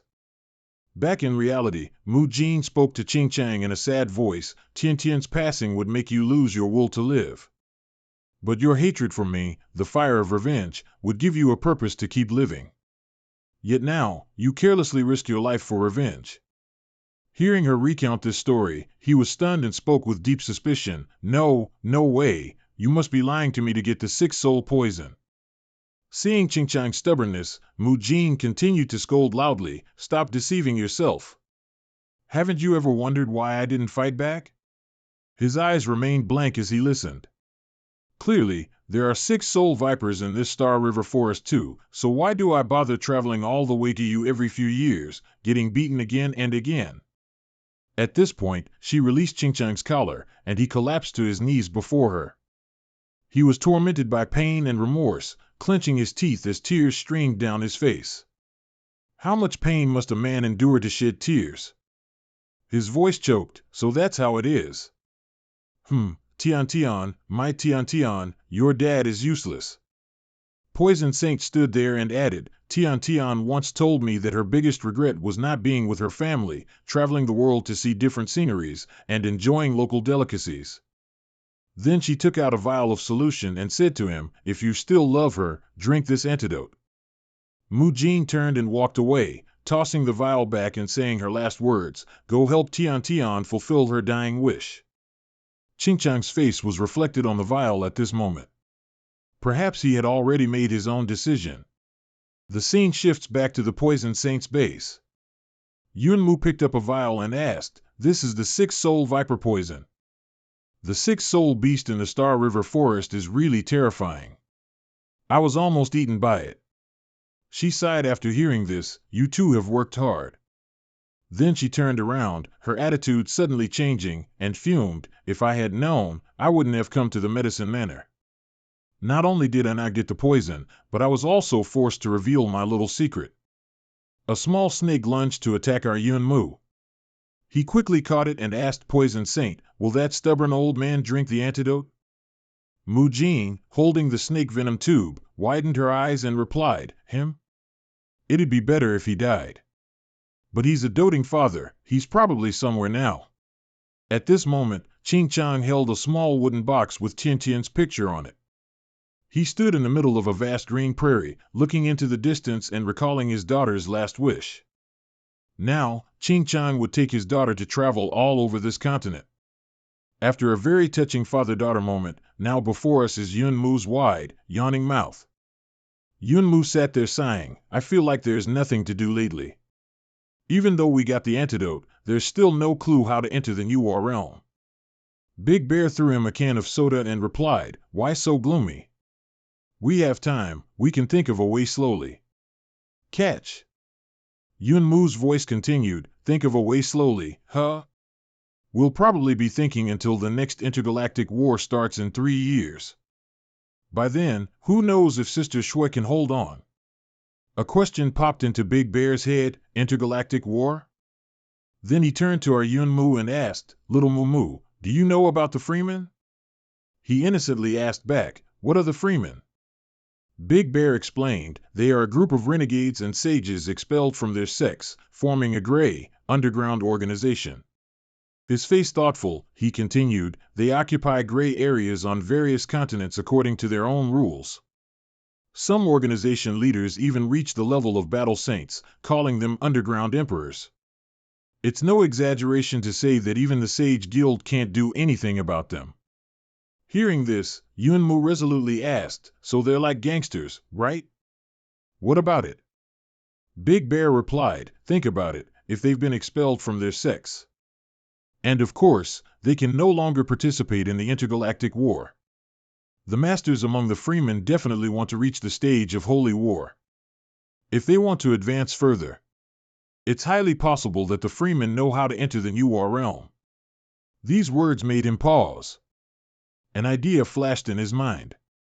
He immediately sat up clumsily and said to him, then what are we waiting for? Let's go now. Big Bear asked back, go now? Go where? Then he challenged, I ask you, do you know any members of the Freemen? I don't know any. Our Yunmu answered honestly, his voice dejected, how could I know them? Yunmu immediately covered his face and groaned, talking for so long, and it's all useless in the end. Just then, Big Bear's father returned, opened the door, and asked, oh, you're home? Are you off school? He was startled and turned to ask, Dad, you're back? Mr. Zhang walked in, one side of his glasses on, looked down at our Yunmu and asked, you must be Li Yunmu. He quickly replied, yes. I apologize for the trouble my parents caused you before, uncle. He took out wine, poured it into a glass, and continued, it's just a small matter. Big Bear talks about you all the time. If there's anything I can help with, just tell me. Waiting for just that, Yunmu immediately asked frankly, Uncle, do you know the Freemen? Big Bear startled, spitting out his drink, then ran over, pointed, and scolded him, Idiot, our family runs a legitimate business. How could we know the Freeman? I just asked, that's all. But Mr. Zhang's answer startled them both. He slowly raised his wine glass and gently said, I do. Big Bear immediately wondered, how do you know the Freeman, Dad? He smiled and replied, as a businessman, of course I have to have connections with both the bright and dark sides. But you two are still so young, don't associate with them if there's no need. The two young men listened intently to the elder's suggestion. If you absolutely must meet them, you two can go check out TWCU.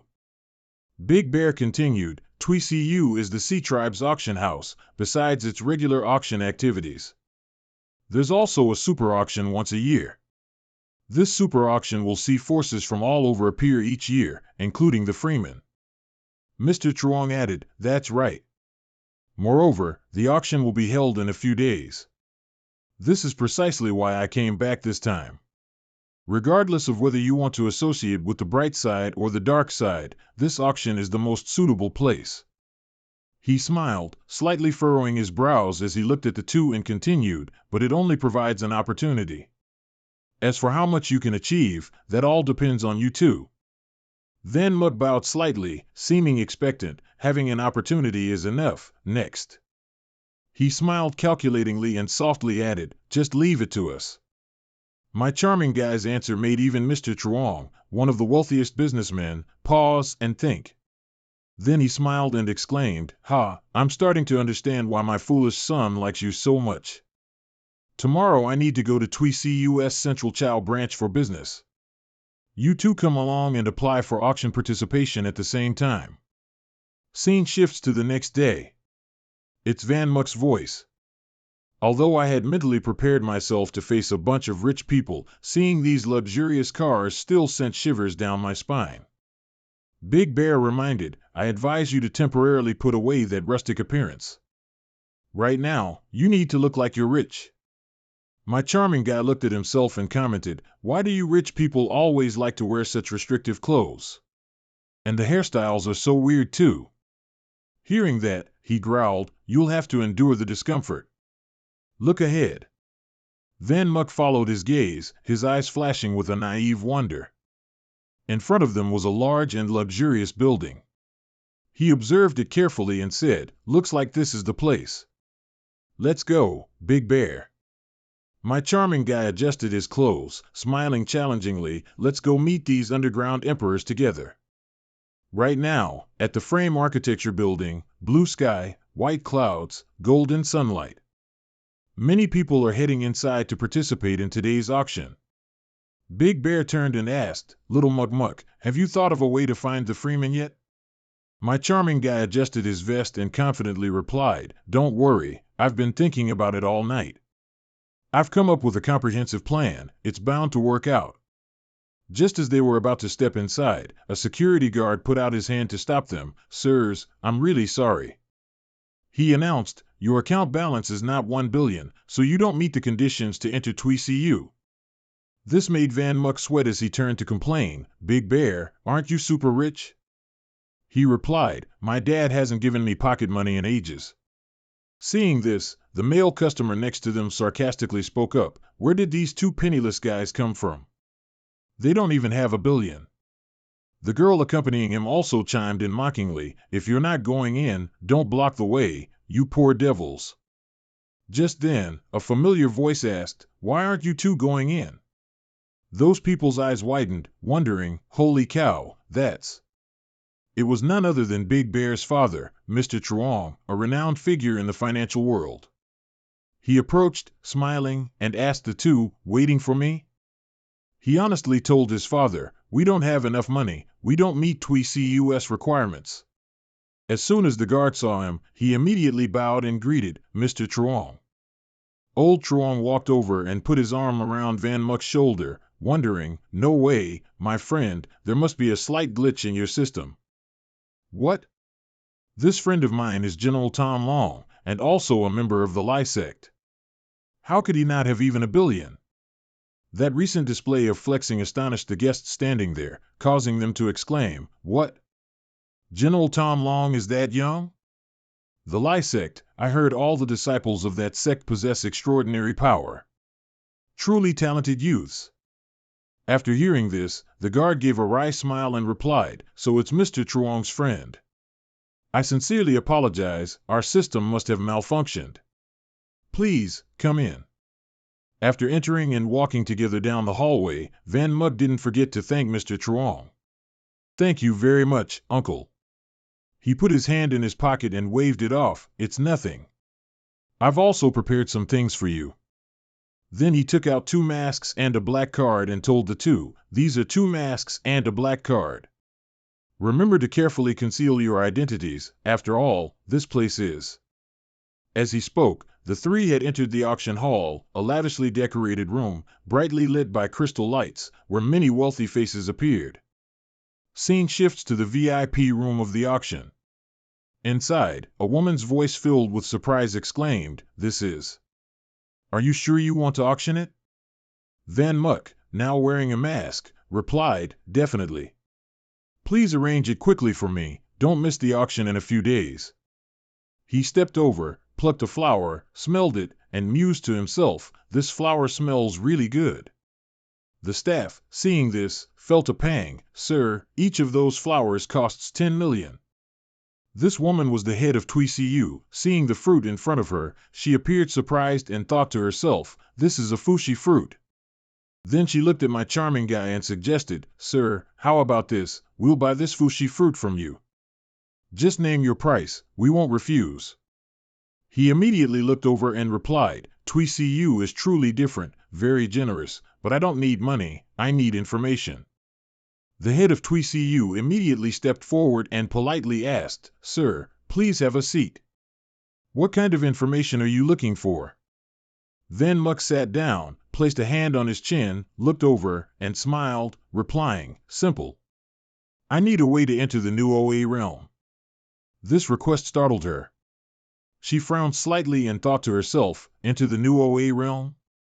He added, I should mention, this doesn't include participating in the all-universe war. The boss replied, so young, yet you speak such words. It seems our TWCU isn't destined to keep this fushi fruit. She let out a puff of smoke and continued, the way to the new OA realm is held by the Mystic Guild. We truly don't know any other ways. But I want to turn it into the most dazzling auction item tomorrow. You will definitely get what you need. After the news of the fushi fruit was released, all the continents that evening became chaotic. On the Tan and Chao continent, someone reported. Boss, TWCU has sent a list of auction items. The person sitting at the table immediately asked back, the list? Wasn't it already sent a week ago? After reviewing the list, he was startled and asked, what is this? At the same time, on the Bakdeung Chao continent, a woman slammed the table and ordered, announce it below. Prepare all the funds the syndicate has, and all types of sacred artifacts and treasures. I must obtain the fushi fruit. Moving to the Chao Due Chao continent, another boss took a drag from his cigarette and declared, I must attend this auction. Finally, on the Trung Chao continent, an old man sat there in front of some flowers. Behind him, someone spoke up, you certainly have a refined taste, sir. The man frowned, looked back, and asked, it's you, isn't it? It's certainly been a while, Guild Master. Du Duc stood there and replied, I'd like to come more often, but now that you're one of the free, it's not very convenient for me to visit. He held a list in his hand and asked further, have you seen TWCU's latest list? Du Duc frowned, focusing on the paper as the old man replied, very interesting. I plan to go there in person. They say it's true, live long enough and you'll see anything. I didn't expect the fushi fruit to be auctioned. Who is the seller? What does he want? I'm afraid the world is about to change drastically. 5 days later, at TWCU headquarters, in the auction room, everyone listened intently. Please quickly take your seats, our auction is about to begin. Seeing Van Muck sleeping with his tongue lolling out and drool dripping, Dai Hung immediately woke him, saying, the auction's starting now, don't sleep anymore. The blonde-haired MC stepped out and announced loudly, ladies and gentlemen, welcome to TWCU. I am your host for tonight's auction. I believe you can't wait for tonight's feast any longer. The auction guests were all wearing masks to avoid revealing their true identities. The MC announced, after all, tonight is your chance to admire precious items. So, tonight's auction officially begins. And now, the first auction item is Blood of Zek. Our guy, Van Muck, heard this and grumbled, "This MC is too noisy, my ears are ringing, I can't sleep." The first items quickly found new owners, with continuous gavel bangs and shouts of final bids. The MC's voice rang out, "Next up will be the second auction item." Van Muck impatiently wondered, "They're all trivial, uninteresting things. When will the Fushi fruit finally appear?" At this moment, the host switched to a serious tone. "All right, the third item is the Soul Tablet, starting price is 10 million. Hearing this, many people below scoffed, "Are they crazy? A wooden token worth 10 million? Exactly, it doesn't even have any mystic power." Just then, the system announced, "System detected high-grade treasure. Suggest host acquire it." Hearing this, our guy, Van Muck, was startled and asked, "You mean that dilapidated token?" He immediately raised his bid card, muttering to himself as he bid, "Although I don't know what secret this thing holds, what the system says can't be wrong, right? I bid 10 million. Immediately, a distinctive girl standing high up behind him raised her hand, vying for it, and offered an incredibly large price, 100 million. Looking at the distinctive girl in front of him, our guy couldn't help but wonder, where did this person come from? In another development, the accompanying guard turned to ask the boss, "Boss, it's the Soul Tablet. Should we?" He smiled and replied, "Calm down. This is a trap to reduce competitors for the Fushi fruit. Everyone else is keeping a calm mind and waiting. This place gathers tycoons from all over. They would all know the value of this item, yet no one spoke up, proving everyone's objective is the Fushi fruit." Van Muck refused to give up, following the system's advice to acquire this item at all costs, raising the price to 120 million. Without hesitation, the girl quickly offered the price of 150 million. Our guy, Van Muck, cursed under his breath, "Damn it, this woman is driving up the price." He raised his hand to bid 200 million. Immediately, there were whispers, 200 million. Are these two crazy? At this threshold, the unfamiliar girl raised her hand to her communication device to ask, "Grandpa, do we need to continue?"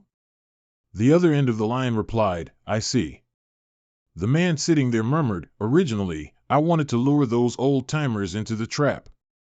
I never expected someone so young to already know the value of this Soul Tablet. I haven't been out for a long time. The world has truly changed so much. It's truly marvelous." He smiled, adjusted his hat, and ordered his granddaughter, "Continue to increase the price." Instantly, the girl raised the price, "I bid 300 million. Van Muck was startled, and the crowd became agitated, "Holy hell, it's up to 300 million. Jumping the price by 100 million. 300 million probably can't go any higher. That kid doesn't look like he has much extra cash, 200 million was probably his limit." But he stood up abruptly, surprising everyone in the room, and exclaimed, "I can't bid anymore. I've lost my patience. Haggling over prices is a waste of time. I like to dominate the situation. I bid 600 million. Then Van Muck stepped out, looked up to where the girl was, and challenged, "This young lady, make your bid." The girl smiled, thinking to herself, "This kid." Her grandfather exclaimed, "Not bad." Then he pulled his hat down and instructed, "Let him have the item." At the same time, someone went up and whispered into the MC's ear, "Mr. Host, there's a bit of a problem." He asked back, "What is it?" After getting the information, he immediately stepped forward and said to Van Muck, "Sir, the money in your account seems insufficient to cover the auction. Could you please explain?" Everyone in the room was chattering nonstop, "Not enough money? Is he a scammer?" He smiled lightly, putting his hand inside his shirt, and replied, "Insufficient balance. I donated some money last week and forgot." Then he directly flung something that flew straight towards the auctioneer's table. The MC looked at the object that had been embedded and asked, "This is a black card." The card pierced directly into the table, cracking it. The auctioneer's eyes went blank, and he let out a soft laugh. Van Muck leaned against the table and asked, "Using this, it should be enough, right?" Seeing him spend so much money to buy that item, Dai Hung immediately wondered, "Why are you bidding so much money for this?" Van Muck replied simply, "To make a protective charm, perhaps?" He scrutinized the card in his hand and muttered to himself, "System, what exactly is this thing for? It cost me 600 million to get it." The system immediately displayed information. This item is a high-grade treasure, a protective card. After activation, the main body will be randomly teleported 100 miles away, while a substitute will remain at the main body's original position and continue acting. The substitute can copy the main body's abilities and appearance, lasting for 3 minutes. Hearing this, Van Muck's mouth hung open in surprise. "What? So I have one chance to escape death? It really is a treasure. Everything has its value, indeed." Then he immediately showed affection for his newly purchased card. "Oh, my protective charm, I love you so much." Witnessing this, Dai Hung couldn't help but think, so Tew Mug Muck likes protective charms? I'll get him a few cartloads sometime. Towards the end of the auction, the MC spoke up, "All right, we've finally reached the last item of this auction. I believe this is also the item everyone has been looking forward to the most." The red curtain was slowly drawn back, and the blurred image of the item appeared along with the familiar voice of the host. "This is the most dazzling auction item in the past 10 auction sessions." Before everyone's eyes was the fushi fruit, its city-toppling value coveted by many underground forces. The crowd clamored, raising their bidding paddles, "Is this the fushi fruit? It's finally appeared. We must get it. MC, start the bidding." The host immediately calmed everyone. "All right, everyone, don't be impatient. This treasure is very special. The seller doesn't want to sell it but wants to exchange it in another way." He gestured towards the item and continued, "Anyone who can provide a way to enter the New realm, that person can have it. Let me clarify, participation in the All-Universe War does not count." Hearing this, a short-tempered guest slammed his hand on the armrest of his chair and roared, "What the hell are you talking about?" He asked the MC annoyedly, "In this world, besides the cosmic war, there's absolutely no other way to enter the New realm." Just then, someone stepped down and declared, "This fushi fruit, I want it." It was none other than the girl who had just competed with him for the protective card. She frankly announced, "The method you all want to know, I have it." The people sitting there looked at each other skeptically. This girl knows how to enter the New realm? Is she trying to trick us? Another person added, "This is Shueju. Spreading false information will lead to your identity being exposed and a bounty placed on you throughout the region." The mysterious man sitting there smiled and muttered to himself, "My friend, I had originally agreed to take the method of entering the New realm to my grave. But an unexpected glimmer of hope is now before my eyes, so I can only reveal this secret." Unconsciously, Dudu, wearing a black mask, had arrived and sat next to him. Then he spoke up, "Do you really have to do that? Don't forget, the Mystic Guild has forbidden unauthorized use of spatial rifts. If you're caught deliberately crossing into a spatial rift, the crime will be very severe." He added, "You'd better be careful, after all, I don't have many friends left." Scene shifts to the end of the auction. In the information exchange tea room, he walked in. The Shueju staff introduced. "This is the owner of the fushi fruit. The two of you can chat before officially finalizing the transaction." He saw the girl and asked, "It's you? What a coincidence." She replied, "I didn't expect the seller of the fushi fruit to be you." Van Muck stepped past her and patted her shoulder, stating, "But you're not the real buyer, are you?" He directly walked to the tea table and hesitated, this person, leaving her standing there, clenching her fists in anger. Van Muck frankly asked the old man holding a cup of coffee, "You're the one behind this, aren't you? I have something to ask you." His deep, hoarse voice echoed, "You want to ask me why I, clearly knowing how to enter the New realm, would buy this fushi fruit, right?" He didn't hide his cold tone. That's right. The man explained, because that spatial rift is completely unstable. Those who enter it will be torn apart and find it difficult to escape. Only those with an intense desire for power would risk it, and I just happen not to be a risk taker. If you find it too dangerous and don't want to try, there's still time to regret it now.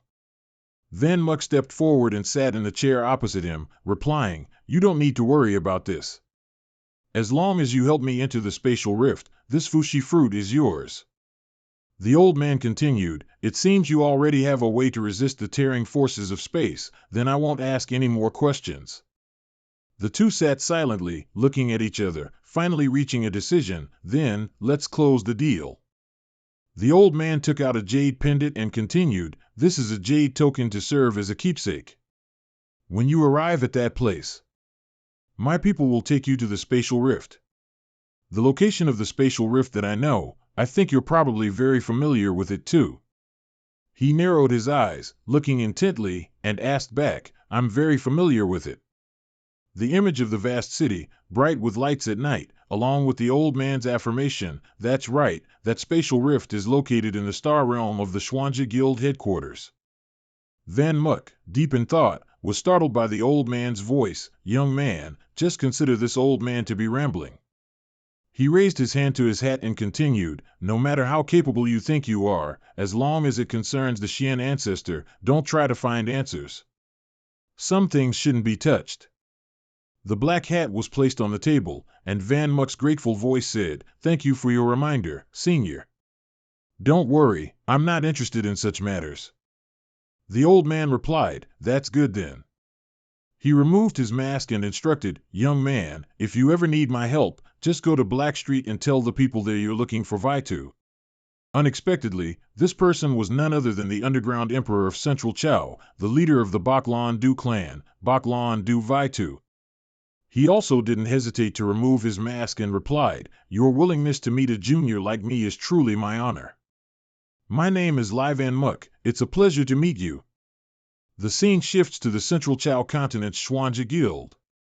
He was standing at the reception desk, waiting and complaining, "It's too slow. Are these gangsters all like this now?" Just then, a slender hand unexpectedly slapped his arm and greeted him. A girl with short, striking hair appeared. She was Duong Duong, Vaitu's granddaughter, waving her hand and smiling. "You've waited a long time, haven't you? Let's go." Van Muck wondered, "You're Baklan Du's contact, right? Let me see, the token is." Seeing him fumbling, she waved it off and said, "Let's skip those formalities." Then she raised her mask and slyly asked, "Didn't we meet before? Do you recognize me now?"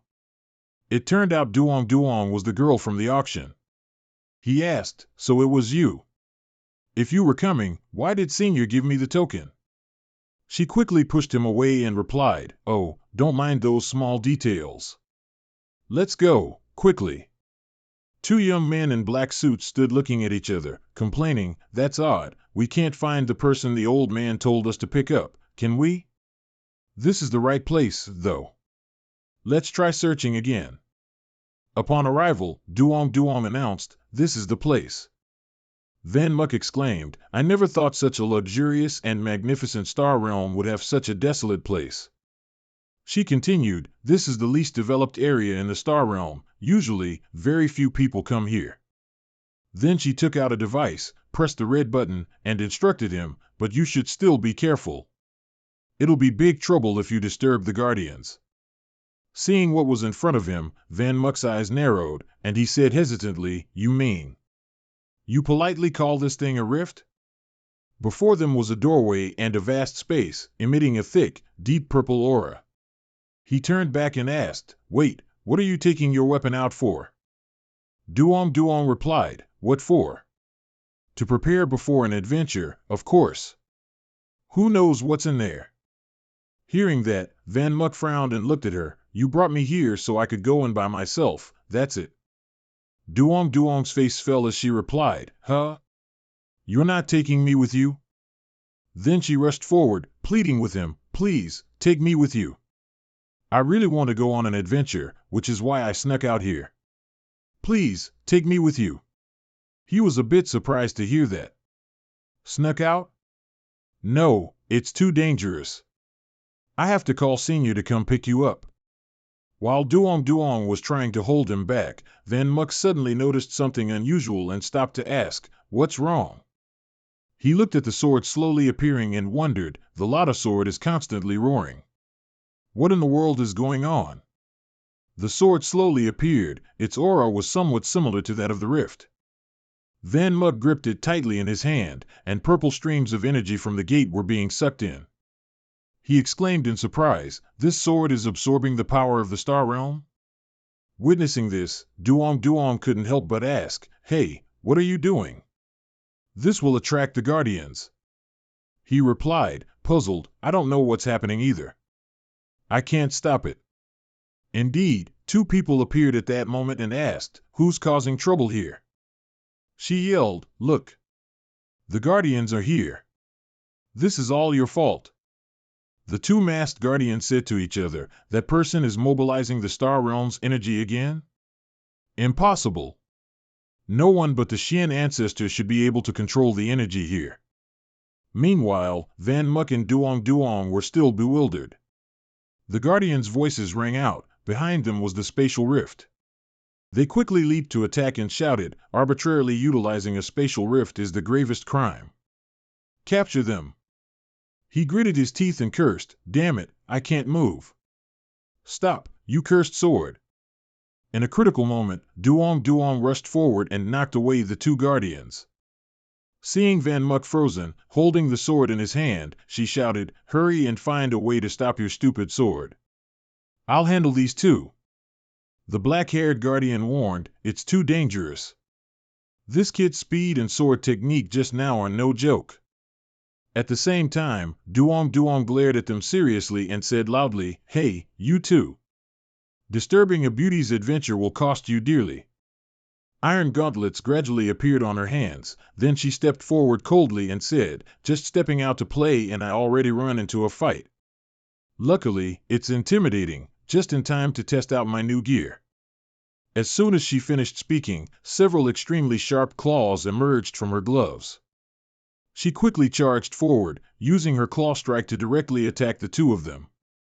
However, the guard wasn't simple either, immediately creating a shield to block it.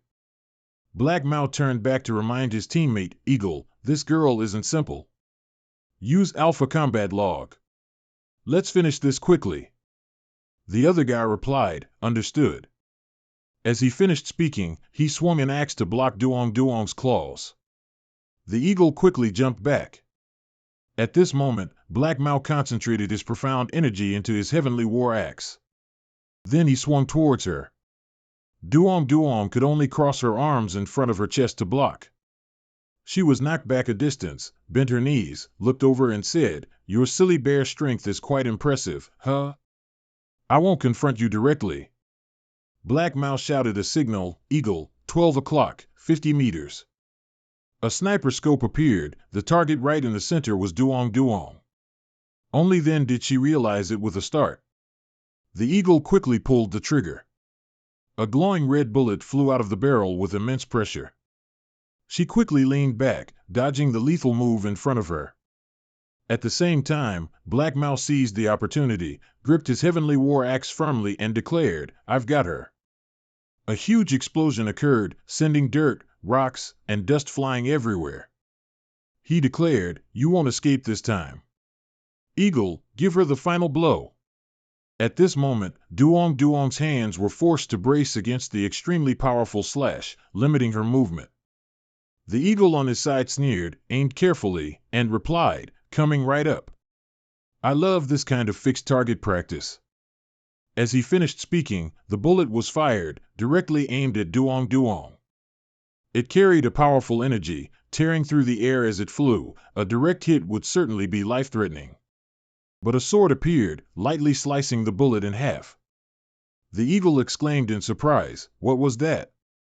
At the same time, Van Muk was standing behind him, the evil sword in his hand gleaming. He felt the danger and began to be scared. Then, two intersecting slashes appeared in the darkness. The Eagle turned to look, the sword was at his throat, and his gun was sliced into many pieces. Our hero was a little surprised, muttering to himself, I didn't expect that after absorbing the power of the spirit realm, all my abilities would increase by quite a bit. He gripped his trembling sword-wielding arm and thought to himself, but why is this sword increasingly out of my control? Just now, those 2 slashes almost cut this guy in half. Luckily, I withdrew my hand in time, otherwise, killing a guard would lead to a heap of trouble. Black Mao looked over, witnessed it, and immediately shouted, What? The eagle was by that guy? No, I have to finish this quickly here and go support. Duong annoyingly cursed, damn it, that guy stole my prey. All right, old man, today was fun. She immediately unleashed sharp claw strikes and declared, it's time to end this too. Duong sneered, unleashing claws like projectiles, and said, try this, old man. Black Mao slid back, retracting his axe, and looked in shock at the weapon fragments flying towards him, exclaiming, What? He braced his axe to block, but the claw fragments quickly pierced through his body, blood spurting out. Black Mao dropped his axe and collapsed, blood gushing from his throat and splattering on the ground. Duong stepped forward and mused, as expected of a gatekeeping puppy, still not dead, huh? She sat down and asked, so, old man, do you want to continue? Duong rested her chin on her hand and said, bingo. First adventure, an easy win. Van Muk stood there and reminded her, other night watchmen are coming soon. You need to leave here quickly. What's your senior's contact number? Hearing that, she was startled and asked back, huh? You still want to let him catch me? You just said we're comrades. You really have no humanity. On the rooftops above the 2 other night watchmen appeared, declaring, neither of you will escape. Our hero looked up, wondering, the night watchmen arrived so quickly? And this many? Duong replied, all right, then. So fast, another round to fight. One of the night watchmen snapped his fingers and shouted, Inferno burst. Huge flames immediately engulfed the area below. Van Muk quickly grabbed Duong and ran, be careful. She angrily gritted her teeth and cursed, you bastards. How dare you treat a beauty like this? Let me go, I'll kill them. Our hero immediately stopped her, silly girl. These guys are clearly much stronger than the ones before. Do you want to die? Then Van Muk rushed into the spatial gate. There was nowhere left to escape, so he might as well take a gamble with her. The subordinate spoke up, Captain, they've entered the crack. The red-haired young man replied, I see it. Immediately reported to higher-ups, a full-scale manhunt for the arrogant young General Tom Long, Lai Van Muk. At this moment, after entering the crack, the 2 of them were irresistibly pulled by the suction force, screaming loudly. Van Muk, sensing danger, said, damn it. The instability of this crack is even worse than last time. If it continues like this, we won't be able to hold on, our bodies will definitely be torn apart by the crack. On this side, seeing Dudu with her eyes closed tightly, almost in a state of free fall, he exclaimed, hey, what's wrong with you? Then Van Muk shouted an order, hey, system, immediately create 2 new bodies for us, hurry up. The 2 of them were suspended in an undefined space, their entire bodies covered by a mysterious purple aura. He thought to himself, no good, consciousness. The system then displayed a notification, understood. Recreating bodies for both of you. A while later, Dudu sat there poking him with a dry branch, hey, Lai Van Muk, wake up. He sat up and asked, where is this? She immediately replied, we've crossed into the crack. It seems we're currently in a house in some city. Van Muk joyfully stood up and laughed loudly, in a city? Could it be we've fallen straight into the capital? How lucky. Hey, Deep Din, Hoa Gwen, I've missed you 2 so much. Seeing him run off, Dudu called out in surprise, hey, wait for me. He reached out and pushed the door open, and light streamed in from outside. Van Muk's eyes widened, a strange look of extreme astonishment. He stood there looking at the ruins in front of him and wondered, what is this? Van Muck, stunned, said, Is everyone okay? Doo beside him also exclaimed, Oh my, how terrible! Has there been a war? Unable to wait any longer, he quickly rushed forward. Seeing this, she yelled, Hey, why are you running off and leaving me alone? Standing before a tree, its leaves were gradually withering and falling. Our buddy man was dumbfounded and stammered, Why, even? He looked at the withered tree in front of him and exclaimed, The Fushi tree is like this too? And the T-bone isn't here either. Van Mug knelt to the ground, his face gloomy, saying, Hoa Gwyn, Deep Din, T-bone, where in the world are you all? Someone please explain to me what exactly happened. Doo, having caught up, leaned her hand on the Fushi tree and asked, Hey, if you run off and leave me alone again, I'm going to get really angry, okay? I'm so exhausted. What? This tree is so dry, it can't be saved anymore, right? Suddenly, purple tentacles appeared and wrapped around her arm. Doo gasped and screamed, Ah! There's smoke from this tree wrapping around me. Van Muck quickly pulled her back and unleashed a palm strike, scolding her at the same time, You idiot, always causing trouble. Lightning Art, Lone Radiance. Just as he pushed them away, the tentacles immediately lunged towards him. Our buddy man frowned in disgust and said, They're as persistent as leeches. Then he extended both hands, sending out bolts of golden lightning to block them, Lightning Art, Judgment. Van Muck stood there, assessing. It seems that once you get close to Fushi, that strange black smoke will launch an attack. He raised his hand and wondered, what exactly is going on here? Damn it, one unclear thing after another, it's so annoying. At the same time, a huge explosion occurred on the mountaintop in front of them, drawing their attention. Van Muck exclaimed, It's a bomb exploding? Could it be that someone is fighting over there? Indeed, in the forest above, a brutal battle was raging between monsters and humans. The big-chested girl encouraged, Supler, hang in there. Reinforcements are coming. The little girl behind her immediately replied, Don't worry, Captain Bo Dao, I can hold on. The giant monster with the long red tongue reached out and attacked the two of them. Just as it was roaring, a long gash appeared on its face. The two girls stood there stunned, exclaiming, So strong. Doo looked at the monster, split in two, and snapped, Why do you keep snatching the monsters I've set my sights on? Van Muck pointed to the side and said in annoyance, All right, those monsters over there are all yours, okay? Doo crossed her arms over her chest and replied, That's acceptable. And so, the two of them charged into slaughtering the unfortunate monsters. Bo Dao wondered, Who are those two? A while later, everyone gradually calmed down after the monsters were eliminated, only Doo was still aggressively fighting, Don't run. I haven't had enough slashing yet. At this point, Captain Bo Dao spoke up, Thank you both for helping to repel the monsters. Our man, a true man, looked at her chest first, then asked. He was curious. She replied. Doo turned around and asked. Van Muck explained. Hearing that, she angrily chased after our men. Meanwhile, Bo Dao looked at him and muttered to herself. She stepped forward, touched his chest, and asked. He replied.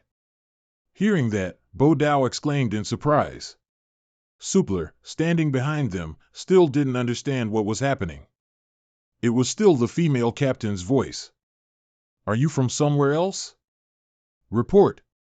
There's an outsider claiming to be the Queen's male friend, requesting an audience with Her Majesty. The guard at the door asked in confusion. He immediately replied. The female guard immediately pointed her spear at them and challenged. Our men shouted.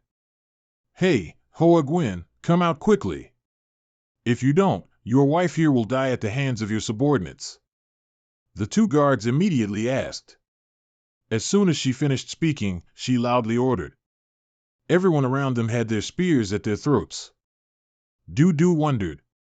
He didn't back down and retorted. From inside the tent, a loud laugh rang out, catching his attention. A woman, with her hands in front of her, violently tore through the wall, rushing out and saying, The muscular woman standing in front of Van Muck looked at him and sighed with emotion. Everyone around them greeted her in unison. Hearing that, our men repeated in surprise. She looked at him and continued. Manhua placed her finger on Van Muck's chin and commented, "Her judgment of men is too poor." He thought to himself. The queen quickly ordered. Van Muck gathered profound energy in his hand, cutting her off. "No need. If this isn't the new OA kingdom, I won't stay as a guest." With that, he unleashed an attack, grabbed Dudu's hand, and quickly fled, leaving a cloud of dust behind. But almost in the blink of an eye, Manhua was running alongside him. Van Muck looked over, wide-eyed, and thought. At the same time, the queen delivered a kick, sending him flying backward and shouting. Van Muck raised a hand to wipe his face and cursed. Without stopping, she continued to rush towards him, loudly saying. Van Muck ordered in a low voice. Immediately, a surge of profound energy struck Manhua, forcing her to raise her hands to block. The queen thought to herself. Without stopping, he seized the opportunity to gather lightning in his hand, then unleashed the thunder judgment technique. The lightning orb shot straight towards Manhua, but she confidently declared that she could dodge it in an instant. But unexpectedly, our men curled his lips into a mysterious smile. It was then that the queen noticed, turned around, witnessed an explosion, and exclaimed. It was the shadow's attack again. She raised her hands in front of her, struggling to block it. Manhua scowled and groaned. This kind of invisible attack is really hard to deal with. Immediately after, he unleashed a new move, Go, Li Lin Long. Immediately, she rushed out from inside towards the queen. She exclaimed, I can see this one. As long as I can see it, I can dodge it. But before she could rejoice, Manhua closed her eyes, quickly glanced, and exclaimed, Something's coming again from behind. No! Explosions continuously occurred around her, accompanied by her annoyed voice, That thing is everywhere. The shadows created incredibly powerful explosions, sending dirt, rocks, and dust flying everywhere. The guards exclaimed in horror, Your Majesty, what exactly is he attacking with? You looked at him, wondering, could Lai Van Muck be a summoner? Our men stood there, his army of shadows and Lin Long behind him. He pointed at her and declared, Hey, Your Majesty, compared to my wife, you're truly too weak. Manhua scrambled up, responding with some dissatisfaction, Is that so? Her eyes flashed with killing intent as she declared, Then all the more reason not to let you two meet. I've changed my mind. The queen rushed forward with a punch at extreme speed, shouting, Safety first. It's better to kill you here. He thought in surprise, so fast. Is this speed walking? With a declaration to cut him down, Manhua's hand slammed into our men's neck and dragged him away. Van Muck immediately coughed up blood. A feeling of oppression in his throat, accompanied by a grunt. He screamed in immense pain. The queen's eyes widened as she unleashed her decisive blow. She slammed Van Muck to the ground with such force that the surrounding earth and rocks shattered. Our men clutched his face, screaming in pain, Damn it, it hurts like hell. Li Lin Long, damn it, he's about to be killed. No sooner had he finished speaking than Lin Long appeared behind Manhua. She also cast her eyes over. Do you beside them exclaimed in surprise, Huh? Is he married? At the same time, Lin Long continuously attacked the queen, forcing her backward. Just when she thought she had successfully repelled her, a voice from behind startled Lin Long. Manhua grabbed her ankle, preparing to throw her, saying, This girl is truly too annoying. With that, her foot kicked Lin Long directly. The powerful kick sent her flying straight towards Du. Seizing the opportunity, Van Muck ran over, grabbed Duyu's hand, and said, Come with me, quickly. She looked puzzled, but that girl. He explained, Don't worry, she won't die. My Shadow Legion is covering her. The urgent matter now is.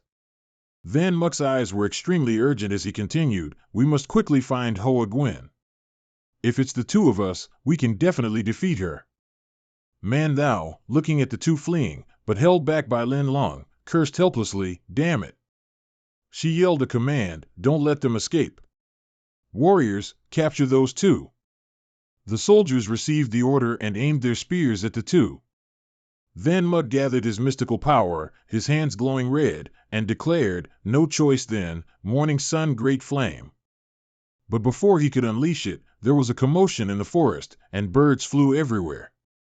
He wondered, what kind of monstrous sound is that? The guards told each other, "The monsters are coming again." Mandau shouted to reassure them, "Don't be afraid. All warriors, join me in battling the monster wave. Temporarily ignore those two." The legion of female warriors chorused, "Understood. With your majesty, what do we have to fear?" Mandau left, saying, "Consider yourself lucky this time, saved by monsters. You want to go to New Nation, right? Then we'll meet again soon." She turned and glared at Van Muk, threatening, "By then, I'll make sure both you and your wife die by my hand." Dew escaped danger, somewhat pleased, "Lucky. No one stopping us this time, let's go." Seeing him deep in thought, she wondered, "Huh? What are you thinking about? Aren't you in a hurry? Let's go, hey." Van Muk smiled and said, "I've got it." Dew was startled and asked, "Why are you suddenly smiling so slyly?" The scene shifts to the forest. Mandau is continuously unleashing attacks on the monsters.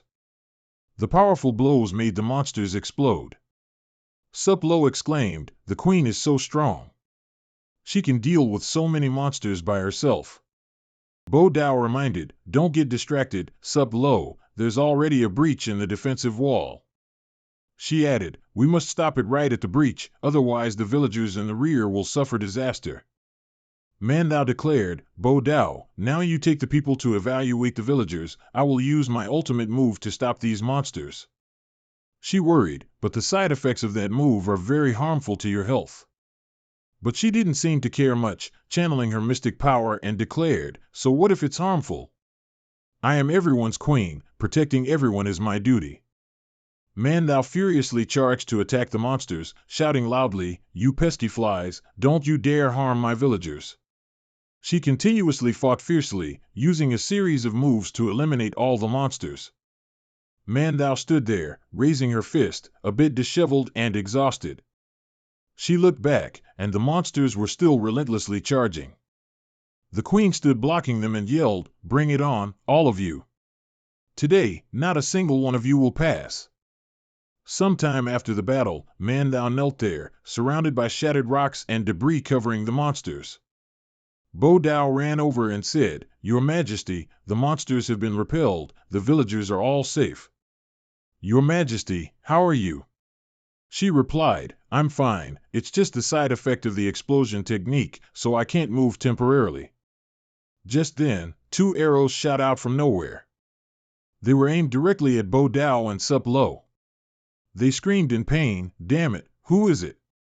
Van Muk stood there holding a bow, laughing loudly, and replied, "What's wrong? Don't you recognize me anymore?" The soldiers immediately shouted to each other, "Catch him, don't let him harm Her Majesty the Queen." While everyone's attention was focused on Min Na Ta, Dew quietly approached, restrained the queen, and called out to them, "Hey, hey."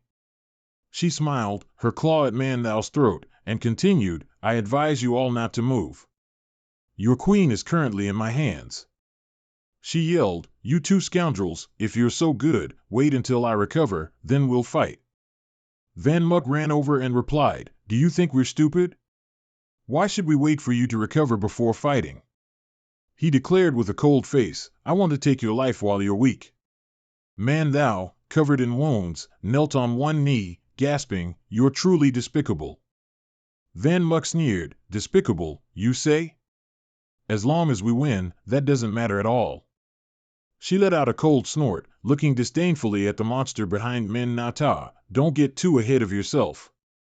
Talk once you've escaped those monsters." As soon as she finished speaking, a massive explosion occurred where Van Muk was.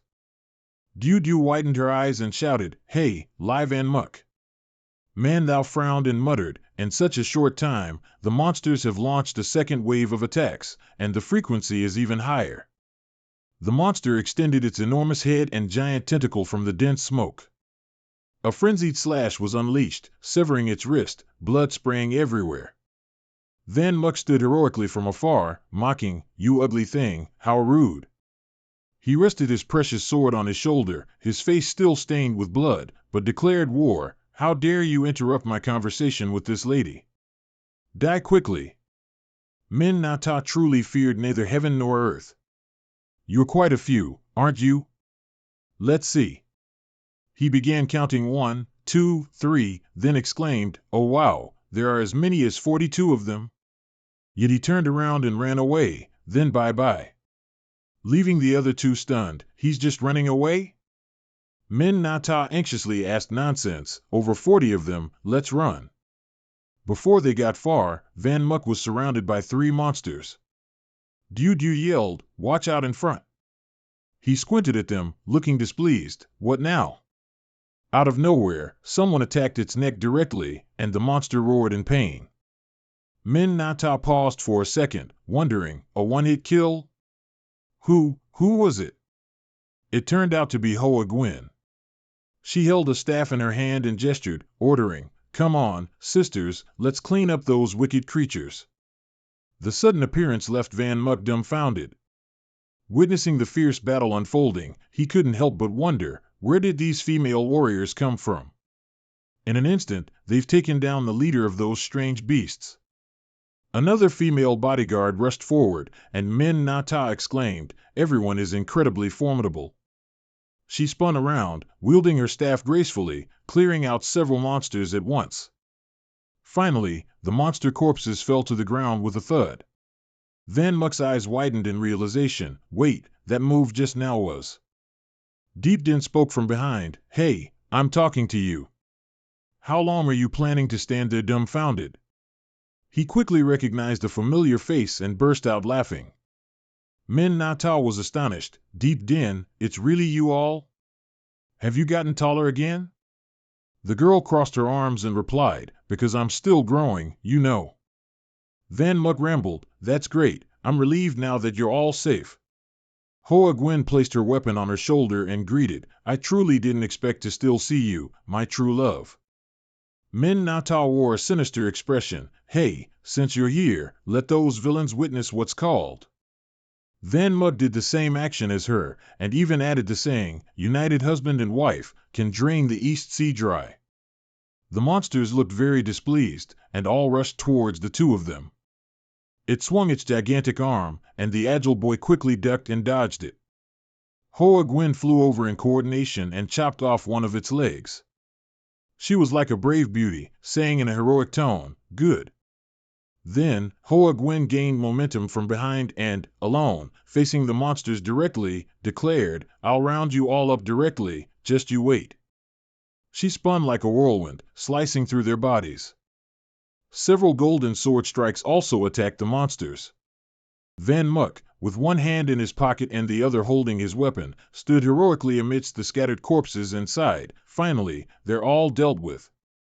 He suddenly remembered, "Deep Din, is Sister Tuet doing all right now?" "Don't worry."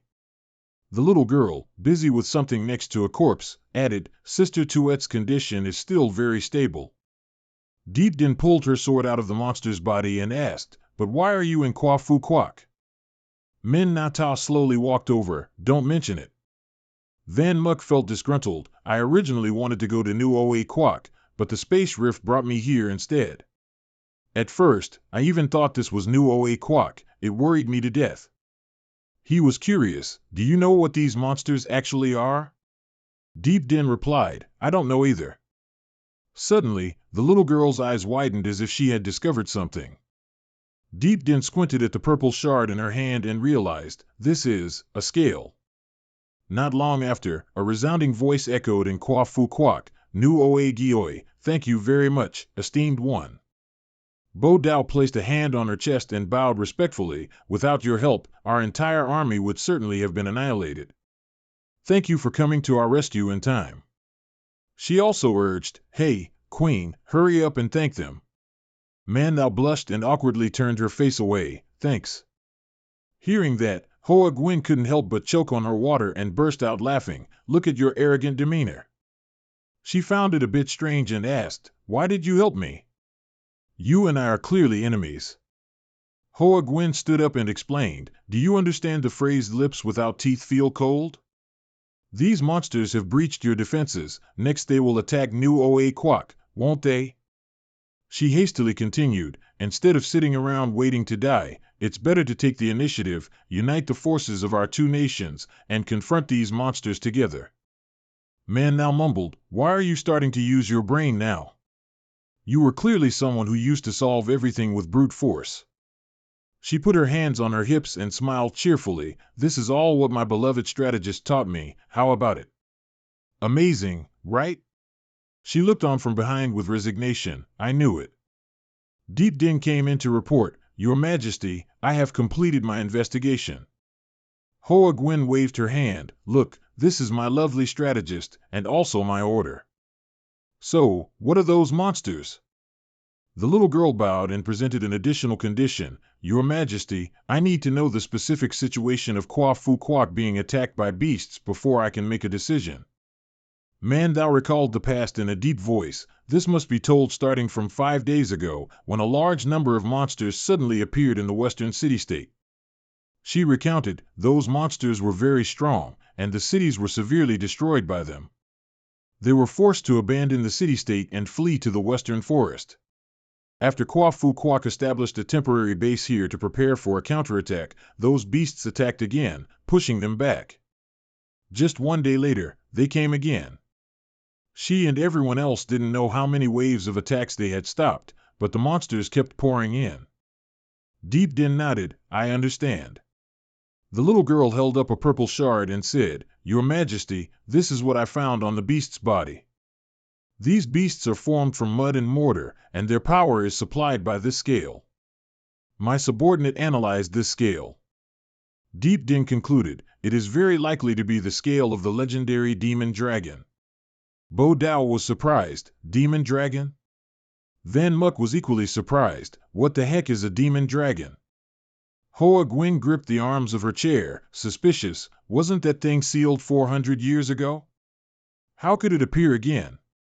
Could it be that someone used dragon scales to control these monsters? Man thou closed her eyes and affirmed, only the demon dragon itself can control the power of its scales, so it must have broken the seal. Diu poked the little girl's cheek. Hey, little sis, what's a demon dragon? Deep Din, even while having her cheek poked, didn't forget to explain, a demon dragon is an incredibly terrifying demonic creature with immense power. It once appeared in New Oa that year, and to eradicate the disaster, masters from all over had to pay a very heavy price to seal it. Hoa Gwen ordered, now that the demon dragon has manifested, we must concentrate intensely and think of every way to destroy it. Van Muk pulled Diu closer for her to continue, Your Majesty, I think the crux of the problem is to clarify what the demon dragon wants to do. Deep Din rubbed her chin and thought, the demon dragon's goal must be to kill people, otherwise, it would have just directly manifested and hunted everyone down to kill them. So what exactly is the demon dragon's purpose? He then spoke up, I think I know what its purpose is. Diu cried out tearfully, you know? Min Na Tao was pensive, if I'm not mistaken, its purpose is. Van Muk immediately remembered a mysterious type of tree, the Fushi fruit tree. In Kwafu City, the crowd had gathered at the Fushi fruit tree. Van Muk sensed that there seemed to be an extremely strong, polluted aura under the tree. Diu interjected, that tree attacked me then. Hoa Gwen glanced at Man Thou, everyone, check if the roots of the tree are damaged. Man Thou repeated the 2 words, tree roots. She rushed over and frantically dug the soil, yes, the tree roots, as long as the roots are fine. Suddenly, Man Thou's eyes widened and she froze for a few seconds. She stood up and slowly backed away a few steps. All of a sudden, Man Thou's eyes lit up, and she screamed desperately, Fushi dry, ring fluid. The queen of Kwafu Nation could no longer restrain herself, Demon Dragon, I will kill you. Her subordinates quickly tried to stop her, Your Majesty, don't be impulsive. She merely waved her hand and sent them flying, get out of my way, all of you. Everyone loudly called out, "Your Majesty." Suddenly, a slender hand appeared behind Manhua's neck, accompanied by the words, "This woman." Hoa Gwen knocked her to the ground with one hand, scolding, "Do you still look like a queen?" She yelled, "You're crazy, do you even know where the demon dragon is?" She refused to be reasoned with. "It doesn't matter, I'll dig 3 feet into the ground to find him." Hoa Gwen urgently gripped Manhua's neck. "Your nation is gone, but you still have so many people to care for. You still have to be responsible for the warriors who followed you. Have you forgotten all of that?" Hearing that, she finally realized. "I'm sorry." Deep Din rushed over from a distance. "It's bad, Your Majesty." Gasping for breath, she revealed the information. "The demon dragon just broke the seal. He's weak right now. He'll definitely rely on absorbing the energy from the fushi tree to recover. But he still hasn't appeared, which proves that one fushi tree isn't enough to help him recover all his energy. So his next target might be?" In Yuhua City, 2 women waved their hands in greeting. "Your Majesty, you've returned." Hoa Gwen hastily asked, "How is the fushi tree? Are there any abnormalities?" The subordinate quickly replied, "No, nothing has happened." Van Mug breathed a sigh of relief inwardly. "That's great, so Tuet Tai is also fine." However, Deep Din then hesitated. "No, he's so cunning, he might have already." She used all her strength to hurl the saber straight at the tree trunk. The saber spun around upon hitting it, and several strange voices rang out. "Damn it, the fushi tree has been invaded." Hoa Gwen was surprised to see monsters sprouting up like mushrooms. They emerged from underground. He frowned, sweating as he thought, if the fushi tree has been invaded, then. Min Nata noticed a woman tied inside the tree and cried out, "Tuet Tai." Van Muk raised his saber and growled, "Damn it, the Shadow Legion." Immediately, warriors appeared with their precious artifacts in hand to confront them. One by one, they swiftly defeated the monsters. He still felt uneasy, thinking of Tuet Tai. Little Min Nata stood before 3 beasts that were ceaselessly absorbing profound power. One beast was about to bite Van Muk's head when it was attacked from the side. Van Muk looked at his benefactor who had just kicked the monster in the face, then said, "Thanks, little girl." Amidst the pitch-black profound power, he ran over in resentment, "Get out of Tuet Tai immediately." As soon as he finished speaking, our brother Min swung his sword and cut through that mist. Van Muk saw that primal energy disappear and breathed a sigh of relief. Tuet Tai should be fine. Unexpectedly, his eyes went wide as if something was strange. Lang Tuet opened her eyes and gave a very mysterious smile. He couldn't understand this expression and immediately asked himself, "What's wrong with Tuet Tai?" Lang Tuet was gradually lifted into the air by a stream of pitch-black dark energy. Van Muk froze, watching intently, and called out hesitantly, "Tuet, Tuet Tai." Her pupils were bloodshot, and she let out a savage laugh, as if she was controlled. Without a word, Lang Tuet bent down and charged straight towards him. Diu noticed and immediately rushed forward, pushing our brother Min aside, warning, "Danger." He knelt on the ground, suddenly realizing that the demonic energy on Tuet Tai was exactly like the demon dragon's. Then Van Muk braced himself with his hands on the ground and muttered, "Tuet Tai, please don't blame me." Our brother Min quickly came up with a plan. "It seems I can only wake you up." As soon as he finished speaking, he grabbed his sword and propelled himself into the air. Van Muk launched an attack at Lang Tuet, a frenzied blade, but she easily blocked it with one hand. He was sent flying backward by this power. Lang Tuet took advantage of the situation, charging forward with a triumphant laugh. Our brother Min stood frozen in place. "It's over." Then Van Muk quickly spun around and slashed out a circle of golden profound power, and she swiftly jumped to evade it. Afterward, he originally intended to attack head-on but was unexpectedly blocked by a stone. Our brother Min saw the tear on Lang Tuet's arm and thought to himself, "That's not right, I definitely didn't touch Tuet Tai just now," but the clothes formed by demonic energy shattered. He judged with a serious face, "As soon as the cursed blade gets close to Tuet Tai, Tuet Tai will immediately dodge it. Could it be that the demonic energy is avoiding the cursed blade? If so, then I just need to. While our brother Min was deep in thought, she appeared right behind him. Just as Lang Tuet launched her palm strike, Van Muk leaped high into the air. Where he had just flown up, a terrifying explosion immediately erupted. Van Muk fell a few meters to the ground, but he showed no hatred, only laughed loudly and cursed, "Damn it, still as crazy as ever. But no matter what, seeing that you can move again makes me happy." He struggled to sit up. "We used to fight back and forth like this, always wanting to see who was stronger. Tuet Tai, do you still remember how long it's been since we last met?" Our brother Min's eyes were filled with killing intent. "During this time, I haven't rested for a single moment. Now, the distance between me and you is still very great." He surged up, holding his blade, and flew behind Lang Tuet. Cursed blade!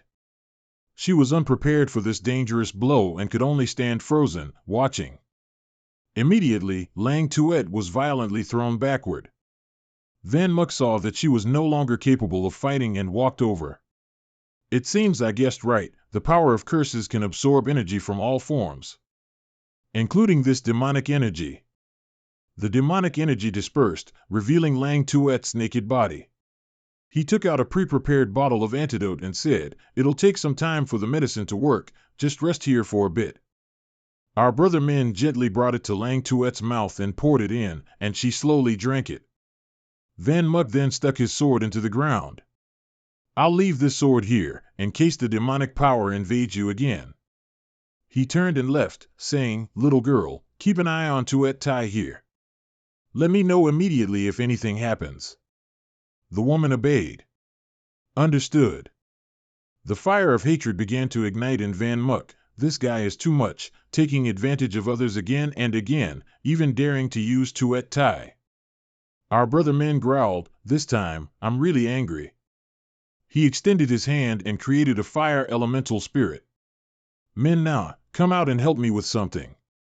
Van Muk's face became more serious than ever. "Brother Destroyer God." Min Na immediately appeared behind him. "Insolent brat, I thought you'd forgotten about me." Van Muk retorted, "Wasn't I always accumulating profound energy to unseal you? Now I'm in a bit of trouble." He chuckled, "Don't tell me, my power truly is growing stronger every day." "If that's the case."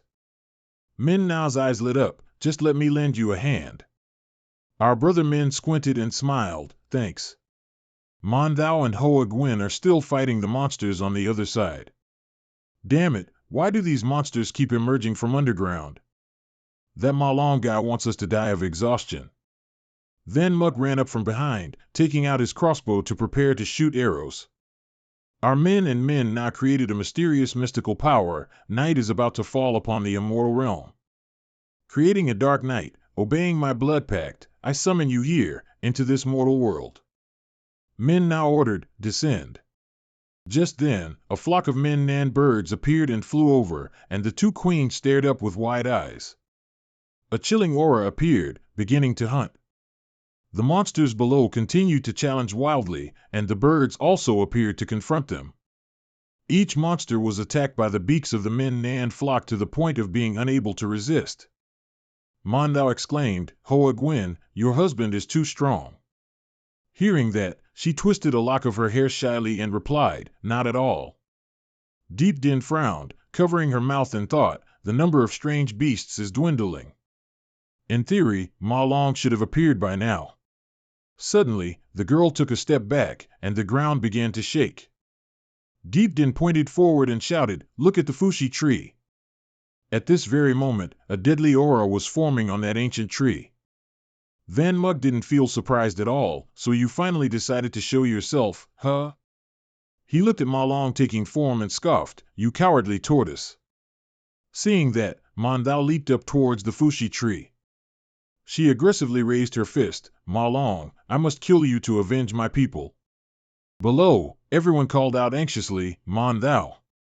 Yet, Mon Thao's fist passed right through Ma Long without causing any harm. A drop of sweat ran down her cheek, and she was bewildered. "What?" Mondao recalled when her whole body passed through that aura. I just passed through his body. It felt like I didn't even touch him. Ma Long madly opened its mouth, forming an illusory purple energy. It used all its strength to push that primordial spirit orb downwards. Hoa Guin and the others were immediately thrown backward. Mondao blocked with both hands in front of her, avoiding injury. Hoa Guin below was trying to destroy the roots of the tree. Deep Din turned around as if she had discovered something. The girl reminded, "Your Majesty, behind you." She turned back to see a tree root lunging at her. Hoa Guin swung her saber to strike, but suddenly realized, my saber can't cut it. A moment later, both she and Deep Din were tightly bound by Ma Long's vines. Du saw her teammates tied up high and boiled with rage. "You bastard, I won't allow it." Then Muck and she flew up to rescue the two women. "Don't touch my lovely little one." Both pairs landed safely on the ground at the same time. Hoa Guin asked in surprise, "How did you hit it?" "I couldn't hit it at all." Du replied frankly, "It's probably because I used the connection of mystical power." Meanwhile, Deep Din sighed, "Can you let me down?" His brows furrowed. "It seems we can only rely on the two of us to deal with this guy." Then Muck put his hands in his pockets and teased, "If that's the case, come out, shadows." Once again, they appeared, and he raised a finger to command, "Now, shadows, control Ma Long." Our Min closed his eyes and whispered, "The rest is up to Senior Min now that day." He was full of vigor. "Don't worry, kid, it's just a trifle." Min now crouched slightly and mumbled, "That ugly guy finally decided to come out of the tree, huh?" The monster Ma Long immediately opened its mouth to attack. He quickly ran to its side and said, "Well then, that's that." Min now quickly threw a punch at the monster and confidently said, "It's gotten easier." He looked at Ma Long slumped on the ground and scornfully said, "Just a demonic creature wanting to confront me? If I were in my prime, I'm afraid a thing like you wouldn't even be able to touch a single strand of my hair." Suddenly, it lunged forward, crashing into him and sending him flying. Min now was slammed hard into a rock crevice, sending dust flying everywhere. He quickly spread his wings wide and flew up into the sky. Min Nao's eyes flashed with a cold glint. A point of light gathered in his hand as he said, "Twilight." A golden pillar of power with terrifying pressure descended upon the monster's head. Then Muck raised his hand and excitedly said, "Just unlocking one layer of the seal has changed its power so much. Indeed, it's not a waste to use the core energy. Has it already been dealt with like this?" Suddenly, his expression froze as he looked forward. At this moment, black tentacles surged out from the dust. Then Muck shouted a warning, "Hey, brother, King of Destruction, be careful." Just like that, the black tentacles gradually enveloped Min Na, making Min panic and remind, "That thing has turned into gas." The Ma Long wrapped around Min Na and squeezed tightly. He remained calm, smiling provocatively, "You bastard, you're wrapping pretty tightly. If an ordinary person were wrapped like this by you, they would have long gone to the west." Then Min Na smirked mockingly, "It's just a pity." He unleashed a surge of light power everywhere, causing the monster to disintegrate. Min Na laughed loudly, "The one you met is me." Van Muck was also shocked after seeing this scene. "Holy hell, it's that instantaneous? Looks like I'll need to be more careful if I try to trick him later." The monster now turned into a disgusting puddle of black liquid.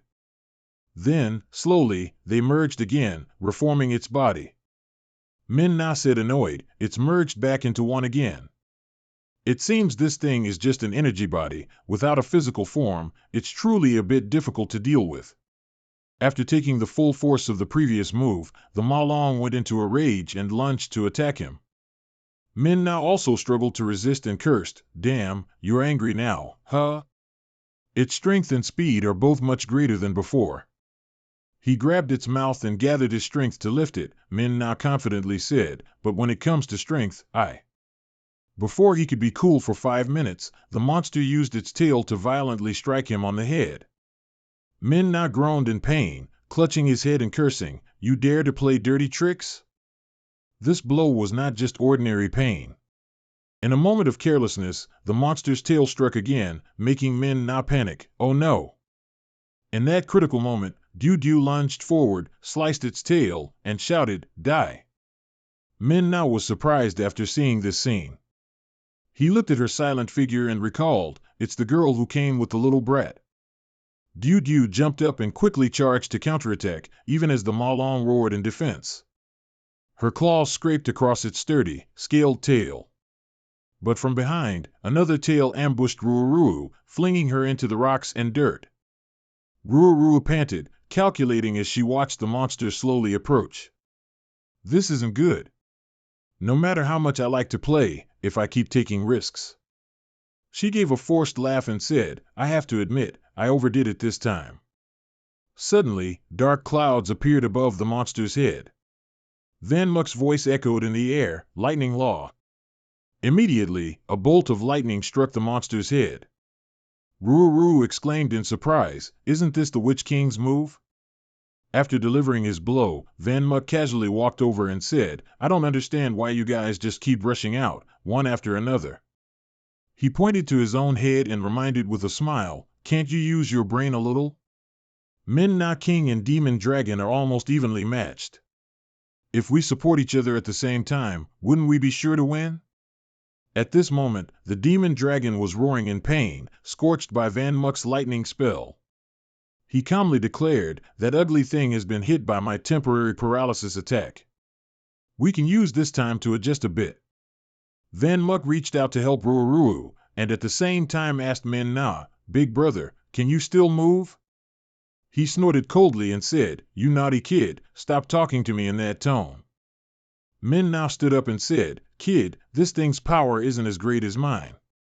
The toughest part is that its body creates too wide of an attack range. Van Muk raised an eyebrow and muttered, if that's the case, I and the girl from Baklaon will create a diversion, suppressing its vital energy, and you launch a damaging attack on it. Van Muk got into a fighting stance and asked, are you ready? Ruuru retorted sassily, how annoying. I have a proper name, you know. Then she charged forward to attack first, reminding him, call me Ruuru.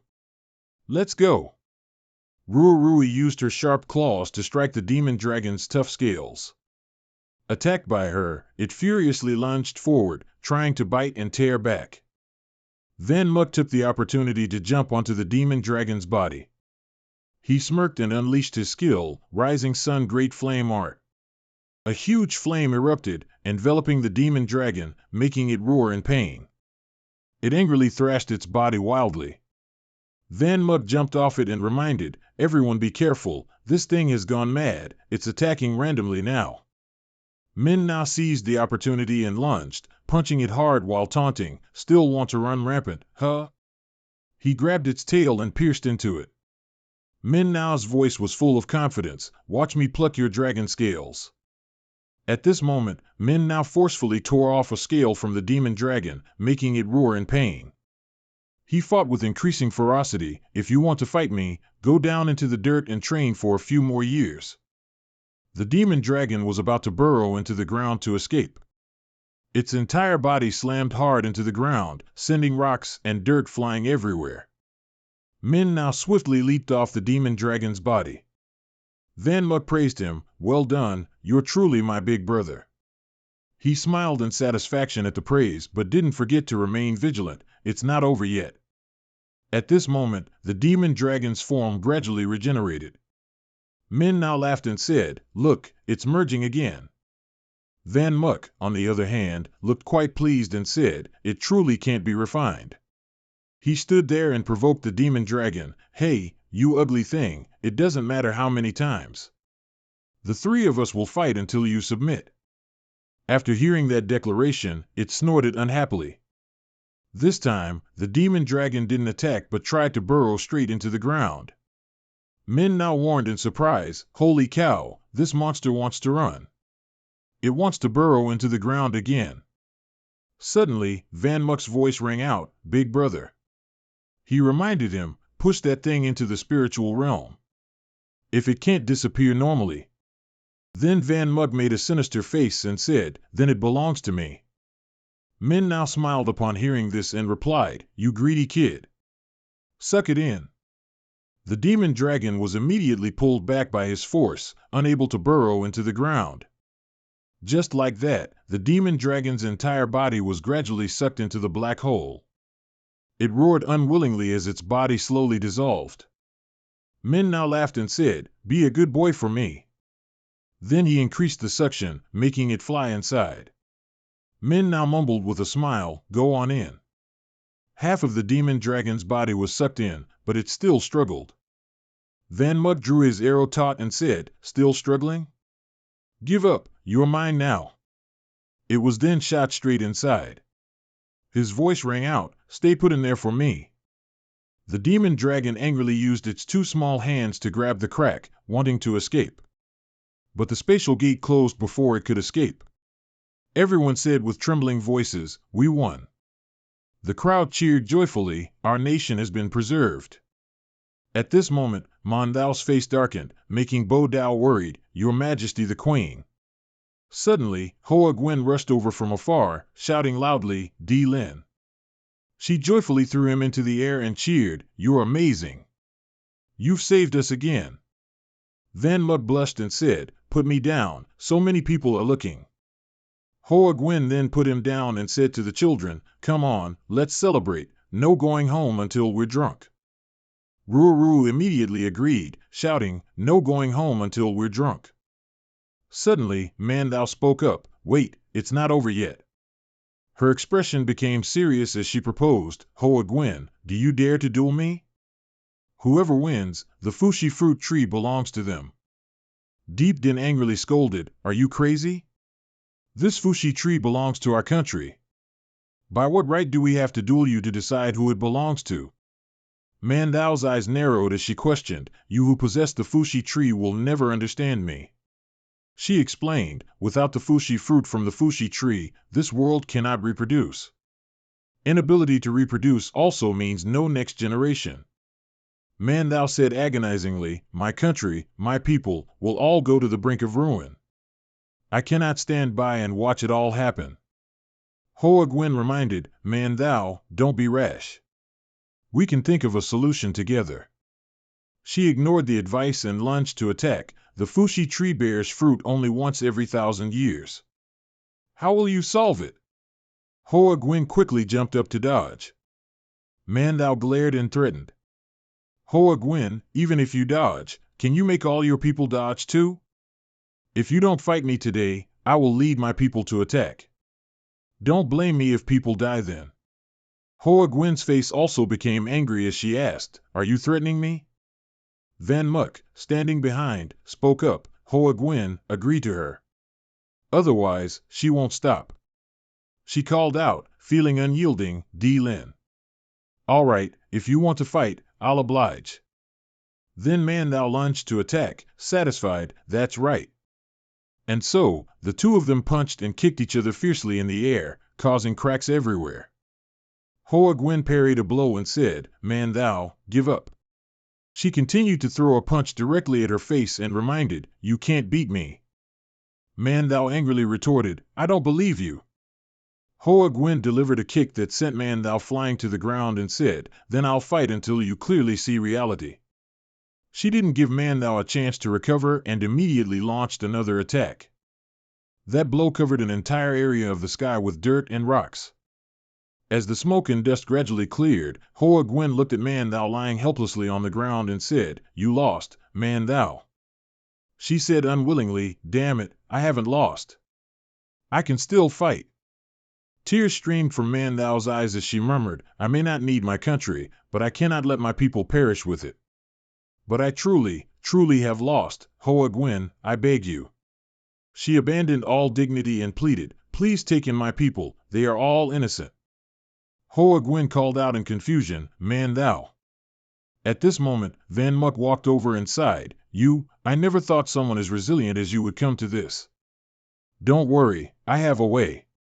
Hoa Gwen asked in surprise, "Di Lin, what way do you have?" He slowly replied, "I'm telling you all, you should use your brains a little." Then Van Muk proposed a biological method. "Don't tell me you don't even know about propagation by cuttings?" They silently looked at the freshly cut branch, now planted in the ground, and worriedly asked, "You mean that's all we need to do? Are you sure?"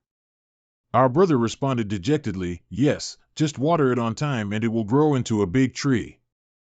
"I have experience with this," Hoa Gwen beside him happily said. "D-Lin knows such an amazing thing again. I love you so much."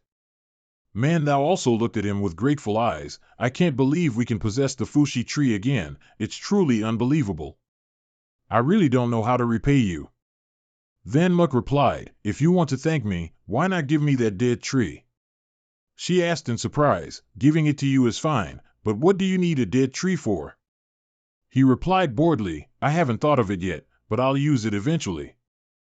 Deep Din narrowed her eyes, assessing him. This kid must be thinking of some powerful, mischievous idea again. Man Thou also agreed, "Then I'll give it to you." "But how will you take such a large tree?" Van Muk just stood up and said, "Thank you, I have my ways." He quickly jumped onto a branch and called Hoa Gwen, "Hey wife, give me a hand." Van Muk asked for help, "Help me chop down that tree." Hoa Gwen immediately drew her saber and chopped once, cutting the tree in half. That was the move, Hell's Scythe. Our brother snapped his fingers, muttering, "Open the spirit realm." Everyone watched in surprise as the Fusang tree gradually entered his spirit realm space. They sighed, the dead Fusang tree has fallen into that mysterious space. He also smoothly rushed inside while the crowd panicked. Even Van Muk fell in there too. Hoa Gwen clapped her hands happily. "The mysterious man is the most handsome. I'm so in love with him." Manta looked at him suspiciously. "What exactly is this kid's background?" "They all use moves that people can't comprehend." Jiujiu pouted and said, "This guy isn't going to abandon me and run off, is he?" In the spirit realm, the demonic dragon was wreaking havoc everywhere. It watched in surprise as he approached, and he muttered, "You've really caused a commotion, haven't you? Turning someone's home into this, you truly deserve to die." The demonic dragon furiously lunged directly at Van Muk to attack. He calmly controlled gravity, pinning it flat to the ground. Then our charming brother smiled and walked over to tease it. "Are you feeling like you're being crushed to the ground by a great power? Well, that's right. This world was created by me." Van Muk looked at it with emotionless eyes and declared, "I am the god here." The demonic dragon trembled in fear under his pressure. Van Muk slowly reached out and touched it, then said, "Although I don't know where you came from, I can tell you really like the Fusang tree, right? Let me tell you, I also have a tree like that. I can give you the energy you need. I will let you gradually grow." He made a request to it, "In return, be my pet. How about it?" The demonic dragon's eyes stared deeply at him, then suddenly its entire body transformed into a wisp of smoke. Van Muk coughed, "Cough, cough, you startled me. What are you doing?" At this moment, the demonic dragon's form had changed into a cute little puppy, surprising him, turned into a dog. Van Muk sat down, satisfied, and said, "That's right, you're only an energy entity without a physical body. Before this, you only transformed into a dragon, right?" He watched it running in circles and said, "If you don't have a physical body, theoretically you should be able to transform into anything, right? This is really convenient. By turning into a dog, you've agreed to be tamed by me, right?" The demonic dragon barked in response to his words. Van Muk praised it, satisfied, "Good boy." After subduing the demonic dragon as his pet, he slowly exited the spirit realm. Hoa Gwen, who was standing guard outside, panicked, "Dear Ling, you're finally out. Something big has happened." Van Muk frowned and asked, "What happened now? What's all the fuss about?" She urgently said, "It's just that while you were gone, right now the crowd has also parted to reveal her." Sister Shui, wearing old, tattered clothes, stood up and looked at Van Muk. Hoa Gwen yelled loudly, "That girl has woken up." Van Muk's eyes widened in surprise. "Sister Shui." She raised her hand and hesitantly greeted him, "Hi, long time no see." He happily rushed forward to hug Sister Shui and said, "This is great." Then Van Muk sobbed, "Sister, you're okay. This is really great." Sister Shui also hugged him and commented, "You've grown taller." The scene shifts to the Manhua nation's palace, where people were happily strolling. Lang Shui changed into a stylish outfit and laughed with Van Muck. During the time I wasn't here, you did well. You've really matured a lot. He awkwardly replied, it's all right, but compared to these things, Sister Shui, we should figure out how to get back first. Suddenly, Lang Shui's voice turned cold as she questioned, when you two arrived, you hadn't thought about this problem yet? He made a face that invited a punch and said, of course not. Hearing this, she yelled, I take back what I said about you maturing. Hoa Guin reluctantly looked at Van Muck. Dear Ling, do you have to leave so soon? I don't want you to go. Deep Din said, the spatial rift won't reopen for another 2 years. You two should stay here and wait until then to leave. He lowered his head and said, I still want to return sooner. What if Sister Shui's poison isn't completely removed? With the poison sank by her side, there will be nothing to worry about. Van Muck turned to ask, oh right, Jiujio, you're Bailan Du, he's the king of the lower realm, he must have after-sales service, right? But at this moment, her figure had disappeared, making him confused. Where's Jiujio? She had already gone outside and caught a small fish. Deep Din ran over angrily, that's a 100-year-old shark. You can't eat it. And he was asking, hey Jiujio, your Bailan Du is the king of the lower realm. Surely there's after-sales service, right? She raised her hand to stop Deep Din and continued, after-sales service? Normally, no, but when you go out to play, you have to prepare a fallback, right? So I've prepared everything in advance. After grilling the fish, he watched her leisurely walk in and asked, what are the conditions? She quickly rattled off, condition number 1, the next time we go out, you have to take me with you. Help me ask Grandpa, he really likes you now. If you say so, it must be fine. Van Muck then agreed, okay, if it's not extremely dangerous, I can take you with me. Jiujio clasped her hands and said, condition number 2, I represent the Bailan Du family, and I invite you to be our honored guest. Our Bailan Du family will always treat you well. Van Muck frowned upon hearing this and questioned, why this sudden gesture? What do you want to do? She placed her hand on his shoulder and said, don't underestimate the discerning eye of the Bailan Du family, especially regarding what you used to subdue the demon dragon. She leaned close to his ear and whispered, I know what it is. Van Muck looked at Jiujio, who was eating fish, a bit surprised, and pondered, did she recognize my star realm? Will she tell anyone? His eyes narrowed in calculation, if she invited me, it means she has good intentions. She has no reason to reveal that I possess a star realm. Then he smiled and said, all right, I accept the invitation of the Bailan Du family. She also smiled back happily. The scene shifts to Fuxi Nation. Mantao looked at him wistfully and said, do you really have to go? What if the Fuxi tree has more problems? Who will we turn to? Van Muck quickly replied, didn't I write down all the important notes on that paper? Stop scaring yourselves. He looked at Huaquan and Yi Din and advised, once I find a stable spatial rift, I'll visit you all often. The little girl smiled and agreed, okay, you promised. Then Van Muck called out loudly, hey, Jiujio, it's time to go. She replied, I know. Meanwhile, Jiujio paused, holding a fuxi fruit in her hand, and thought, I have a fuxi fruit too. This time, Grandpa won't have anything to say. She then threw a purple orb high up and said, let's go. Look, this is our Bailan Du family's treasure, the Rift Teleportation Orb. But after she threw it, the orb had no reaction, leaving the three of them in silence.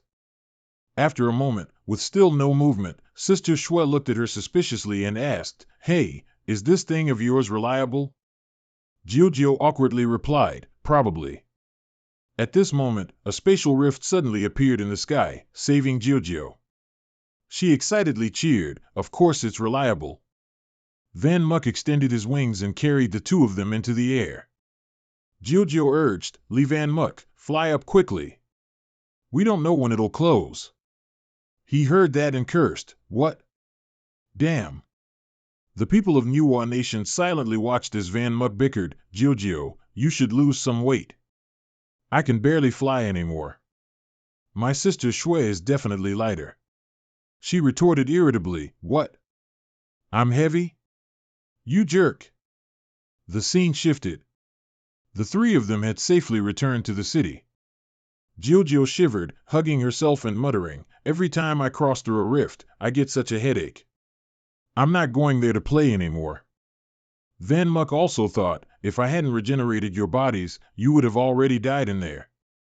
But then he sensed something and said, Hey, something seems off. They looked at the street with doubt. He spoke up, There's not a soul on the street. Suddenly, a voice rang out from above, You've been gone for quite a while. A group of people had appeared high above, looking down at Van Muck and saying, Seeing you here pains me. They mocked, Our young star general. Behind them was a rather large crowd. Van Muck stood beside Ling Shui, frowning. She spoke up, It seems things aren't simple at all. He counted them one by one. The night guards on top of this building aren't quite 100, but about 70. He carefully observed the guild leaders' faces. Not only have the branch leaders of the guilds come, but even the Grand Guild Master himself has personally appeared. Du Duc leaned on his chin smugly, If you've appeared here, then it seems your crime won't escape. Van Muck confidently retorted, I didn't expect a small civilian like me to bother the Grand Guild Master himself to come and capture me. It seems my crime is not small at all. He mused, That's right. To be honest, I didn't want to arrest you. He asked bluntly, So, will you let me off this once? Du Duc, from above, dismissed him, Stop the nonsense. Never. Azure Dragon General Van Muck, unauthorized activation and use of a spatial rift, a heinous crime. His tone was extremely cold as he pronounced, Death sentence. Several others quickly rushed forward. Du Duc pointed down at him, enunciating each word, Execute immediately. Van Muck exclaimed in alarm, Death sentence? He immediately got into a fighting stance and yelled, Damn. I know my crime is serious, but this is too much. Ling Shui rushed to shield him, Grand Guild Master, Van Muck didn't use the spatial rift for anything bad. He did everything for. The night guards, running frantically towards him, unleashed green binding ropes. She realized in horror, immortal binding ropes.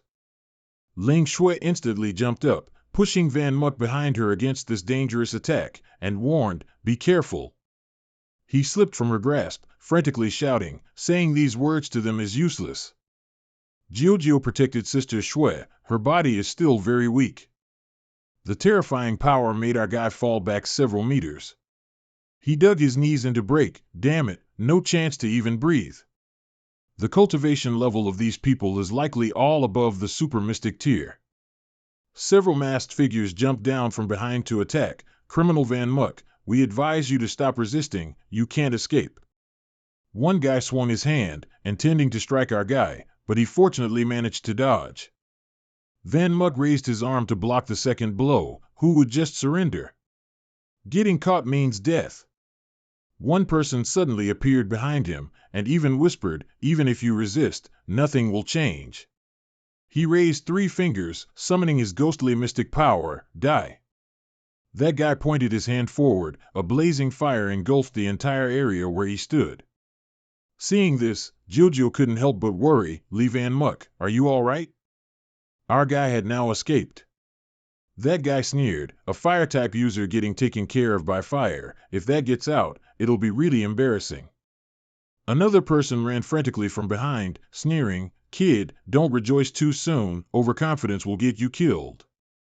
A human head emerged from the ground, seemingly out of nowhere.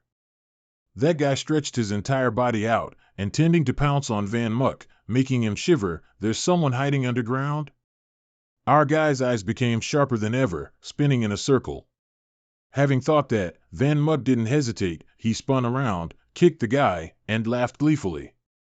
The guy escaped again, burrowing through the ground, annoying him immensely, Damn it, the sneak attack plan failed. Be careful, he's gone underground again. That guy crouched down, tiptoeing, looking for the next point to ambush. A sinister laugh echoed from below, My Earth Dragon art specializes in underground sneak attacks. He hid in a corner, thinking, as long as I don't surface, I can still wait for an opportunity to ambush. Until then. Not long after, the entire ground erupted in a terrifying explosion, berserk blade. The guy's mask fell off and shattered because of it. He looked in fear at Van Muck, who was floating in mid-air. Damn, to eliminate me, he'd churn up such a large area of land? Han Lin Fai, the president of the North Han City branch, was a bit surprised. Even the night guards underground have all been taken down. He truly lives up to being the young general you chose. Dode burst out laughing. He's pretty good, isn't he? The people above began to give orders. Hey, don't waste any more time, that kid isn't easy to take down. Van Muck landed on the ground, ready to fight. Dode's command echoed again, everyone, charge. They all began to unleash their unique ultimate skills. Our guy spun around, creating a protective circle, shadow spirit. Oh, the presidents looked bewildered. What was that just passed by?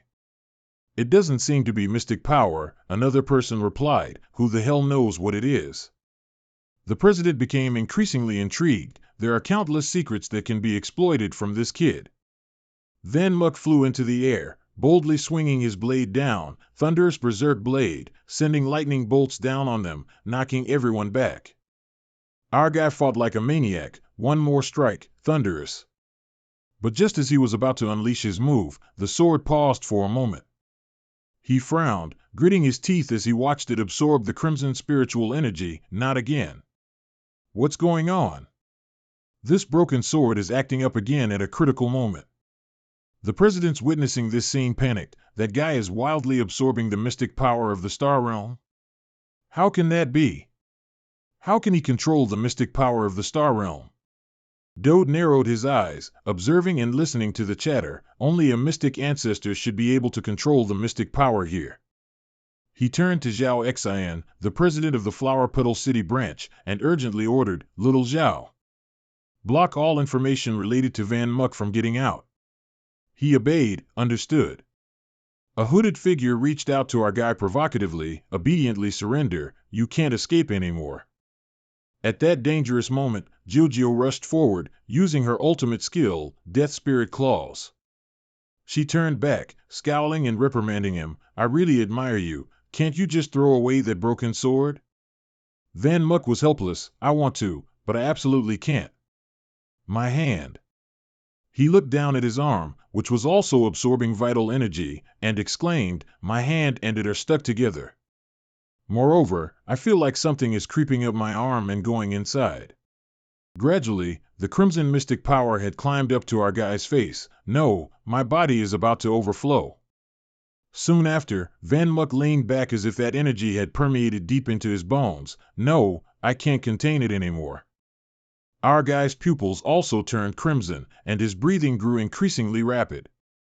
The night watchers standing below looked up in confusion. The mystic pressure is too strong.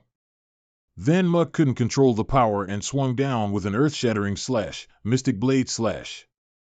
Seeing this, they retreated a few steps. I can't believe he slashed through the entire large building. Is this kid a monster? Even our guy was astonished by the slash just now. Did I do this? No, I'm not that strong. He was still floating in the air, looking down below. Putting this aside, if I have this power, I might win. After thinking this, Van Muck charged at them, and wherever he went, assassins were struck down. In the distance, an old hand placed itself on a young girl's shoulder and said, Go. Grandpa Nadiep, with his hands behind his back, reminded her, Don't let your emotions control you. She hesitated. Grandpa, He insisted, You must do this today. You are my granddaughter, don't disgrace our family, Lu Na Teep.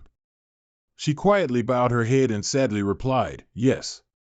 Van Muck stood below, summoning, lightning magic, fire magic, fusion. The figures of the night watchers were jumping down.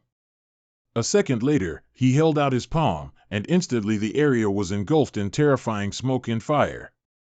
Dodek stood high above, nodding. He's truly growing at a monstrous rate. I really want to extract every little secret from him. If he has enough time, this kid might even surpass me. He gently stroked his beard, assessing, but first, he has to survive tonight for that to be possible. Below, our guy was still fighting two assassins alone. Suddenly, one of them lunged forward and unleashed an ice fist technique. Van Muck, agile, dodged it in an instant. His eyes widened as if something was strange. That technique looked so familiar. The young girl in front of him surprised our guy. Lu Na Teep, how could you? She could only hurriedly explain, have you forgotten? My grandpa is the branch master of Cat Fong City. The guild master can mobilize all members of other branch guilds. Na Teep lowered her face, her voice dejected. When I received this mission, I really hoped it was just a nightmare. You scoundrel, why do you always have to oppose the guild? What am I supposed to do now? Her grandpa, high above, continuously urged, Teep Ni, kill him. Continuing to talk to him will only make your heart waver. Na Teep looked up and stammered, Grandpa, I. He further instructed, remember, the person in front of you is a criminal who committed a capital offense. Don't get entangled with someone like him. Van Muck gently touched her shoulder, Lu Na Teep. She flinched and turned her head. Huh? Our guy turned Na Teep around, placed both hands on her cheeks and pulled them up. Smile. Why the long face? This made her freeze. He smiled brightly as if without any resentment. Just do what you need to do. Don't worry about me. I'm fine. Na Teep's grandpa cleared his throat. Teep Ni, what are you waiting for? Dew suddenly appeared behind them. Hey Van Muck, remember to treat me to ice cream after this is over, okay? Who's that? Before anything, Dew threw a punch at Na Teep and shouted, take this. She eagerly volunteered, leave her to me, don't worry. Van Muck muttered her name, Dew. Our guy exclaimed, thanks, and then shot off, leaving the two girls to their battle. Van Muck looked at the assassins who were relentlessly attacking him. All these people are very strong, and some of them are even branch masters. He remembered Dodek's sinister face. That's right, there's also that old fox. To wipe out all of them is indeed a bit far-fetched. Our guy unleashed countless blows while thinking, now there's only one choice, and that is. He ruthlessly killed all the black-clad figures around him. One person reported urgently, Guild Master, that Lai Van Muck is about to break through the encirclement. He replied nonchalantly, it's about time. Dodek took off his coat and handed it to Min Triad. Thanks to Van Muck for helping me eliminate quite a few of the trash in the branch guild. He looked puzzled. Guild Master, you want to? He no longer hesitated and flew down. Of course, I want to properly thank him. Below, the fierce battle continued, heavy steps. Van Muck seriously assessed the situation. I'm about to break through the encirclement. Suddenly, a fist struck him directly in the face, causing our guy to halt. Just like that, Van Muck was sent flying backward, shattering the sturdy wall. The sounds of crumbling echoed continuously because of it. His body was struck through the building. After that last blow, our guy slumped down in a corner. He lowered his face and sneered, damn it, this time I'm in trouble. Robbing this old fox's rank. Amidst the ruins, Van Muck finally realized that he had surpassed the war saint. Duke adjusted his cuff as he approached, saying, originally, I wanted you to work for me, but you made such a big mistake. It's truly a pity. Van Muck raised a hand to lightly wipe the blood from the corner of his mouth. Me work for you? He's full of talk. To tell you the truth, the first time I met you, you made me feel. Our guy yelled out two words, sickening, just as his shadows appeared. Duke still stood boldly before his battle gods and gasped in surprise, these things. He walked straight through them without a single scratch. They seemed very suitable for bringing to the demon room to scare people. What do you say, Van Muck? Do you need me to introduce you? He swung his sword, attacking from behind. Then there's no need. Lin Long also launched a kick. A second later, the entire scene exploded violently, fragments flying incessantly. The two of them stood blankly, watching the hazy smoke and dust around them. Our guy's eyes widened. What? He also smacked his lips in disbelief. Duke extended his palm, summoning two swirling energies to block the attack. He shouted, "Contain," and the spiritual energy immediately threw the two of them backward. Van Muck's body was forcefully slammed into the ground again. The system sounded, "Warning, Golden Bell barrier has failed. Warning, demonic dragon life shattered, sustained severe damage. Host cannot move for a period of time. Activating body recovery function." Duke calmly approached with his hands in his pockets. "You're stubborn, kid, but it's time to end this." Suddenly, a puppy barking loudly appeared next to him. It was the new form of the demonic dragon. A minute later, a purple smoke emanated from it, enveloping him entirely. Once done, it sat down and let out AF***T. Van Muck dragged himself on the ground, praising, "Well done, puppy. Double dog food when we get home." For some reason, a hole emerged from its belly, surprising the puppy. Duke escaped from its body, flying straight up into the air. He proudly pulled his tie to the side, standing before him. Duke slowly called out the name, "Criminal Live Van Muck, Agent Code Xianjia, September 30th, 64. At this moment, our guy was covered in blood, unable to speak. At this point, he squatted down, pointing his palm at the boy's head, declaring, "Already processed." A green arrow suddenly aimed straight at his head. Duke unconsciously recoiled, exclaiming, "Huh? Who is that?" Someone above called out, making Van Muck struggle to look up.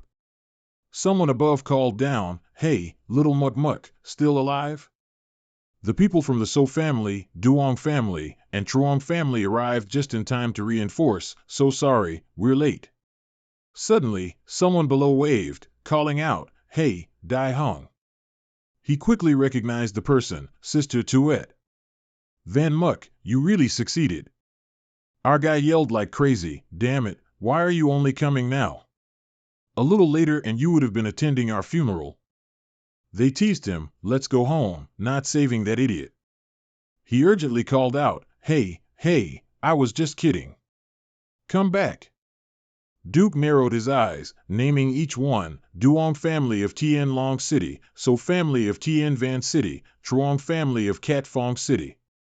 "Do you also want to oppose the guild?" Dai Hung sternly replied, "So what if we oppose the guild? To you, he's a criminal, but to us." He pointed directly, "This kid is our hero." Duke chuckled derisively, "A hero?" As expected, still just kids. "I'll stop the attack, men try it, you continue the execution." He reached into his pocket and complied, "Okay."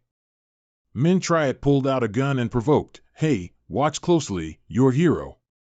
He aimed the barrel of the gun at Van Muck, pulled the trigger, and declared, "He's about to die."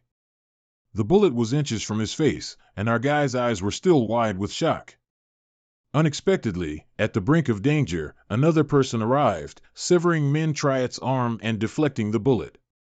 He screamed in pain without cease. Dai Hung squinted into the distance. Duke also let out a surprised gasp, while Van Muck, with eyes half closed, became even more panicked. The genius of the War God Temple, Chien Vo Nai, turned his head and raised his two bloody ring fingers. "You want to lay a hand on someone from our War God Temple without asking permission? Isn't that a bit too impolite?" Duke covered his face in exasperation. "The War God Temple, their people are the most troublesome. Can a junior like you really represent the War God Temple to protect Lai Van Muck?" A voice echoed from the tall building, capturing his attention. "Then I wonder if I can represent the War God Temple?" War General Ching Fong of the War God Temple had arrived. Duke mumbled, "Old Ching?" He looked up in surprise and asked, "You old geezer, you're not dead yet?" Ching Fong didn't hesitate to retort, "If you're not dead, how dare I die?" Duke sneered, "So, are you saying the War God Temple wants to break ties with the Mystic Association today?" Old Ching didn't waste words. "That depends on how you handle it." His men prepared to draw their weapons. Ching Fong's group was ready to receive them. Suddenly, from behind Duke, there was another loud laugh and an unfamiliar voice. "To see both of you at once truly brings back memories. After all, there aren't many of us old folks left. The Underworld Emperor Wei Tu, Bok Lan Du, and their cool black-clad bodyguards arrived for battle. "What's wrong? Aren't you going for a few drinks and a chat?" He went from one surprise to another. Duke was suspicious. "Way too? You came too?" He chuckled. "Would you believe me if I said I came to pick up my granddaughter?" Van Muck still lay dazed in the back, taken aback by this sudden turn of events. Suddenly, several bolts of lightning struck from above. One person clasped their hands and bowed, loudly proclaiming, "Hereby I swear." Manhua's teammates stood before him, shouting in unison, to form an alliance with the Lai family. Van Muck's eyes widened, deeply moved. "Everyone!" Nai-Teep knelt beside him, gently touching his arm and calling, "Van Muck." Her grandfather was seething with rage. "Teep Ni, you!" Nai-Teep bit her finger until it bled. "I'm sorry, Grandpa, I've made my decision." She frowned and clasped her hand into his, unleashing a surge of vital energy. "I must stand with Lai Van Muck." Everyone couldn't help but whisper. "That's a blood oath. Once sworn, it cannot be broken. If betrayed, death is certain." Duke wore an irritated expression. These people are not to be underestimated. Now that they've formed an alliance, it's not impossible for them to wage war against the entire Mystic Association. He moved closer. "It seems I'll have to change my plans." Van Muck's teammates rushed forward. "What do you want?" Duke softly offered a vial of liquid. "Don't be so tense, acting as if I'm a bad person. This is for this little girl, give it to Van Muck to drink." Nai-Teep was taken aback. "This is the water of life." As Van Muck drank the liquid, he glanced at Duke suspiciously. "That old fox, I really don't understand what you're thinking." Duke smirked and flattered him, "Of course I'm saving you. I've always held you in high regard, and I don't want you to die." Hearing those false words, he angrily shouted, "Stop talking nonsense. Just now, you were eager for me to die, weren't you? My kindness gone to the dogs." He immediately became disheartened. Turning to a corner, he sadly replied, "Then I guess I'll just go." As Duke put on his jacket, he reminded Van Muck, "Oh, right, my arrogant young master, remember to come to my office tomorrow afternoon." He raised his middle finger and stuck out his tongue, asking, "Huh? For what? To kill me in your office? You think I'll go just because you tell me to?" Suddenly, Duke spoke seriously, "You will come. Because you only have this one chance." Duke's words made Van Muck a bit hesitant. "Chance?" He turned his face back, giving a sinister smile, and said, "I think you understand your current situation better than anyone. And the chance I'm talking about can help you regain your glory." Watching the association's car drive out of sight, Manhua finally let out a sigh of relief. Finally, these guys are gone. Then he turned around, curiously asking the two, "Oh, right, why are you guys all together?" Tu Vu proudly placed a hand on Dai Hung's shoulder. "Why ask? It's definitely all thanks to strategist Dai Hung. He saw your wanted poster and immediately thought of this alliance plan." Next, he walked over and put his arm around Manhua, recounting, "After I presented this idea to everyone, they all agreed immediately, without a single objection." Then he looked at the people before him, full of admiration. "Little Mugmuk truly has good friends." Hearing this, Manhua clasped his hands sincerely and declared, "Lai Jia Lai Van Muck hereby swears that the Lai family and all our friends will form an alliance, never to betray each other." A smile bloomed on his face. All his friends watched him intently. Nutran led the way, happily saying, all right, let's find somewhere to hang out. I know a pretty good restaurant, let's go there." But Manhua turned back, walked towards Nai-Teep, and asked her, puzzled, "Nai-Teep, what's wrong?" She didn't dare to face him, stuttering her reply. "I'm not going, I should head back first." As soon as Nai-Teep finished speaking, Van Muck came over, took her hand with one hand, placed the other on her shoulder, and pulled her along. He hugged Nai-Teep tightly, ignoring her words, and excitedly said, "Let's go quickly, I'm starving to death." That made Nightteep so embarrassed she wanted to explode. Then Van Muck turned around, gave a cheerful smile, and said, "You'll have to treat me later." Nightteep was a bit stunned when she heard that, extremely surprised as she called out Van Muck's name. Two streams of tears rolled down her cheeks. He had truly moved Nightteep to her core. After a surge of emotions, she happily walked forward with him and replied, I'll treat you." That night, at the headquarters of the Xianjia Guild. In Two Duke's room, someone outside knocked loudly and shouted in, "Old Fox, I'm here. Tell me, what's your scheme this time?" Seeing him blocked with an iron shield, the old man was utterly helpless. "Don't be so guarded against me. Before, it was just business." That made him impatiently urge again, "I'll never believe you. If you don't get to the point, I'm leaving." Hearing that, he smirked and got straight to the point. "Do me a favor. If you succeed, the Xianjia Guild can lift a bounty on you." Van Muck immediately asked, "What mission?" He thought to himself, "If it's not too dangerous, I can give it a try.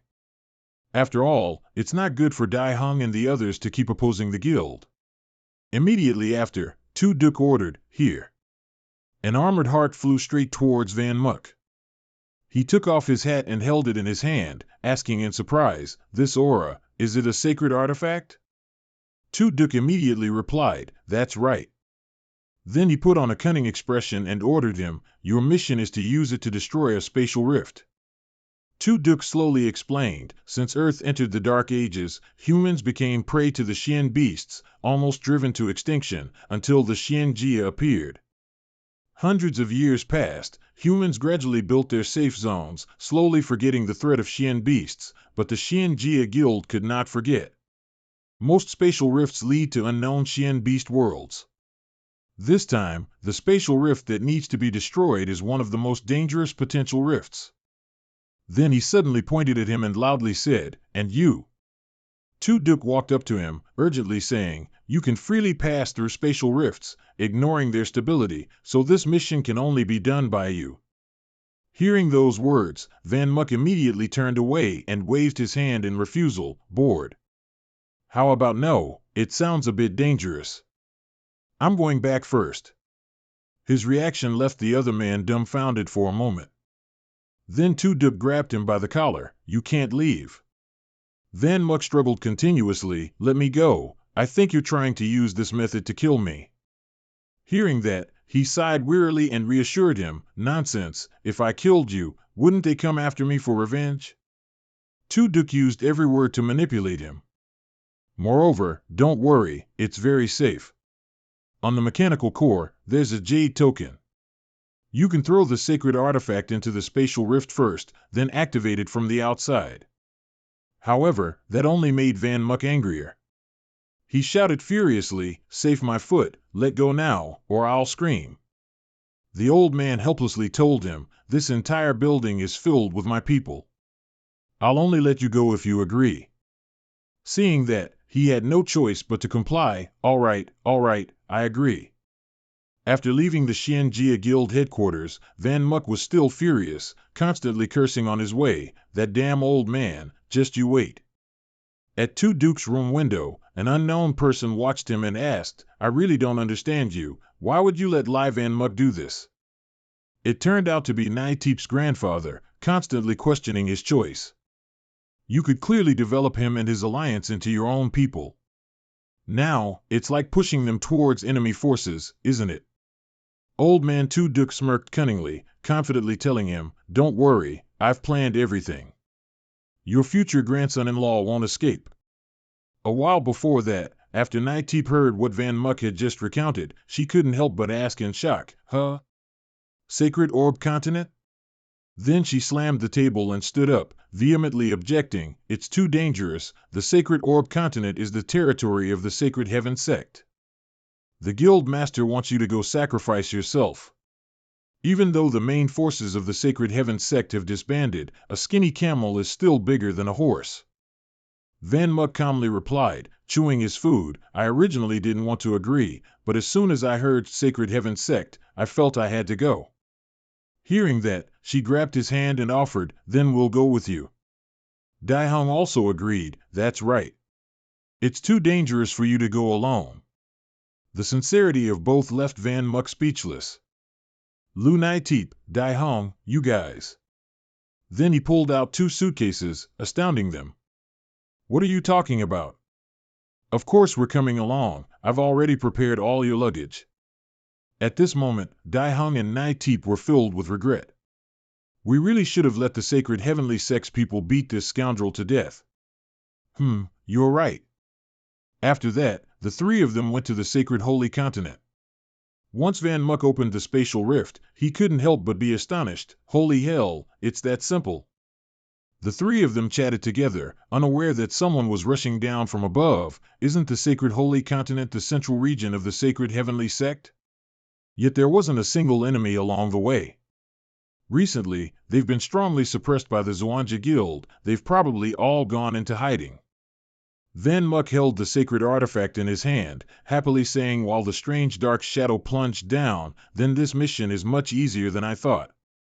When the shadow landed with a thud, he immediately recognized it and leaped away, not forgetting to remind everyone, be careful. The strange dark shadow immediately turned towards Nai Teep, who was fleeing, looking at her with terrifying glowing red eyes. As the dark shadow was about to catch up to Nai Teep, Dai Hong managed to fire a shot in time. It cleverly twisted its body to dodge the attack. Holding the smoking gun in his hand, he still said with some concern, that speed is terrifying. Even using Alexia's eye, it only grazed it a little. The dark shadow gradually revealed its true form. A massive fierce beast appeared, making everyone surprised and ask each other, what on earth is this thing? Suddenly, its eyes shot out a terrifying beam of light, and its sharp teeth gnashed together. Then, a fierce surge of power continuously poured out from the mystical beast's body. A second later, 2 identical fierce mystical beasts appeared next to it. Van Muk saw the scene before him and couldn't help but ask in shock, 2 more? What kind of mystical beast is this? Nai Teep also said blankly, I've never seen this type of mystical beast in the Mystical Beast Compendium. At that moment, the mystical beast opened its mouth wide and let out ear-splitting screams. Van Muk, Dai Hong, and Nai Teep's legs gave out. They staggered in place and continuously cried out, my head hurts so much, it's a sound attack. The mystical beast lunged forward, propped its hands on the ground, lifted its 2 legs, and spun several times, kicking the 3 of them far away. When he saw the mystical beast pick up his gun, Dai Hong, lying on the ground, couldn't help but cry out in shock, wait, is it me you want? A stream of power shot out from the gun and cut off a clump of Dai Hong's hair. He dodged the attack while frantically thinking to himself, a mystical beast knows how to use a gun. Immediately after, Nai Teep went one-on-one with the mystical beast, both sides continuously exchanging fierce blows. After a while, she successfully landed a surprise blow on the mystical beast, sending it flying far away. But it quickly landed on the ground, propping itself up as if nothing had happened. Immediately, the mystical beast darted forward and powerfully struck Nai Teep, sending her flying backward, exactly replicating the move she had just used. Van Muk arrived in time to catch her, anxiously asking, are you okay? Nai Teep wiped the blood from her lip. She replied with some concern, I'm fine, I can't believe a mystical beast can learn human techniques. Seeing the mystical beast growling furiously, Dai Hong angrily shouted, damn it, that big monster is starting again. Van Muk immediately reassured him, don't be afraid, I have a plan.